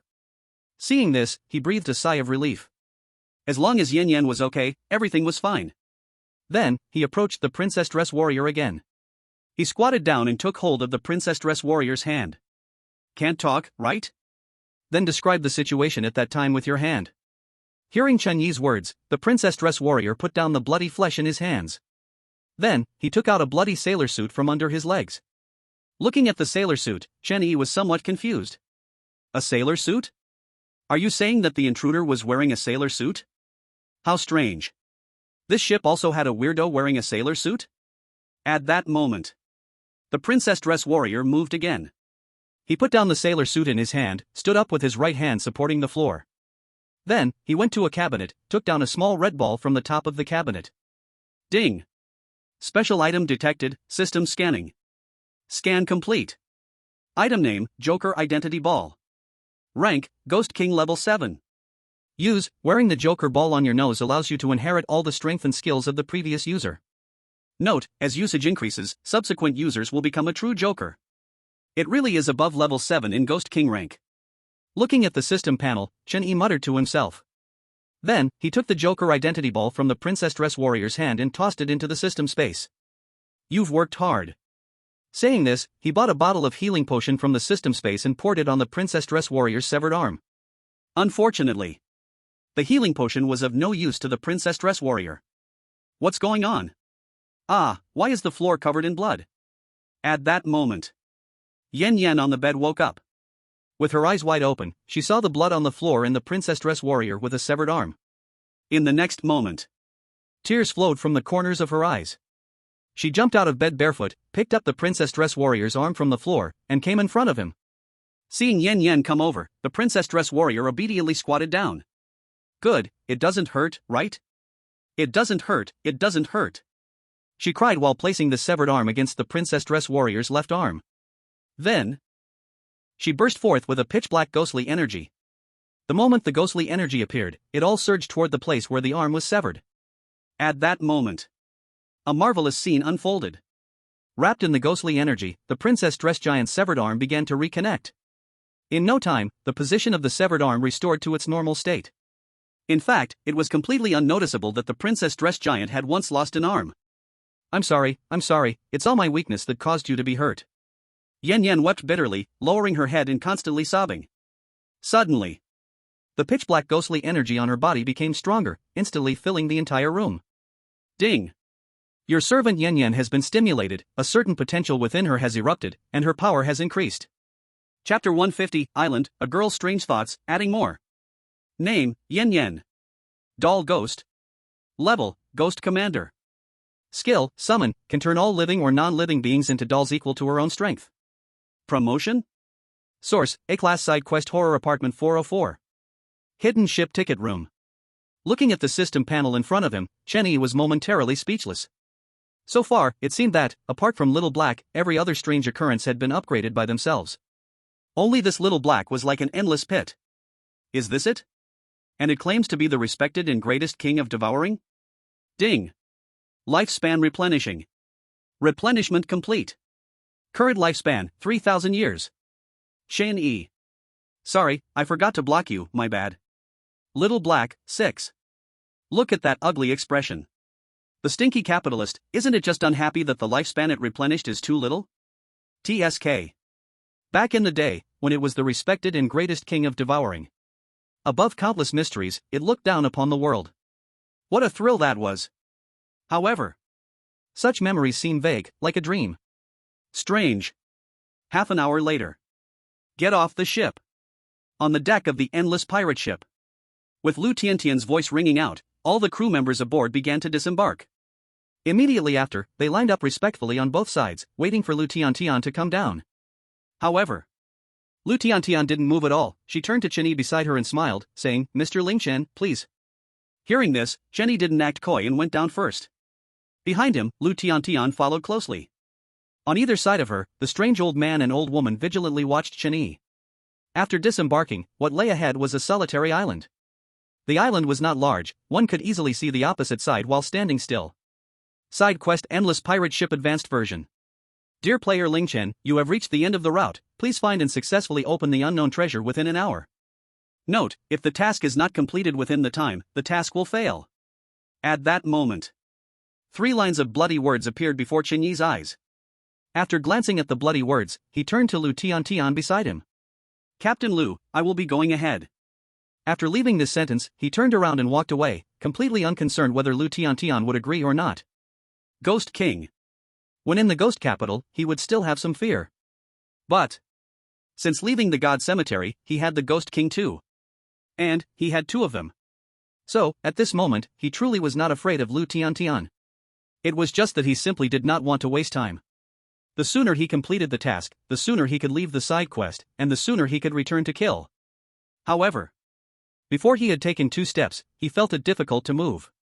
Noticing something was off, Chenny stopped and turned to Lu Tiantian. Mr. Ling Chen, don't rush, let's walk together. Lu Tiantian smiled sweetly and walked towards Chenyi. This time, the strange old man and old woman did not come over again. Standing in place, they clenched their fists, their gazes toward Chenyi filled with murderous intent. Put. Suddenly, a flash of blades appeared. The strange old man's and old woman's eye sockets sprayed black blood. Within their eye sockets, 2 pearls filled with murderous intent had already disappeared. They wanted to kill me, yet I only took their eyes. TSK, my goodness, I'm feeling quite good. At this moment, Chenny smiled at Lu Tiantian, showing a harmless look. Beside him, Zybier held a strange blade, her expression cold. It doesn't matter, sent by home, I also don't like it. Lu Tiantian shrugged, completely unconcerned. On the contrary, she was even a bit thankful that Chen Yi would take action. After all, she was truly annoyed by that old man and old woman. Every day, all they say is, your dad won't let you do this, your dad won't let you do that. So annoying it drove her crazy. Hearing Lu Tiantian's words, Chen Yi was a bit surprised, not expecting the other person to be unconcerned. Forget it. If you don't care, then don't care. Let's go, don't waste time. After throwing out that sentence, he turned around again. This time, Lu Tiantian did not use her skills to stop him. Instead, she followed behind him silently. This island also has trees and flowers. But, strangely, in this cold winter, it is still lush and vibrant. Truly bizarre. 25 minutes later, in the center of the island, Chen Yi and Lu Tiantian scanned their surroundings, but Zybier had disappeared. Take out the key to the million silk treasure, and the treasure will automatically appear. At this time, Lu Tiantian looked at Chen Yi and said seriously. Hearing this, Chen Yi was stunned at first, then glared at Lu Tiantian. Why didn't you say it earlier? They had searched for so long, and now only said that taking out the key would make the treasure appear. Wasn't that forgotten? Lu Tiantian felt a bit awkward, but her gaze towards Chen Yi had changed. Raised in luxury since childhood, all the strange beings respected her. The human she encountered became food on the dining table. The human in front of her was the one who had lived the longest in her presence. Moreover, this human was different from those strange beings. TSK. She felt a strange feeling in her heart, but couldn't describe it. Offering the 3 chapters, Love You All? Chapter 151, Million Silk Treasure, Another Old Monster. At the end of the endless sea, a lonely island. In the center of the island, Chen Yi and Lu Tiantian stood side by side. Hope this works. Chen Yi muttered, then took out 2 half pieces of jade from the wooden box. Then, he joined the 2 half pieces of jade together. However, as time passed, the joined jade pieces showed no reaction at all. Seeing this, Chen Yi looked up at Lu Tiantian, his eyes filled with questioning. This. Oh, don't be anxious, wait a moment, just wait a moment. Lu Tiantian's expression was awkward, she also didn't expect the jade to not react. But, as soon as she finished speaking, a familiar mechanical sound rang in Chen Yi's ears. Ding. Detecting special item, system scanning. Scan complete. Item name, Million Silk Treasure. Grade? Usage, can obtain one-of-a-kind treasure by using special key. Remark, a magical treasure, but seems a bit strange. As the system's prompt fell, a purine energy emanated from the jade in Chen Yi's hand. That energy was akin to a terrifying coin worth 10 million. Without doubt, this jade was also a ghostly artifact. Crack. Boom boom boom. Suddenly, several huge sounds echoed beneath the two's feet. Hearing the sound, Chen Yi and Lu Tiantian quickly retreated to the side. In the next moment, the ground began to collapse, and seawater surged out from the collapsing area. Along with the seawater, a blood-red box emerged. The box soaked in seawater, yet its surface remained dry, showing no signs of water traces. Million silk, this must be it. At this moment, Lu Tiantian spoke up, and instantly a scarlet ghostly energy erupted from her body. In the blink of an eye, the ghostly energy transformed into a huge bloody hand. The bloody hand grasped the blood-red box, pulling it out of the seawater. Bang! Then, the bloody hand dissipated, and the blood-red box fell from the sky, crashing to the ground. It really is. As she looked at the blood-red box before her, Chen Yi said in surprise. Just because. At the moment the box appeared, the game quest was refreshed as well. Side quest Endless Pirate Ship Upgraded Version. Dear player, congratulations on finding the treasure at the end of the endless sea, 10,000 threads. After successfully opening the treasure, you can end and automatically leave the endless pirate ship dungeon. Without a moment's hesitation, he held the jade pendant and walked to the 10,000 threads treasure chest. Nearby, Lu Tiantian also walked over at that moment. Hurry and open it, let's see what treasure all the pirates have been chasing. As she spoke, she squatted down, her eyes filled with anticipation. From childhood to now, this was her first time away from home, away from her parents. This was also her first time doing something that truly interested her. Okay. Hearing this, Chen Yi no longer hesitated and placed the jade pendant in the groove at the center of the 10,000 threads treasure chest. As the jade pendant was embedded into the groove, a pungent, unpleasant smell wafted out from the cracks of the chest. Click. With a crisp sound, the 10,000 threads treasure chest opened automatically. In the next instant, a blood mist erupted from inside, instantly turning into two bloody mouths that lunged at Chun-Yi and Lu Tian. But as the bloody mouths moved, they were simultaneously dispersed by Chun-Yi and Lu Tian. Once the blood mist completely faded, the items inside the 10,000 threads treasure chest were revealed. There it was. Inside the chest, a pure golden ring sparkled, emanating pure sinister energy. Beside the ring, a light purple necklace lay quietly. The necklace emitted no aura, seemingly just an ordinary necklace. Ding. Detecting special item, system scanning. Name, Destiny Bond. Yin-Yang binding.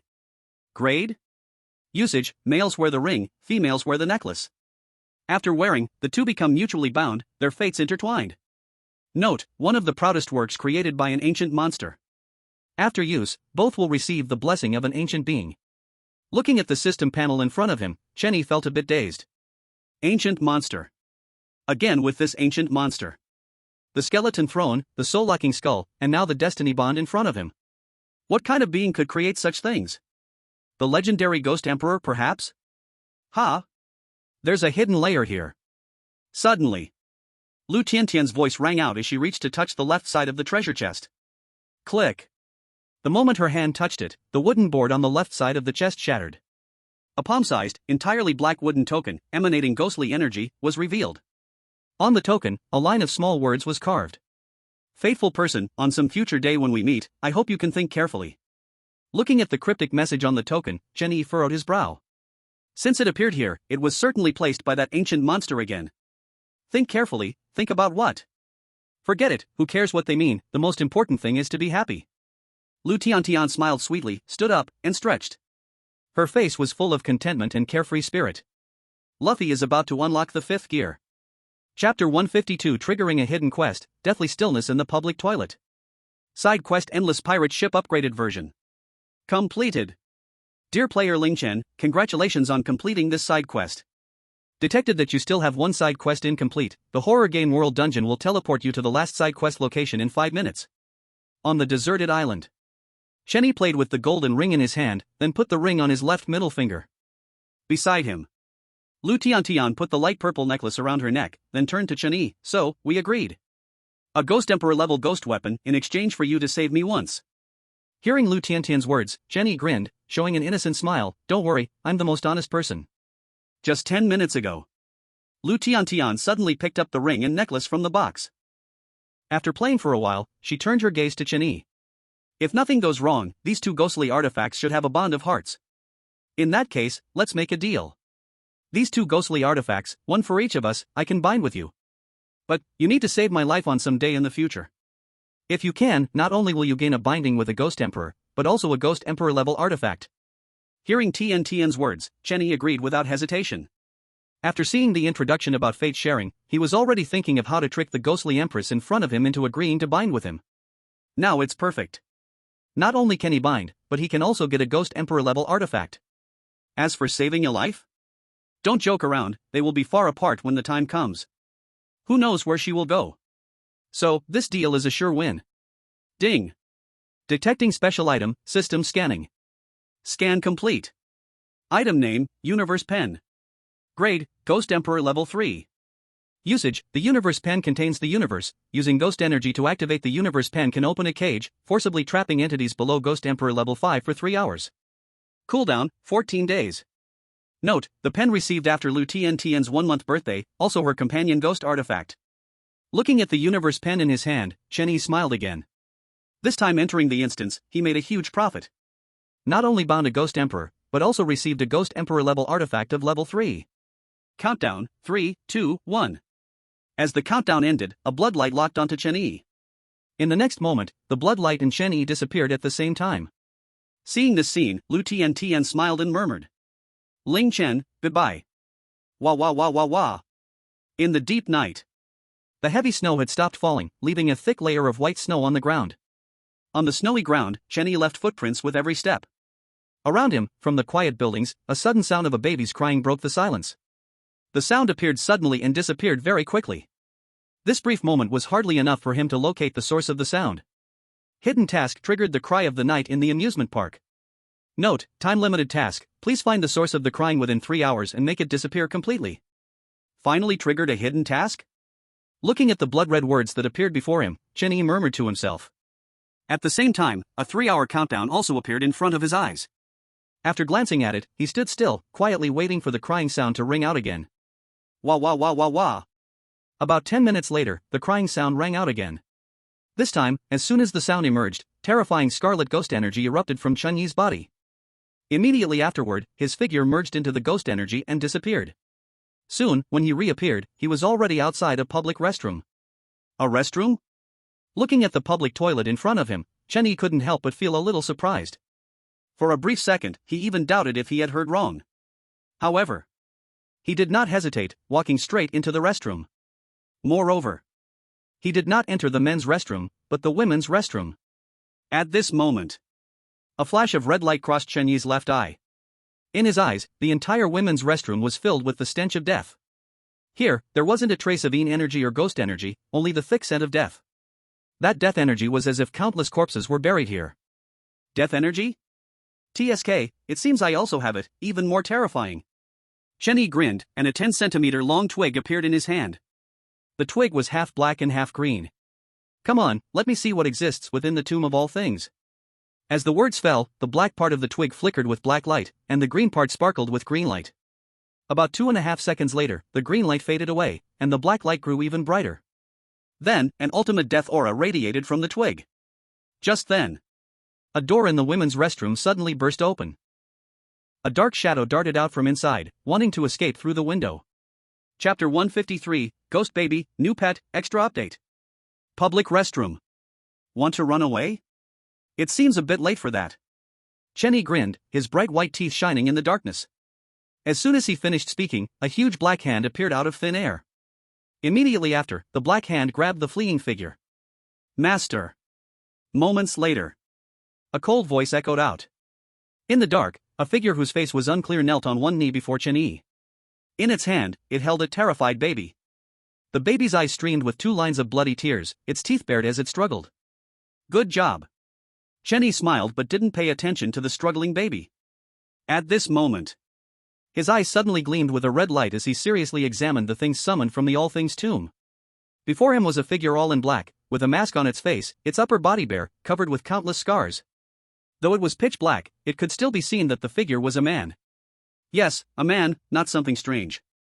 However, a human, a dead human, whose aura was almost at the level of a Ghost King 5th stage. This was truly terrifying. Looks like I need to redefine the strength of the All Things tomb. Perhaps, the All Things tomb is not much weaker than the God's grave. Chen-Yi muttered, but his expression suddenly froze. Because before his eyes, the system panel suddenly popped up automatically. Ding! Congratulations to the host for unlocking and using the special item, All Things Tomb. Detected that the All Things Tomb can be paired and bound with the God's grave. Do you want to bind? Looking at the system panel before him, Chen-Yi's breath quickened. A God's grave filled with Ghost Kings. An All Things Tomb that can summon biological or non-biological creatures at will. If these two are paired and bound for use, the result is unimaginable. Without the slightest hesitation, he decisively chose yes. Ding! Binding God's grave and All Things Tomb, please wait. Binding complete. Ding! Congratulations to the host for obtaining a new item, God's All Things Tomb. Item name, God's All Things Tomb. Level? Usage, after activating the key, you can randomly summon biological or non-biological creatures from the All Things Tomb and the God's Grave for battle. CD, 48 hours. Note, young man, would you like to experience the thrill of summoning terrifying beings? At the same time, the branch in Chen-Yi's hand changed its appearance. Originally half black and half green, it now turned into 1/3 black, 1/3 green, and 1/3 red. Without a doubt, the red represented the God's Grave. The God's Grave and the All Things Tomb were not merged, just bound together. Using the abilities of the All Things Tomb, he could awaken the terrifying beings in the God's Grave for battle. Of course, the probability was only 1/3, so it wouldn't necessarily summon the abnormalities of the God's Grave. Now this thing is not at all inferior to Ghost King level ghost weapons. 48 hours of CD is also acceptable, not too long. Chen-Yi muttered to himself, then put away the key to the God's All Things Tomb. Then, he turned his gaze to the baby that the masked man was holding. At this moment, there were still 2.5 hours until the task ended. With so much time, going for some lychees or chicken was absolutely enough. TSK, not sleeping in the middle of the night, making a racket here. Alas, it's well known that I am a good person, kind-hearted, and merciful. Chen Yi sighed, shaking his head, his eyes full of reluctance. But in the next moment, a flash of red light passed through his left eye. Then, the ghost baby's eyes also turned blood red. It stopped struggling, staring blankly at Chen Yi. Give me a break, just kill yourself. Chen Yi's lips curled up as a scarlet ghostly energy erupted from him. At that moment, the masked man released his hand, stood aside, and kept his gaze fixed on the ghost baby. On the ground, the ghost baby stood up shudderingly, then raised its hands to its neck. 1 second later, both hands suddenly exerted force, tightly gripping the neck. With this grip, the ghostly infant fell directly to the ground, its legs kicking wildly. The hands gripping the neck became even stronger. It struggled frantically, wanting to loosen its grip, but also desperately wanting to choke itself to death. Just like that. After about 2.5 minutes, the ghostly infant stopped struggling, its hands went limp and fell down. Hidden task: the crying sound of the amusement park at night. Completed. At the same time, the blood-red words of the horror game world emerged. Seeing this, Chen Yi smiled and called for Little Black to devour the ghostly infant's body. Oh right, you can go back by yourself, right? After devouring the ghostly infant, Chen Yi turned his gaze to the masked man.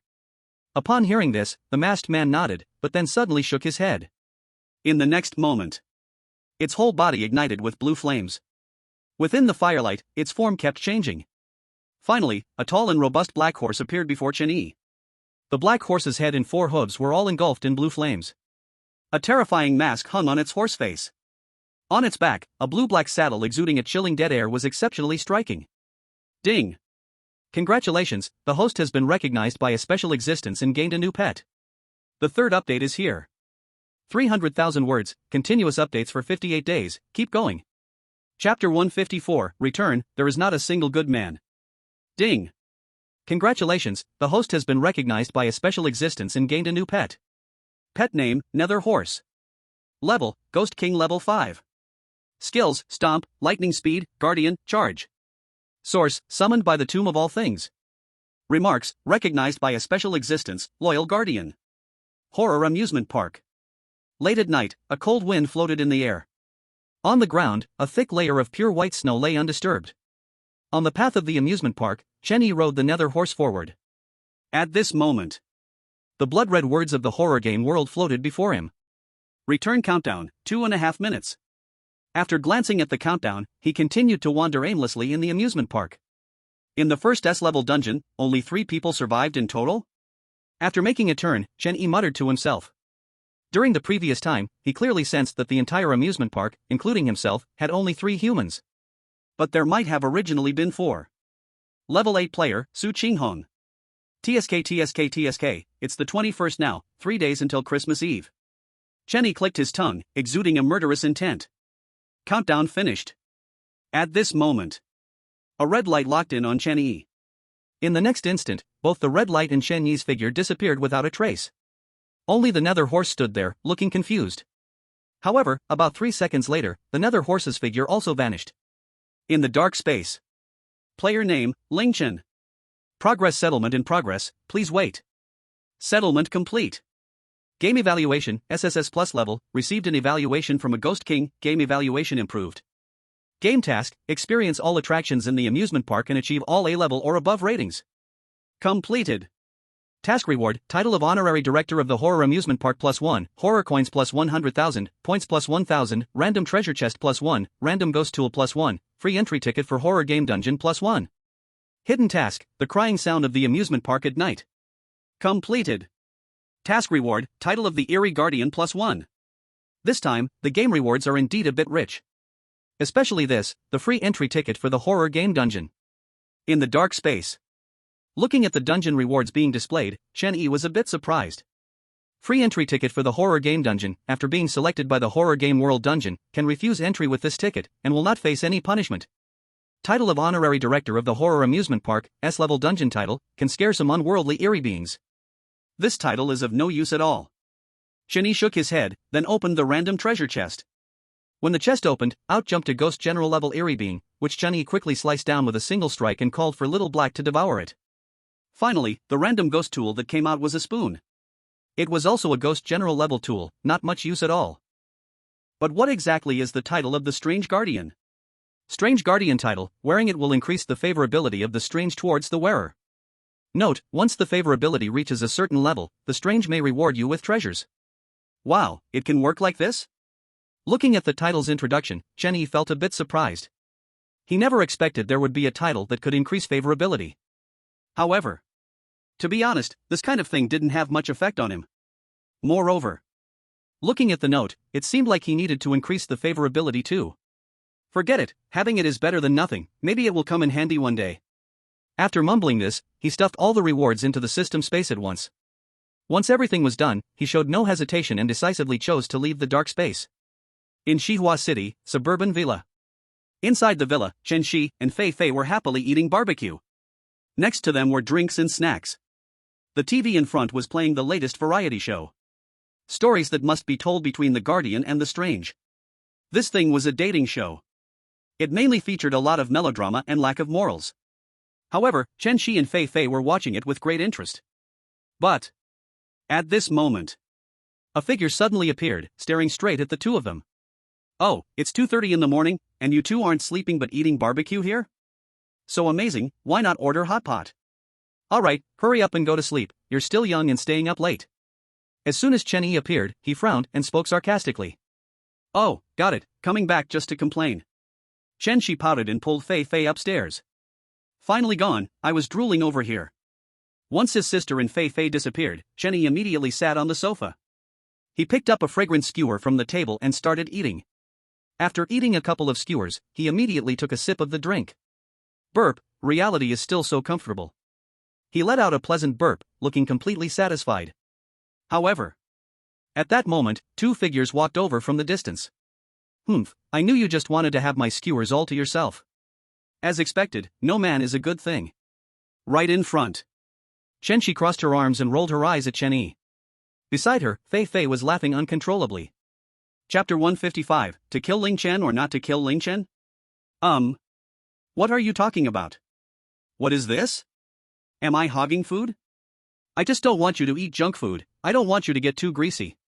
Sigh, my dearest sister actually thinks of me this way. This place, it hurts too much. On the sofa. Caught in the act, Chun Yi's face remained calm, covering his chest with one hand, looking forlorn. Keep pretending, keep pretending. Seeing Chen Yi's demeanor, Chen Shi rolled her eyes up to the sky. However, at the same time she rolled her eyes, her face turned red. Just moments ago, she had keenly caught Chen Yi calling her dearest sister.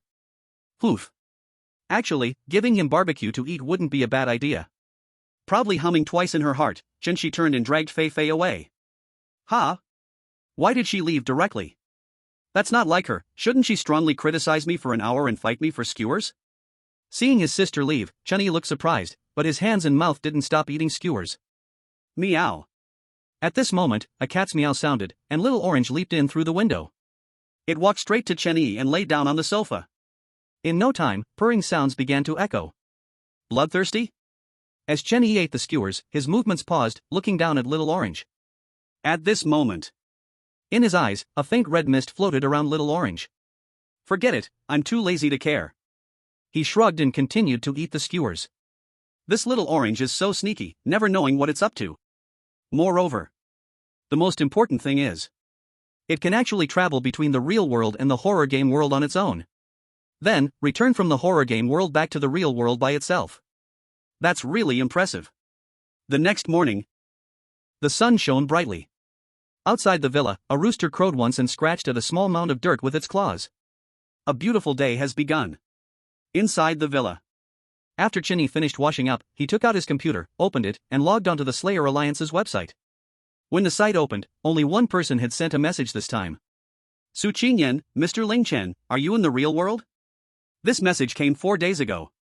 That day happened to be when Su Qinghong was murdered.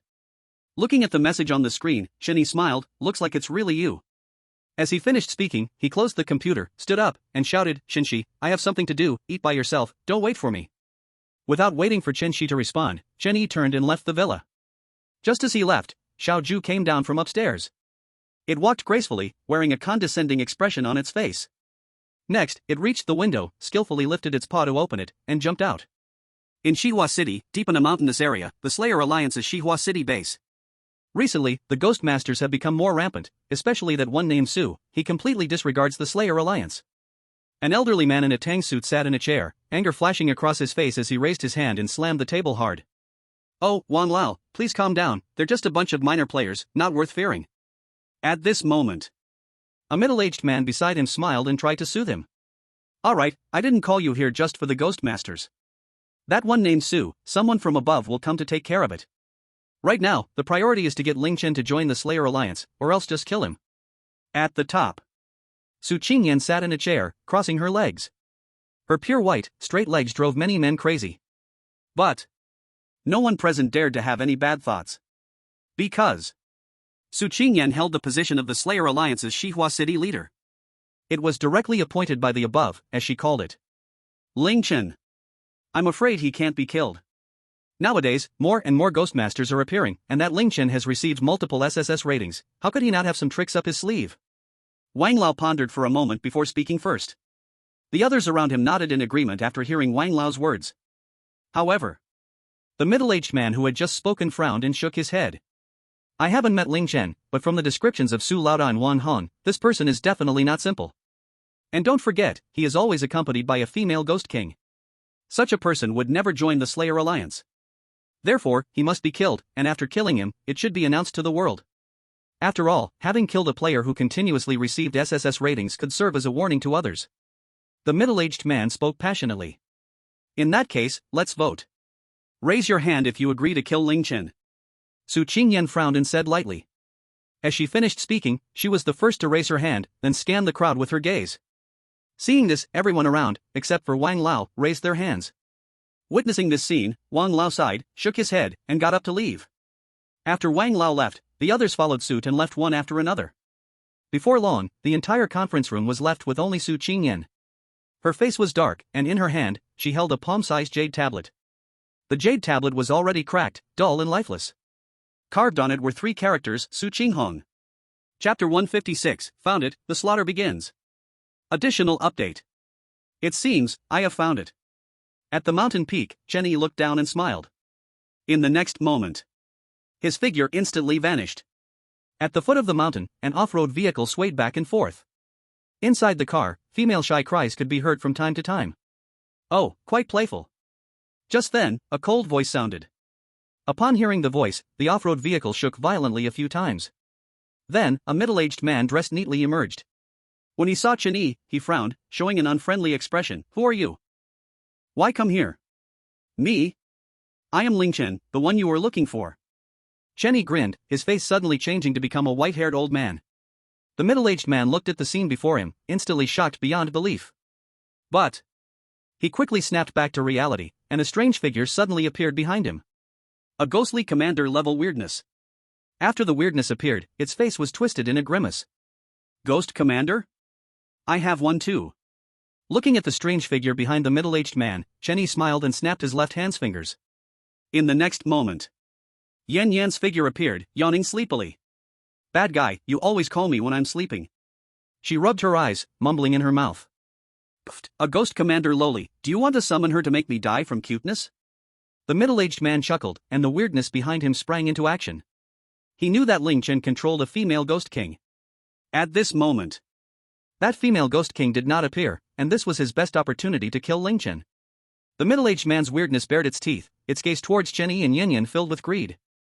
However, in the next second, a muscular figure in a princess dress appeared out of thin air. It held a giant axe, swinging it down to directly kill the rushing weirdness. Immediately after, without a word, it also brought the axe down on the middle-aged man, splitting him in half. Inside the car, the woman who witnessed the whole process fainted in fear at that moment. "TSK, I didn't see anything, huh?" Chen Yi shook his head and turned to leave. At the same time, the muscular figure in a princess dress raised the axe and struck it fiercely on the SUV. With this chop, the SUV was instantly split in two. Boom! With an explosion, the SUV turned into a sea of flames. The figures of the muscular figure and Yen Yen disappeared at this moment. An hour later, At the Shikra Alliance base in Xihua City. At this time, Su Qingyan was sitting in front of the computer, staring blankly at a dialogue box. The dialogue box was the last message she sent to Chen Yi. Looking at that message, her thoughts drifted back to 4 days ago. On that day, her brother's life jade tag suddenly emitted a crisp sound. Soon after, the jade tag was covered with dense cracks. Bang! 1 second later, the cracks shattered, and a weirdness crawled out from inside. Its eyes were vacant, and the ghostly aura around it was nearly gone. Before long, a flash of red light flickered in its eyes. The red light shone out, forming several figures. Those figures were Chen Yi and his female ghost kings. Originally, Su Qingyan was somewhat surprised, as she couldn't find any relevant information about Chen Yi in her mind. In fact, she had never seen or interacted with Chen Yi. But soon, she noticed that Cybier was standing there. That was Ling Chen's ghost king.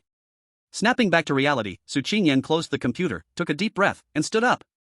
Just as she stood up, she suddenly frowned and turned around sharply. Long time no see, Director Su. In the center of the room, Chen Yi leaned against the table, with several severed heads behind him. Those heads were all people who had raised their hands to vote to kill him. Seeing this scene, Su Qingyan's breath halted, her expression shockingly astonished. You actually killed so many people. You are simply unworthy of being human. After a long while, Su Qingyan gritted her teeth, every word spoken in anger. In the next moment, a blood-red ghostly aura erupted from her body. Immediately, a weirdness appeared behind her. That weirdness looked exactly like Su Qinghong's weirdness. So, are you siblings or brother and sister? Chen Yi smiled and asked. He is my only biological younger brother. Su Qingyan clenched her fists, her eyes seeming like they could devour a person. Oh, he wanted to kill me first. Upon hearing this, Chen Yi nodded and continued. Killing you is killing you, what do you count as? Hearing Chen Yi's words, Su Qingyan became extremely enraged and immediately roared. At this moment, she was no longer the cold goddess high above. Nor was she the director of the Shikra Alliance base in Xihua City. She is the eldest daughter of the Su family, Su Qingyan, the sister of Su Qinghong. In her eyes, those without power or influence shouldn't continue to live. The reason she came here to be in charge was also a request from the elders in her family. Is that so? Then, what do you and your brother, along with these people, amount to? Chen Yi smiled widely, revealing an innocent-looking facade. He pointed to the head lying on the table, with its eyes wide open in death. Do you know? I'm actually a good person. Really? He nodded seriously and then produced a branch from his hand. In the next moment, 3 colors began to flicker on the branch. At the same time, the ghost king behind Su Qingyan suddenly charged at Chen Yi. But at this moment, the black and green colors on the branch in Chen Yi's hand dimmed. The red color became increasingly bright. In an instant, a surge of overwhelming ghostly energy filled the entire room. Simultaneously, a horrifying aura of death wafted out. Chapter 157, Su Family Level 9 Player, Su Qingyan is dead. Deep within a certain mountain. At the headquarters of the Slayer Alliance in Xihua City. Come and truly experience the fear and horror from the depths of your heart. Inside the room, Chen Yi smiled widely, his branch bursting forth with a ball of crimson ghostly energy. The ghostly energy was mixed with terrifying death energy. At the moment the death energy appeared, the heads on the table instantly turned to bones. At the same time, as the crimson ghostly energy dissipated, a figure revealed itself. There stood a young man, 6 feet tall, dressed in a suit, with a cane in hand, his expression void and his eyes hollow. He was utterly lifeless, with only terrifying ghostly energy and chilling death energy surrounding him. In the next moment, he raised the cane in his hand, the corners of his mouth curling slightly upward. At the end of the cane, a red light flickered once. In an instant, Su Qingyan's bizarre movement halted, her eyes dazed, black blood oozing from her forehead. Bang! Immediately after, she fell stiffly backward and crashed heavily onto the ground. Seeing this scene, Su Qingyan felt a shock in her heart and turned to run. Damn it, how can he be so strong? She gritted her teeth and forced out a sentence through clenched lips, her tone filled with utter unwillingness. Didn't even chase me out? About 2.5 minutes later, Su Qingyan stopped, leaning against a tree, warily looking back.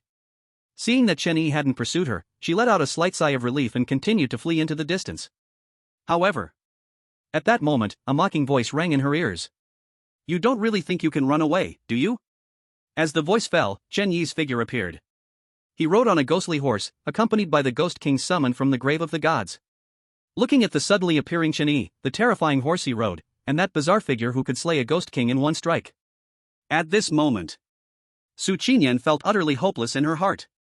She couldn't understand why Su Qinghong would provoke Chen Yi. She couldn't understand why she had to incite everyone to kill Chen Yi. Even though she thought like this in her heart, a hint of madness still appeared on her face. Then, she shouted, Ling Chen, you can't kill me. I am the eldest daughter of the Su family, the future successor of the Su family. I am also the head of the Slayer Alliance in Xihua City. If you kill me, you're declaring war on the entire Slayer Alliance. At the same time, the Su family will use all power to torture you to death. Hearing Su Qinyan's words, Chen Yi frowned. Su family? The entire Slayer Alliance? TSK, what makes you think I would be afraid of the Su family and the Slayer Alliance you speak of? As soon as these words came out, Su Qingyan was taken aback. Right, why would he be afraid of the Su family? Why would he be afraid of the Slayer Alliance? Afraid of what? Afraid of numbers? But in today's world, does having numbers really mean anything?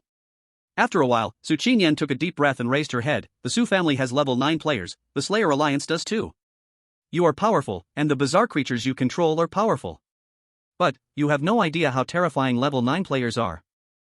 9th level players are few, not because the upgrade is difficult, but because, to become a 9th level player, you must slay a Ghost King. If you let me go, I assure you that the Su family and the Slayers Alliance will never make a move against you. As her words fell, she stared intensely into Chen Yi's eyes. She wanted to see a trace of fear in Chen Yi's eyes. At the very least, a hint of panic would do. That way, she might have a chance to live. But unfortunately, from beginning to end, Chen Yi's gaze was as cold as ice. It seemed he had never regarded the Su family, the Slayers Alliance, or 9th level players at all. Thinking of this, she smiled self-deprecatingly, and a tear rolled down her cheek. Have you ever thought that you or Su Qinghong did anything wrong? Even now, your tone is still so arrogant. 9th level players, slaying the Ghost King?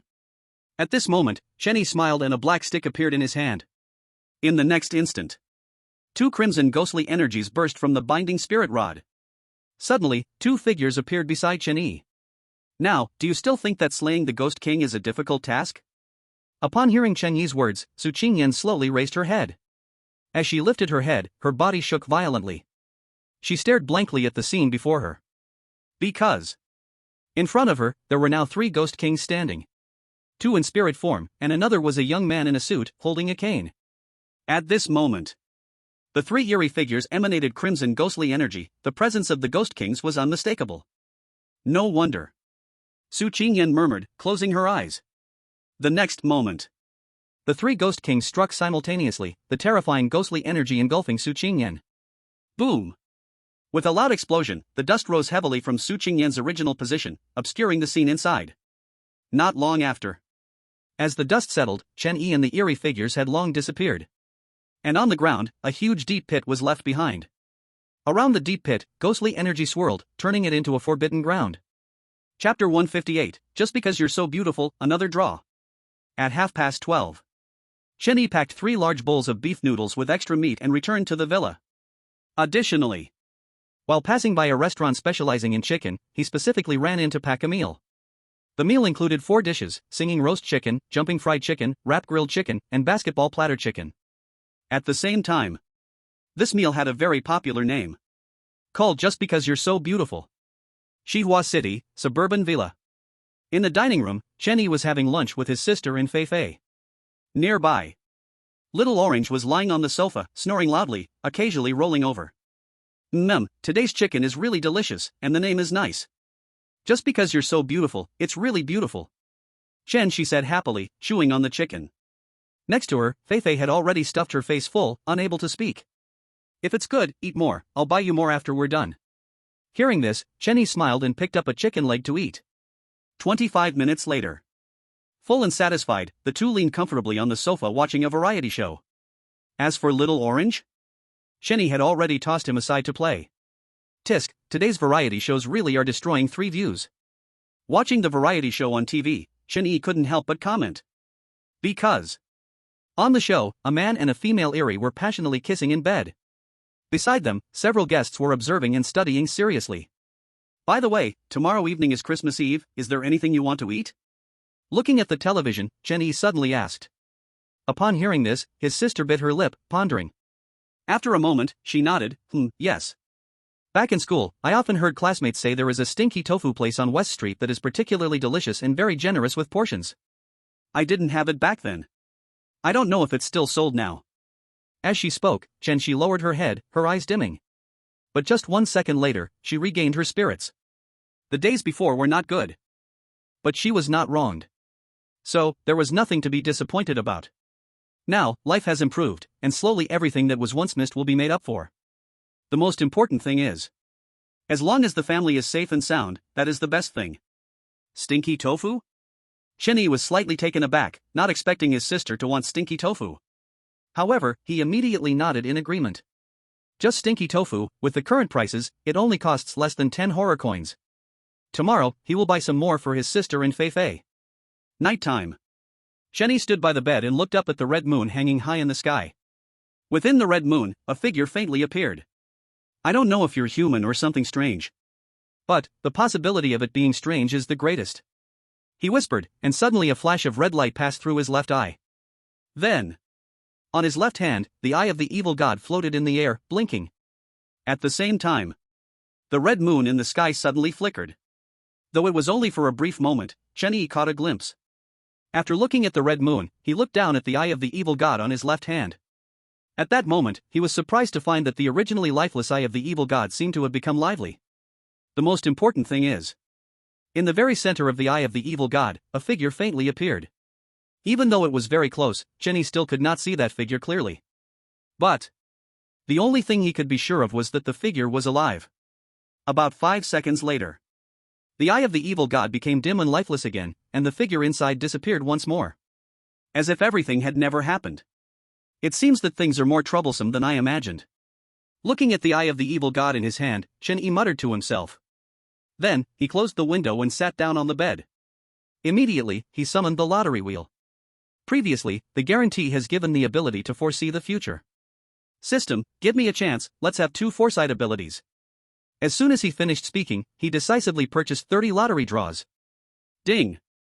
Congratulations, the host spent 300 million horror coins, purchasing 30 lottery draws. Do you want to directly do a 30 consecutive draws? Yes.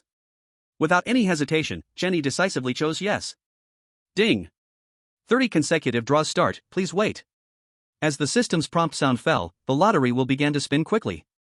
In no time, the lottery will spin faster and faster, like a giant fan. About 2.5 minutes later, Lai knew. The speed of the lottery will slow down. Another 2.5 minutes later, the lottery will finally stop. Ding! Congratulations, the host successfully accumulated 100 lottery draws, and can additionally receive 1 guaranteed item. This 30 consecutive draws 1 items, 10 tea seeds, a signed doll from Sister Chini, a bedding set, shampoo, late night toys. Ding! The guaranteed prize for the lottery wheel is as follows. 1. Wealth Value Mall 50% off coupon plus 1. Can be used for all items in the Wealth Value Mall. 2. Future Prediction plus 1. In sleep, can gain the ability to foresee important future events. 3. Abyss Porcelain Bottle plus 1. An unknown porcelain bottle, inside it is like an abyss, unfathomable.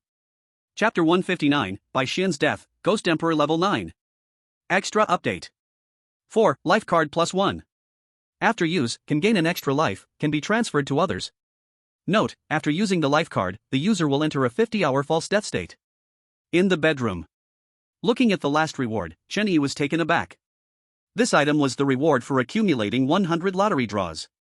He did not expect to directly receive a life. Called a life card, it is actually a resurrection card.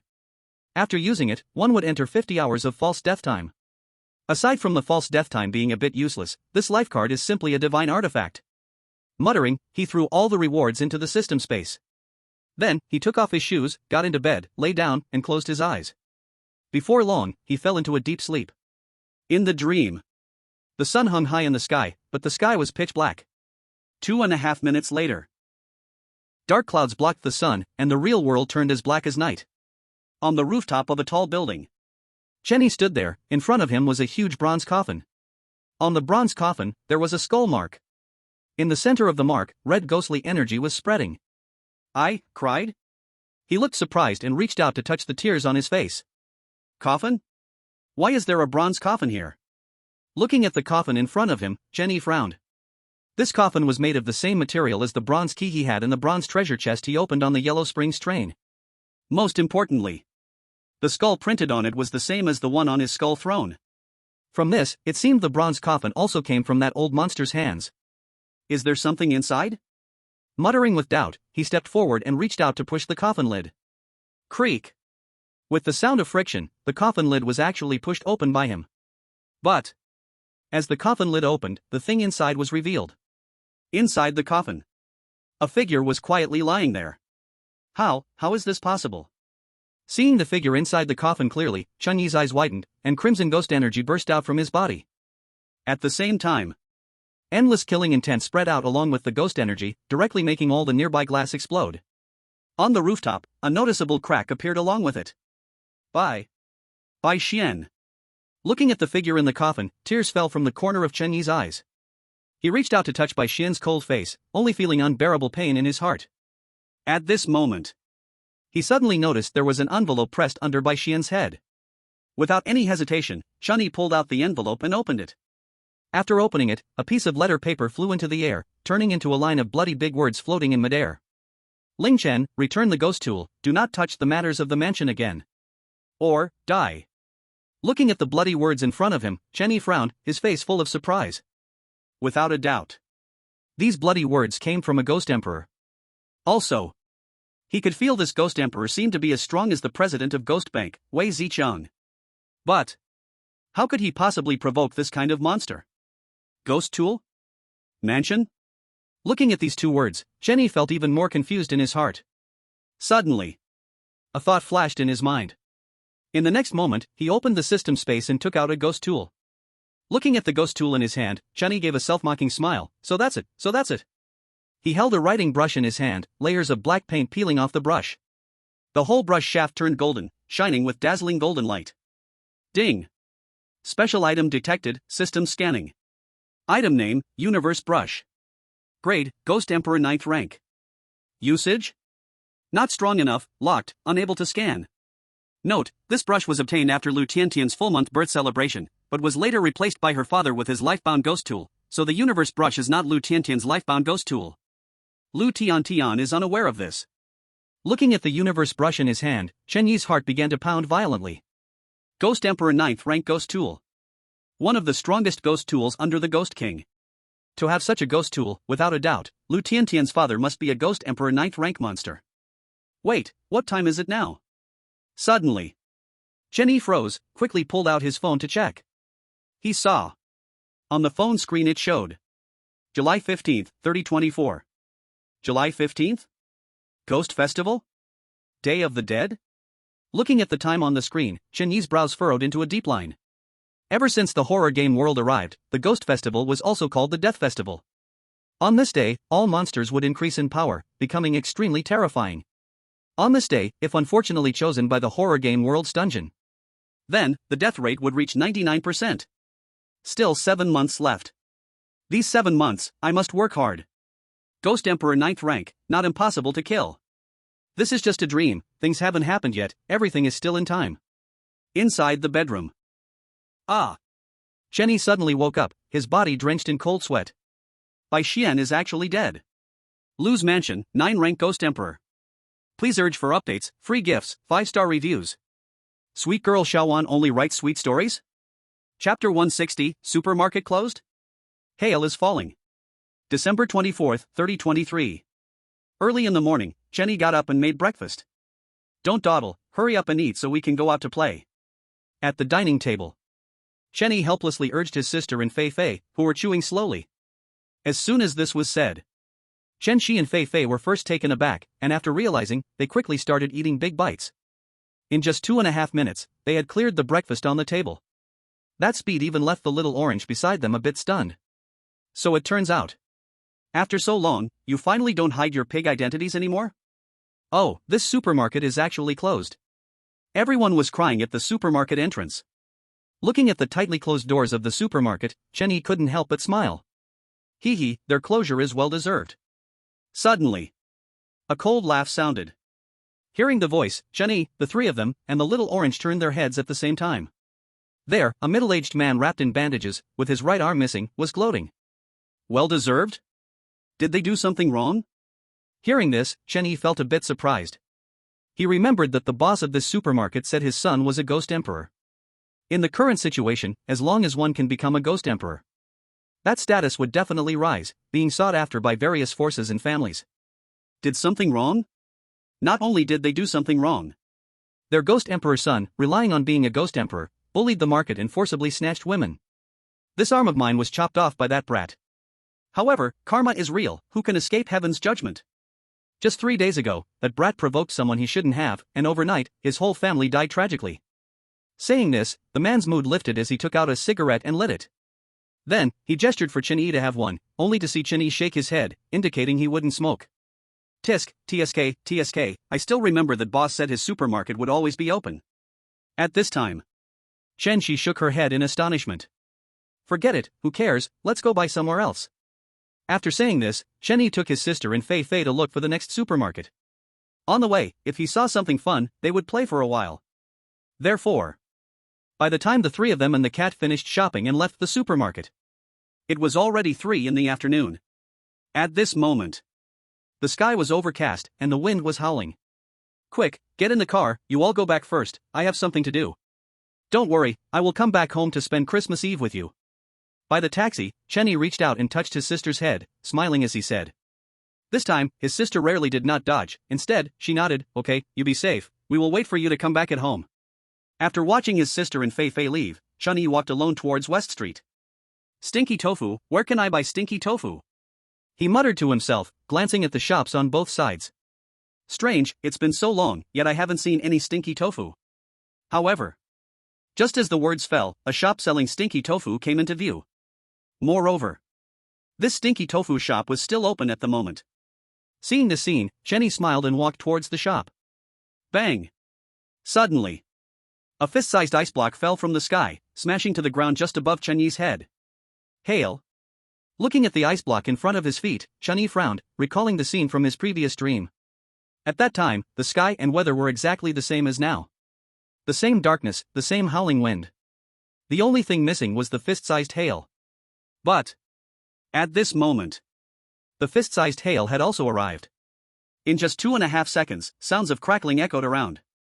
The hail was getting heavier. In an instant, the few cars on the street started blaring their alarms. Many windows of houses and the temporary steel structures all shattered. Young man, come in quickly. At this time, the owner of the stinky tofu shop worriedly waved to Chenny. Hearing this, Chenny quickly ran over. Thank you, boss, I'll take 10 portions of stinky tofu. The boss was a simple-looking middle-aged man. Upon hearing Chenny's words, he immediately smiled and walked into the counter. Oh, young man, I'll make 11 portions for you. Don't worry, I will only charge you for 10. Alright, thank you, boss. Chenny smiled and nodded, looking up at the price list. Here, 1 portion of stinky tofu costs 3 horror coins, 2 portions cost 5 horror coins. Seeing this, Chenny took out a 50 horror coin note and placed it on the table. There was no choice, he really had no lower denomination horror coins in his pocket. Just like that. Outside, hail was pelting down wildly on the ground. From time to time, one could hear a few curses. Inside, the stinky tofu was also frying in the oil, sizzling and fragrant. Ah, this terrible weather, ever since the horror game world was upgraded, life has gotten a bit better, but the weather has become worse and worse. The boss sighed and shook his head. After a while, he finished making 11 portions of stinky tofu, packed them up, and brought them in front of Chenny. That'll be 50 horror coins, wait a moment, let me get your change. The boss grabbed the horror coins on the table and ran inside to find the change. But when he ran out holding the change, he found that Chun-Yi's figure had already disappeared. Chapter 161, The Gun Saint Su Shong, The Eerie Gathered. On the street, a horse engulfed in blue flames ghosted through the alleys and streets. However, 2.5 minutes later, the ghostly horse stopped. In the sky, hail the size of fists fell on Chun-Yi's head but melted away in an invisible heat wave. It actually still happened. On the ghostly horse, Chenny held the stinky tofu with both hands, frowning as he looked ahead. 200 meters ahead, a figure dressed in a black robe, holding a long gun, stood quietly. Hail fell, but not a single piece struck him. It was as if the hail was parting for him, too scared to hit him. Ling Chen? Suddenly, the black-robed man spoke with a cold, hoarse voice. Then, he raised his left hand, glanced at the photo in his hand, and turned his gaze towards Chenny. A Ghost King level eerie mount, very nice, but useless. As he spoke, his figure instantly appeared before the ghostly horse. The long gun in his hand transformed into a bolt of lightning, aiming straight at the ghostly horse's face. The ghostly horse reacted quickly, swiftly retreating. Alright, you should go back first. At this moment, Chun-Yi patted the ghostly horse, signaling it to leave first. Upon hearing this, the ghostly horse transformed into a wisp of blood-red ghost energy and vanished. I really want to know, are you from the Su family or the Slayers Alliance? After the ghostly horse vanished, Chun-Yi walked to the side, placing the stinky tofu under the eaves, while asking, Su family, Gun Saint Su Shang. The black-robed man calmly responded, observing Chen-Yi's actions. A level 9 player? After placing the stinky tofu down, Chen-Yi looked towards Su Shang. He had never seen a level 9 player and didn't know how to judge one. But he had a gut feeling that Su Shang before him was not a level 9 player. Just reached level 9 this morning.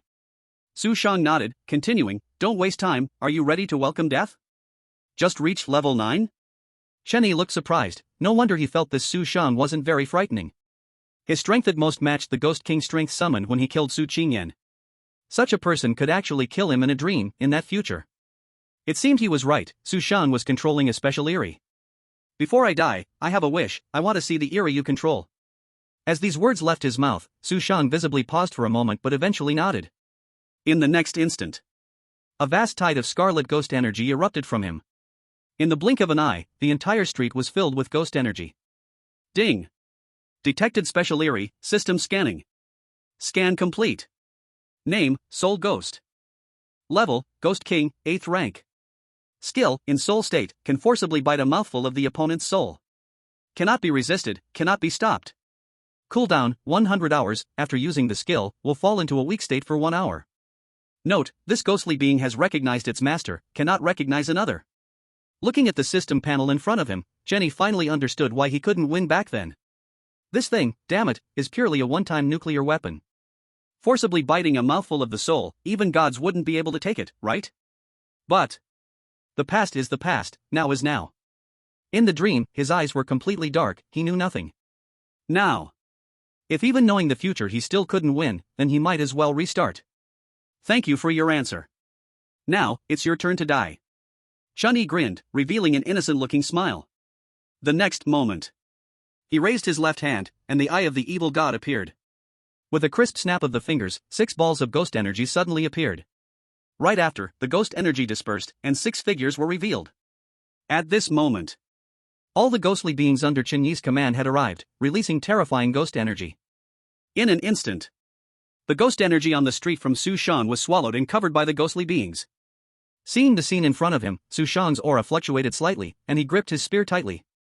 But he did not leave. His eyes once again looked at Chen-Yi. Aren't you afraid? Seeing this, Chen-Yi was a little surprised. At the same time, a black stick appeared in his right hand. Then how about adding these 2 more? As the words fell, 2 more figures appeared beside Chen-Yi. From the spirit capturing stick, 2 ghost emperor spirits released terrifying aura. At this moment, Su Shang's body trembled slightly, almost unnoticeably. The next moment, he turned and ran, cursing loudly, damn it. 2 ghost emperors, 5 ghost kings, 1 ghost commander. Which idiot told me this guy only had 1 little lowly ghost commander by his side? Hearing Su Shang shouting, the corner of Chun-Yi's mouth lifted slightly. Back then, when heading to the Ghost Slayers Alliance Shihua City base, the reason he used the Tomb of All Gods and All Things was not simply to show off. The most important thing was, the things summoned by the Tomb of All Gods and All Things could only be seen by him and those locked by killing intent. In other words, in the surveillance of the Ghost Slayers Alliance Shihua City headquarters, from beginning to end, only he and Yen Yen's figures appeared. Chapter 162, Curtain Falls, Divine Weapon Forged, Bonus Chapter. Before killing, you must be ready to be counter-killed. On the street, the corner of Chen-Yi's mouth lifted, and the ghostly beings beside him all disappeared. Seeing this, he walked to the side and picked up a portion of stinky tofu to eat. Really fragrant. This stinky tofu was even tastier than what he had eaten before his transmigration. Not long after, a portion of stinky tofu was finished, and all the ghostly beings came back. Behind them, a burly man in a princess dress dragged Su Shang's corpse in his hand. At this moment, Su Shang was covered in wounds, all of which emitted dense ghost energy. If not looked at carefully, one might even think Su Shang was a ghostly being. Yo, ran pretty fast, actually made them chase for that long. Looking at the half-dead Su Shang, Chen Yi was a bit surprised. However, just as he finished speaking, Yan Yan ran over, smiling and said, hee, we caught him a long time ago. But, Bai Shen's sister said he's a bad guy, so we ganged up on him. Hearing this, Chen Yi immediately looked up at Bai Shen. Seeing Chen Yi look over, Bai Shen immediately turned her eyes away, not meeting his gaze. Forget it, he was going to be killed anyway. Muttering to himself, he walked to the front of Su Shang. Gun Saint, huh? Level 9 player, huh? This is the Su family? When the young one dies, the old one comes. Unfortunately, even if the old one comes, he still can't win. As he spoke, Chen Yi shook his head, his right hand clenched into a fist, with a ball of blood-red ghost energy floating on it. The next moment, his fist came down, ending Su Shang's life with one punch. At this point, Su family, level 9 player, Gun Saint Su Shang, dead. Without the slightest hesitation, Chen Yi let Xiao He devour Su Shang's corpse. After all, he was a level 9 player. After devouring the corpse, Chen Yi turned his gaze to the soul ghost held by two ghost spirits. At this moment, the soul ghost's body trembled, ghostly aura in chaos. Seeing Chen Yi look at it, it immediately collapsed in fear. Don't worry, I won't kill you. Chen Yi grinned, showing an innocent smile. As soon as these words came out, the soul ghost was stunned, and a glimmer of hope appeared in its eyes. But at that moment, Chen Yi raised his left hand toward the soul ghost, and a red light instantly locked onto it. Ding! Skill from evil gods I activated, randomly copying skill. Copy complete. Skill, Soul Devour. Mandatory special skill. Description, in soul state, can forcibly bite the opponent's soul. Cannot be resisted. Cannot be stopped. Ding! Since this skill is not used by the host, the skill has automatically changed. Description, can assign this skill to a subordinate strange creature. Lasts for 1 hour. Effect unchanged. Cooldown, 120 plus 1 hours. Perfect. Looking at the system panel's description, Chen Yi said this and turned to leave. Just as he turned, the two ghost spirits instantly killed the soul ghost. Soon after, Chen Yi rode the nether horse, carrying 10 portions of stinky tofu, and came next to the soul ghost. Then, he summoned Xiao He to devour the corpse and left riding the nether horse. About 25 minutes later, the dark clouds dispersed, and the hail stopped falling. A figure arrived at the location where Su Shang had died. In the next moment, scarlet ghostly aura burst from the figure's body. Then, he squatted down and placed both hands on the ground. Boom! Suddenly, a thunderous roar sounded. At the same time, a long spear appeared out of nowhere, radiating terrifying death energy. Finally done, finally done. A level 9 player sacrificed, finally forged a divine weapon. Ling Chen, right? Chapter 163, Noble Invitation, do you still love me? Thanks to Master Shiyu Linin for the special support. Xihua City, Suburban Villa. After returning to the villa gate, Chen Yi let the nether horse leave. The next second after the nether horse left, the villa's yard gate suddenly opened. As the door opened, Fei Fei's little head peeked out. When she saw it was Chen Yi, a joyful smile appeared on her face, and she quickly opened the door. Quick, take this and eat it. Chen Yi smiled and handed the stinky tofu in his hand to Fei Fei. It smells so bad. Looking at the stinky tofu in her hand, Fei Fei frowned with some dislike. Don't worry, it smells bad, but tastes good. Seeing Fei Fei's expression, Chen Yi couldn't help but laugh. He still remembered. The first time he ate stinky tofu, he also thought it stank and even said he'd never eat it. In the end, everything came down to 2 words. So delicious. Inside the villa. In the living room, Chen Shi and Fei Fei happily ate the stinky tofu. Beside them, Little Orange looked at the two with disdain, then walked away with cat steps. On the other side, Chen Yi sat alone on a chair in the bedroom, staring blankly at the computer in front of him. On the computer, the screen showed the Slayer Alliance website. And the website had a new pin post. Shocking. The player who repeatedly received SSS dungeon ratings is named Ling Chen. Looking at this post, Chen Yi moved the mouse, browsing the rest of the posts below. Slayer Alliance Xihua City leader Su Qingyan was slain. Didn't expect the Slayer Alliance to actually release the news of Su Qingyan's death. Looking at the post on the screen, Chen Yi was a little surprised. Su Qingyan's death was only known to the Su family and the Slayer Alliance. The Su family naturally wouldn't announce the death of their own member. Then, it could only be the Slayer Alliance. Actually, it's not hard to understand the Slayer Alliance's move. They just want to tie the Su family to their ship. Then, Grow stronger together and kill Ling Chen. Tisk, different trades are like different worlds. I wish you success. Chenny said with a smile, then shut down the computer. However, in the moment the computer shut down, a blood-red word appeared before him. Respected player Ling Chen, you have received an invitation from the noble of the horror game world. Will you participate? Staring at the blood-red words, Chenny was taken aback. An invitation from the noble of the horror game world? Noble? Vampire Duke Sha Ku? But why was it only an invitation, without saying what to do? Thinking this, he took out a card from the system space. Horror Game World Dungeon Entrance Free Pass. The moment the card was taken out, a flash of red light flickered on it. In the next moment, below the blood-red words, a line of small text appeared. You can refuse. Do you refuse? Can I ask what this noble is inviting me to do? At this moment, Chenny suddenly asked. As expected, the blood-red words did not refresh again. Still waiting for his choice before him. Alas, I often feel soft-hearted because I know I am a good person. He sighed, then decisively chose to participate. Respected player Ling Chen, congratulations on accepting the invitation. Dungeon countdown, 59 minutes 59 seconds. Dungeon? It doesn't matter. Shrugging, Chenny raised his left hand and snapped his fingers. In the next moment, a mass of scarlet ghost energy emerged. Immediately afterward, as the ghost energy dissipated, a woman in a tight professional outfit appeared, with slender legs adorned in black stockings. A pair of sky-high heels perfectly embodied the term cool woman. Oh, I thought Vice Principal Ling forgot about me. By the bed. Xia Wantong crossed her arms, speaking with a sarcastic tone. Thinking about you day and night, soul tethered in dreams. Chenny grinned and walked to Xia Wantong. Looking at Chenny, Xia Wantong's face flushed. In the next second, she stopped pretending to be angry and directly dove into Chun Yi's arms. In no time, the two began to play around on the bed. A long-awaited blessing. Unseen nurturing. Before the villa renovation, Chenny specifically instructed to use the best soundproof materials. So, the sound of laundry in the bedroom did not reach downstairs. 40 minutes later, Xia Wantong lay limply on Chun Yi's chest, softly saying, "So, you want to go to the horror game world, and then let me protect your sister?" "That's it," Chenny replied with his eyes closed. In the last 40 minutes, both had released ghost energy, fighting with glee. Specifically described, it was like turning the laundry speed to double. 40 minutes equaled about 80 minutes. Even. It might be even longer. Then, will you still love me after you go? Suddenly, Xia Wantong propped herself up, staring into Chun Yi's eyes and asked.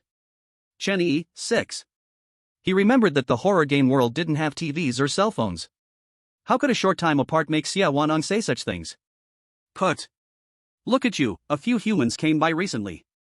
Among them, a woman brought a few romance novels. I skimmed through them briefly. At these words, Chenny suddenly realized. No wonder. No wonder.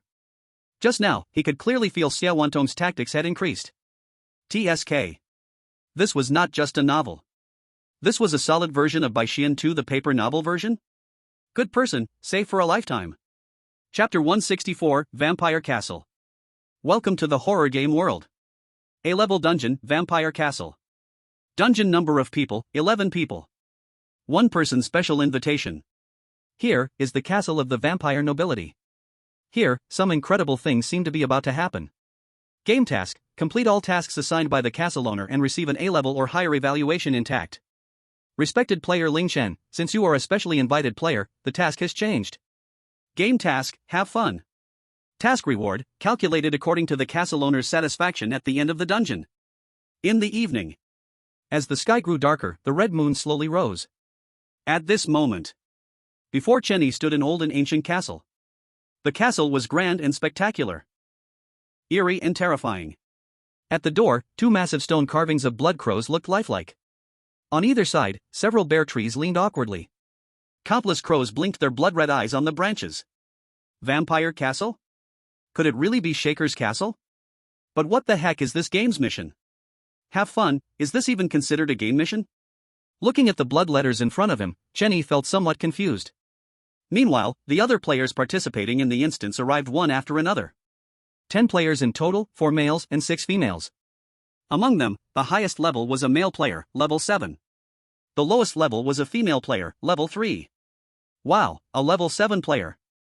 I can't believe I'm randomly in an instance with such a big shot. Exactly, in the past, I could only see such big shots online, I didn't expect to be in the same instance. Listening to the chatter of the girls nearby, the level 7 player smiled smugly, feeling exceptionally proud.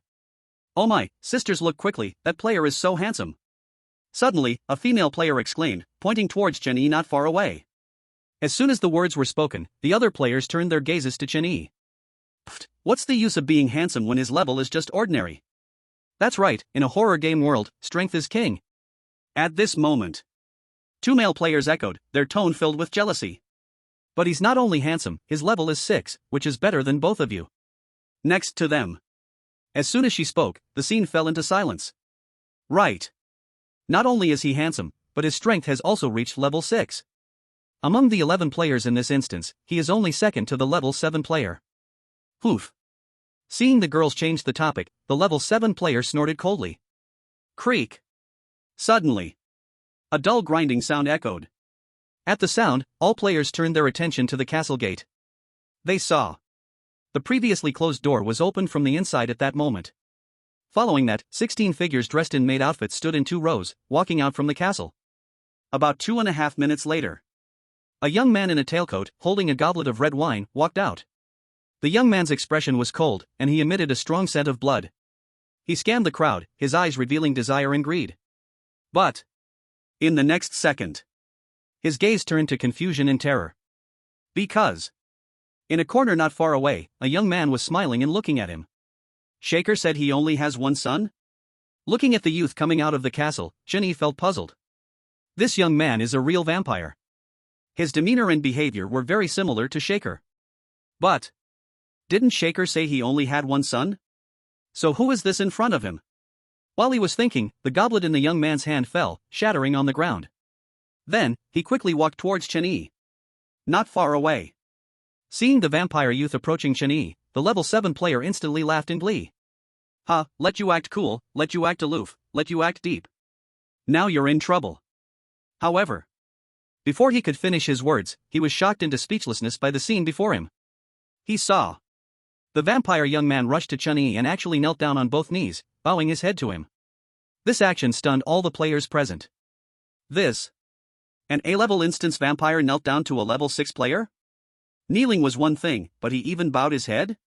At this moment, even Chen-Yi looked completely bewildered. Looking at the frightened expression of the vampire youth in front of him, he had no idea what was happening. Noble guest, I didn't know of your esteemed arrival, so I failed to welcome you in advance. Please forgive my transgressions. The vampire young man lowered his head, his body trembling slightly. At the same time, Chen-Yi seemed to remember something and opened the system space. In the next moment, a ring appeared in his hand. The ring was completely black, exuding a strong smell of blood. Vampire ring, a ring unique to the vampire clan, only nobles may wear it. Those who possess this ring may enjoy the highest courtesy of the vampire clan.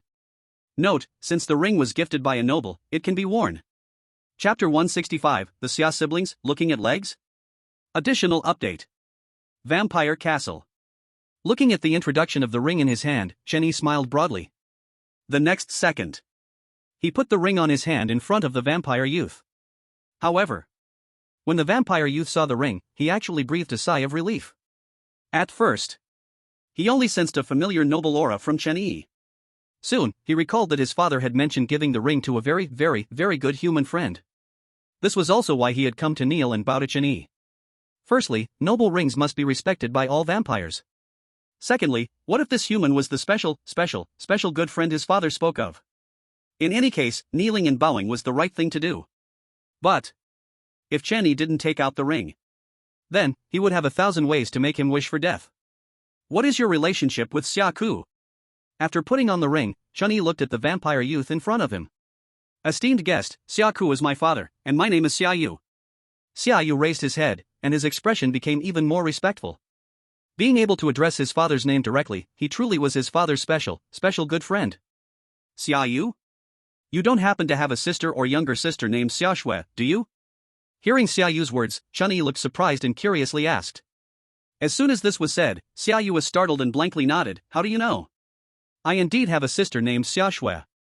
However, she has difficulty walking, so she can't come down to greet you, please forgive her. As he spoke, Xia Yu lowered his head again, his eyes dimming. Not far away. 10 players no longer knew how to describe their feelings. One must ask.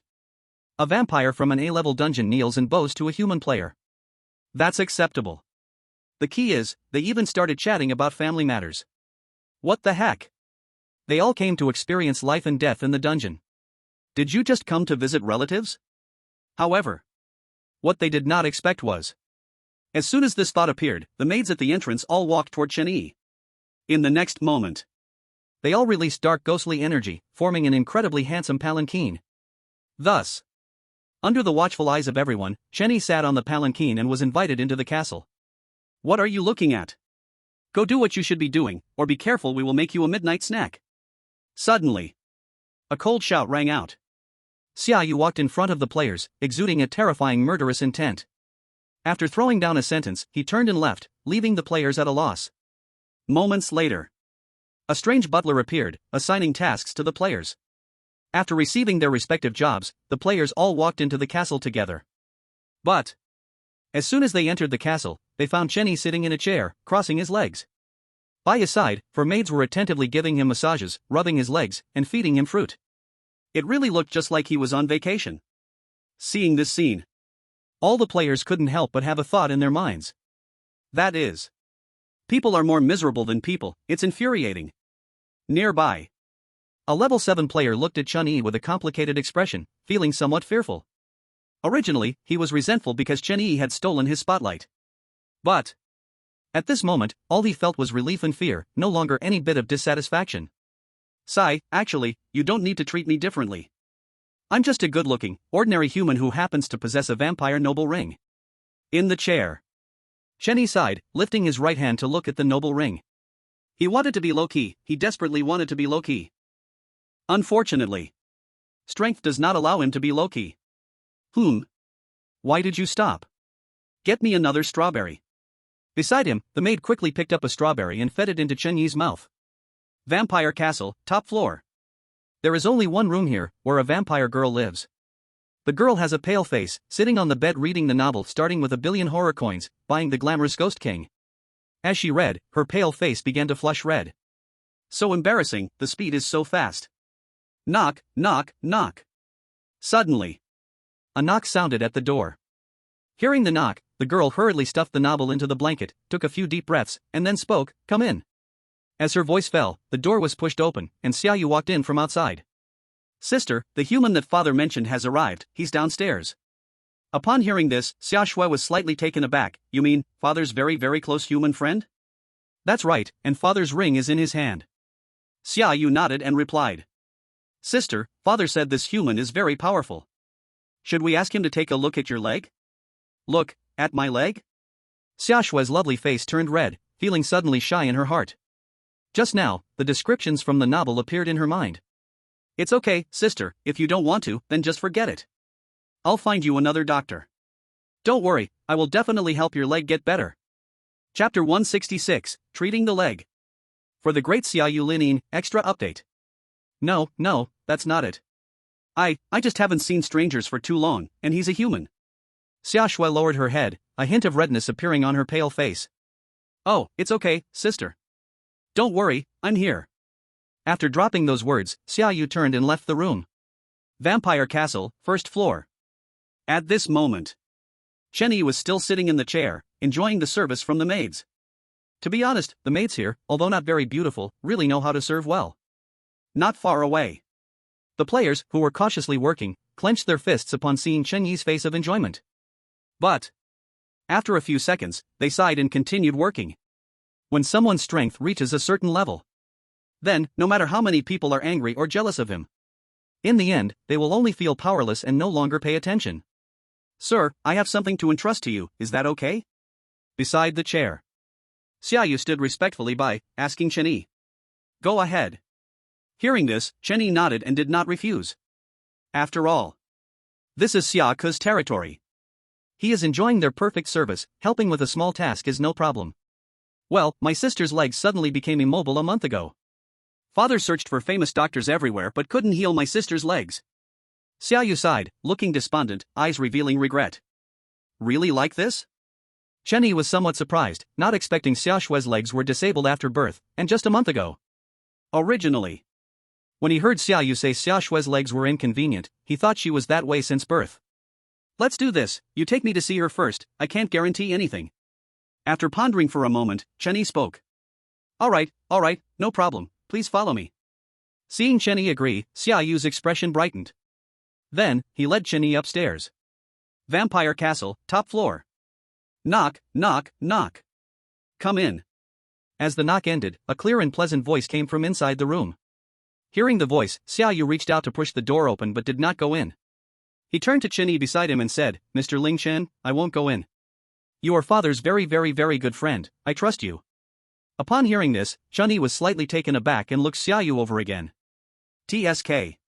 This Xia Yu's personality is indeed completely different from Xia Ku's. Could it be not biological? Okay, then wait here. If there are any problems, just call. Chen Yi nodded and walked into the room. He had just entered when Xia Yu closed the door from outside. Bang! Hearing the sound of the door closing, Xia Shui pulled the quilt over her face. Her two eyes peeked out, nervously staring at Chen Yi. Hello, I am a friend of Xia Ku, here to check your legs. Chen Yi smiled slightly, showing his gentlemanly manners. Then, he approached the bedside and signaled for Xia Shui to stretch out her legs. Deleted 400 words. In his heart, Chen Yi sighed, and a red light flashed in his left eye. From any angle, these were a pair of flawless legs. But such perfection, however, revealed an eerie vibe everywhere. At that moment, Chen Yi suddenly produced a white porcelain bottle.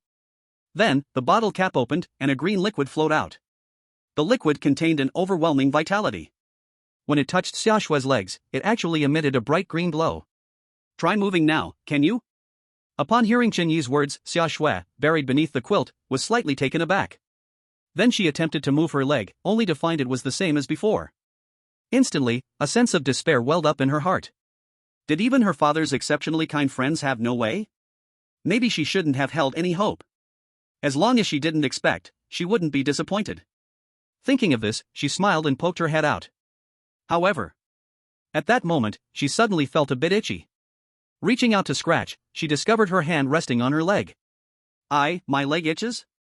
She widened her eyes, looking at her legs in disbelief. In just an instant, both legs became unbearably itchy, and there was also a tingling sensation. But feeling these strange sensations, Xia Shui began to cry loudly. It seems to be effective. Looking at the weeping Xia Shui, Chen Yi grinned. The previous potion was not an ordinary healing potion. It was a healing potion he purchased for 10 wealth points from the Wealth Points Mall, an advanced version. Thanks to the big boss for the gift, adding a chapter first, and there will be another chapter tomorrow Omega. Then I'm asking for another wave of 5-star reviews, hoping the ratings can go further. Chapter 167, Beast, let go of my daughter. Thank you, really thank you. I thought these two legs would be like this for my whole life, thank you so much. Xia Shui sobbed and threw herself into Chen Yi's arms. Seeing the tearful Xia Shui in his arms, Chen Yi chuckled, don't cry yet, let me check again. As soon as this was said, Xia Shui actually stopped crying. Her red eyes left Chen Yi's embrace. After finishing his words, both were stunned. Coming back to his senses, Chen Yi instantly pulled his hand back, awkwardly coughing, ahem, what I meant to say is that your legs are recovering very well.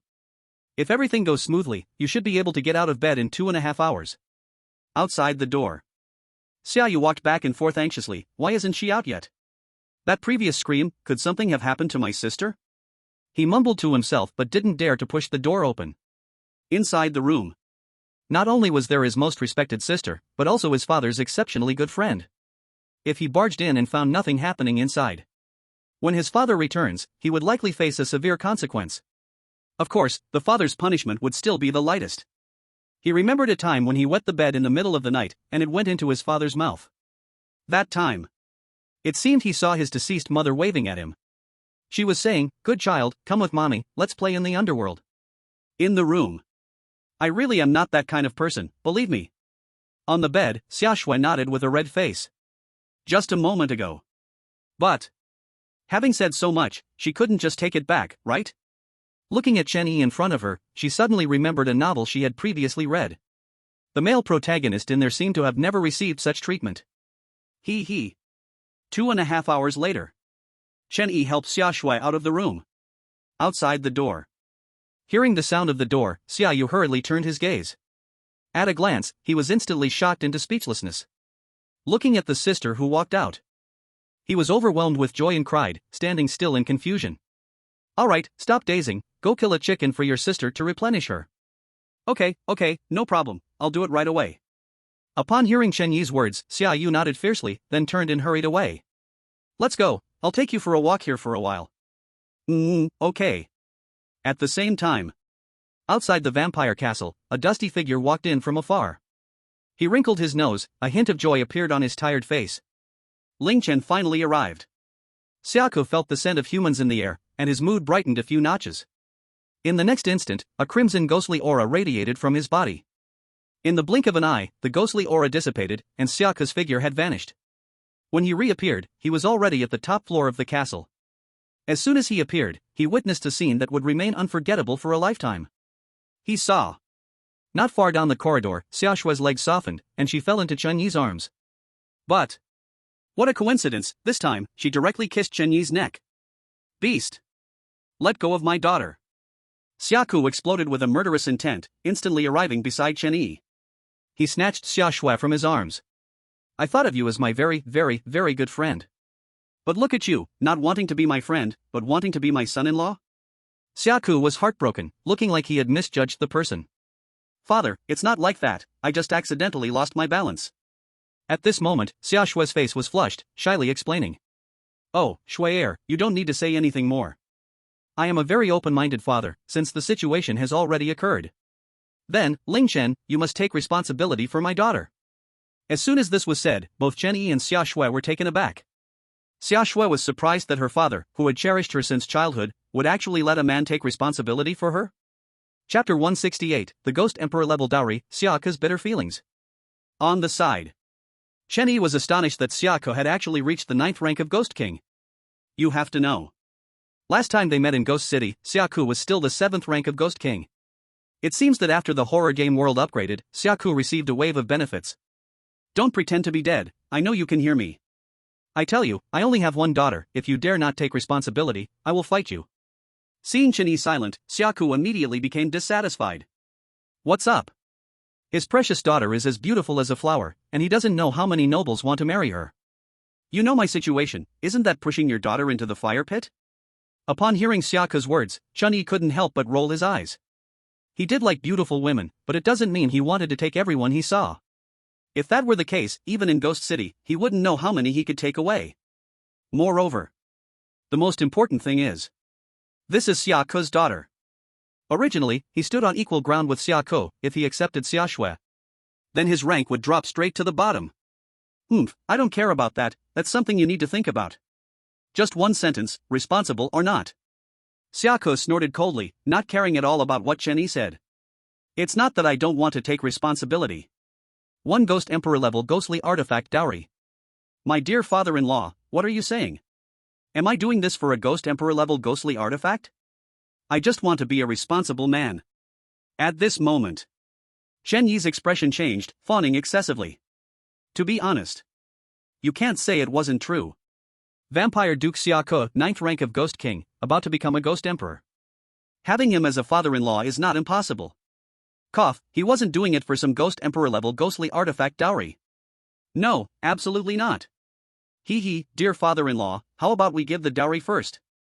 Otherwise, I always feel uneasy, easily irresponsible. Once these words were spoken, it was Xiaoku's turn to roll his eyes. But in the next second, something appeared in his hand. It was a feather. The feather was entirely white, spotless. In this chaotic and filthy world, it seemed out of place. On the feather, radiating an incredibly pure aura, as if it could purify the soul. Ding! Special item detected, system scanning. Scan complete. Item name, Purifying Feather. Rank, Ghost Emperor Level 1. Skill, Purification. Note, a strange item, seems not to have come from a sinister hand, please use with caution. Looking at the system panel in front of him, Chen Yi froze for a moment. This ghostly weapon, whether it's the name or the skill, really does not seem like a ghostly weapon. Instead, it resembles a weapon used by angels. This ghostly weapon was obtained by me by chance, and I still don't know its specific effects. However, the rank of this ghostly weapon is indeed solidly at the Ghost Emperor level. From now on, it's in your hands along with her. As soon as he finished speaking, Xiaoke placed the purifying feather into Xiaoshue's hand. Then, he gently pushed Xiaoshue's back, signaling her to walk to Chen Yi's side. Feeling her father's action, Xiaoshue's eyes turned red, almost bursting into tears. However, at that moment, Chen Yi suddenly pulled Xiaoshue into his arms. Softly whispering in her ear, "Your leg just healed, go back to your room first." After speaking, he assisted Xiaoshue into the room. Once Xiaoshue was settled, he took the purifying feather and left the room. After the door closed, Chen Yi turned his gaze to Xiaoku. Just as he was about to speak, Xiaoku took the initiative to say, "Let's go outside to talk."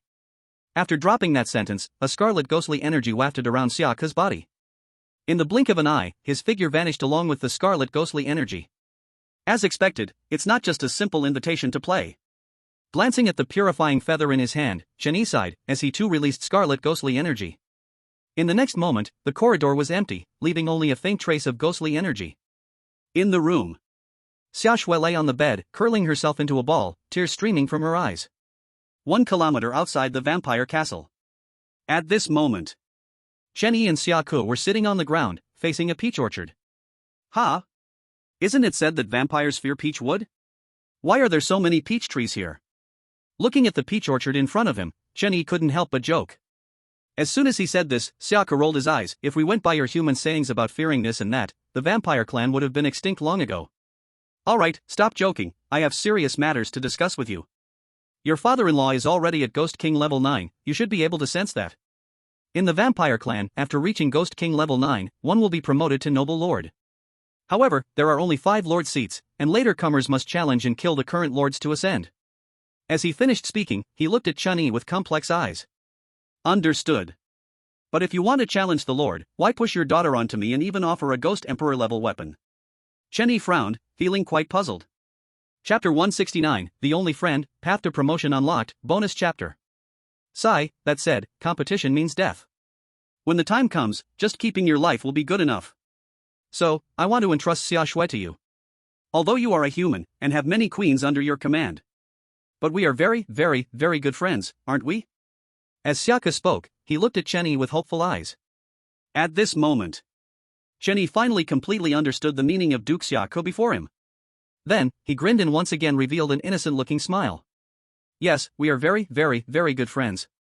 But, after all, my strength is low, my abilities are limited. If that lord comes looking for me, then Xiaoshue." As soon as he said this, Xiaoku clenched his fists and gritted his teeth. "Don't worry, when I become the lord, I will at least supply you with a Ghost King level 9 weapon." "Deal, thank you, my very, very, very good friend." As he spoke, Chen Yi reached out and shook Xiaoku's hand firmly. Although he knew Xiaoku was just making promises, and that it was not a very solid one. But helping his very, very, very good friend. What harm is there in eating a pancake? Thinking of this, Chen Yi smiled, stood up, and patted Xiaoku's shoulder. "Don't worry, I will protect Shui Er well. As for Xiaoyu, send him to the Ghost City Hanlingman supermarket, consider it my after-sales service." Dropping that line, he turned and walked towards the castle. Watching Chen Yi's departing figure, Xiaoku smiled knowingly. Who says humans are all two-faced and treacherous? There's still an exception. Sigh, who would have thought that my only friend in this life, Xiaoku, would actually be a human? He shook his head, and a scarlet ghostly aura burst forth from his body. Before long, the ghostly aura wrapped around him completely. About 2.5 minutes later, the ghostly aura quietly dissipated, and Xiaoku's form reappeared. At this moment, Xiaoku was wearing a clean and neat tailcoat, holding a cane in hand. In his hand, a high-quality ghostly smoke appeared out of nowhere, and after lighting it, he took a puff. As the smoke spewed from his mouth, his figure vanished from sight. Vampire Castle, 2nd floor.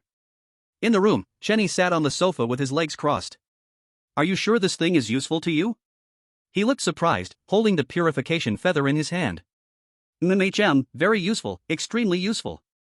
In front of him, the devil little angel was greedy, staring at the purification feather. Just a moment ago, when Chen Yi returned to the vampire castle, he felt the little devil angel trying to contact him. After summoning the little devil angel, she exclaimed that there was a pure aura she liked so much, and she wanted it badly. So, this led to the current scene. Ding! Your servant has a new status update. Name, Devil Little Angel. Can be renamed. Gender, female. Underage, please note. Level, Demon/Angel first stage. Corresponding to Ghost King first stage. Skills, Demon Form, Abyss, Summoning, Puppetry, Bloodline. Angel form, blessing, holy light, judgment, bloodline. Promotion path, demon form, not unlocked yet. Angel form, sacred, pure object. Purification feather can be used. Remarks: 1. A product of demons and angels that shouldn't exist in the world, yet is protected by a powerful being. 2. Underage, underage, underage, underage, underage. The promotion path for angel form is unlocked? But, the promotion item is actually a Ghost Emperor level ghost tool? Looking at the system panel in front of him, Chen Yi furrowed his brow. His heart was filled with doubts and confusion. Why would a non-ghostly crafted ghost tool appear in the horror game world? Even if there was an unknown race in some corner, it still seemed too coincidental. Right after obtaining a special ghost tool, coincidentally, it was just the item his subordinate could upgrade with. TSK, not to mention anything else, this ghost tool hasn't been tampered with. Here, take it and use it. Chen Yi smiled and handed the purification feather to the devil little angel. Wow, you are so nice. Hearing Chen Yi's words, the devil little angel immediately became happy. After taking the purification feather, she directly stuffed it into her mouth. The next moment, she began to chew with an expression full of joy and enjoyment, as if savoring a delicious and fragrant dish. Gulps. As a swallowing sound echoed, the little angel's dark dress turned white. Soon after, a pair of pure white angel wings grew out of her back. Boom! Suddenly, a dazzling white light burst forth from her body, extremely blinding. On the sofa, Chen Yi squinted his eyes because of the white light. About 2.5 minutes later, the white light gradually dimmed, and a figure revealed itself. It was a girl, standing at 1.70 meters, wearing a delicate white dress. On her back, she had 2 pairs of pure white, softly glowing angel wings, smiling at Chen Yi. Chapter 170, Sister Angel, still want to touch? Update 2. Master, you are in a daze. The devil little angel, with her long, white legs, walked up in front of Chen Yi. She stretched out her delicate finger, lifting Chen Yi's chin.